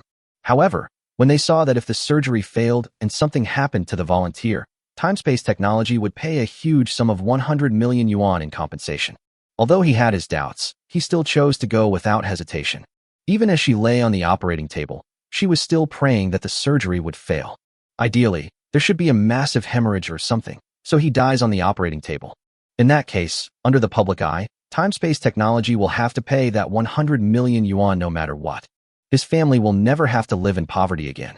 He felt he had been a coward his whole life, but this time he had finally done something good for his daughter and his wife, who had never left his side. However, looking at the apple in my hand, now beautifully peeled, all the doubts and disbeliefs, all the thoughts of bravely facing death suddenly vanished. The long-lost feeling of having all four limbs intact made him even doubt whether he was dreaming. After repeatedly confirming that I was not dreaming, this middle-aged man, who lost an arm in his youth and spent more than a decade in a daze, finally couldn't hold back any longer. Large tears suddenly welled up in her eyes. At first, she sobbed, then burst into loud wailing. This is not only a physical restoration, but also a redemption for the past. Before long, the middle-aged man's wife and daughter also entered the ward. Seeing him crying like a child while trying to touch and feel this, and that with his bionic prosthetic limb, they couldn't help but cover their mouths and shed tears. This scene brought tears to the eyes of countless viewers watching the live stream. I can really relate to this. I also have a disability, but I'm only missing one finger. Most of the time, I can still live a normal life without any problems. But even so, I still encounter a lot of difficulties in life. It's hard to imagine how this uncle has managed to live without an arm for more than 10 years. People with disabilities really suffer too much. As someone with all four limbs intact, I really can't imagine what courage I would have to live if I were missing an arm or a leg. I didn't think much of this bionic prosthetic before, but after seeing this scene, I suddenly teared up. Ouch, sand got in my eyes. Ouch, a shell got into my eye. Damn it. I was about to cry, but this guy in front of me is really outrageous. All that emotional buildup was for nothing. Is nobody discussing the technical aspects? This prosthetic limb looks so flexible, my goodness. The introduction to time-space medicine mentions that it can supposedly use bionic organs that can directly connect to neurons and be controlled directly by the brain. And that's not all. Like this robotic arm, it seems to have more joints than a normal human arm. It can do everything a human hand can do. Wow, I read the introduction too. It even has more expandable functions than just the human hand. In the demonstration video, the robotic arm could rotate 360 degrees freely, and every finger joint, even the wrist joint, is detachable. When doing professional tasks, like screwing in screws, you can simply replace the hand with a screwdriver. It looks incredibly useful. Damn, would it be better to just use a robotic arm to tighten screws? It has this function, you know what I mean? Are you all only focused on the functionality? Has no one noticed that both robotic arms and legs can be decorated with biomimetic designs? I saw the effect after the decoration, and it's indistinguishable from a real hand. It's said that the added biomimetic skin is made of special materials, feels exactly like human skin, and isn't easily damaged. Surely no one actually needs this fake skin? Yeah, this robotic arm is so cool. I'm a normal person and I want to cut off my own hand and get a new one. What's the point of having skin anyway? Isn't this totally cyberpunk? It's just so cool. Speaking of which, the mechanical prosthetics developed by Time-Space Medical seem to include almost every human organ except the brain. What if all those organs were replaced, leaving only the brain? Don't ask. The answer is simple. Flesh and blood are weak, while machines ascend. Damn, I'm really tempted. Save money. Ascend to immortality. Hey, Spacetime Medical, what's the price? How much are these prosthetic limbs priced? Announce them quickly. If the price is right, I'll buy them right now. They're fucking awesome. Seriously, I'm going to cut off my hands. When the first disabled person who underwent a successful surgery demonstrated the function of the robotic arm, everyone watching the live stream erupted in excitement, especially after seeing the robotic arm's flexible movements and cool design. Even many able-bodied people have had the idea of chopping off their hands. And this wasn't just a momentary impulse based on a feeling that he was handsome. It was actually triggered from a practical perspective. After the surgery was completed, the middle-aged man cooperated with the staff of time and space medicine to demonstrate some of the results and functions. Before the demonstration, in order to make it easier for him to control the robotic arm, time and space technology gave him another injection of spiritual water, which helped his surgical wound heal quickly.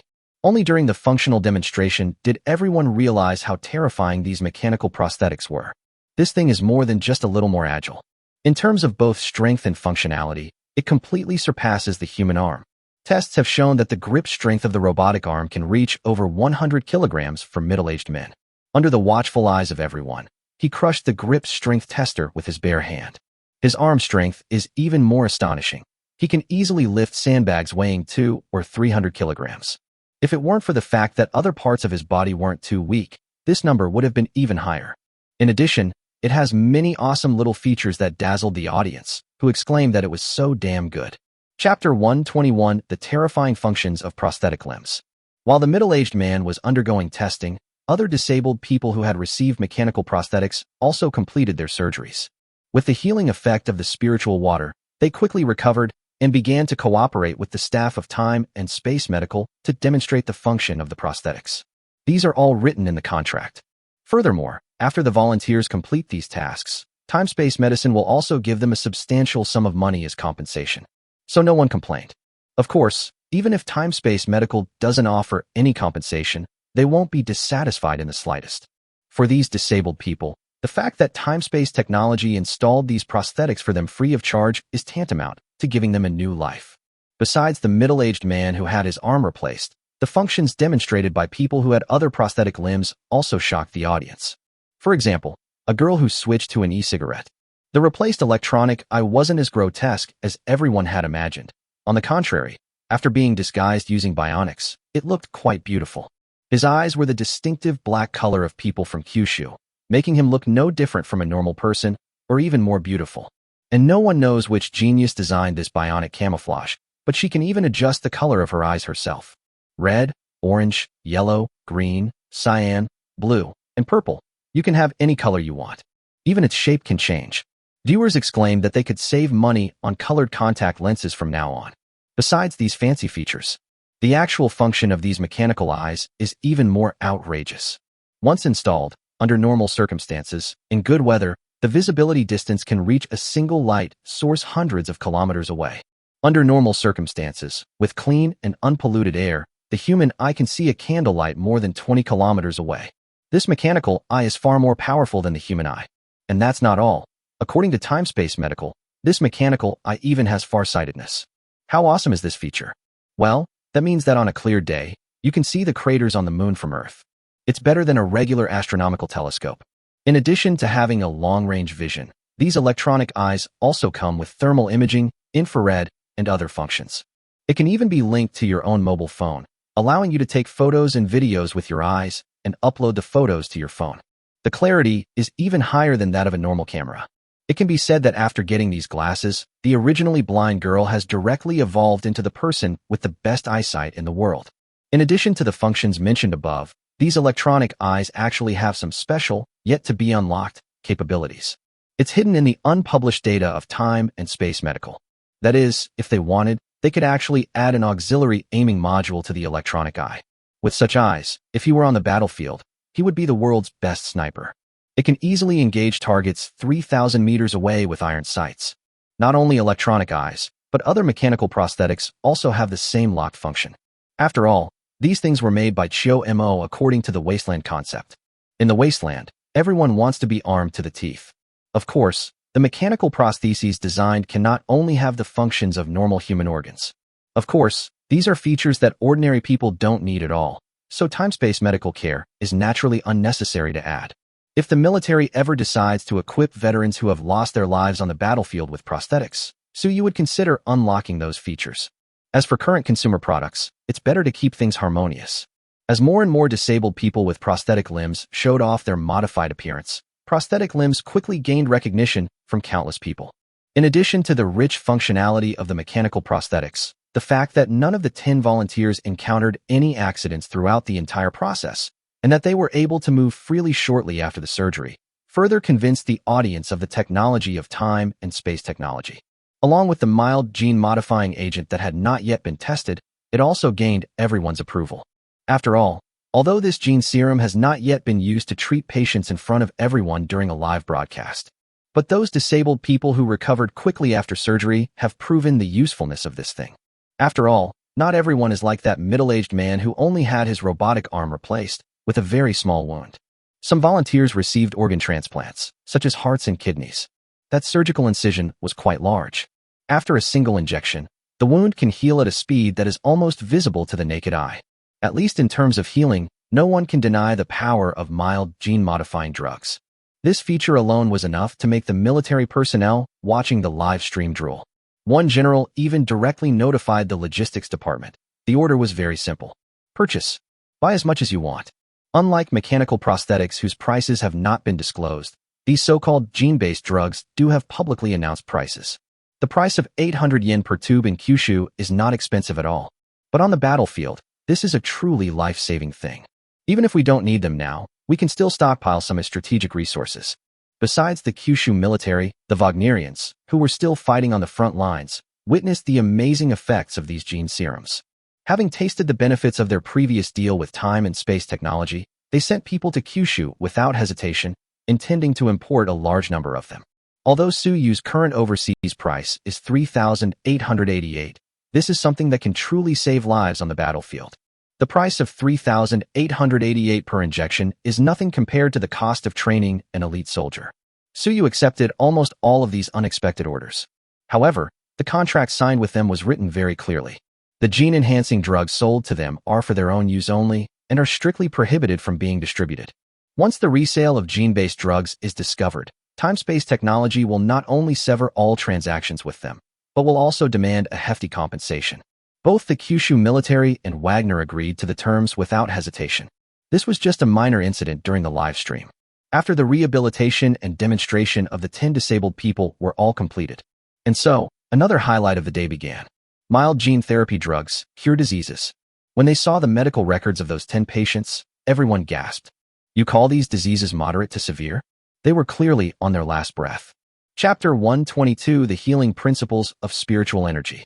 Among the patients selected by Timespace Medical, there are, but are not limited to, those with intractable diseases such as diabetes, Alzheimer's disease, heart disease, and AIDS, which are comparable to cancer.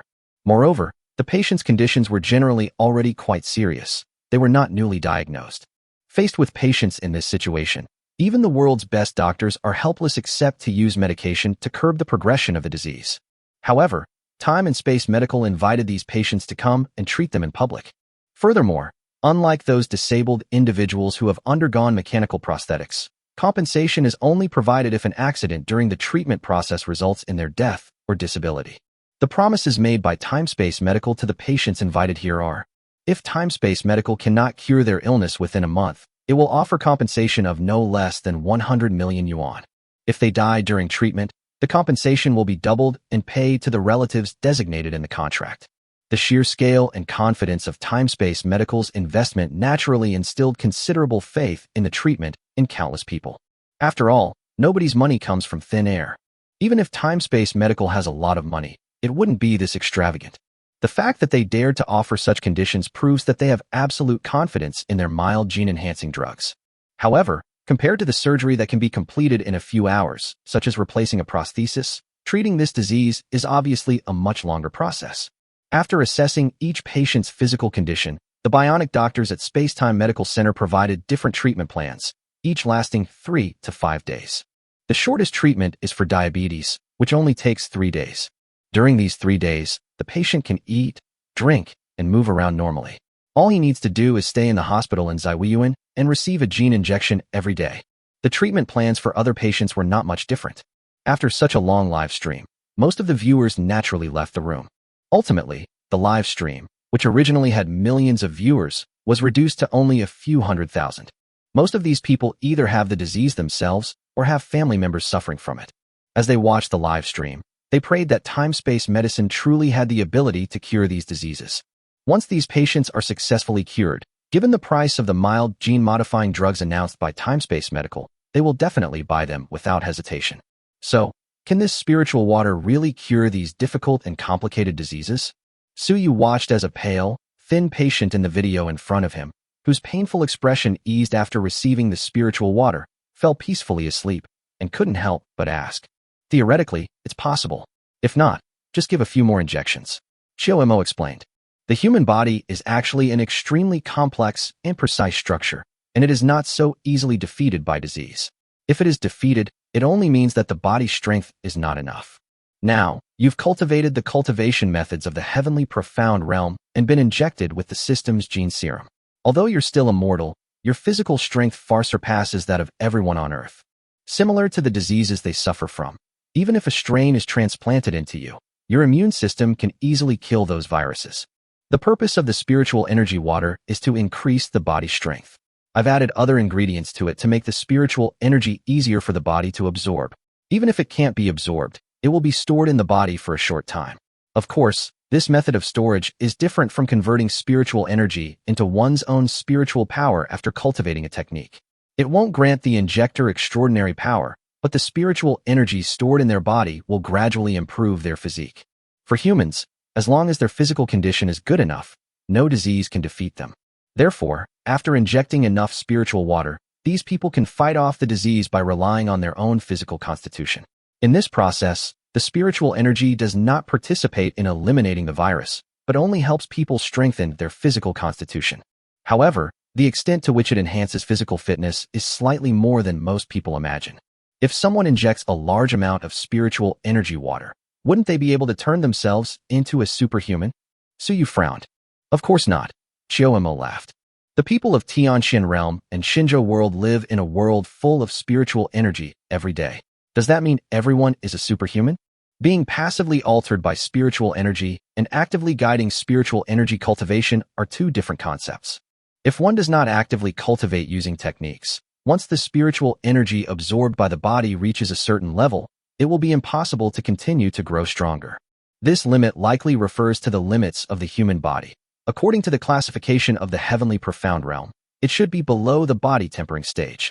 Someone who reaches this level, by actively cultivating with corresponding techniques, could probably be considered a body tempering stage cultivator. The reason Shun Pian Ran considered you a body tempering cultivator before you started cultivating after receiving the gene serum was probably because you had already broken the limits of how freely the human body could absorb spiritual energy, and you already possessed a non-human physique. In late autumn, I tried to use concise language to explain my recent research findings. Suyu was confused by what he heard, but fortunately, he managed to understand the gist of it. However, another problem then arose. If that's the case, then the divine land, which is experiencing a spiritual revival, shouldn't have any diseases, right? But I've heard Yingzheng mention plagues and the like. Spiritual energy can be used to heal people on Earth because Earth lacks spiritual energy. Humans who ingest spiritual energy become stronger, but viruses and bacteria do not. However, if spiritual energy were abundant throughout the divine continent, the bacteria and viruses there would only be stronger than those on Earth. Autumn shrugged. So you may have overlooked one thing all along. The items you traded in the trading space should have been purified by the trading system. Otherwise, given the fragile environment of Blue Star, let alone metaphysical worlds like Tianxian Realm and Shinzhou, the various pathogens and microorganisms mutated by radiation in the wasteland alone would be enough to cause a mass extinction on the entire planet. You've brought so much stuff from the wasteland, and Blue Star is still perfectly fine. Clearly, the trading system has been manipulated to ensure the safety of both parties in the transaction. In the exchange between different worlds, the obvious dangers are actually nothing compared to the invisible bacteria and microorganisms that are truly deadly. Chapter 123 The price of mechanical prosthetics leaves foreign countries stunned. In late autumn, She briefly explained the working principle of spiritual water, and then continued. Instead of worrying about these things, I think you should first look at the current issues regarding mechanical prosthetics. As she spoke, she brought up the comments section on the Timespace Medical website. This page includes introductions and purchase links for two of the products that Timespace Medical is currently promoting. However, unlike the already priced spiritual water, the bionic mechanical prosthetics only have a link and no price. This is easy to understand, since it's the same as giving someone an injection of spiritual water, regardless of who comes. Pricing these prosthetic limbs isn't actually that easy. After all, different prosthetics have different structures and production costs. After production, installation costs are also a major issue. For example, installing a robotic arm is definitely less difficult than installing a mechanical heart. However, if two different people need to have a mechanical prosthesis installed in the same part of their body, the difficulty of the installation will be completely different depending on their physical condition. For example, it is obviously easier and cheaper for a person with a stronger physique to install the device than for someone with a weaker physique. This is similar to surgery. People with poor health often have a lower success rate when undergoing major surgeries. That's the point. The difficulty in pricing stems from these differences. After all, hospitals don't have specific pricing for surgeries. The fees depend on the patient's individual condition. But consumers obviously don't care about these issues. Right now, everyone at Timespace Medical's prosthetic limb department is urging them to quickly set a price for the prosthetic limb so they can decide whether to give up or take a chance. Since consumers' enthusiasm was hard to resist, so you thought for a moment and then asked Chomo to give a preliminary price for the prosthetics of different parts of the body based solely on the difficulty of manufacturing.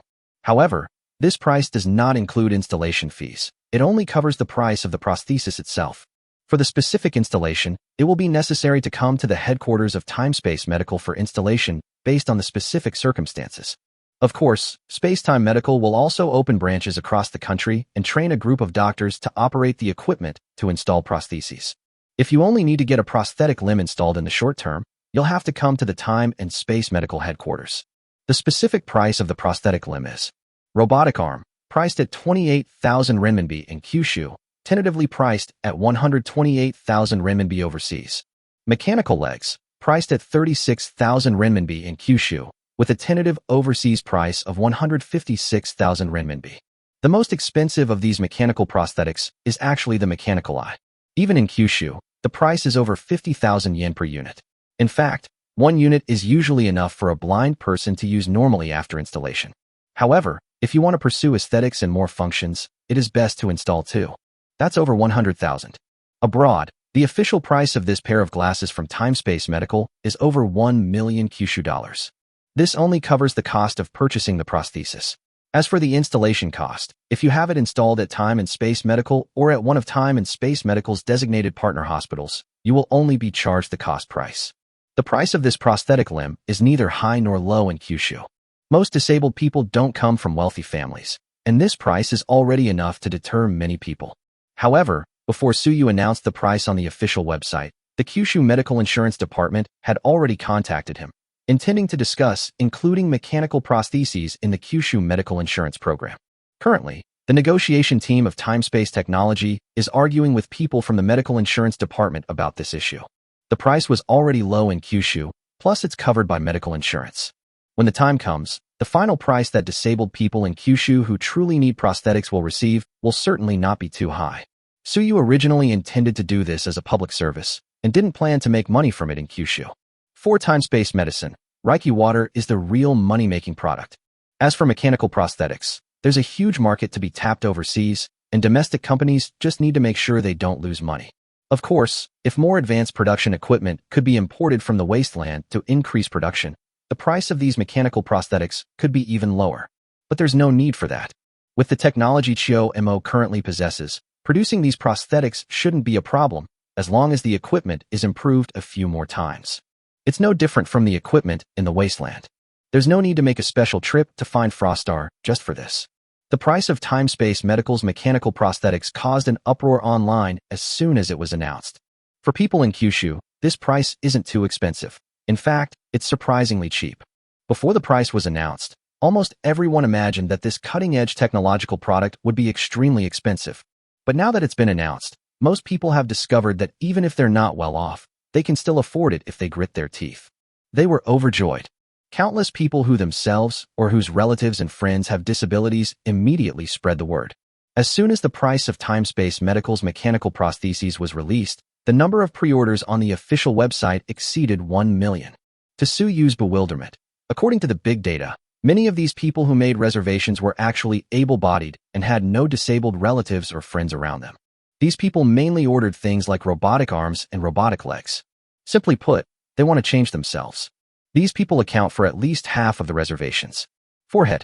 Although Su Yu knew that after this thing was released, there would definitely be cyber lunatics who would saw off their hands and replace them with prosthetics, he really didn't expect there to be so many lunatics. Is it really that mechanical ascension? Regarding these people's orders, he directly instructed Time-Space Medical to issue an announcement. That is the mechanical prosthetics produced by Time and Space Medical, which are given priority to the truly disabled. Once production capacity is fully utilized, mechanical prostheses will be installed for people with disabilities within the scope permitted by laws and regulations. If the law doesn't allow such changes, they will still sell them, but they won't install them for you. Even after the announcement, the number of people making reservations to buy prosthetics continued to increase. There's even a viewpoint emerging online. These prosthetic limbs aren't expensive, and they look really cool. Even if you don't install them, they'd look amazing as collectibles. Well, so you couldn't quite understand these people's thought processes. However, since the other party insisted on buying it, he could only let them have their way. In contrast to the ecstatic reaction of domestic consumers upon seeing the price of prosthetics, the situation is quite different abroad. Discrimination. This is blatant discrimination. BBG. Chapter 124 calls for a global boycott of time-space technology. Today, Time-Space Medical Company, a subsidiary of Time-Space Technology from Kyushu, conducted a live broadcast of an experiment that could change the entire human civilization. They installed mechanically crafted prosthetics on human bodies. You heard right, just like the prosthetics in video games. The crazy scientists at Time and Space Technology created these prosthetics and then, under the watchful eyes of millions, installed them on human bodies. What a crazy and audacious thing to do. Of course, if we set aside human rights issues and only look at the functionality of mechanical prosthetics, I have to admit that it is flexible and practical, a boon for disabled people all over the world. But today, we also learned of another heartbreaking piece of news. Although Time-Space Technology possesses technology that could benefit all of humanity, they are utterly racist, a new era racist. Furthermore, Su Yu, the chairman of Time-Space Technology, is a demon akin to Hitler. They set the price of mechanical prosthetics very low in Kyushu, while the price outside Kyushu was more than 10 times that in Kyushu. What a baffling and heartbreaking move. Such advanced mechanical prosthetics. And they not only fail to disclose the manufacturing methods to benefit all mankind, but they also so brazenly use their monstrous methods to set a price that no one can afford for these prosthetics. This behavior should be boycotted by the international community. It should be boycotted by everyone, including the people of Kyushu. Although you can buy advanced products of time-space technology at low prices, this is done by exploiting everyone else. This is not freedom, but another form of oppression. If you still have a conscience, you should unite and resist time-space technology with us. The first part of this report is fairly normal. This was just BBG's usual performance. Su Yu had anticipated this. It was completely unsurprising. But after reading the second half, even though he had expected it, he still spat out a mouthful of tea. They're calling on all the people of Kyushu to boycott time-space technology. Is that even possible? Not to mention him. Even Shio Mo couldn't help but frown after seeing this report, and after a long while, she shook her head and said, I found it increasingly difficult to understand human thought processes since I abandoned my human body. Ahem. No, that's not it. I usually call this a case of stupidity phobia. I sometimes feel that way too. After seeing something outrageous, I wonder if I'm even from the same species as the person who said it, so you quickly explained. Even Shio Mo found these remarks unbelievable, which naturally stunned netizens in Kyushu. I'm dumbfounded, really. I never imagined in my life that there would be such an outrageous statement. Boycott time and space technology. Fine, I wish they would sell it for a higher price abroad and a lower price in China. LOL, how much did you guys sell those junk cars for overseas?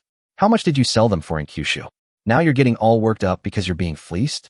My suggestion is to intensify our efforts and fleece these foreigners. Without further ado, I've placed 2 more orders. It's only a few tens of thousands of yuan. They'll look amazing as collectibles at home. Are you envious? Amidst the ridicule from netizens, BBG simply pretended to be dead and remained silent. But this matter doesn't end there. The team currently managing the official Weibo account of Time Space Technology actually responded proactively to BBG's press release. John's friend, you don't need to worry about the price of Time Space Medical's prosthetics overseas at all, because the price has nothing to do with you. You're under sanctions. BBG. A group of netizens who had been waiting for half a day. It's all over. All that effort wasted. Exactly. I'm not selling it to you. So why are you barking like a dog? It's like the emperor isn't worried, but the eunuch is. People who can buy it haven't said anything yet, but you, who can't buy it, are making a fuss. After exchanging a few words, the netizens from Kyushu lost interest and dispersed. Foreigners from developed regions like the US were completely dumbfounded after seeing the statement from Time and Space Technology. While most foreigners also felt there was something wrong with BBG's statement, they thought it would be good if the price could be brought down. So I reluctantly supported it. But then Time and Space Technology suddenly said, the price, several times higher than that of Kyushu, is for selling to other companies. Even if you offer several times more, I still won't sell. If these foreigners understand the references, they'll probably recall a classic movie line at this point. Wouldn't I be forced to beg on my knees? After a moment of stunned silence, the people of all the countries on the list of countries sanctioned for spacetime technology suddenly realized what was happening. What followed was, of course, an even more massive barrage of criticism and condemnation. Of course, it's completely useless. Neither Suyu nor Time-Space Technology paid any attention to them. He had an attitude of, go ahead and do whatever you want. I'll admit defeat if I even acknowledge you. The overseas market for these mechanical prosthetics is arguably just as good as the domestic market. After all, the group of scoundrels led by the United States represents the collective of the world's developed regions. This is why they can be so arrogant and take the initiative to impose sanctions and embargoes on those products of time and space technology, even though they know how advanced they are. Because they are confident that no international trade can function without them. But now, Time and Space Technology's move has left them all dumbfounded. Even if they don't engage in cross-border trade, within Kyushu alone, given the leading level of Time-Space Technology's products, surviving wouldn't be a problem at all. But now, the mechanical prosthetics produced by Time and Space Technology have become necessities for disabled people all over the world. No disabled person can resist something like this. But unfortunately, Time and Space Technology simply refused to sell to them. They imposed sanctions without warning. Seeing that their own people on the internet couldn't get through to Shirkwang Technology, they gradually turned their attention to targeting them. Officials in these countries also panicked. Chapter 125 Make a scene. Make a scene. I still won't sell it to you. Time always flies when you're arguing. In the blink of an eye, 2 or 3 days have passed since the bidding meeting for the Spacetime Technology Space Elevator project concluded and Spacetime Medical was established. It's the weekend again in the blink of an eye. The treatment of those patients with intractable diseases by Time-Space Medical has reached its final stage. It is said that the patient's physical condition has greatly recovered, and they look no different from normal people. Netizens who have been following the progress closely from beginning to end report on the situation online every day, with several trending topics almost every day. After another day or 2 of injections of Reiki water, these patients should be able to get rid of the root cause of their illness and fully recover. Without a doubt, this is a miracle that has shocked the world's medical history. At this stage, it is visibly clear to see these patients recovering day by day, and one of them, a patient with late-stage ALS, is even able to walk freely. It has a tremendous impact on people. Although these patients have not been fully cured and their ailments have not been eradicated according to the time-space medical treatment, they need to receive a few more injections of Reiki water. Regardless of the circumstances, the effects of Reiki water have already been recognized by the public. Compared to what I used to do for what disease, this is different. It also has a more comprehensive function than antibiotics. According to Chiomo, it is effective against almost any disease. The appearance of Reiki water caused an even greater shock to people than the appearance of antibiotics. Besides Reiki water, which is disguised as a gene-enhancing drug, another product from Time-Space Medical is also enjoying great popularity.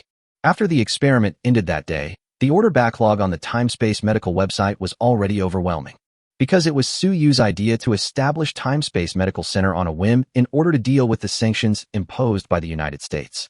Therefore, the current production capacity of mechanical prostheses is still quite limited. Although 3 more production lines have been added in the past 2 days, this capacity is simply a drop in the ocean compared to the massive demand for orders. Even so, in the past few days, Time-Space Medical has sold thousands of prosthetics for different body parts. At the headquarters of Time-Space Medical, installation work has been completed for thousands of disabled people. The entire installation process was carried out by medical androids from Spacetime Medical.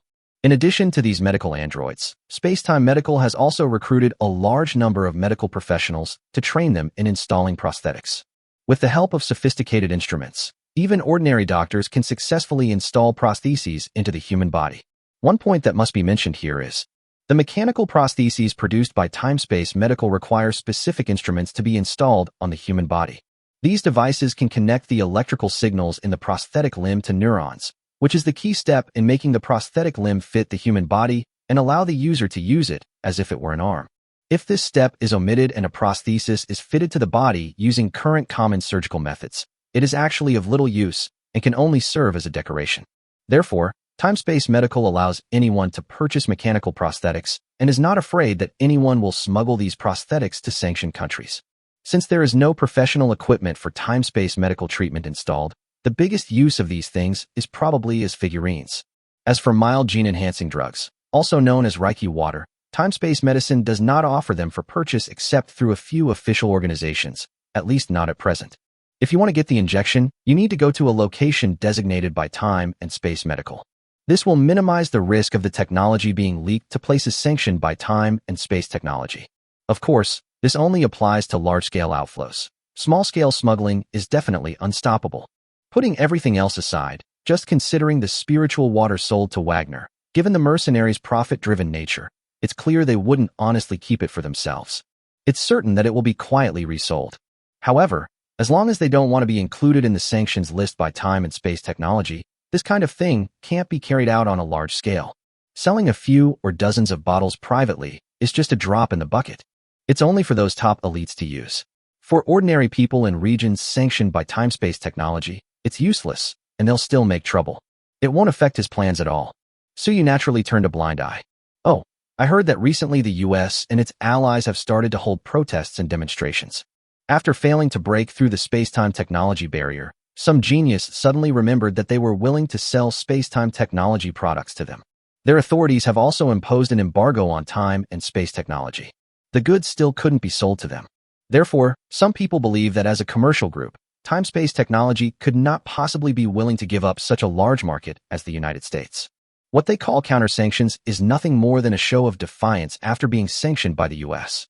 As long as they can get the authorities to lift the embargo on Timespace Technology, Spacetime Technology will definitely take the opportunity to open up their market to mechanical prosthetics and gene therapy so that everyone can enjoy these high-tech medical products.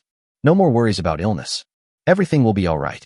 For a time, a number of countries, including the United States, were in complete chaos.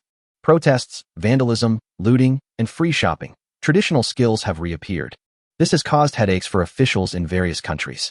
It is said that some members of Congress in the United States have already submitted a bill to lift the embargo on space-time technology in an effort to garner votes. It is still under discussion. So you wanted to laugh when he heard this news. You want to impose an embargo? You want to lift it? I have to sell you the goods. Dream on. He'd love to make things even worse, to the point where the US can't take it anymore when the embargo is lifted, so he can give the US a big blow. The embargo has been lifted, but I still won't sell it to you. How about it? Compared to all the messy, ridiculous things happening on Earth, it was the weekend again, and Suyi was already looking forward to finding some trading partners this week. Unexpectedly, at this moment, Shun Pian, whom he hadn't seen for almost half a month, finally took the initiative to contact him. Suyi thought the girl had been killed by her enemies, and that his power armor had been wasted. I can't believe he's still alive. It just seems like it's been taking a little too long to contact him. It's no wonder they're long-lived cultivators. Their efficiency is simply appalling. Of course, despite his complaints, he quickly entered the trading space after receiving the message. Although he could solve the problem of spirit stones in the divine continent, he still needed to find a way to address the issue of cultivation direction in the heavenly profound realm. After all, according to speculation, the Tianxian realm, as a cultivation world that is about to enter the Dharma-ending age, obviously has a very mature cultivation system. If we could obtain their cultivation methods, it would save both Earth and the divine continent from many detours. Chapter 126, Shun Pianran's master has arrived. You're here, on the towering mountain peaks. Wearing power armor, Shun Pianran only showed her cute little head. When she saw Suyu appear, she immediately greeted him excitedly. The girl was wearing a futuristic power armor suit, but her hair was styled in an elegant updo with a beautiful hairpin. Suyu felt that something was amiss. Yet, with her stunning looks, she can perfectly pull off this bizarre art style. It gives people a sense of incongruity and beauty. It's really strange. After exchanging greetings, Suyu took his seat.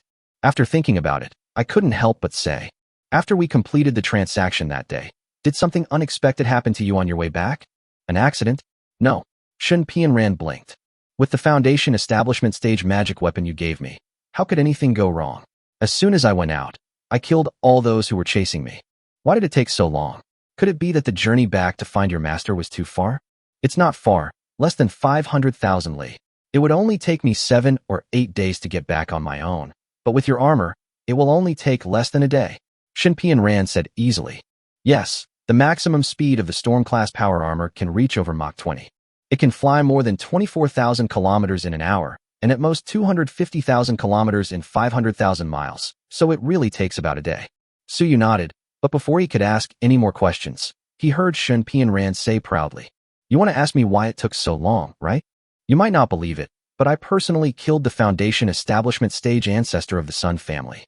After returning to my sect, my master praised me for defeating an enemy beyond my level, saying I had the bearing of an ancient great power." Suyu. If he remembered correctly, this girl seemed to have said last time that she was in the middle or late stage of chi refining. Logically speaking, we should still be several small stages away from the initial Foundation Establishment stage. Is this considered killing an enemy of a higher rank? Hiss. Could it be that this silly little girl really is the chosen one of the heavenly mystic realm? Thinking of this, Suyu's eyes lit up, and he quickly said, "The young lady is indeed incredibly powerful. I wonder how she managed to defeat an enemy of a higher level?" To be honest, in the novels he had read, the kind of thing that involved killing enemies of a higher level was either due to some kind of divine weapon or an amazing martial arts technique. He needed to figure out why Shun Pianran could defeat enemies of higher ranks before he could persuade her to sell him the treasure. Isn't that simple? Shun Pianran patted the armor and said, "That old dog son was only at the early stage of Foundation Establishment. He couldn't hurt me at all. I fought him for 10 days and 10 nights and exhausted him to death." Suyu. He felt he had never been so speechless in his life. It would be terrible to work someone to death. However, speaking of which, power armor has a biased force field. If that so-called Foundation Establishment ancestor of the Sun family really doesn't have any magical attacks and relies entirely on physical damage, I'm afraid we really can't do anything about her. Thinking about it carefully, it's actually quite normal to be worked to death. After all, the power source for the power armor is a miniature nuclear fusion reactor. This thing has enough energy to power armor to operate normally for 10 years. However, just as Suyu was thinking this, he heard Shun Pianran ask somewhat awkwardly, "So do you have anything else that can replenish its energy? After my battle with that old dog, it kept telling me that I was low on energy and needed to replenish that 3 thing. Helium-3? Suyu asked tentatively. Yes, that word is pronounced helium. I've learned something. Shun Pianran quickly replied. So do you still have any? Suyu realized that he had underestimated Foundation Establishment cultivators. It would be good if the power armor's energy was depleted in 10 days and 10 nights. How intense would that be? The module that consumes the most power on the powered armor is undoubtedly the deflector field. However, even if this thing is kept running continuously, under normal circumstances, with the energy of the miniature fusion reactor, it should be able to run for a year without any problems. They depleted the energy supply in just 10 days. This only shows that the deflection field was not only constantly on for these 10 days, but also maintained at its highest power. This also indirectly illustrates how powerful Foundation Establishment stage cultivators are. It's estimated that even a casual strike would force the AI inside the power armor to automatically activate the highest power of its deflector field to defend against it. Seeing the girl still grinning foolishly, Suyu couldn't help but break out in a cold sweat for her. If it weren't for good luck, and the fusion reactor ultimately outputting more energy than a Foundation Establishment cultivator, she probably would have been beaten to death. But she acted like nothing was wrong, seemingly unaware of the seriousness of the situation, and continued to gloat everywhere. You're really brave. Suyu decisively changed the subject. Ahem, let's put the energy issue aside for now and talk about the deal we didn't finish discussing last time. What did your master say? That longevity pill was exchanged for a golden core stage cultivation technique that Shun Pianran herself practiced, plus 3 level 1 cultivation techniques. In addition, another 500,000 spirit stones will be needed. He doesn't need spirit stones much now, but cultivation techniques are something he desperately needs. This. Shun Pianran smiled awkwardly, then took out a mirror and said, Master said she wants to talk to you herself. As he spoke, he wiped the mirror, and a stunningly beautiful woman in a long dress appeared out of thin air in the mirror. If Shun Pianran is the kind of fairy who exudes youthful vitality from head to toe, then her master must be a true fairy. She had an ethereal, aloof appearance, a tall figure, and exquisitely beautiful features. What surprised Suyu even more was that Shun Pianran, the master in the mirror, was actually so lifelike, just like a real person. As soon as they appeared, they focused their attention on him. After looking him over for a few moments, he clasped his hands in a fist and said, I am Li Wutong, and I greet you, fellow Taoist. Suyu greets fairly. I greeted them somewhat awkwardly. Suyu, who was trying to fool Shun Pianran, never expected that Shun Pianran would bring up her master directly. Then, thinking back to how Frost Star had cleverly sent Autumns into Blue Star, why does he always feel like everyone except him can exploit bugs in the trading platform? Or is this not a bug at all, but a mechanism? These thoughts flashed through Suyu's mind, but his expression remained unchanged. After greeting the man, he did not speak first, but waited for the Golden Core stage expert from the Tianxian realm to speak. Unlike Shun Pianran, who looks silly, Li Wudong is clearly not someone to be trifled with. Putting everything else aside, the title of Golden Core stage alone is enough to impress people. In the early stages of foundation building, the power armor was almost destroyed. He didn't even dare to imagine how powerful a Golden Core cultivator could be. He is definitely a big shot in the Tianxian realm, and his mind is probably much deeper than that of a naive girl like Shun Pianran. After a moment's wait, the woman in the mirror finally spoke. Fellow Taoist Su, what are you planning to do by selling the longevity pill to my disciple at such a low price? Suyu? Chapter 127. It turns out the master is even more simple-minded than the disciple. Upon hearing Li Wudong's words, Suyu was immediately shocked. What does it mean to sell longevity pills at such a low price? Is this something that can be brought up during a transaction? Is it not enough that I sell it to you at a lower price? There's a whole world between us. What the hell could he possibly be up to?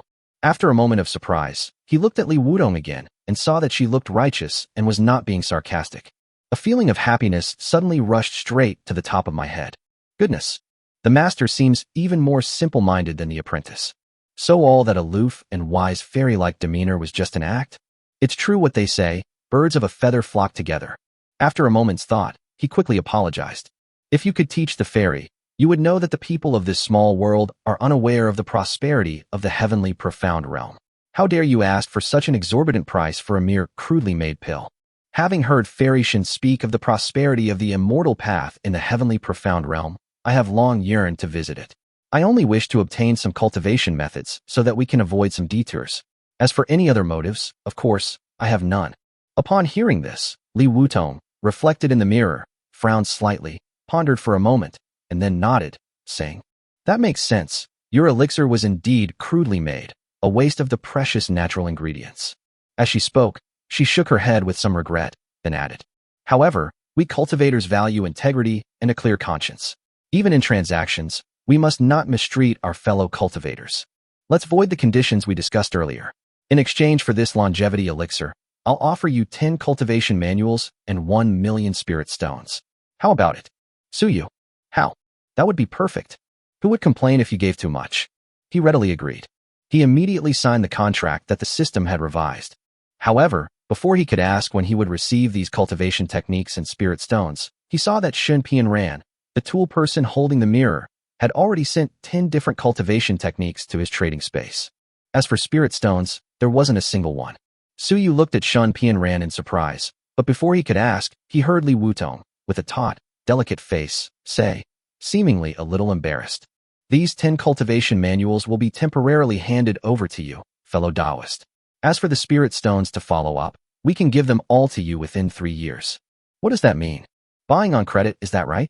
In 3 years. What the hell would I need such a pittance of spirit stones from you 3 years from now? The thought of Ying Zhang's generosity in giving away tens of millions of spirit stones so readily, contrasted with the way this golden core cultivator struggled to gather even 1 million spirit stones, taking 3 years to do so, is quite striking. So you felt something was off. But thinking about it carefully, it seems quite normal. This further confirms that the Tianxian realm is indeed in the Dharma ending age. According to Shun Pianran's previous description, A golden core cultivator is clearly a big shot in the Tianxian realm. Even 1,000,000 spirit stones are so hard to come up with. This doesn't look like a normal metaphysical cultivation world at all. Seeing the master and apprentice staring intently at him, awaiting his reply, he hesitated for a moment before tentatively asking, "Is 3 years a bit too long? Is 3 years a long time?" A look of confusion visibly flashed across Li Wutong's beautiful eyes as she subconsciously asked, "My usual seclusion lasts 10 years, so 3 years is just a blink of an eye. We cultivators are not ordinary people, so 3 years is not a long time. A 10-year seclusion is quite something." So you felt like she weren't on the same wavelength. Then he remembered that Shun Pian could fight for 10 days and 10 nights without caring about time at all. Suddenly it dawned on me. Cultivators do seem to have no concept of time. After all, with the advantage of a long lifespan, compared to the short decades of human life, every moment is precious for ordinary people. These cultivators really don't lack time. They have plenty of time to leisurely enjoy life as a couch potato. However, Suyu looked suspiciously at the young and promising Li Wutong in the mirror and asked curiously, "I wonder how old fellow Taoist Li is." Li Wutong was taken aback, seemingly not expecting Suyu to ask such a question, and was momentarily speechless. Shen Pianran, who was holding a mirror nearby, quickly answered, I know. My master is only 36 years old this year. She is my mother's younger sister, and I usually call her aunt." They automatically ignored her subsequent mentions of her younger sister and aunt. All that remained in Suyu's mind was what she had said earlier. 36 years old. He often goes into seclusion for 10 years at a time. He's only 36 years old. Moreover, he achieved the golden core stage at the age of 36. This guy is a true genius. Thinking about it more carefully, it's no wonder that she, a powerful golden core cultivator, seemed so simple-minded. You've been cultivating your emotions since childhood, so you don't really understand these intricate social niceties, right? Shut up, Li Wutong scolded, somewhat embarrassed and annoyed, after his good disciple exposed his secret. Then he looked at Suyu and said through gritted teeth, "If fellow Taoist Su thinks 3 years is too long, then how about 1 year?"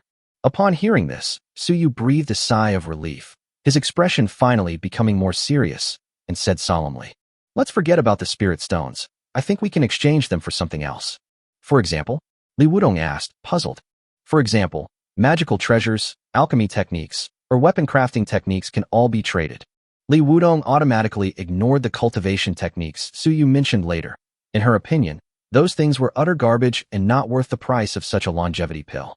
Instead, they focused their attention on the magic weapon. After thinking for a moment, her eyes suddenly lit up, and she said, "I remember now. I have a substitute doll here that can take someone's place once. Fellow Taoist, your cultivation is low. Other magic treasures may be useless to you, but this one is perfect for you. However, this one item alone is probably not enough to offset the 1,000,000 spirit stones. Let me think about it some more. How about adding 2 more books on alchemy techniques? There should be 2 alchemy manuals in the sect's library, containing many recipes for high-grade elixirs. I'll give them to you as payment for the 1,000,000 spirit stones." Upon hearing this, Suyu was dumbfounded. He had never seen a business like this before. However, after a moment's thought, he agreed. Speaking of dead dolls, although the chances of them having an accident are very small, it's not an exaggeration to say that they are dispensable. But who would refuse an extra life? As for the advanced alchemy techniques of the heavenly profound realm, that was exactly what he wanted to obtain during his deal with Shun Pianran. Now that the opportunity has come, he naturally cannot let it go. Moreover, judging from Li Wutong's expression, he seemed to think he had made a huge profit, and even looked embarrassed. Clearly, this partner did not feel that she had lost out on the deal. Of course, Shun Pianran, who had long been portrayed as a simpleton by Suyu, clearly seemed to be a bit smarter than her master. Right now, she's looking at the back of the mirror with a pained expression, muttering something to herself. Chapter 128, A Waste of Resources. However, although Shun Pianran was muttering to herself with a look of dissatisfaction, she was clearly afraid of her master's authority and did not dare to voice any objections. They could only obediently sign the transaction contract after Suyu and Li Wutong reached a consensus. Now that the deal for that longevity pill has been temporarily resolved, it's time to discuss a new deal. Before Shin Pianran could leave with the mirror, Suyu called out to her, "Miss Shun, please wait a moment. I have some other things here that you might be interested in." As he spoke, he took out the medicinal herbs that Ing Zheng had given him for refining longevity pills from his inventory. Shun Pianran looked at the medicinal herbs, her large eyes clearly showing a blank expression. But Li Wutong in the mirror did indeed widen his eyes instantly and exclaim in surprise, Where did you get Ling's Wazi and Wanchika? She recited the names of more than a dozen medicinal herbs, just like reciting the names of dishes, all of which were different from those that Ing Zheng had told Suyu. This is clearly what the Tianxian realm calls these medicinal herbs. Looking at her surprised expression, it's not hard to tell that these things must be quite rare in the Tianxian realm. In this light, his previous guess was not wrong. The resources in the divine continent are significantly richer than those in the celestial profound realm. When Ing Zheng took out these medicinal herbs, he didn't even blink. Suyu coughed twice, then said, "It's just some local specialties from my hometown." After thinking for a moment, he added, "These are the raw materials for refining the longevity elixir." The raw materials for refining the longevity elixir. Li Wutong in the mirror was completely stunned. After repeating the sentence several times in a daze, he finally couldn't help but say with heartache, "What a waste. What a waste. I initially thought you had simply used more longevity-enhancing elixirs to refine the longevity pills, but I never expected you to have added so many extinct rare and precious herbs to those pills. Do you know that if you just cooperated with the cultivation method and guided it, you could extend your life by more than 20 years by directly consuming the longevity grass and spirit snow mushroom?" Suyu, is that so? He only knew that the alchemy techniques in Shinzhou were very crude, but he never expected them to be this crude. Reverse alchemy is a type of alchemy. While he was still in surprise, Li Wudong was still babbling on, expressing her heartache. These rare and precious materials are only slightly inferior to immortal medicines. Yet you use them to refine a broken pill that can only be taken once and can only extend one's life by 20 years. Such a waste of resources will incur divine retribution. No way, no way. Suyu's lips twitched, and he quickly changed the subject. "Fairyly, I brought these medicinal herbs here to ask if you offer alchemy services." Although he will soon acquire advanced alchemy techniques from the heavenly profound realm. However, training alchemists obviously takes time. In the early stages of training alchemists, it's certainly not possible to directly let them practice with such high-end natural treasures. Ing Zheng had plenty of ordinary medicinal herbs. Just a few of them were full of spiritual energy and could be used by alchemists to test their skills.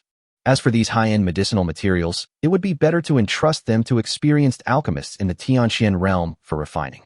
After hearing Suyu's words, Li Wudong finally calmed down a bit, coughed lightly, and resumed her aloof and fairy-like demeanor. After a moment's thought, he said calmly, "You provide the medicinal herbs, and we'll refine them for you. That's certainly possible. However, according to the rules of the heavenly profound realm, for each batch of this level of elixir, we need to take 2 pills. The rare and precious materials you've brought out are probably enough to refine a batch of evergreen pills. If our sex alchemists were to refine them, each batch would yield approximately 20 pills. This level of medicinal material has been extinct in the Tianxian realm for many years, and there are almost no alchemists familiar with refining this level of pills. Therefore, it takes time to adapt, which is why only 20 pills can be produced per batch. If you have more of this type of medicinal material, the production will only increase in the future. Well, this evergreen pill has a similar function to the longevity pill you gave me, but its effects are much better. 1 pill is enough to extend one's life by more than 80 years, and even ordinary people can take it at least 3 times. If one possesses cultivation, or even a golden core cultivator like myself, one can guide spiritual energy to refine the medicinal power within the pill. Even if 10 of these pills are consumed, they will still be effective." She paused for a moment, then continued, "Actually, I don't recommend using such a fine natural treasure to refine pills that increase lifespan. It would be best to use it to refine pills that increase cultivation level. By using any one of these herbs as the main ingredient and supplementing it with some common spiritual herbs and medicines, we can refine a top-grade body tempering pill. With your current strength, a few top-grade body tempering pills will be enough to reach the qi refining stage. At that time, these medicinal herbs can be used to refine some qi refining pills and foundation establishment pills. Just these precious herbs you took out, after being refined into pills of different stages, will be enough for you to take medicine until you reach the golden core stage. Then, cultivate for another 10 years or so to stabilize your cultivation. Your combat power will not be inferior to that of an ordinary golden core stage cultivator. The lifespan increase resulting from cultivation level is far more effective than refining these pills into lifespan extending pills. Those who need to extend their lifespan are usually old people who have been stuck at a bottleneck for a long time and cannot break through it by relying solely on pills, or simply ordinary people. For a young, low-level cultivator like you, directly taking pills to raise your cultivation level is the most convenient way. Wait, let me sort this out, Suyu said hurriedly. He was also shocked that the materials used in the divine continent world, which could only be used to refine one longevity pill, could be used to refine a batch of even more effective evergreen pills in the heavenly profound realm. As it turned out, Li Wudong came up with something even bigger. Refining these materials separately and combining them with some other inexpensive spiritual herbs was actually enough for him to take medicine until he reached the golden core stage. Are the differences between worlds really that great? Then think back to those longevity pills he used to treasure. Wrong. He was completely wrong. It's not that Li Wudong is ignorant and making a mountain out of a molehill. Su Yu's own heart was bleeding at this moment. What a waste. But sometimes that's just how the world is. When resources are abundant, people don't know how to utilize them, leading to a massive waste of precious resources. Later, when everyone knew how to utilize them, these precious resources became scarce and hard to come by. The good news is that, thanks to the existence of the trading platform, Su Yu can now act as a middleman between the divine continent and the heavenly profound realm. Thanks to Shun Pianran's simple-minded master, he finally realized just how valuable these medicinal herbs, which seemed ordinary to him, and Yingzheng, truly were. Chapter 129 Late Autumn. The CPU is about to burn out. After another round of friendly negotiations, Su Yu finally reached another cooperation agreement with the master and apprentice. He probably provides the materials for refining the longevity elixir. Meanwhile, Li Wudong added some ordinary spiritual herbs and plants that weren't very valuable, separating the precious materials used to refine the longevity golden pill into enough pills for Su Yu to consume all the way to the golden core stage. Li Wudong couldn't guarantee how many portions he could refine, because of the rare and precious materials of this level, let alone the current alchemists in their sect. The alchemist's master and grandmaster probably never even met him. The alchemist has no experience, so there's no telling how many pills can be produced from one batch. However, they signed a contract within the trading system, regardless of how many copies were ultimately produced. All are split 80/20ths. That is, Su Yu Ba and the other two. Initially, Li Wudong proposed a 91% share, meaning that even if they were to contribute spiritual herbs and remedies, they would only receive 10%. They even frankly told Su Yu that even if they only took 10%, they would have already made a huge profit. It can be said that his honesty was outrageous. But after careful consideration, Su Yu decided to give them 20%. Such an honest partner is hard to find even with a lantern. In Su Yu's eyes, the heavenly profound realm was also a world with immense trading value. In order to ensure long-term cooperation, it is natural to let these two also get more benefits. If the trading partner is shrewd, he wouldn't mind squeezing them out as much as possible while ensuring the cooperation can continue. Consider it a battle of wits and courage, a way to cultivate a fighting spirit. For example, Froststar. However, Li Wudong and his apprentice. All I can say is that even the simple-minded Su Yu doesn't want to bully them anymore. Instead, I want to give them more benefits so that they can also improve their strength. What if one day I suddenly die in the perilous world of cultivation? Finding another partner who is so open and honest would be extremely difficult. Under Li Wudong's guilty expression for taking too many benefits from Su Yu, Shun Pianran signed the transaction contract while grinning foolishly. After signing, she didn't forget to say to Su Yu, "You're actually willing to share 20% with us. That's far more than most people in the Tianxin realm get from having an alchemist refine pills for them. We're so grateful." Su Yu. See, she still has to say good things about me. Once the transaction contract is signed, the number of pills that can be refined in one batch will be recorded by the transaction system. There is absolutely no way they could report fewer pills than they actually produced. So you can rest assured. After the transaction with Shun Pianran and her apprentice ended, Su Yu returned to his private space on his platform. The time has changed, and it's that time of the week again for the tense and exciting matchmaking.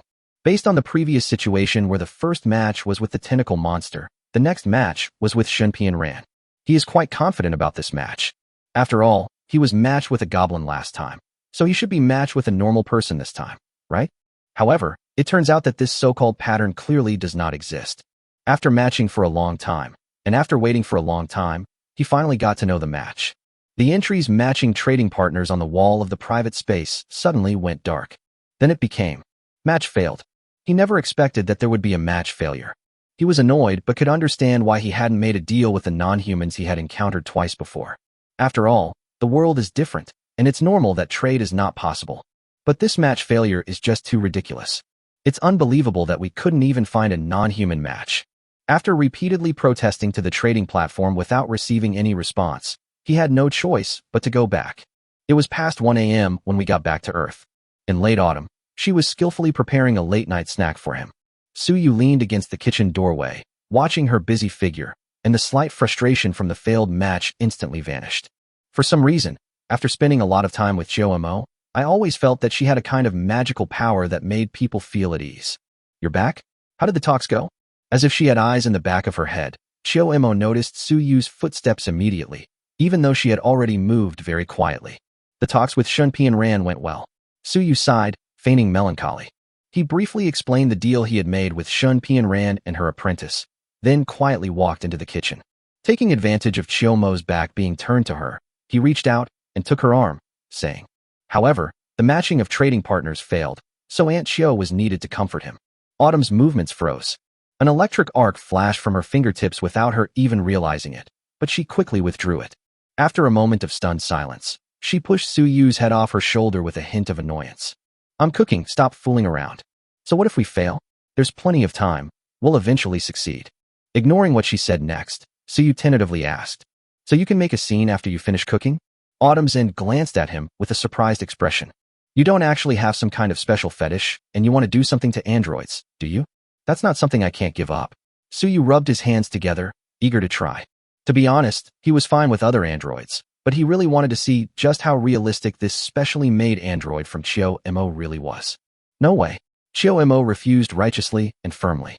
After saying that, he inexplicably muttered something under his breath. Didn't you say there were ghost cultivation techniques among the cultivation methods traded from the heavenly profound realm? Let me study them first, and we'll talk about it again when I have a physical body. Upon hearing this, Suyu's eyes widened immediately, and he quickly said, that's settled then, no backing out. Yes. Get out of here while we're cooking, while androids don't blush. However, by late autumn, a similar sentiment had clearly emerged. He quickly pushed Suyu out of the kitchen. After closing the kitchen door, she showed a rare hint of panic. After a long while, he finally let out a long sigh of relief and looked at himself with some distress. This guy is getting more and more impolite. If I had known then what those functional modules were, I wouldn't have been so lazy.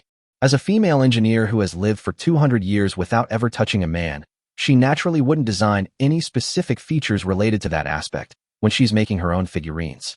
But she was obviously too embarrassed to tell Suyu this directly. So although I'm not entirely against it, it's definitely not an option right now.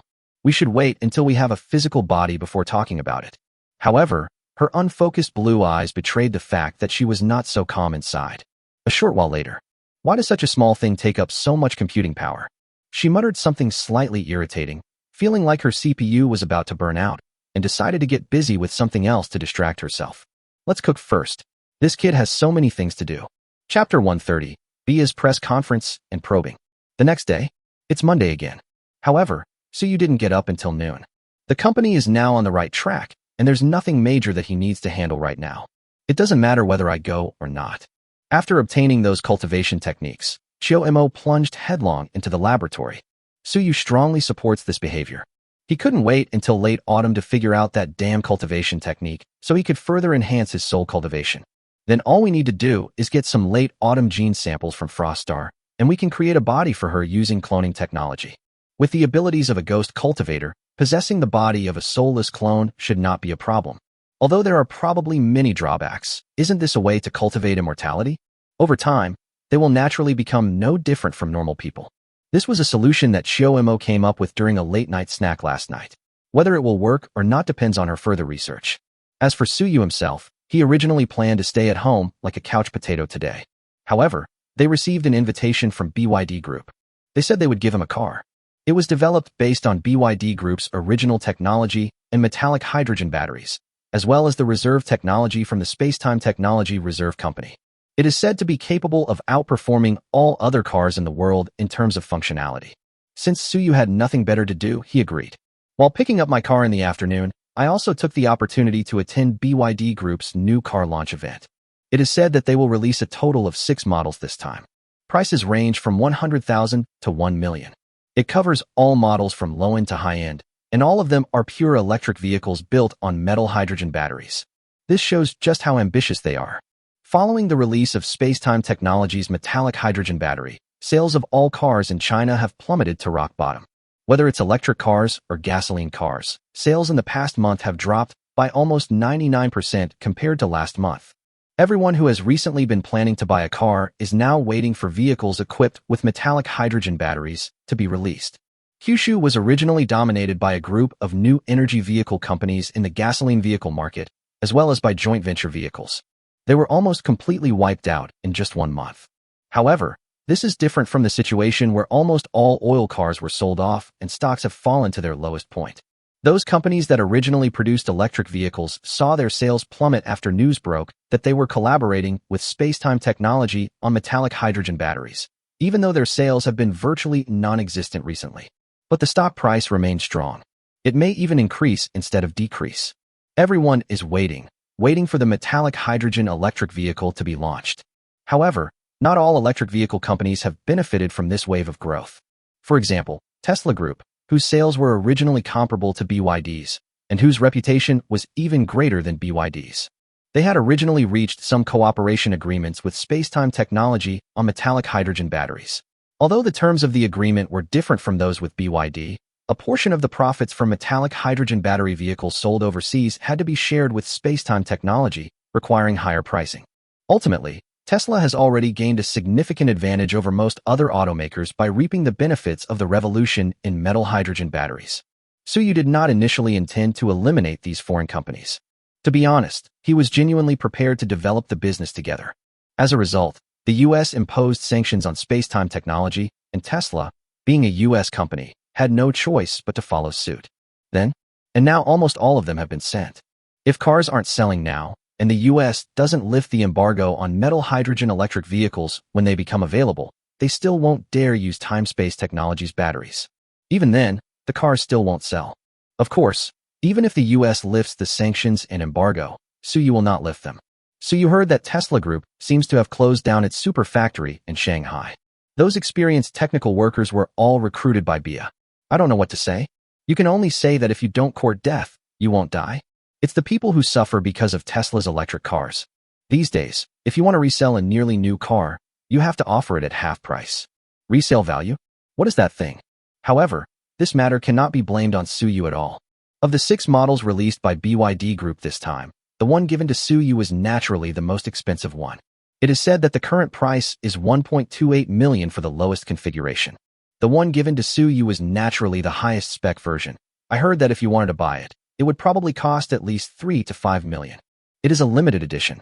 This version alone weighs 20 kilograms due to its metallic hydrogen battery.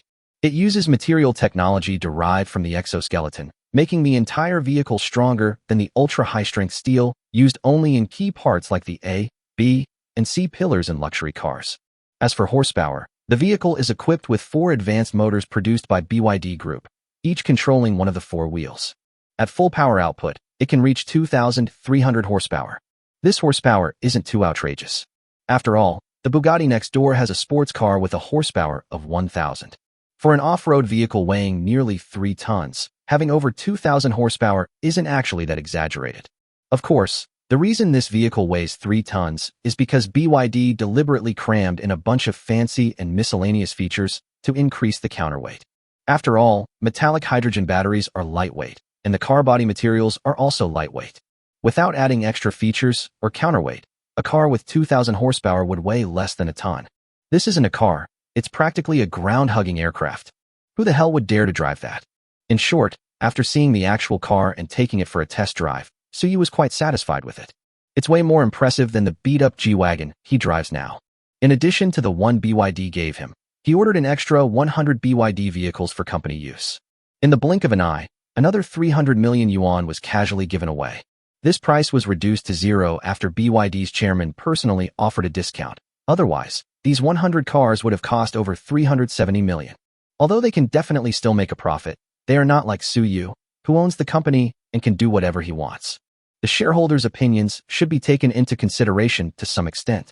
What's more, if you give Suyu a car, he'll accept it. If you give him 100 units, he won't accept them for free. If a problem can be solved with money, try not to use facial recognition. That's a life experience, too. Therefore, it's best to stick to business principles and settle the payment and goods transaction on a clean, unbiased basis. That's why they said we can't go out. That's why you have to spend money as soon as you go out. After inspecting the car, they scattered money. Suyu then attended BYD Group's car launch event, and they were directly seated in the center of the VIP section. No one else, regardless of their status, could only sit on either side of him, and no one objected in the slightest. This can also be seen as a manifestation of the influence of space-time technology today. BYD Group's press conference was naturally not as entertaining as the press conferences organized by time-space technology. Even so, when the host methodically explained the performance of those cars, it still caused countless people to gasp in amazement. Especially with its range of tens of thousands of kilometers, many car owners are saying they want to change their cars. The press conference concluded successfully. Suyu sat there for half the day, acting as a mere prop. During the presentation of the most expensive car by BYD Group, he didn't forget to mention that time and space technology had ordered 100 units. After all, compared to BIA itself, space-time technology is now synonymous with advanced technology in the minds of the general public. This golden signboard is obviously more useful and more convincing. Suyu agreed to it, so there's nothing wrong with it. However, after the press conference ended, Suyu, who was about to leave, was stopped by the chairman of BYD Group. He didn't ask any questions about the press conference or the technology. Instead, he said mysteriously to Suyu, "I heard that old Master Chu of the Chu family in Jiangnan was critically ill last night." "Oh," Suyu smiled. "What about now?" "The young maid in charge of things at the Chu family has somehow gotten her hands on a medicine that can extend one's life by 20 years. She's already been discharged from the hospital." Chen Fu winked and said, "I heard that President Su and Chu Yu from the Chu family are very close friends." "Stop testing him. It was me who gave it to him," Suyu said with a smile. Upon hearing this, everyone around, who had been pretending not to hear, could no longer hold back, and all turned their gazes toward them. Chapter 131: The Temptation of Immortality. The technological prowess demonstrated by Spacetime Medical is now widely known to anyone who cares even slightly about health. Therefore, even if Suyu admitted at this moment that he had a drug that could make people live for 20 years longer, most people's first reaction would not be doubt. It was disbelief, followed by excitement and exhilaration. Seeing the intense gazes fixed on him from all around, Suyu simply shrugged indifferently and said, "What we gave her was just a prototype that wasn't quite ready yet. The real product will take some time to be released, so if you want it, you'll probably have to wait." He didn't have many longevity pills left. He had originally planned to asking Zheng for more. However, now that the heavenly profound realm says that one set of materials for the longevity golden pill can be used to refine a batch of even more effective evergreen pills. Of course, he could no longer go to Yingzheng to trade for the elixir of longevity. Import the materials directly and hand them over to the heavenly profound realm for refining. Who knows, we might be able to resell it to Yingzheng and make another profit. "Mr. Su, what are you saying?" The CEO of some company chuckled. "With the technological capabilities of Spacetime Medical, it should be completed very quickly. We are not in a hurry. This medicine is currently only a semi-finished product, but it can make people live for 20 years longer. I wonder what the finished product's output, efficacy, and price will be." Suyu tapped his fingers on the armrest a few times, then pondered for a moment and said, "If it were a finished product, one pill could probably add 80 years to a person's life. With current technology, an average person could only take a maximum of 3 such pills." Regarding the price, Suyu stopped there and didn't continue. Because this price is something they absolutely cannot afford. He didn't plan to sell Chongqing Dan on Blue Star. He mainly intended to use it for himself and people he knew, and also to trade it on trading platforms. On Earth, he might make a small donation, but he would generally not accept money for it.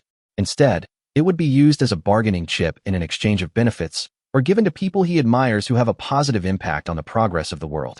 The fact that some people have such short lifespans is a loss to all of humanity. If some people live too long, they become a scourge to all of humanity. Unfortunately, the former are extremely rare, while the latter are the vast majority. Although Suyu never called himself the captain of the team, this was, after all, his hometown, and he certainly didn't want it to become too bad. Immortality is poison. He holds the key to Pandora's box in his hand. Whether to open it or not, and to what extent, remains to be seen. He needs to think about it some more. But at least for now, the practice of directly selling the evergreen pill, which can extend a person's life by 80 years or 240 years with 3 pills, to other people on Earth is not feasible. This is absolutely unacceptable. However, besides the evergreen pill, he also had other things that could prolong life. For example, cultivation techniques, spiritual water, and mechanical prosthetics. These things are absolutely controllable, and the lifespan that can be extended is also limited. Therefore, Suyu chose to relax a little. Hearing him describe the effects of the evergreen pill, the eyes of the people around him grew even more eager. 1 pill can add 80 years to your life, and 3 pills can add 240 years. If Su Yu is willing to sell this medicine, they will do everything in their power to get it. Who here isn't a shrewd person? Even if they lose all their wealth, they are confident they can earn it back. In their eyes, exchanging money for a longer life is absolutely worthwhile. However, after Su Yu stopped talking about the price, they all shut their mouths, their eyes showing regret. There are no fools here, so naturally they can't possibly misunderstand Su Yu's meaning. This thing can't be bought with money. Mr. Su, just tell me what you want. Although I, Old Wang, can't compare to Chairman Chun with a giant company like BYD Group, I still have some resources and connections. An elderly man with gray hair, who looked quite old, said persistently. Oh, Mr. Wang, what are you saying? The finished product isn't ready yet. Once it's ready, everyone will have plenty of opportunities. Su Yu chuckled and didn't respond to the comment. Chen Fu, who was standing to the side, then said, Speaking of which, the gene serum produced by Timespace Medical is indeed a good thing. I got an injection yesterday, and it felt like all my old ailments from so many years were cured overnight. Such a good product is only 800 yuan apiece. President Su really cares about the world. He wasn't exaggerating. Putting everything else aside, just considering the effects of that spiritual water, if judged on the spot, 1 vial could sell for 100,000, and there would probably be a lot of people scrambling to buy it. Su Yu sold one for only 800 in Kyushu, which was purely for charity. Oh, Mr. Chun, you're unaware of this, a leader from Shanghai chuckled. I heard that the gene therapy drug has been negotiated with the medical insurance department.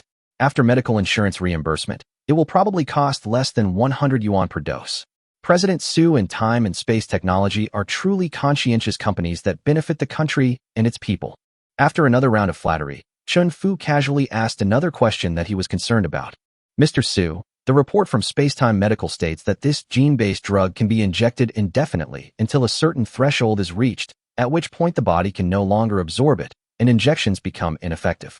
However, by then, people will be largely free of illness and, under normal circumstances, will be able to live to their lifespan limit. I wonder if it's true or not. Of course it's true, Su Yu said with a smile.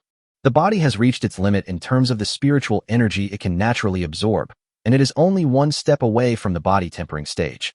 If you don't do anything reckless, living to your lifespan limit shouldn't be a problem. No more worries about illness. Does Timespace Medical have any advanced gene-enhancing drugs? Chun Fu gradually figured out Su Yu's temperament and asked directly, without beating around the bush. People like them all have professional medical teams. They had already analyzed the Reiki water released by Timespace Medical. Although I don't understand the underlying principles at all, a little research into people who have been injected with Reiki water will lead to a conclusion.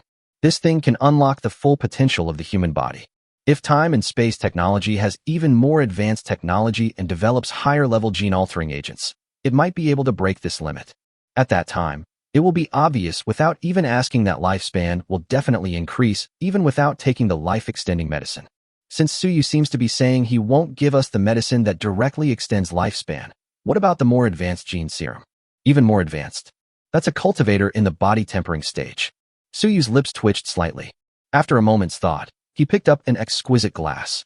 Under the watchful eyes of the people around him, he slightly increased the pressure on his palm. Chapter 132, Underestimating the Bandit's Audacity. Click. Under the watchful eyes of everyone, Su Yu only exerted a slight force. The whiskey glass, which wasn't thin-walled, shattered instantly. The thick base below was also crushed into pieces. Su Yu lightly clapped his hands to knock off the glass shards, then showed them his palm, which wasn't even a white mark. After finishing all that, he glanced at the sky outside. He didn't care about the bewildered big shots around him. He stood up straight and said, It's getting late, and I have some things to take care of back home, so I won't keep you company any longer. Having said that, he left gracefully. A group of people were left standing there, looking at each other in bewilderment. It took them quite a while after he left before they realized what had happened. One of the middle-aged men subconsciously picked up an identical cup and squeezed it in his hand. No matter how hard he tried, the cup didn't budge an inch. After kneading it for a while, he frowned and threw the cup on the ground. Unexpectedly, the cup was of very good quality. Even though it was empty of water, it didn't break when it was thrown on the ground. Everyone, is it even possible for a human to crush this cup with their bare hands? Everyone, I have some things to take care of. Farewell. Chen Fu was the first to react and quickly apologized and left. The same goes for everyone else. They all stood up to say goodbye. Suyu only showed off a little bit. But in their view, this clearly revealed something extraordinary. That means that the space-time technology definitely has even more amazing gene technology, which may have even reached the point where people can become superhumans.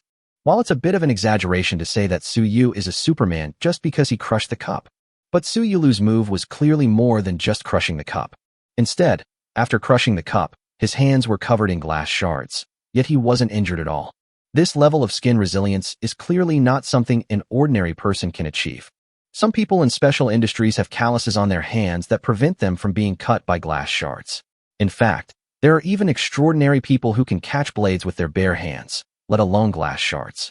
But Suyu's hands looked even wider and more delicate than a woman's, so it was clearly impossible for that to be the case. Those present were all knowledgeable people, and naturally they could recognize the difference. Once I realized it, I was immediately and intensely moved. Unfortunately, Suyu had already subtly indicated that buying a medicine that could extend one's lifespan by 80 years wouldn't be so easy. But Suyu didn't say he wouldn't sell this method that allows people to exceed human limits. Now all they need to do is find out more information through various channels and prepare their resources. We'll find another opportunity to connect with time and space technology. After leaving the exhibition hall, Suyu drove the car that Bia had given him. I glanced at the time. It was already past 5 in the afternoon. After thinking for a moment, he made a phone call to Chuyu. Now that the medicine has been given to the old master of the Chu family, it's time for Chuyu to start working for him. So that when he and Shoemo are not there, time and space technology will always seem to lack a backbone. Although those executives are all quite capable, time and space technology is now too big. For some important decisions, apart from Shoemo and Suyu, basically no one dares to make the decision. This is completely inconsistent with Suyu's goal of becoming a lazy bum. Therefore, it is quite necessary to have a capable and daring woman like Chuyu as a high-level employee. After all, Suyu himself was too lazy to care, and Shoemo couldn't possibly devote all her energy to the company. After receiving Suyu's call, Chuyu readily agreed to report to the company the next day. She also invited Suyu out for a meal so she could thank him for the longevity pill. The restaurant was a rooftop restaurant in a high-rise building in Shanghai. Of course, for Suyu, who often stayed on the top floor of the Z-Way enclosure, this height was not considered high at all. Today, Chuyu wasn't wearing her usual serious and capable women's suit. Instead, she was dressed in a casual floral dress. Her demeanor has also changed from that of a strong, assertive woman to a gentle, approachable older sister type. It has a unique charm, though. However, most of their conversations revolved around the issue of time-space technology. Although Chuyu hasn't officially joined time-space technology these days, it's easy to tell from our conversations that she's been keeping a close eye on the company's affairs. Speaking of your Tongtian Jinmu project, is it really technically guaranteed that there will be no difficulties? Chuyu asked curiously as she ate. After all, it was the company she was about to work for, so she wanted to learn about the internal workings before starting work. Technically, there are no difficulties, and financially, there aren't any major issues either. Suyu nodded. The first-generation controlled nuclear fusion experimental reactor is currently under construction in a mountainous area in the southern suburbs of Shanghai. The project is nearing completion, and ignition will be attempted in just 3 to 5 days at most. If you start work tomorrow, you'll be there just in time for the ignition ceremony. As for the space elevator in the air, according to our plan, after the nuclear fusion ignition, we will gradually send the spaceport and Starship factory modules, which are built on the ground, into space using the Peregrine Falcon. This is a huge project. The spaceport and Starship factory together weigh several million tons. Even with the Peregrine Falcon's limited capacity and continuous transport, it would take a long time. Suyu took a sip of juice and said casually, "This fusion reactor itself involves many nuclear engineers from Kyushu, and it's not exactly a secret. There's no need to hide it. Not to mention high-end talents like Chuyu who are about to join time and space technology." And even if she did tell him, Suyu wasn't afraid she'd leak the secret. Since there are no technical problems, the only issue now is the situation. Are you really not concerned about the situation with the US? Chuyu frowned. Why should we care? They say they're sanctioning space-time technology, but the reality is they're in a difficult position. Suyu said indifferently. That's not what I meant. Chuyu shook her head. Given the current state of time-space technology, the US sanctions against time-space technology have put them in a difficult position, a fact she is well aware of. But have you ever considered that the above situation is limited to the scope of the trade war? What if they become desperate and resort to desperate measures? A cornered dog will jump over the wall. Suyu paused for a moment, then laughed. That would be wonderful. The US wants to play within the rules, and it doesn't mind playing along within the rules. But they wanted to break the rules and rob people outright. That depends on who has the bigger fist. As for fists, Suyu is clearly not afraid of anyone. That's true. Chuyu nodded. With that spaceship, exoskeleton, and powered armor, the Americans probably won't dare to act recklessly until they've figured out the true capabilities of these systems. Suyu was about to nod when his phone, which was placed to the side, suddenly lit up. He subconsciously glanced at the information above. His eyes narrowed instantly, and he sneered. It seems you underestimated the audacity of these robbers. Chapter 133 Protest? Threat. A White House spokesperson stated that the U.S. and its allies will soon hold a Red Sea naval exercise, which will take place on both sides of the Red Sea. The exercise will mainly focus on naval and air force coordinated operations, including but not limited to anti-ship strikes, anti-ground strikes, anti-air strikes, amphibious landings, and coordinated sea-land attacks on key areas. It is understood that the area where the U.S. conducted this exercise included the site of Spacetime Technologies' space elevator in Black State. Currently, there are more than 6,000 Spacetime Technology employees and more than 20,000 employees of Kyushu Construction Company located there.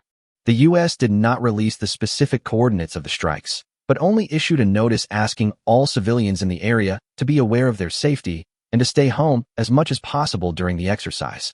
This was a news notification that suddenly appeared on Suyu's phone. Clearly, Chio-Emo deliberately showed it to him. After glancing at it, he turned the phone around and pushed it in front of Chuyu. These people are bolder than we imagined. What do you think?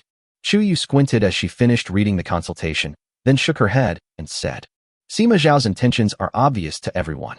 As she spoke, she flipped to the last map of the exercises officially announced by the U.S., pointed to the coast near the equator, and said, I heard you excavated a port here. Is it finished yet? It's already completed. The waterway has been dredged, and it was put into use a few days ago, Suyu nodded.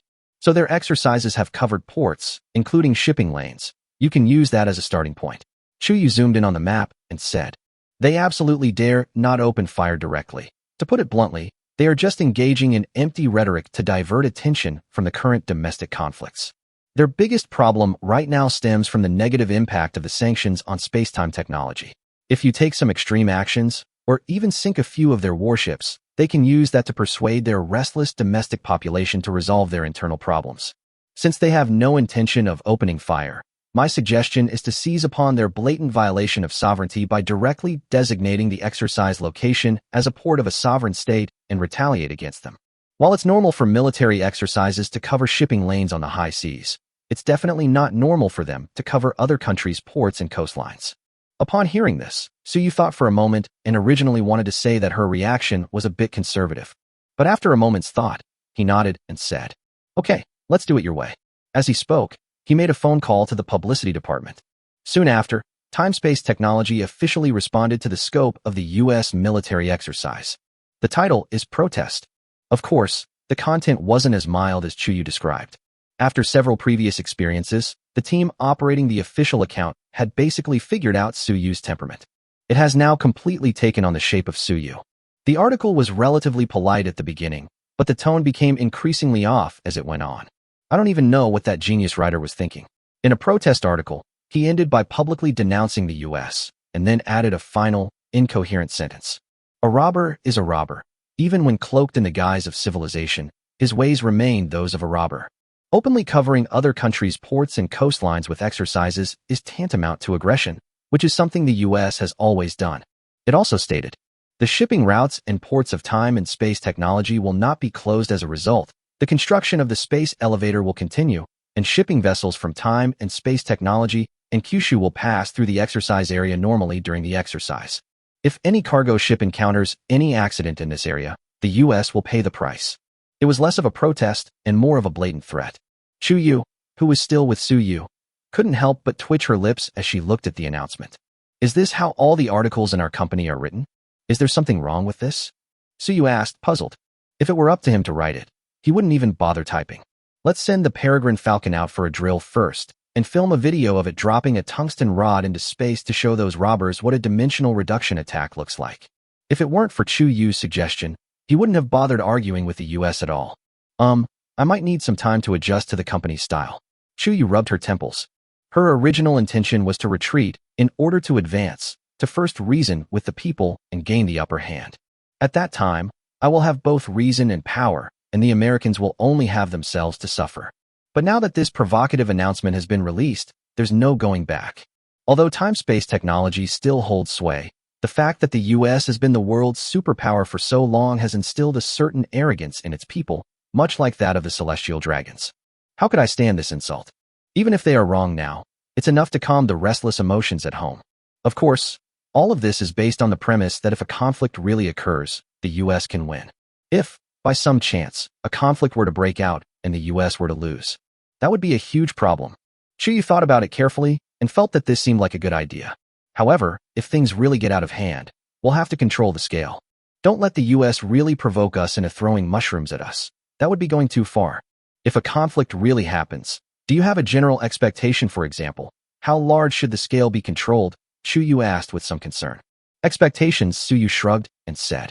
That's easy. If they dare to open fire on cargo ships or ports, the entire fleet will be out of luck. Are you that confident? Chuyu couldn't help but ask. After all, that's the world's strongest navy, dominating the entire world. If I didn't have this much confidence, how could I have so recklessly slapped the US in the face? Suyu sneered. From the very first day he announced the Tongtian Jimu project, he knew this day would come. If you sink their entire fleet, they probably won't let it go. Chuyu shook her head. So what? Suyu laughed. Then he picked up his phone, tapped it, and opened an interface. It's a view of Earth from space. This is a real shot of a peregrine falcon in space right now. Zoom in and take a look. Peregrine falcon? Chuyu took the phone and zoomed in again and again on the real-life image of Blue Star, taken by the peregrine falcon. It was only later that they discovered that the surface of the blue planet that the peregrine falcon was facing was actually the famous White Palace. There's a green crosshair in the middle of the screen, pointing directly at the center of the White Palace. What is this? Chuyu asked, looking at the mess of icons on her phone screen. My advice is not to press the buttons randomly. If you press the wrong one, the White Palace will disappear. Dropping tungsten rods from near-Earth orbit is no joke. Chuyu was startled, then withdrew her hand as if she had been electrocuted. She never expected that Suyu would be so audacious as to fly the peregrine falcon directly above the other person's head and aim it at them. More importantly, judging from the US's reaction, it's clear they are completely unaware of the situation. If they knew, the US would probably be scared out of its wits right now. Chapter 134 Reality is even less illogical than movies. After having dinner with Chuyu, Suyu went home. He didn't really take the matter of the US military conducting military exercises at the site of the proposed space elevator project very seriously. After all, they said soon, without even announcing a specific date. In his opinion, it's more likely that they're just talking big. While they wouldn't be overly concerned about power armor and exoskeletons, they would absolutely not act rashly until they understood the peregrine falcon's capabilities. Although the United States appears to be enjoying a glorious future, all of this glory is built on its strong military power. Although the Army has had its share of wins and losses in recent decades, its fleet can be described as invincible across the seas. This is the foundation upon which they rule and cause trouble all over the world. Once this fig leaf is torn away, that would mark the beginning of the decline of the United States. Although the counter-sanctions from space-time technology are causing a lot of pain, especially in the stock market, countless assets have evaporated in just a few days.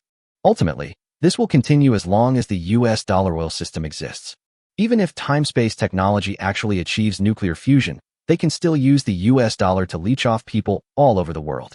However, if war is launched rashly before the capabilities of the peregrine falcon, which can easily carry people into space, are fully understood, and this results in heavy naval losses, that would inevitably lead to the collapse of the US dollar system. Next, the stock market collapsed. Then came a series of chain reactions. This is something the US cannot afford under any circumstances. Therefore, Suyu truly did not believe that they would dare to break off relations and start a hot war now. Of course, Suyu believed even more that if they knew the specific functions of the peregrine falcon, they would be even less likely to directly break off relations. So he didn't take it to heart at all. In the end, it's all just empty talk.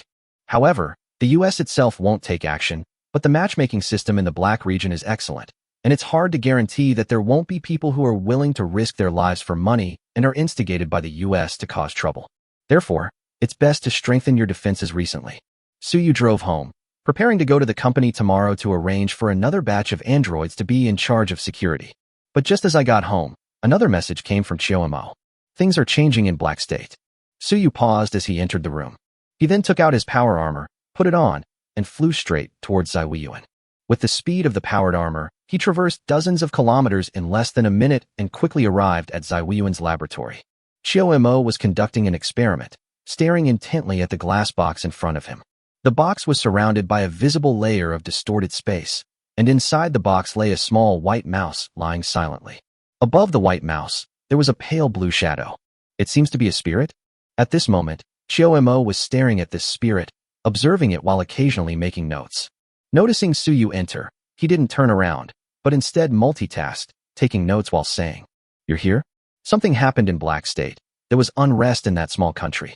In short, their leader died. Dead. Suyu frowned. How did he die? If he remembered correctly, that guy bought quite a few G-20 lightweight exoskeletons. There are even a few top-of-the-line versions.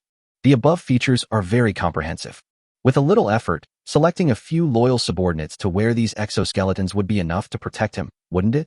Furthermore, because the time-space technology needed a stable environment to build the space elevator, they secretly sent people to help this guy eliminate some of the rebels in their country. How could he possibly die? Well, he died in a coup d'etat. Let's just call it a coup for now. One of his officers was from the same location where our space elevator was planned. This officer was unhappy that he had rented the land to us and was secretly plotting to replace him. I've been using too much computing power for experiments lately, and I've also been focusing my energy on the US, so I haven't discovered their conspiracy. The result was quite outrageous. The officer had gathered more than 30 people and planned to start an uprising last night. However, when it was time to start the uprising, 2 people, out of fear of death, reported them in advance. But after the report, no one in their official army believed them and ignored the whistleblowers. These 30 people had no idea they had been reported. In the middle of the night, they launched their uprising according to plan. One group was responsible for occupying their leader's residence and arresting him, while the other group occupied the local television station to declare their sovereignty. Because there were no streetlights and it was too dark at night, the group that went to seize the leader's residence got lost on the street and were arrested by patrolling police. Meanwhile, another group of people who went to seize the television station got separated on the way, and in the end, only the officer successfully reached the television station. He walked in and used the television station to announce to the whole country that the uprising had succeeded. Then the head of the small country that received our funding thought they had really succeeded and fled from his residence overnight. On the way, he encountered his own exoskeleton patrol force, which found his convoy suspicious and wanted to stop and check it. He thought that these elite troops wearing exoskeletons had betrayed him, so he ordered his personal guards to engage them in battle. They were eventually shot down on the way. Both sides lost more than 100 G-20 exoskeletons in total, and the battle was quite fierce. After the guy was killed, the two sides realized it was a misunderstanding. But the leader had already been killed, so they decided to put the officer who went to the TV station to announce the success of the uprising into the position of leader. Suyu? What the hell is all this? Unbelievable, isn't it? Autumn shrugged. When I first figured out the cause and effect, I didn't believe it at all. It took me a lot of time to repeatedly check the few surveillance cameras in their city and the log data on some exoskeletons on site before I accepted the result. This is simply ridiculous. Even without seeing Chiyomo's face, Suyu could hear the speechlessness in her voice. Suyu was initially speechless, but upon closer reflection, he realized that this was indeed something the Black State region was capable of doing. If she remembers correctly, there are more than one similar case where someone succeeded as if it were a joke. The most famous of them all was Colonel Gaddafi, who was renowned throughout the world.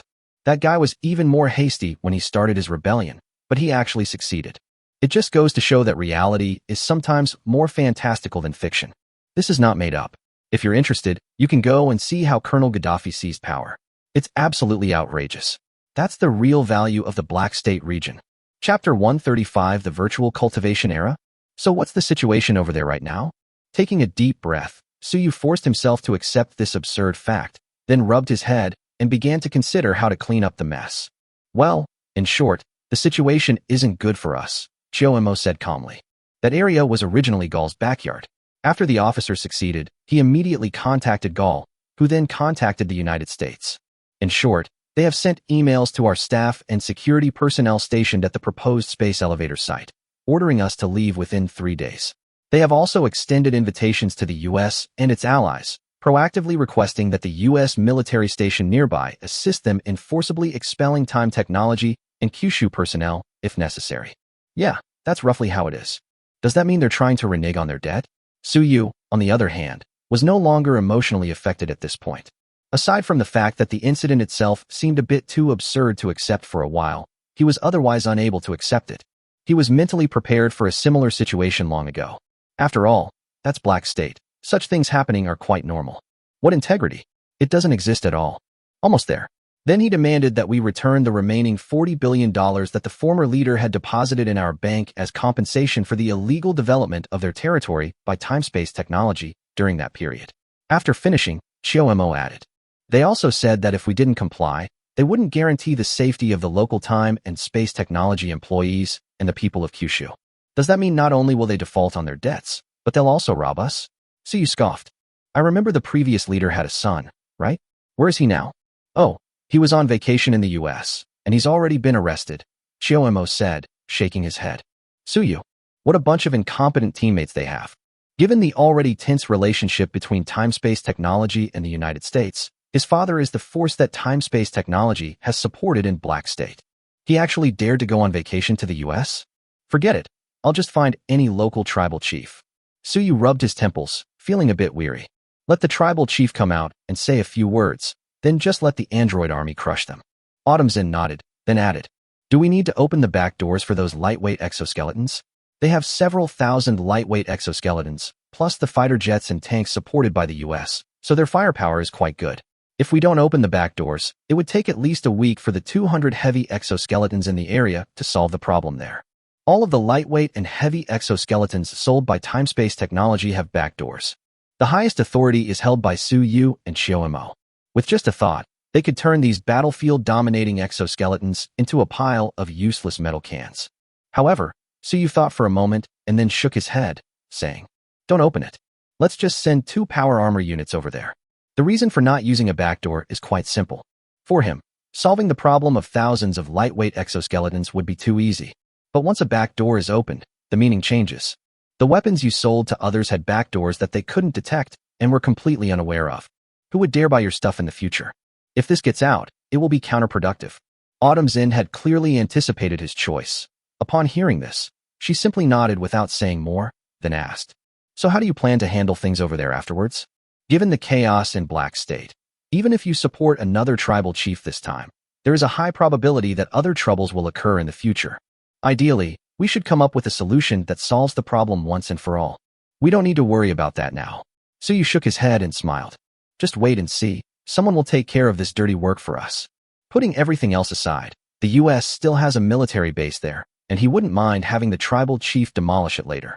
When the US is enraged, he will turn a blind eye, and the US will take care of these unstable factors. Incidentally, this also made the US bear the brunt of the criticism. When the time is right, he will strike hard and take down the US. After taking over the land, we can find an opportunity to completely sever ties between the leased area and the country. No matter how much trouble they cause in the future, as long as they don't cause trouble for the space elevator, it's none of the business of time and space technology. That's right. Autumnzen nodded and said, it's getting late. Let's go back and rest.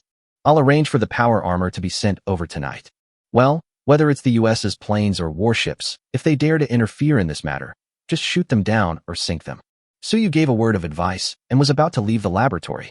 However, recalling what happened at the BYD press conference that afternoon, he added, do you think it would be appropriate for me to release some cultivation techniques now? Releasing it directly might pose some risks. Chiomo finished recording the experimental data at hand. He walked over and sat down in front of Suyu. Although controlling spirit stones means controlling the lifeline of all cultivators, it will be difficult for anyone who wants to cultivate to oppose you. Although the spiritual energy on Earth is so thin that it can be ignored, it is not a world where spiritual energy is completely depleted. It's not impossible for someone with a special cultivation physique to still achieve something through cultivation techniques, even in an environment with such scarce spiritual energy. I have recently read many related records in the cultivation methods of the heavenly profound realm. These records contain many such cultivation prodigies who were able to cultivate powerful strength even under various harsh conditions. If such variables also exist on Earth, rashly releasing cultivation techniques could lead to the emergence of uncontrollable and powerful individuals, which would likely be difficult to resolve. Suyu frowned.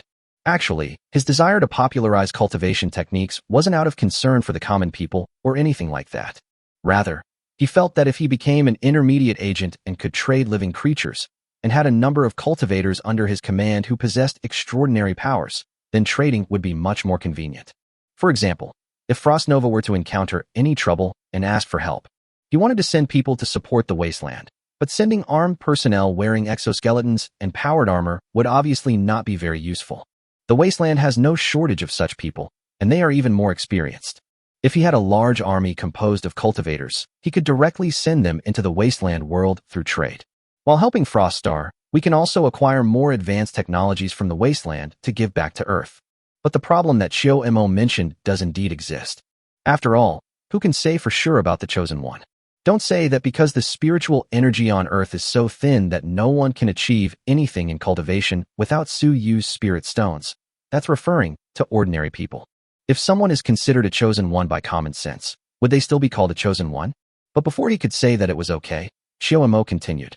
However, if we want to popularize cultivation techniques and improve the overall strength of Earth, there are ways to do so.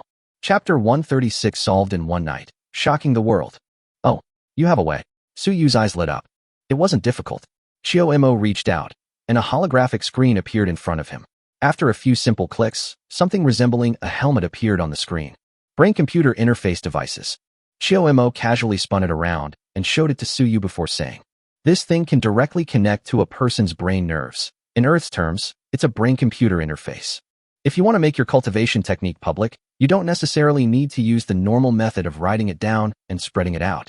The cultivation method is directly placed into the brain-computer interface, and then a game-like device is designed so that people can enter a virtual world to cultivate after connecting to the brain-computer interface. When practicing cultivation in a virtual world, the physical body in the real world also cultivates simultaneously.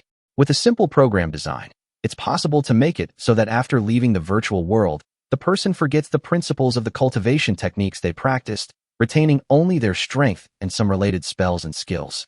At that time, if you want to cultivate, you must enter the virtual world. In the real world, spirit stones will be installed in the access devices, such as helmets and cockpits, to provide spiritual energy for people cultivating in the virtual world. When the spirit stones are used up, they will need to come to us to buy more. In the virtual world, we can monitor their cultivation progress through AI, which can completely avoid any variables.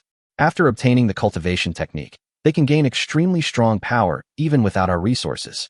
In short, it means letting their minds cultivate in the virtual world while their bodies absorb the spiritual energy from the spirit stones in reality to gain benefits. This method not only ensures that the cultivation techniques are not leaked, thus enhancing the overall strength of Earth, but also, normally, with the assistance of brain-computer interfaces, the cultivation speed is definitely faster than traditional cultivation methods. It was easy to tell from her confident and eloquent manner that Xiao Mo had clearly been considering this matter for some time. They even figured out the solution. After thinking it over carefully, Su Yu also agreed that it was feasible and immediately said, "If this is to be widely adopted, what would be the production volume of this access device?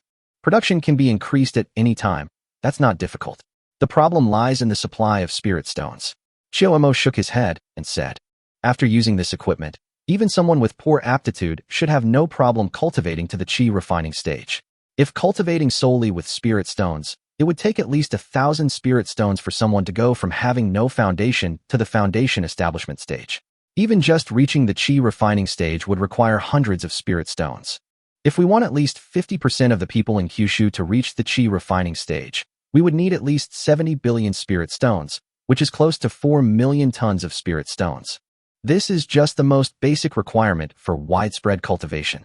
The subsequent distribution of spiritual water will also require spirit stones. Are you sure the divine continent can provide so many spirit stones?"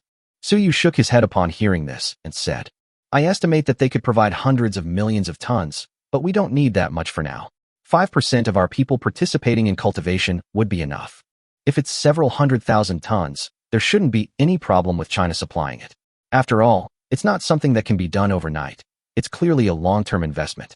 As for further promotion, let's wait until we become intermediate agents and can send people to Shenzhou to help them mine spirit stones, and then see how much they produce there. Yes, as long as there are no problems with the spirit stones, producing brain-computer interface devices is quite simple." Xiao Mo nodded. "I'll have the androids modify the factory's production line later, and we can start production tomorrow." I'll also contact Kyushu officials tomorrow to handle the relevant permits and subsidiary registration. You can just pick a date to hold a press conference. No need to choose. Let's go with tomorrow. Chuyu is coming to work tomorrow, so let her host the press conference, Suyu said casually. He needs to resolve the situation in Black State tonight. It will definitely break in the news tomorrow. This is also why he chose tomorrow. With the world's attention focused on time and space technology, let's launch another groundbreaking virtual reality technology. Besides letting those who are eager to try it out see what other cutting-edge technologies time and space technology has to offer. By the way, tell them that the little trouble in Black State is nothing to him, not even a problem. The following day, a sensational news story about Black State shocked the world. The small state of Black America, where the space elevator is located, changed hands twice in a single day yesterday. The original leader was shot dead by his own subordinates right there on the street. The new leader was clearly closer to the west, but before he could even settle in, his head was ripped off. According to sources, the newly promoted officer hid in an expensive underground refuge facility built beneath the former leader's residence after discovering that a chief had issued a proclamation against the traitors and was preparing a counterattack with the security forces of time and space technology that same evening. This refuge facility is said to be of extremely high standard. It can even withstand small tactical nuclear bombs. But the result was that someone forced their way in and left. He died under mysterious circumstances. The lightweight exoskeletons that the country had purchased at great expense from time and space technology could not withstand the onslaught of the heavy exoskeleton army for even 2 hours, and the people and their armor were all destroyed. Even the dozens of old-fashioned fighter jets that had been retired and sold from the west in the sky were all destroyed in the airfield before they even left the hangar.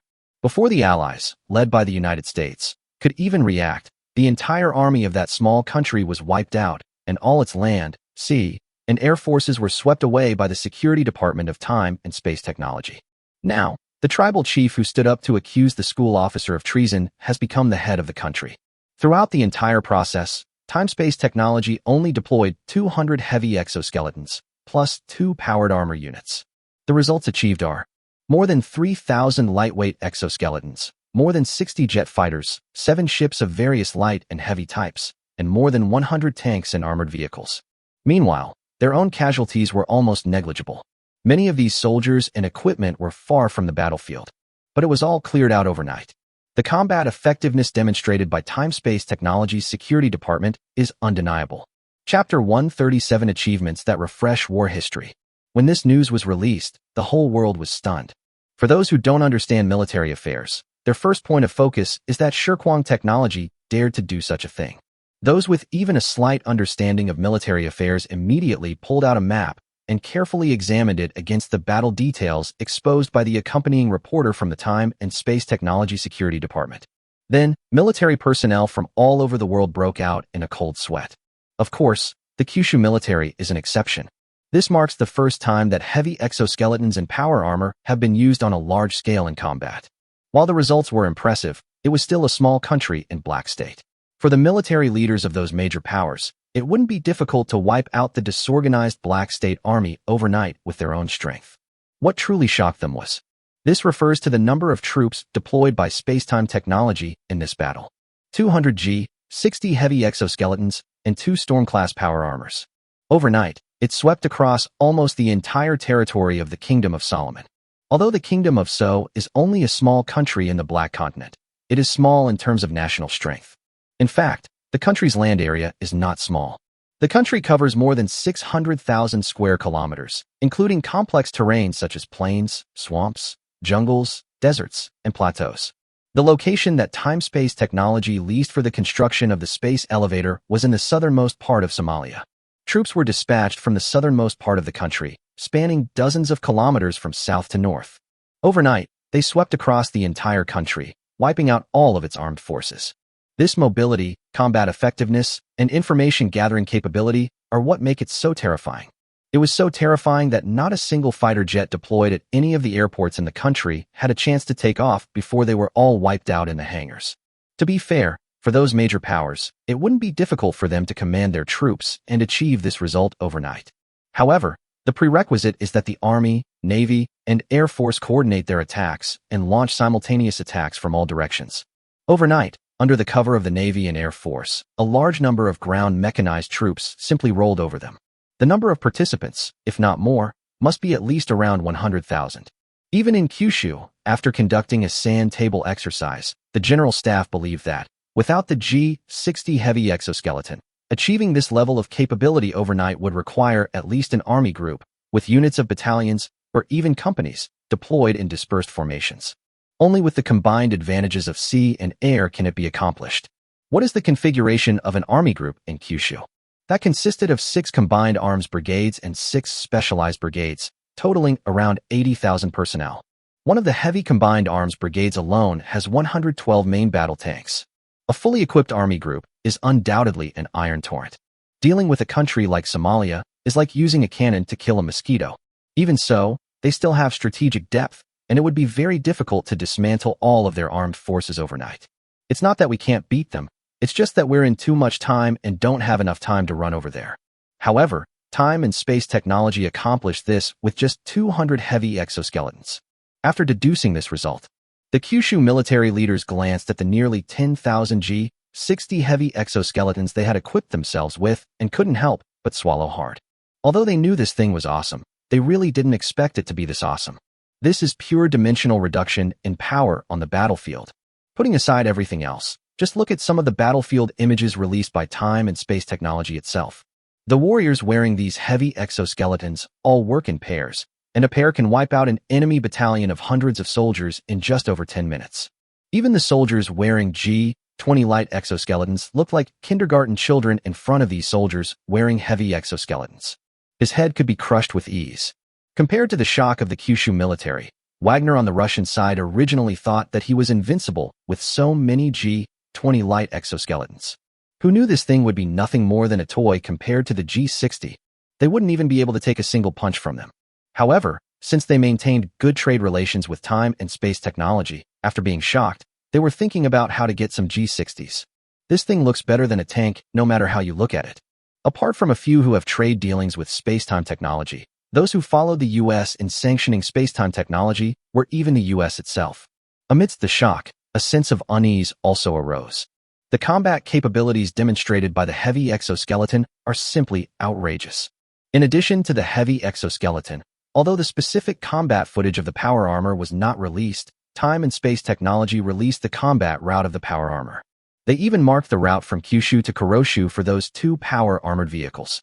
In less than an hour, they traversed thousands of kilometers, and in another hour, they swept across all airports and military bases from the southernmost part of Somalia all the way north, destroying all of the country's aircraft and tanks. Such mobility and combat capability left even the U.S. speechless. Finally, they came to a conclusion. If this thing were to fly onto their aircraft carrier, just one would be enough to seize control of the carrier. And given their speed, they could come easily, and there's nothing they can do about it. There's no way to stop them. That's absolutely outrageous. After some bewilderment, the exercise plan that the U.S. military had posted on its official website was quietly deleted. What is the rim of the Red Sea naval exercise? Is that true? It's not that they backed down, but seeing Suyu's unbridled style of doing things, they were genuinely afraid that halfway through the military exercise, someone would send a powered armored vehicle in and seize their aircraft carrier. The world's leading military power, the United States, had its aircraft carrier captured during an exercise. That would be hilarious. If they don't drop a nuclear bomb, the situation will likely become unmanageable. While you could say everyone in the world is afraid of nuclear bombs, so you might not necessarily be afraid of them. They have Peregrine Falcons, which can fly into space at any time. You really can't bomb him with a nuclear bomb. That's the most frustrating thing. Therefore, after carefully studying the combat capabilities of the Spacetime Technology Security Department, the U.S., and its allies, suddenly, I feel like it doesn't matter whether I go to the military exercise or not. Incidentally, their military and government have also remained unusually silent about what time-space technology did this time, instead of assuming the mantle of world police and launching a heavy crackdown as they have in the past. However, the official and military officials remained silent because they understood that the purpose of time-space technology's actions was to make an example of them and deliberately intimidate them. But the general public is not so rational. After all, not everyone understands military affairs, nor does everyone know how outrageous it is to disarm a country with a land area of over 600,000 square kilometers overnight. Chapter 138 Eagle. I really can't beat this. Unlike the tacit silence maintained by the military and government of other countries in the face of the sudden military action by Spacetime Technology in Somalia. The news media and the self-proclaimed world police, who even meddle in other countries' meat-eating habits, all stood up indignantly to condemn them, like sharks that had smelled blood. BBG. The military operations conducted by Time-Space Technology in Somalia are illegal and unjust acts, a desecration of human rights, and a trampling of a nation's sovereignty. They should be punished accordingly. New York Times. This is a terrorist attack, a despicable sneak attack. As a force for justice that upholds world order, we, the United States, should respond to this blatant provocation and punish the evil Spacetime Technology. Otherwise, they will become a terrorist group like the Umbrella Corporation in the movies, destroying the world. Environmentalists. How dare you? In response, the US and its allies can only pretend they didn't see it. And in his mind, he cursed a few times. Don't drag me into your act of showing off. I really can't beat you. Otherwise, why would you need to tell me? But I have to say their system of democracy and freedom is pretty good. The good thing is that some things can't be avoided by burying your head in the sand. As expected, during the US's routine press conference that day, more than one reporter shoved a camera right in their face to ask them what they thought about the matter and how they planned to handle it. Although they had expected to be asked this question before they arrived, the American spokesperson still didn't know how to respond when the moment actually arrived. All I can do is offer nonsensical, dismissive laughs. If things really get out of hand, all I can do is bite the bullet and say a few lukewarm words of condemnation, and then say that I will keep an eye on the situation. When will the troops be deployed? Damn it. Why don't you go and take up a gun and shoot those iron lumps yourself? After nearly breaking down under the weight of the questions, the U.S. spokesperson finally made it to the end of the interview and hurriedly left, leaving behind a group of reporters. Avoiding the problem won't solve it. While one faction of the U.S. government chose to play dead, the other faction naturally began to seize the opportunity to cause trouble. Various propaganda outlets portray the authorities as weak and easily bullied, saying they wouldn't dare utter a sound even when someone is riding on their necks and defecating on them, and that they have completely disgraced the United States. If it were me, I would do this and that. Although both factions know that the best course of action is to play ostrich when faced with the technological power of the time-space technology that is beyond their current understanding. But now that he's no longer in a position of authority, he can say whatever he wants when he's verbally attacking his opponents. For a time, there was a great uproar within the United States, but their authorities were helpless.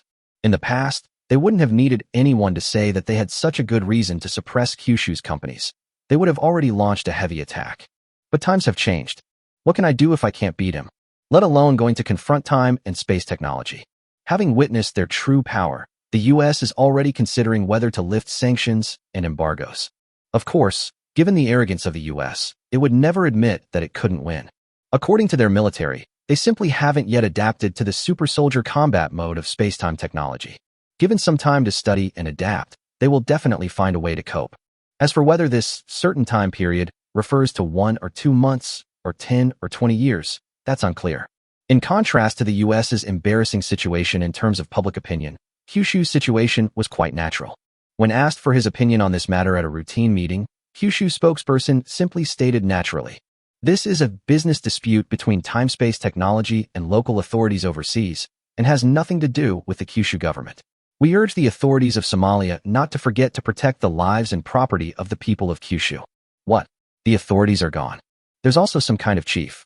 As one of the 5 permanent members of the UN Security Council, we believe that the chief is the legitimate authority of the Solomon Islands.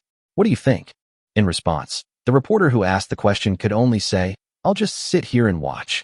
In summary, compared to previous sanctions and embargoes against spacetime technology, these measures are a significant improvement. This time, countries that originally opposed spacetime technology have remained silent about the fact that they have done such a big thing. In countries with good relations with spacetime technology, Kyushu's attitude is merely average. In contrast, the Russians were simply lying through their teeth.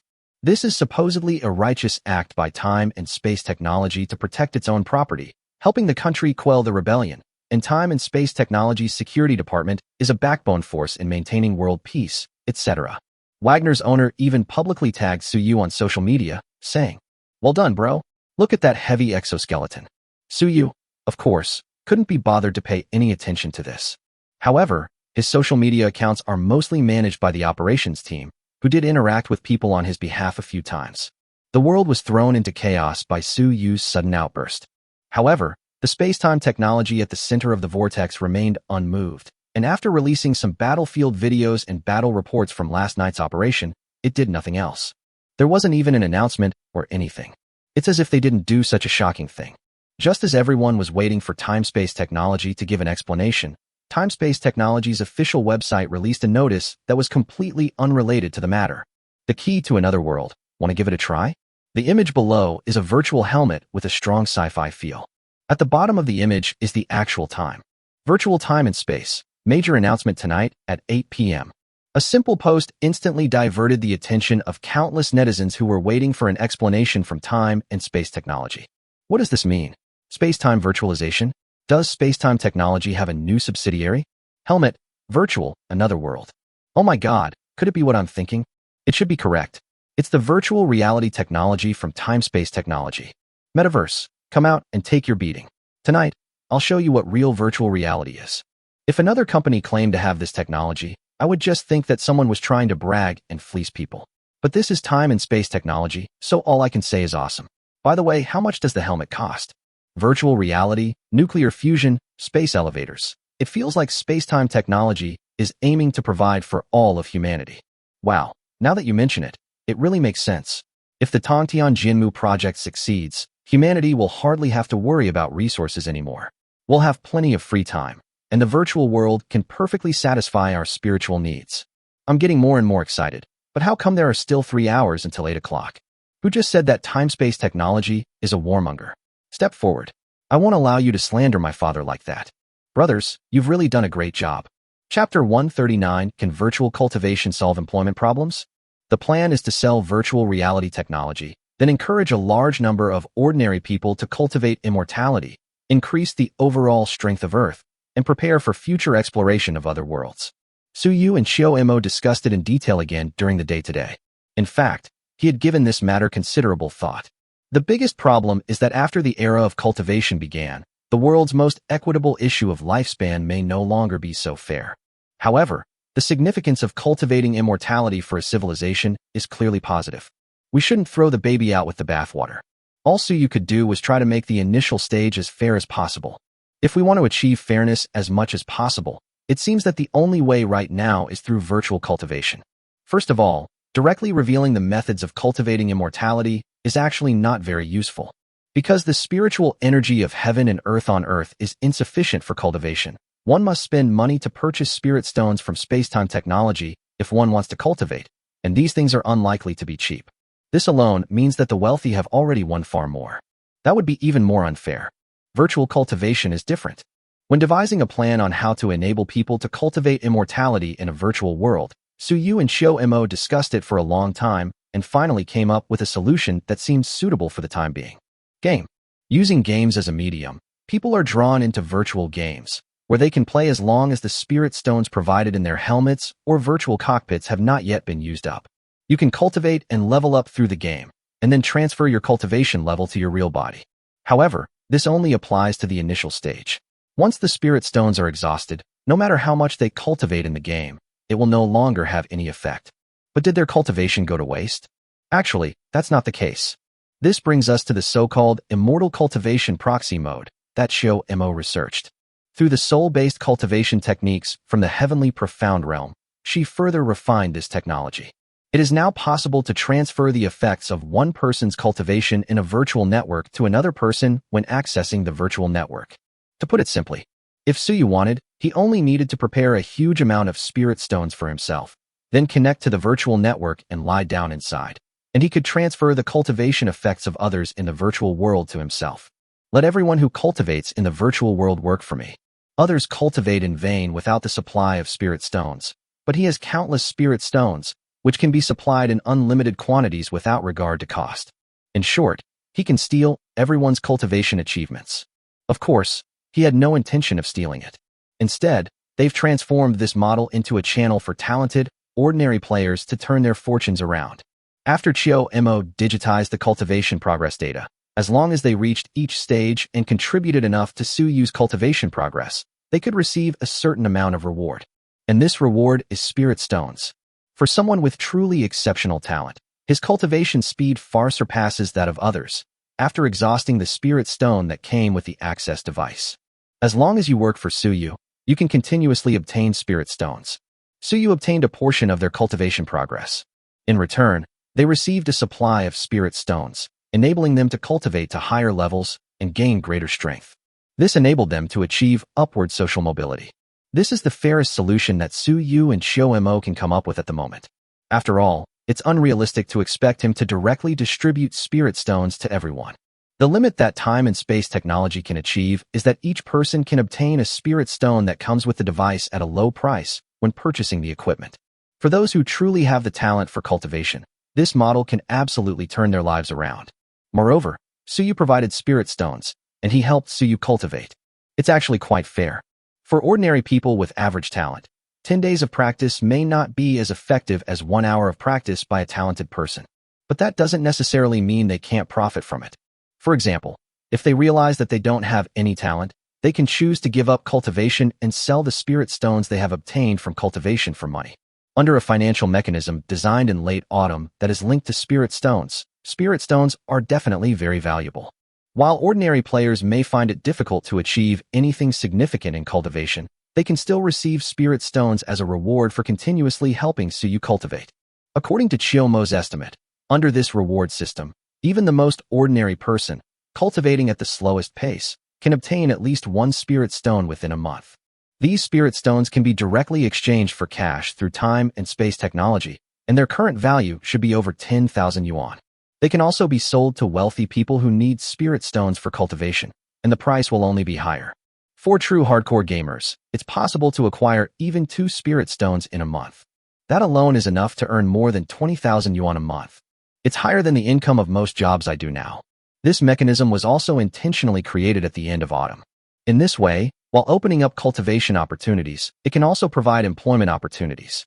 In the future, even people without any skills or education will be able to earn a fairly good salary through this channel.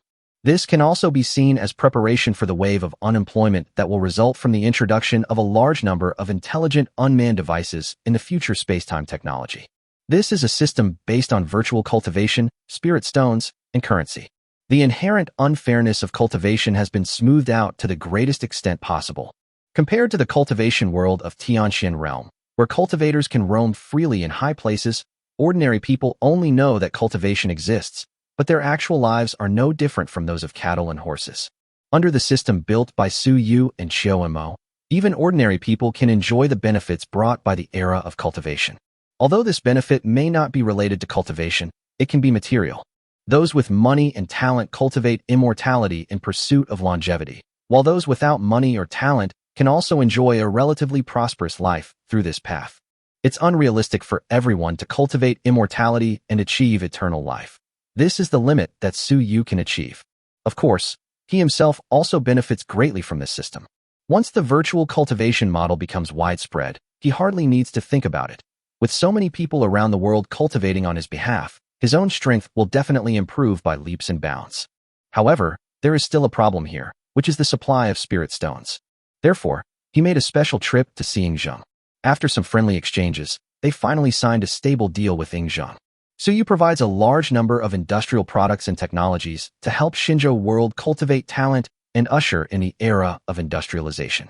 Yingzheng, on the other hand, provided a large amount of spirit stones as payment. In this way, the problem of spirit stone supply in the short term, that is, in the next year or two, can be roughly solved. As for 1 or 2 years from now, we'll talk about that then. The demand for spirit stones will only increase. Suyu estimated that if Yingzheng incorporated the entire divine continent into his territory, he might be able to supply himself with spirit stones indefinitely for several years. But that's all. Even if that place is a world where spiritual energy is reviving, according to Chiyomo's calculations, new spirit stone mines may appear every moment. However, this does not mean that the spirit stones produced in one world are enough for the people of 2 worlds. Sooner or later, China will not be able to withstand the pressure. However, when that time actually comes, Suyu estimates that he will be at least a mid-level agent, or even a high-level agent. There might be a solution by then. Who knows, a high-ranking agent might even lead a large army to invade other worlds and plunder resources. Therefore, with a trading platform at his disposal, he only needs to address his immediate needs. We'll talk about the future when it comes. At 8 p.m. that evening, Chu Yu, a newcomer to time-space technology, hosted the launch event for the virtual device for the first time on behalf of time-space technology, under the watchful eyes of the entire internet. Chapter 140: The Key to Entering the Second World. The Ziwei enclosure is located in the exhibition hall on the first floor of the Beiji Palace.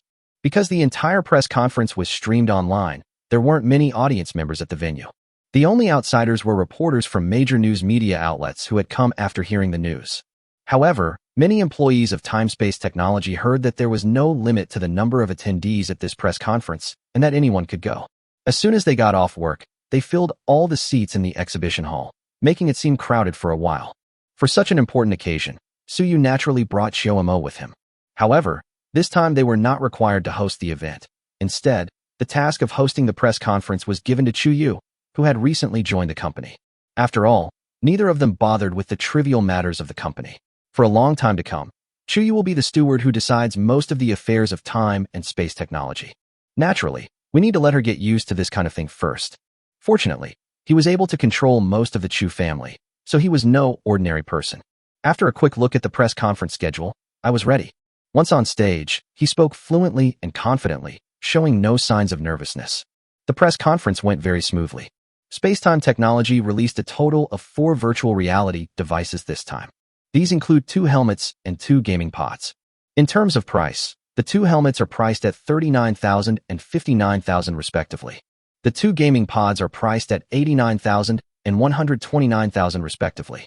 The cheapest virtual reality headset contains a spirit stone in addition to the brain-computer interface device. The slightly more expensive one also only carries 1 spirit stone, but it looks more exquisite and futuristic. Aside from that, there's not much difference. The game pod is similar to the helmet, the only difference being that it contains 2 spirit stones. It's more comfortable to use than a virtual reality headset. And then, that's all. Of course, only Chiomo and Suyu knew the difference. They haven't even disclosed the function of spirit stones yet. Spirit stones are not explicitly listed in the configuration list for virtual reality headsets and gaming pods. As more people enter the virtual world to cultivate, they will naturally learn about this. Their deliberate promotion now will only have the opposite effect. Therefore, in the eyes of others, this pricing of virtual devices represents a departure from time-space technology's previous approach of offering innovative technology at low prices. Suddenly, it became expensive. Even the cheapest version costs $39,000, a price that makes many people hesitate to buy it at first glance. Many netizens watched the press conference while complaining that the prices of time-space technology's products were too high and they couldn't afford them. Even more out of nowhere, some trolls took the opportunity to make sarcastic remarks, saying that time travel technology was starting to fleece its users. However, once the actual gameplay footage was shown, all such noises disappeared. The virtual world, with a 99% level of realism, attracted the attention of all the viewers as soon as the door was opened, making them exclaim, "Awesome." Although the time-lapse footage wasn't long, what it revealed brought a small virtual shock to the world. Who was that bastard who said this was a scam by Shirkwang Technology to fleece people? It made me hesitate to place an order right away, and now I have over 100,000 orders, and I don't know when I'll receive my goods. You son of a bitch, I'll test your code. That's infuriating. I hesitated for a moment and didn't place an order immediately, and now I'm ranked over 100,000th in the waiting list. I also thought the price was expensive when I first heard it, but after seeing the actual demo footage, isn't this exactly the second world? You can go to the second world for tens of thousands of dollars. Is there anything more worthwhile than this? Hey. I've already placed my order for the top-of-the-line 12.9W gaming pod. Check out the power of the rich man V50. Haha, the paid trolls and sycophants of time-space technology are hilarious. They make a fake video, put together a lousy helmet, and sell it to you for tens of thousands of yuan, and you're supposed to thank them. Now you're supposed to be grateful. The person above is right. If more people thought like you, then no one would be fighting me for helmets. Stop arguing. We're about to move on to the QA session. By the way, why hasn't the overseas price been announced yet? Don't rush. Reporters will definitely ask questions. As the live demonstration ended, the press conference gradually came to a close. Next, there will be a QA session for reporters and relevant professionals on site. This is a unique feature of time-space technology. They always combine the product QA session with the product launch event. As expected, when Shuyu on the podium announced that reporters could begin asking questions, a reporter from the West eagerly stood up and said, "Miss Chu, Without a doubt, time-space technology's virtual reality technology is a groundbreaking technology. However, I didn't see any information about the pricing of these virtual reality devices overseas during the press conference. Does this mean that time-space technology doesn't plan to sell this product overseas yet? Or is it that they plan to hold another press conference overseas later? Forgive my bluntness, but it would be a real shame if such a product couldn't be sold worldwide. At the very front of the stands, Suyu frowned slightly upon hearing the reporter's question. This guy is obviously digging a hole. If Chuyu answers that there are no plans to sell overseas, he will probably write a vague press release tonight, seizing on this point to imply that the reason why time-space technology does not sell virtual reality equipment overseas is due to technical reasons. Then start a brainstorming session, continuing to suggest that this brain-computer interface device might cause some kind of damage to the brain and that it wouldn't pass censorship abroad. It directly involves time and space technology and Kyushu. By attacking one, you can attack both. And it will definitely spread across the internet in a very short time. This is a common tactic. However, they naturally had a contingency plan for this situation. There's no need to worry. As expected, upon hearing the question, Chuyu immediately smiled and answered. The overseas market is vast, and we certainly have plans to sell virtual devices overseas. Many thanks to this journalist friend for reminding us. Otherwise, we almost forgot to announce the overseas price. As she spoke, she glanced at the holographic projection behind her. The screen suddenly changed, switching from the previously displayed Kyushu price to the overseas price that had been planned long ago. The entry-level helmet, which sells for 39,000 Kyushu coins in Kyushu, is priced at 199,000 Kyushu coins overseas. The helmet, which sells for 59,000 Kyushu dollars in Kyushu, is priced at 299,000 Kyushu dollars overseas. As for the two virtual gaming pods, their overseas prices are 599,000 Kyushu coins and 899,000 Kyushu coins respectively.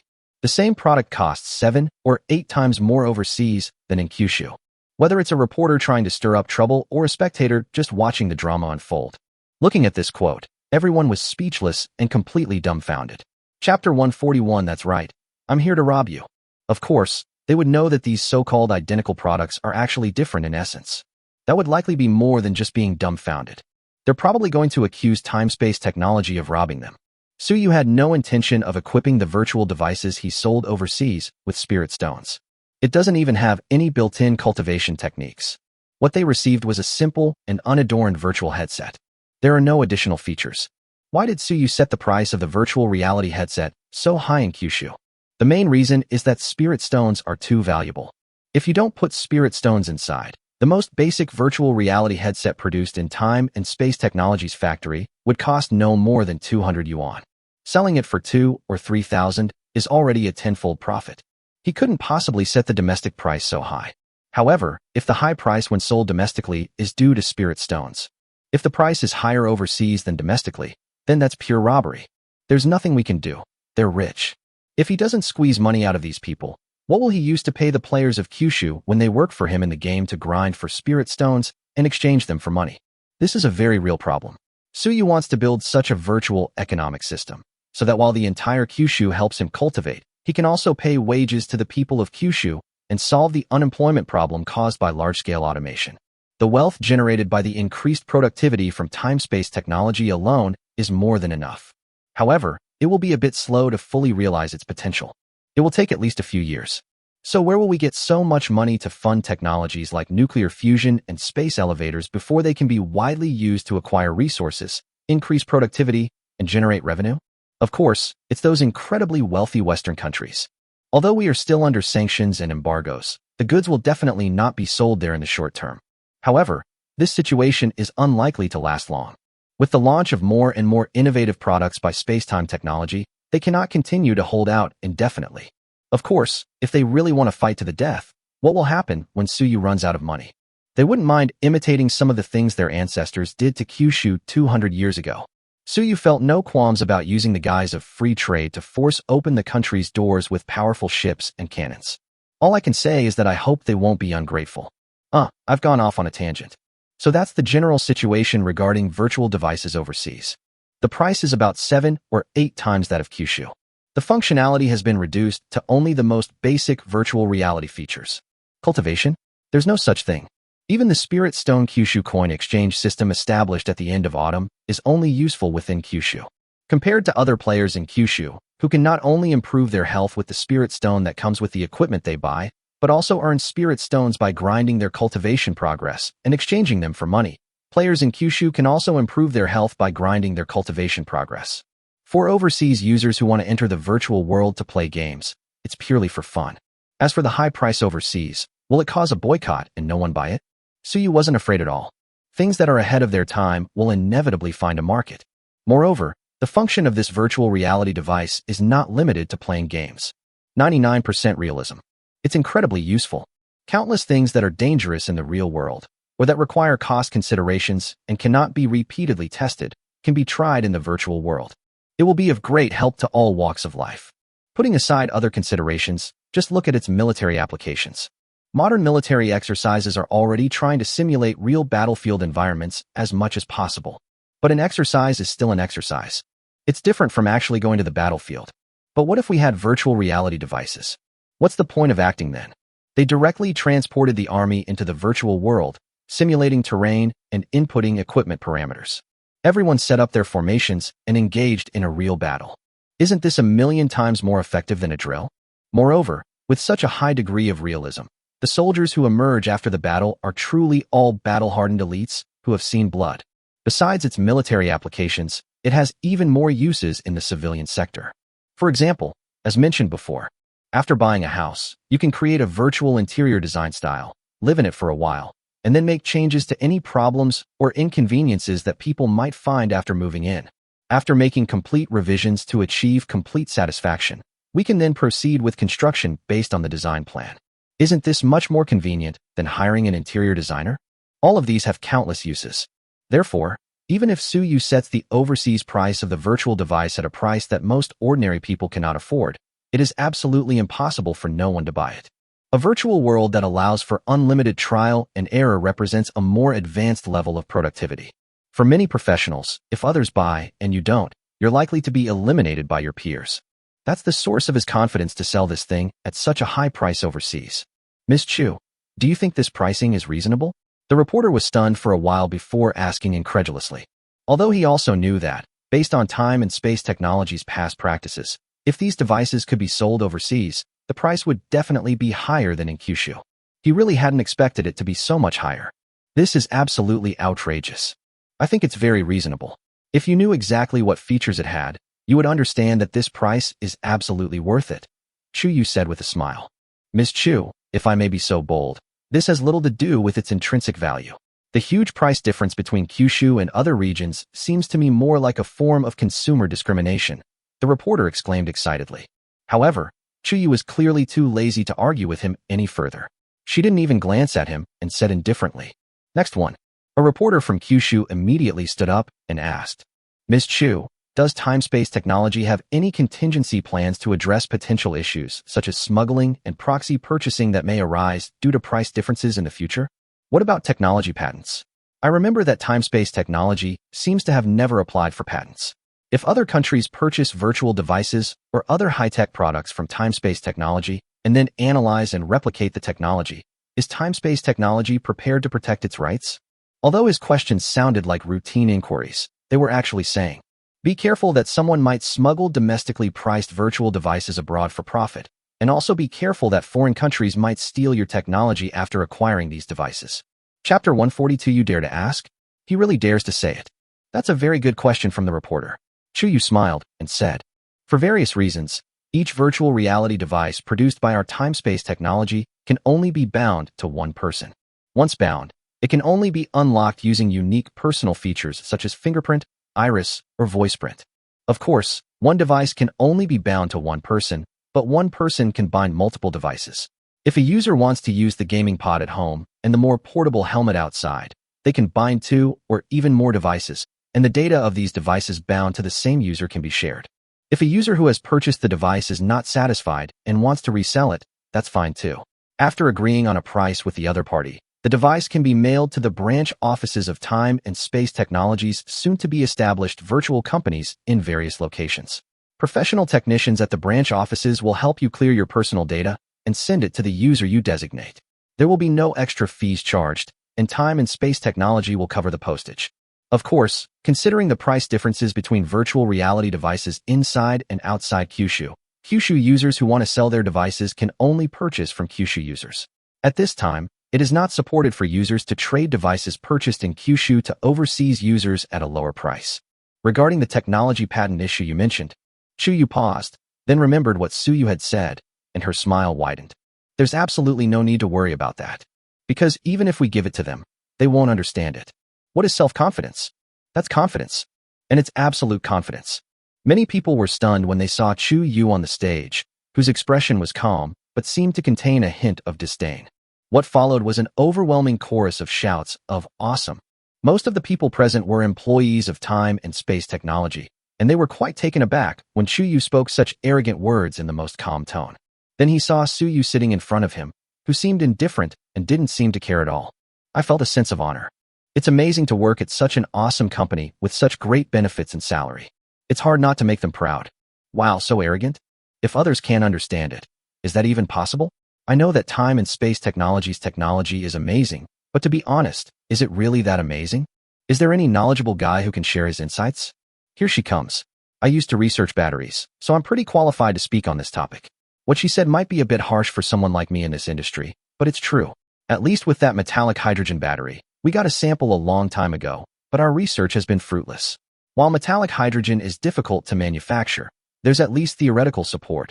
We understand the principles of its preparation. But what's inside that battery casing that can store metallic hydrogen and even convert it into electricity? We genuinely don't understand it. A medical student chimes in. My situation is the same.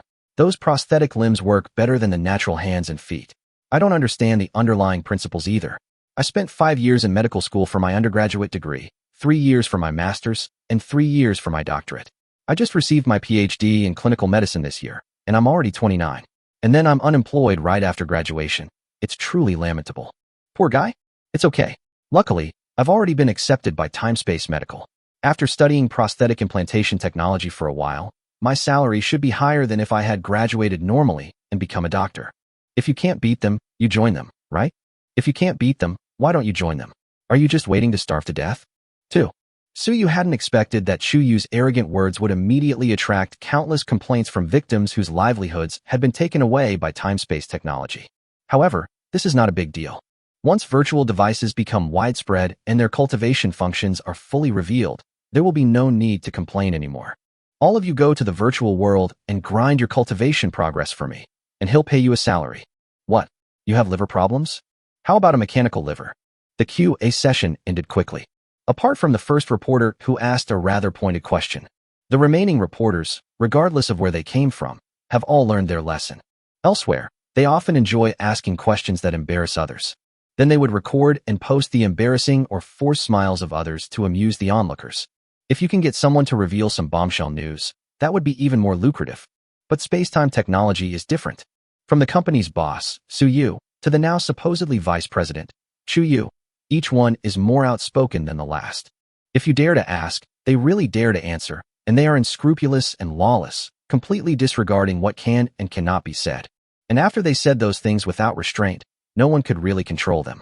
Suyu had almost dug up and cursed the ancestors of the U.S. military for 18 generations a while ago, but the U.S. military couldn't utter a single word in response.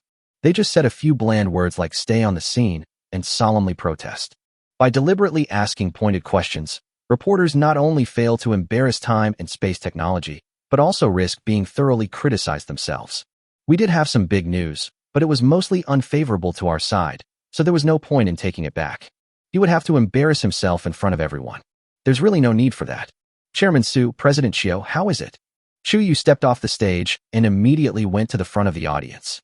He sat down in the empty seat next to Suyu and asked with a pleasant expression. Very good. Chiu-mo nodded, giving her an approving look. It's all right. Suyu commented earnestly. Of course, evaluations are just that, evaluations. But in this respect, Chuyu clearly did a better job than him. At least in the product introduction segments, he couldn't match Chuyu's level of skill.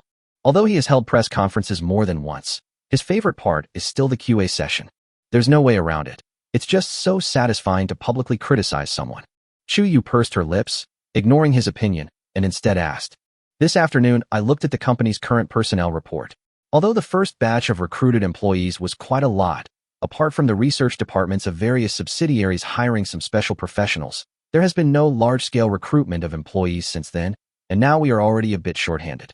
With the establishment of the virtual space-time and the need to rapidly expand its business throughout Kyushu, this situation will only become more pronounced. In addition, the strict 9 to 5 work hours you set for your employees have made the manpower shortage even worse, and many appointments are now booked up to 3 months in advance. So I'm planning to organize a job fair soon. What do you think? Job fair? So you thought for a moment and then nodded. We really should hire another batch of employees. No need to prepare anymore. Let's do it tomorrow, the day after tomorrow, and the day after that, for 3 days in a row. Later, Shiomo will tally up the vacancies for each position and calculate how many people we need to hire. Then, we'll have the operations department issue a notice. This was too easy for Shiomo. A quick check of the database within time and space technology would suffice. It was naturally effortless. The so-called preparations were completely unnecessary. Have the androids work through the night to modify the exhibition hall. It will be ready for use tomorrow. If no one comes, then it's even less likely. The allure of joining Shirku technology is now even greater than taking the civil service exam. After all, the benefits are there, and this is a job that almost every working person dreams of, as long as time and space technology is willing to hire. People from all over the country flocked to participate throughout Kyushu. It's not just people from Kyushu. People from outside Kyushu might also come to join in the fun. I'm not afraid of an awkward silence at all. Chapter 143, The Recruitment Frenzy, a Sea of People. Wait a minute. Look what I just saw. Time-space technology is having another large-scale job fair tomorrow. Haha, I just fired my boss, and then I saw a job posting from time and space technology. This is destiny on my side. Without further ado, I bought the tickets overnight. As expected, even though it was already evening when time-space technology posted its job openings, it still attracted a great deal of attention. It rose to the top of the trending searches on major platforms at an alarming speed within minutes. While attracting countless onlookers, some quick-thinking individuals and those living nearby set off overnight from Shanghai or surrounding cities, arriving at the entrance of Zaiwiyuan in the middle of the night to wait for it to open the next morning. Although the announcement said the job fair would last for 3 days, the number of people to be recruited was fixed. If a large number of qualified applicants come in from the beginning, how could they possibly turn them down? If all the openings are filled, how will we recruit people if there are no openings left for the next 2 days? So naturally, everyone felt that the earlier they came, the better. Unfortunately, the employees that time-space technology is hiring this time will have the exact same compensation as the employees they hired last time. It's so tempting, almost no one could resist such a job. As a result, at 2 or 3 in the morning, the entrance to Zaiwiyuan was unusually bustling with people crowding together. This was something even Suyu hadn't expected. Of course, he only found out about this by chance after he woke up the next day. I heard that people who lived nearby lined up overnight, while those who lived far away complained about how sudden it was and that they weren't prepared, yet rushed over nonetheless. Suyu thought for a moment and then posted an update using his personal account. Spacetime Technology is hiring a considerable number of positions this time, with an estimated recruitment of over 100,000 people. A small portion will work in Zaiwiyuan, while the majority will be seconded to other branches. Some may even be required to assist with the development of a space elevator site in Black State, where conditions will be quite challenging. Of course, the company will provide some subsidies for those working in other environments. Where you work will be assigned based on the type of job you are given. I hope that those who come to apply will carefully consider whether they can accept these conditions. It would be a shame to make a long trip for nothing. As soon as the announcement was released, a huge number of comments appeared below it. The top-rated comment is, "You're lying. My friend works at Kyushu Construction and was assigned to work in Heilongjiang, right on your construction site. He said that apart from some inconvenience in getting around, they have almost everything they need. Especially for the people at time and space technology, food, drinks, and snacks are provided free of charge and in unlimited quantities. They live in single dorm rooms with air conditioning and private bathrooms, and they have the fastest 5G network in Heilongjiang. Water, electricity, and internet are all free. Even the dorm rooms are regularly cleaned by robot vacuums. My friend goes to the dorms at Shirkwang Technology every day to freeload, and I'm so envious. They work 8 hours a day, finish their work, and then go back to their dorms to play games. They have no worries about food or drink, and robots take care of the cleaning. It's practically a paradise for shut-ins. Plus, you can often see G-60 heavy exoskeletons patrolling there, and you can even take photos with them. It's absolutely awesome." Images. Chairman Su. Do you have some misunderstanding about what difficult conditions means? I've been a civil engineer for 5 years. Please, Chairman Su, give me a chance to go to Heizhou and experience hardship. There are many similar comments, most of which say that their friends or classmates work at Time-Space Technology, or that there are Time-Space Technology employees nearby. When it comes to the benefits of employees at Time-Space Technology, everyone is so envious they're practically drooling. There's no way around it. It's a strict 9 to 5 job every day, plus incredibly high salaries and countless benefits. When recruiting, the job posting usually only contains a few lines of text. But once it was actually implemented, people realized just how delicious it was. Even if you pass the civil service exam and get a job, you can only compare to Shirkwang Technology in terms of working hours from 9 to 5. In other aspects, the gap is too large. In terms of salary alone, if we don't count hidden benefits like Social Security, the annual take-home pay of most civil servants is probably less than that of a Time-Space Technology employee in a month. As for hidden benefits, as long as you work long enough and meet the performance targets, you'll get houses and cars as gifts. You can't compete with them in terms of benefits. How many people could refuse such a job? Therefore, it's quite normal that the job posting from Time-Space Technology immediately attracted nationwide attention. Suyu hadn't expected that his original intention was to send a message to tell everyone not to get so excited. The comments below were filled with envy, jealousy, and resentment towards the employees of Time-Space Technology. Seeing this, I was too lazy to say anything more. I had a simple breakfast. This late autumn, he's still tinkering with those techniques in the lab. I wonder if he's made any progress yet. And he had nothing to do. After working at home for a while, I thought about it and decided to go to the job fair. Since I'm just killing time anyway, I might as well join in the fun. After being stuck in traffic on the way last time, Suyu widened the main road leading to Ziwei Yuan. They also built a huge parking lot outside the Ziwei enclosure, which can easily accommodate tens of thousands of cars. So this time, we didn't encounter any traffic jams along the way. However, upon entering the Ziwei enclosure, he was still taken aback by the sheer number of people inside, even though he was prepared. It should be noted that the entire Ziwei enclosure, even without considering the Arctic Palace and the Aerial City, can easily accommodate more than 100,000 people on the ground alone. But now it appears overcrowded. The recruitment center temporarily converted from the exhibition hall on the first floor of the Arctic Palace is completely packed. Even the ground of the Ziwei enclosure was full of people. Beside the antique-style landscape, passers-by can be seen taking photos and checking in, as well as online celebrities holding cameras and live streaming. Seeing this, Suyu roughly understood why there were so many people today. Since its completion, Ziwei enclosure has rarely been open to the public. Those who enter and exit are mostly employees of Time and Space Technology. This recruitment event appears to be the first open day that everyone can attend. Therefore, many people are not actually here to apply for a job. They are just here to join in the fun and take a stroll around the Ziwei enclosure. After all, this place is much more interesting than places like Disneyland. The 1,388-meter-high Arctic Palace is so impressive that even just taking a photo downstairs is enough to brag about. Not to mention the countless intelligent facilities scattered throughout the Ziwei enclosure, all of which are so impressive that anyone who has never seen them before can't help but gasp in amazement. After Suyu understood the situation, he didn't pay too much attention to it. Since they've already come all this way, he couldn't very well just kick them out. Although the large number of outsiders coming to join in the fun put a lot of pressure on the robot vacuum cleaners in Ziwei enclosure, it was only for a couple of days, so let them be. I discreetly squeezed through the throngs of tourists to the crowds of job applicants on the first floor of the Arctic Palace. Suyu was about to take his private elevator to his office.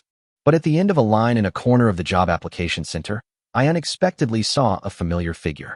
Li Yuanxi? Chapter 144 Reunion with Li Yuanxi.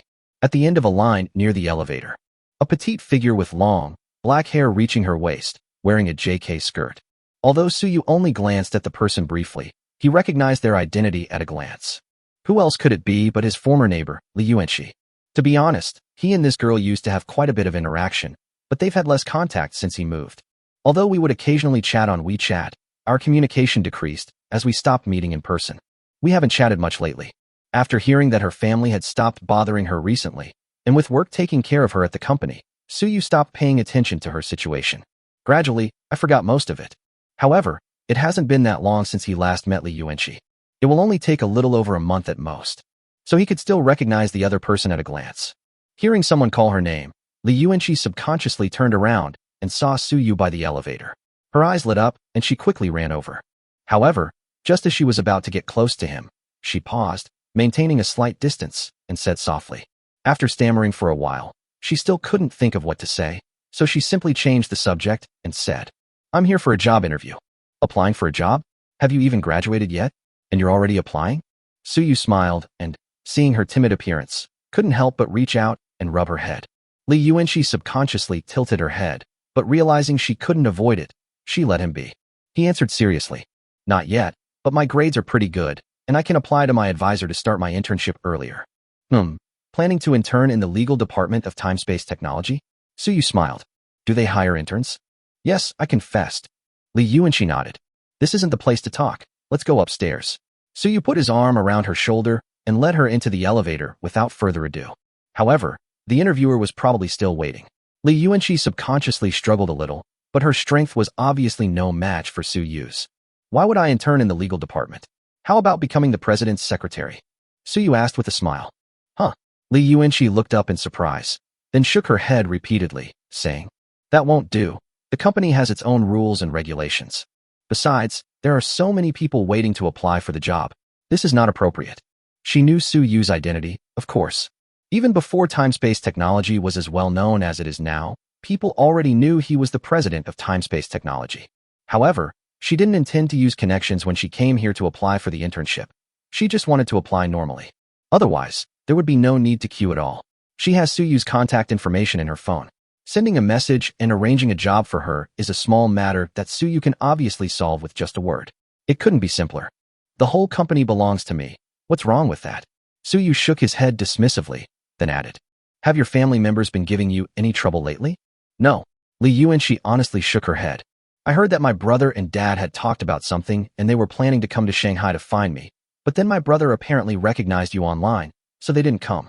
As she said this, her eyes flickered, as if there was something she hadn't said yet. Clearly, her family's actions were more than just a matter of not being able to find her. They probably caused some other trouble, but she just doesn't want to talk about it. Even without asking, Suyu could guess what was going on. It was nothing more than wanting her to get closer to him, to cling to his powerful backer, and so on. Since Li Yuanxi was unwilling to talk about it, he simply stopped asking. Have you eaten this morning? Have eaten. Oh, then let's have lunch together later. Suyu nodded, seemingly unconcerned. Dealing with strong, independent women like Qiu Mo and Chu Yu every day, it's quite interesting to encounter Li Yuanxi, who blushes after just a few words. After teasing her a few more times, the elevator took us to the top floor office. Suyu casually took off his coat and tossed it to Li Yuanxi, who was standing to the side. Then he pointed to the large office and said, Here, this is where you'll be working from now on. Get familiar with it. Holding her coat, Li Yuanxi stared blankly at the office, which was several hundred square meters and even bigger than her home. After a long while, she awkwardly hung the coat on the coat rack by the door. While hanging one picture, he muttered a protest. I haven't even agreed to be your secretary yet. However, Suyu completely ignored her. Let her wander around the office by herself. Since Suyu had nothing to do, she stood in front of the floor-to-ceiling window and looked at the situation downstairs. The weather is great today, with clear blue skies. So even though it's more than 1,000 meters above the ground, you can still vaguely see what's below. The vast Z-way enclosure appears to be only a small section at this moment. Within this small area, countless heads moved about like ants. Looking down from the high altitude, it's like looking at a sandbox where ants are raised. Suyu watched for a while and then felt somewhat bored. Just as he was about to sit down and choose a game to play, he vaguely heard a faint explosion coming from downstairs. Located thousands of meters in the air, the sounds from the ground are impossible for a normal person to hear. However, because his physique was far superior to that of ordinary people, he could hear it clearly at this moment. He instinctively turned his head and immediately saw thick black smoke rising from the factory area below, and couldn't help but frown. What happened? Suddenly, the sound of late autumn came from the speakers nearby. More than a dozen outside spies took the opportunity to infiltrate Ziwiyuan. When they tried to enter the factory area to steal confidential information, they were discovered by the factory area's security system. Although they were not carrying firearms, they used everyday items disguised as jewelry to enter the restroom and create some improvised bombs and weapons. After being discovered, one spy detonated the bombs, while the others took several job applicants and tourists hostage and are currently in a standoff with security. Factory A1 was attacked by a bomb, but the bomb was weak and did not damage the exterior walls. Security is handling them. Would you like to come and see what's going on? Z-Way enclosure doesn't actually have a very strict security system, since outsiders are usually not allowed to enter. The only areas with truly strict confidentiality are the factory area and the experimental area. A few spies actually tried to sneak in during the job interview to steal secrets. It's hard to tell whether they were clever or stupid. Suyu's lips twitched, then he opened his arms and said, "Wearing armor." Chapter 145 The Attack on Ziweyuan. Put on your armor. As soon as he finished speaking, an ordinary wall in the office automatically opened to both sides. Inside was a silver-white Storm-class powered armor. With the creaking sound of mechanical rotation, the power armor naturally moved behind Suyu and enveloped him. Looking back at Li Yuanxi, who was staring in astonishment, Suyu told her to stay in the office and not wander around. He then stepped out of the automatically opening glass door and jumped down. Xiaobo felt that he was probably going to die today, because at that moment, he had a dagger, made of some unknown material but looking very sharp, held against his neck. Opposite him were several fully armed personnel from the Spacetime Technology Security Department, wearing G-60 heavy exoskeletons. He's a journalist. If he were in a different setting and encountered these elite warriors from the Spacetime Technology Security Department with their incredible combat records, he would definitely take tons of photos and ask for their autographs. But this is clearly not the normal situation. He's been kidnapped. This is a really frustrating thing. Last night, he heard that there was a job fair for Spacetime Technology today. Since there were no candidates with his major, the job fair was obviously irrelevant to him. However, after hearing that the job fair would be held and that Ziweyuan would be open to the public for the first time, I was surprised. He couldn't sit still any longer. That's the Purple Rose enclosure. Hailed as a miracle in the history of human architecture, it is the headquarters of Spacetime Technology, the world's leading technology company. Although many media reporters have come here before, how could those official media reporters dare to take pictures indiscriminately? I only took pictures of a small part of the living area, entertainment area, and office area. Moreover, the photos are often taken from a macro perspective, which fails to capture the true essence of the entire Z-Way enclosure. As a journalist and photographer, he always felt like he had wasted his time when he saw the photos taken by his colleagues. And now, the opportunity has arrived. He can go to Ziweyuan now. So without a second thought, he rushed from Qiantang next door to Shanghai overnight. Then this morning, I followed the crowd of job applicants into Ziweyuan. The real Z-Way enclosure was just as he had imagined. It was not only magnificent in its grandeur, but also impeccable in its details. He photographed almost every available spot in the living area, entertainment area, and office area. Finally, we arrived at the factory area. The defenses here are extremely tight, clearly indicating that this is the core area. After asking the guards at the entrance and confirming that he was not allowed to enter, Zhao Bo was quite disappointed. After all, it's a steel behemoth that's over 50 meters tall and covers an astonishingly large area. Not being able to go inside and take a picture would be a huge regret in my life. However, in order not to make a wasted trip, he decided to walk around the factory area and take careful photos of these magnificent factory buildings filled with heavy industrial style from various external angles. He then encountered a group of sneaky, unlucky people. I saw with my own eyes that this group of people took a lump of something and stuck it to a corner of a factory. Then came a deafening explosion. Then, he witnessed firsthand the bewildered look on the faces of these people standing before the unscathed wall. By the time he realized he might be in deep trouble, it was too late. These guys, who occasionally speak a few words of standard Kyushu dialect, a few words of Japanese, and a few words of English, I wonder what kind of people they are. Their skills were surprisingly formidable. After blowing up the factory walls, they realized they had only scratched the surface. They reacted immediately and subdued Zhao Bo in the first instance. Also under control were several other passers-by who had come with great interest to explore the Purple Palace. Less than 30 seconds after they were brought under control, personnel from the Time and Space Technology Security Department, dressed in heavy exoskeletons and fully armed, arrived at the scene. Of course, this wasn't enough to make him think he was doomed. What truly convinced him he was doomed was what the idiot holding him hostage behind him said to the Time-Space Technology Security personnel. Hand over all the blueprints and technical data for the G-20 and G-60 exoskeletons, or all these people will die. Zhao Bo. He almost thought, brother, if you're going to be so insincere, you might as well just tear up my ticket. What the hell do I have to deserve all the technical data and drawings of the G-20 and G-60?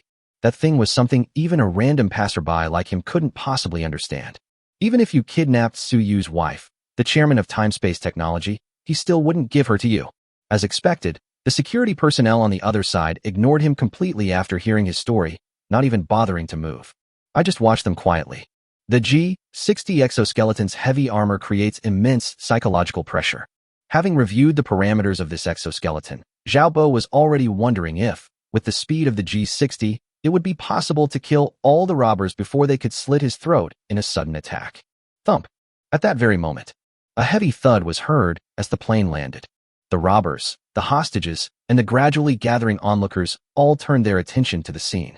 Amidst the wispy smoke, the tall and imposing Storm-class power armor slowly straightened up.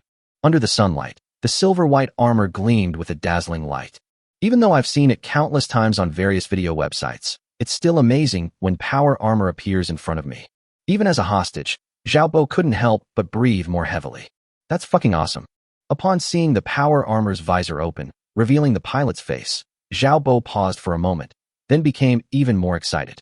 Su Shun. At a young age, he led one of the world's top technology companies, creating countless miracles and providing his employees with some of the best compensation in the world. If we were to evaluate Su Yu's current status in the hearts of young people in Kyushu, that just goes to show that 10 Jack Ma's who were once admired by everyone are not as good as a single hair of Su Yu.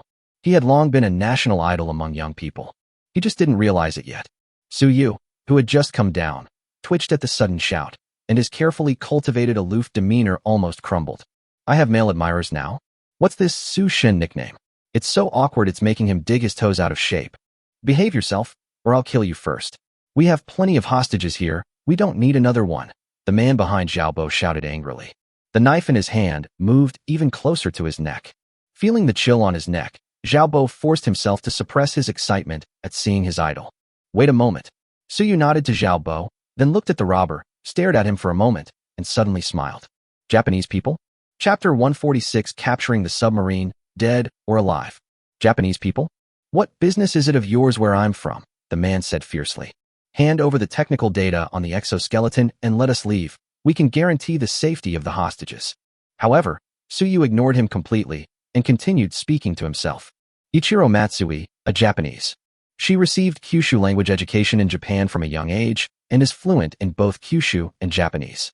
At the age of 7, she was smuggled into Kyushu through special means. She was found alone by patrolling soldiers at Jiangqing railway station. She lied that she had been separated from her parents. Because she was fluent in Kyushu, she was not suspected. After failing to find your parents, local staff sent you to an orphanage.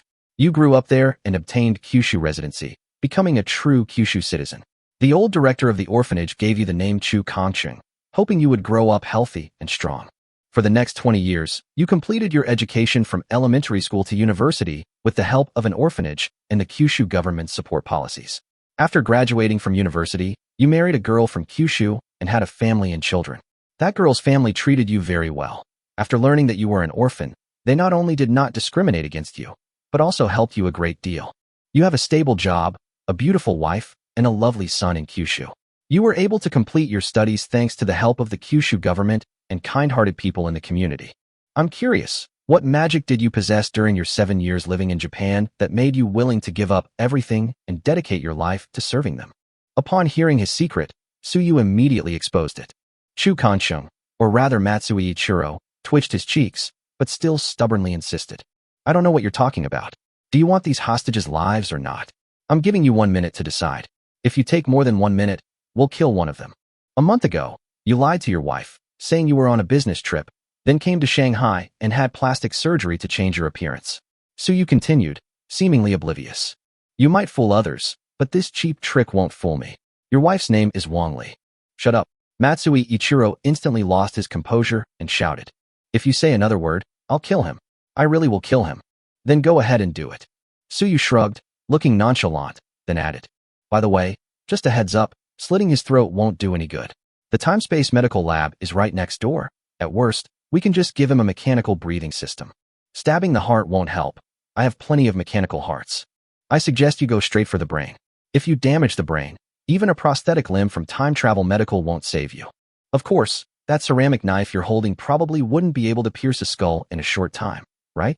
Actually, there's no security check at the entrance to Z-Way enclosure. You should have brought a steel knife. That thing is much more effective than this. Matsui Ichiro's eyes were bloodshot as he stared intently at Su Yu. Although the knife in his hand was pressed against the hostage's neck, a sense of powerlessness rose involuntarily in his heart, because he knew that what Suyu said was true. With their time-space medical technology, even if they slit the throats of these hostages, they could probably still bring them back to life. They have nothing to fear. Not going to kill the hostage? Then let's talk about something else. Suyu said calmly. Let me guess, your plan is probably to take advantage of our inattention, blow up the side of the factory to enter the factory buildings, collect technical data, and at the same time kidnap a group of time and space technology employees to confront us. Then, take the opportunity to send the stolen data out via satellite network, and finally kidnap the hostages to the seaside, demanding that we give you a boat. You then sail the boat to international waters, where a Japanese submarine is silently waiting to pick you up, right? The coordinates for the response should be east longitude XXXX, north latitude XXXX. Matsui Ichiro's pupils contracted, and his hands began to tremble visibly. This person even knows the coordinates of the corresponding submarine. A sudden feeling of shame, as if he had been seen through, made him feel extremely embarrassed. The feeling was that it was as if his and Neon's supposedly meticulous plan was actually under Suyu's watchful eye, but Suyu simply couldn't be bothered with them, these ants. Suyu, on the other hand, is the omniscient and omnipotent God. The overwhelming sense of powerlessness almost made him drop the knife in his hand. Although holding it up doesn't really serve any purpose. Unfortunately, that's a pity. At this point, Suyu chuckled. Even if your plan succeeds completely, you will probably have a hard time returning to Japan to see your parents and siblings whom you haven't seen for over 20 years. Because the submarine wasn't actually located at those coordinates, it was hiding in a trench more than 10 nautical miles away. Their mission wasn't to rescue you, but to wait until you got there and then launch torpedoes to sink you. Don't rush, Suyu said with a smile. I know you don't believe me. Come on, let me show you something. In front of countless onlookers recording with their phones, or even under the camera of a live stream, Suyu activated the holographic projection function of the power armor. A huge holographic screen suddenly appeared 5 or 6 meters away from him.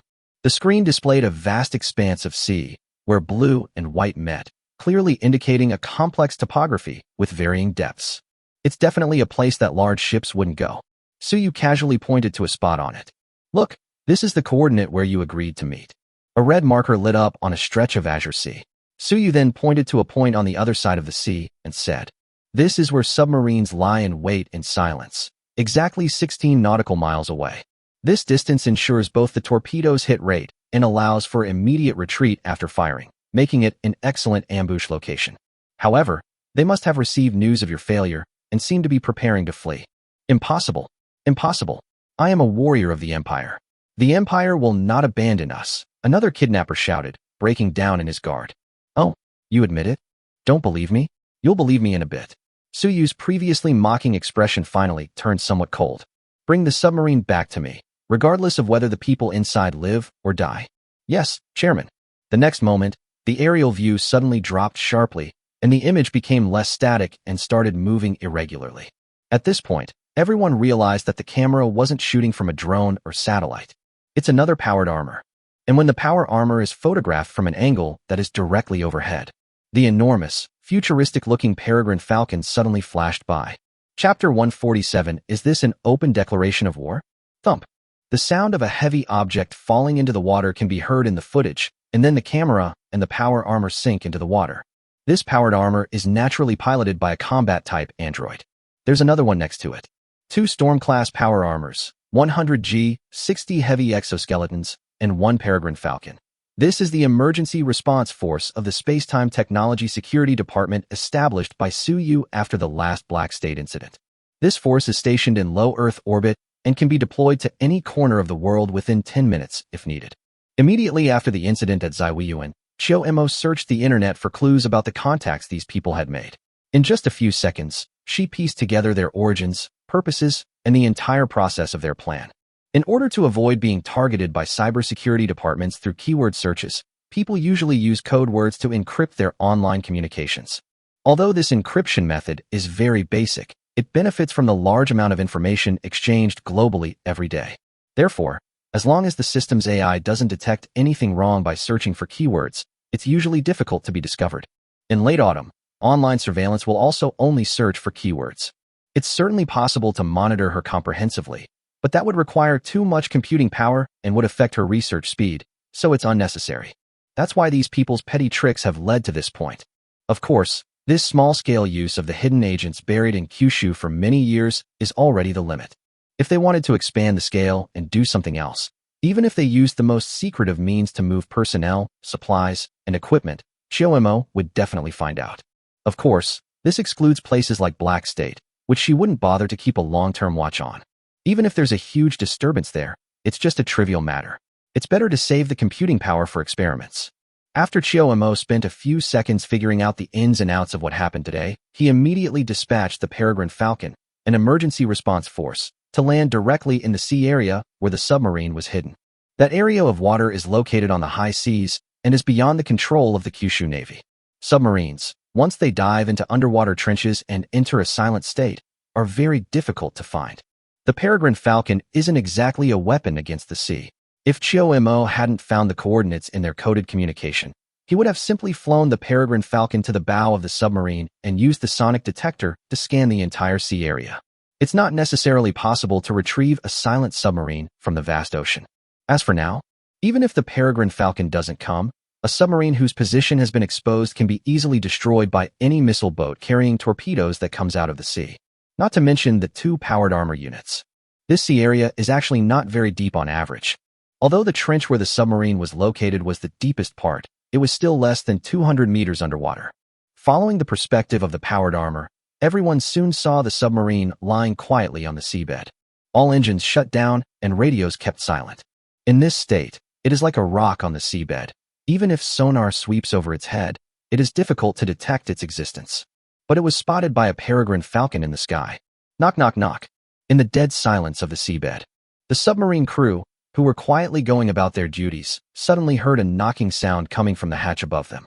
Everyone around the hatch froze, their faces showing expressions of utter disbelief. Ring ring. In the command center of a fleet port in Kyushu, the fleet commander and a group of naval officers were watching with great interest the footage broadcast from Time and Space Technology on the large screen. An emergency contact number suddenly came in at this time. What? The Japanese Maritime Self-Defense Force commander has lodged an urgent protest? After glancing at the video footage of 2 powered armored vehicles preparing to violently breach the submarine's watertight doors, the commander smiled and said, "Let's bring them in." Before long, the annoying neon language came from the other end of the phone. Fortunately, this dedicated line for direct communication between high-ranking commanders is equipped with a translator, so there are no problems with communication between the 2 sides. What? There's been some misunderstanding, and your submarine is in danger? Could you please explain what the misunderstanding was? It's not convenient to say, but what does it have to do with us that your submarines are in danger? Whether our fleet sent out anti-submarine aircraft and ships or not, that's not something we did. Did Time-Space Technology send people to look for your submarine? At that time, space technology wasn't under our military's jurisdiction, and they hadn't done anything in the Kyushu Sea area. Didn't you just say it was on the high seas? This has nothing to do with us. Persuasion? No, you can't persuade them. Go and contact Time and Space Technology yourself. What? The chairman of Time-Space Technology won't receive guests, the CEO won't receive guests, and Vice President Chu Yu's phone and video calls are booked up for 6 months in advance, and they can't get in touch with her at all? There's nothing we can do about that. Look at the mess this has made. How did such a big misunderstanding turn out like this? Oh dear, what a pity for all the crew members on that ship. Help us make connections? It's not that we don't want to help, it's just that we really can't. If we could get in touch with the higher-ups at Time-Space Technology, our fleet would like to purchase a batch of naval versions of the G-60 exoskeletons. But we simply have no way to do it. Dude, let me tell you, this naval version of the G-60 is supposedly awesome. It's just as effective at catching submarines as this powered armor. It's a guaranteed hit. Alright, I'm done chatting. I'm hanging up now. I'm watching a live stream to learn how to capture submarines underwater. I'm a bit busy. Beep, beep, beep. After hanging up the phone, the commander let out a refreshed breath and said dismissively, "Those little devils have pretty thick skin. They even had a misunderstanding." Having said that, his eyes gleamed as he watched the power armor on the screen effortlessly dismantle a layer of watertight door, and he said with envy, "This thing is really useful. I wonder if Time and Space Technology sells it." Forget about it. We've already asked the supply department multiple times. Both this and the Peregrine Falcon are not for sale. The chief of staff said helplessly. Moreover, even if we sell it, we'd probably use it to form an independent force. This thing is so versatile, integrating land, sea, air, and space capabilities. Instead of relying on this, you should make more trips to the supply department recently and ask them to deliver the Navy version of the G-60 exoskeleton as soon as possible. I don't think that thing is much less useful than this. That's true.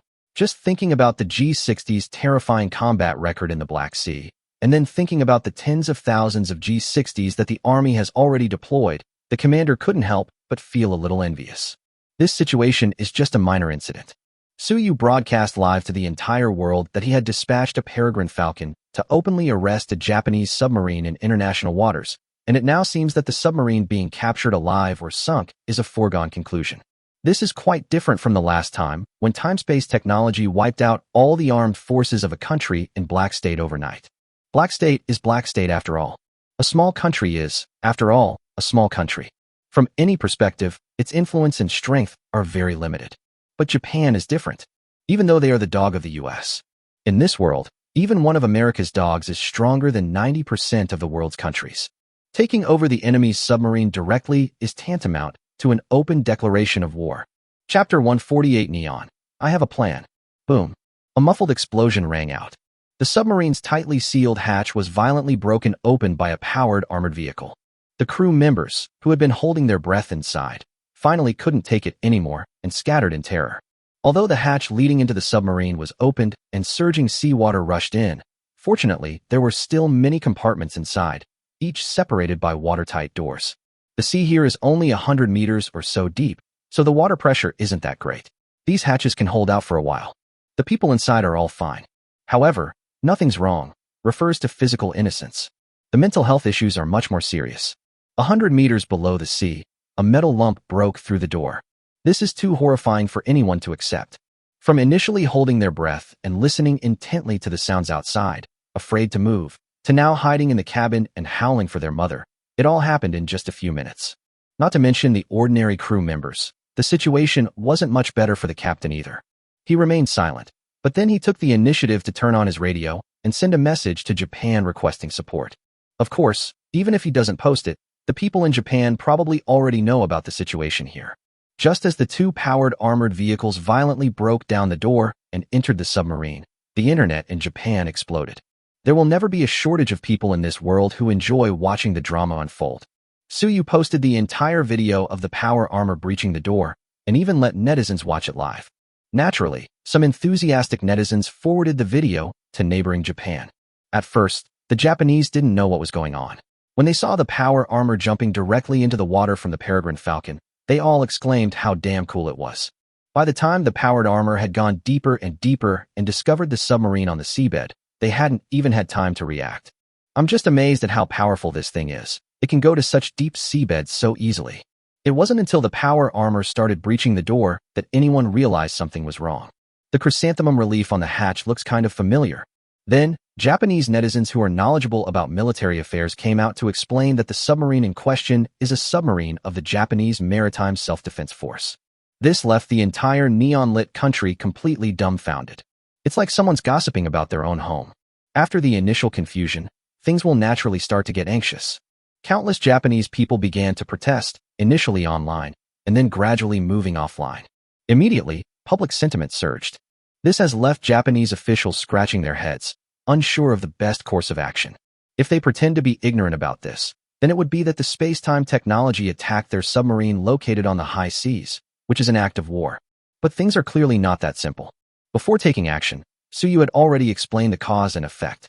Even the smallest details are exactly the same. That's outrageous. They were the ones who first set their sights on time and space technology. It's unrealistic to think you can acquire advanced exoskeleton technology by taking a few hostages. So their original plan was to acquire whatever technology they could, since they were just a few worthless spies anyway. The Z-Way enclosure was being opened to the public for the first time, and it would be a waste not to try such a good opportunity. Even if it doesn't work out, it's a minor problem. After all, these people were spies planted in Kyushu years ago, and they even have Kyushu citizenship. What do they have to do with Japan? So what if time-space technology or Kyushu suspects them? Do you have any evidence? As long as there is no evidence, even if they are suspected, they do not think that time and space technology will do anything to them. Since our relationship is already so bad, no matter how reckless you are, you can't just send troops to attack me without any evidence, can you? However, They never expected this. Suyu really dared to do that. Moreover, not only did they send troops, but he also explained Japan's plans from beginning to end in great detail. It's obvious they have evidence. They just can't be bothered to produce it. I'll hit you whenever I want, and I have the evidence, but I'm too lazy to show it to you. The submarine responsible for clearing the tail has now been targeted, and its doors have been forcibly broken into in full view of the world. The crew members inside were in imminent danger. Neither the Kyushu government nor time-space technology wanted to pay them any attention. The Japanese officials now felt caught in a dilemma, unable to back down. Tell Suyu, brother, there were a lot of people outside just now. I'm kneeling down to you now. Given their integrity, it's not entirely unacceptable. The problem is, there's simply no way to apologize privately, and to issue a public apology. I'm afraid if they dare to apologize now, tomorrow the angry Japanese will rebel and show them the traditional skills of recruiting nuclear weapons. Trying to tough it out. That doesn't necessarily mean we can win. No, we definitely can't beat them. Because they contacted the commander at the neighboring US base immediately.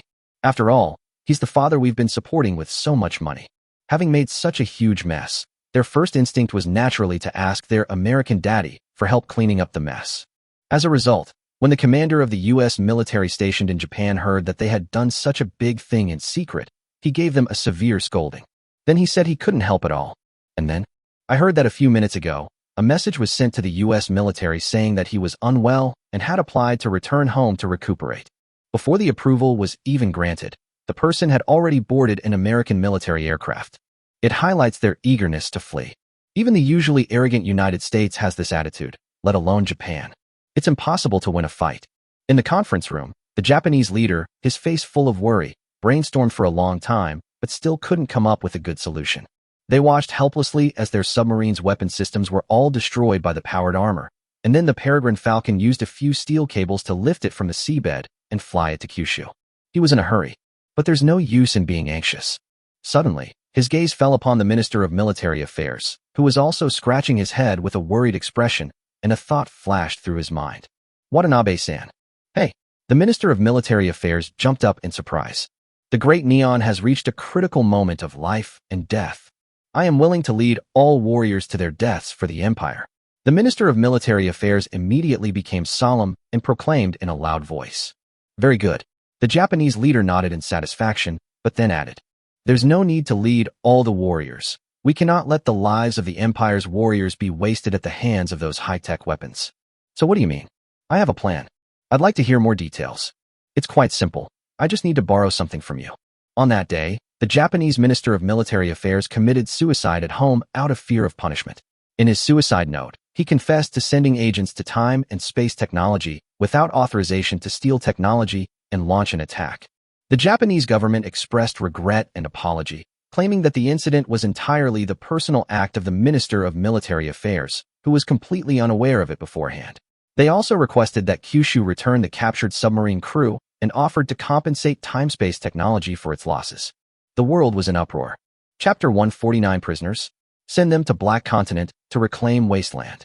Meanwhile, the Japanese were caught in a dilemma, struggling with how to resolve the situation. Suyu, meanwhile, was watching the live stream while keeping an eye on the kidnappers who were still holding hostages. So, I wasn't lying to you, was I? You risk your lives for them, but all they want to do is kill you to cover it up. TSK, how pathetic. Faced with such morally damaging remarks, the kidnappers, who had initially been resolute, completely broke down. After a moment of internal struggle, one of the kidnappers finally couldn't hold back any longer, threw away his knife, and said with a mournful face, I surrender. Seeing this, the other kidnappers' expressions also shifted slightly, and they all turned their gazes towards Suyu. As long as he says something like, let bygones be bygones, or let them off the hook, or they will be treated leniently, that's all he needs to do. They would then choose to surrender without hesitation, abandoning this meaningless hostage situation.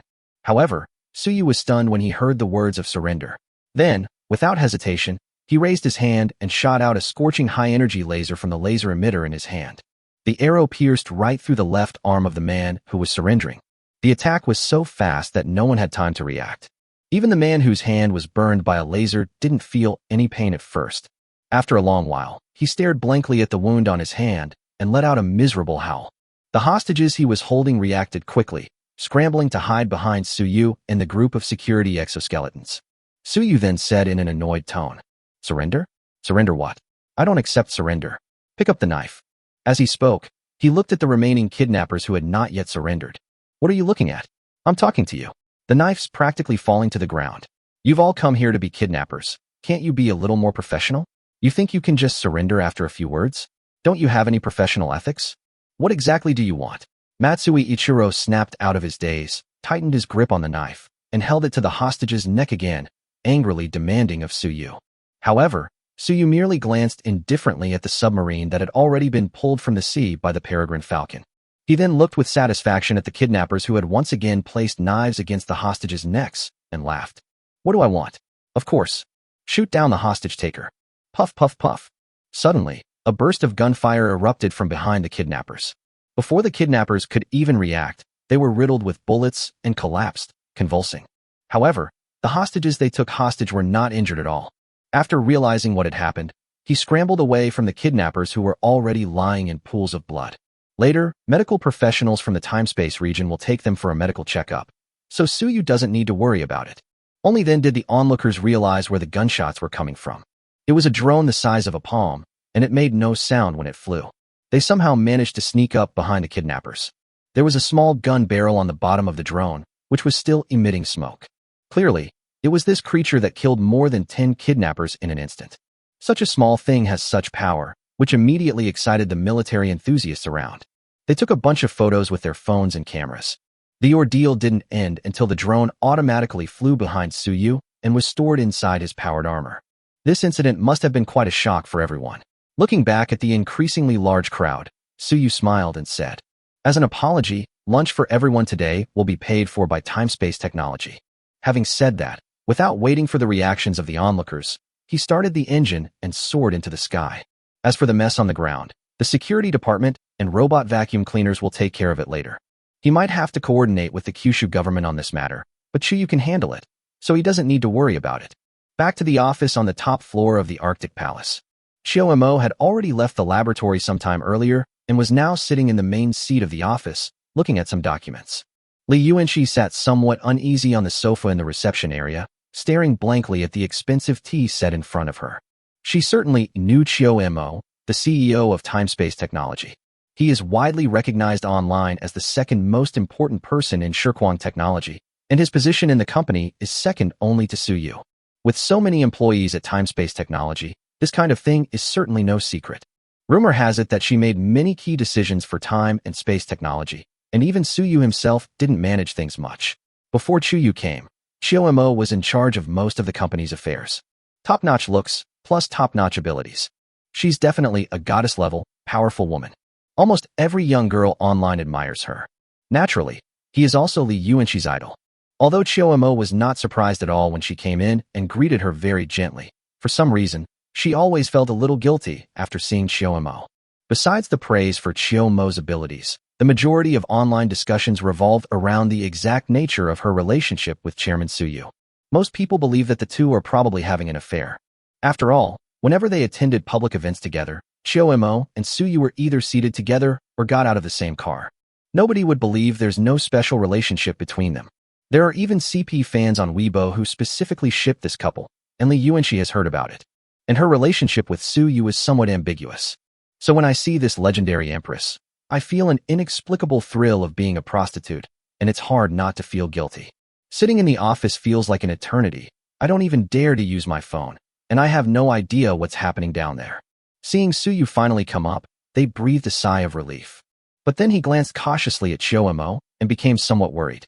She was already thinking about what she should do if Chiyo made things difficult for Suyu because of her. Fortunately, her worries did not come true. After Suyu came up, Chiyo, who was looking at the documents, simply asked, "Have the kidnappers been dealt with? Solved? How about yours?" Suyu asked casually, taking off his power armor. "The submarine is already on its way. I just contacted the Kyushu military, and they'll send it directly to a military base near Shanghai later." He answered at the end of autumn. She clearly wouldn't be interested in such shabby items. Bringing it to the Ziwei enclosure would only affect the appearance. So they simply handed it over to the Kyushu military. "I heard that they are quite interested in some of the technologies mentioned above." She paused, then asked, "We've also captured quite a few crew members. What are your plans to do with them?" Suyu answered without hesitation, How should I handle this? Let's send them to Black State to reclaim wasteland. Everyone says that machine-grown vegetables and fruits have no soul, so let's clear a plot of land and let them grow some pure, natural, handmade, and pollution-free agricultural products to supply the space elevator construction team.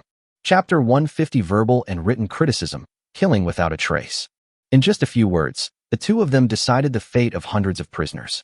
After that, nothing else happened for the time being.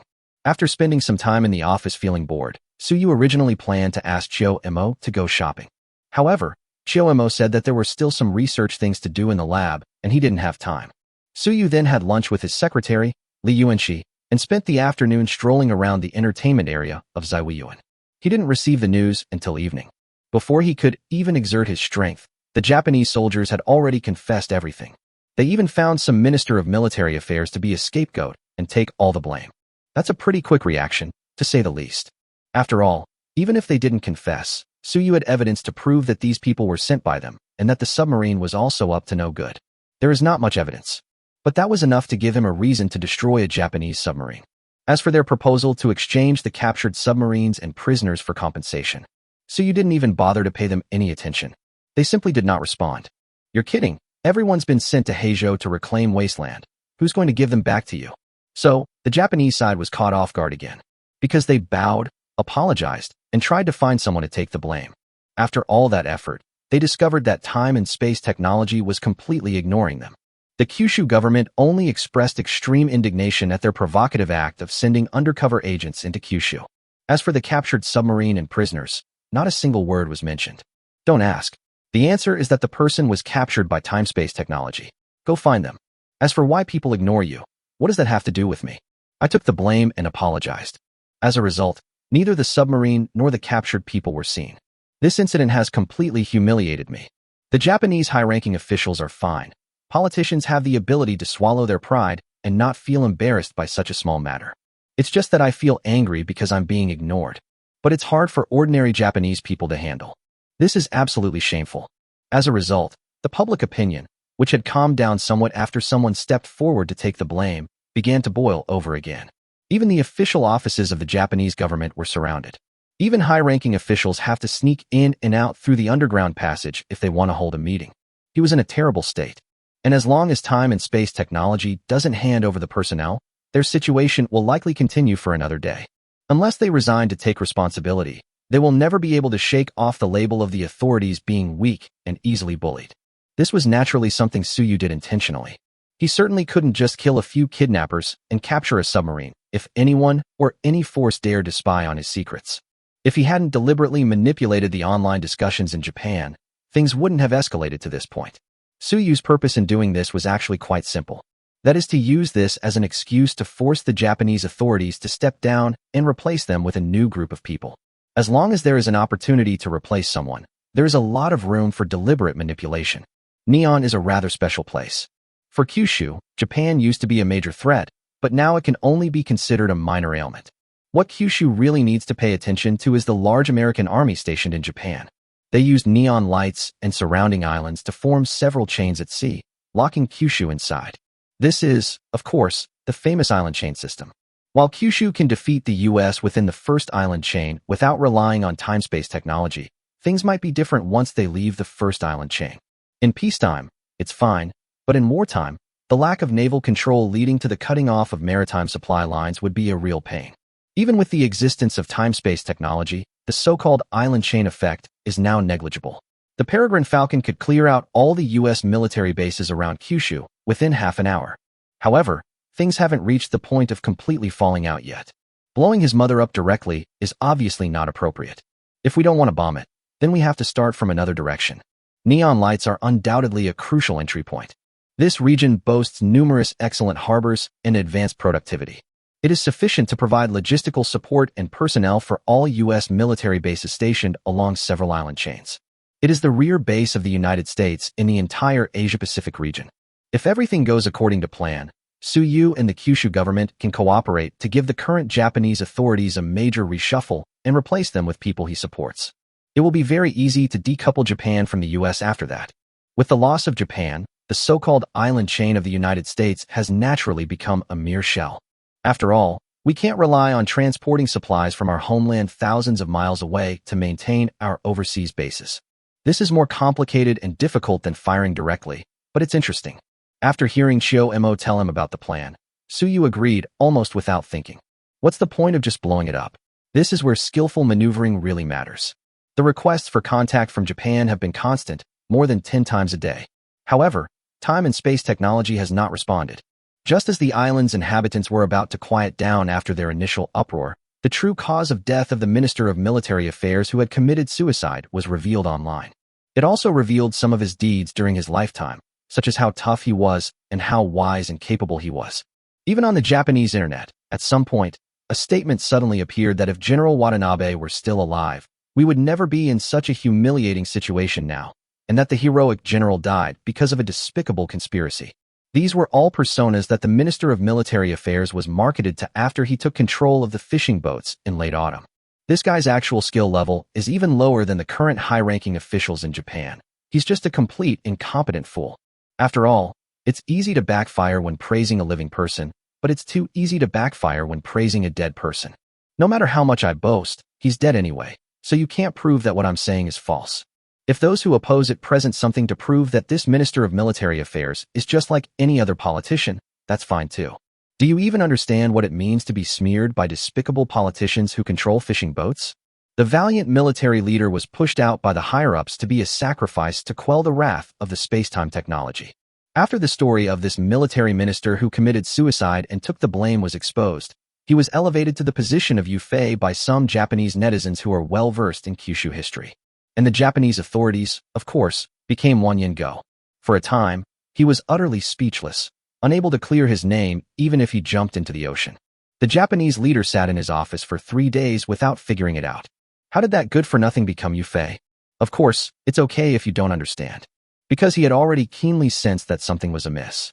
After the controversy surrounding the Minister of Military Affairs gradually subsided, a series of news reports detrimental to the Japanese authorities began to emerge. Even the most oblivious among them realized that this was probably not a simple crisis of trust between the Japanese and the authorities, but rather a power struggle orchestrated by various parties. Most ordinary Japanese people believe they have discovered a secret and uncovered a shocking conspiracy, and that their current condemnation of the authorities is a righteous act. They didn't realize that what they wanted to say was just what someone wanted them to say. They thought they had uncovered a shocking secret, but in reality, they were just mouthpieces for the real mastermind. Verbal attacks and written condemnations can kill without leaving a trace.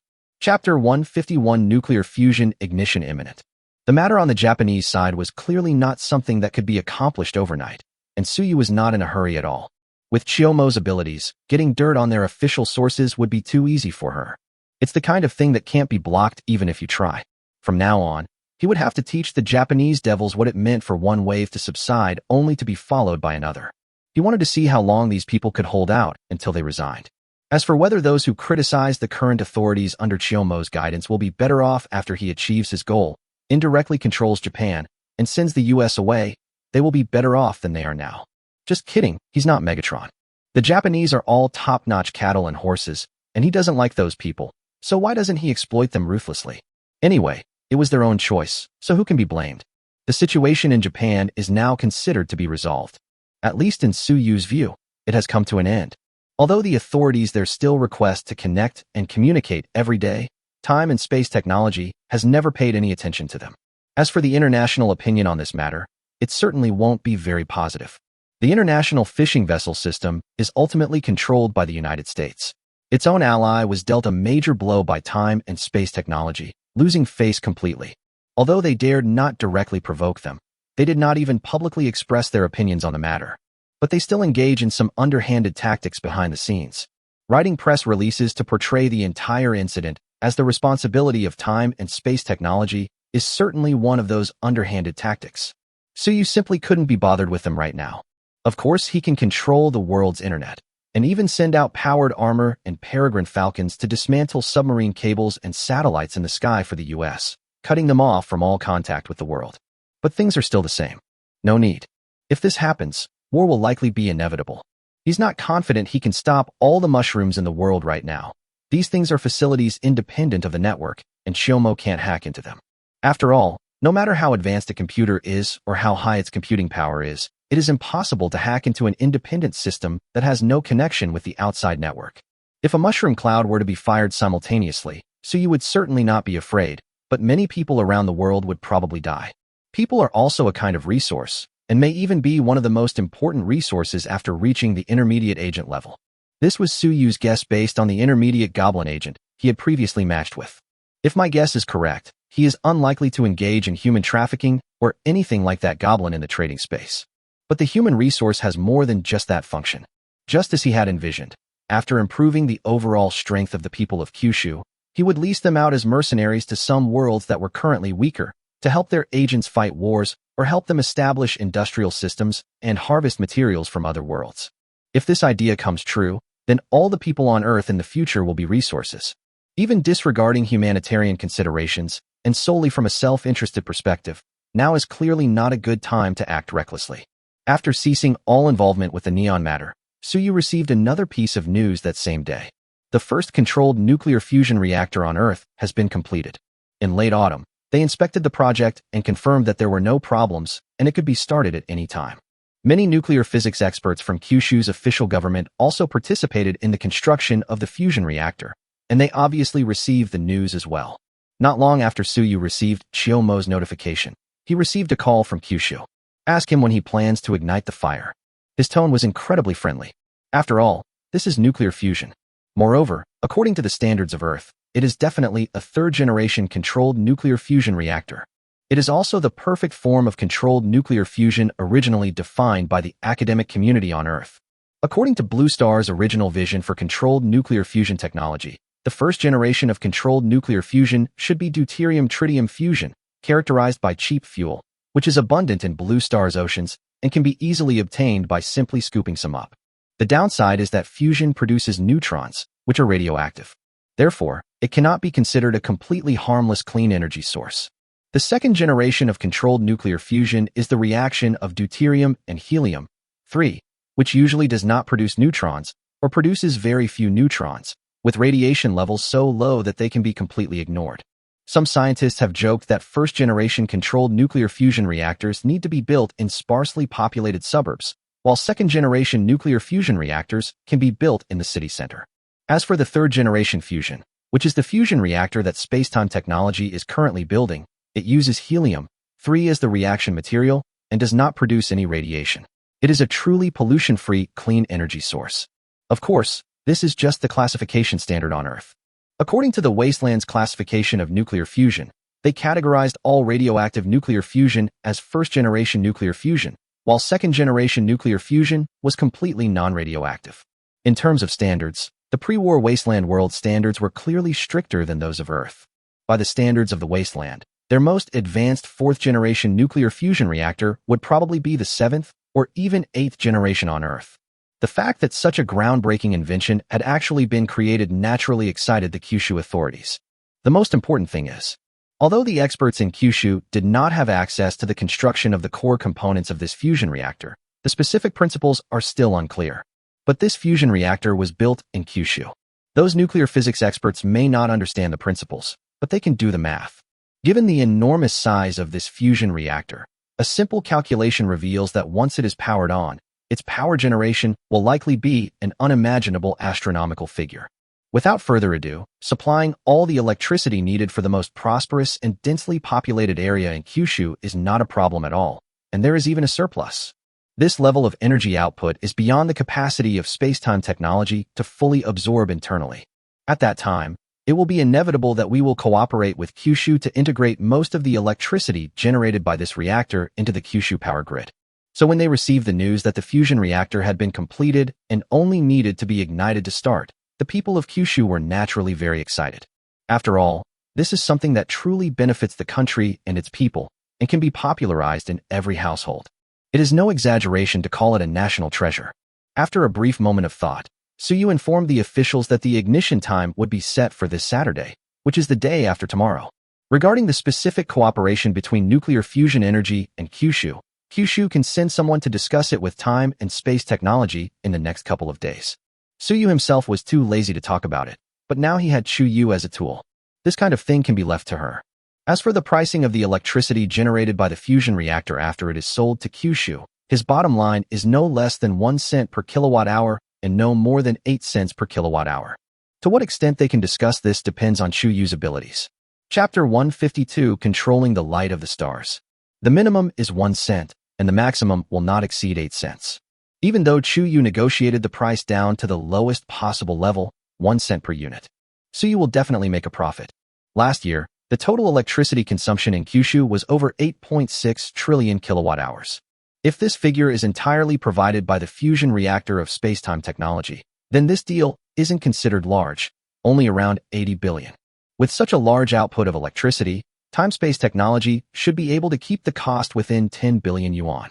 In other words, they made a net profit of over 70 billion. Of course, this is calculated based on the previous electricity consumption in Kyushu. Electricity consumption primarily from thermal power generation is naturally not on the same level as electricity consumption primarily from nuclear fusion power generation. If nuclear fusion is truly integrated into the power grid, electricity prices will be cheap, and everyone will use it freely, so Kyushu's electricity consumption will likely increase several times over. Because of Kyushu's cheap electricity, many foreign companies will choose to build factories in Kyushu. While enjoying cheap electricity, they will also provide more jobs in Kyushu and boost the Kyushu economy. The demand for electricity in Kyushu will only continue to grow.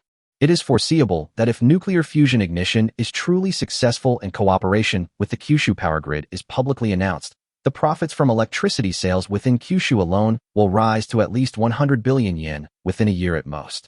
This is only 1 year. The number will only get bigger as time goes on. Cheap electricity is far more attractive to industrial capital than any policy. Don't underestimate the number of hundreds of billions. This is pure profit. If Spacetime Technology were to establish a nuclear power company in the future, this level of profit would be enough to get it into the top 30 globally. This is just one place in Kyushu. If fusion stations could be deployed all over the world, the profits would only increase. It will become the most profitable company in the world, apart from all other subsidiaries of time and space technology, without any problem. After all, the electricity price for Kyushu is so cheap, there's still some goodwill involved. Abroad, so you wouldn't be so polite. He will control the price of electricity abroad to a level that is enough to make people abandon traditional thermal power generation, but far from being cheap. They have firmly grasped the lifeline of the world's energy resources. Oil, natural gas, and energy, the remnants of the old era have no ships to carry them in this one. In the future, these things will lose their added value as energy sources, except for being used as chemical raw materials, and will no longer be any different from other minerals. It's an old thing that's been used for centuries, and even using it for firewood would be considered too polluting. It should have been phased out long ago. And now, all that's left is to ignite the fire. It would be impossible for Suyu to be completely unexcited. After all, nuclear fusion is nothing short of a symbol of civilization's advancement. He was able to create it himself, although he relied on the technology and Shio-mo that he obtained from the wasteland through the trading space. Regardless of the circumstances, achieving it in our own hands will undoubtedly leave a significant mark on human history. For all of humanity on Earth, the realization of controlled nuclear fusion is far more significant than mechanical prosthetics and spiritual water in spacetime medicine, exoskeletons in spacetime heavy industry, metallic hydrogen batteries in spacetime energy, or even cultivation in the virtual world. In the short term, it can be compared to a space elevator that can connect to deep space and help humanity leave the Earth. However, Suyu included both of them in the Tongtian Jimu project. Achieving nuclear fusion is only the first stage of this project. Without exaggeration, the Sky-Reaching Tree project is the greatest engineering project in the history of humankind on Earth. There is none other than this. Although the Tongtian Jinmu project had previously garnered considerable attention online, its popularity paled in comparison to its importance. But after the fire is lit the day after tomorrow, he will let the whole world know what time-space technology is doing, investing so many resources in Black State without regard to cost. That evening, the official Weibo account of time-space technology posted, "Friends, are you ready to step into the future?" The text is brief, followed by an image. The main body of the image is black, with a slight glow in the center. The glow illuminates a hand that is half mechanical and half flesh and blood, filled with science fiction and cyberpunk style. The center of the palm is the only light source in the picture, a star. Below the accompanying image, there is a line of smaller text. Control the light of the stars. Countdown, 39 hours. The ignition time is set for 10 a.m. the day after tomorrow. It will be evening now, so there are less than 48 hours left. Given the current popularity of time and space technology, this post almost immediately topped the trending searches on major platforms. Those celebrities who buy trending topics wouldn't dare send ghost soldiers to steal the trending topics at a time like this. It's not like no one has ever done something similar before. The only difference is that the work was done on the first day, but the person went in on the second day. Even Suyu was unaware of this matter before the authorities dealt with it. Almost none of these actors have a clean record. Digging up even a little dirt on them is enough to put them in jail for 10 or 8 years. Normally, the authorities turn a blind eye and are too lazy to do anything about them, but they still dare to cause trouble at times like this. Nobody will tolerate them. Since that incident, almost no one has dared to compete with time-space technology for trending topics. Soon, this post, which didn't directly say what happened, quickly rose to the top of the trending searches and attracted a lot of attention. Ready to enter the future? To be honest, I already feel like I'm in the future enough. I don't even dare to imagine what the future that time and space technology talks about is like. Wait, this picture. Controlling the light of the stars, you don't mean that, do you? Be confident, that's probably what you mean. Spacetime technology actually made that thing? Wow, if it's true, then saying we're entering the future isn't an exaggeration at all.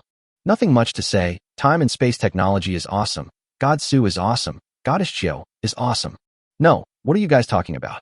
What is this thing? Why are you all riddle-solving people? Still don't understand? It's controlled nuclear fusion. According to the Tongtian Jinmu Project's plan, around this time, Shirkong Technologies' controlled nuclear fusion should also be ignited. I thought they were just bragging before, but now it seems they probably aren't. Wait, I'm only in junior high school, I don't understand at all. What does controlled nuclear fusion have to do with controlling stars? Let me explain to the kids that most of the stars we know are actually similar to our sun. The sun is constantly undergoing fusion reactions, sending energy to Earth through thermal radiation. You could say that stars are natural, controlled nuclear fusion. If spacetime technology truly achieves commercialization of nuclear fusion, then saying we've controlled the light of the stars would be perfectly accurate. What immense power it is to control the light of the stars. Honestly, I suddenly feel like crying. It's not a joke, I'm genuinely a little teary-eyed. It's the first time I've realized that as human beings, we can be so great. Chapter 153 Under the Spotlight. It wasn't just limited to Kyushu. The news released by Time and Space Technology was quickly reposted beyond Kyushu. If when the Tongtian Jinmu project was first announced, most people abroad thought that the people of Kyushu were creating some kind of wonder, building a useless elevator to space, and many even thought that time-space technology was simply incapable of doing so. So after what has happened recently, even the most arrogant celestial dragons among those developed countries, it also refreshed my impression of time-space technology in Kyushu, and I began to seriously examine and understand what this place, which I had always thought was poor and backward, was actually doing now. After discarding the dubious information conveyed by their media and engaging in objective thinking, many intelligent people have already realized this. The power wielded by this time-space technology from Kyushu is probably even more formidable than the technology imagined in many science fiction movies. Humans have always admired the strong. It is precisely because of this that time-space technology has unexpectedly gained a large number of fans overseas. Furthermore, most of these people are highly qualified individuals with a certain degree of independent judgment. After all, it's not easy to arrive at an objective conclusion amidst the media's relentless smear campaign and brainwashing. Of course, this also includes a few people who are inherently rebellious. They don't believe a word of the propaganda from their own country's official government and media, and always prefer to do the opposite. When the media denigrates and smears space-time technology, they deliberately do the opposite, searching online for information favorable to space-time technology to refute it. A quick search revealed that time-space technology is incredibly impressive. Naturally, they admired him even more. Of course, this is not because they are able to objectively verify the truth or falsehood, but rather because they stumbled upon it by sheer luck. The advocacy of space-time technology doesn't necessarily stem from a genuine understanding of those cutting-edge technologies. It was simply out of opposition. There are many such people in Kyushu, and naturally, there are many more in other places as well. Human beings' inherent weaknesses are interconnected. It's not true that people from all over China are of high quality just because they have certain inherent weaknesses. Ultimately, we're all the same. It's just that the way it's expressed is different. The result of combining these enthusiastic overseas fans of time-space technology with time-space technology's announcement is, previously, time-space technology was mostly criticized and trending on foreign websites, but this time it unexpectedly received a positive trending topic. They have taken control of the stars. And once it appeared, the discussion remained high, with the comments mostly expressing amazement and praise. Many science fiction fans abroad are also having heated discussions about what the future would be like if nuclear fusion were to actually be realized. Of course, this only applies to comments that can be seen after searching in other languages. If you search for related terms using simplified or traditional Chinese Kyushu script, the comments below become quite offensive. What are you bragging about again? What does this have to do with my monthly salary of 3,000? What? You're already bragging before the fires even started? Even the US can't do it, so why are you? All I can say is that those who know, know. Overall, however, most people are still very excited about the content revealed in this release from Time-Space Technology. Countless people are looking forward to Saturday. Dusk goes and morning comes. Soon, Saturday arrived.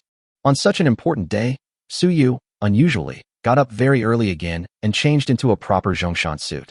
A Zhongshan suit might seem too old-fashioned to others, making someone look decades older.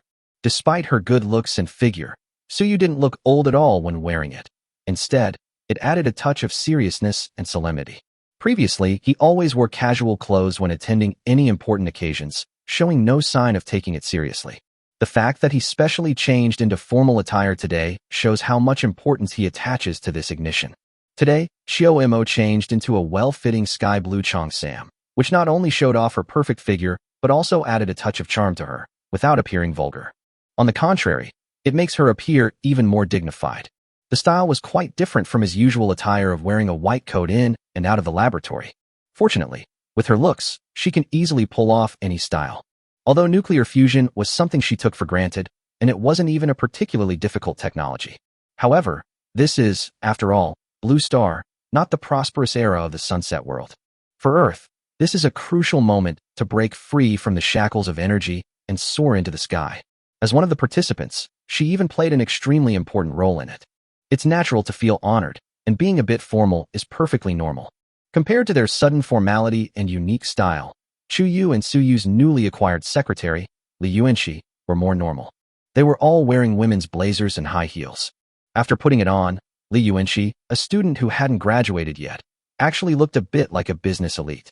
As for Chu Yu, she is a business tycoon herself, so her aura is naturally undeniable.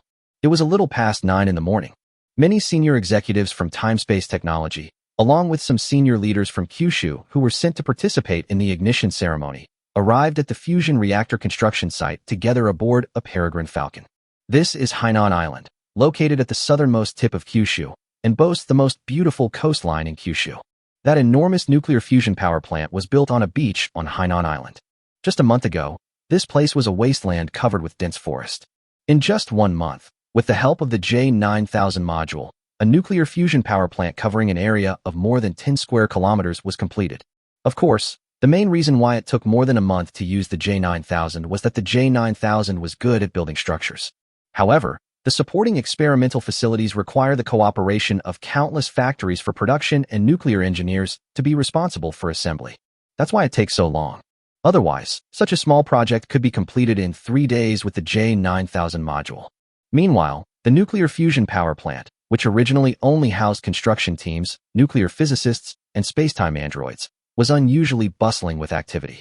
2 days ago, after Spacetime Technology made a preliminary announcement, its subsidiary Spacetime Nuclear Energy was officially established, and the site selection for the fusion power plant demonstration reactor was also announced.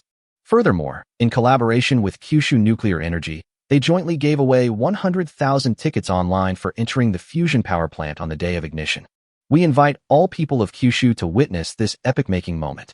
Time and Space Technology is very wealthy and directly covered all the travel and accommodation expenses for all visitors who came to the site. They could get reimbursed by simply showing their tickets at Time and Space Technology.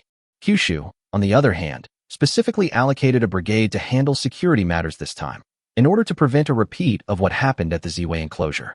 Suyu doesn't care what kind of trouble people cause at Ziwei Yuan, because he will directly strike back hard against anyone who dares to cause trouble there.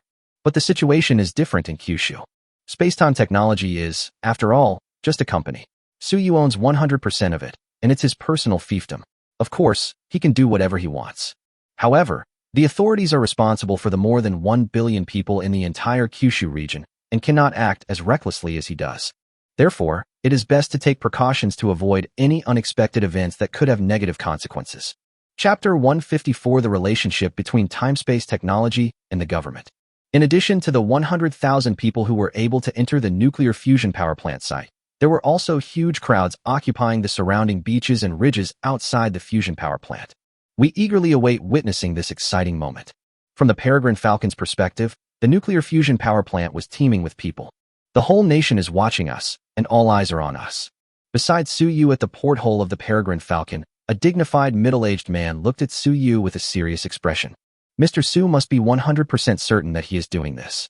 He was one of the highest-ranking officials representing Kyushu this time. Wei Zhe, the head of the Kyushu Energy Department.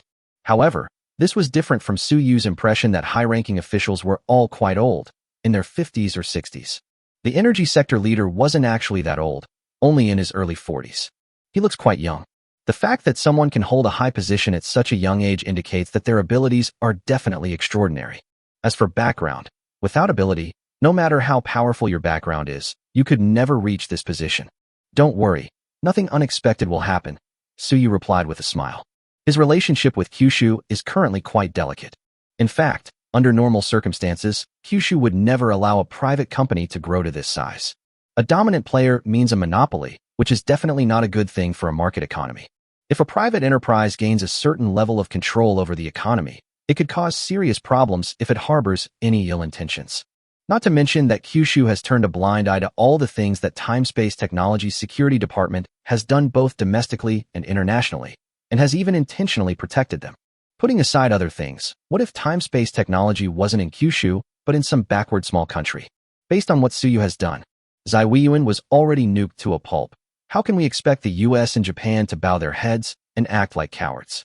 However, time-space technology is too special. The technologies that Suyu presented were all groundbreaking.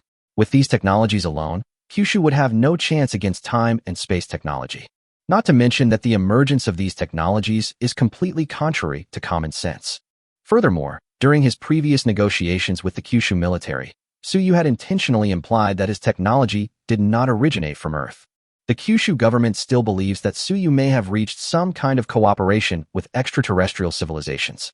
Therefore, Kyushu's attitude towards time and space technology at this time is, as long as they don't cause trouble in Kyushu, time and space technology can build whatever it wants overseas.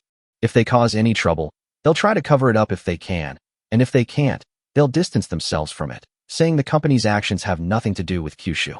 As for your claim that you want to nuke Zaiwiyuan and capture the chairman of Shirku Technology alive, that place belongs to our Kyushu. You wouldn't be thinking of blowing me up, would you? In the exchanges between time-space technology and Kyushu, both sides generally maintained an equal stance. In other words, the authorities did not treat time-space technology as a subordinate enterprise, but rather communicated with it in an attitude of equal cooperation. If it weren't for time-space technology's insistence on paying taxes on time, the Kyushu government might have even exempted them from taxes. After all, compared to the technological value provided by time and space technology, the taxes they have to pay, although astronomical, are only a drop in the ocean. Sure enough, upon hearing Suyu's words, Wei Zhe nodded and exclaimed in admiration, "Your skills are truly breathtaking." At this point, a strange glint flashed in his eyes behind his glasses, and he casually mentioned it as a joke. A few days ago, a colleague from the Ministry of State Security told me that they had recently discovered several people whose physical abilities far exceeded those of ordinary people. One person had a fire at home, yet he easily climbed down from the 30th floor with his bare hands, and then jumped from a height of more than 20 meters onto the concrete ground, and was completely unharmed. Another story I heard about involved someone who bravely rushed into a fire to save people. Even though his clothes were burned off, he was completely unharmed, and his hair wasn't even burned off. The world is full of wonders. Suyu didn't know what he was trying to say, so he could only smile without changing his expression. That's not necessarily true. Wei Zhe adjusted his glasses. I heard that these people all have one thing in common.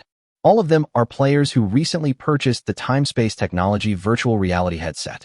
Some of our colleagues have also bought your product, and we heard that the initial stage of the body tempering realm can indeed achieve these things. As he spoke, he looked at Suyu. Obviously, while it was said to be a joke, the Kyushu officials had actually discovered the hidden secrets within the virtual reality headset. This is an opportunity to seek confirmation from him. Has it really come to this? Suyu was stunned for a moment, but did not deny it and directly admitted it. However, the surprise on his face wasn't feigned. He genuinely hadn't expected it. After all, the virtual reality device released by Time and Space Virtual has only been around for less than a week. The production line has just been built, and the production capacity has not yet started to explode. To date, the shipment volume of virtual reality headsets and virtual gaming pods has only reached a maximum of a few 100,000 units. He was truly surprised that someone had made a name for themselves in cultivation so quickly. Upon hearing Suyu's unabashed admission, Wei's expression visibly changed, showing shock. But he calmed down in an instant and instead smiled. Your company's products have been on the market for a few days now. Our land of Kyushu is blessed with outstanding people, and there are always some people in various industries who can demonstrate talents that surpass those of ordinary people. So, can the levels you cultivate in those so-called virtual games actually be reflected in reality? To be honest, before coming here, when someone from the Ministry of State Security asked him to inquire about Suyu's matter, Wei didn't quite believe it. After all, this seems a bit too bizarre no matter how you look at it.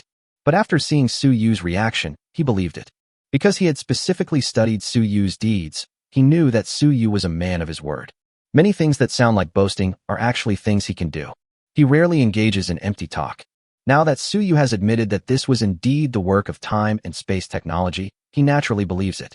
Although the idea of evolving through playing games seems absurd, time-space technology has accomplished even the most outrageous things. This seems quite reasonable when applied to time and space technology. Indeed possible, Suyu said frankly. Actually, it was an experiment for us. However, the helmet or game pod needs to have a corresponding energy source for the real-world body to evolve accordingly. This energy source is called a spirit stone. Is that the jade? Wei's pupils contracted, and he immediately realized. Chapter 155: The Bewildered Scholars. As for the products produced by Time and Space Technology, Kyushu officials naturally had them all disassembled and analyzed. Not only the Kyushu government, but countries around the world also purchase research through special channels. It can be said that in the early stages of these products' sales, a large portion of the production capacity was absorbed by these research institutions. Of course, they all ended up with nothing to show for it. LOL, I can't understand it at all when you take it apart. However, the only parts that I don't understand are some of the core technologies. Every product from Time-Space Technology is actually a collection of countless cutting-edge technologies. They can still figure out some tricks of some fringe technologies that they don't even care about or bother to keep secret. Even if it's still impossible to understand in a short time, it can at least provide a line of thought. Ideas are sometimes extremely valuable in scientific research. So even though most of the time they don't come up with any significant results, countless research institutions still tirelessly buy these devices from Spacetime Technology to disassemble and study them. Kyushu has naturally disassembled the virtual reality device that Time-Space Virtual recently released. Moreover, the disassembly and research were conducted by an elite team led by several academicians. After taking it apart, I actually gained quite a few insights. The most crucial element is the carbon-based chip embedded in the virtual device. According to research by professional chip experts, the computing power of this chip is terrifyingly high. The normal silicon-based chips currently used on Earth would probably need to reach an accuracy of 0.01 nanometers to be comparable to the computing power of this carbon-based chip. It would be difficult for them to replicate the same chip based on this sample. But at least it provided them with a valuable idea. That is, carbon-based chips are indeed a viable path, and even have greater potential than current silicon-based chips. Therefore, the Kyushu government allocated a large sum of money to the research on carbon-based chips. Besides chips, Kyushu gained many key insights from disassembling the virtual device, including materials and other aspects. This is the benefit of disassembling time-space technology products. It may not necessarily provide access to cutting-edge technology, but it can help determine the future direction of development, allowing for early planning and preventing detours. During the disassembly of the virtual device, they discovered that apart from the brain-computer interface, which was too futuristic and completely unfathomable, they had no clue whatsoever. What puzzled these top experts the most was, it was time and space technology that put a piece of jade inside. The jade is of very good quality. They even hired a jade expert to appraise it. Experts say this is pure imperial green jadeite of the glass type. Even a small piece like this would fetch tens of millions of yuan if sold in the jade market. After receiving this assessment result, a group of leading researchers initially thought that something had gone wrong during the assembly process and that the jade piece had accidentally fallen in. But after dismantling a few more machines, they were dumbfounded to discover that this was not a coincidence, but rather that almost every machine contained such a piece of jade. A virtual device that sells for tens of thousands of yuan contains a piece of jade worth tens of millions of yuan. The actions of time-space technology once caused countless academicians and bigwigs in Kyushu to lose a lot of hair. They studied it for a long time, but still couldn't figure out what was inside it for. Left with no other option, they had to apply to higher authorities to have someone directly inquire about what this time and space technology thing actually was. For these scholars and professors, if they don't figure this out, they really can't eat or sleep well. It's too uncomfortable. Wei Zhe, being in a high position, naturally had some knowledge of these matters. Therefore, upon hearing Suyu mention this, they immediately realized what was going on. That's a spirit stone. It's different from ordinary jade. Suyu took a spirit stone out of his pocket and waved it in front of Wei Zhe. Since the spiritual energy on Earth was scarce, Suyu had developed the habit of carrying a few spirit stones with him after he began cultivating. Carrying spirit stones close to your body is more effective than any other health preservation method. What are the effects of this? Wei Zhe took the plaque-shaped spirit stone and examined it carefully for a long time, but he couldn't see any difference between it and jade. The effects? They're enormous. Suyu shrugged. Wearing it close to the body can prolong life. If you use it with a virtual reality headset to enter a virtual world and play cultivation games, you can actively absorb a variety of special energies inside, allowing your body to evolve. Moreover, this evolution has absolutely no side effects. The only drawback is that the absorption efficiency varies depending on individual constitution.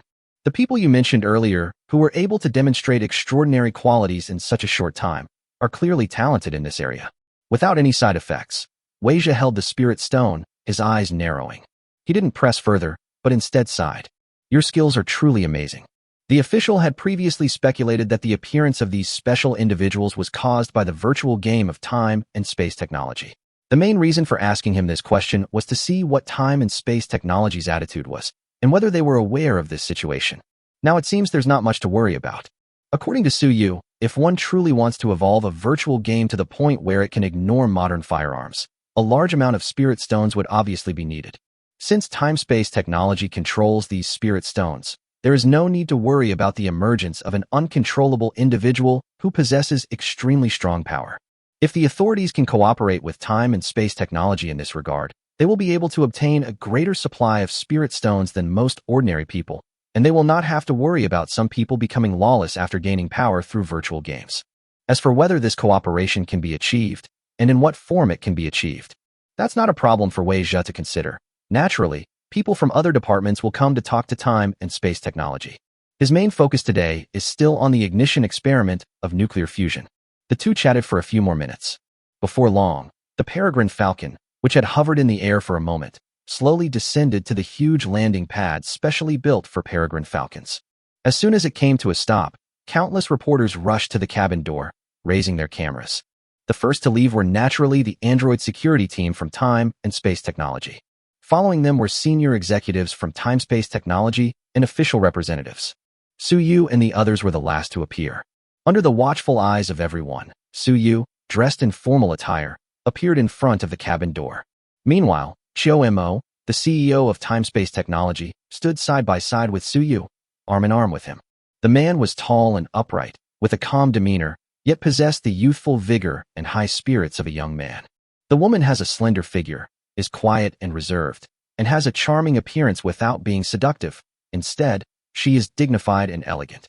The two, dressed in formal attire and behaving so intimately in public for the first time, immediately attracted everyone's attention upon their appearance. While secretly praising the perfect couple, the reporters quickly raised their cameras to record the scene and then shared it online. Handsome men and beautiful women dressed in their finest attire, with the futuristic peregrine falcon in the background. This striking image would undoubtedly win an award if captured by just one person. As for now, the reporters have no interest in winning awards.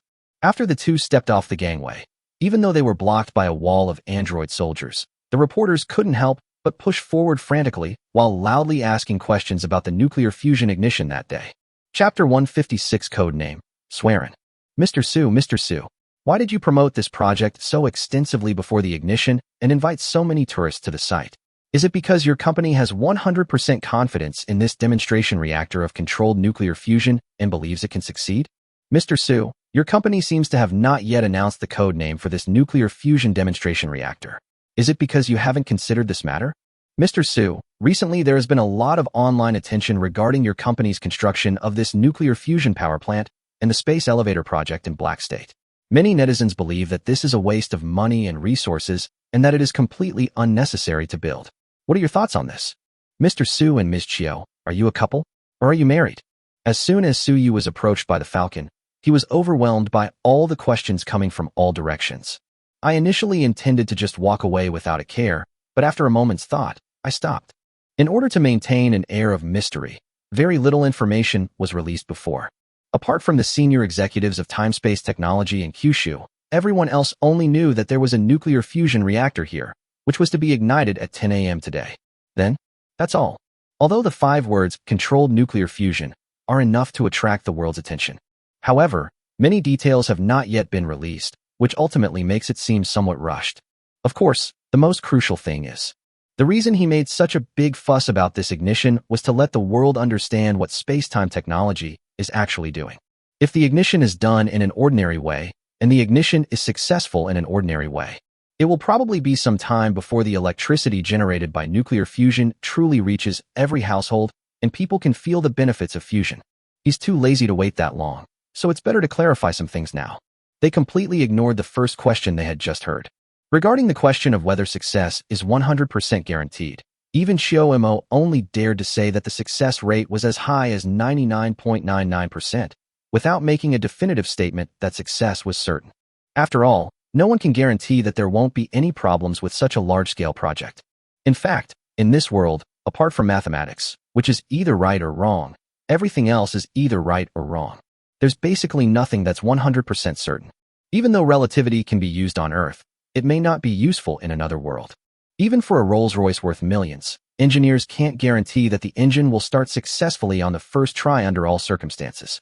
Not to mention such a large nuclear fusion facility. If something goes wrong in one of the less noticeable parts, it's not surprising that ignition fails.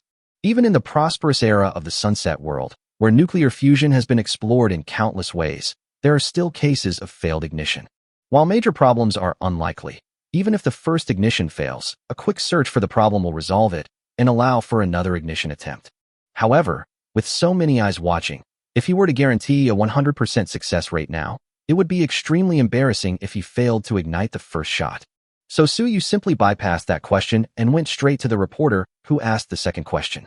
Regarding the code name for this demonstration reactor, well, we have indeed discussed this issue, but it hasn't been announced yet. Since everyone is curious, I might as well mention it here. After a pause, Su Yu said solemnly, "Swearin. The world's first nuclear fusion reactor that is about to be put into commercial use has been named Swearin. Legend has it that Sui Rinchi invented firemaking by drilling wood in what is now Shankyu, becoming the inventor of artificial firemaking in ancient China. He taught people to cook food, ending the history of ancient humans eating raw meat and drinking blood, thus distinguishing humans from wild animals. He is the ancestor of Chinese civilization and was later revered as the fire ancestor and honored as the heavenly emperor among the 3 sovereigns and 5 emperors. What we are doing today is remarkably similar to the ancient Chinese inventor of fire, Swearin, who invented fire by drilling wood. The invention of fire distinguished humans from wild animals, marking the first step in human civilization and a leap from 0 to 1. Similarly, the successful ignition of nuclear fusion, which freed human civilization from the energy crisis, represents a leap from single digits to double digits. From now on, humanity will no longer be constrained by energy limitations, and all of human civilization will enter a new era. Having given several public speeches, Su Yu was already quite adept at it. Even without a prepared script, he could write effortlessly. Moreover, his speech was so passionate and inspiring that it moved everyone who heard it. Having said that, without waiting for the reporter to ask further questions, he looked at the reporter who had asked the third question earlier. As for your statement that many people on the internet think this is a waste of money and a completely unnecessary construction project, I'm sorry, I also go online often, but I don't often see similar comments. Who are you referring to as many people? The reporter was still immersed in Su Yu's code name for the reactor and hadn't come to his senses yet. Upon hearing Su Yu's answer to his question, he was taken aback at first, but his reaction was quick, and he hurriedly replied, "Mr. Su, proportionally speaking, the vast majority of people support your company's move. However, there are too many people in the world. Even if only a small minority oppose it, that still represents a significant number. They believe that truth is in the hands of a minority. What is your opinion on this? Truth lies in the hands of a few, Suyu repeated, a mocking smile on his face.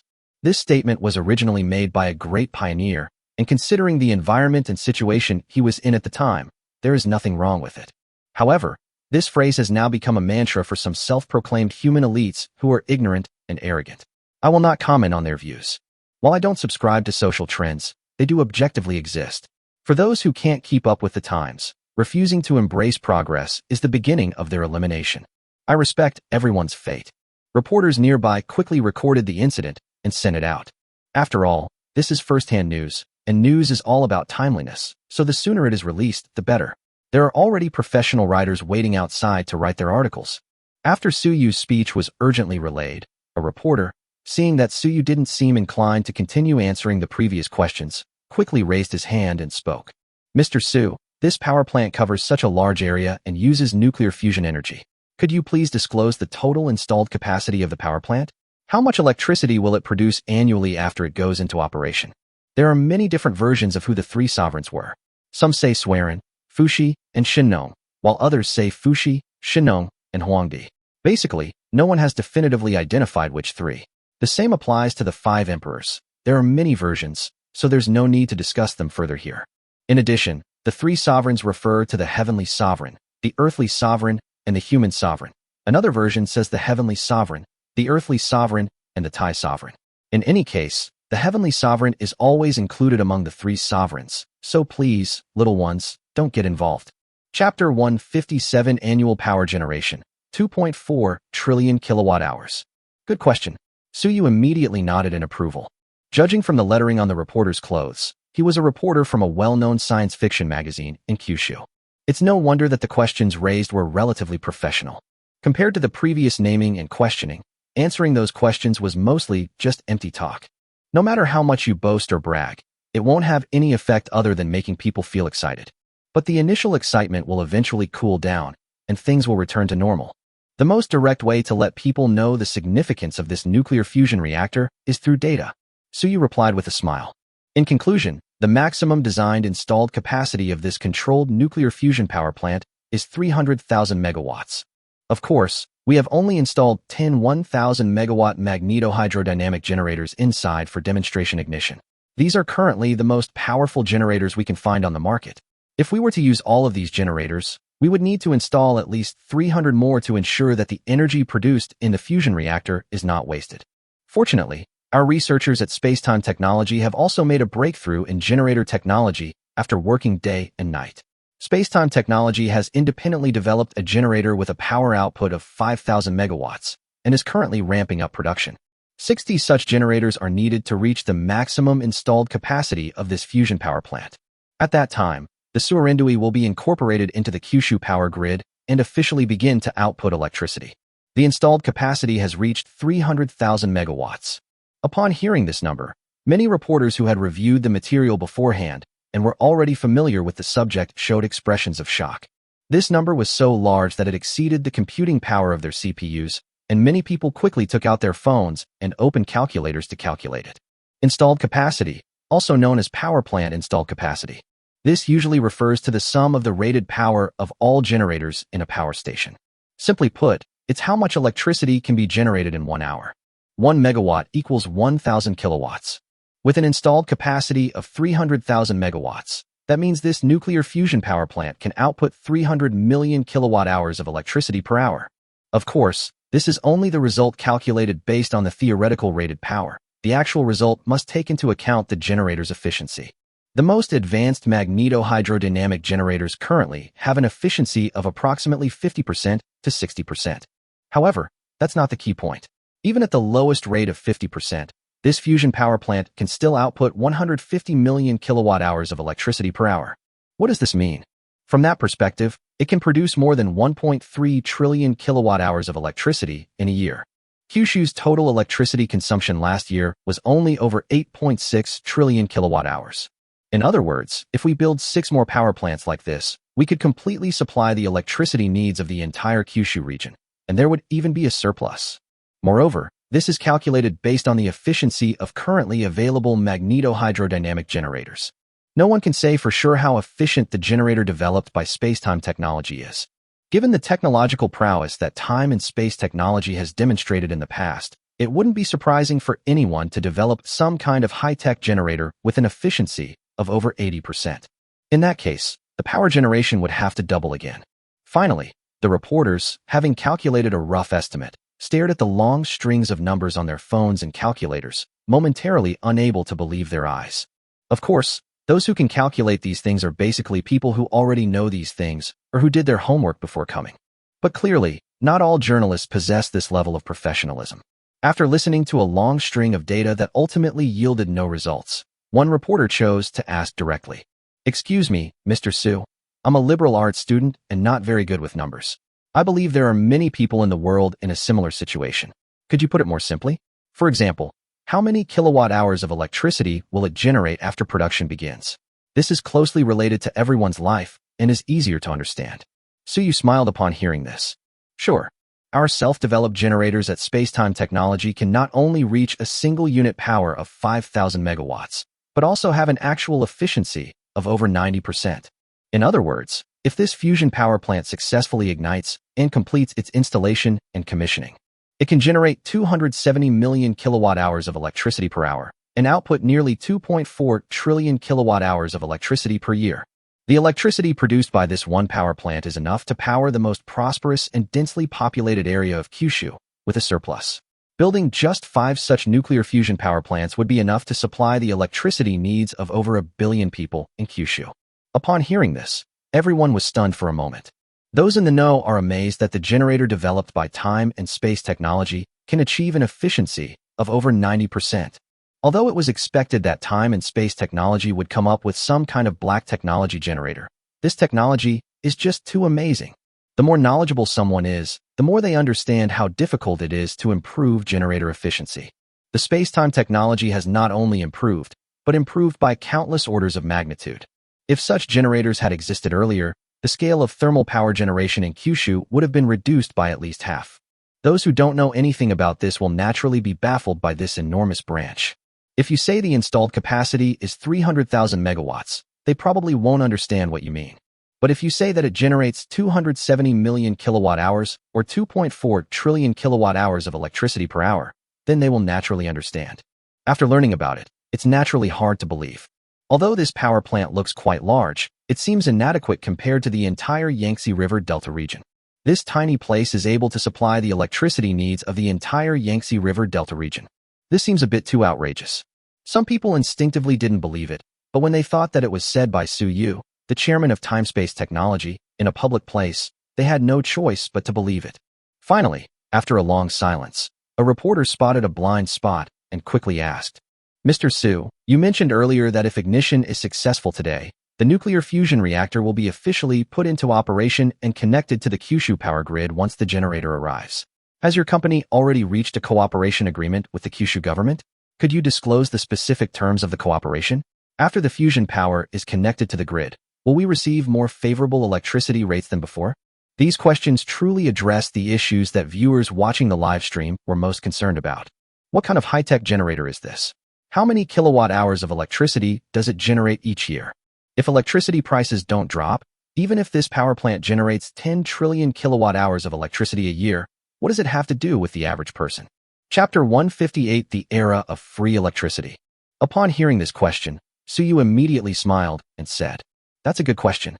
I believe this is the question that everyone here today, and everyone watching the live stream on their screens, is most concerned about. Let me answer them one by one. First, Spacetime Technology's subsidiary, Spacetime Nuclear Energy, has already signed a strategic cooperation agreement with the Kyushu power grid. After the fusion power plant is successfully ignited and put into operation, Spacetime Nuclear Energy will cooperate with the Kyushu power grid to build at least 4 more power plants of the same specifications in Kyushu, as well as some smaller nuclear fusion power plants as appropriate, for use by certain special industries or as backup in case of special circumstances. At the same time, we will actively expand our overseas business and promote the clean energy of nuclear fusion to the world. That's about all I can reveal about the collaboration. As for the more specific terms, those are trade secrets and I can't say more. The question that everyone is most concerned about is whether electricity prices will decrease. Spacetime Technology only cooperates with Kyushu Power Grid. It is Kyushu Power Grid's business to deliver electricity to thousands of households, and of course, they decide how to price it. Spacetime Technology does not participate in this. At this point, Suyu shrugged, and just when everyone thought he didn't know how the Kyushu Power Grid would price its systems, he turned and said, "The good news is that I happen to know a little about the new electricity pricing regulations from Kyushu Power Grid regarding the integration of nuclear fusion into the grid. It probably means that residential electricity is free and industrial and commercial electricity costs less than 1 cent. Oh, by the way, there's a limit to the free residential electricity. After all, even with nuclear fusion, we can't waste electricity. The initial design of the Kyushu Power Grid is that each Kyushu resident has a free electricity allowance of 1,000 kilowatt-hours per month. If you exceed 1,000 kilowatt-hours, you'll have to pay, and the price will be the same as for industrial electricity. That's the general situation. It said that they seem to be preparing to implement a completely new power supply model. Please pay attention to the announcements from Kyushu Power Grid for details." Suyu asked Chuyu to negotiate the electricity price, and her bottom line was that it should not be less than 1 cent per kilowatt-hour and should not exceed 1 dime. She eventually agreed on a price of 4 cents per kilowatt-hour. There's nothing we can do about it. Kyushu has brought in a large number of experts and scholars who have already calculated the cost of nuclear fusion power generation at time-space technology to a great extent. The negotiation process naturally involved frantic haggling. If we hadn't overlooked the fact that time-space technology could actually produce generators with an efficiency exceeding 90%, the price would probably have been negotiated down to 3 cents per kilowatt-hour. Suyu was quite satisfied with the result Chuyu had proposed. Even if she negotiated the price down to a penny, Suyu didn't see anything wrong with it. Electricity is a basic necessity, but there are plenty of places where you can make money. He never intended to make much money from electricity in Kyushu. He could earn hundreds of billions a year if he negotiated a price of 1 cent per kilowatt-hour, let alone now that it's 4 cents per kilowatt-hour.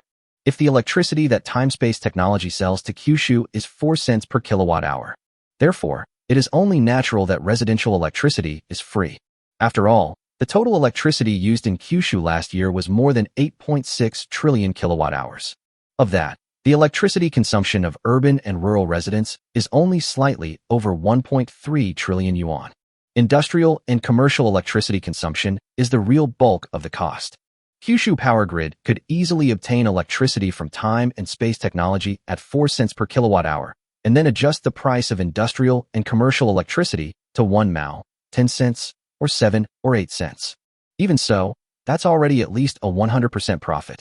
Furthermore, with such cheap electricity available, the production and operating costs of those factories and shopping malls have plummeted. They'd be laughing their heads off in their dreams, and they should thank them. The electricity cost alone will definitely become a golden brand for attracting investment to Kyushu in the future. Industrial and commercial users who consume the most electricity can earn double the profit, and the money they earn is more than enough to subsidize the meager electricity consumption of residential users. You can make money while also gaining a good reputation. The authorities aren't stupid, they naturally know what to choose. Residential electricity is free. As soon as those words were uttered, the rest of Suyu's sentence was completely ignored by the vast majority of ordinary people watching the live stream. Electricity is to modern people what food is to people in ancient times when productivity was low. In ancient times, when people didn't have enough food, life was worse than death. For modern people, life without electricity would be almost worse than death. This is something that is closely related to everyone living in this era. Many people have experienced the frustration of a power outage and the excruciating feeling of skyrocketing electricity bills in the summer. Now, Suyu, a powerful figure with considerable authority, has personally announced that residential electricity will be free. What does that mean?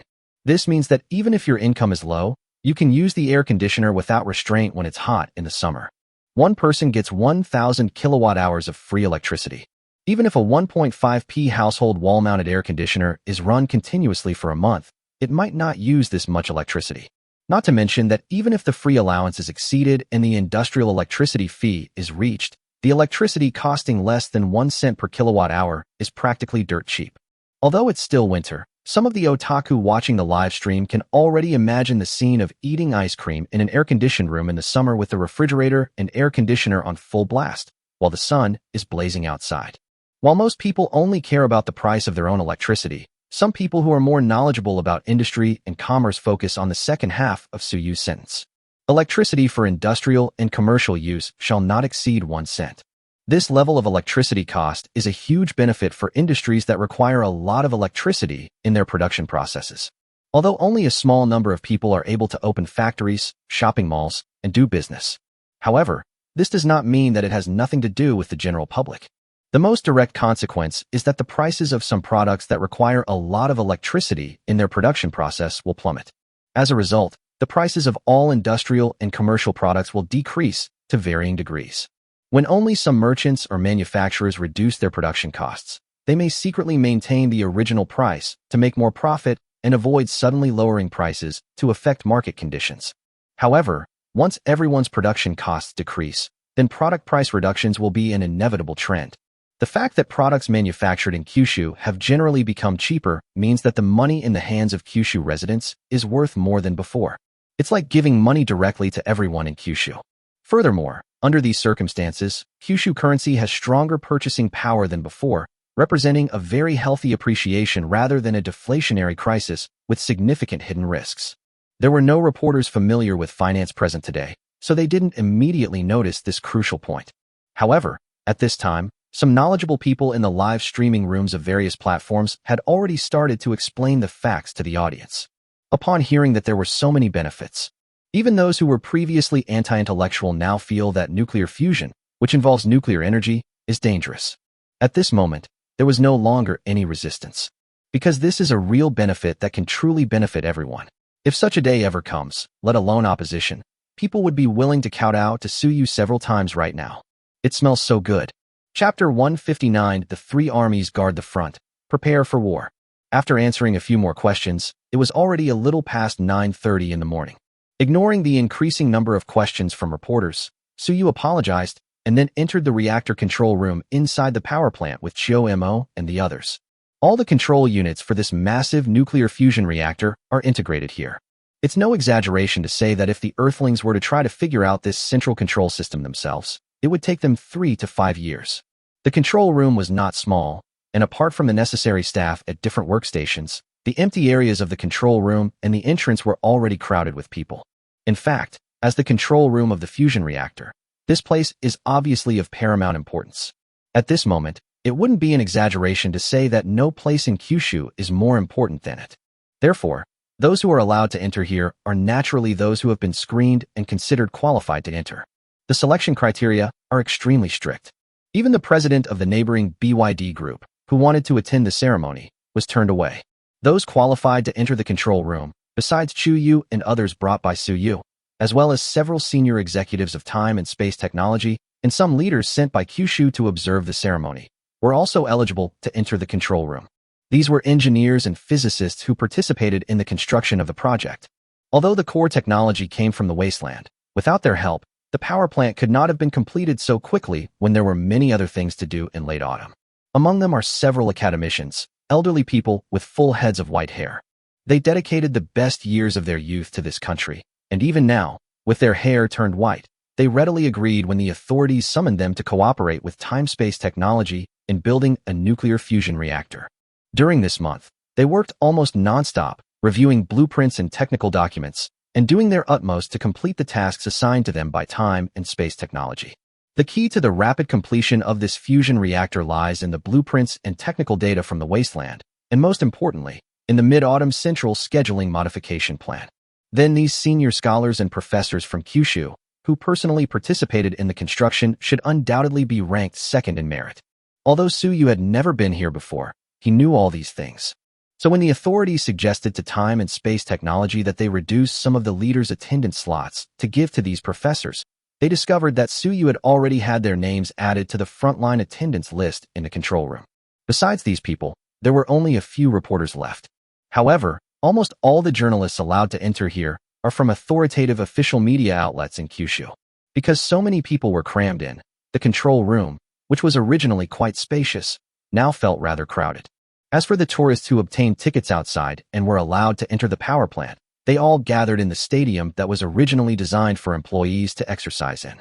A huge, temporary screen had been installed there, currently broadcasting the situation in the control room live. Meanwhile, The crowds that had flocked to the power station to join in the fun were all watching the live stream on their phones. The beach and ridge, which were originally bustling with people, were now unusually quiet. Everyone was waiting for that moment to arrive. Although at least 300,000 to 400,000 people have gathered inside and outside the fusion power plant today, there is absolutely no need to worry about safety. The furthest cordon has been set up more than 50 kilometers away, and everyone allowed to enter has undergone rigorous checks. At this time, the security forces surrounding the fusion power station included a regular Army Combined Arms Brigade sent from Kyushu, as well as the local armed police detachment from Hainan Island, totaling several thousand elite armed police officers armed with live ammunition. The local police department also dispatched a large number of officers to the scene to maintain order. These officers, who rarely carry firearms when enforcing the law in Kyushu, were all carrying weapons for the first time today. All things considered, although there are 300,000 to 400,000 people present today, the official force responsible for maintaining order also numbers over 10,000. And this is only the force on the ground. Because the fusion power plant was built along the coast, the sea area within a radius of several hundred nautical miles on the side of Hainan Island closest to the power plant has now been completely blocked by Kyushu under the guise of military exercises. There is a mixed fleet on the sea surface consisting of 4 10,000-ton destroyers and more than a dozen destroyers and frigates, and there are also blackfish lurking on the seabed. Anti-submarine helicopters patrolled the sea surface nonstop, preventing any submarines from getting close. The exercise was ostensibly a live-fire drill involving multiple subjects, including air defense, anti-submarine warfare, and anti-missile defense, with terrorists possessing advanced fighter jets, warships, aircraft carriers, and other heavy weapons as the hypothetical enemy. In addition to the fleet conducting exercises at sea, all air defense radars on Hainan Island are operating at full power, all Air Force bases are on standby, and fighter jets are armed with live ammunition, ready to take off at any time to engage the enemy. It goes without saying who this large-scale military mobilization is targeting. Although the terrorists may not have the guts to cause trouble at this time, it's always good to be cautious. Not to mention that once nuclear fusion is successfully ignited, the world's energy industry will be reshuffled, and the oil dollar system, which is the biggest reliance on the world, will soon face collapse. In such a situation, terrorists might still resort to desperate measures. The Kyushu tradition is to strategically despise the enemy while tactically taking them seriously. At this point, we cannot let our guard down. The Army, Navy, and Air Force are all protecting the area, and even the troops responsible for growing mushrooms were brought out for exercises today. This is a clear message to the world. Whoever dares to cause trouble today will face our wrath. They had considered all possible scenarios, and even the worst-case scenario. They were prepared to fight the enemy in this rich and beautiful sea. This is not like the small-scale operations that Time and Space Technology, a private company, did before. If this happens, it will be a real hot war between major powers. If the scale of the war cannot be controlled, it may eventually lead to a world war. Even so, the highest levels of Kyushu still gave the commander the order that he could open fire in case of an emergency. This shows how much Kyushu values this ignition. Time ticked by, and in the reactor control center, reports of equipment verification being passed were relayed by technicians and broadcast to the world through the cameras in the hands of reporters. Along with these solemn reports came the expectant gazes of countless people in front of their screens, and an increasingly heavy atmosphere on the sea. Report: a large number of military vessels have been spotted more than 400 nautical miles southeast. Judging from their size, they should be 2 aircraft carrier strike groups. They are heading this way and are about to approach our exercise area. Chapter 160 today, they have nowhere to retreat. Inside the flagship's command center, the dignified commander listened to the message from the messenger without showing the slightest emotion. Looking at the sea map before him without changing his expression, he gave the order. The fleet changed course and headed south. The order was given to all ships to activate their radars and keep a close watch on them. If they dared to step into the exercise area, anti-ship missiles would be fired immediately. A surface fleet's defensive perimeter is actually quite large once it is deployed in formation. Those pictures of aircraft carrier battle groups gathered together that you often see online are actually staged for visual effect. In a real naval battle, it would be impossible to bring formations that close together. Otherwise, even the air defense netting wouldn't be able to hold up. Once fully deployed, the distance between each ship in an American carrier strike group can reach tens of nautical miles. The entire fleet can cover hundreds of nautical miles, and its attack range can extend to thousands of nautical miles around it. The Kyushu mixed fleet this time is larger than a normal aircraft carrier group, So the area within several hundred nautical miles of it was included in the exercise area, which was not done arbitrarily. Rather, it is the range within which a fleet can exert its maximum combat power. After all, modern naval warfare involves missile exchanges, and even the world's most advanced interception systems need time to calculate and calibrate before they can intercept enemy missiles. This time is clearly gained by exchanging a huge amount of space. According to the tradition of navies around the world, such areas are usually restricted areas. At such a time, daring to trespass into someone else's exercise area is undoubtedly a blatant provocation. Meanwhile, the U.S. fleet was approaching this area. Once they break in, Kyushu will only have two options. Either open fire directly. Either the formation is destroyed, or the distance is too close, exceeding the nearest reaction range of the anti-missile interception system, leaving no choice but to retreat. In the past, everything had to give way to economic development. In this situation, you can only grit your teeth and bear it. But times have changed. The biggest development opportunity for Kyushu now lies on Hainan Island behind them. If their current formation is disrupted, their maritime air defense network will be destroyed. If the enemy wants to attack the fusion reactor, then the only remaining barrier for the fusion reactor is the air defense system on Cheong Island. Judging from the firepower of the two U.S. carrier strike groups, when that time comes, the air defense system on Hainan Island probably won't be able to intercept all the carrier-based aircraft and sea-to-ground missiles. Today, they have nowhere to retreat. Upon hearing the commander's order, no one in the command room showed any change in expression. Before they arrived, they knew what kind of situation they might face today. I had already prepared myself mentally, and even written my will. Let alone turning on the radar. Even if they were asked to press the launch button for an anti-ship missile right now, they wouldn't even bat an eye. The atmosphere was heavy and somber. At this moment, the atmosphere was equally heavy not only in Kyushu. On the other side of the ocean, in the United States, it's already late at night. But the White Palace was still brightly lit. The giant screen in the conference room was playing a live broadcast of the Kyushu nuclear fusion reactor control room. The top-level members of the U.S. military, led by this sleeping emperor, watched the control room, which was being prepared for ignition in an orderly manner, with different thoughts on their minds. The fleet that was slowly approaching was naturally sent by them. As for what the fleet is actually going to do there, whether it's just to intimidate or to open fire and destroy the nuclear fusion power plant that has kept them up for 2 nights, that remains to be seen. To be honest, they haven't even thought it through themselves yet. It was only after learning that the nuclear fusion technology developed by the Spacetime technology had actually succeeded, and that I would ignite it today, that I made the decision subconsciously. Their feelings at this moment were actually similar to those in Kyushu.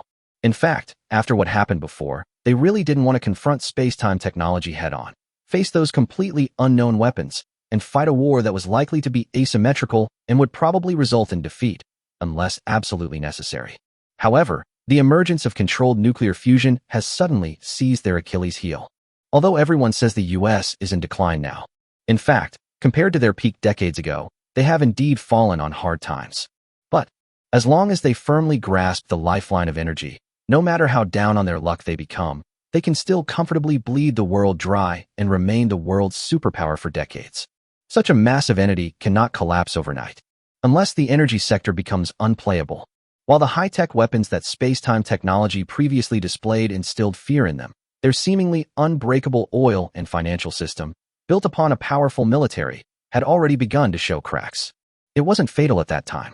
They could still hold on to hope that if they bought some time, they might come up with a solution to the power armor and those damn peregrines.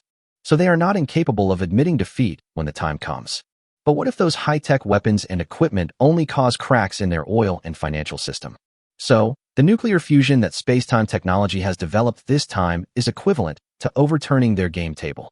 Although oil and natural gas are not considered energy sources, they are indispensable raw materials in industrial production.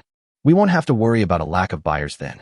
However, as an industrial raw material, its role may not even be comparable to that of steel.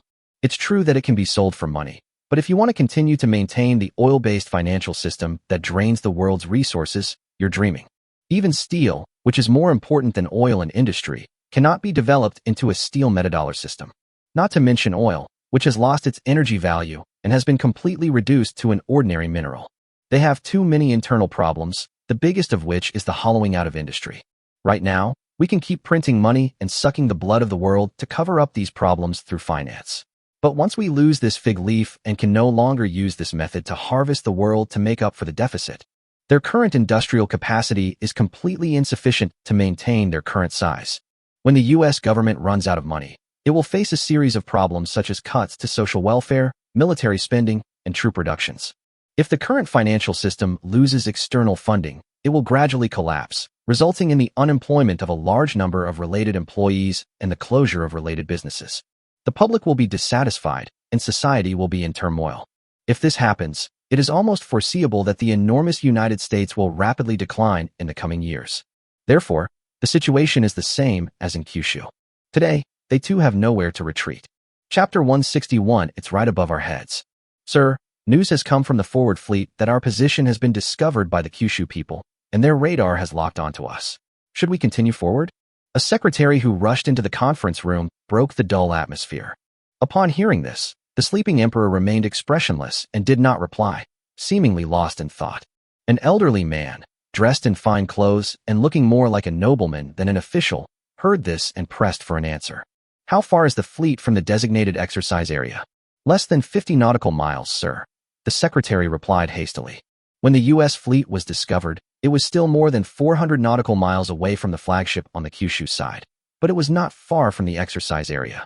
A distance of 50 nautical miles can be covered in just over an hour at an average speed of over 30 knots for a warship. At this distance, both sides have entered each other's strike range, and even the nuclear fusion power plant on Hainan Island has long been within the attack range of the aircraft carrier strike group. This is actually a pretty dangerous position. Everyone present knew perfectly well that Kyushu would never stand idly by and watch them cross those 50 kilometers. Otherwise, the air defense network that Kyushu has deployed at sea will collapse on its own, and the fusion reactor will be exposed to the firepower of the carrier strike group. And all that protects it is the pitiful shore-based air defense firepower. There's absolutely no way to stop them. What a pity. A 4-star general lightly slammed his fist on the table, complaining. They acted too quickly. They announced the news the day before yesterday and are going to start firing today. There simply isn't enough time to mobilize more fleets. If we had a little more time to prepare, we could definitely put together a force that could break through their air defenses and send that nasty power plant to meet its maker. They originally only deployed one carrier strike group around Kyushu. The other one was only recently deployed there because of the emergence of spacetime technology. They believed that the area was unstable. But now, when faced with a situation, even 2 carrier strike groups are still not enough. Times have changed. The situation in Kyushu is no longer as easy to manage as it was a decade or so ago. There's no point in talking about this now. The old nobleman shook his head. An eerie silence fell over the conference room again, with only the sound of reports coming from the live broadcast room on the giant screen beside it. It sounds like all the preparations before ignition are about to be completed.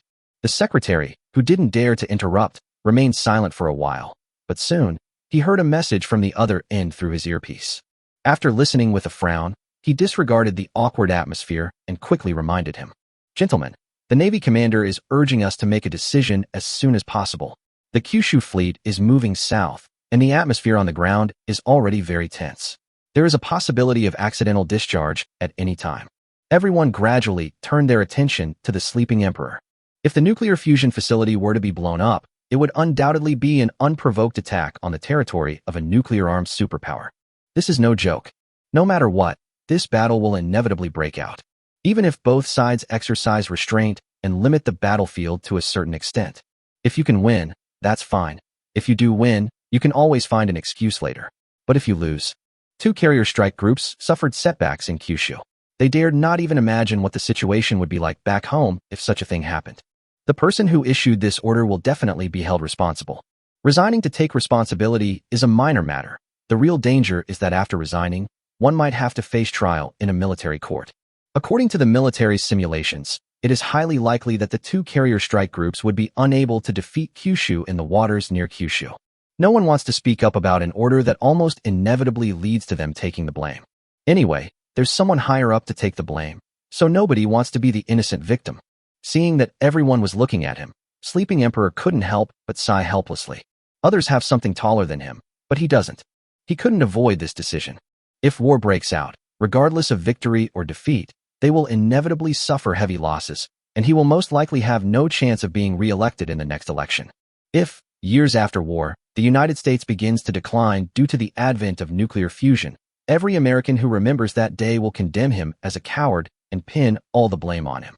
No matter what choice he made, he didn't have a good ending. Sticking your neck out means you'll get cut, whether you stick your neck out or not. After a moment of silence, the sleeping emperor finally opened his eyes and said, "Keep going. Once attacked, the captain can retaliate." After saying that, he let out a long sigh of relief and lay down in his office chair. The secretary didn't have time to say anything more and immediately prepared to go out and convey the sleeping emperor's order.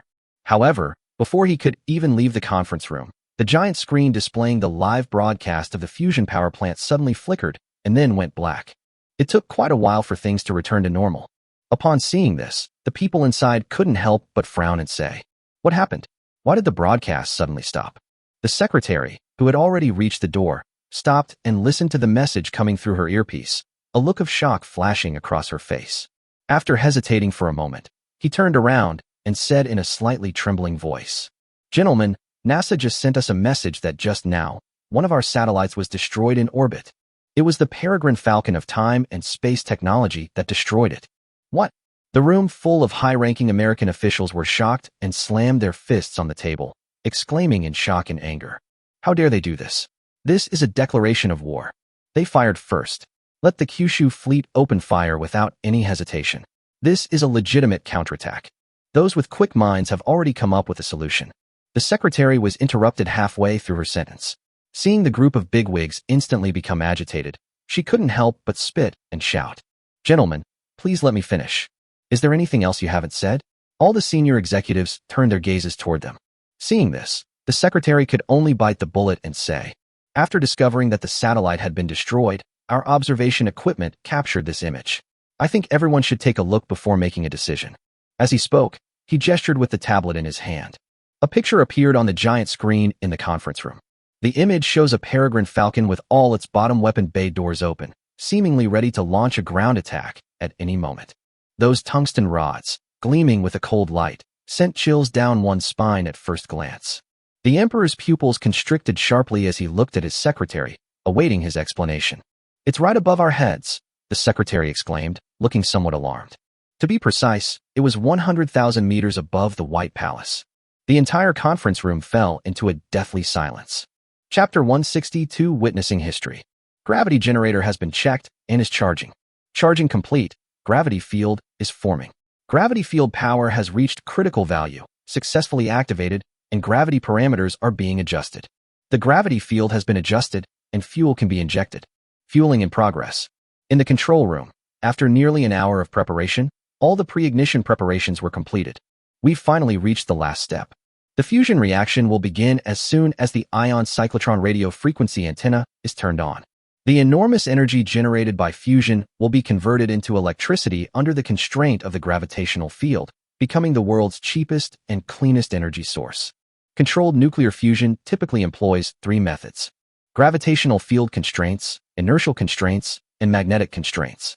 Inertial constraint, also known as laser constraint. Project Shinkyo in Kyushu and Project Ignition in the United States are both fusion research projects of this type. Magnetic confinement is the most well-known method and is also considered by Earthlings to be the most likely way to achieve nuclear fusion. The famous tokamak, stellarator, magnetic mirror, and other devices are all based on the fundamental magnetic confinement design and construction. As for gravitational field constraints, although there is such a theory, not a single experimental one can be found on the entire planet Earth. But everyone is convinced that gravitational field confinement is absolutely feasible. Because, theoretically speaking, the sun hanging in the sky can be regarded as a giant gravitational field confinement fusion reactor. This is a feasible solution that all relevant scientists know, but it is simply impossible for human technology to achieve at present. Compared to the latter two constraint methods, achieving gravitational field constraint involves unifying the four fundamental forces and realizing the practical application of gravity. That thing is far more complex than nuclear fusion. Unfortunately, this kind of technology actually exists in the wasteland world. Therefore, the Swerin demonstration reactor, which was created by Spacetime technology based on nuclear fusion design data from the wasteland, naturally adopts gravity confinement. This is also why Suyu believes that as long as the core technology is mastered, even if all other technologies are made public, no one on Earth can replicate them. Because the core of this nuclear fusion device is the gravity generator. Inside the reaction chamber, superfluid helium-3 injected into the reactor is suspended in the air by the gravitational field. A dreamlike image was projected onto the screen in front of Suyu. Next to the screen is a red button. Just press the button in front of you, and the hottest energy in this galaxy will erupt in that small reaction chamber.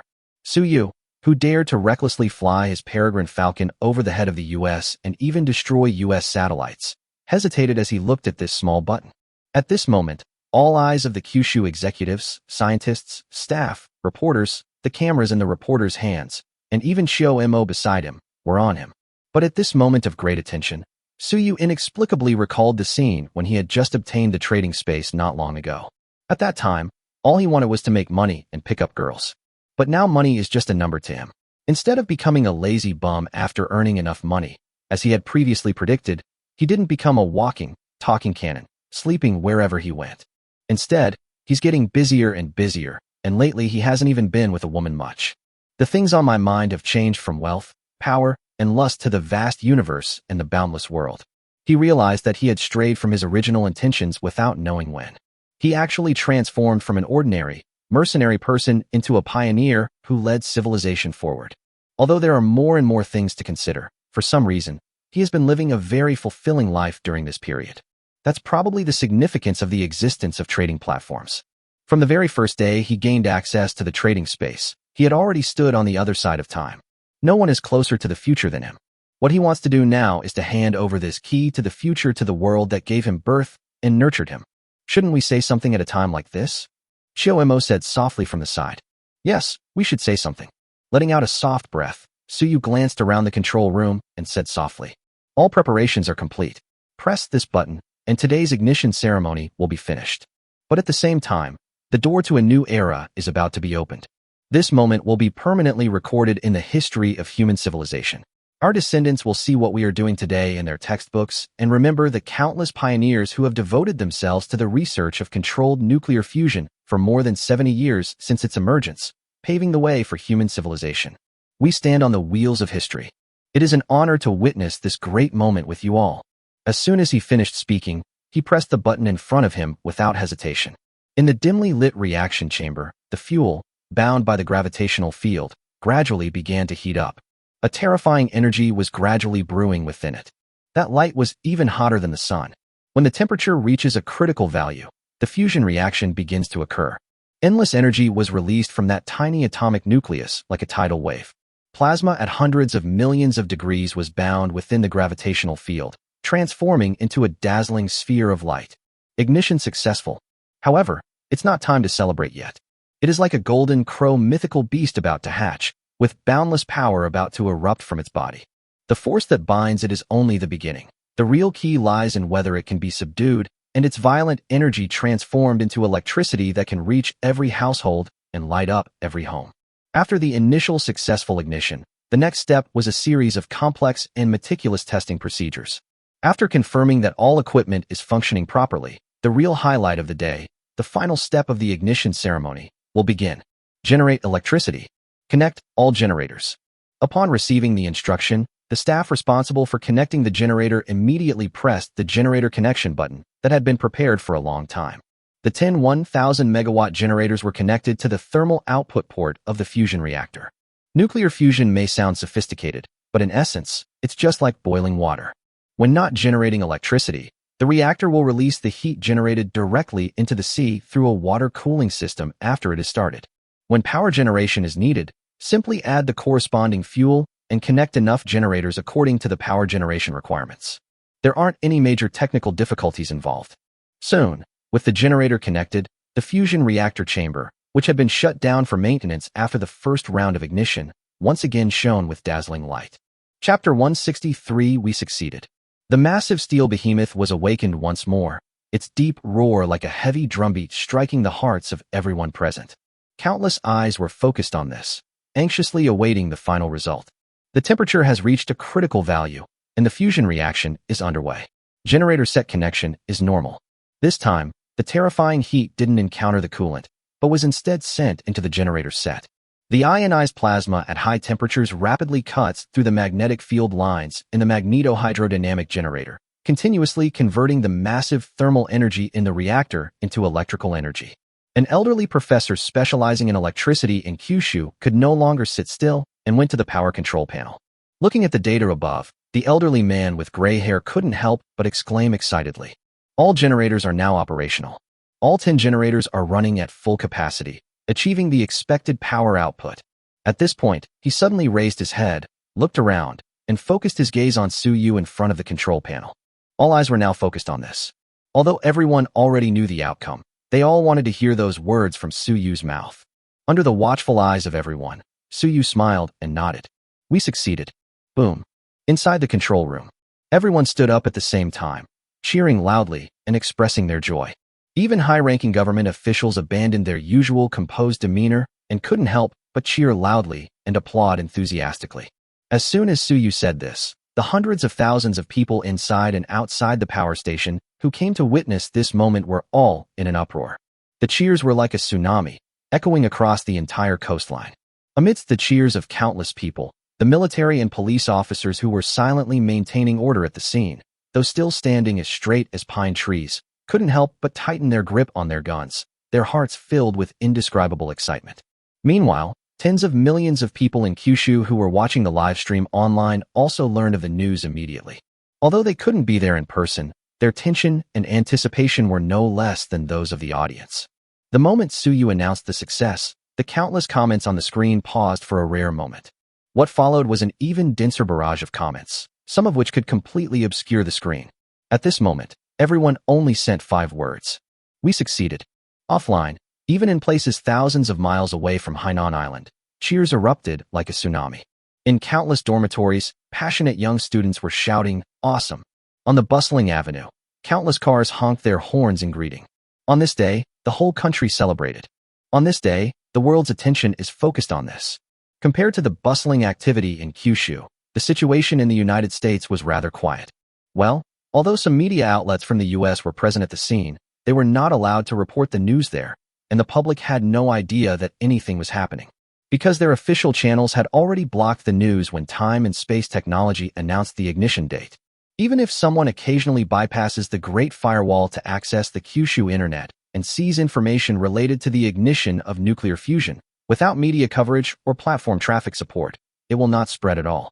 So much so that on such a great day when humanity could declare itself to have entered a new era, the entire United States was completely unaware of it. In contrast to the nationwide celebrations across Kyushu, the general public in Kyushu could only be described as rather quiet. In contrast, the Kyushu officials were all beaming with joy and brimming with confidence. The atmosphere among the top brass of the United States was rather somber.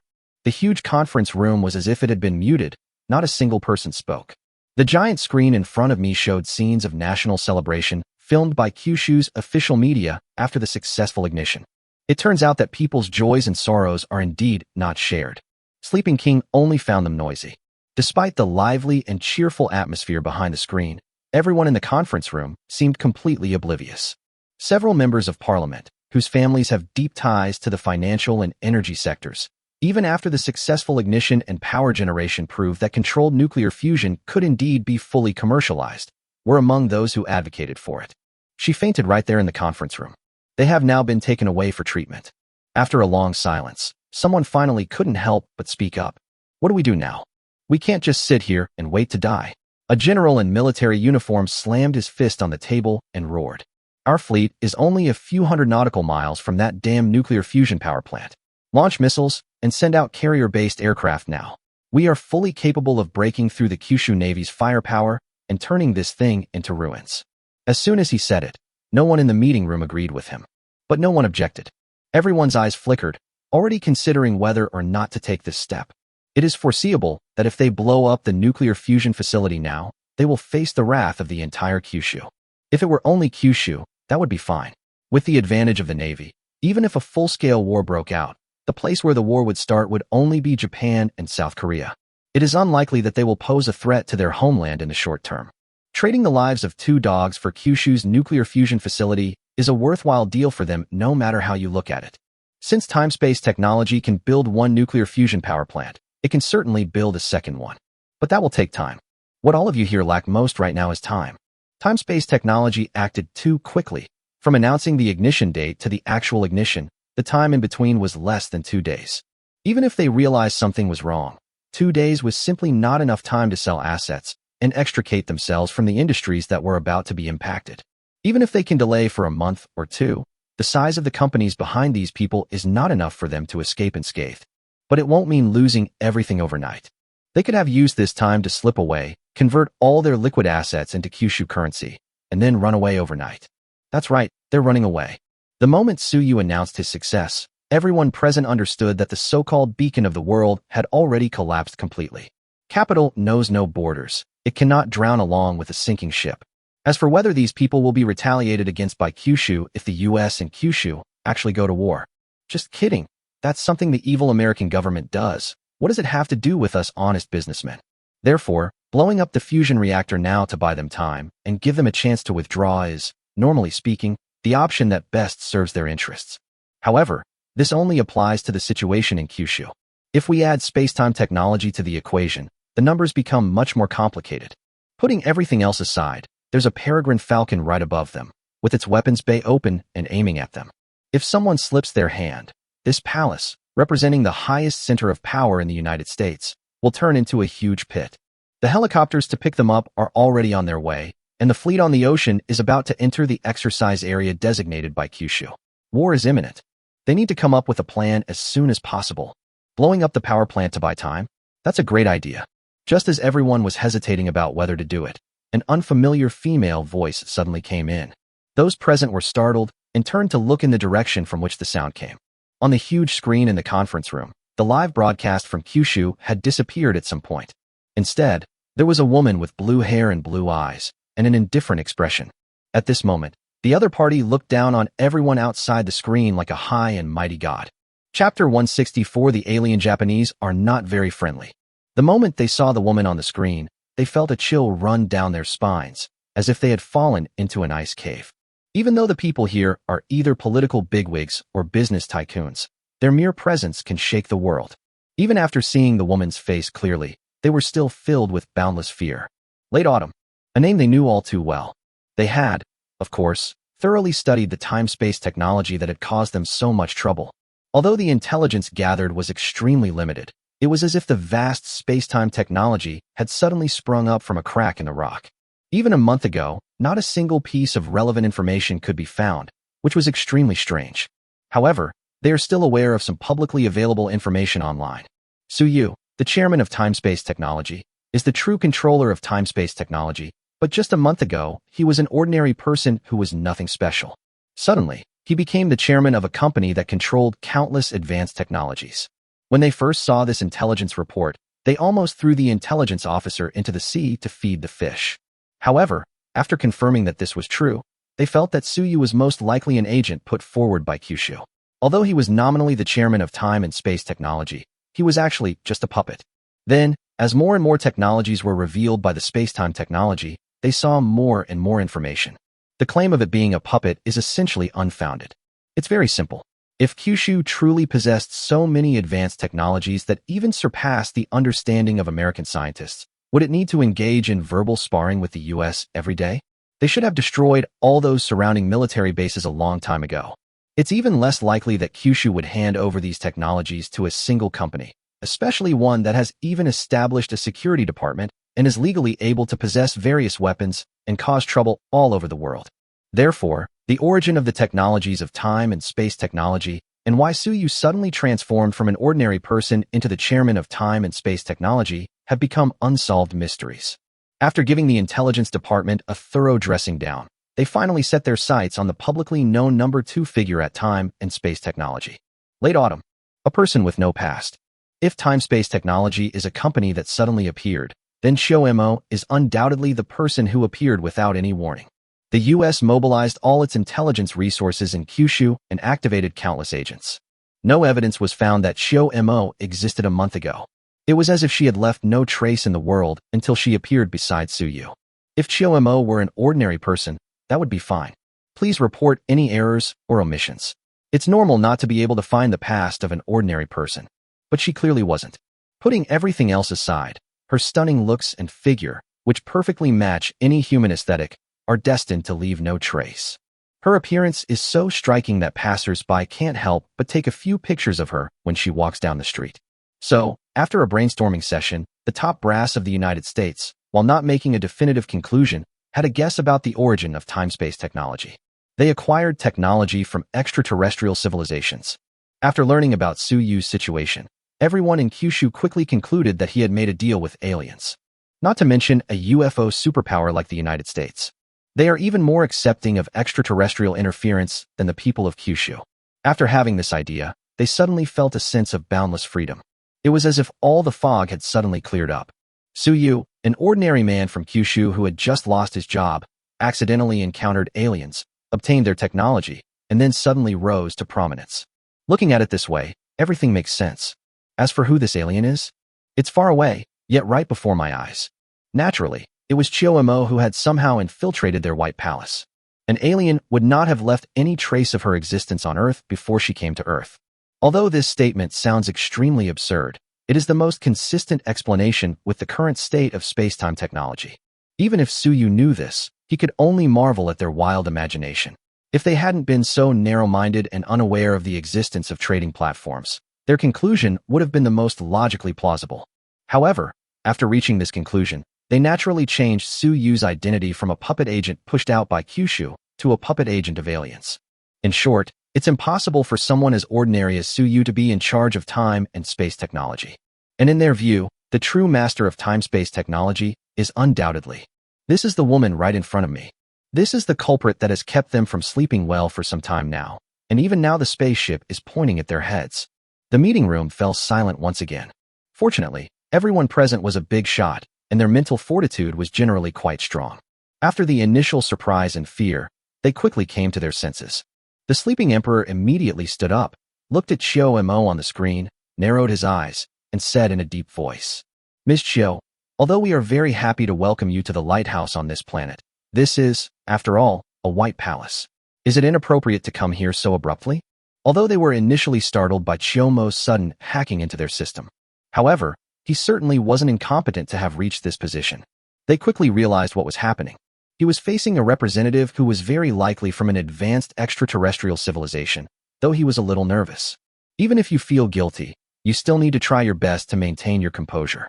Although their appearance at the end of autumn is very likely to be a prelude to punish them for attacking the nuclear fusion reactor. But in his view, this might not be a bad opportunity. After guessing that Chiyo-mo might come from outer space, they did try to contact him. After all, in their view, the United States is much larger than its neighbor, Kyushu. If the extraterrestrial civilization represented by Chiyo-mo needed to find a partner on Earth, they would certainly be more suitable than Kyushu. But no matter what methods they used, they all sank without a trace and received no response. Now, at the end of autumn, the sleeping emperor has taken the initiative to appear and is already thinking about how to reason with him, appeal to his emotions, and entice him with benefits to invite this alien over here. The more he thought about it, the more excited he became. His situation is now as bad as it gets. To put it bluntly, if the US sends it. According to the traditions of Kyushu, he could at least receive the posthumous title of Beautiful Emperor. He was definitely a ruler who brought about the downfall of his kingdom. But he had no choice. He inherited a mess, and now there was a cheating game called Kyushu Next Door. It was impossible to play this game. But now, a turning point has appeared. If he can persuade Chiyo-mo to leave Kyushu and come to them. If the US successfully replaces Kyushu, then it can undoubtedly continue to be its own world beacon, and a beacon so powerful that it's almost unmatched. He will also become the most accomplished leader in the centuries-long history of the United States. Everything will be all right. However, just as he was already thinking about how to flatter Chiyo-mo, the true mastermind of time and space technology, after inviting him here, Chiyo-mo's words froze him in place. This could be a White Palace, or it could be a huge crater left after being struck by an orbital object. This alien commander doesn't look very friendly. Chapter 165 Boom. His expression froze for a moment, and Sleeping King didn't know how to answer. Fortunately, the top brass of the US military is not short of capable people. One of them, who reacted quickly, stood up and smiled warmly. It's a misunderstanding. It's all a misunderstanding. We are extremely happy that Ms. Chiyo could visit our White Palace, and so is Mr. Sleeping Emperor. However, he thought there might be some misunderstanding between us, so his words were a bit too harsh. Understanding is the bridge of human communication. Ms. Chiyo has just arrived on Earth and may not know much about us, the US military. I do not recommend that you make hasty conclusions without understanding us. Since you are here today, why don't we sit down and have a good talk? A little stunned by Chiyo-mo's retort, Sleeping King quickly nodded and said, "He's right. I think we really need to have a good talk and get to know each other better." However, upon hearing their words in late autumn, he couldn't help but frown. "Do you know I'm not from Earth?" Although she knew that the US had investigated her. But all they knew was that they ended up finding nothing at all. As for the US's speculation that she is from outer space, that's just wishful thinking on the part of a group of high-ranking officials. There are no written documents or reports to support it. Autumn can monitor the network, but it can't detect their speculations. This is not hard to guess. Judging from the technology Ms. Chiu possesses, you definitely come from a great and prosperous civilization. Someone complimented her subtly. "Oh," Chiu chuckled, immediately guessing what they had imagined. Too lazy to waste words with them, he spoke directly. "Is it a misunderstanding?" "I don't think so." As soon as he finished speaking, one side of the screen switched to an aerial view of the American fleet. In the video, the massive aircraft carrier floats alone on the sea, with the nearest escort ship more than 10 nautical miles away. But this is precisely the battle formation of an aircraft carrier battle group. At this time, fighter jets were constantly taking off from the aircraft carrier's deck, creating a very tense atmosphere. As can be seen from the nautical chart in the lower right corner of the video, they are less than 10 nautical miles from the exercise area marked out by Kyushu. Even the anti-ship missile fire control radar on the Kyushu side has already locked onto them. War is imminent. The person who had just said it was a misunderstanding was now feeling a bit embarrassed. After all, the fleet over there was specifically targeting nuclear fusion reactors. While their move was targeted at Kyushu, their aim was to buy time and extricate themselves from the energy and financial sectors, which were facing imminent devastation. Ultimately, the Swearin fusion reactor is a device built entirely by time and space technology. Attacking a fusion reactor is tantamount to attacking space-time technology, isn't it? After a moment of silence, a high-ranking American official chuckled dryly. "Ms. Chiu, there may be some other misunderstandings involved. Furthermore, we believe this nuclear fusion reactor is still too small and completely unworthy of this great technology. If you truly intend to use this technology to benefit all of humanity, why not build the reactor here in the US? We guarantee to provide unlimited funding to build a larger and more advanced reactor." Autumn's and didn't even bother to glance at him, her gaze fixed indifferently on Sleeping Emperor, who was making decisions in the conference room. However, the Sleeping Emperor remained silent, clearly having already made up his mind to destroy the reactor. As for what happens next, we'll talk about that later. Through the conversation just now, they realized that they probably couldn't recruit this alien visitor to their side in the short term. "I'm too lazy to say anything more." After waiting a moment, Chiu raised an eyebrow and smiled. "The helicopters that will pick you up are already waiting outside. Do you think that even if the Peregrine Falcons launch an attack now, they will have enough time to escape from here? While tungsten rods as orbital strike weapons may seem intimidating, their actual destructive power is certainly less than that of nuclear weapons. It wouldn't be a problem to blow up this palace with a single blow. But to achieve the kind of effect seen in movies, destroying a giant city with a single shot is pure nonsense. Since the tungsten rod takes time to fall, as long as they keep the waiting helicopters on standby, they can escape as soon as they board the helicopters. Escaping shouldn't be a big problem. The advantage of this space-based weapon is that Earth's current defense system is completely unable to deal with it. It can hit any target it wants, and its cost is almost negligible, even cheaper than a regular missile. For an unsuspecting enemy, one shot is enough to ensure their escape. Even if one shot doesn't work, there are always more to come, providing plenty of options. For those of them who are already prepared, running away is still easy. Of course, this was also because Suyu had the Peregrine Falcon disable its stealth system, deliberately letting them see it. Otherwise, they wouldn't even know if the Peregrine Falcon flew up to their heads, let alone have a question about running away. They believe that even if attacked, they can still escape and order a nuclear counterattack, and still have the ability to destroy everything in the process. This should make Chiu hesitate to act rashly. This is the confidence that allows them to stand here and chat with Chiu. Seeing that they remained silent, Chiu didn't want to say anything more. Then I looked at the scene on the sea. The group of high-ranking US officials instinctively followed her gaze. On the sea, on the massive deck of their aircraft carrier, a state-of-the-art fifth-generation fighter jet was already in its takeoff position, ready to be launched. Looking at Chiu-mo's teasing expression, the group of people were somewhat bewildered, not knowing what Chiu-mo meant. Autumn's and offered no explanation, simply watching quietly. A moment later, the fighter jet finally completed all the pre-takeoff preparations, and its engine spewed out scorching flames. The aircraft carrier's blast deflectors slowly rose, blocking the scorching airflow from the aircraft engines. Just then, Chiyomo, who had been watching quietly for a while, suddenly twitched the corner of her mouth. He didn't speak, but only uttered a simple syllable.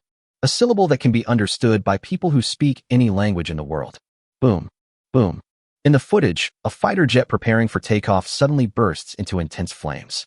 The aircraft carrier crew and pilots around the fighter jets were instantly engulfed in flames, leaving no trace of their bodies. Along with the newly raised blast deflectors, the steam catapults on the aircraft carrier, and the runway, everything was blown beyond recognition in that instant. However, this is only the beginning. There were still more than a dozen fighter jets on the deck that had not yet taken off. At this moment, as if they had received some kind of signal, they all burst into scorching flames. The entire deck, including both the takeoff and landing areas, was completely transformed at that moment. This once mighty sea monster, which roamed the world with an unparalleled dominance, was almost instantly paralyzed at sea. At least several hundred experienced aircraft carrier staff and elite pilots died instantly and without explanation. However, Chiyomo's face remained expressionless. The scene beside her shifted from the raging aircraft carrier to a destroyer sailing through the waves. If that's not enough, here's more. Don't rush. Chapter 166, A Dimensional Reduction Attack, from the Internet. Boom. The massive warship, armed to the teeth and cruising on the vast blue waves, suddenly burst forth with a blinding light, accompanied by towering flames. Without any warning, this Blog-class destroyer, which was considered advanced even by world standards, was reduced to nothingness amidst the raging flames. After the thick smoke cleared, apart from some still burning debris, there was no trace of a destroyer sailing here just a short while ago. In the conference room of the U.S. High Command, a knowledgeable naval admiral's pupils constricted sharply upon seeing this. He abruptly stood up, looked at Chiyomo, and said, "What exactly did you do?" If the earlier explosions of the aircraft carrier's fighter jets left them somewhat bewildered, feeling only shock and anger, but not knowing why such a thing had happened. It's a bit too horrifying that a destroyer weighing several thousand tons just vanished into thin air at sea without being blown up. Others may not understand the ships, and may not know what level of attack would be needed to achieve this. But this naval commander knew very well. While modern warships are thin-skinned and bulky, unlike battleships which are robust and durable, they are not something that can be destroyed by just any random weapon. If the attack comes from the outside, it would be impossible to achieve this effect instantly without hundreds of anti-ship missiles or torpedoes. But even the most supersonic weapons, when so many strike a single ship at once in an instant, the sheer force of the attack is impossible to miss with the naked eye. The problem is that there was no flight path in the footage just now, and the close-in weapon system on the destroyer did not react at all. Nuclear weapons can certainly achieve the same effect, but the impact they make would be far more significant. That can basically be ruled out. Aside from these external attacks, there is only one possibility to achieve this level of success. The missiles and torpedoes loaded inside the destroyer all exploded on their own at the same time. Although it seemed absurd, when he thought about what had just happened on the aircraft carrier deck, the American naval commander suddenly felt that he might have guessed the truth. Upon hearing his question, Chiyomo curled the corners of her lips but did not continue speaking. The giant screen in the conference room suddenly went dark. Then, after a series of hurried footsteps, Sleeping Emperor's secretary suddenly burst into the conference room. "Gentlemen, something terrible has happened. Just minutes ago, our fleet was suddenly attacked from an unknown location. All the aircraft on one of our aircraft carriers were destroyed, the deck was severely damaged, and it was rendered combat ineffective. Another destroyer was also destroyed. We did not detect where the attack came from, but we are certain that it was not Kyushu that fired at us. Our enemy may possess some kind of weapon beyond our comprehension. The frontline commander requests that everyone make a decision immediately.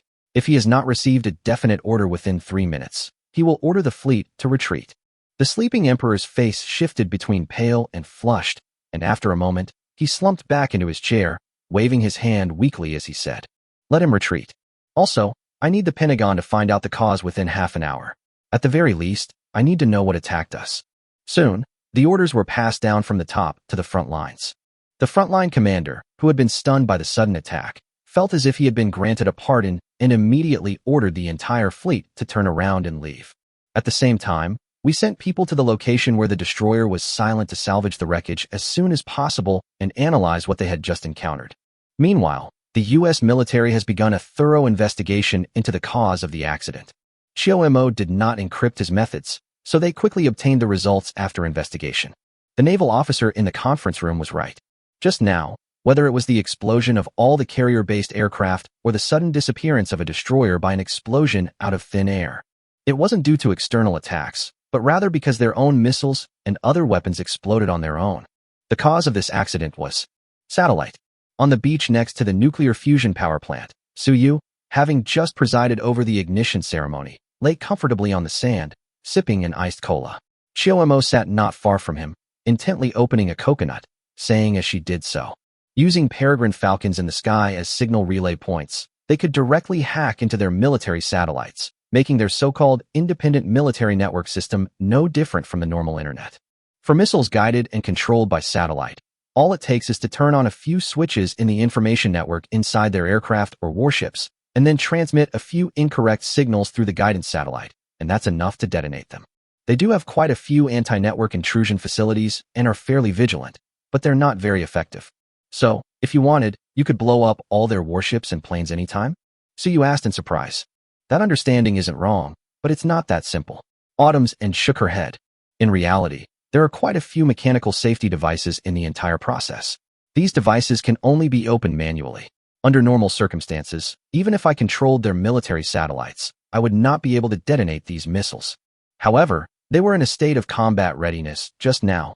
All the physical safety devices were activated, and all the missiles were ready to be launched at any time, so they were able to detonate them in coordination with network and satellite signals. Well, we should thank them for the advanced level of information technology in their weapons, Suyu said with a smile. Chioemo nodded and casually placed the open coconut next to him. Her methods are actually only effective against opponents with a high level of information technology. If all countries' weapons were like those in Black Africa, with each person owning only one AK-47, all with mechanical mechanisms. No matter how powerful someone is online, they can't control someone's mind to pull the trigger and commit suicide. Or like the giant mushroom, a weapon with an extremely large kill radius that doesn't even need satellite guidance, achieving its purpose directly through inertial guidance. There's really not much that can be done at the end of autumn, because the control over these things is outside the control of the network. Physical isolation means that even the most advanced computer cannot hack into it. However, the US attitude was pretty much as we had guessed. Even with all their courage, they only wanted to destroy the fusion reactor to buy time. They didn't have the guts to fight to the death. Suyu stretched. After this is over, they probably won't dare to cause any trouble for a while. Next, at this point, he turned his gaze to the sky. Let's post a job ad and recruit a group of people to build a base on the moon and mine helium-3. Chapter 167, The Moon Palace Plan. Time Space Technology Official Blog. It is a great honor to announce that the world's first commercially controlled nuclear fusion facility under gravity confinement, located on Hainan Island in Kyushu, successfully ignited and generated electricity at 10 a.m. today. After successful ignition, the energy output of the fusion reactor far exceeded the energy input, which means that the Swerin nuclear fusion demonstration reactor has fully reached the commercial level. Currently, Time Space Technology has reached an agreement with the Kyushu government and the construction sites for 4 nuclear fusion reactors, each comparable in size to the Swerin reactor, have been determined, with construction to begin soon.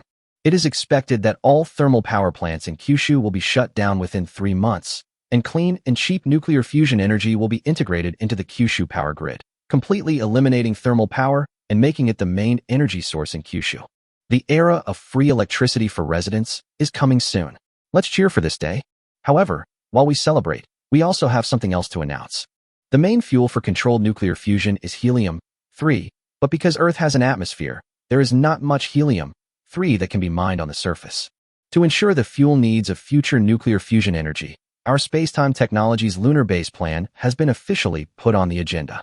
This project was personally named the Gwanghwan Palace Project by Mr. Suyu, chairman of Time Space Technology. This will be the second mega-project of time and space technology after the Tongtian Jinmu project. The Gwanghwan Palace project will be carried out simultaneously with the Tongtian Jinmu project, and the project is divided into 3 phases. Phase 1. Within 1 month of the plan's commencement, 1,000 technical personnel specializing in relevant fields will be sent to the moon to construct an open-pit mine using lunar base modules and engineering machinery designed by Spacetime Technology to collect and refine helium-3. Phase 2. Continue to expand the scale of helium-3 mining. Increase the permanent population of the lunar base to more than 10,000 within 1 year, and complete the construction of the lunar artificial ecosystem to create a lunar settlement. Phase 3. The scale of helium-3 mining will no longer be expanded. Under the premise of sustainable mining, the main goal of this phase is to construct an extraterrestrial city within 3 years, built upon an artificial ecosystem, where humans can move freely. This city will be named Guanghan City, with a planned construction area of no less than 3,000 square kilometers and a maximum population capacity of 20 million. After the space elevator is completed, the journey from Earth to Guanghan City will take a maximum of 3 days. Guanghan City will also become one of the extraterrestrial headquarters of Spacetime Technology. The plan has now completed all preparations and will be carried out in cooperation with Time-Space Technology and Kyushu. Of course, we would also welcome other friends to join us. Currently, the lunar base modules designed and manufactured by our Spacetime Technology are under construction, and 5 sets of modules have already been completed and accepted. This type of lunar base module contains a small nuclear fusion reactor, an internal circulation system, a gravity generator, and other advanced technologies. The standard personnel capacity is 150 people, and under extreme conditions, it can accommodate 300 people to live for more than 3 years without any external supplies. Of course, this is the designed personnel capacity. In order to ensure the comfort of the first batch of staff we send to the moon, we expect each lunar base module to be fully staffed with 100 people scattered in different locations on the moon. We have prepared the most advanced engineering and mining machinery and the most comfortable living environment for the first batch of lunar staff. Under the influence of gravity, the gravity environment inside the lunar base will be no different from that on Earth, so there is no need to worry about any maladjustment. In addition, the staff working there will also enjoy 7 days of leave each month. We will regularly deliver supplies to the various lunar bases every week. If any staff member wants to return to Earth for leave when delivering supplies, they can report it in advance and return by ship. In addition, to keep the staff on the moon entertained outside of work hours, we have added many interesting little things to the lunar base module. For details, please watch the introductory video, Lunar Base Module Function Explained. Currently, the first batch of lunar base personnel is being recruited. Anyone who meets the recruitment criteria can apply. Application link. The official Weibo account of Time-Space Technology usually posts concise and to the point. The last time I published such a long article was when I officially announced the Tongtian Jimu project. Therefore, seeing that so many words were posted this time, many people guessed that it was definitely not simple even before reading it. Therefore, the post immediately attracted the attention of countless people. Upon closer inspection, everyone exclaimed, "Wow, this is another big deal." The Moon Palace Project. The first phase was fine. Mining helium-3 on the moon wasn't really a difficult task for Spacetime Technology, which had already accomplished so much. Almost no one doubted their ability to do it. But things started to get a bit outrageous after the second phase. The second phase involves building settlements for tens of thousands of people on the moon, while the third phase plans to build a giant city on the moon with an area of over 3,000 square kilometers and a population of over 20 million. To most people, this level of engineering is far more difficult than the Tongtian Jimu project. However, while it was hard to believe, the thought that it was proposed by Time and Space Technology suddenly made it seem less outrageous. It might actually be possible. Of course, whether the Moon Palace project can be completed in the future is another matter, but at least in the past, no one thought that Spacetime Technology could not achieve the goal of building a base on the moon and mining helium-3.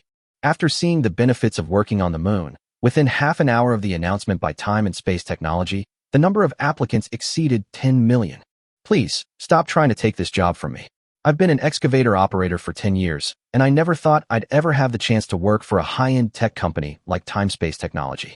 Now that a suitable position has finally come up, you guys are trying to take it from me. Are you even human? Me too. Me too. I dropped out of junior high school to work, repairing cars for 8 years. I never imagined I'd have the chance to go to the moon. Don't try to take it from me, or I'll really get angry. By the way, have you guys seen that video explaining the functions of the lunar base module?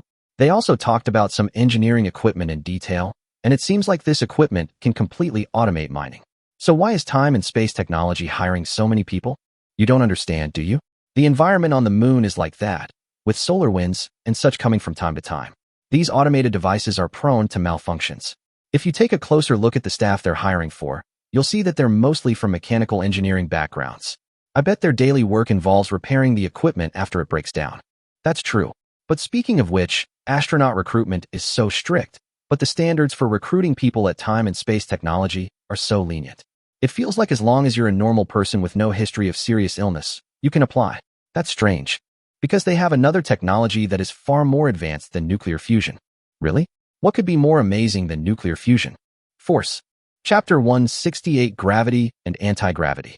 The key points revealed in Time-Space Technology's announcement, besides the construction of a lunar base, were quickly grasped by some. That's the gravity generator in the lunar base module. This thing can create a gravitational field in a lunar base, perfectly simulating the gravity of Earth and solving some of the drawbacks of humans being in the constant environment of space for a long time. For ordinary people, being in a weightless environment for an extended period of time is no joke. It will put a huge burden on the body. In space, due to weightlessness, bones don't need to stretch, leading to severe muscle atrophy. Without any protective measures, one can lose 20% of their muscle mass in just over 10 days. Even after returning to Earth, neck muscles may atrophy to the point where they have difficulty supporting the weight of the head. In addition to muscle atrophy, it can also lead to osteoporosis. Living in space for a month will result in the loss of approximately 1.5% of bone tissue, which is equivalent to the loss of bone tissue in an average elderly person over a year. Therefore, in many videos, it can be seen that after astronauts come down from space, they often need to be supported or even sit in a wheelchair to move around. That's because prolonged exposure to low-gravity environments leads to osteoporosis, and without external assistance, even normal movement carries the risk of fractures. The goal is to send people to live in space long-term. It's impossible to do unless the person is sent up there and never intends to come down again. Let alone long-term. Even a normal astronaut who stays up there for a few months needs a year and a half to recover after returning to Earth. If it's just a space station, then there's still a solution. As long as the space station is big enough, the centripetal force generated by high-speed rotation can be used to simulate a gravity environment. However, if we want to colonize the surface of other planets for a long time, especially small satellites with low gravity like the Moon, then weightlessness is a problem that must be solved. The gravity generator that Time-Space Technology listed this time can generate a gravity field covering the entire lunar base, simulating the gravity environment of Earth. It can be said that this problem has been completely solved. It's just that experts see the details, while laymen only see the spectacle. For most ordinary people, given the sophistication of space-time technology, creating such a thing doesn't seem like a big deal. After all, neither space elevators nor nuclear fusion sound as impressive as this gravity field. However, to those who have a real understanding of physics, this gravity generator is by no means a simple little gadget. It's fair to say that compared to this gravity generator, things like space elevators and nuclear fusion are simply more difficult to construct. From a technical standpoint, these are not even in the same league. A gravity generator capable of controlling gravity is several orders of magnitude more difficult than achieving commercialized controlled nuclear fusion. Although when Time-Space Technology held a press conference in the Peregrine Falcon, some people noticed that the gravity environment inside the Peregrine Falcon seemed a bit off, and the people inside all seemed to be on the ground, without any sense of weightlessness. But at the time, basically no one thought too much about it. After all, there are quite a few ways to keep a person in a normal posture in the space environment. Even a special suit can do it. So before experiencing it firsthand, no one would even make that connection. To everyone's surprise, Time and Space Technology actually possessed the technology to control gravity, a groundbreaking technology that transcended even the level of civilization. They even placed this thing in the Moon Palace project in a very ordinary and uneventful way, making it an inconspicuous little function in the lunar base module. Force? What force? Gravity field. They can manipulate gravity. This technology is absolutely terrifying. Yes, this is a technology that can only be obtained after unifying the four fundamental forces. If it is true, the technology mastered by space-time technology has probably far exceeded our imagination, and may even have exceeded the understanding of the current physics community. Wait, what's so amazing about this? Can't anyone explain it to us? The brilliance lies in the fact that the so-called gravitational field is merely a starting point for the practical application of force after unifying the four fundamental forces. You know about two-dimensional foils, right? Theoretically, they could completely build those things based on the theoretical foundation of unified mechanics. I got it instantly. Awesome. After learning a little about what this gravity generator represents, many people were surprised. At first, I thought it was just some insignificant little gadget, but I never expected it to be this awesome. Then we had a crazy brainstorming session around that. Of course, Suyu was also aware that the focus of online discussions had inexplicably shifted from the Guanghan Palace project to mechanics. In fact, What these science popularizers on the internet say is not fundamentally wrong. Theoretically speaking, after unifying the four fundamental forces, there are indeed many things that can be done, and many of them are so amazing that even science fiction would not dare to write about them. However, the wasteland doesn't actually have much technology applied in this area. Using a partial guide force field and a gravity generator to create a gravity field is actually just the most rudimentary application. The deeper issues are something that even those in the wasteland themselves haven't figured out. To put it simply, although the wasteland has gravity generators that can create gravity fields to simulate different gravity environments, and this technology is already commonplace and not very difficult to develop. However, its anti-gravity technology is not advanced. According to Chiu Mo, practical anti-gravity devices do exist. However, its cost was so high that even the human alliance during the prosperous era would feel the pinch. The original plan for Future City was to send it into space as a space fortress. The equipment responsible for sending it into space consists of several anti-gravity engines. The cost of those anti-gravity engines was already no cheaper than the entire space fortress. Moreover, it's a one-time use item. Once the Future City is sent into space, it's no longer needed. Most importantly, this thing cannot be miniaturized. Or perhaps the technology in the wasteland hasn't yet been able to miniaturize it. Any one of these anti-gravity engines is comparable in size to the massive planetary engines in some Earth movies. Its practicality is practically non-existent. So even the prosperous era in the wasteland, who were bored out of their minds, only produced a prototype and then stopped researching it. It's very simple. There's no need for anti-gravity technology to fly inside a planet, as there's no propellant engine. The massive starships outside the planet are manufactured and deployed in space, never landing on the ground. Since communication between space and the ground is via space elevators, this thing is even less necessary. Therefore, the so-called anti-gravity technology is completely useless in the eyes of the wasteland. If it weren't for the impending doomsday war, some wealthy people in the wasteland had joined forces to build a future city in an attempt to escape, and the lack of a propellant engine was insufficient to send this massive space fortress into space. They would never have spent a fortune building those few anti-gravity engines that could only be used once. Before the engine was even finished, the apocalypse arrived. If anti-gravity technology is this difficult, then imagine the dimensional reduction attack of a two-dimensional foil. Therefore, even if the four fundamental forces have been unified, it does not mean that anything can be accomplished.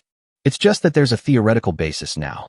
In scientific research, the gap between practical application and theory can be understood by looking at how many resources the world invested in controlled nuclear fusion and how long it was researched before Suyu appeared. Chapter 169: The First Harvest of Virtual Cultivation. Besides the online discussions about this matter, after seeing that time-space technology actually welcomes everyone to participate in cooperation, officials from various countries are also eager to join in.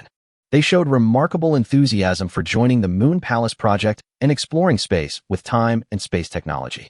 In the last project to build the Tantian tree, no country in the world, apart from Kyushu, participated. Although there is also the factor that time and space technology did not intend to, nor did it need to, cooperate with others. But more importantly, apart from those in Kyushu who had witnessed the true technological power of space-time technology, no one at the time believed that they could actually complete the entire Tantian Jinmu project.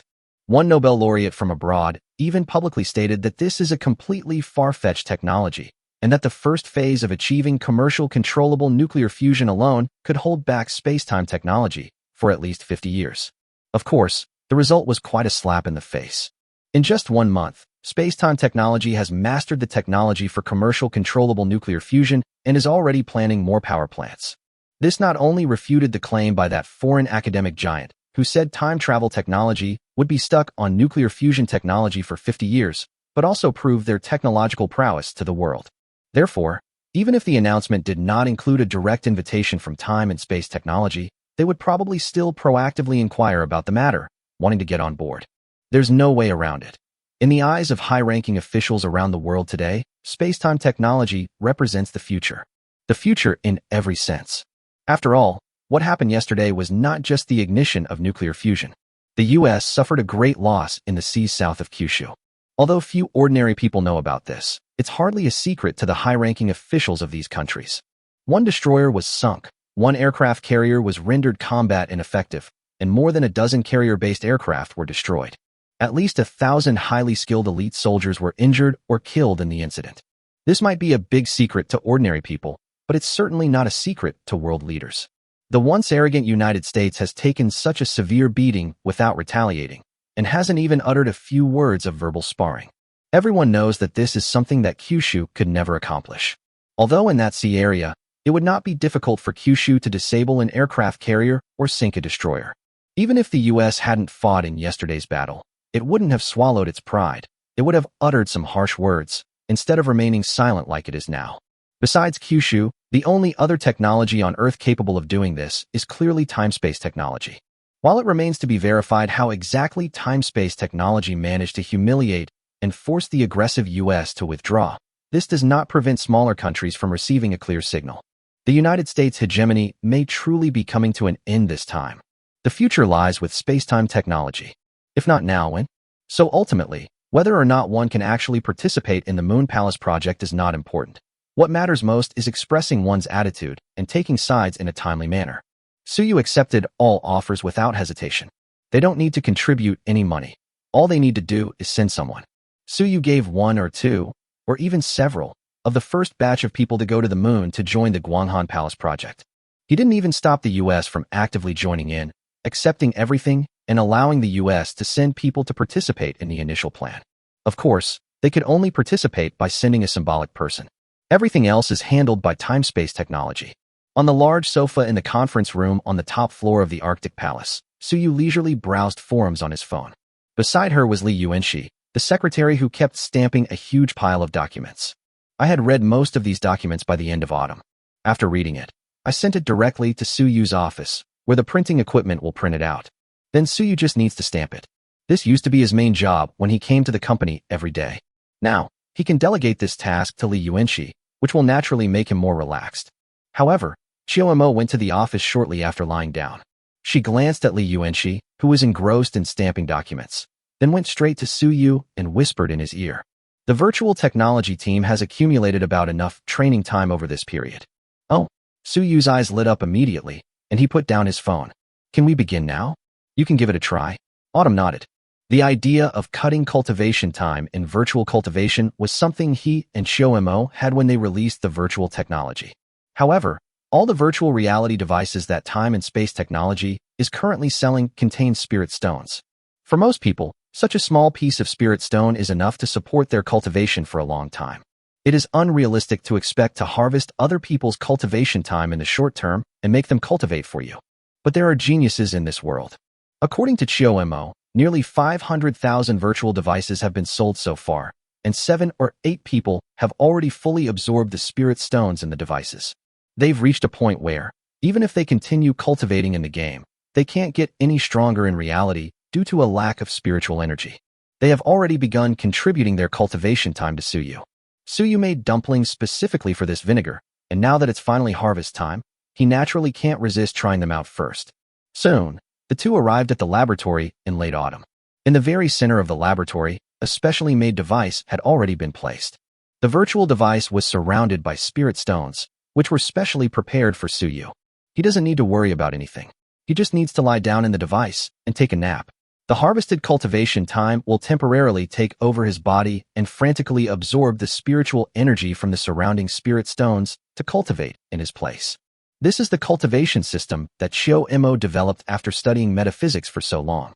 The underlying principles are extremely complex. Chiyo-mo even felt that this thing was much more difficult to unify than the 4 fundamental forces under normal circumstances.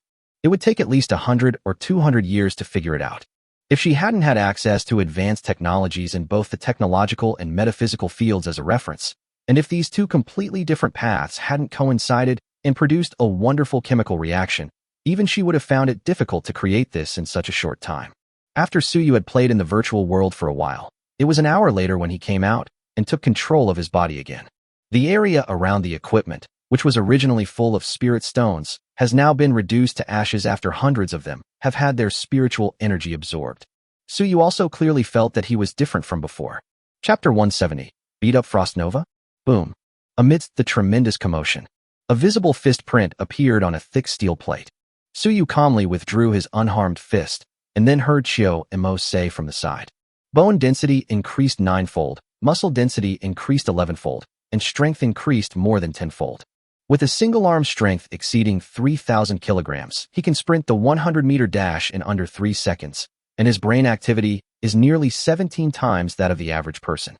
Given your current situation, according to the power ranking standards of the Tianxian realm, you should have already reached the late stage of body tempering, and you are not far from the peak of body tempering. Next time, you can try to break through directly to the peak of body tempering and reach the qi refining realm. As Chiyomo spoke, he wrote it down. You've already reached the late stage of body tempering so quickly. Suyu clenched his fist, feeling the surging power within his body, and couldn't help but marvel. This thing is much faster than him cultivating slowly on his own. In terms of cultivation, he can't be said to be completely without talent, but his talent is barely worth mentioning. Since obtaining the cultivation technique, Suyu has never stopped cultivating, setting aside several hours each day to practice. With an unlimited supply of spirit stones, he has remained at the early stage of body tempering for so long, with the middle stage still a long way off. But in the blink of an eye, he reached the late stage of body tempering, and with a little more effort, he could even reach the qi refining stage. As expected, leveling up with cheat codes is faster. At this rate, once virtual devices are truly widespread, and after a few more attempts, wouldn't I be able to easily reach the nascent soul and divine transformation stages? Suyu casually remarked. Impossible. According to the cultivation system of the heavenly profound realm, the difficulty of continuing cultivation increases exponentially after each level up. Chiyomo shook his head. The reason you're leveling up so quickly right now is simply because your current cultivation level is relatively low. Once you reach the qi refining stage, or even the foundation establishment stage, leveling up will only become more and more difficult. As for the higher levels of golden core and even nascent soul, it is not necessarily something that can be achieved simply by absorbing spiritual energy and cultivating. It may also involve some aspects of how to comprehend the rules.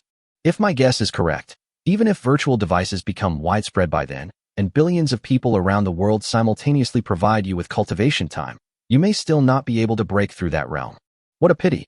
Suyu shook his head and didn't think much of it. He was mentally prepared for this. After all, if it were really that simple, the heavenly profound realm has a history of millions of years, and there are countless people with extraordinary talents. It's impossible that no one noticed this bug. Even if they don't have the technological means to exploit people on a large scale like Chiyomo, once they discover this bug, they might still have other ways to improve their strength. Therefore, this method is acceptable for quickly improving strength in the early stages, but it is obviously not suitable for the later stages of cultivation. However, he didn't care. Any improvement was a bonus. Otherwise, if he relied on his own cultivation, it would probably take him at least a year or two to reach his current strength. I feel like I have all the energy in my body right now, and I want to fight someone. Suyu couldn't help but complain as he stretched his wrists. Then let's go fight. Chiyomo laughed. Who to hit? Suyu raised an eyebrow. Frost Star. Suyu, listen to this. Is this something an elder like you should be saying? Why did you beat her up? It's simple. Didn't she get her hands on a few small colony ships before? Beat her up and force her to trade them back. Chiyomo shrugged. I could roughly guess some of her plan. The wasteland world is not lacking in technology. Future City has a complete set of technological reserves from the prosperity era, but due to the lack of related materials, these technologies are useless. She kept these colony ships, clearly intending to use them to escape the star system currently surrounded by bioweapons and fungal fleets. As long as we escape and find a place to start over, we still have a trump card to turn the tide. The plan is good, but the chances of it being implemented are almost nil.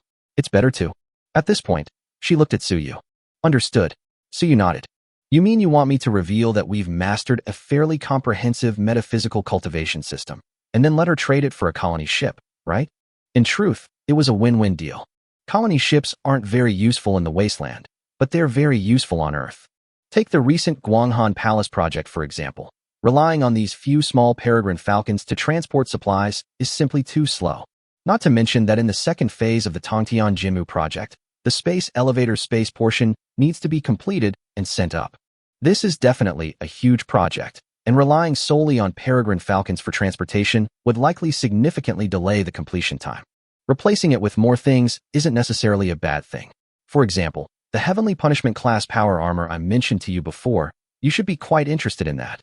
And even more things might be possible. Speaking of which, Chiyomo suddenly revealed a strange smile. Speaking of which, judging from your aesthetic sense, the iconic white hair of Frost Nova and her family should be quite to your liking, right? That girl is already beautiful, and she even has a head of white hair. Aren't you tempted? If you are, I'll arrange for her to marry you." As she spoke, Chiomo leaned close to Suyu's ear, a mischievous expression on her face. Upon hearing this, Suyu unceremoniously pushed her pretty face away. "Stop fooling around. We're talking seriously.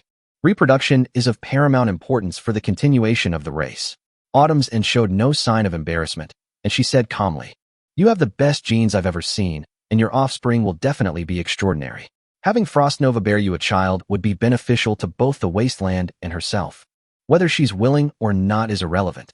As the future city lord, she should be aware of this, and I suspect she might even be quite happy about it." Suyu.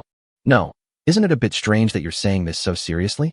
After a moment of stunned silence, he said, almost as if possessed, "Why don't you give birth to my child?" Unexpectedly, Chiomo nodded without changing his expression and said, "Once I obtain a physical body that can be used normally, of course I can.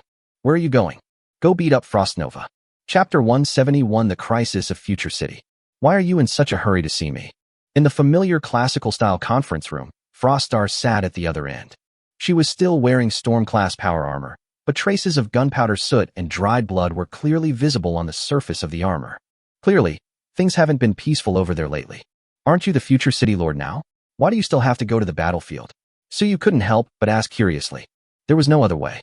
During the previous purge, I killed most of the officers in Future City, and now many legions are without commanders, so I have to take over for now." Frostnova shook her head. "You need a commander to fight the aliens?" Suyu asked in surprise. "Who told you we're dealing with aliens?"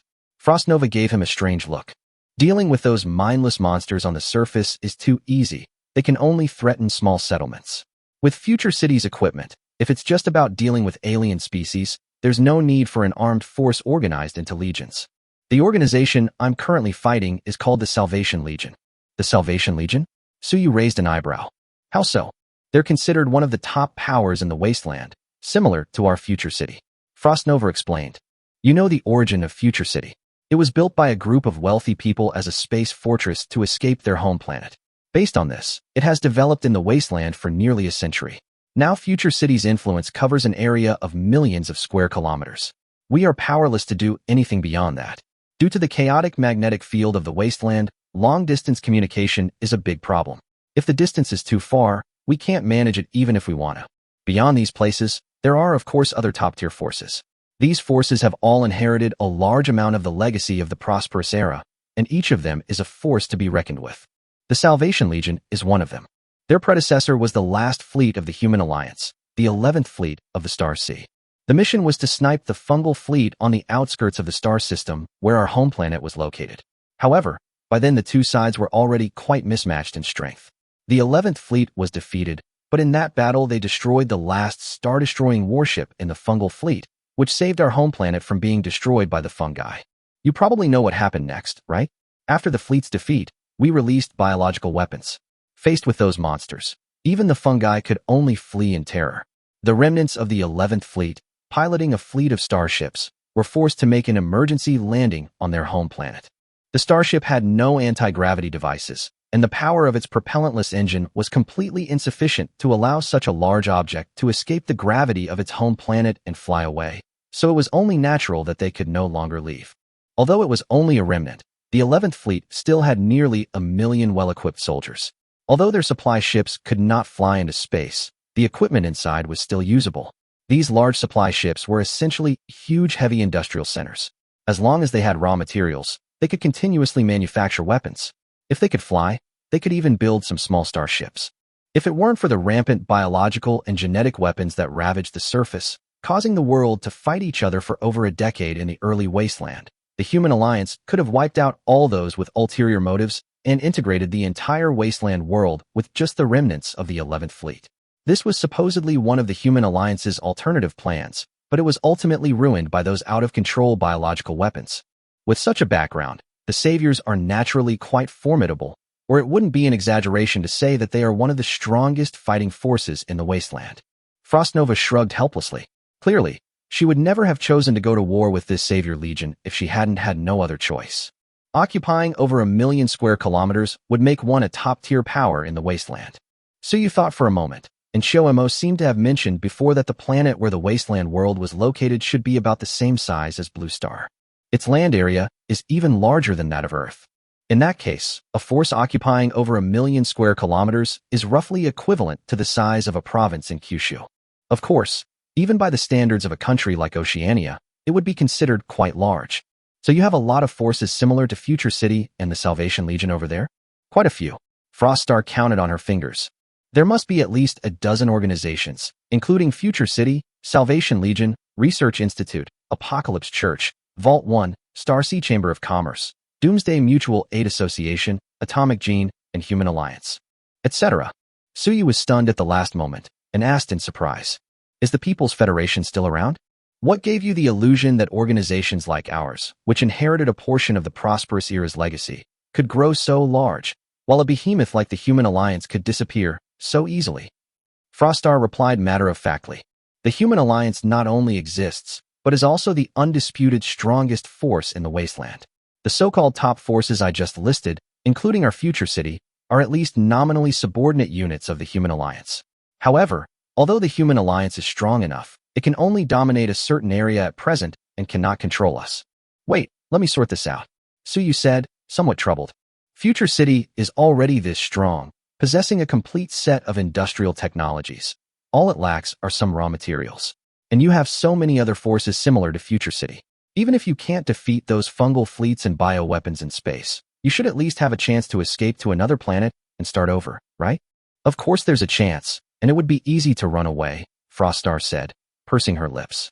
"Putting everything else aside, once the anti-gravity engines in Future City are repaired, escape will be incredibly easy given the massive gravity field shields mounted on Future City. If a few more anti-gravity engines are built, the stranded starships of the Salvation Legion can be launched into the sky.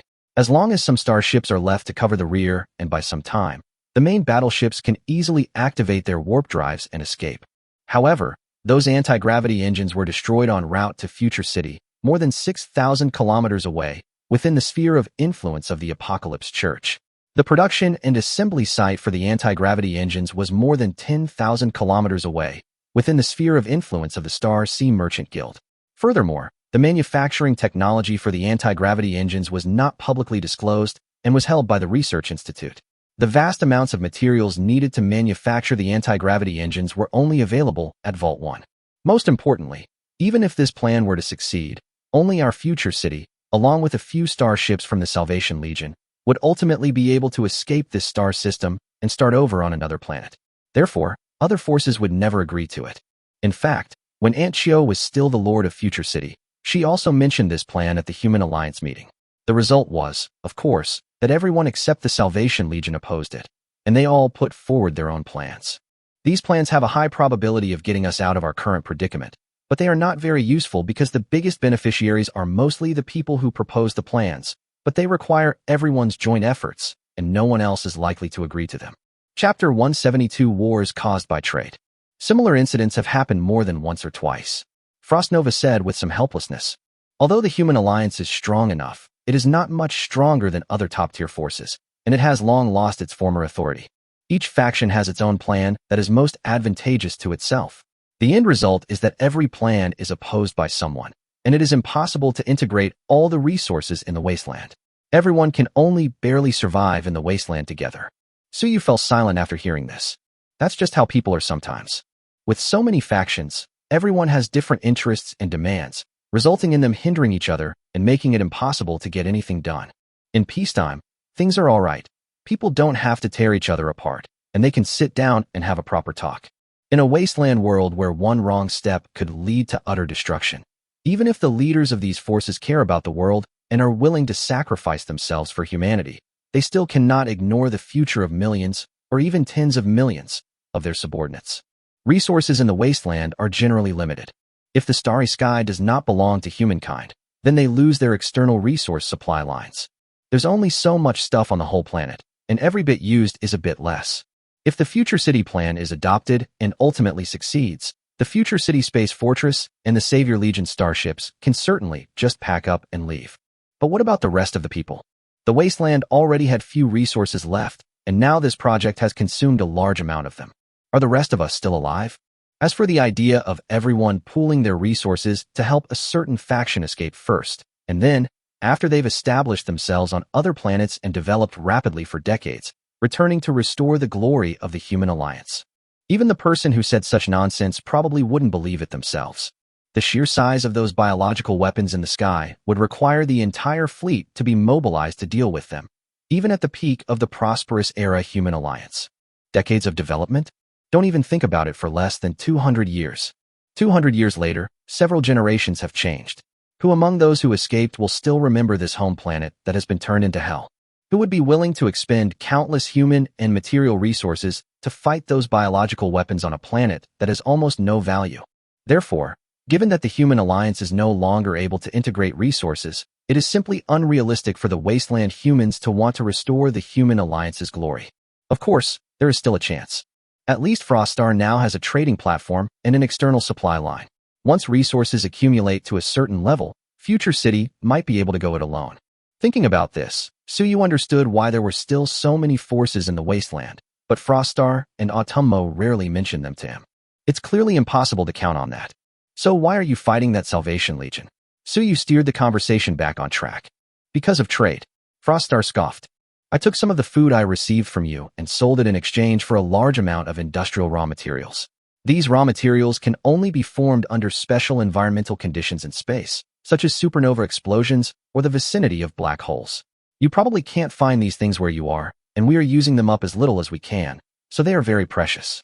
At first, they didn't realize what was going on and thought we had taken the grain from some warehouse, so they were happy to exchange the raw materials they didn't need for the time being for the grain.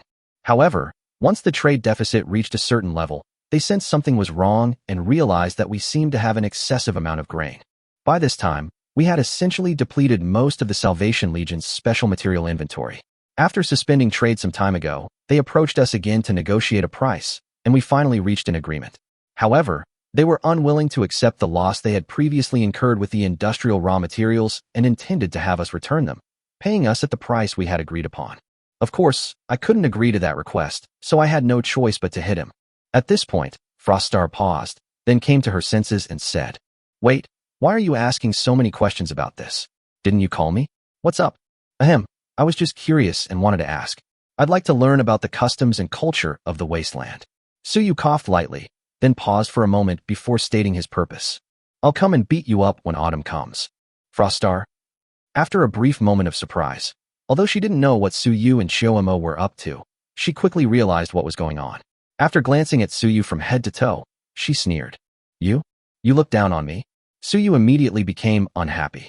"Although you also have power armor, did Aunt Shio tell you that when everyone wears the same power armor, the person with more combat experience and stronger physique has a greater chance of winning in combat?" Frostnova smiled knowingly. "I've received combat training since I was a child. How many people have you killed? You think you can just beat me up? Enough talk. Let's get started." Suyu stood up without any hesitation. "Just kidding. He's at the late stage of body tempering now. It's unrealistic for him to flip over a power armor with his bare hands. But if I also put on power armor, I could exhaust the opponent to death just by sheer physical strength." She is completely original from head to toe, without any mechanical modifications. Even at its best, its physical fitness is still within the range of normal people. It's impossible to be stronger than him. As for techniques, the saying goes, one force can overcome 10 techniques. When the gap is large enough, techniques become completely useless. No matter how skilled a boxer weighs under 48 kilograms, if they encounter a boxer weighing over 91 kilograms, they will be knocked out with a single punch. Wearing power armor makes it harder to back down. I'm afraid you'll kill me. I'll just fight barehanded. Anyway, everyone has power armor, which is the same as nobody having it, and power armor is scarce. It's hard to repair if it gets damaged. As Frostar spoke, she removed her heavy armor and stepped out. As for Suyu, he wasn't wearing any powered armor when he came in. Normally, mutual harm is not allowed in the trading space. By entering this space, it is assumed that both parties have signed a security agreement. However, it's simple to start a fight. Just cancel the security protocol. Of course, if you get killed after the deal is closed, the trading platform won't care. Unless you actively seek help from the trading space when you are about to die, the trading space has an agent protection program that will take the initiative to save the agent. However, a certain number of transaction points will be deducted. Both Frostar and Suyu have basically figured out the rules. Since we intend to have a friendly competition, the security protocol has obviously been lifted. Chapter 173 Sparring? I'm afraid I'll beat you to death. Suyu proposed a sparring match, obviously wanting to test his current strength. After all, we just upgraded, and it wouldn't feel right if we didn't try it out with a fight. The transmission of metaphysical cultivation techniques to Froststar was at most an incidental addition at the suggestion of Autumn End. Froststar's reason for agreeing to spar with Suyu was rather simple. She has figured one thing out. That means the longevity pill Suyu gave him can only be taken once per person. This discovery made her grit her teeth every time she thought about how many times Suyu had tricked her with this thing. Now that Suyu has taken the initiative to propose a sparring match, she certainly has no reason to refuse. She has always had a rather volatile temper. In other words, she has a certain tendency towards violence. In addition, Suyu tricked him several times. I've wanted to beat him up for ages. Of course, Froststar also realized that Suyu's sudden contact with her about this matter probably had some other purpose. They also wanted to see what kind of trouble Suyu was up to. Don't worry, I'll try my best not to kill you. Anyway, Aunt Xiao is with you. She'll heal any broken bones you break. As she spoke, Shuangxing raised her fair chin, indicating that Suyu could make the first move. Suyu glanced at her voluptuous figure under her tight-fitting clothes and couldn't help but recall what Xiao Mo had said before they arrived. I wonder if Aunt Xiao will keep her word. Coming to his senses, he looked at Frost Nova, who had already assumed a fighting stance, and his expression became more focused. Of course, there are only a few. He now roughly understands what Shun Pianran meant by spiritual intuition. It was a mysterious and profound feeling, probably similar to what the people of Earth call the sixth sense. Perhaps because my cultivation level is still relatively low, this feeling is not very clear, but it is definitely there. Based on the feedback from his spiritual sense, so you could roughly draw a conclusion.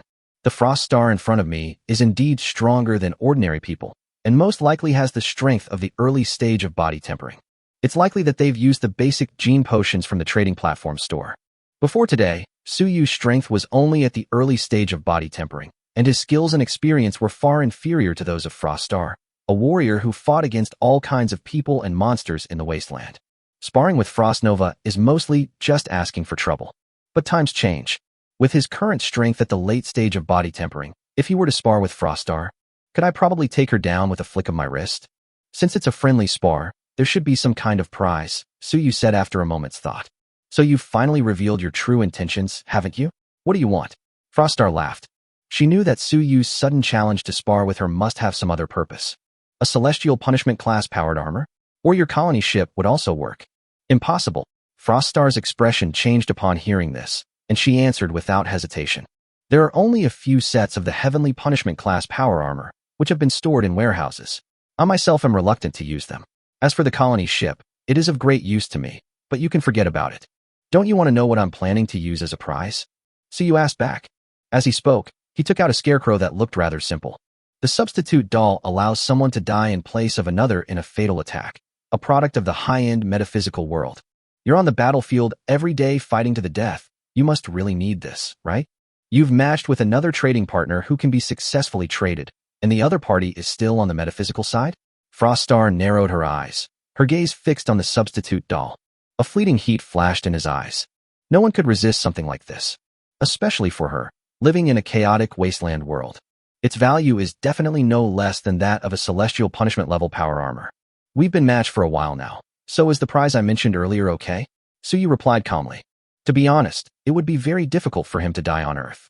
Even if someone were to throw a nuclear bomb in his face, he could simply disappear into the trading space, and no one could possibly do anything to him. Therefore, keeping this substitute doll is just for peace of mind. It's better than nothing. It would be better to use it as a prize. More importantly, he didn't think he could lose to Frost Nova. All right, Frost Nova, who had been reluctant just moments before, agreed without hesitation. One celestial punishment class powered armor. Is that enough? Of course that's enough. Then let's do it. A flash of excitement crossed Froststar's eyes. Clearly, like Suyu, she didn't think she would lose. So when he saw the prize money Suyu offered, he agreed almost without thinking. Are you sure you want me to make the first move? Suyu asked tentatively. Stop talking nonsense and hurry up. I'm busy. Froststar said impatiently. Watch closely. Suyu bent his knees and pushed off the ground with force. With the help of terrifying power, he instantly shot several meters away and arrived in front of Froststar. He delivered a merciless whip kick. Froststar's confident expression changed instantly, and she subconsciously raised her hand to shield herself. Bang! A dull thud sounded, and before she could even cry out, she was thrown backward by a terrifying force. crashing straight into the conference room wall. Cough, cough. Did you take your medicine? Froststar coughed twice and staggered as she got up from the ground. Her forearms were already numb, and she knew without even looking that they would definitely turn into large bruises soon. But she didn't care much about these minor issues. Instead, she looked at Suyu with a shocked expression. Then, as if remembering something, before Suyu could answer her question, she hurriedly asked again. No, you were injected with the platform's intermediate-level gene serum. Did this second injection really boost my strength so much? Not a gene serum. Suyu shook his head, offering no further explanation, but instead smiled and said, What do you mean? Are we still going to fight or not? Attack. Froststar's expression finally became much more serious. Although Suyu's attack was powerful and heavy, and his speed and strength far exceeded hers, she did not feel that she had no chance of winning. Joke. She, Froststar, is the most outstanding genius in Future City in the last 100 years, the Lord of Future City, and the youngest top-level power controller in the Wasteland world. Never be inferior to anyone in your life. How can you admit defeat at the very beginning? Then don't cry later. Suyu said with a smile.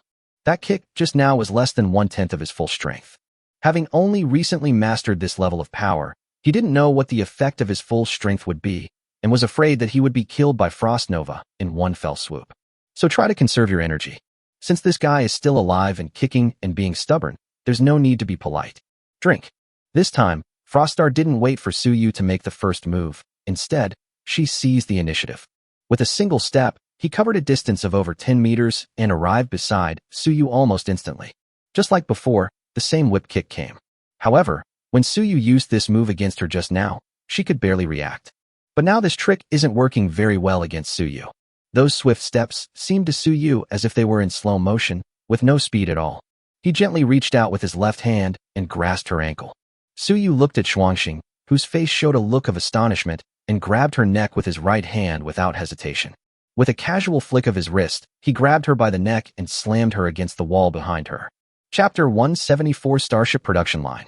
The immense force on her neck instantly gave Frost Nova a terrifying feeling of suffocation, accompanied by waves of stinging pain.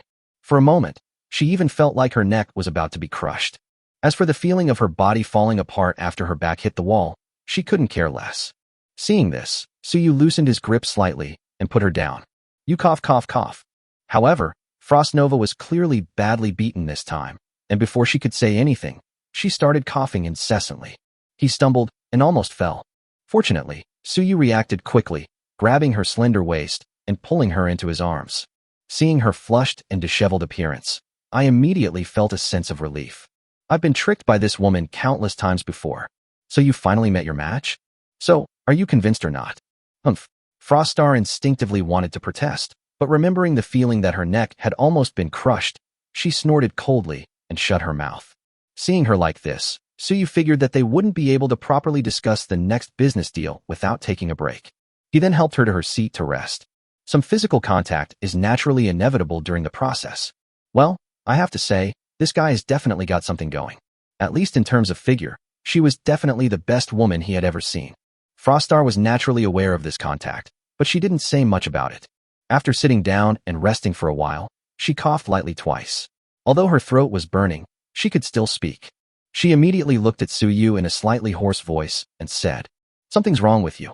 Oh, what's wrong with me? Suyu asked with a smile. This is definitely not an effect that intermediate gene-enhancing drugs on trading platforms can achieve. It doesn't make sense. Although the rosy complexion on Froststar's face had not yet faded, her full head of white hair was slightly disheveled, making her look somewhat disheveled.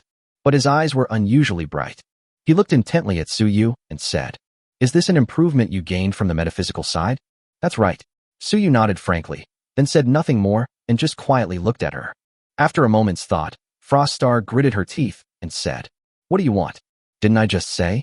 Colonial ships, give me a few. Suyu shrugged. Just colony ships? Froststar's eyes flashed with suspicion, clearly not believing that Suyu would offer her such a low price. After all, compared to the methods of enhancing one's own strength through metaphysics, a few colony ships are nothing at all. Suyu tapped the table in front of him, and after a moment's thought, said, Of course, it's not just a few colony ships. What if I wanted an entire starship production line? Impossible, Froststar said decisively. There's no such thing in Future City. The only ships in the entire wasteland currently capable of producing starships are the Savior's giant supply ship and the human federations. Halfway through her sentence, she suddenly realized something and turned to look at Suyu with surprise. You don't mean to ask me to wipe out the Salvation Legion and trade that starship-building supply ship to you, do you? What else? To be honest, Suyu hadn't thought that much about it at first. They only intended to take the few colony ships she had. But after hearing what Froststar had just said, she had some other plans. A fleet supply ship from a prosperous era is of immeasurable value. This thing would be a complete waste in the wasteland. There aren't enough resources there. And even if you have the equipment to build starships, you don't have enough resources. And even if they build a starship, they wouldn't be able to operate it. If Suyu can get his hands on it, then he can completely start mass production of troops on Blue Star. Of course, he raised the price and offered more in return. If he only needs a few colony ships, he would at most trade the same cultivation methods to the Frost Stars and Blue Stars. That is, to cultivate through virtual devices. Get Frost Nova a wasteland-themed version, and trade her some spirit stones. That'll be enough for her to cultivate for herself and her trusted subordinates. It's also worthy of the price of those few colonial ships. If it were a trade supply ship, the price would naturally be different. Trading 1 or 2 cultivation techniques and a large number of spirit stones to Froststar is no problem at all. Impossible. Froststar shook her head. Leaving aside the question of whether the specific values are commensurate, Future City simply lacks the ability to defeat the Saviors. Those people were warlike and aggressive. There were few forces in the entire wasteland that were more capable than them. Although we are currently engaged in a heated battle, the scale of the fighting is kept within a certain range, and we are far from reaching the point where one side can eliminate the other. Furthermore, most of the top powers in the wasteland possess weapons of mass destruction inherited from the human alliance. Even if we could defeat them, they would have the ability to drag Future City down with them. I absolutely cannot agree to this condition. Let's find another one. However, Suyu remained unmoved and instead said, Tell me about the origins of the Salvation Legion and their current situation first, and I'll respond after I hear it. Froststar glanced at him helplessly, then thought for a moment and said, The Salvation Legion is a massive war machine. Its predecessor was the 11th Fleet, and its core members are almost all descendants of the surviving soldiers of the 11th Fleet. The current population is about 3 million. Of course, this refers to the actual members of the Salvation Legion, that is, those who are able to live in their core area. Besides these people, the Salvation Legion also controlled nearly 1 million square kilometers of land. Before the war, that area was an ecological protection zone with a sparse population. Therefore, although their territory was large, their population was not large, only 30 to 40 million people. The Salvation Legion has always managed its territories according to a military-style system. Under this system, everyone within the Salvation Legion's territory is a soldier ready to take up arms and go to battle at any time. Coupled with the existence of that giant supply ship, their heavy industry is quite advanced. Therefore, the Salvation Legion is extremely powerful in combat. About 30 years ago, the Salvation Legion and the Human Alliance openly clashed. The Salvation Legion, with a total population of less than 40 million, managed to pull out an army of more than 5 million people. And this was not a rabble, but an elite force with well-equipped soldiers. Even the lowest-ranking soldiers were equipped with G-45 medium exoskeletons.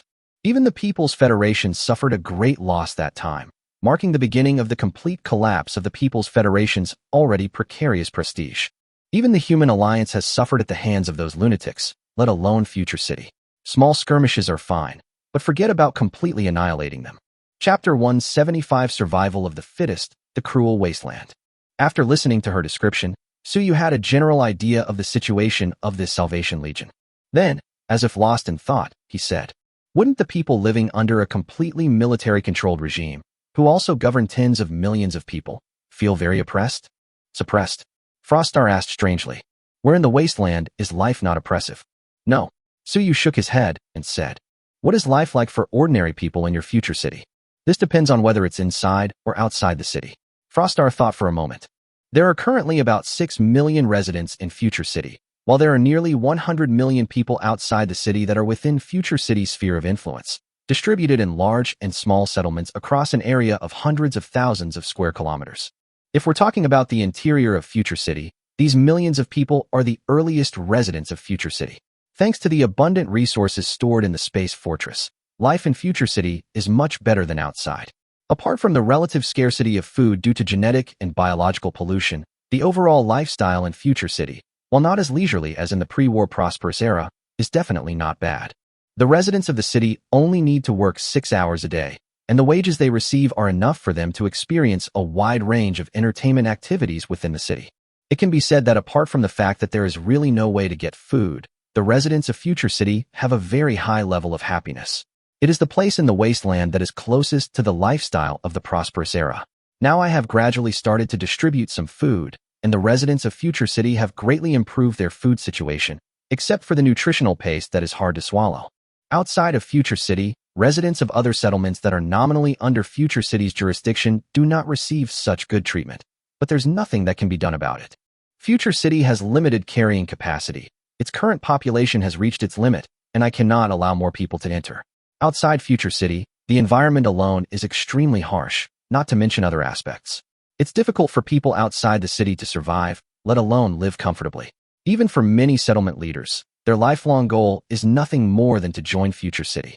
All we can do is try to maintain stability in this area and send people to help them out when they are attacked by other settlements or alien species. In return for the protection of Future City, they are required to periodically hand over a batch of artifacts from the Prosperity era, unearthed from the wasteland. This is roughly how Future City and the surrounding settlements interact. As for what they do privately within their settlements, we usually don't interfere unless things get particularly ugly, and frankly, we don't have the ability to interfere anyway. For most wastelanders who can't even afford to eat their fill of nutritional paste, unless we can provide them with the most basic living security, they won't even be able to meet their basic survival needs. Instead, they'll be bound by various rules and regulations, which will only cause more deaths. For example, Suyu asked, frowning. For example, cannibalism. Froststar's eyes flickered. In fact, in the wasteland where food is scarce, cannibalism is a very common occurrence. For many survivors at the bottom of society, even the lowest quality nutritional paste might not be enough to guarantee a daily supply. If something unexpected happens and even nutritional paste becomes unavailable, then those around them who are on the verge of starvation become their last food reserve. Such barbaric behavior should naturally be banned. Future City could certainly enact a law to execute anyone who dares to eat human flesh, but that would be meaningless. It would only cause more people to starve to death. Eating one's own dead kind would at least allow one to survive. In that case, some people might kill others even when they have food to stockpile, just in case, so you frowned. To be honest, he couldn't quite accept cannibalism. Previously, his knowledge of the wasteland came from Froststar and Autumn End, but one of them was a young lady from a prominent family in Future City and is now the city lord of Future City, holding a high position and great power. The other is an elderly woman who has lived through the prosperous era to the present day. They certainly knew what the real situation in the wasteland was like, but the suffering of the wastelanders was hard to see reflected in them. When talking to them, Froststar talked most about trading issues, while Autumn talked most about scientific research issues, and then there was the daily conversation. Even Shio Mo seems reluctant to mention what the wasteland world was originally like, and sometimes even deliberately avoids such topics. Perhaps she doesn't want to recall these unpleasant memories? Thinking about this, he suddenly seemed to understand why Shio Mo wanted to visit Blue Star before she died. For someone like her, born in a prosperous utopia, the current state of the wasteland is nothing short of hell on earth. She had witnessed the beauty of the prosperous era and the horror of the wasteland era. Given her inability to change the status quo, it is not hard to understand why she chose to escape before her death. Upon hearing Suyu's question, Froststar replied calmly, "I don't know if you have this saying in your world." "What did you say?" Suyu looked at Froststar. Then he heard her utter a string of wasteland language that he couldn't understand at all. But after being translated by the trading platform, what Suyu heard was clearly, survival of the fittest. Some forces want to kill and hoard food on a large scale, which is of course not allowed by Future City, but we usually only intervene when we encounter others doing so in private. Of course, this is still within the jurisdiction of Future City. Other forces don't even bother with these matters. I've heard that some wealthy individuals within these forces even openly buy newborn babies, probably the most delicious food available in the wasteland. I think I understand now. What are the differences between Future City and the Salvation Legion? Please continue, preferably focusing on the technological differences. Suyu breathed a sigh of relief. According to her description, the inside and outside of this Future City are completely two different worlds. It perfectly illustrates what it means to have both heaven and hell on one side. It truly brought him a little wasteland shock. However, inquiring about these things was not his ultimate goal. His true objective remained the Salvation Legion. Regarding technology, Froststar paused for a moment before replying. The Salvation Legion's advantage lies in its advanced heavy industry, enabling it to mass-produce various weapons. Future City's unique advantage, however, is its advanced network technology. Chapter 176, Giving the Wasteland a Shock from Blue Star. Internet technology? Suyu was somewhat surprised. If he remembered correctly, Chiyo had mentioned that the magnetic field in the wasteland was chaotic, making long-distance communication extremely difficult. Not to mention the internet. Of course, it's normal for Future City, as a sky fortress, to have a network inside. But Frostar suddenly brought this up at this time, which clearly means that the network technology she was referring to was not the intranet of Future City. That's right, internet technology, Frostar said confidently. In fact, our technology in this area has always been quite advanced, and it was also a key export project in the past. The internal networks of most settlements and factions in the wasteland, including the Salvation Legion, were all built by us. Previously, due to the wasteland environment, these networks were independent of each other and could not be connected. However, there has been a recent breakthrough in this area. The scientific team of Future City successfully found many usable satellites in the pile of space debris in space and has successfully activated them.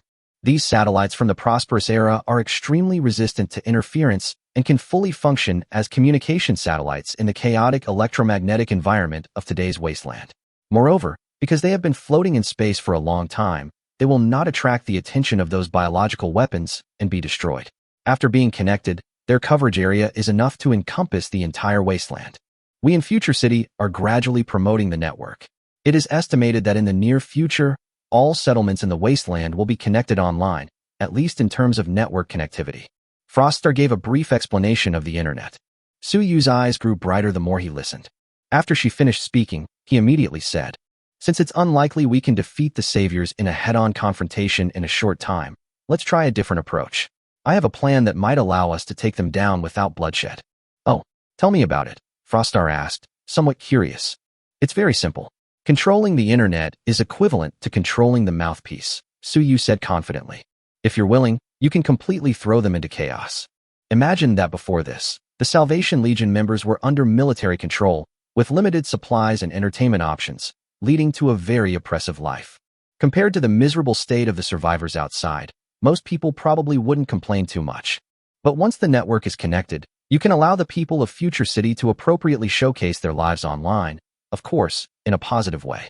What will the Salvation Legion members, who have been suppressed for so long, think when they see that the residents of Future City are living so well in the wasteland? That's simple. Will it even work? Frostar asked doubtfully. Of course it will be effective, but in practice, it's definitely not that simple. It involves things like how to subtly promote it, how to stir up emotions, and how to win over the middle and upper management of the Salvation Legion. All of these require a detailed plan. And don't forget, compared to your advantages online, your biggest advantage is that you can provide real food.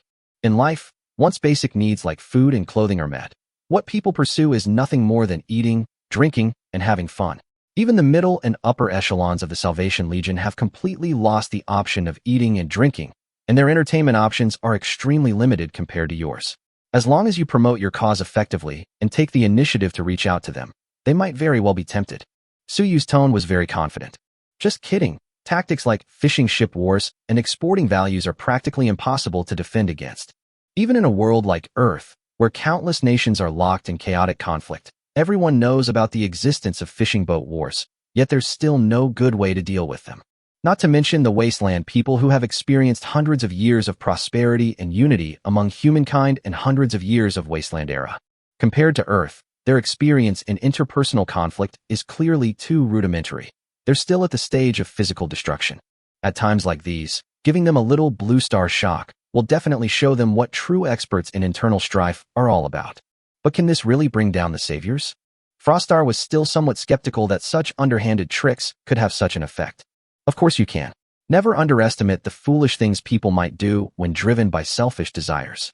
However, if you think you can completely destroy the Salvation Legion based on this alone, it will definitely take a certain amount of time, which is estimated to be measured in years. But the one thing we have plenty of is time, isn't it? Suyu smiled. In short, just follow my instructions for now. When I get back, I'll have Chiyo help me draft a rough plan. You can then implement it. If you have any questions later, feel free to ask me. So Frostnova frowned and said, regarding the trading of metaphysical items, we'll have to wait until we've dealt with the saviors. No need for that. We can trade now. Just give me those colony ships first.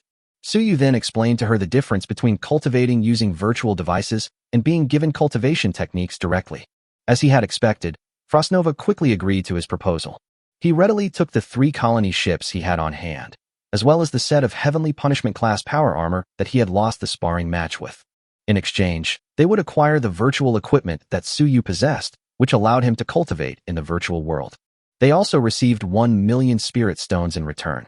If she doesn't plan to spread these virtual cultivation devices in Future City on a large scale, then this 1 million spirit stones should be enough for her for a long time. After the initial deal was finalized, Frostar finally breathed a sigh of relief, then gave Suyu a provocative look and said, "Today's sparring session benefited you from your metaphysical cultivation. Next time, wait until I've figured out the metaphysical cultivation method before coming back. Don't be afraid to accept the challenge then." Suyu was immediately amused upon hearing this. Still want to fight? Not to mention that he has a large group of power levelers on Earth helping him cultivate, and his cultivation level is advancing by leaps and bounds. Even in normal cultivation, no matter how talented Frostar is, it would be difficult for someone at the same level to beat him, especially after reaching the Chi refining stage or even the foundation establishment stage. He still has quite a few magical techniques and supernatural abilities from the heavenly profound realm. Frostar only knows cultivation techniques. How could she possibly defeat him? Thinking of this, and seeing the proud look on her face, Suyu's heart stirred. The next moment, he flashed and appeared beside Frostar like a ghost. Before Frostar could react, she felt a pinch on her cheek, and at the same time, she heard Suyu's voice and warm breath. "Next time, if you lose, you'll get a spanking." When she came to her senses, she found that Suyu had already returned to his seat, seemingly without having moved at all. The proud expression on her pretty face gradually froze, and the blush that had just faded reappeared. After standing there stunned for a while, he left behind the harsh words, "You just wait," and then hurriedly logged off as if fleeing. Chapter 177 New Dealer, the Tiger. As it turns out, Chiyomo's judgment was correct. When she handed over the supreme authority of the future city lord to Frostar, she said that Frostar was too young and frivolous and was not really suitable to be the city lord. That is indeed the case. Although when Suyu met Frostar, she was already in a high position, a big shot at the level of Legion Commander at a young age. But she is actually younger than Suyu. According to Chiyomo, if Xuanxing's age is converted to Blue Star, she is only 24 years old. Although she has a meticulous mind, she doesn't seem to like to use her brain most of the time, and her behavior is quite irritable. This is evident from the fact that he was provoked into sparring with Suyu with just a few words, and even put down a Heavenly Punishment class power armor. Therefore, when preparing her fishing boat war plan to deal with the Salvation Legion, Chiyomo also wrote it in great detail. I was afraid she wouldn't understand and might cause some trouble, because there were so many things to consider. Even with the computing power of the Android computer in late autumn, it still took her almost half an evening to finish them. They are truly dedicated to the future of the city. While worrying about Future City in late autumn, Suyu finally got another matchmaking opportunity, which refreshes every week. Without hesitation, I started matchmaking. In the process of matching trading partners. Match successful, entering the trading space. With a flash of light, when Suyu opened his eyes again, he found himself in another somewhat dimly lit cave.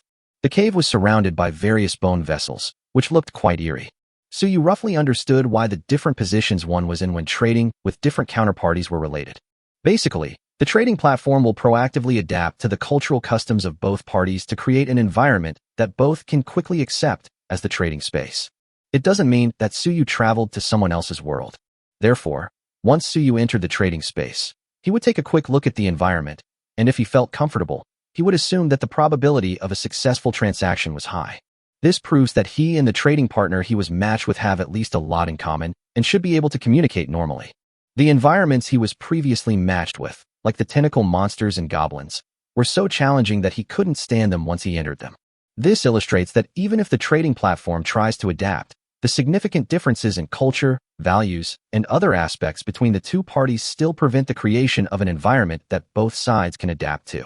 The trading space matched this time. To be honest, just by looking at the environment, Suyu felt that this deal was probably doomed.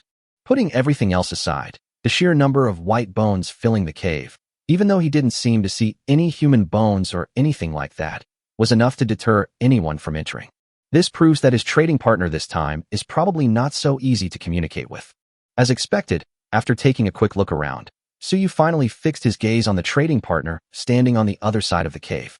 However, after he saw the appearance of the trading partner clearly, he hesitated for a moment, then took a step back without hesitation and took out the heavenly punishment level power armor he had just obtained and put it on. Although the default rule in the trading space is that no one can harm each other before the security agreement is lifted, Suyu felt that he would only feel safe if he wore heavy power armor after seeing the trading partners this time. Because the trading partner he was matched with this time was a white tiger. This enormous white tiger, just standing there, was over 5 meters tall and at least 7 or 8 meters long. What puzzled Suyu even more was that there was a pair of white wings on the two sides of the giant tiger's ribs. It exudes a domineering and dignified aura, yet retains an air of elegance. It's like adding wings to a tiger. This is clearly not an ordinary tiger. Could it be another mystical side world? The moment Suyu saw it, he had a general idea of what it was. After stroking it for a while, he cupped his hands and said, "Blue Star Agent, Suyu." Across from them, the enormous tiger nodded in agreement. Bai Hong, the agent of the beast god realm. As it spoke, its size shrank rapidly. In the end, she actually transformed into a tall woman who was at least 1.8 meters tall and wearing a white cloak. The woman had exquisite features, a perfect 9-head figure, and long, straight, slender legs that exuded strength. This sudden revelation of Suyu was something he never expected. However, seeing the pair of fluffy white ears still remaining on her head after the transformation, I almost couldn't hold back. Beast-eared girl. Fortunately, he was a worldly man. After a moment's surprise, he quickly recovered and politely said, "I wonder, fellow Taoist Bai, what are your needs? What do you want to buy, or what do you want to sell?" Upon hearing this, Bai Hong's gaze swept across his face, finally settling on the dark red heavenly punishment level power armor he was wearing. "Are you from the world of technology? On the technology side?" Upon hearing this word, Suyu immediately realized something was wrong. Judging from her transformation, this tigress clearly doesn't possess technological characteristics. It's more like a mystical method. The technological world is similar to Earth. As productivity gradually increases, and even the basic living needs of ordinary people are guaranteed, in order to meet the growing spiritual needs, the cultural aspect will inevitably usher in a peak of development after the technological world has developed to a certain extent. Therefore, it is quite normal for people from the technological world to have some understanding of the metaphysical world. Because whenever artistic works are involved, such mystical abilities are an unavoidable topic. Whether it's Earth or a technologically advanced wasteland, similar legends and stories exist.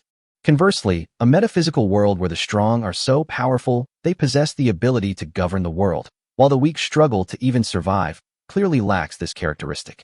Therefore, people from the metaphysical world should theoretically have difficulty understanding the technological world. She clearly seemed to come from the metaphysical world, yet she recognized at a glance that Suyu's power armor was a product of the technological world. There are only two possibilities. Firstly, the divine beast realm that Bai Hong mentioned is actually a technological world, while the skill she just used was a metaphysical skill obtained from a trading platform. Another possibility is that Bai Hong is a veteran agent in the trading space, at least at the intermediate level or above, and has seen a lot. Suyu observed her expression and, seeing that she remained calm and composed, he had a general idea of what was going on. It's most likely the latter. Another seasoned agent. Chapter 178 Nuclear Bomb for Beast Taming? After thinking it over for a while, Suyu frankly admitted it. "That's right, I come from the world of technology." To be honest, under his transformation, Blue Star is currently on two parallel paths, and he himself doesn't know what the future holds.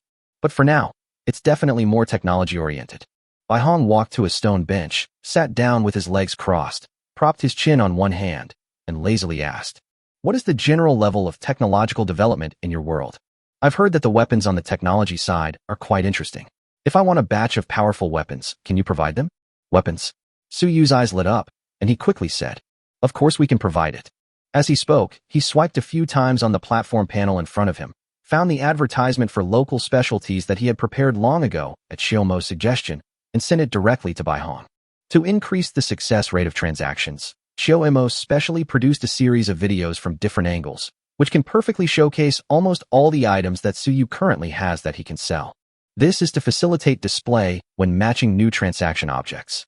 What the other party needs now is weapons, so just make a video showing the weapons to her. Sure enough, Bai Hong paused for a moment after receiving the video, glanced at Suyu, and then watched it intently. After a moment, he slowly nodded and said, "Not bad. According to the civilization levels categorized in the forum, this world is at least a level 1.5 civilization in terms of technology. However, at this point, her gaze fell upon Su Yu's power armor. However, this armor of yours doesn't seem to be a product of a level 1.5 civilization. It must have been obtained from another trading partner, right? Forum? Su Yu's eyes flickered, grasping the key point, but he didn't say much, only smiling. It doesn't matter where it came from. What matters is whether any of those weapons you just received were the ones you need. Yes. Bai Hong nodded immediately, swiped the progress bar of the video a few times, and then froze the video on a mushroom cloud. I want as much of this stuff as you can get. The larger the quantity, the better. Nuclear bomb. Su Yu was taken aback and looked at her with surprise. Good grief, you didn't choose anything, but you chose the biggest treasure, didn't you? However, upon closer examination, her desire to buy large mushrooms is quite normal. The main thing is that this thing is really useful. If a single shot hits someone directly in the face, even a golden core or nascent soul stage expert in the heavenly profound realm would probably have to kneel down. Of course, they have supernatural abilities, so it's hard for them to be hit by the explosion. Therefore, it may not be very effective against high-level enemies. If you can use giant mushrooms as weapons on the battlefield, then whether you're on the metaphysical or technological side, they're definitely an economical and practical treasure. One shot can raise a city to the ground. No matter how powerful your advanced forces are, if you're blown to smithereens, you'll be left with nothing but dust. Although the trading platform's mall also sells large mushrooms, there are far more powerful and high-end items available there. Trading points are extremely valuable. Almost no one would spend trade points to buy this kind of thing. Su Yu pondered for a moment and replied, I don't have any of this in stock right now, but I can manufacture it anytime. I can make as many as you want. So what are you planning to use to exchange it? The intelligence, how's it going? Bai Hong suddenly smiled, a sly glint in his eyes. Regarding the information about intermediate agents, you heard me mention the forum earlier. Aren't you curious about which forum it is? Fellow Taoist Bai, I think we should get down to business, Su Yu said, his expression unchanged, unmoved. Just kidding, he's only one step away from becoming an intermediate agent. Once he closes this deal, he'll be promoted immediately. Do we still need to exchange information with her? Boring. Bai Hong shook his head, pondered for a moment, and then said, Do you know what beast taming is? In the beast god realm, beast tamer Su Yu narrowed his eyes, a guess forming in his mind. I know a little bit about it, but I don't know the specifics. I'd like to hear more details. It's actually not too complicated. It's a derivative path from the metaphysical side, with a lower ceiling than traditional metaphysical cultivation methods. But its advantage is that it can significantly increase an individual's strength in a short period of time. Bai Hong said frankly, humans, with their short and weak lifespans, can enter into agreements with their beast tamers through contracts, thereby unilaterally plundering the beast's lifespan and talents. A single contract can grant a person as weak as an ant the power comparable to a divine beast. Our beast god realm has been a world where beast taming was the mainstream for many years.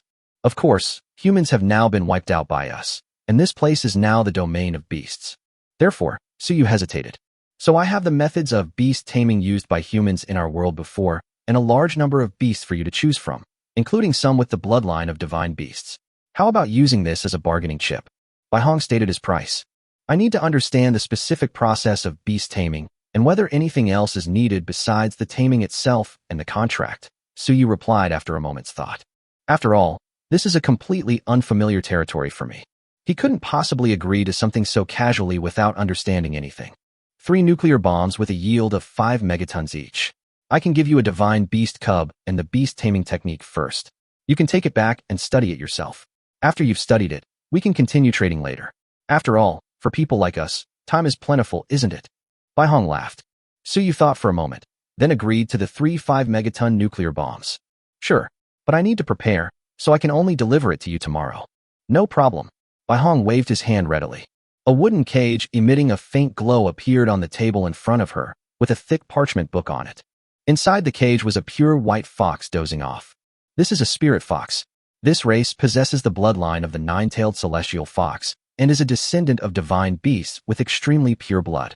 Even in the era of beast taming dominated by humans, they would definitely be among the top-tier beast tamers.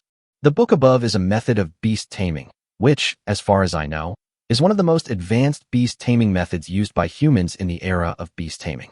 You can take it back first. Anyway, with the trading platform's rules in place, she wasn't worried that Su Yu would renege on his debts. However, Bai Hong paused for a moment before continuing. I wiped out the Spirit Fox clan. She's my prisoner. She has a bad temper, so you'd better be careful when you release her from the cage. Although she has only just reached the growth stage and her strength is only average, she can still easily kill countless ordinary people. Your strength is not bad. You should be able to keep her in check. Remember to keep a close eye on her. Chapter 179 The Fox from the Realm of Divine Beasts. So, this is the mythical beast you traded from your new trading partner? In the office on the top floor of the Arctic Palace, Chio-mo looked at the sleeping little white fox in the cage and couldn't help but show a curious expression in her eyes.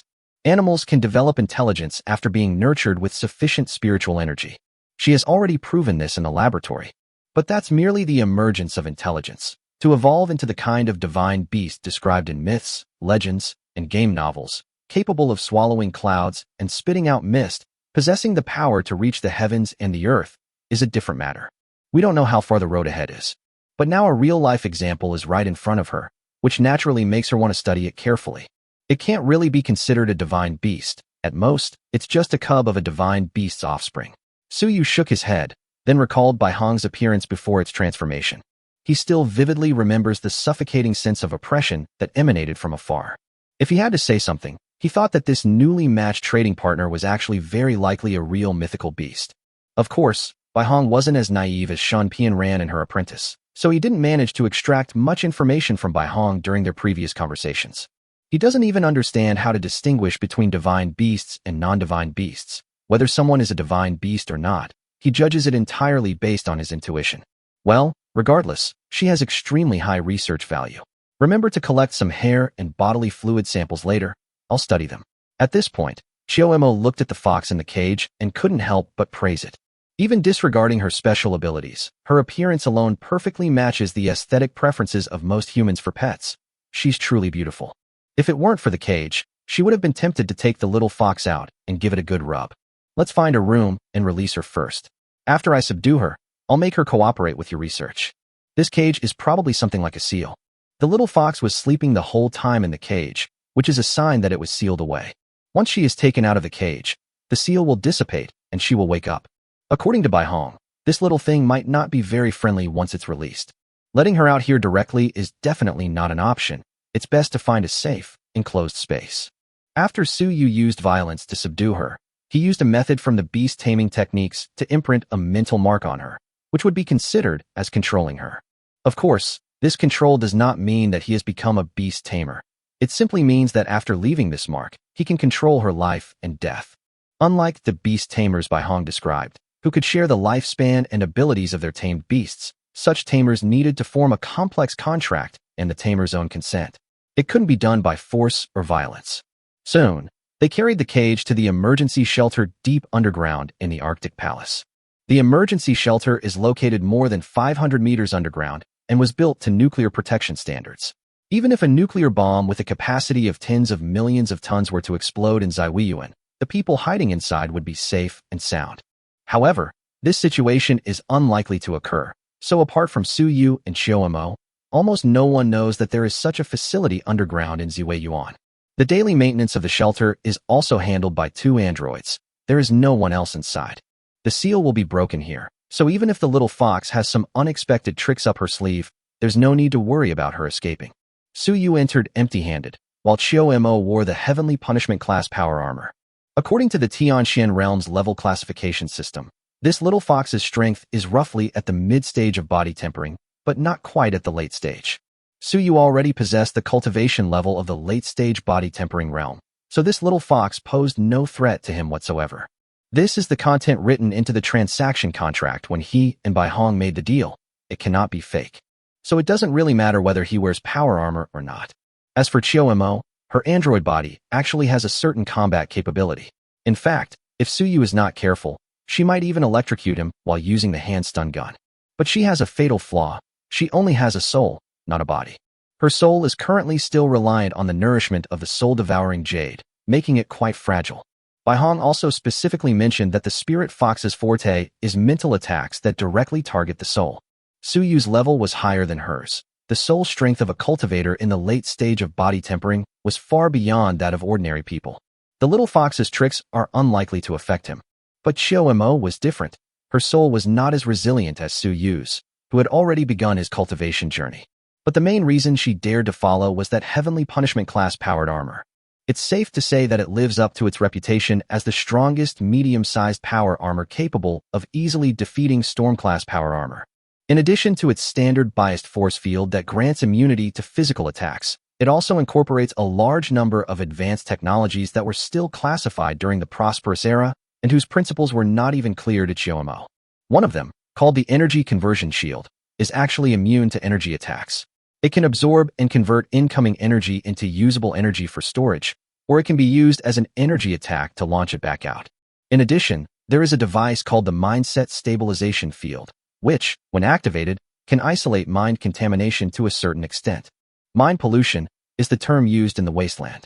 After studying the characteristics of the soul, Chiyomo was able to confirm that this thing is actually for protecting the soul. That's why she dared to come and watch even though she knew the fox might have mental attack skills. The two entered the underground shelter, closed the specially made heavy door, found a small room, and put the cage there. The cage was made of woven rattan and emitted a faint green fluorescence. The little white fox lay there quietly, sleeping soundly. The method to open the cage is also very simple. Just tear it apart violently. Suyu glanced at Chiyomo, who had already activated her fixed mind field and was shrouded in a faint blue light, and easily broke through the cage. The next moment, the little fox, which had been fast asleep, suddenly opened its eyes and instantly grew to a size over a meter tall with a huge tail. Faint blue-gold patterns have appeared on the originally pure white fur, appearing faintly and subtly, giving it a mysterious and noble appearance. Suyu waited in ambush for a while, only to find that the fox did not suddenly attack as expected. Instead, she stared at him for a long time with her bright, amber eyes, then suddenly spoke in surprise. Humans? Chapter 180 Mythical Beast? How many masters does it have? The little fox was probably speaking their world's language, and Suyu couldn't understand a single word. Fortunately, as a seasoned player on the trading platform who was at least an intermediate-level agent, Baihong thoughtfully gifted him a book on the language of the beast god realm. After receiving the book in late autumn, Chiyo deciphered their language in less than 10 minutes, and even made a makeshift simultaneous interpreter, so Suyu could understand what she meant. However, precisely because he understood it so well, he was somewhat surprised. Have you ever seen a human being?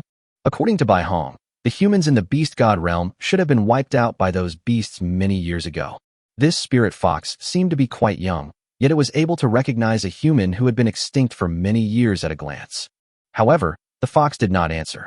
Instead, it shook its head and said crisply, "My memories are from when my tribe was invaded by the Heavenly Beast Palace and I was captured. Why am I here now? Did you defeat the Heavenly Beast Palace?" Heavenly Beast Palace? Suyu frowned. He guessed that this so-called Heavenly Beast Palace must be related to Baihong. After all, Baihong had said before that she was the one who destroyed the Spirit Fox clan. The Heavenly Beast Hall that the fox mentioned is most likely one of Baihong's subordinates, or the force she belongs to. After a moment's thought, he still tried to keep the conversation brief, telling Baihong about the existence of the trading platform and his transaction with Baihong. After all, he had originally planned to use violence to suppress the other party before releasing them, so the fact that they could still communicate was a pleasant surprise. She was an alien creature acquired through a trade, so it didn't matter if he told her about the existence of the trading platform, since Suyu couldn't possibly let her escape his control on Earth anyway. After hearing Suyu's explanation, especially after Suyu mentioned the existence of the trading platform, Fox was completely dumbfounded. After standing there stunned for a while, he muttered blankly, I see. After a moment, the dazed little fox suddenly looked up at Suyu and said, "No, you can't make a deal with her." Although her tone was unusually serious, and even her face showed a human-like urgency, it was not very convincing when paired with her crisp, girlish voice. Suyu smiled upon hearing this. "Oh, why? She is the mastermind behind the destruction of humanity. You are human. Cooperating with her is like seeking refuge with a tiger. It will not end well." The little fox spoke urgently, and her fluffy tail, which was larger than her body, kept swaying restlessly, causing Suyu to unconsciously focus his attention on her tail. "Speaking of which, I still don't know your name?" Suyu said suddenly, looking at her tail. "Huh." The little fox was taken aback and subconsciously replied. It was so long and complicated that even the simultaneous interpretation device made in late autumn didn't include the vocabulary, leaving Suyu completely dumbfounded. Seeing that she had been taking a long time to finish giving her name, he quickly interrupted her. Wait. Are all the names of people, no, beasts in your world this complicated? The fox, clearly embarrassed by the interruption, awkwardly said. Actually, no. It's because I'm royalty and have many titles. In formal occasions, according to our custom, I need to give my full name. I felt that since this is our first meeting, I should be more formal. People in the clan usually call me Prince Nine-Tailed, which is my title. They believe that I am the child of the clan's ancestor, the nine-tailed celestial fox, who is closest in bloodline to this generation, and that I will definitely grow a ninth tail in the future. Nine-tailed prince, is that all right? Suyu's lips twitched, and he casually said, Since you've come to Blue Star, you should do as the locals do and take a name from Blue Star. From now on, you'll be called Blue Star. At this point, a sudden thought struck him, and a somewhat mischievous smile appeared on his face. From now on, let's call him Ollie. The little fox, somewhat hesitantly mimicking Suyu's tone, repeated its name, then asked in confusion, Does this name have any meaning? It's nothing, just the name of another nine-tailed fox. No. The little fox was immediately alarmed and hurriedly said, Sharing a name with a mythical beast is extremely disrespectful and will incur the beast's punishment. It is absolutely forbidden. Mythical beast? Suyu was immediately delighted. How many divisions does she have? Seeing the little fox's bewildered expression, Suyu stopped teasing her and instead said seriously, Here, you can call whatever I tell you to. The mythical beasts of your world have no right to interfere here. The little fox pouted and pondered for a long time before giving up the argument. Then, finally remembering his earlier topic, he hurriedly said, You absolutely must not. Don't do business with Bai Hong? What? Suyu asked rhetorically. Based on the little fox's words and previous interactions with Bai Hong, it's not hard to guess that Bai Hong is most likely the culprit behind the extinction of humanity in their world. But what does this have to do with Suyu? If it were him, if the previous rulers of Earth were not humans, but a species with a lifespan of only 10 years, but capable of plundering human lifespan and abilities through special means. After gaining access to the trading space, the first thing he did was to wipe out this creature. It's not a matter of right or wrong, just a difference in perspective. As for Suyu being human, does that mean he must stand on the side of humanity? That's a completely different world. What business is it of his? It seems that Ari only just remembered the characteristics of the trading platform that Suyu had explained to her earlier. Apart from trading, it's difficult for the two parties to have any other interaction. For a moment, I was speechless, yet also somewhat unwilling to give up. But after thinking for a long time, she couldn't think of any convincing arguments, and could only say dejectedly, But I heard she really dislikes humans, so she definitely doesn't like you either, and she'll definitely try to cheat you during the transaction. Seeing her like this, Suyu couldn't help but reach out and give her a hard pat on the head. It's fluffy and soft. I have to say, it feels really good to the touch. Ari was clearly uncomfortable with this behavior. Realizing what was happening, she instantly recoiled as if electrocuted, taking several steps back and shrinking into a corner, looking at Suyu in terror. What are you doing? Never mind what happens in your world. You have a choice to make now. Suyu wore a smile that seemed to be used to coax an innocent young girl. What? Either you sign a beast-taming contract with me now, and after you sign it, you can leave this little house. This world is beautiful, and you can go wherever you want. You'll probably gain a lot of fans that way. Either I return you to Bai Hong now, or I return you to him. Chapter 181 Beast Taming Contract. Oh right. Seeing the little fox's bewildered expression, having just escaped one danger only to fall into another, Suyu couldn't help but tease it again. Because of the trading platform's rules, if I refuse to trade with Bai Hong, I will definitely have to return you. Of course, that was just him talking nonsense. Because the trading platform doesn't offer the option to default. There is only one possibility for breach of contract. That means one of the parties involved in the transaction died in an accident. The previously signed agreement is therefore void. Otherwise, the agreement must be followed regardless. Unless both parties agree to terminate the transaction after negotiation, there is no way to go back on a contract once it has been signed. Bai Hong clearly didn't care much about the little fox whose clan she had wiped out. As an agent, he didn't kill the little fox along with the clan when he wiped them out, but instead kept her. He obviously thought she would be very popular on the trading platform and was originally intended to be traded. Now that the fox has been given to Suyu, and Suyu agreed to trade the nuclear bombs in the agreement, it's impossible for him not to give them back. After all, if we put ourselves in her shoes, what if Froststar said she wanted to return all the food and other things Suyu had given her, and Suyu returned all the technology he had taken from her? Suyu would never agree to that. Therefore, from the moment the agreement was signed, this deal could not be cancelled under any circumstances. This is also why Suyu was too lazy to talk to Ali much. Upon hearing that she might be returned to Bai Hong, Ali seemed to recall the fear of being sealed in a cage once again. When she was sealed away, she appeared to be sleeping. That's not actually the case. Her mind was actually still active. The beast was as if it were locked in a dark, sunless room. She had experienced that feeling once, and she never wanted to experience it again in her life. Without any intense internal struggle, Ari shook her head like a rattledrum, repeatedly saying, No, don't send me back. I'm willing to sign a beast-taming contract with you. But, at this point, she cautiously glanced at Suyu, her voice trembling with tears, and said, Can we sign a regular contract? I don't want to be a slave. There are, of course, more than one type of beast-taming contract. There are ordinary beast-taming contracts, as well as equal contracts, slave contracts, and so on. Ordinary contracts are easy to understand. They are based on the human's will, and the beast tamer cannot violate the human's will most of the time. However, signing such a contract requires a certain level of understanding between the person and the beast. If the beast tamer treats the beast poorly, the beast will harbor resentment, and the effectiveness of the contract will be greatly reduced. The most obvious manifestation of this is that the shared power and lifespan between the two sides will gradually be stripped away. This contract ensured that humans could safely command and control their beasts, but also guaranteed that humans could not arbitrarily mistreat them. Ultimately, however, these kinds of contracts are more biased towards humans. Under this ordinary contract, humans can control many beasts, but each beast can only have one master. The concept of an equal contract is easy to understand. The person who signs the contract and the animal usually have an equal relationship. Under this contract, the two parties can not only share lifespan and abilities, but also reach an extremely terrifying level of tacit understanding. To put it simply, they're like children born from the same mother. Same level, same beast. Beast masters who sign an equal contract with their beast tamers are stronger in combat than those with ordinary contracts. Of course, the shortcomings are also obvious.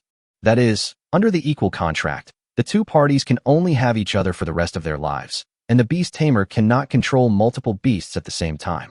In the later stages of cultivation, a person and their beast alone are definitely not as strong as a beast tamer who has signed an ordinary contract and has a whole family to support them. Furthermore, the two parties who sign the equal contract can be regarded as a whole. If one party dies unexpectedly, the other party will also be killed by the backlash of the contract. The equal contract is the oldest and earliest beast-taming contract in the beast god realm. Slave contracts, on the other hand, are clearly unequal contracts. Interestingly, unlike ordinary contracts where the person is the master, slave contracts allow both parties to be the master. It could be a beast tamer making a beast into a slave after forming a contract with it, or a powerful beast tamer making a person into a beast slave. Of course, when humans were powerful in the beast god realm, it was usually only humans who took beasts as slaves. The reason why humans and beasts in the beast god realm united to create this unorthodox system of beast taming was actually because it was mutually beneficial in the beginning. Animals, especially those with special bloodlines, often possess many unique abilities. Humans can gain long lifespans and powerful abilities by cooperating with animals. There were actually some benefits to animals cooperating with humans in the earliest times. According to the book on beast taming techniques, beast taming cultivation is usually very slow. Many are even unable to cultivate actively and can only rely on their ancestral bloodline to automatically improve their strength. But humans are different. As the most intelligent of all beings, the human soul is more likely to attract spiritual energy than that of animals. After a beast signs a contract with a human, it can also receive a buff that increases its cultivation speed. In the very beginning, it was simply a mutually beneficial relationship. It was only later that it gradually developed into a beast-taming system primarily based on humans. It's fair to say that those who rely on physical strength can't compete with those who rely on their brains. When both sides were roughly equal in strength at the beginning, they could have a dialogue on an equal footing. Of course, when one side possesses overwhelming power, everyone loses the right to engage in equal dialogue. That's why things like slave contracts came about later. The so-called ordinary beast-taming contract is actually extremely harsh on the beasts compared to the earliest equal contracts between humans and beasts that involved mutual help. Judging from the little fox's behavior, most animals have obviously become accustomed to and accepted this kind of contract, as long as it's not a slave contract. It can only be said that the humans of their world were wiped out by Bai Hong, which may not be entirely unjust. Of course, Bai Hong also readily exterminates other beastmen of his own kind, so he's probably not a kind soul either. Su Yu shook off the scattered thoughts in his mind and saw that Ali was still staring at him pitifully, so he couldn't help but laugh. Okay, let's sign a standard contract. Although he felt that the humans of the beast god realm, who relied on the initial equal contract to obtain powerful strength from beasts, and then turned their backs and created an even more unequal contract, were somewhat despicable. However, at that time, we were looking at the problem from God's perspective. When the problem fell on his own shoulders, his choice was naturally to follow the good advice and draw up a simple contract. It's already a sign of conscience that they didn't pull a slave contract to turn the little fox into a slave. Chapter 182. Not a genius, but overpowered. The same thing can lead to drastically different choices depending on one's perspective. This is the contradiction of human nature. Su Yu is a human being, not a saint, and is no more noble than others. The fact that the equal contract required him to live and die with his beast after signing it was something he absolutely could not accept. After all, as an agent for the trading platform, he will encounter more and more different worlds in the future, and his lifespan will only get longer and longer. Even Ari, as a descendant of a mythical beast, might not outlive him. He wanted to sign the contract mainly because he wanted to experience what it was like to tame beasts and also to keep them as pets. He had no intention of giving half of everything he had to this little guy he had just acquired through a transaction. As expected, the little fox relaxed immediately after hearing Su Yu's words. He seemed to be secretly relieved. Then, instead of showing any sign of frustration, his eyes actually appeared somewhat excited. Seeing this, Su Yu couldn't help but ask curiously, "You're about to sign a contract with me to become my tamed beast, so why do I feel like you're a little happy about it?" "I'm just so happy." The little fox is just like a child.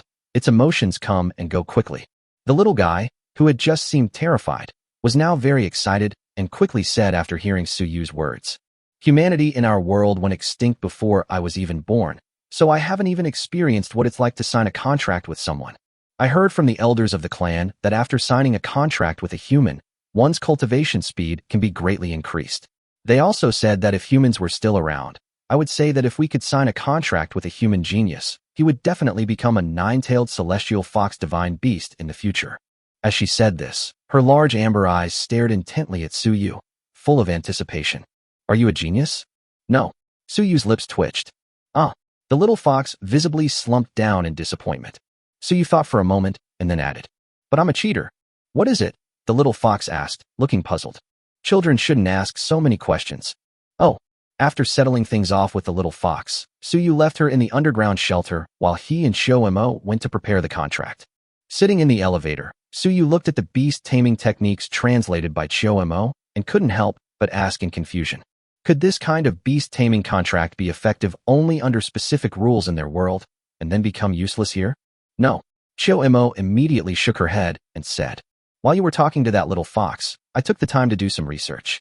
This kind of contract is actually a soul binding, and its underlying logic is not much different from the soul-related cultivation techniques and supernatural arts transmitted from the Tianxian realm. You can just treat it as an alternative form of metaphysical supernatural power or magic. The supernatural powers and techniques of the heavenly profound realm are effective on Blue Star, so there's no reason why the contracts of the divine beast realm wouldn't work." "That's good." Su Yu nodded.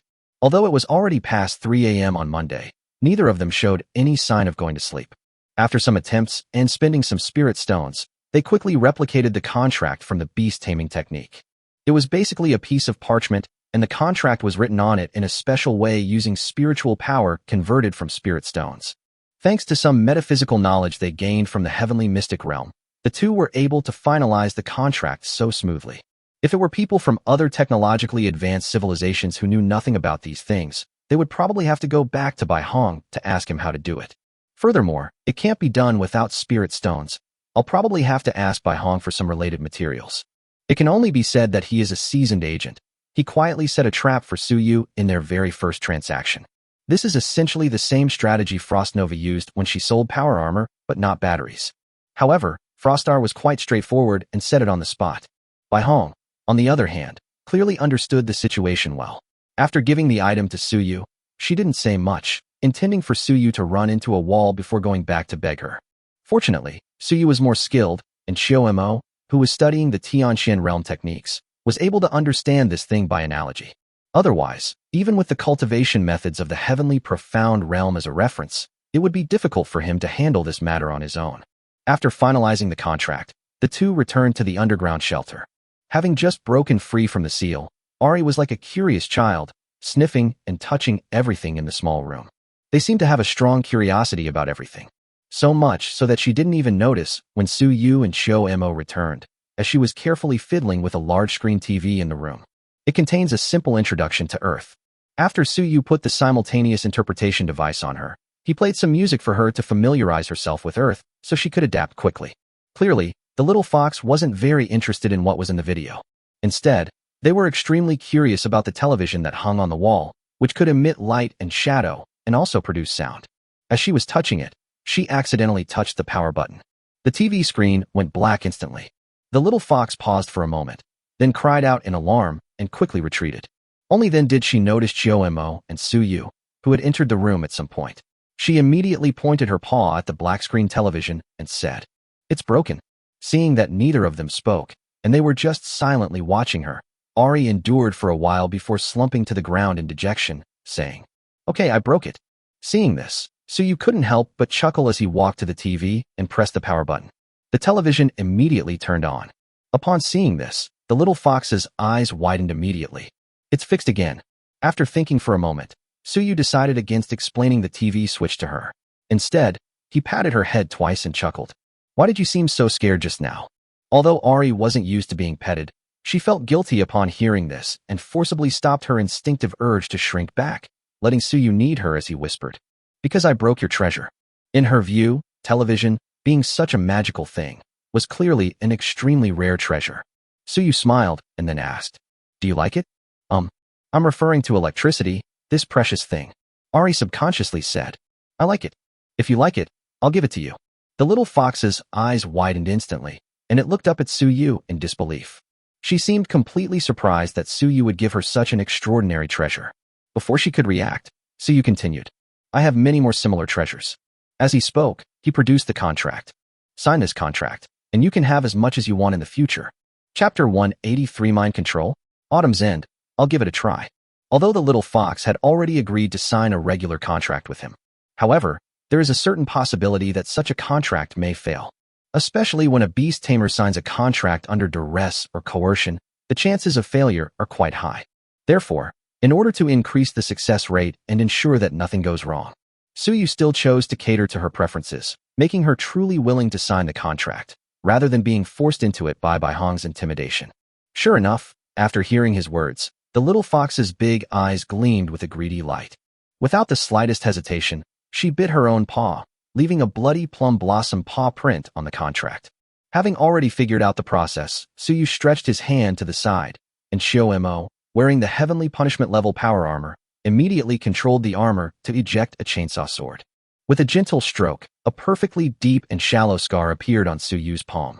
After smearing his palms with the blood that had flowed out, he also stamped a bloody handprint on the contract.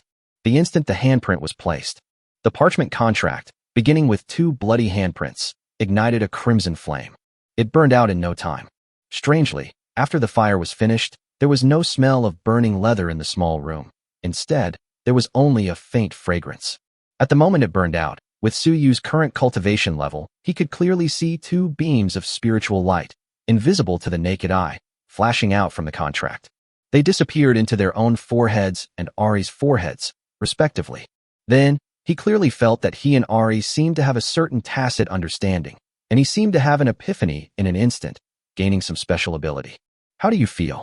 Shio Mo couldn't help but ask as soon as the contract was completed. Su Yu seemed to be looking at the little fox in front of him. A thought struck him, and he tilted his head. As he made this movement, the little fox facing him also tilted its head in sync. And the direction they deviate from is the same.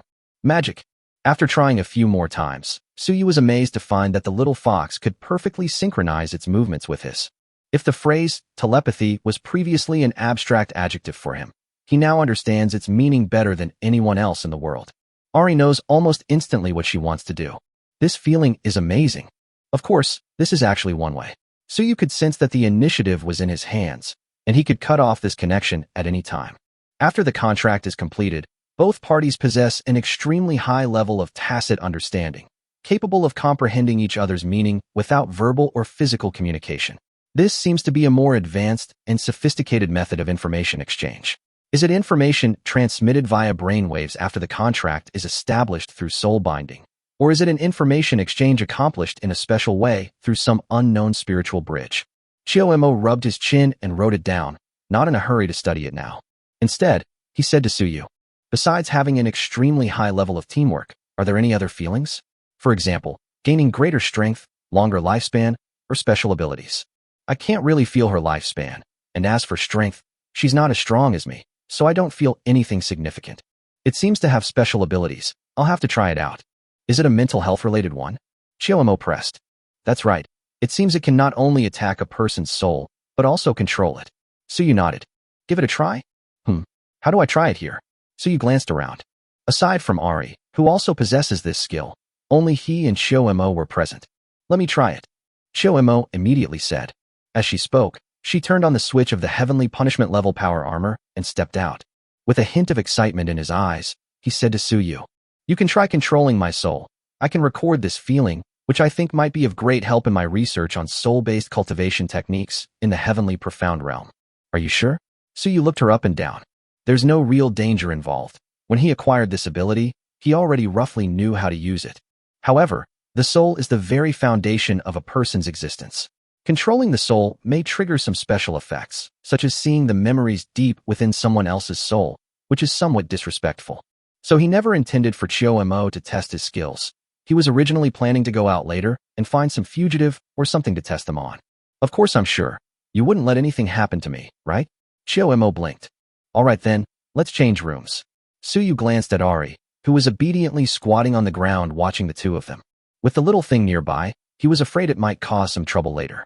Soon, the two arrived at another small house not far away.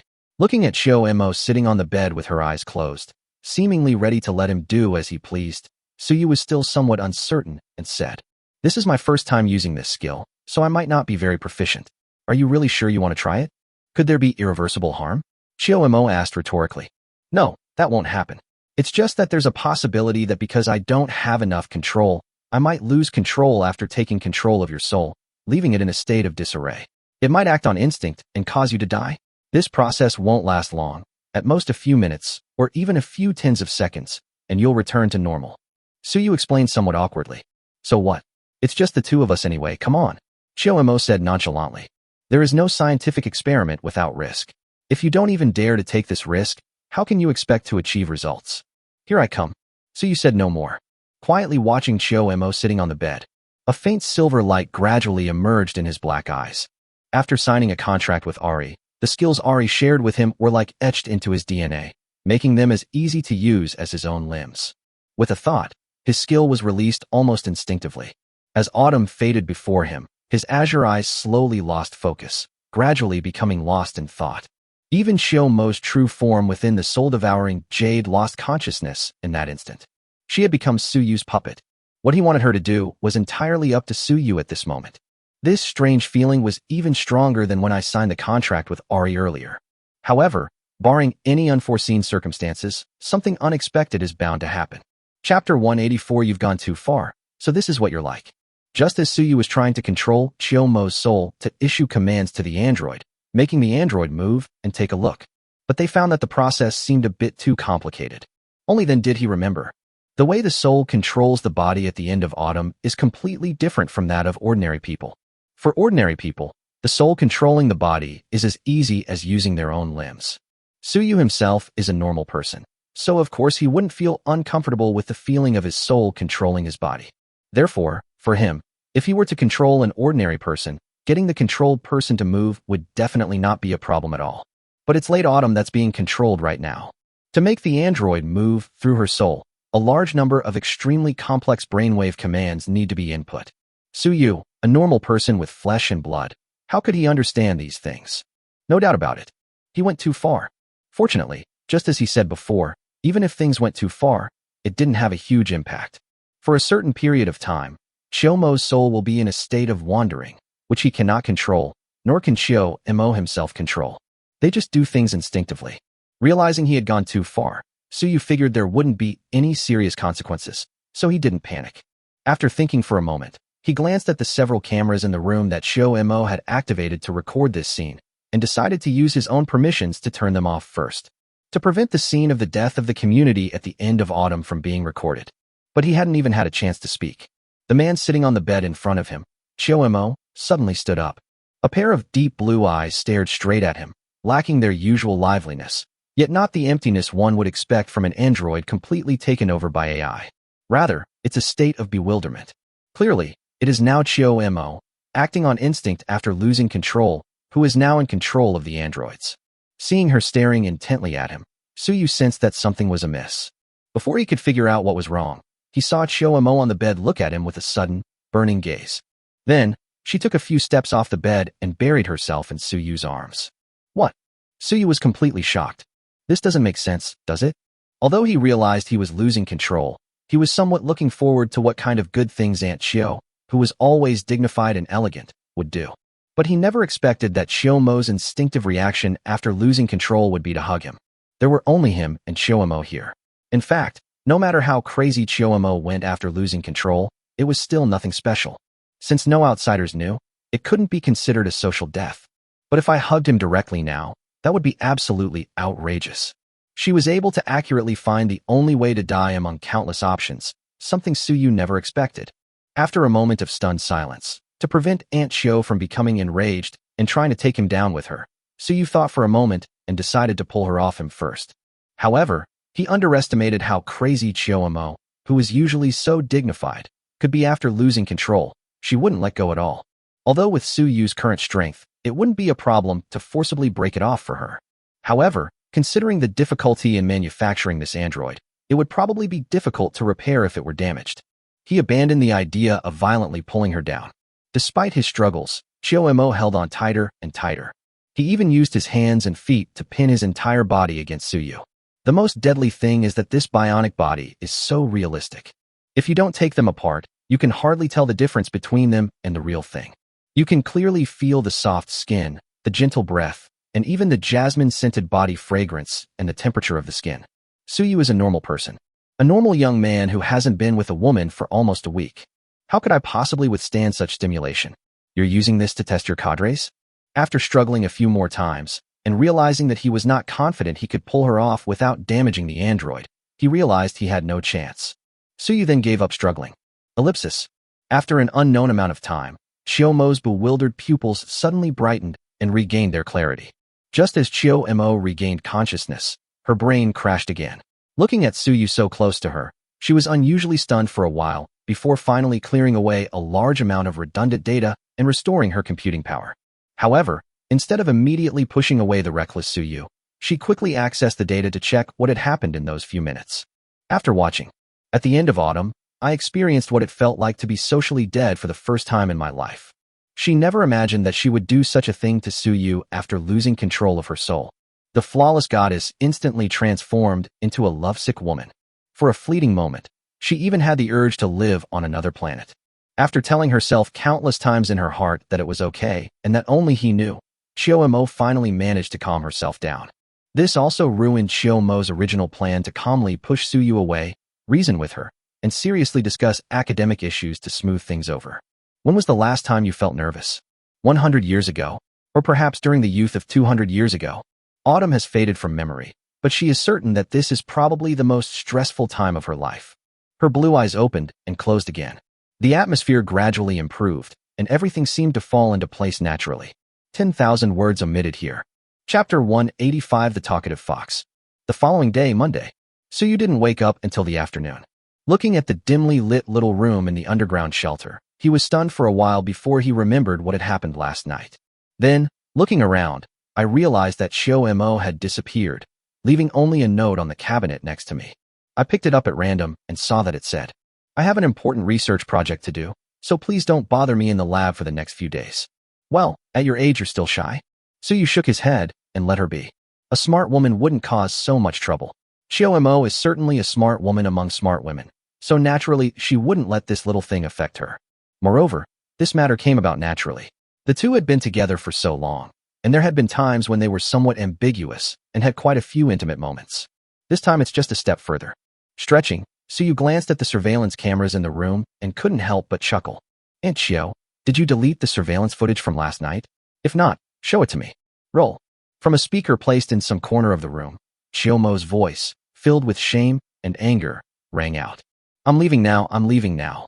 Suyu slowly got dressed and got out of bed, then casually flirted with Chiyomo. However, there was no further response from Chiyomo. But it doesn't matter, she can definitely hear me.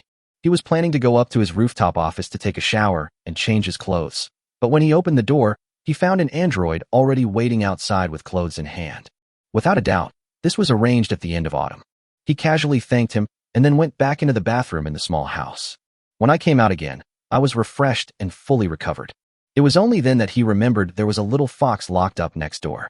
He immediately turned and opened the heavy blast door of the next room. As soon as I opened the door, I saw Ari lying listlessly in the corner of the room, her big tail, which looked like a feather duster, swaying from side to side intentionally or unintentionally. Her amber eyes were staring at the TV in front of her, and I didn't know what she was thinking. Why don't you lie on the bed? Suyu squatted down next to her and ruffled her fluffy head twice. I'm afraid I'll break it. After signing the contract, Ari was obviously much closer to him. Not only did she no longer resist being petted, but she also actively stretched out her neck to cooperate with him. So what if it's broken? Suyu shook his head, then, seeing her still listless expression, couldn't help but ask, what's wrong with you? Ali immediately looked pitiful and said, I'm hungry. Suyu was stunned for a moment before she came to her senses. After signing the contract, the two parties will actually share some senses. Under normal circumstances, Ari will definitely know if he is hungry. However, he had been doing something with Chiyomo last night that was not something that outsiders could easily know, so he cut off that contact at the time. Therefore, he was unaware that the little fox was hungry. He had originally intended to have the androids bring him some food, but after thinking about it, he said instead, never mind, I'm about to eat too. Let's go out to eat together. Can you eat the things that humans eat? Sure. Ari immediately stood up, her big tail wagging involuntarily, her eyes sparkling as she said, I heard from the elders in my tribe that food made by humans is the most delicious. Of course. Suyu gestured for her to follow, then got up and walked outside, casually asking, it seems that your spirit fox clan has a very good impression of the humans in your world? Yes, sir. The little fox trotted along, answering as it walked. Our clan used to have a very close relationship with a human family. I heard from the clan elders that young people from that family would be sent here when they reached a certain age to sign contracts with our clan members. Many of these contracts were equal ones. Oh, Suyu's eyes flickered. So that family is very big? Yes, I heard that they are one of the major human clans. Our clan used to cooperate with them, and we were one of the most powerful clans in the beast god realm. Ari said crisply. After listening to her words, Suyu roughly understood what was going on. It seems that the beasts in the beast god realm are not entirely opposed to humans. There should be quite a few similar to the spirit fox clan, to which the little fox belongs. These beastmen have long cooperated with certain human families, mutually benefiting each other. They are the most powerful and influential people between humans and beastmen.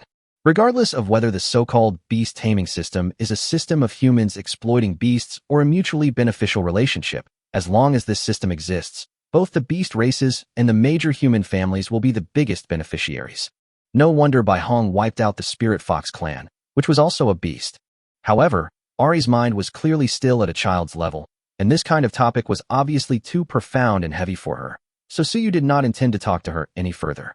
They immediately changed the subject and chatted idly with Ari about random things until they reached the surface of Zai Weiyuan. He discovered that the little thing had a rather talkative mouth. He would often say one thing, and Ali would say a whole lot more.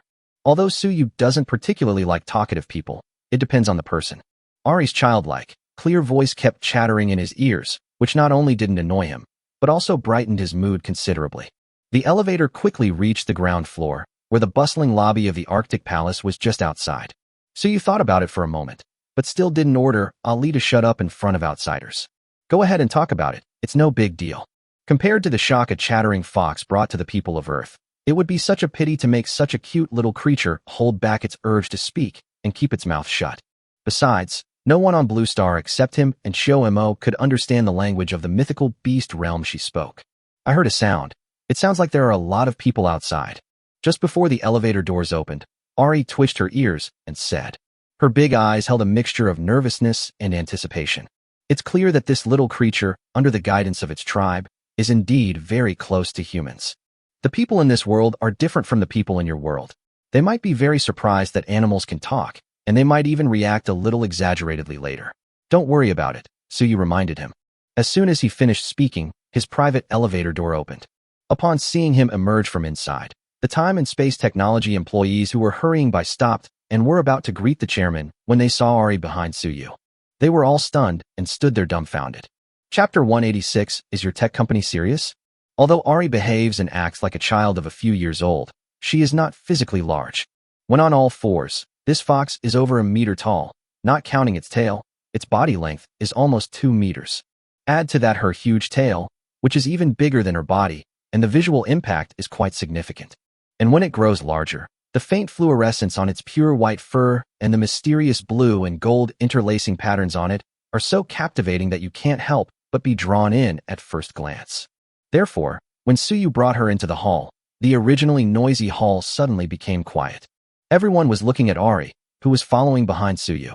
The simple-minded Ari had obviously never seen such a scene before, so she looked around at the people watching her, and then looked up at Suyu in front of her. After a moment of hesitation, she timidly took a few steps behind Suyu, hiding behind him and secretly peeking out to observe the people around her. This unintentional action almost melted the hearts of the time and space technology employees around him. Ah, this is so cute. I can't resist, I want to pet it. Is this some kind of special breed of dog? No, that's a fox. A huge fox.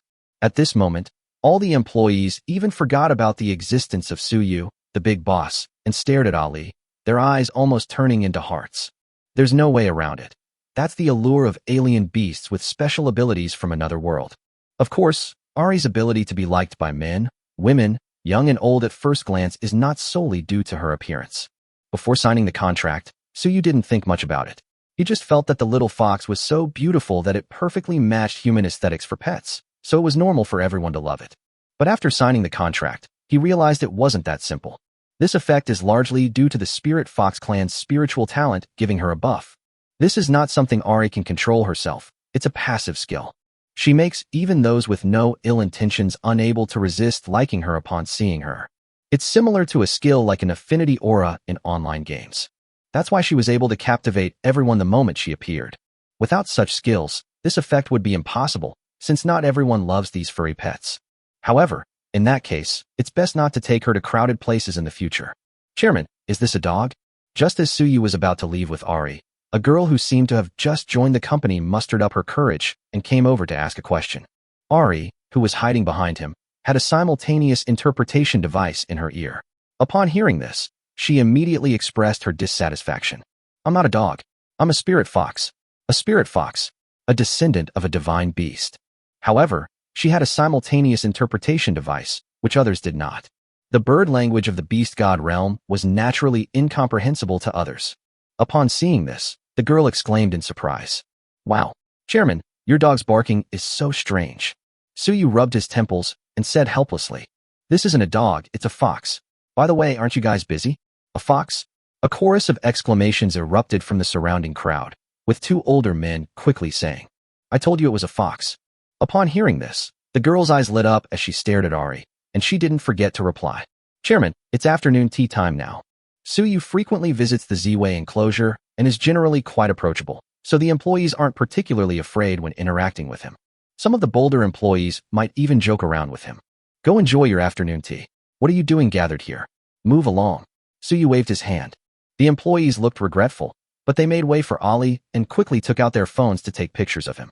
However, Suyu had only reached the main gate of the Arctic Palace when he ran into Chuyu, who had just returned from an outing, and Li Yuanxi following behind Chuyu. Li Yuanxi was originally a secretary that Suyu found for himself on a whim.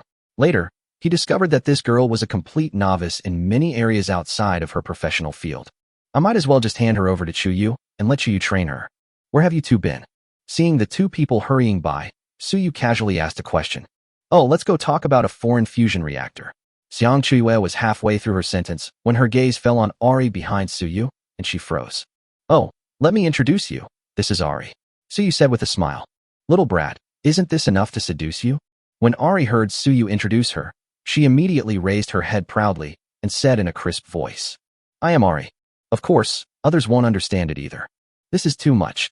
Yu subconsciously took 2 steps forward, her eyes almost glued to Ali. Li Yuanxi, standing behind her, was even more direct. Because she was more familiar with Yu, she mustered her courage and asked, "Can I touch it?" "That depends on whether she wants to or not." Yu glanced at Ali. The little guy clearly liked humans too, and nodded quickly. Wow, it even knows how to nod. How smart. After getting permission, Li Yuanxi exclaimed and quickly ran over to pet it a couple of times, her eyes practically overflowing with affection. Yu wanted to maintain her image as the group's vice president, so although she really wanted to go up and touch him, she held back. After glancing around, he whispered to Yu, "These aren't creatures from Earth, are they?" "No," Yu said frankly. Yu already knew that Mo wasn't from Blue Star, so there was no need for Ali to hide this from her. As the group's vice president, she needs to know many things to get things done effectively. However, it was impossible to tell her about the existence of the trading platform. Yu hesitated for a moment before saying, "Could you get me one? I can use this to pay for 10 years of my salary." Yu was taken aback, then looked her up and down a few times, and chuckled.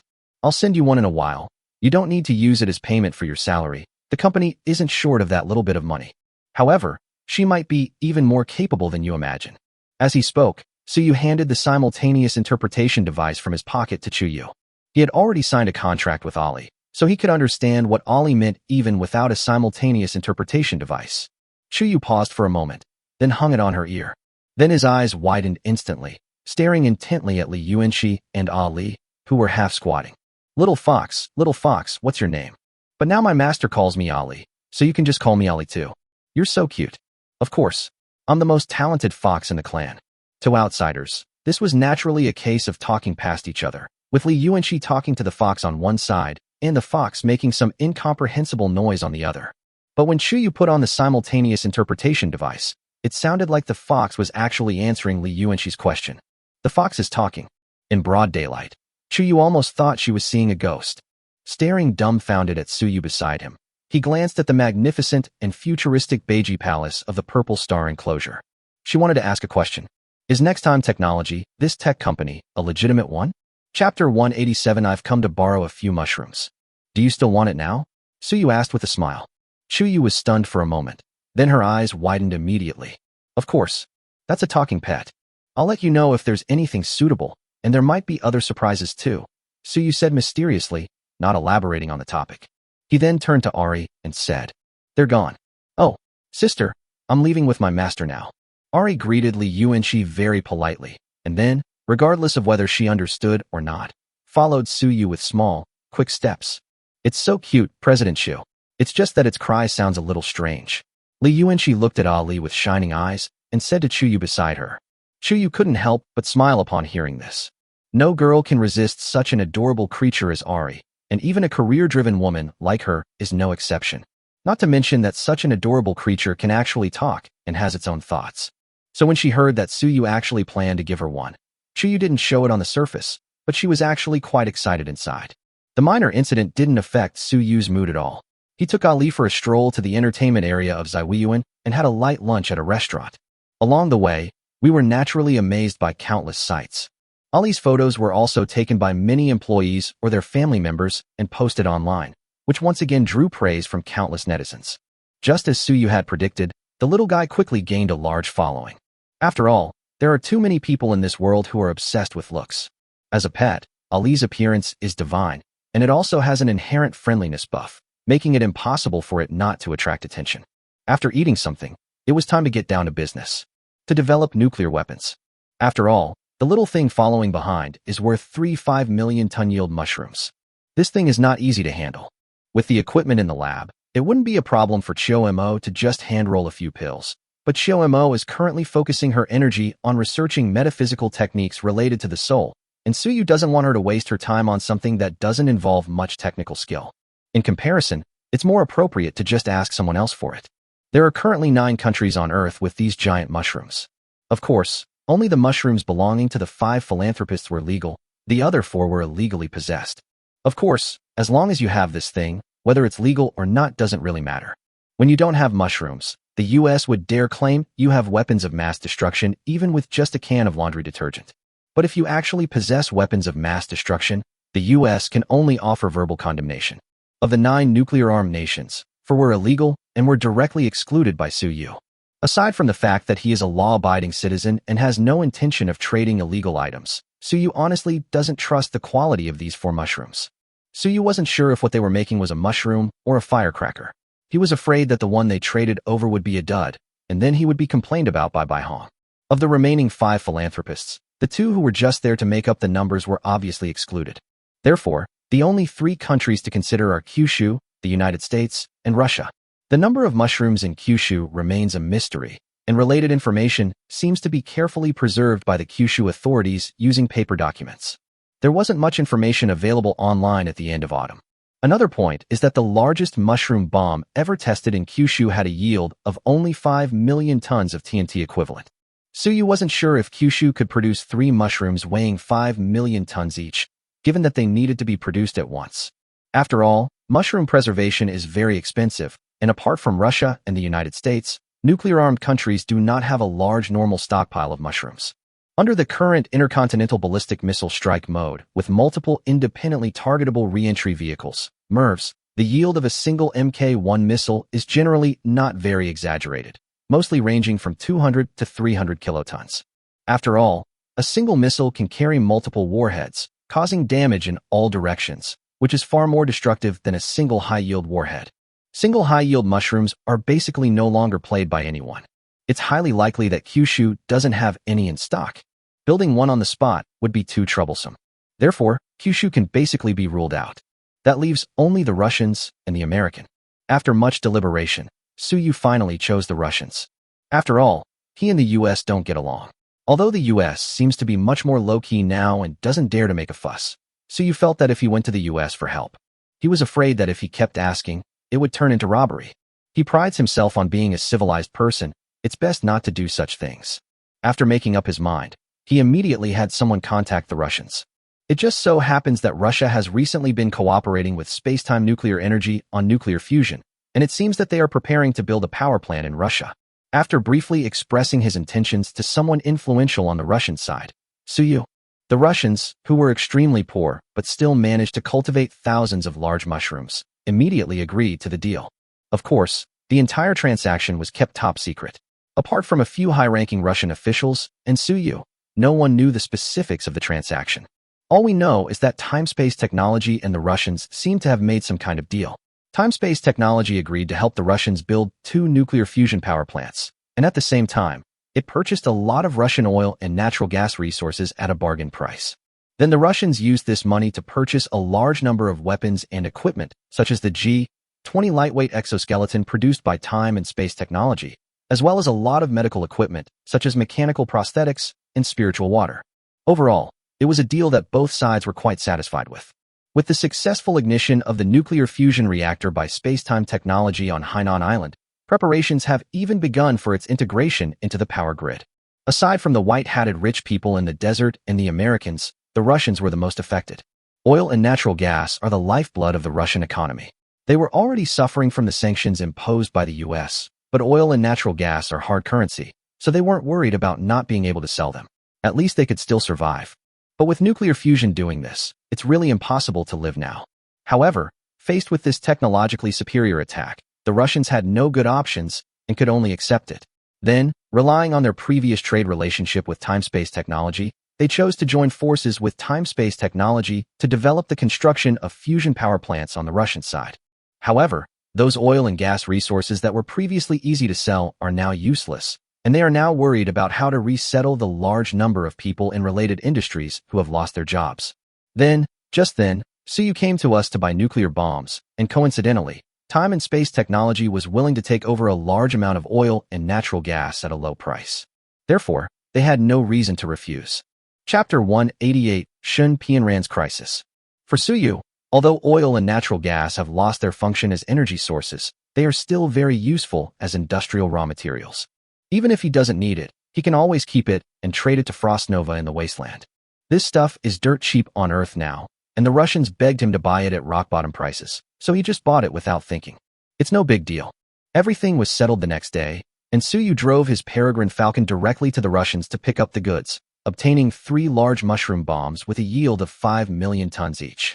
Upon returning, He immediately went to the trading platform and handed over the 3 large mushrooms and instructions on how to use them to Bai Hong. Neither of them mentioned any further transactions. He needs to continue testing the beast taming contract he signed with Ari to see what other functions it has, in order to determine whether a beast is worth the 3 nuclear bombs. Meanwhile, Bai Hong also needed to test the power of this so-called 5 million ton equivalent giant mushroom explosion. The next step in the transaction will naturally have to be after both parties have used the items obtained through the transaction. However, so you notice something special in Bai Hong's actions. That means she doesn't seem to have used nuclear weapons. She only knows that such a thing exists. She probably didn't know exactly how powerful this thing was. So you guessed that her understanding of the technology side might come from the forum she had mentioned before. This should also be a new feature of the trading platform after reaching the intermediate agent level. Of course, Suyu wasn't too concerned about how much Bai Hong actually knew about the technology sector. His biggest concern right now is the forum feature, which appears to be only available to intermediate-level agents. Name: Suyu. Identity: Agent of the Blue Star region of the Transdimensional Trading Platform. Level: Junior Agent 9 to 10. Trading point: 2550. Available matches: 0. Looking at his long unseen personal panel, Suyu's experience bar for upgrading to intermediate agent had reached 9 to 10 after completing the deal with Bai Hong. Each trading partner can only contribute 1 point to the experience bar for leveling up after the first 3 valid transactions. Therefore, a junior agent needs to match with at least 4 trading partners in order to upgrade to an intermediate agent. Suyu now has enough trading partners and has already completed a transaction with his 4th trading partner. The reason why he is still short of experience points is because he has only traded twice with Shun Pianran from the Tianxian realm. He'll have enough experience to level up after completing 1 more transaction. Thinking of this, he immediately sent a message to Shun Pianran and then turned around and entered the transaction location that the platform had specially selected for him and Shun Pianran, which was the mountain peak they had visited before. After waiting for a long time, Shun Pianran finally arrived late. However, compared to her previous lively and elfin image, Shun Pianran looked much more disheveled this time. The bright yellow dress had several obvious tears, and there was even a bleeding wound on her pretty face. However, the girl didn't seem too concerned about her terrible situation. Upon seeing Suyu, she still greeted him with a lively bow as before. "Hello, fellow Taoist Su. I'm fine, but you don't look so good." Suyu looked her up and down a few times, then asked curiously, "Are you causing trouble again? Does your master know?" "It wasn't me who caused trouble." Shun Pianran plopped down on the stone bench without any regard for her image, complaining. "Someone has stormed our mountain gate. It's not good that someone has come to our mountain gate." Suyu's lips twitched, then he couldn't help but ask again. "So what's the situation now?" "It's all right now. Only a few sects have come to besiege us, but I've heard that more forces are on their way," Shun Pianran said casually. It was as if she wasn't the one about to be attacked to the point where even the sect's gates were in danger. "I don't know if it's because I'm carefree or have a good attitude. May I ask why others are attacking you?" Suyu asked, puzzled. Although in fantasy and martial arts worlds like this, there are no laws to restrain people, so fighting to the death is quite normal. The problem is that Shun Pianran and her sect aren't just any Tom, Dick, or Harry. Logically speaking, her master, Li Wudong, was already a golden core expert at such a young age. Even if someone was stronger than Li Wudong, they shouldn't be so foolish as to offend such a genius, right? After all, if we fail to kill them in one go and let such a genius escape, that would be a big problem. Who knows, after they ran away, they might bide their time and then, after a period of ups and downs, turn the tables and bring them back in one fell swoop. Why? Shun Pianran took out something that looked like a pancake from her personal storage pouch and took the opportunity to stuff a big bite into her mouth. Then, glancing vaguely at Suyu, he said, "It's all because of you that you made us refine those pills. Ugh, why is this cake so hard? I'm choking." Pills. Suyu was stunned for a moment, then realized what it meant. "So, someone on your team leaked the information?" "Yes." Shun Pianran nodded. "I took the rare and precious herbs you traded for to the sect's alchemy room as instructed by my master, and had the elders there refine them into pills. However, that elder had ulterior motives and secretly ran away with those rare and precious herbs. Although he didn't get very far before his master caught up with him and exterminated the sect, the news still got out. Now the whole Tianxian realm knows that our sect has a large number of long-extinct spiritual herbs. Although Suyu had guessed before that this master and apprentice pair were not very reliable, he still did not expect them to be this unreliable. After a moment of stunned silence, I couldn't help but complain. If secrets are not kept, harm will result. Therefore, a wise person is cautious and does not reveal secrets. Didn't anyone teach you that you need to be extremely careful when doing this kind of thing, so as not to let the news leak out and attract the covetous eyes of others? That elder of the alchemy chamber has been in our sect for almost 300 years. He only has the cultivation of the early foundation establishment stage. The sect only promoted him to elder of the alchemy chamber because they recognized his long service and hard work. Moreover, his entire family of over 150 people lives in the town at the foot of our sect's mountain. Who would have thought that at his age, he would abandon such a large family and betray the sect that has treated him so well for a few rare and precious herbs? Shenpian Rand said confidently, "This is a miracle drug that can prolong life, sister. If he were a young person, it would be understandable, but the lifespan of someone in the early stages of foundation establishment is usually only 300 or 400 years. He's already buried up to his neck. When faced with something that can prolong life, isn't it hard to understand why anyone who's even slightly afraid of death would choose to take the risk?" Chapter 189. What? You want mushrooms too? However, considering the low intelligence of this simple-minded master and apprentice, Suyu decisively stopped dwelling on the issue and instead said, "So what is your current situation? If this gets leaked, even if your master is at the golden core stage, he probably won't be able to withstand it, right? This is essentially like him acquiring nuclear fusion technology from a trading platform and then having the information leaked before he even had any means of protecting himself. In a better scenario, once the matter is exposed and attracts worldwide attention, he can hand over the technology, and then he will certainly not have to worry about wealth and honor for the rest of his life. In worse situations, such as when the news doesn't spread widely and doesn't attract public attention, he might just be targeted by certain capital groups. There's a high chance they'll just kidnap him, get the technology, and then kill him to silence him. And this is still on Earth, where social development is already quite advanced. In a chaotic and unregulated fantasy world like the heavenly mystery realm, killing and plundering are probably the norm, and the chances of surviving after handing over your belongings are slim. Therefore, even if Shun Pianran's master is at the golden core stage and is a powerful figure in the Tianxin realm, he would likely find it difficult to resist after this information is leaked. Not to mention that even the golden core stage is far from being invincible. There are still nascent soul, deity transformation, and other higher stages above it. Once you attract the attention of that kind of being, it will be difficult to escape. What else can we do but fight? Shin Pianran shrugged. If you can't beat them, run. If you can't even outrun them, then we'll see. Wait. Suyu only realized what was happening after hearing this, and couldn't help but ask. So, you still haven't finished refining the batch of medicinal herbs I gave you for alchemy last time? To be honest, if his experience bar hadn't been almost full, and he hadn't planned to use up the last bit of experience he had on Shun Pianran before actively seeking her out, he would have almost forgotten about it. These cultivators are really slow at getting things done. The head of the alchemy elder is still hanging on the mountain gate. No one is practicing alchemy anymore.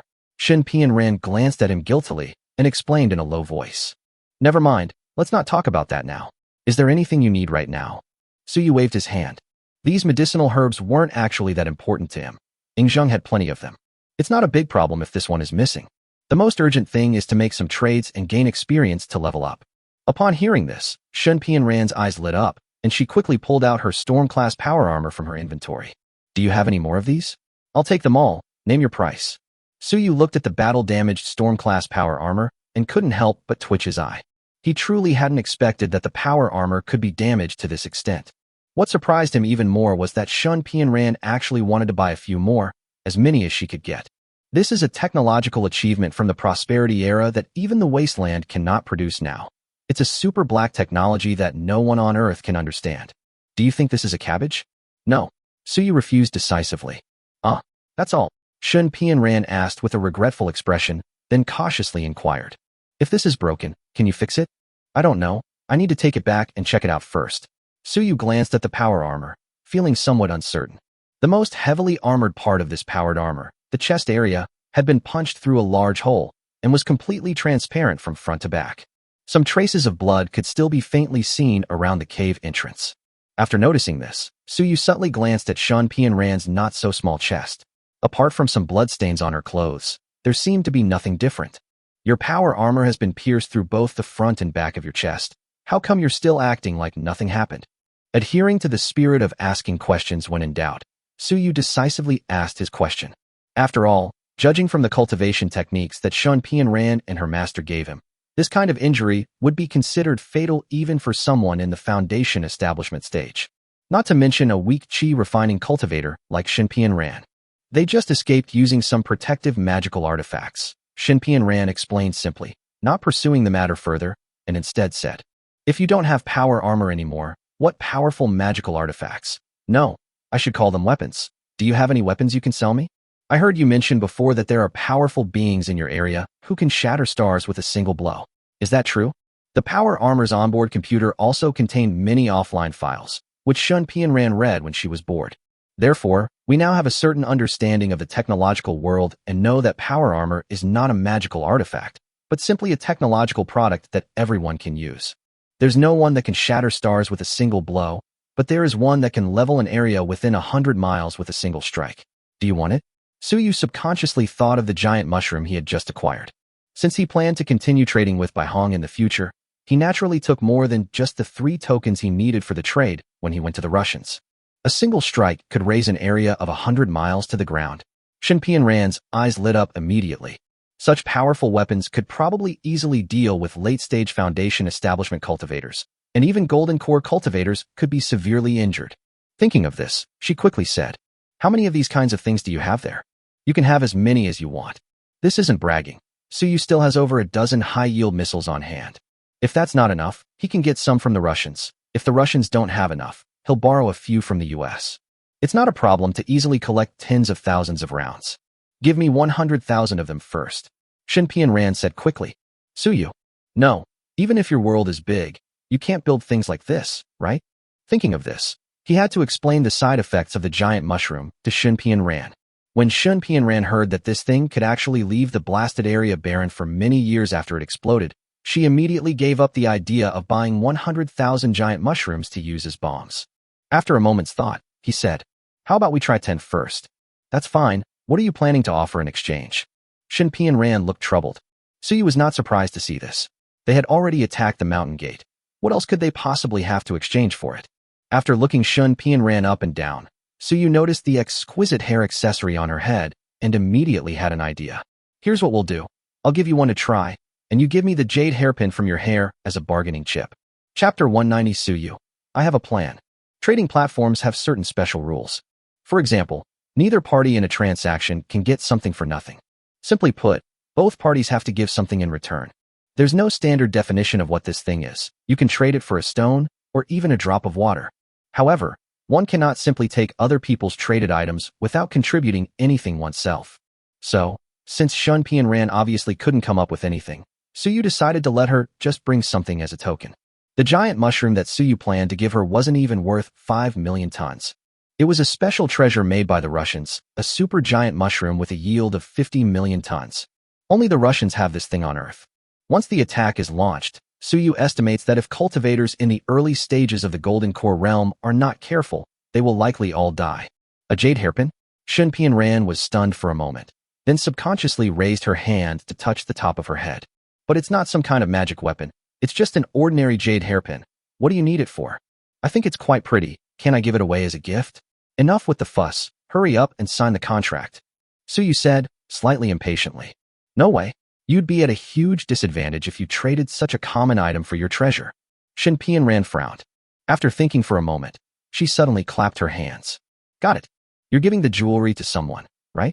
The hairpin in my hair is just a useless ornament, but Master has magical ornaments.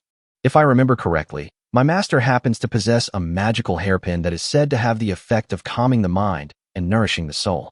Mortals who wear it are guaranteed to feel refreshed every day, and cultivators can wear it to reduce bottlenecks in their cultivation.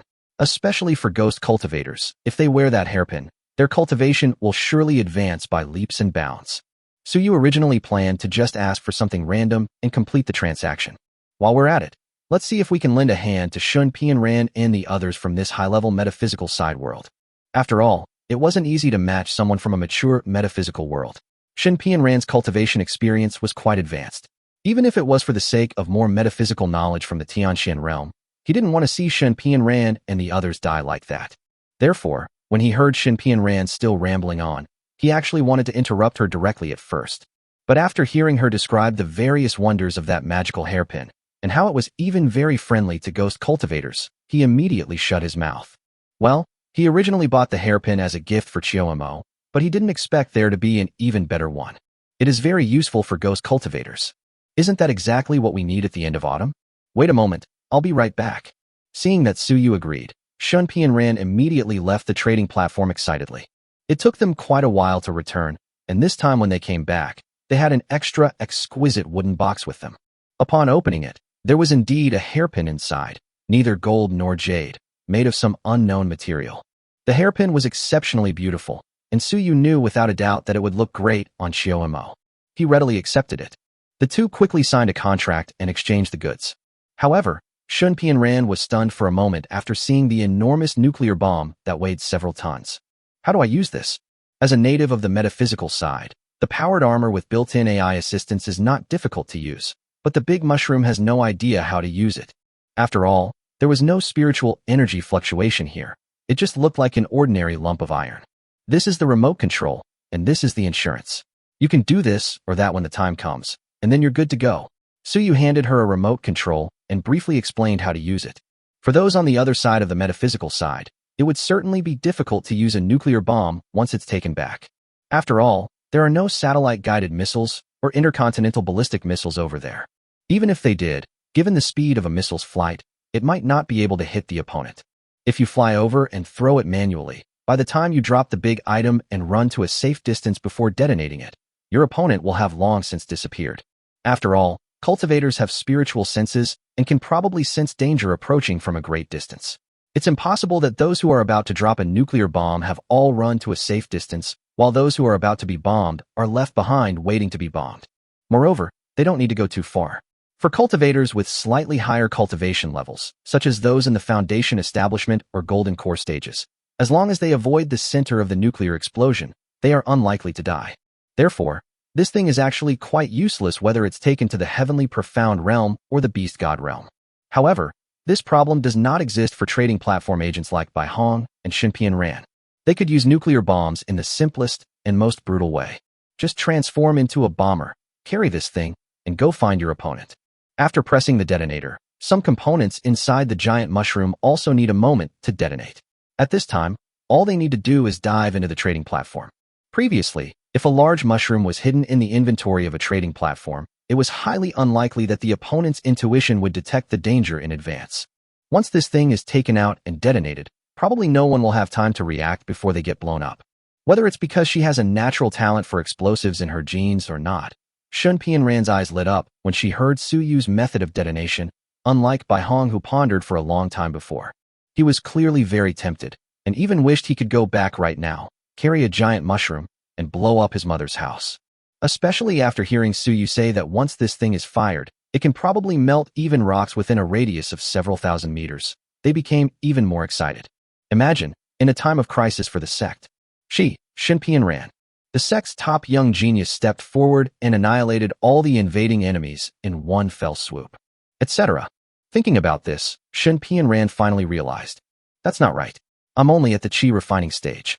The weakest of those who came to attack our mountain gate are Foundation Establishment cultivators, and there are more than one in the mid or late-stage Golden Core realm.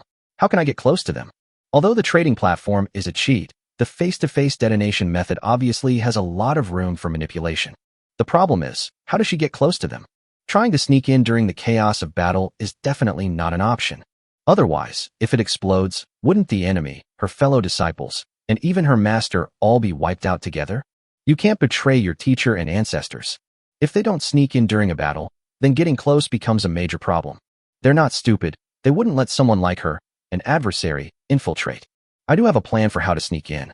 Chapter 191 Strategy for Tianxian Realm. You have another plan? Tell me quickly. Shinpi and Ran said happily. Then it dawned on me why she said again. Ahem. Actually, it's quite simple.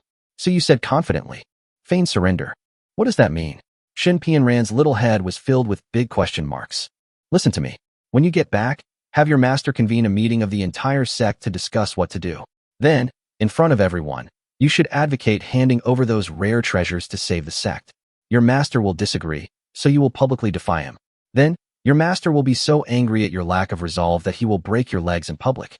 Despite your disability, You will remain determined and collude with the enemies outside the sect, showing them that you have a way to open the sect's protective formation and that you know where your master has hidden those rare treasures. Remember not to contact just one enemy when you make contact. Make contact with them secretly and frequently. That way, they will gather together and wait for you to arrive. After all, once you arrive, everything will be fine. They will be able to break through your mountain gate immediately, obtain the rare natural treasures in your possession, and capture you and your fairy master to keep as family heirlooms. Cough cough, that's not the key point. So you said confidently. In short, if you follow my procedure, those people will most likely gather and wait for you to arrive. They're not a united front either. They're just a rabble hastily assembled to rob your treasures. Once the news of your surrender, as the direct disciple of a powerful golden core cultivator, gets out, they definitely won't allow any one faction to contact you alone. At that time, you'll definitely encounter many people, and you can give them a big surprise. Wow, brilliant. Although Shen Pianran is a straightforward and simple-minded person, she's not stupid. After hearing Su Yu's explanation, I immediately felt it was feasible. I couldn't help but sigh. You actually came up with such a brilliant plan. That's amazing. If I successfully defeat these enemies, you will be the benefactor of our Chuanyu Pavilion. No need for that. It's just a small favor. Go on, go on. Su Yu waved his hand, not taking it to heart. His purpose in doing all this was simply to avoid losing a trading partner. After all, on a trading platform, a fixed trading partner is actually a kind of resource. It wouldn't be an exaggeration to call it the most precious resource. After all, each trading partner represents the resources of an entire world. We might not need it for now, but who can predict the future? Especially in the world where a novice like Shen Pianran lives, she knows too little about things outside of metaphysics, so she can't really explain what resources the Tianxian realm has. After Su Yu understood the concept of spiritual energy in metaphysics, he discovered that the divine continent where Yingzheng was located was a world where spiritual energy was reviving and resources were terrifyingly abundant. Before that, in Su Yu's mind, the divine continent was nothing more than a feudal society with a little bit of mysterious power. The greatest value lies in the fact that some of the mineral resources in that world can be developed and brought to Earth in the future, or sold to other trading partners to make a profit from the price difference. If such a great discovery can be made in Shenzhou, then the vast world of Tianxian realm, which completely violates the laws of physics, is even more remarkable. There are definitely some valuable items inside that would be of great value to Su Yu. Therefore, he must do his best to protect Shen Pianran, the key to the Tianxian realm. Of course, I'll just try my best. He could provide 1 or 2 big mushrooms, or even hundreds or thousands, if he gritted his teeth. Anyway, this stuff isn't worth much to him. He's already taken all of the Russian stock, and he can still make a batch by hand. But that's all there is to it. Further weaponry assistance is out of the question, although he did indeed possess even more powerful weapons. For example, the colony ship we just acquired from Frost Nova is equipped with super powerful weapons like antimatter bombs. Once that thing is unleashed, even those at the Golden Core stage, or even the nascent Soul stage would have to kneel down on the spot. But this is not something that can be mass-produced. If something goes wrong and someone in the Tianxian realm manages to destroy one of them, Su Yu will have nowhere to turn for help. He couldn't possibly risk his most powerful possession for the sake of the Tianxian realm. They can only offer some assistance as long as it does not harm their own core interests. Most of the time, Shen Pianran and the others will have to deal with it on their own. But then again, Su Yu wasn't really optimistic that they could maintain their foothold in the Tianxian realm after revealing those rare and precious materials that could extend lifespan. This time, Shen Pianran bringing the giant mushroom might catch those people off guard. But what about next time? Mushroom bombs are just too stupid. Those cultivators aren't idiots. They won't fall for it every time. If you can't hit anyone, even if you could conjure up a 50 million ton yield bomb by hand at the end of autumn, it wouldn't make a difference. According to Shen Pianran, the strongest one who has arrived so far is only at the Golden Core stage. She believes that with the strength of her master, Li Wutong, and the sect's protective formation, they can hold out for a while. Those truly powerful nascent soul cultivators, and even the old monsters at the divine transformation level, haven't appeared yet. Compared to others, these ancient beings who had lived for who knows how long were clearly more eager to obtain that pile of rare and precious materials. It's impossible for people to stop and not dare to come just because Shen Pianran destroyed several Golden Core cultivators with a single mushroom. So, barring any unforeseen circumstances, even if Shen Pianran succeeds this time, it won't last long. As for handing over these treasures, if he could preserve the transaction partner, so you wouldn't mind canceling the previous unfinished transaction. The problem is, with so many rare and precious materials that have already become extinct in the heavenly profound realm appearing at the same time, any cultivator who isn't completely out of their mind would know that something is definitely not normal. A simple investigation will reveal that the source lies with Shun Pianran and her master, Li Wudong. Do you think they'll let the master and apprentice get away with this? That's obviously impossible. With too many monks and too little meat, people will only want to get more of these rare and precious materials from them. In the end, living might be more painful than dying. Therefore, surrendering was definitely not an option for these two, master and disciple. We have no choice but to tough it out. However, Suyu suddenly thought of another solution. He has already increased the experience bar for upgrading to Intermediate Agent to 10 to 10. He just needs to go back to his personal space and click on the upgrade permission to become an Intermediate Agent. The trading platform's rules state that when two parties trade, as long as one party has an Intermediate Agent, they can trade live animals. If all else fails, it doesn't seem like a bad idea to have Shun Pianran trade her beautiful aunt, her master, and her fellow disciples for her. As for Shun Pianran herself, with the existence of the trading platform, it's impossible for her to be caught. It's perfectly acceptable to let her stay in the Tianxian realm until Suyu has developed his farming and land, and then help her launch a counterattack against the Tianxian realm. Chapter 192, Intermediate Agent. Name, Suyu. Identity, Agent of the Blue Star region of the Transdimensional Trading Platform. Level, Junior Agent 10 to 10. Trading point, 2,600. Available matches, 0. Your current agent level experience is full, and you can upgrade to the next level. Please read the Intermediate Agent Rights and Responsibilities Agreement and the Intermediate Agent Convention of the Time-Space Trading Platform before choosing whether to upgrade to become an Intermediate Agent. As expected, after Suyu returned to his private space, he immediately saw that the level and experience bar on his original attribute panel had reached its maximum. Below the panel, an upgrade option has been added. Suyu clicked on the two links that were essential for upgrading, and after carefully reading them for a long time, he roughly understood the difference between intermediate and junior agents. Well, all I can say is that the difference between the two levels is a tiny bit huge. First of all, it was just as he had guessed. Intermediate agents can trade live animals, and as long as one party is an intermediate agent during the transaction is automatically allowed to trade live animals. This is also why Bai Hong was able to sell Ari to Suyu in the past. In addition to these benefits, there are many more advantages to becoming a mid-level agent. For example, after becoming an intermediate agent, you can use the agent forum to communicate with other intermediate agents from all over the world. Furthermore, you can actively seek out suitable trading partners on the forum, instead of just waiting foolishly for the weekly matching opportunity to be randomly matched with a trading partner whose identity you don't even know. Of course, this is different from trading with a matched trading partner where you don't have to pay anything and can even get a lot of trading points. When trading with someone you found on a forum, you actually need to pay a certain fee. This fee is usually a percentage of the goods traded between the two parties. Alternatively, you can pay directly using the transaction point. In addition, once you reach the intermediate agent level, the role of the transaction point finally becomes apparent. When I was still a junior agent, trading points were actually quite useless. It can only be used to purchase certain items in the platform's online store. It's not that there aren't good things in the platform's mall, but the key is that some things are so good that they cost thousands, tens of thousands, or even hundreds of thousands of transaction points. As for the truly cheap goods, Suyu had no shortage of them after acquiring resources from worlds like Blue Star, Wasteland, and Shenzhou. I don't need the cheap stuff, and I can't afford the expensive stuff. Therefore, the trading point has never been used since Suyu bought the gene potion once, making it seem very useless. But things are different now. After you find a trading partner on the forum and complete the transaction, the trading platform will take a certain percentage as commission, regardless of what is being traded. This commission is fixed. This is where the usefulness of trading points becomes apparent. When the transaction is relatively cheap, or when Suyu doesn't lack anything, he can simply let the platform take a cut and use the goods to offset the cost. When trading rare and valuable items, using trading points instead of taking a cut is undoubtedly very cost-effective. Don't underestimate this simple function. In fact, with this function, trading points are an indispensable resource reserved for every intermediate agent who can trade on the forum. They can no longer be dispensable as before. Besides this function, Suyu discovered that there were actually some shops on the forum. These shops are all opened by high-level agents from all the worlds. Intermediate agents can browse the forum and buy things, but they are not qualified to open shops on the forum.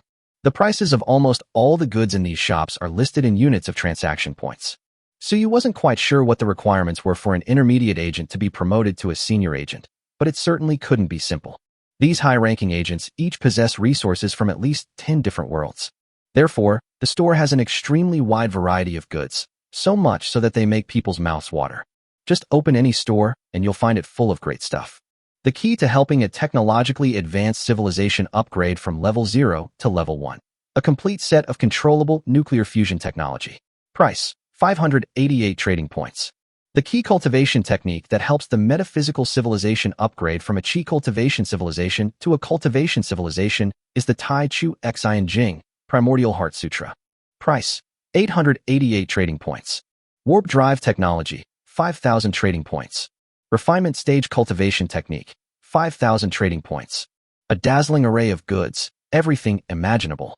Whether the goods sold in the shops opened by these senior agents are of high ethical standards compared to those sold on the trading platform is questionable. The variety is truly comprehensive. It includes elements from the technological side, the metaphysical side, and even some mystical aspects. After Suyu signed the intermediate agent agreement and entered the forum, he spent quite a while just browsing one shop. To be honest, there were so many things he wanted inside.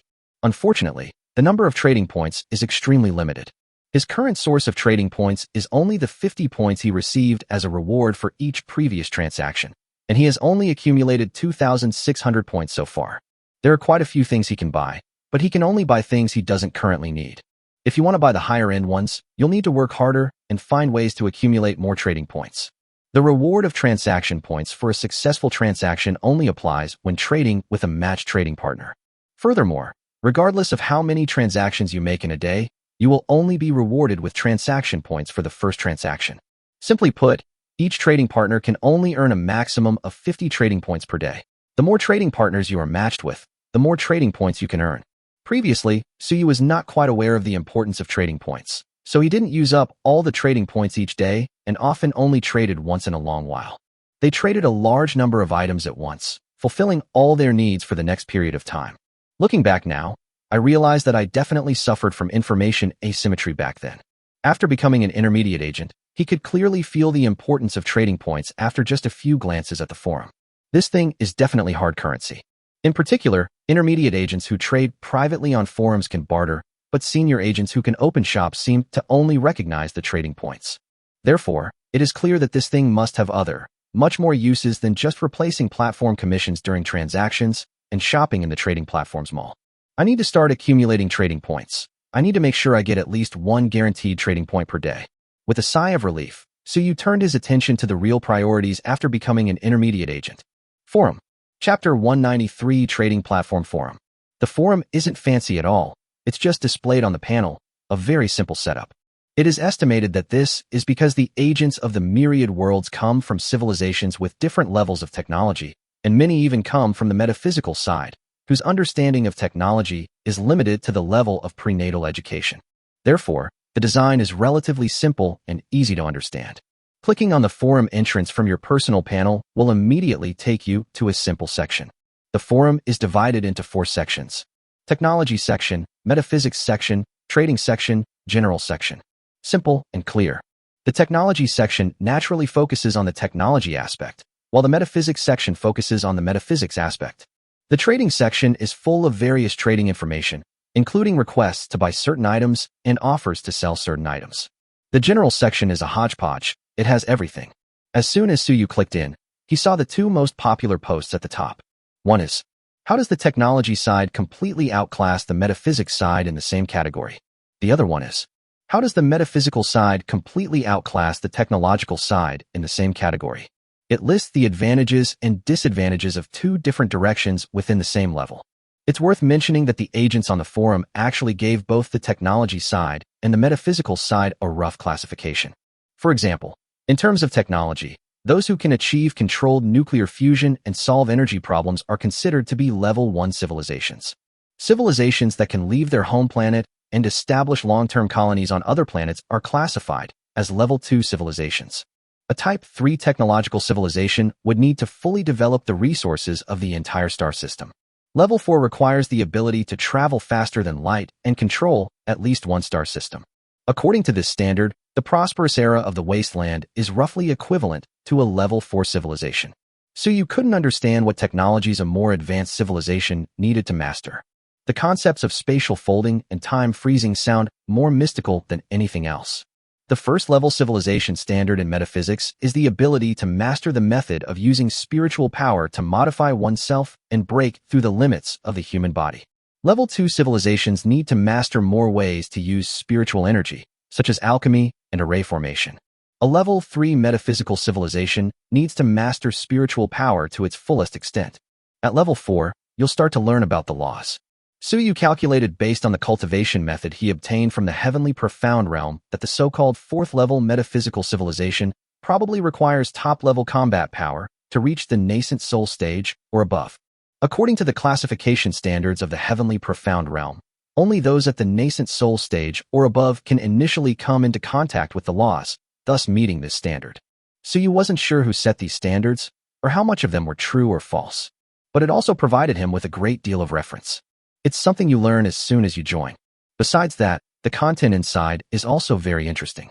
In posts praising the technological side, the first thing people do is use a level 1 technological civilization as an example, saying that if the two sides go to war, a level 1 civilization that has reached the point of being able to use controlled nuclear fusion technology can completely crush a level 1 metaphysical civilization that has just mastered the use of spiritual energy and is just starting out. So you thought about it carefully and felt that there didn't seem to be any problems. After all, a civilization classified as a level 1 technology civilization according to this standard should at least have giant mushroom technology. Using this thing against the metaphysical side, you can easily kill anything below the golden core stage, and you might even be able to take down anything above the golden core stage in one shot. Furthermore, having mastered nuclear fusion, this first-level technological civilization would undoubtedly possess unimaginable productivity, and its overall strength would certainly surpass that of a metaphysical first-level civilization where even the most basic levels struggle to feed themselves, etc.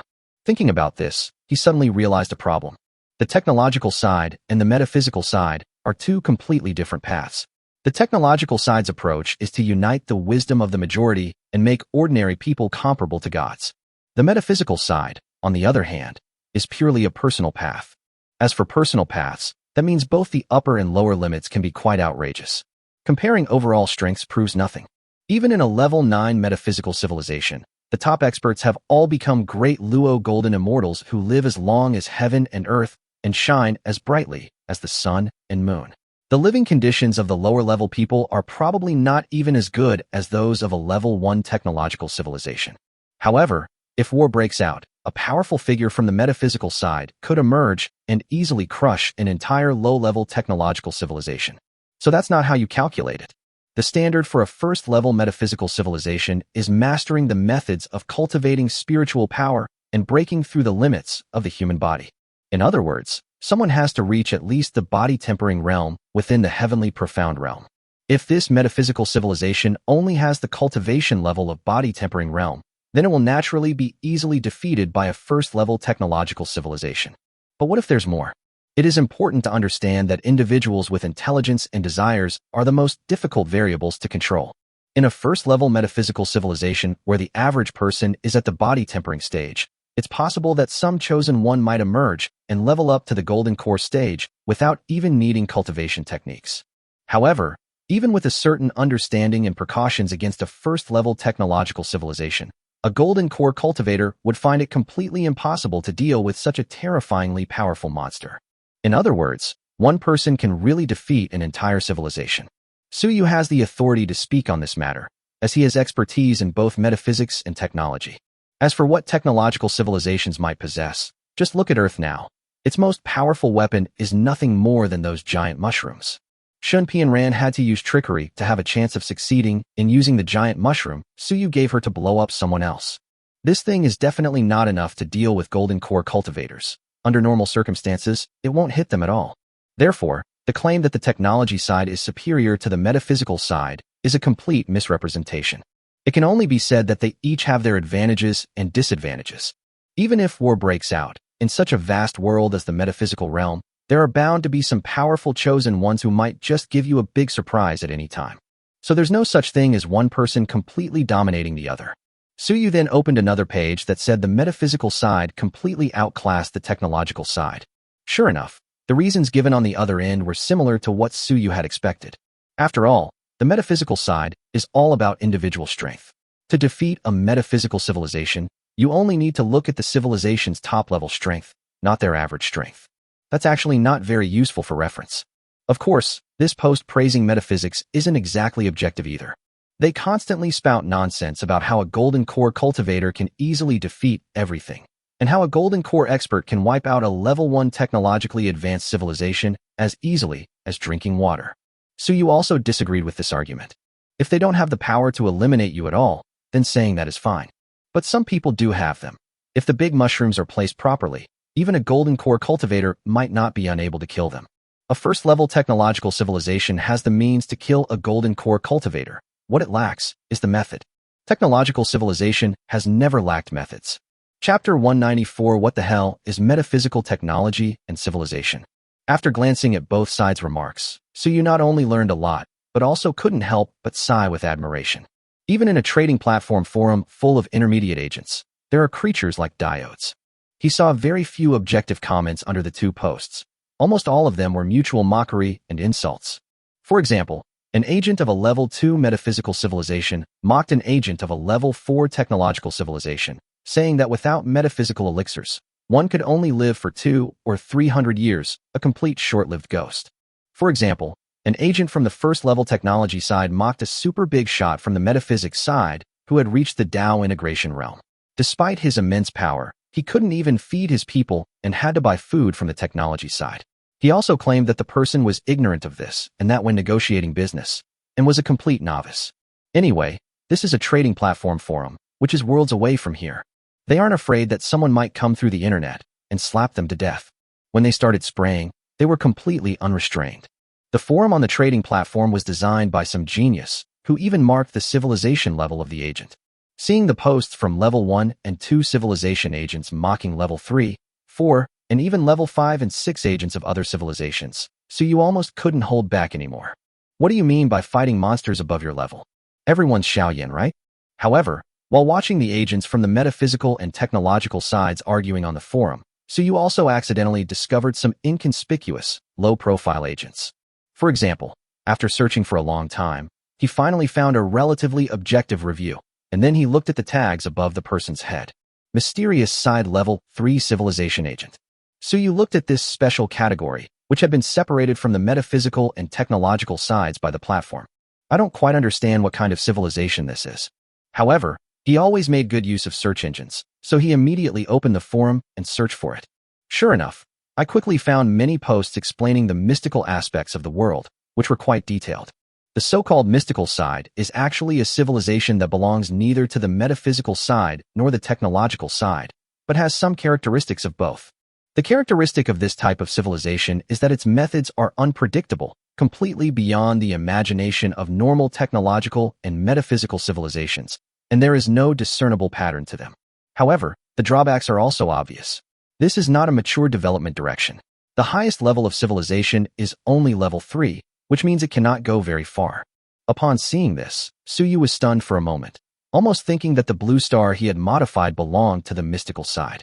After all, Earth now possesses both technology and cultivation techniques, which is quite in line with the characteristics of the mystical side. However, after reading the later introduction that the mystical side is a special path that developed innately due to the special environment of the world in which civilizations exist, and that it cannot be replicated, he was able to confirm that Blue Star definitely does not belong to the mystical side. Because the original environment of Earth was definitely a technological civilization, there is no other possibility. Having seen this, the doubts about the mysterious civilization were resolved, but even greater doubts arose in Suyu's mind. What civilization does Earth currently belong to? If we're talking about a technological civilization, what level of civilization are we at right now? After a moment's thought, he chose to verify it directly. The verification method was quite simple. He randomly found a post, posted a +3, and then looked at his ID.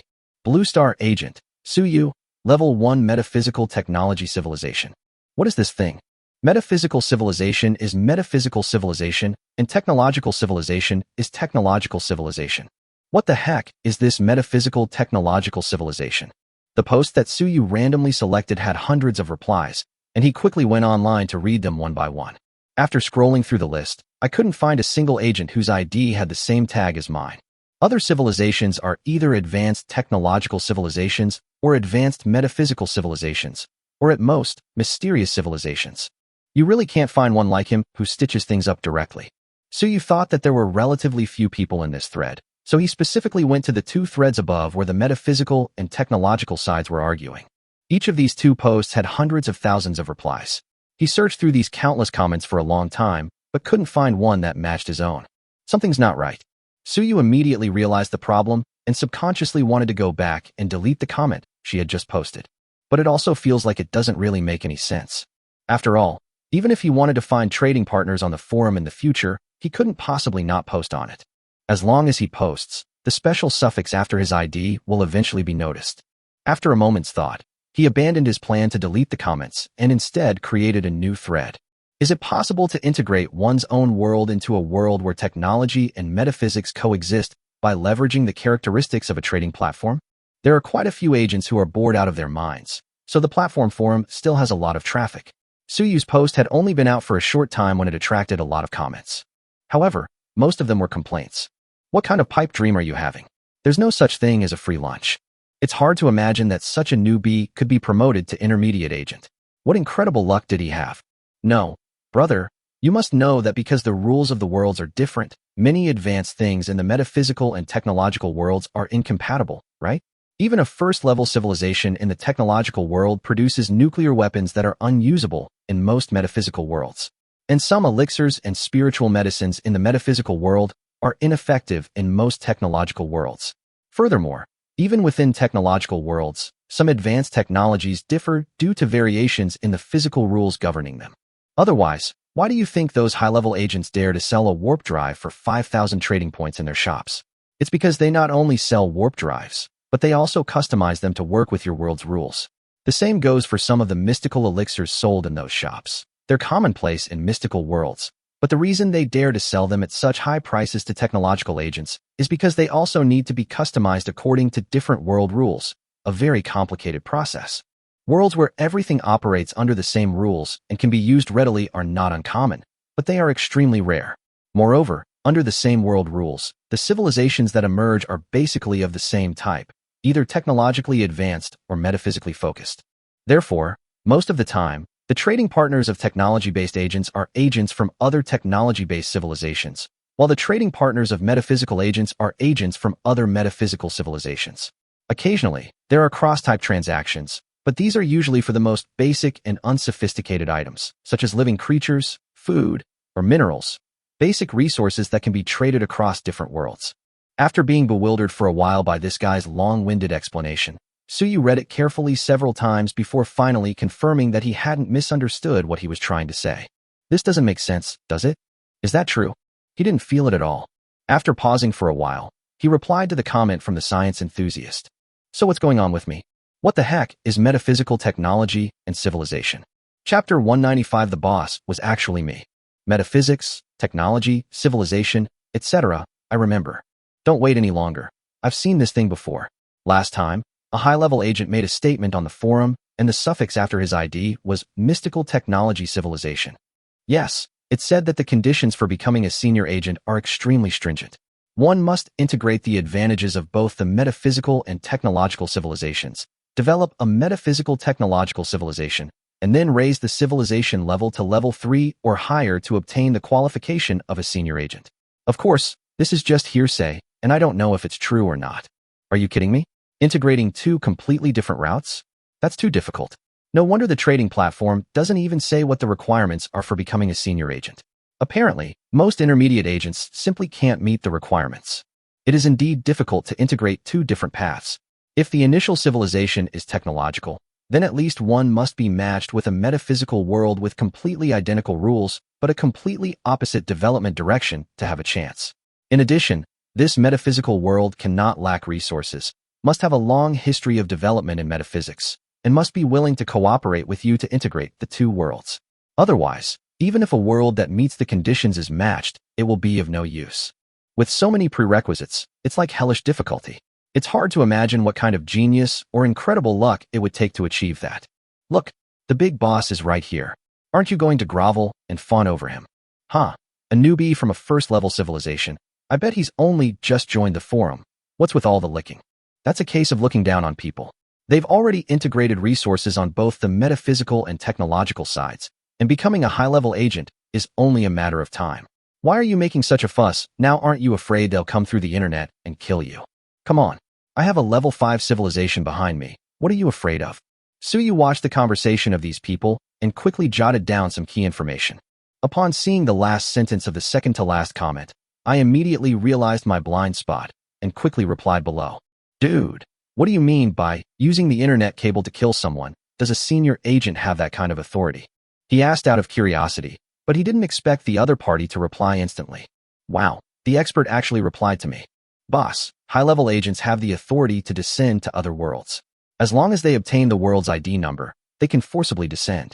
Therefore, it's best not to casually reveal the ID number of your world on trading platforms.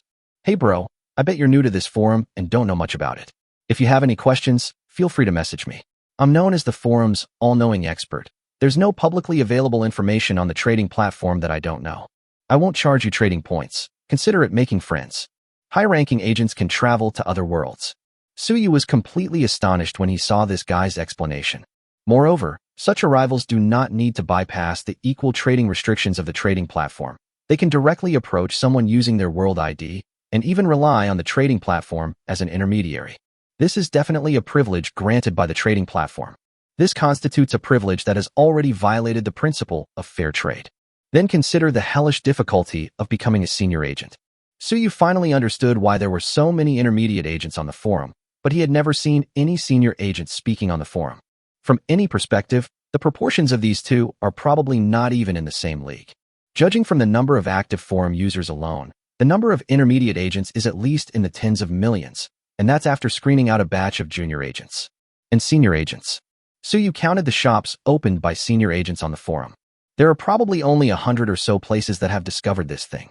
In other words, out of these countless intermediate agents, only about 100 or so can successfully reach the level of senior agent.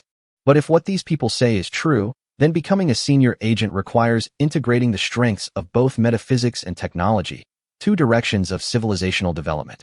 Suyu has basically mastered the basics. All that's left is to accumulate time and upgrade Blue Star to a level 3 civilization. The key point is that he didn't feel any difficulty at all. According to them, because the rules are different in different worlds, slightly more advanced items cannot be traded at all. But Suyu has never encountered this situation since he obtained the trading platform. Every world he was matched with was one where everything was interconnected. These worlds are different from other worlds. Huh? Suyu suddenly realized that neither Frost Star in the Wasteland, Yingzheng in Shenzhou, nor Shunpianran in Tianxian Realm seemed to have a second fixed trading partner besides himself. I overheard Frost Star and Yingzheng talking about the trading partners they were matched with each week, and they were mostly complaining. For various reasons, the transactions either failed or they couldn't communicate at all. In comparison, the probability of him encountering this situation is extremely small. To date, the probability of a transaction failing after being matched with someone by the system using free matching opportunities is probably less than 50%. Not only is it that any world item he matches can be exchanged, but his success rate in making a trade seems to be completely different from others. There's a problem. Suyu used to think it was just good luck, but now it seems that's not the case at all. If the probability of a successful transaction is high, you can say it's just good luck. The fact that almost every matchable world has different rules that prevent high-end items from circulating is definitely not something that can be explained by luck. Thinking of this, Suyu couldn't help but recall his latest trading partner, Bai Hong of the Beast God realm. The woman clearly sensed something was wrong, but she didn't say anything. Instead, he went to Suyu and got a few big mushrooms. Clearly, as a mid-level agent, Bai Hong is able to exchange resources on the trading forum, and it wouldn't be difficult for him to find weapons that are more powerful than the giant mushroom and more suitable for their world. But she insisted on asking Suyu for a few large mushrooms. The price of the deal was Ari, a fox spirit genius who was clearly extraordinary even in their world, and a beast taming technique was also included as a bonus. The Dharma is clearly more precious than a disposable commodity like the giant mushroom. Even if a mid-level agent comes from the metaphysical world, she couldn't possibly be unaware of the value of such a technological weapon. Logically speaking, it's completely impossible to do such a loss-making business. Something's fishy. Chapter 196, an average of 50 years? 2 months. However, Now is not the time to dwell on Bai Hong's true intentions. After all, no matter what Bai Hong's purpose is, she is only a mid-level agent and cannot pose any threat to Suyu. We just need to be more careful in the future. In contrast, the most urgent task is to quickly gather more information on the forum so that he can understand the real operating model of a genuine trading platform, which will help him decide how to utilize the platform for future development. Originally, he would have had to secretly observe and slowly collect this information, but it just so happened that someone claiming to be an all-knowing scholar came to their door to offer free popular science education. It would be a waste of their good intentions not to ask. After thinking for a moment, Suyu sent a private message to the guy who had previously told him he could ask him anything. Bro, is it really possible to get a free consultation? Unexpectedly, as soon as the message was sent, the guy with the ID, Guangxingji Tianjadaran, replied instantly. Hehe, I knew you'd come back and ask me. Of course, feel free to ask anything. Just consider it making friends. And when you become a senior agent, don't forget to give me a hand. Thank you for the explanation. Suyu quickly asked. Has anyone on the forum compiled statistics on how long it typically takes to upgrade from a junior agent to an intermediate agent? Taoist Master Tianji. Someone actually did a statistical analysis of this, reportedly based on data from no fewer than 1 million intermediate agents. Roughly speaking, it generally takes about 50 years to advance from a junior agent to an intermediate agent. Therefore, intermediate agents on the forum can be considered representative figures of a certain world, most of whom have already become dominant in their own world. 50 years. It's taking this long? Suyu was taken aback for a moment, then couldn't help but ask, why does it take so long? Aren't matchmaking opportunities refreshed every week?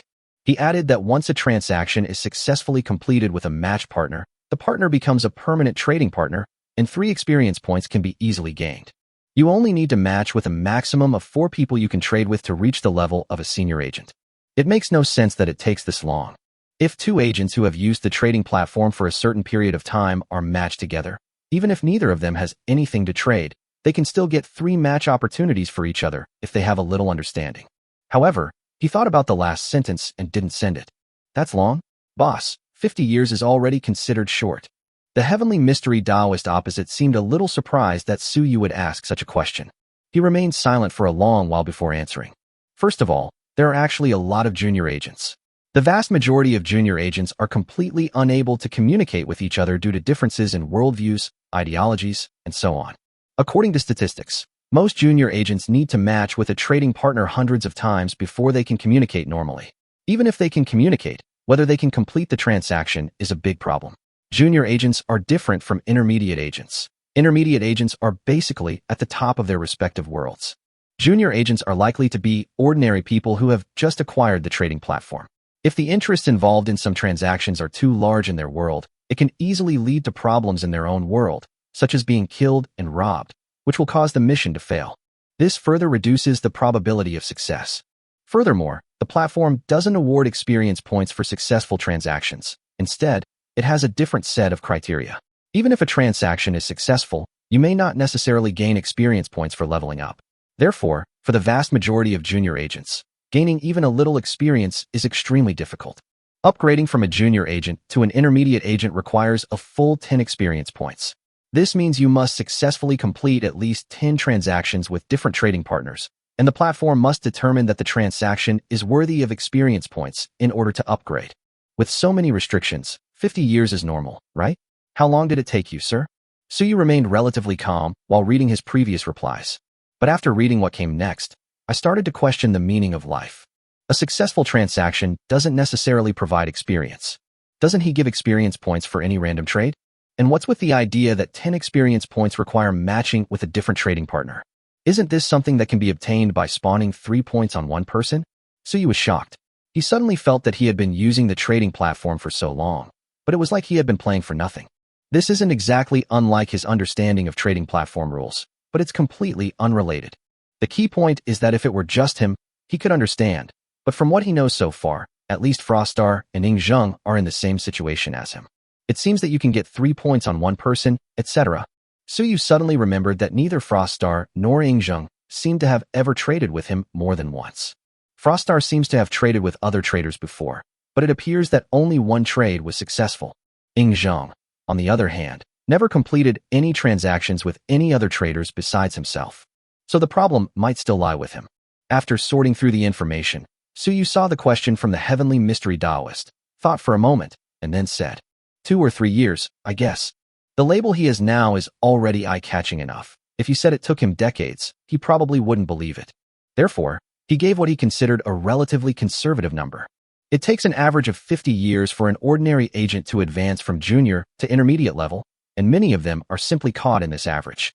Therefore, for some geniuses or people with exceptional luck, 2 or 3 years should be a reasonable time frame. However, Suyu still didn't expect that as soon as he said these words, the heavenly mystery Taoist on the other end was so excited that he couldn't even speak properly. 2 or 3 years. Finally, I've seen a genius reach the intermediate agent level in less than 10 years. I heard on the forum before that some people could level up in less than 10 years, and I thought they were just bragging, but I didn't expect it to actually happen. No wonder they were able to integrate the metaphysical and technological civilizations so quickly and have one foot in the door of becoming a high-level agent. That's amazing. Boss, I'm bowing down in admiration. This. Suyu thought he had been conservative enough, but he didn't expect that this would make the other party so excited. If you tell the truth to the Taoist master Tianji, he only spent a little over 2 months to go from a junior agent to a mid-level agent. Wouldn't the other party be so excited that he fainted? Chapter 197 The Moon Palace Project is about to be launched. Suyu entered the trading space on Tuesday afternoon and made a final trade with Shun Pian Ran to accumulate enough upgrade experience. When he emerged from the trading space, it was already Thursday morning. After upgrading to intermediate agent, there are too many things unlocked, and the amount of information is too huge. Suyu talked with that Taoist priest for almost a day and a night. Fortunately, both of them were intermediate agents. At this level, their physical abilities were far beyond those of ordinary people. It's not enough to cause sudden death. After talking with Tianji Daoren, Suyu took the information he obtained from Tianji Daoren and verified it with various sources on the forum. Ultimately, it was proven that these messages were mostly accurate, with only minor differences in some details. This proves that what this guy said was basically true. However, Suyu wouldn't completely believe his words. When you encounter a scammer, the scariest thing isn't that they lie right away, but that one lie is mixed in with 10 truths.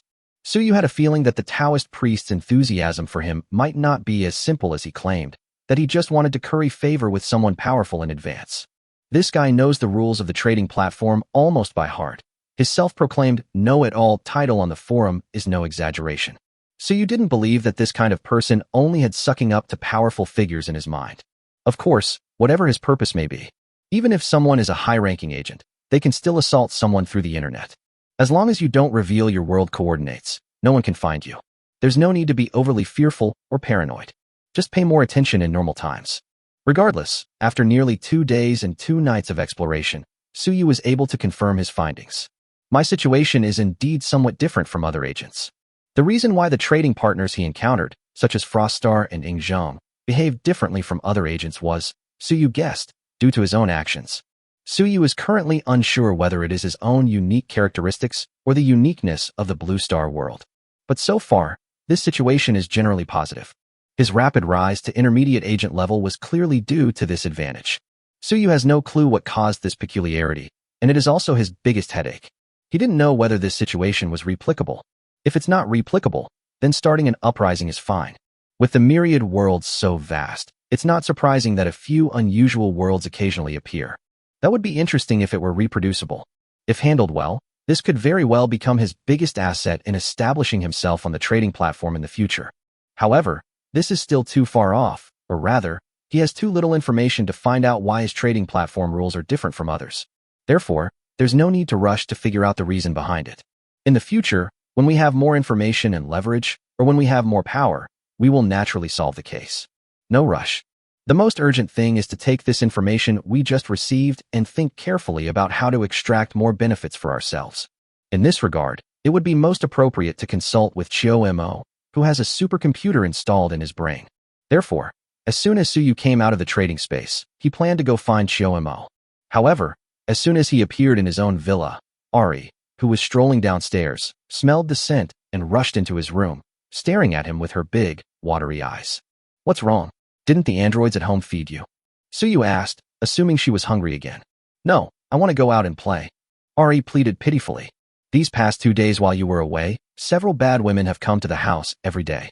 Every time they come, they want to hug and pet me for ages. Ali isn't a dog. Not everyone can touch my head. I've told them this, but they won't listen. Several bad women? Suyu said with delight. Which ones? The security level of his house is extremely high. Apart from a very few people, no one can enter without his or Froststar's permission. Those two women I saw in front of that super big house the other day. I know you know them, so I didn't bite them. Ari tilted her little head, looking at me with an expression that said, "Please praise me." But then, as if suddenly realizing something, she said, "Oh, and there's one more. She looks incredibly beautiful, but she doesn't smell human. She was right next to me that night when you and I signed the contract. The first two are Chu Yu and Li Yuanxi, and the one that smells inhuman is, of course, Chiu Mo." Suyu nodded, then said, "Did they say anything to you?" "Those two older sisters who came with me have been praising how cute she is." Ari said happily, then pouted. "They like to touch my head. It's so annoying." "And the other one?" Suyu asked indifferently. Chu Yu and Li Yuanxi must have come all this way just to pet Ari, and they probably didn't know that Ari was intelligent, so Suyu certainly didn't think they would use Ari to pass on a message to him. The other sister, who doesn't seem human, is the best. She even fed me meat, and it was so delicious. Oh, and she also told me that after I get out, she wants me to go to some lab. Ari smacked her lips as she spoke, clearly missing the food Chiu Mo had given her. Meat? Suyu frowned, then suddenly realized.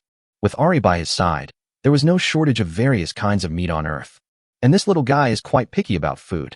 He says he likes human food, but he actually means meat that is cooked in the way humans cook and has some kind of spiritual energy. Animal meat on Earth doesn't contain any spiritual energy, so the food she's given is mostly processed with spiritual water.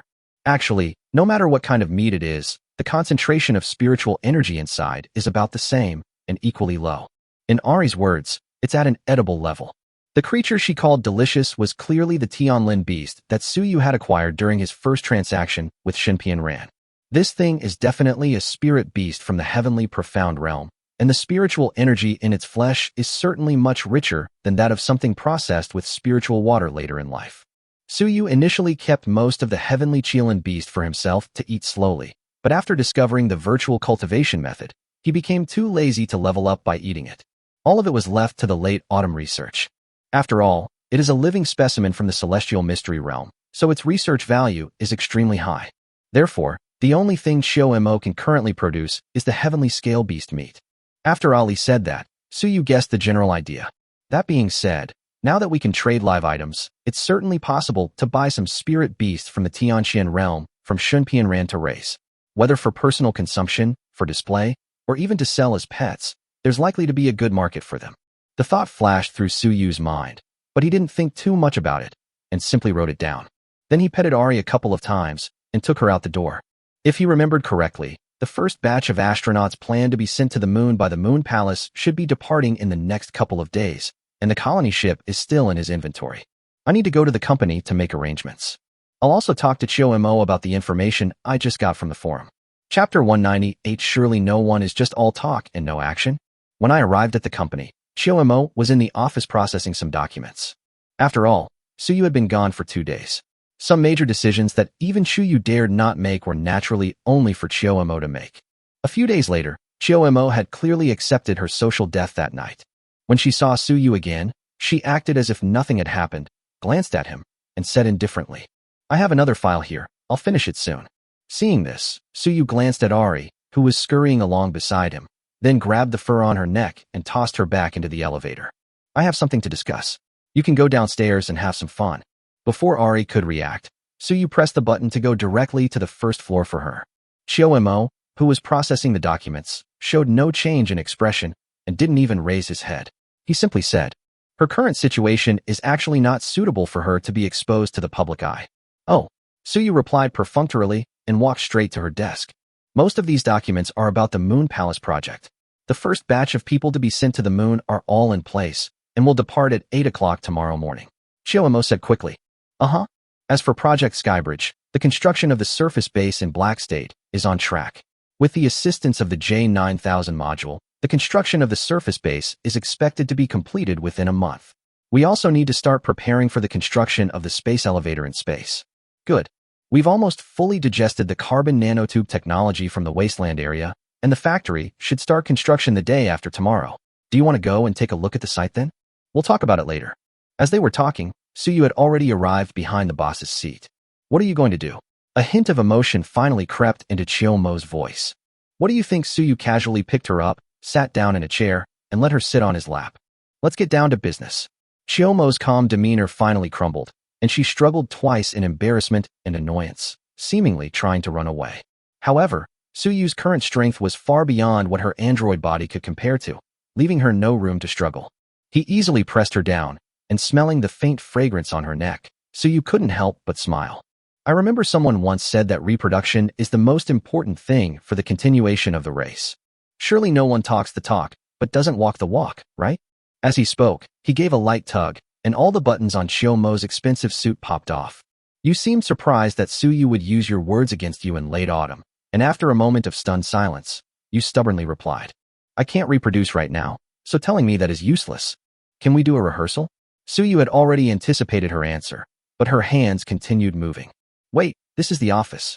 It's okay, no one can get up here anyway. The curtains weren't drawn. What's there to be afraid of? It's over 1,000 meters high. You can't see it from the outside. Drones occasionally pass by. There is a no-fly zone today. Anything that dares to fly over here will be shot down. You woo. After playing a simple game, Suyu watched Chiyomo cover her mouth and run into the bathroom in a disheveled state, feeling a little regretful. What a pity. After all, androids are still androids, and they can never quite achieve the same effect as real people. Moreover, after 2 close encounters, he roughly understood the flaws of Chiyomo's android body. Simply put, she didn't consider that aspect of functionality at all in her design. This is actually not hard to understand. After all, she wasn't some seasoned female driver. Although she was 200 years old, she was still a proper old maid before meeting Suyu. If she were to create a figurine for herself, she certainly wouldn't spend the effort to create a feature that she envisioned that would be completely useless. There are so many shops on the forum. I wonder if there are any services or methods that help souls who have lost their physical bodies to create a new one. I might look for that later. The research on metaphysics in late autumn has clearly hit a bottleneck, and finding a breakthrough in a short period of time will likely be difficult and will require a lot of experimentation. Therefore, it's probably not so easy for her to figure out the metaphysical aspects on her own in a short period of time and find a way to reshape her physical body. Using the technology from the wasteland, we could create a mindless clone from the genetic samples Chiyomo left behind in Future City and resurrect her. However, a clone is still a clone, and creating a clone body will likely encounter many problems. Even during their prosperous era, they hadn't fully grasped the genetic aspects of things, since the technology tree of the Sunset World wasn't focused on genes, but rather on machinery. Therefore, doing this carries many hidden dangers. Having acquired the technology of the metaphysical side and understood its wonders, Suyu had long since ruled out the option of cloning a body for Chiyomo. The path of resurrection through metaphysics is not feasible in the short term, and he and Chiyomo have a rather urgent need for this. The quickest way is to check out the premium agent shops on the trading platform forums.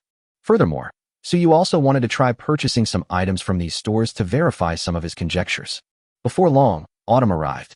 With a serious expression, she sat opposite Suyu, picked up a document, and prepared to talk to him about the company's affairs over the past few days. However, Suyu had absolutely no interest in discussing this, and simply sat down next to her, smiling at her tense expression. Are you angry? Chiyomo rolled her eyes at him and ignored him. Suyu lifted her up again and placed her on his lap. This time, Chiyomo did not struggle. After a moment of stiffness, she awkwardly rested her head on his shoulder. Has your research not going well lately? Suyu asked softly. Huh, how did you know? Chiyomo was somewhat surprised. After all, this old man used to be too lazy to even manage such a large company, let alone things in the laboratory, and he had basically never taken the initiative to inquire about them before. You always tell me about any breakthroughs you make right away, but it's been so long since you've talked to me about your research. It's not hard to guess, is it? Yes, some parts are indeed more complicated than I imagined. Chiyomo frowned. Then don't rush, take your time, we have plenty of time, Suyu said softly. As she spoke, she took out the hairpin that Shunpian Ran had stolen from her master, casually tied Chiyomo's hair into a bun, and inserted it into the bun. When Chiyomo received the soul-devouring jade from Ingzhong, her soul could already remain for more than half a year. Later, she obtained a cultivation technique for the soul from the heavenly profound realm, which naturally elevated her to a higher level. Now, even if she does nothing, she can at least maintain her soul's current state for more than 10 years. The hairpin that Shunpian Ran gave her was clearly no ordinary item. It was also extremely beneficial for nourishing the soul. So she doesn't lack time now. Now, Chiyomo's soul is much stronger than that of ordinary people, So when Suyu took out the hairpin, he sensed something was wrong. She knew that Suyu had once again found her a treasure to nourish her soul from who knows where. A warm feeling welled up in my heart. At that moment, she suddenly felt that maintaining the status quo might not be so bad. She shifted lazily, and after hearing Suyu's words, Chio-emo simply gave a faint hum. Then, touching the hairpin in her hair, she suddenly looked up at Suyu and said, "Is it pretty?" Huh. Suyu was taken aback, not expecting Chio-emo, with her personality, to ask such a question. But he quickly regained his senses and chuckled. "It's beautiful." Chapter 199, Stealing a Moment of Leisure from a Busy Schedule. The evening sunset bathed the office high above in a luxurious gold. As Chio-emo looked at this scene, she suddenly understood the meaning of the peaceful and quiet life described in those poems. He suddenly understood why, when he sensed that his life was about to end, he did not accept death calmly, but instead listened to Frostar's words and ran to this completely unfamiliar world.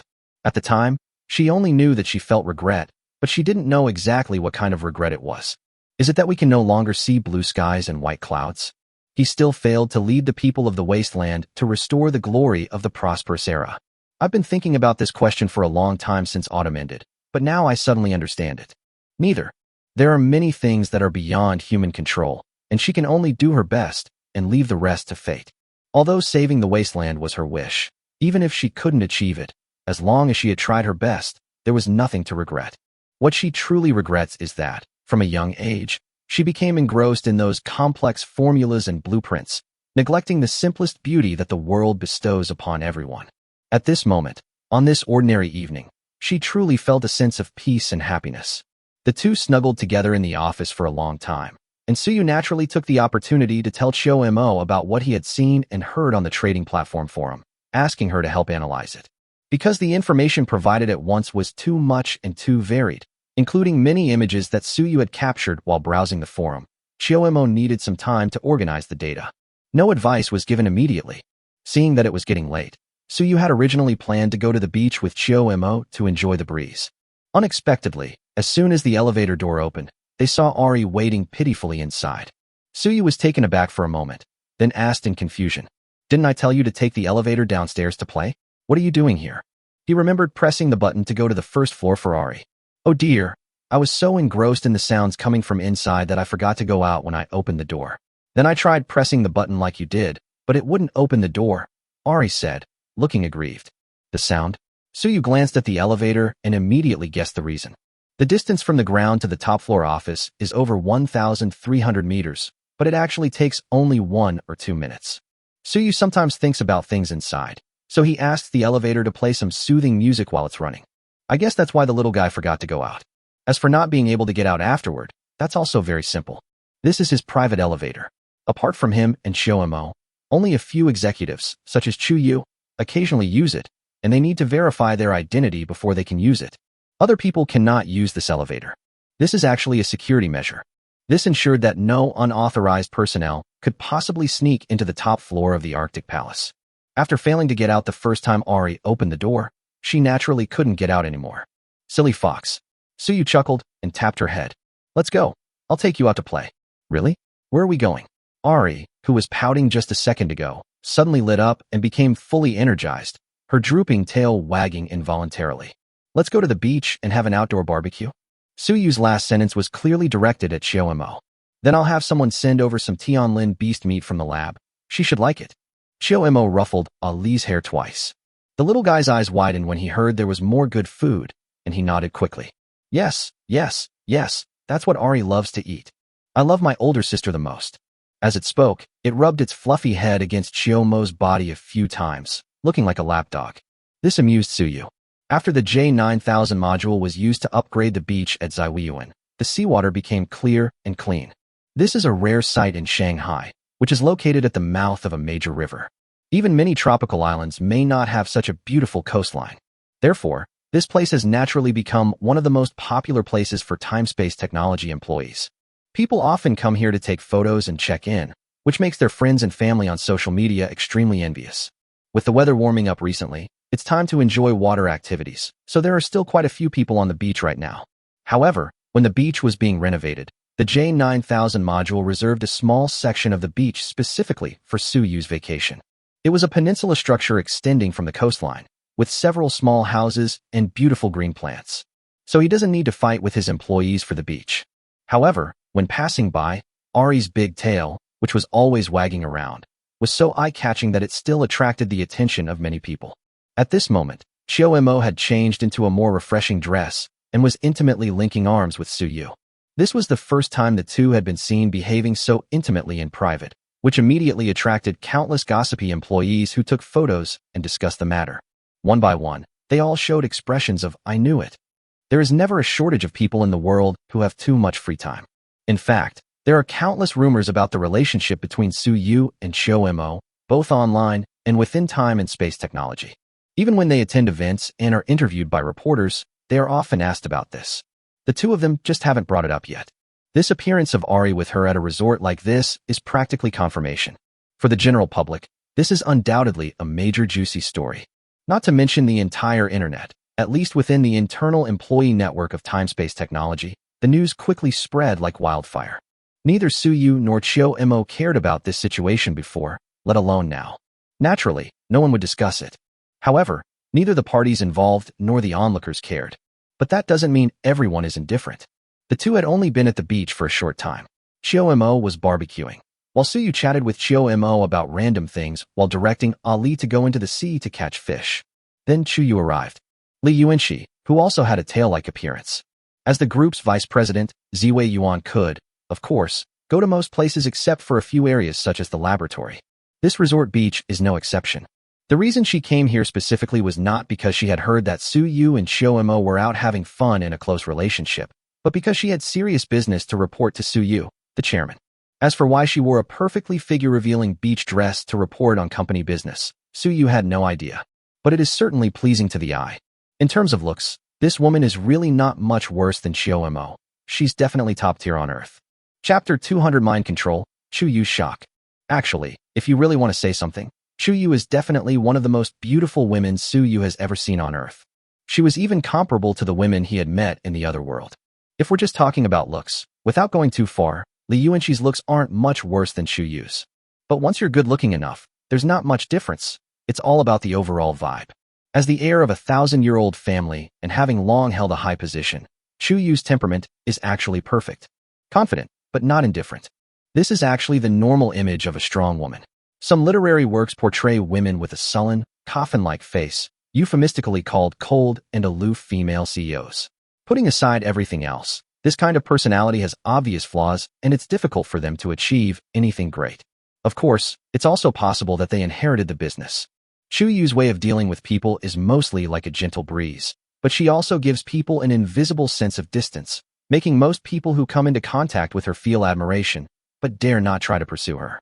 She avoids giving people any ulterior motives outside of work, and she also prevents business partners from feeling that her attitude is bad and thus affecting their business. That aura, combined with her looks, is what Suyu considers her the most beautiful woman he has ever seen on Earth. The women from other worlds that Suyu had met were all unique in their own way.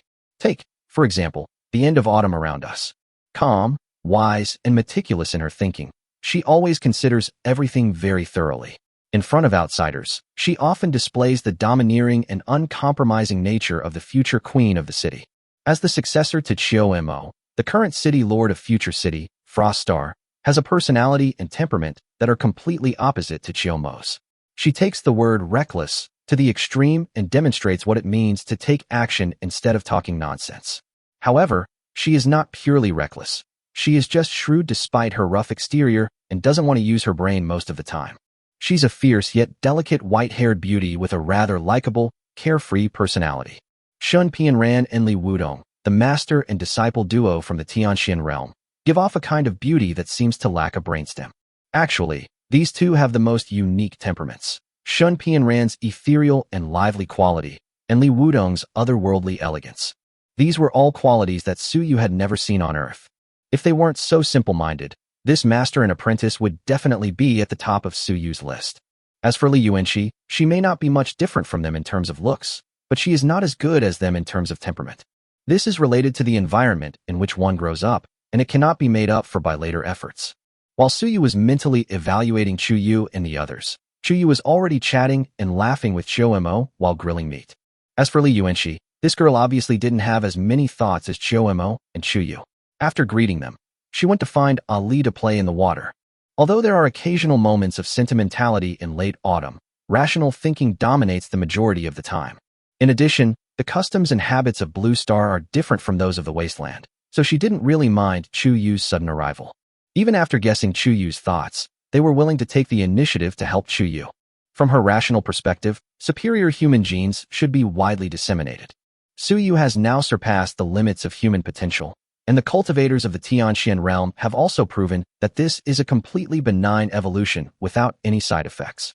Therefore, his genes are clearly the best on Earth. It's surprising that he has such excellent genetic resources, yet he still has no offspring. In Chiyomo's view, this is a complete waste of precious resources.